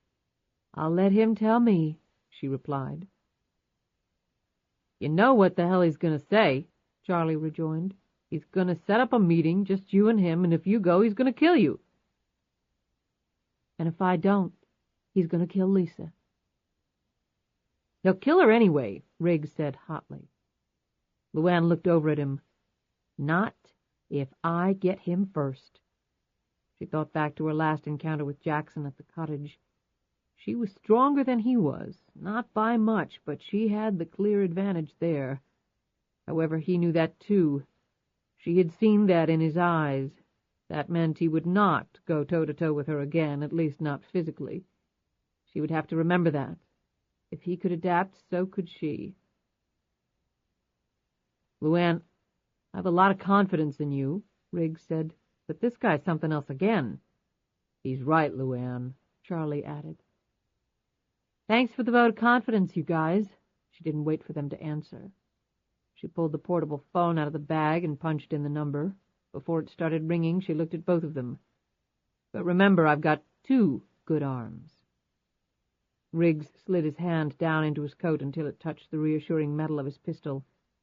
His aim would have to be a lot better this time around. He hoped not to have the painful distraction of a knife sticking out of his arm. He and Charlie watched as LuAnn spoke into the receiver, leaving the number of the cell phone. She hung up and waited, still not looking at him. Barely 3 minutes had passed before the phone rang. Before LuAnn could say anything, Jackson said, "Please know that I have a device attached to my phone that will indicate whether this call is being traced, just in case you happen to be sitting at police headquarters. It will tell me in about 5 seconds if that is occurring. If you are, I will immediately hang up and slit your daughter's throat." "I'm not at the police, and I'm not tracing your call." He didn't say anything for 5 seconds. She could envision him eyeing his device, perhaps hoping she was lying to him.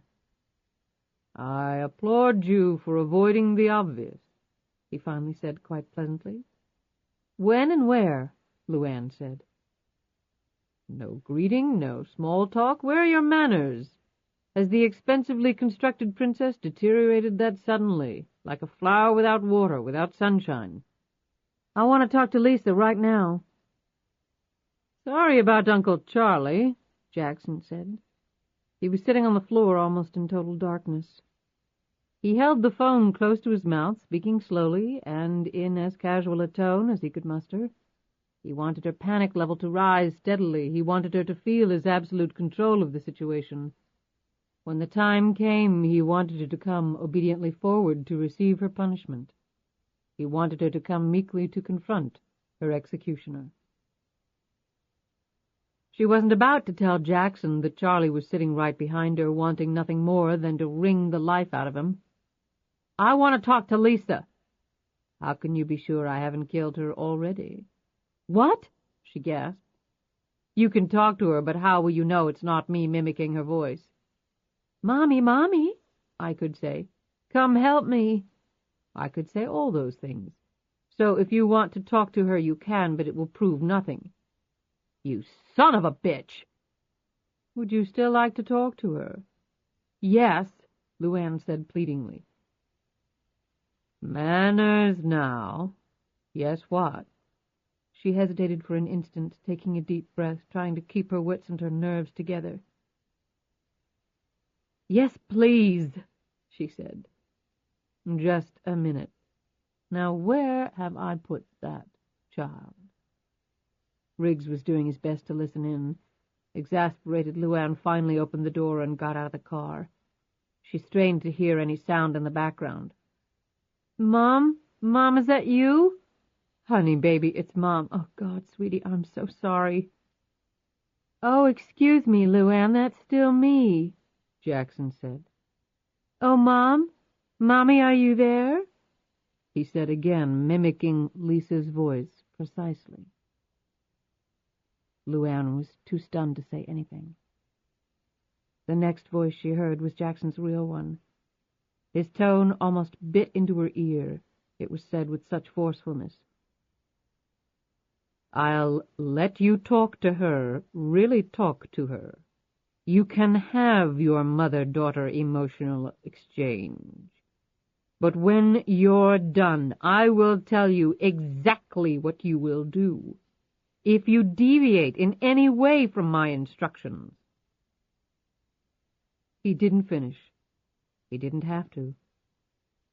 They both sat there on the phone, not saying anything, simply listening to each other's breathing. Two trains careening out of control, about to slam into each other across the wireless void. LuAnn tried with all her might to hold back the thick gush of air that was ramming against her throat. She knew what he was doing to her mind. She was equally aware that she could do nothing about it, at least not right now. "Do you understand?" "Yes." As soon as she said the word, she heard it. She heard the sound in the background that made her both smile and grimace simultaneously. She looked at her watch. 5 o'clock. The smile increased at the same time her eyes took on a gleam of hope. The next minute she was talking to Lisa, quickly asking her questions that only her little girl would know the answer to. They both desperately wanted to reach through the darkness that separated them.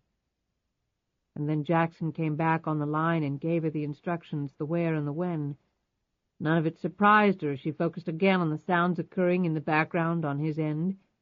He ended the call by saying, with daunting finality, "See you soon." She clicked off the phone and got back in the car. She spoke with a calmness that astonished the two men, particularly under the circumstances. "I'm to call him tomorrow at 10 a.m. He'll give me the meeting place then. He'll let Lisa go if I come alone. If he even thinks anyone else is around, he'll kill her." "So it's you for Lisa," Riggs said. She looked at both of them. "That's the way it's going to be." "LuAnn, that's the way it's going to be," she said more forcefully. "How do you know he'll let her go? You can't trust him," Charlie implored. "On this I can. He just wants me." "There's got to be another way," Riggs exclaimed. "There's only one way, Matthew, and you know it." She looked at him sadly before putting the car in gear and driving off. She had one more card to play.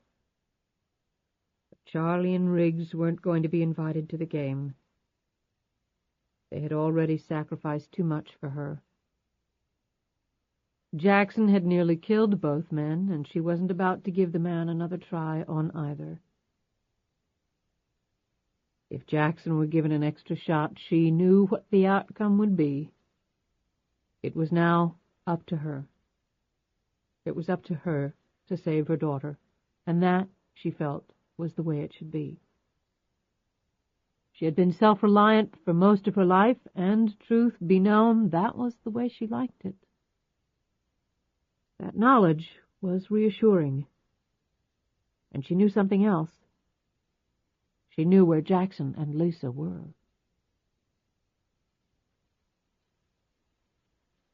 Chapter 58. The rain had finally slackened off, but the spring showers were far from over. LuAnn had tacked up a blanket over the shadowed window of the cottage. Riggs had turned the heat fully on, and it was comfortable enough.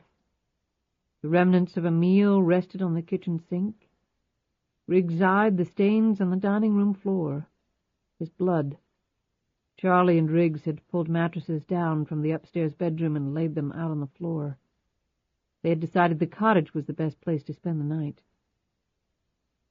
Charlie and Riggs had argued with LuAnn for hours trying to change her mind.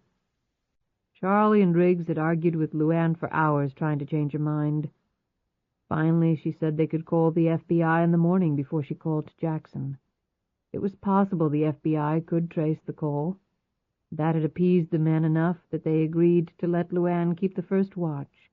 Riggs would relieve her in 2 hours.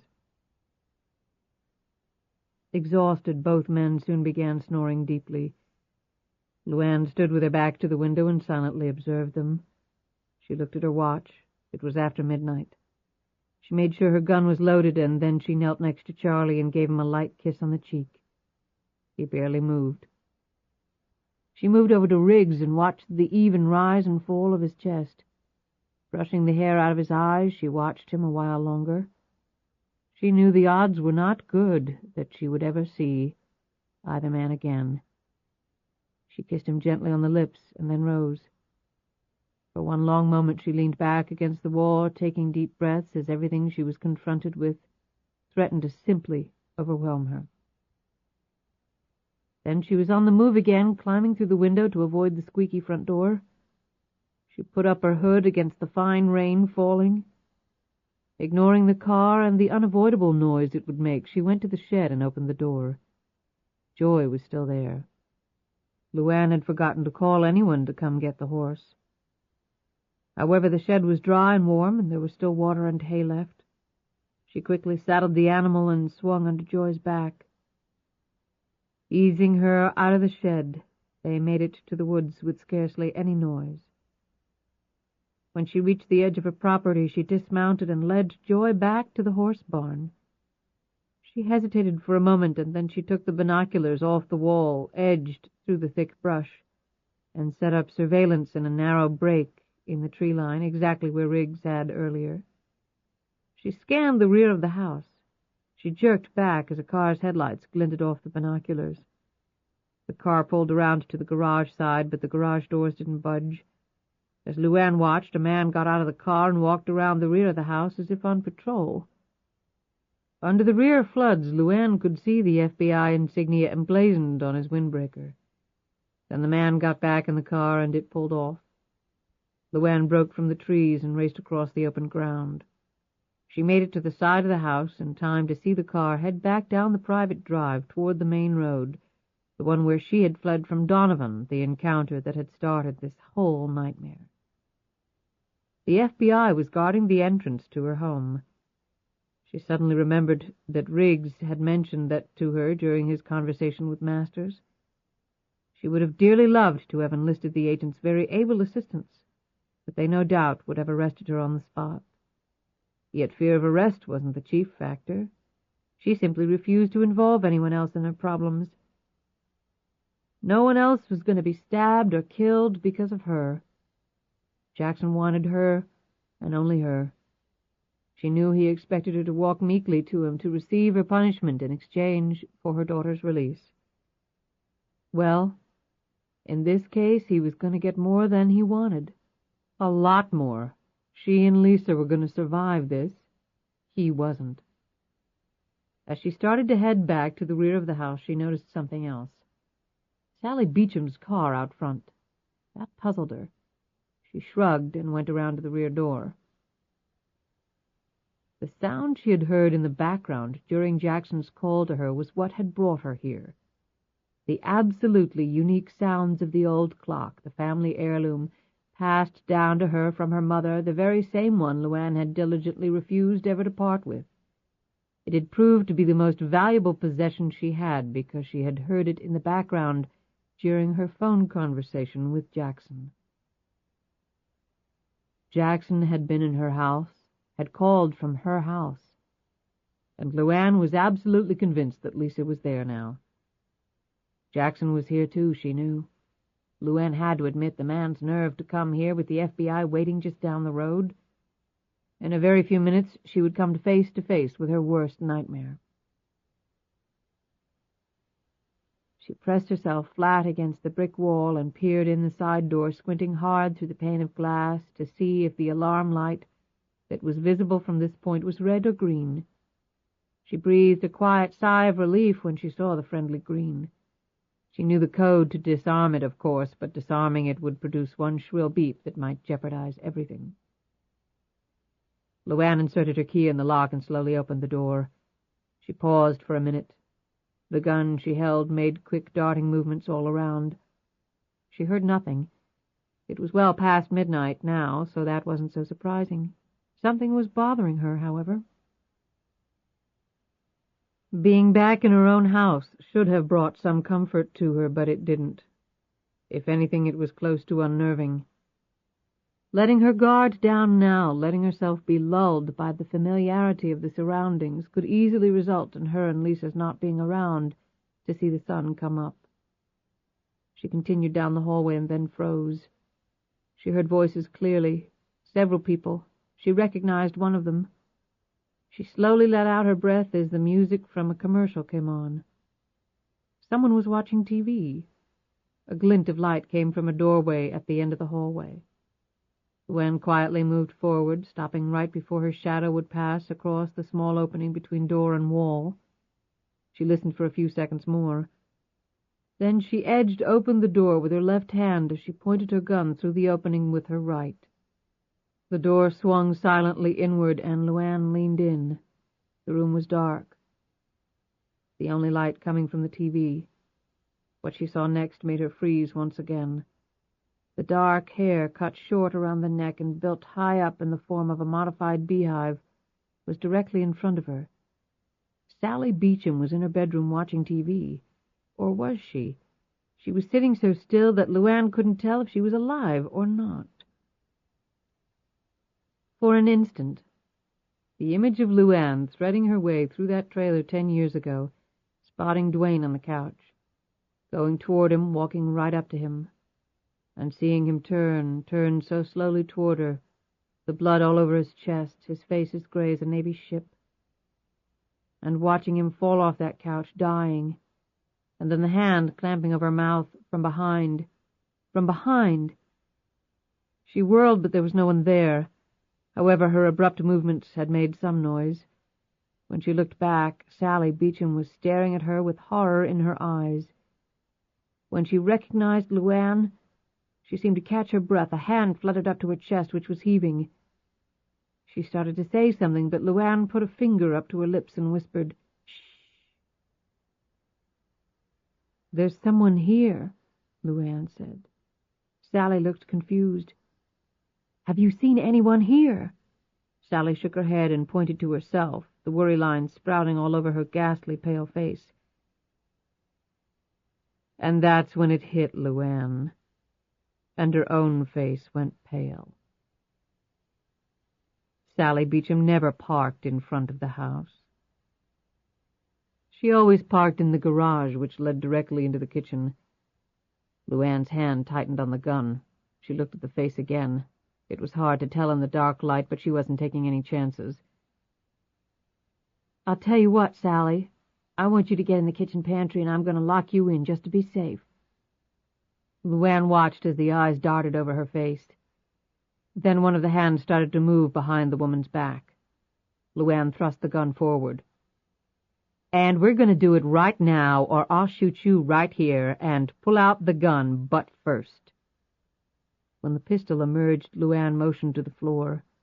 The gun clunked when it hit the hard wood.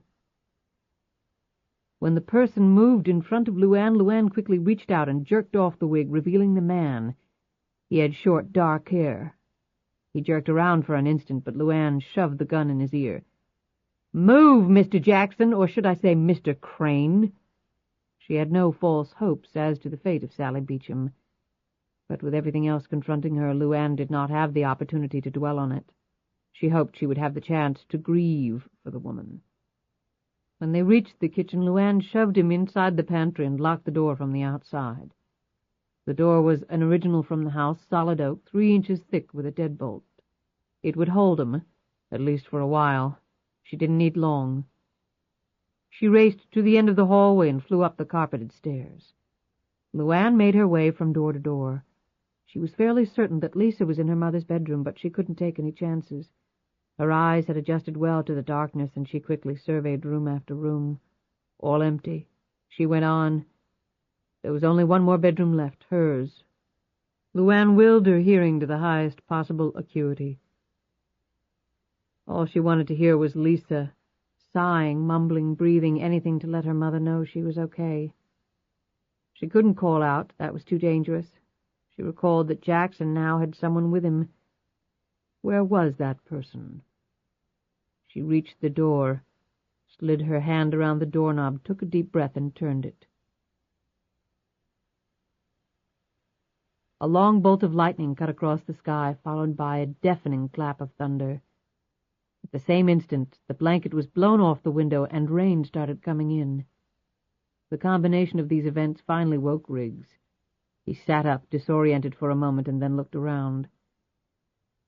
He saw the open window, the wind and rain coming through. He glanced over at Charlie, who was still sleeping. Then it hit him. He staggered up. "LuAnn? LuAnn!" His cries roused Charlie. "What the hell?" he said.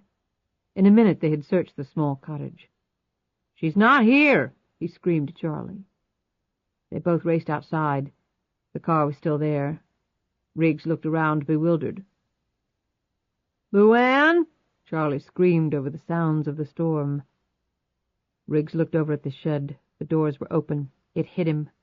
He raced over and looked in the empty shed. He looked down at the mud in front of the shed. Even in the darkness he could make out the hoofprints. He followed the tracks to the edge of the woods. Charlie ran up beside him. "Joy was in the shed," he told Charlie. "It looks like she's gone back to the house." "Why would she do that?" Riggs thought hard for a minute. "Were you surprised she agreed to finally calling the FBI tomorrow?" "Yes," Charlie said, "but I was too damn tired and too relieved to think much about it." "Why would she go to the house?" Riggs repeated Charlie's question. "The FBI is guarding the place. What would be there that she'd take that sort of risk?" Charlie went pale, and he staggered slightly. "What is it, Charlie?" "LuAnn once told me something Jackson had told her, a rule he lived by." "What was it?" Riggs demanded. "If you want to hide something, put it out in plain sight, because no one would see it." Now it was Riggs's turn to go pale as the truth hit him. "Lisa's at the house, and so is Jackson." They raced to the car. As the sedan flew down the road, Riggs picked up the portable phone. He dialed the police and then the local FBI. He was shocked to hear Masters' voice come on the line. "He's here, George. Crane's at Wicken's Hunt. Bring everything you got." Riggs heard the phone drop to the desk and footsteps running off. Then he clicked off the phone and floored the car. As the door swung open, LuAnn darted into the room. Smack in the center was a chair, and in that chair was Lisa, slumped over, exhausted. The next sound LuAnn heard was the labored ticking of that clock, that wonderful, beautiful clock. She closed the door behind her and ran to her daughter, hugged her. Her face dissolved into a big smile when her daughter's eyes met her mother's. And then a loop of thick cord was around LuAnn's neck, was pulled tight, and LuAnn's breath was suddenly gone. Her gun fell to the floor. Lisa screamed and screamed in agonizing silence, the tape still tightly across her mouth. She kicked at her chair, trying to topple it over, trying to reach her mother to help her in some way before this man killed her. Jackson was fully behind LuAnn now. He had watched from the darkness next to the dresser as LuAnn had sailed toward Lisa, oblivious to his presence in the room.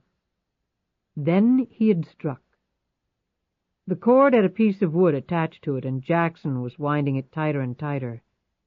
LuAnn's face was turning blue, her senses were slipping away as the cord dug deeply into the skin of her neck.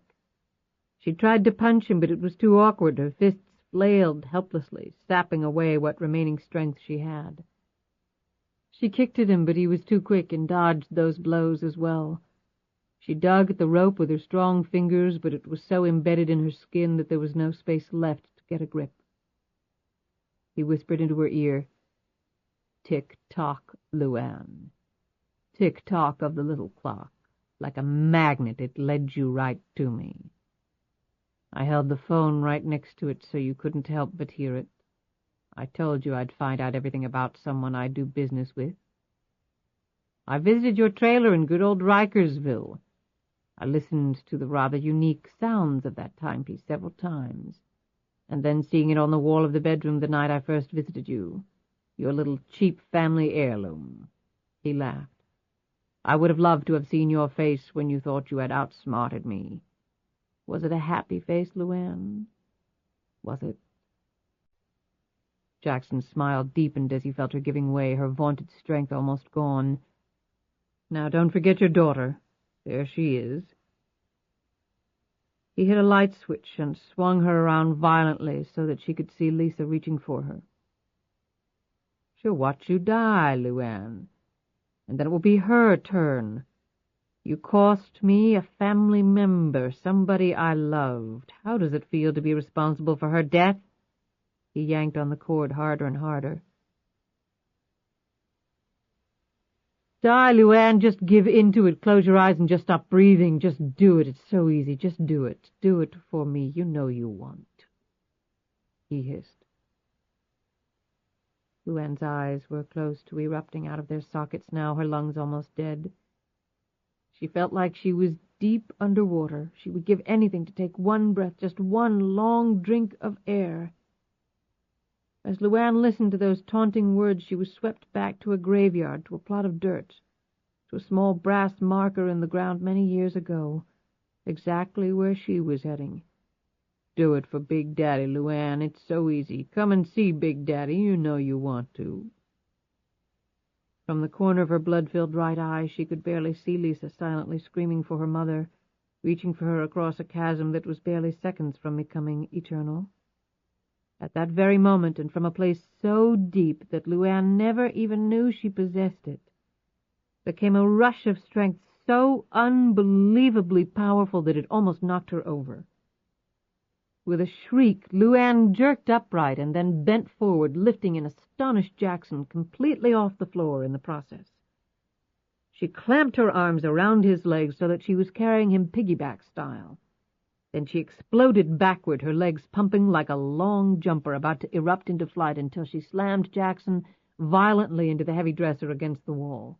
The sharp wooden edge caught him dead on the spine. He screamed in pain but hung on to the cord. LuAnn reached up and dug her fingernails right into the recent wound on his hand, the one from the fight at the cottage, tearing the cut wide open. Jackson screamed again, and this time he let go of the cord. Feeling the rope go lax, LuAnn whipped her torso forward, and Jackson went flying over her shoulders and crashing into a mirror hanging on the wall. LuAnn staggered drunkenly around in the middle of the room, sucking in huge amounts of air. She reached up to her throat and pulled off the cord. Then her eyes settled dead center on the man. Jackson grabbed at his injured back and struggled to stand up. It was too little too late. As with a guttural scream, LuAnn pounced. She flattened him to the floor and pinned him there. Her legs clamped against his, immobilizing them. Her hands encircled his throat, and now his face started to turn blue. The grip he felt against his throat was 10 times as strong as the one he had battled on the cottage porch.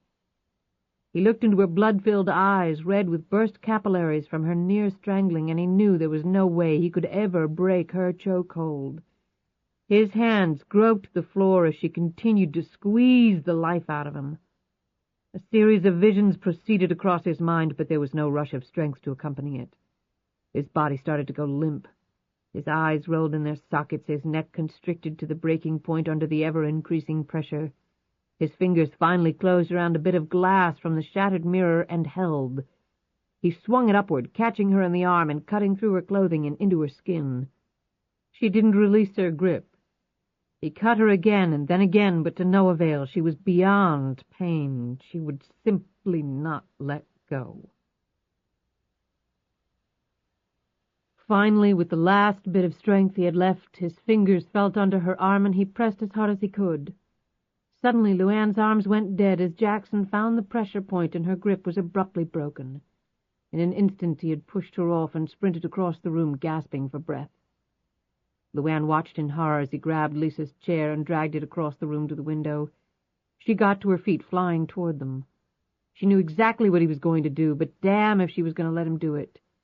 He was lifting the chair and Lisa with it, and LuAnn dove for it, her hand closing around her daughter's leg as the chair smashed against the window that overlooked the brick patio almost 30 feet below. LuAnn and Lisa crashed to the floor amid the shattered glass. Jackson tried to snatch up her gun, but LuAnn was one step ahead of him. LuAnn's leg flew up and caught Jackson, who had strayed a little too close, directly in the crotch. He bent down, groaning. She jumped up and landed a powerful right hand squarely against Jackson's chin. He went down to the floor. In the distance they all heard the police sirens coming. Jackson swore under his breath, picked himself up, and clutching his privates, raced through the doorway, and then slammed and locked the door. LuAnn let him go. Screaming and crying in relief, she gently pulled off the tape and undid the ropes holding Lisa. Mother and daughter held each other tightly. LuAnn clutched at Lisa's body. She pushed her face in Lisa's hair.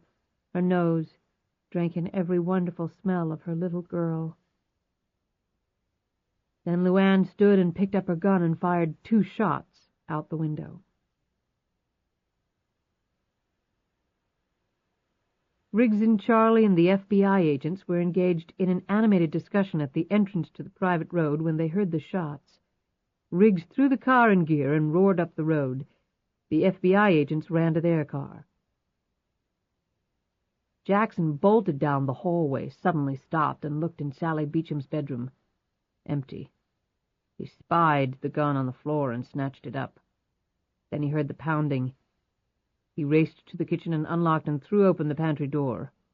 Roger Crane, squinting and quivering, stumbled out. "Thank God, Peter. She had a gun. She put me in here. I did exactly as you told me." "Thank you, Roger." He lifted up the pistol. "Tell Alicia I said hello." Then he fired point blank into his brother's face. The next instant he was out the door and racing across the lawn for the woods.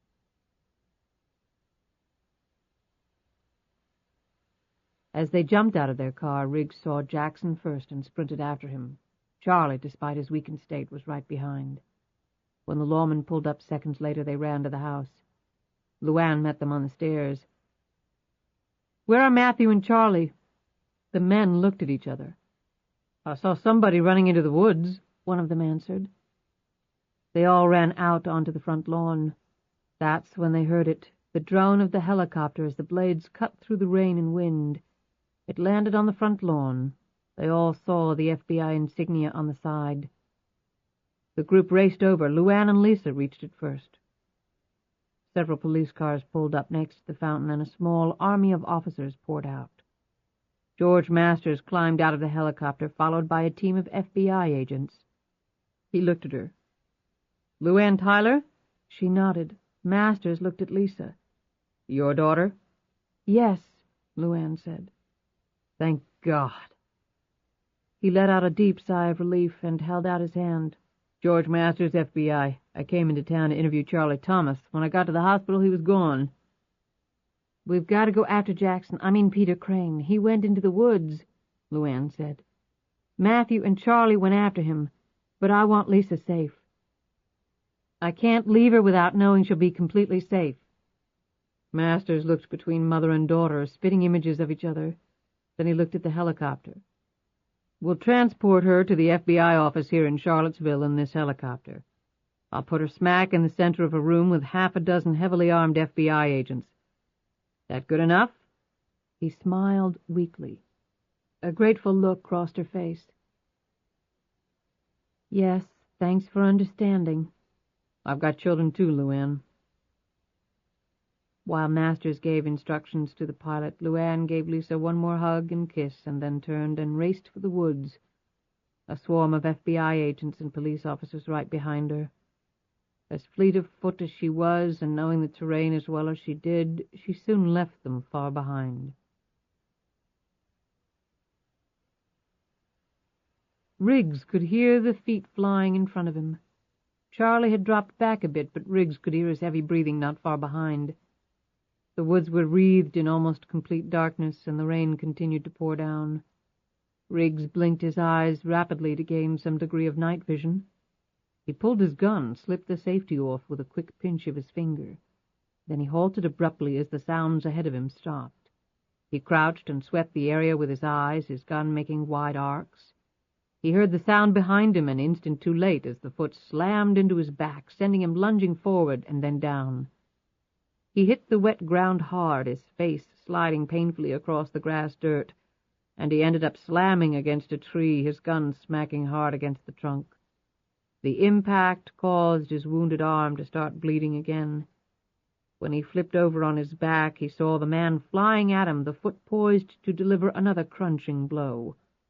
Then Charlie blindsided Jackson, and the two men went sprawling. An incensed Charlie pounded Jackson with his fists and then cocked his arm back to deliver a knockout punch. Quick as an eel, Jackson made a direct hit on Charlie's wound, a blow that made him scream and double over. Then, with the same motion employed in striking a cymbal, Jackson smashed both palms against Charlie's ears, forcing a sudden, painful rush of air into his ear canals and rupturing an eardrum. Nauseated and dizzy from the combined blows, Charlie fell off Jackson and lay on the ground, groaning. I should have slit your throat at the motel. Jackson spat down at him. Jackson was about to deliver a crushing kick to Charlie's head when he heard Riggs scream at him. Get the hell away from him before I blow your damn head off. When Jackson looked over, Riggs's gun was pointed directly at him. Jackson stepped away from Charlie. Finally, we meet. Riggs, the criminal. How about discussing a financial arrangement that will make you very rich? Jackson said. His voice was hoarse and weak from his near strangling by LuAnn. He clutched at his torn hand. His face was bleeding from Charlie's blows. I'm not a criminal, asshole. I was an FBI agent who testified against a cartel. That's why I was in witness protection. Jackson circled closer to Riggs. Ex-FBI? Well, then at least I'm certain you won't shoot me down in cold blood. He pointed a warning finger at Riggs. Understand, though, if I go down, so does LuAnn. I'll tell your former employers that she was in on everything, even helped me plan it. I'll paint a picture so dark that she'll be grateful for a life sentence. My attorneys will see to that, but don't worry, I understand you can have yearly conjugal visits in some prisons now. You're going to rot in jail. I hardly think that. I can only imagine what sort of deal I can cut with the feds. I would think they'd do anything to avoid public disclosure of all this. When this is all over, I'm sure I'll be seeing you again. In fact, I look forward to it. Jackson's mocking tones burned through every fiber of Riggs's body. What was even more maddening was the fact that everything Jackson had predicted could very well happen. But it wouldn't, Riggs swore to himself. That's where you're wrong, Riggs said. About what? About killing you in cold blood. Riggs pulled the trigger. The sound that didn't occur seemed to drive all the blood from Riggs's body. The gun didn't fire. The impact with the tree had jammed it. He pulled the trigger again, with the same sickening result. Jackson instantly drew his own gun and pointed it at Riggs. Riggs dropped the useless pistol and backed up as Jackson advanced. He finally stopped retreating when his foot felt nothing but air. He looked behind him. A sheer drop. Down below the fast-moving water. He looked back at Jackson, who smiled and then fired. The bullet hit right in front of Riggs's feet, and he stepped back half an inch, teetering on the edge. "Let's see how well you swim with no arms." The next shot hit Riggs's good arm. He grunted in pain and doubled over, clutching it, trying to maintain his balance. Then he looked up at the sneering face of Jackson. "Take the bullet or jump. It's your choice, but do it quick. I don't have much time."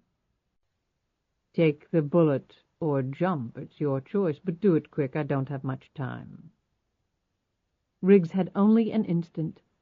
As he crouched over, the arm that had just been hit slid up the length of his sling, a very natural movement under the circumstances. Jackson had underestimated his resourcefulness. Jackson wasn't the only one who had lived by his wits, who had gotten himself out of tight spots by acting nimbly. What Riggs was about to do had saved his life while working undercover during a drug deal that had gone sour. It would not save his life this time, but it would save several others, including one that he cared more about than his own, LuAnn's. He locked eyes with Jackson. His anger was so intense that it blocked out the pain in both arms. His hand closed around the butt of the compact gun taped inside his sling, the one he had originally had in his ankle holster. Its muzzle was pointed right at Jackson. Wounded arm and all, his aim was as sharp as ever. And Jackson was only a few feet away. But Riggs had to make the first shot count. "Riggs!" Charlie screamed.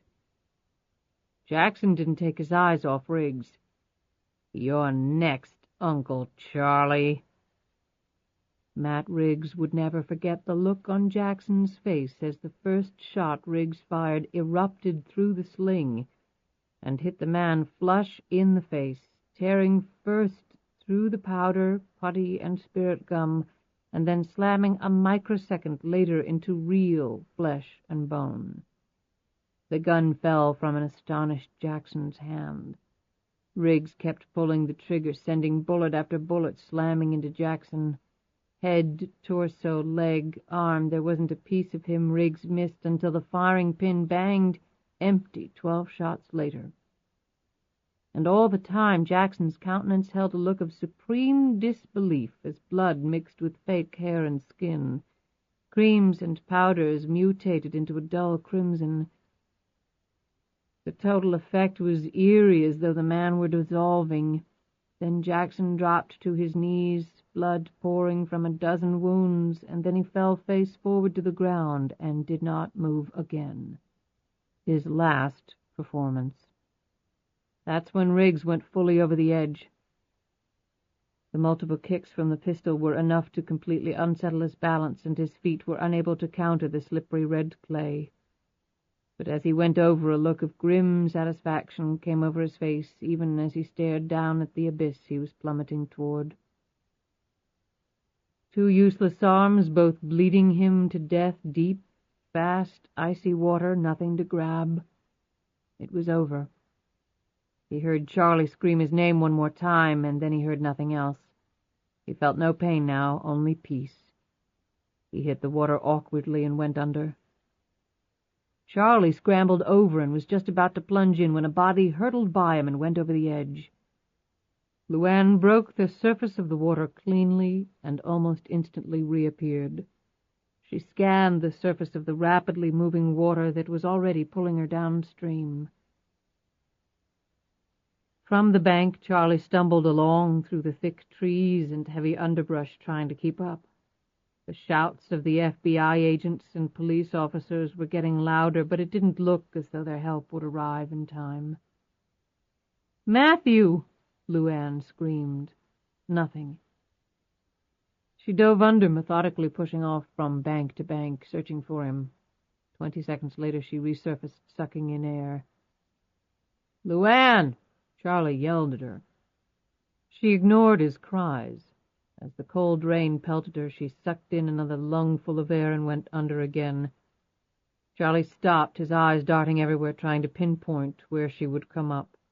He wasn't about to lose both of them. When LuAnn broke the surface again, she wasn't alone.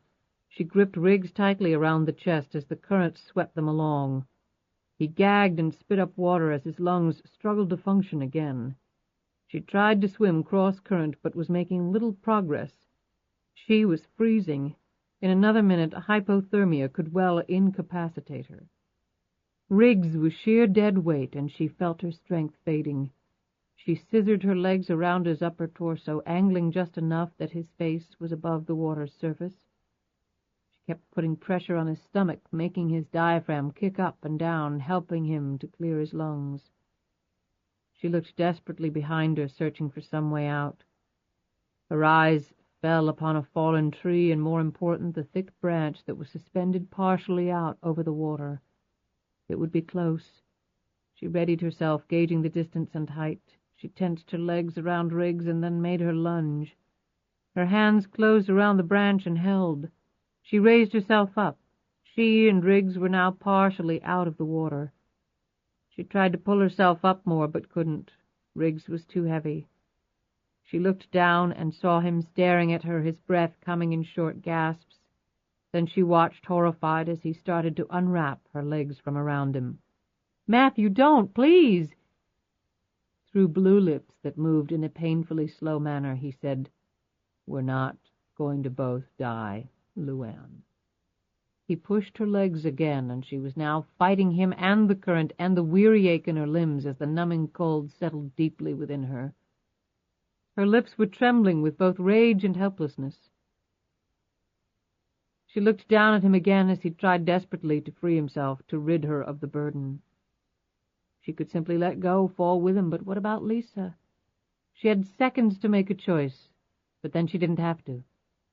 For the first time in her life, her strength failed and her grip was broken. She started to plummet downward.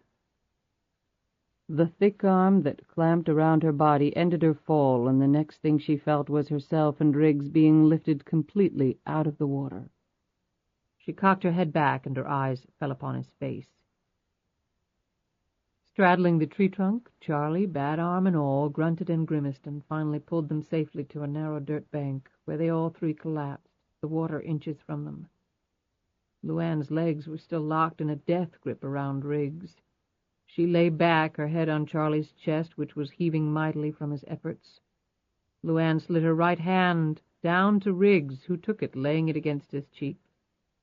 Her left hand went up and gripped Charlie's shoulder. He covered her hand with his. None of them said a word.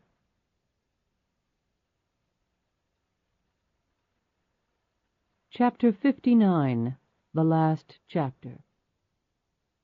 "Well, it's all done," Riggs said, gingerly hanging up the phone. They were in his home office, LuAnn, Charlie, and Lisa. A gentle snow was falling outside. Christmas was rapidly closing in. "So, what's the bottom line?" LuAnn asked. LuAnn and Charlie were healed. Riggs was out of his sling, and the cast he had to wear to mend the bone Jackson's bullet had broken had recently been removed as well.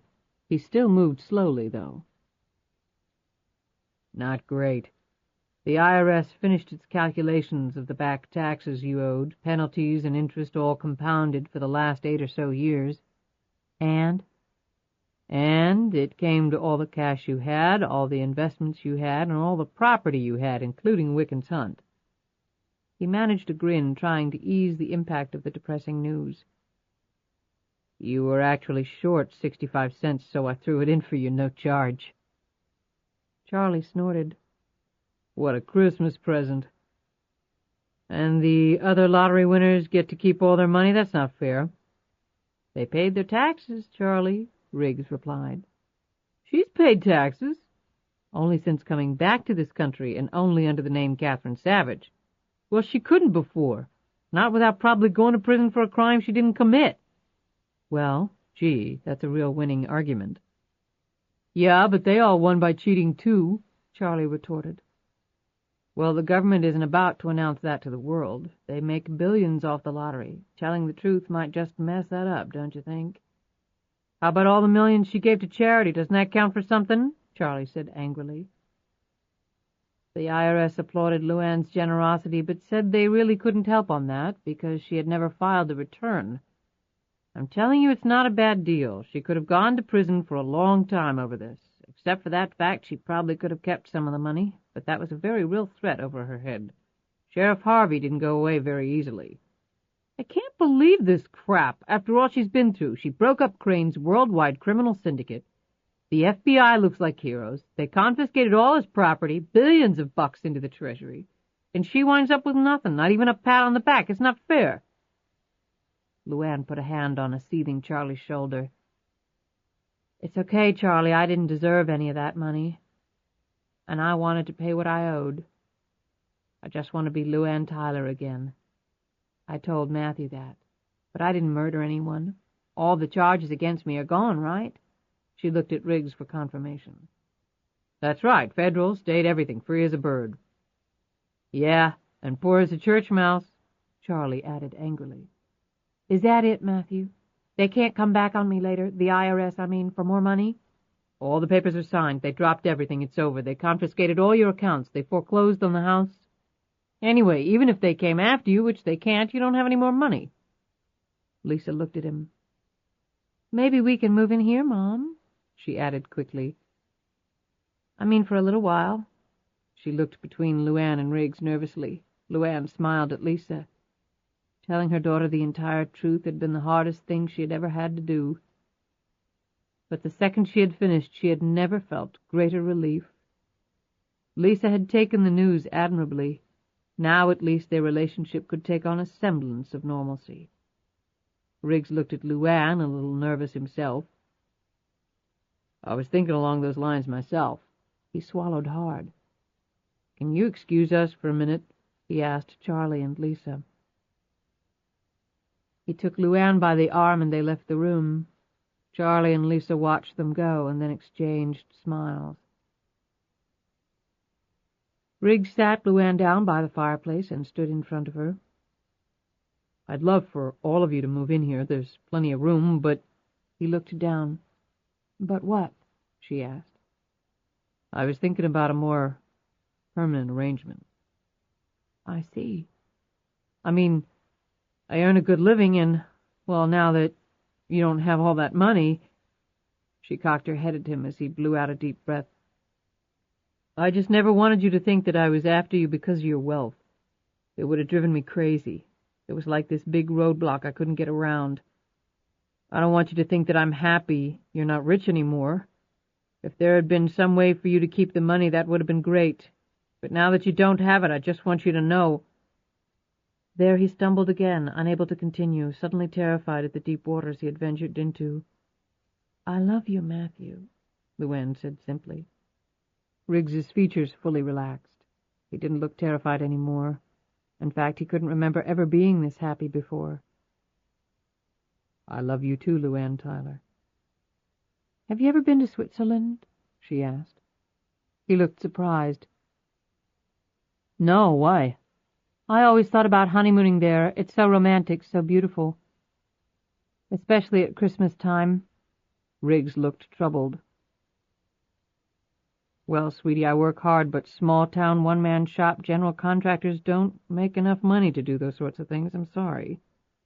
He licked his lips nervously. I'll understand if you can't accept that after all these years of being so rich. In response, LuAnn opened her purse and took out a slip of paper. On it was an account number at a bank in Switzerland.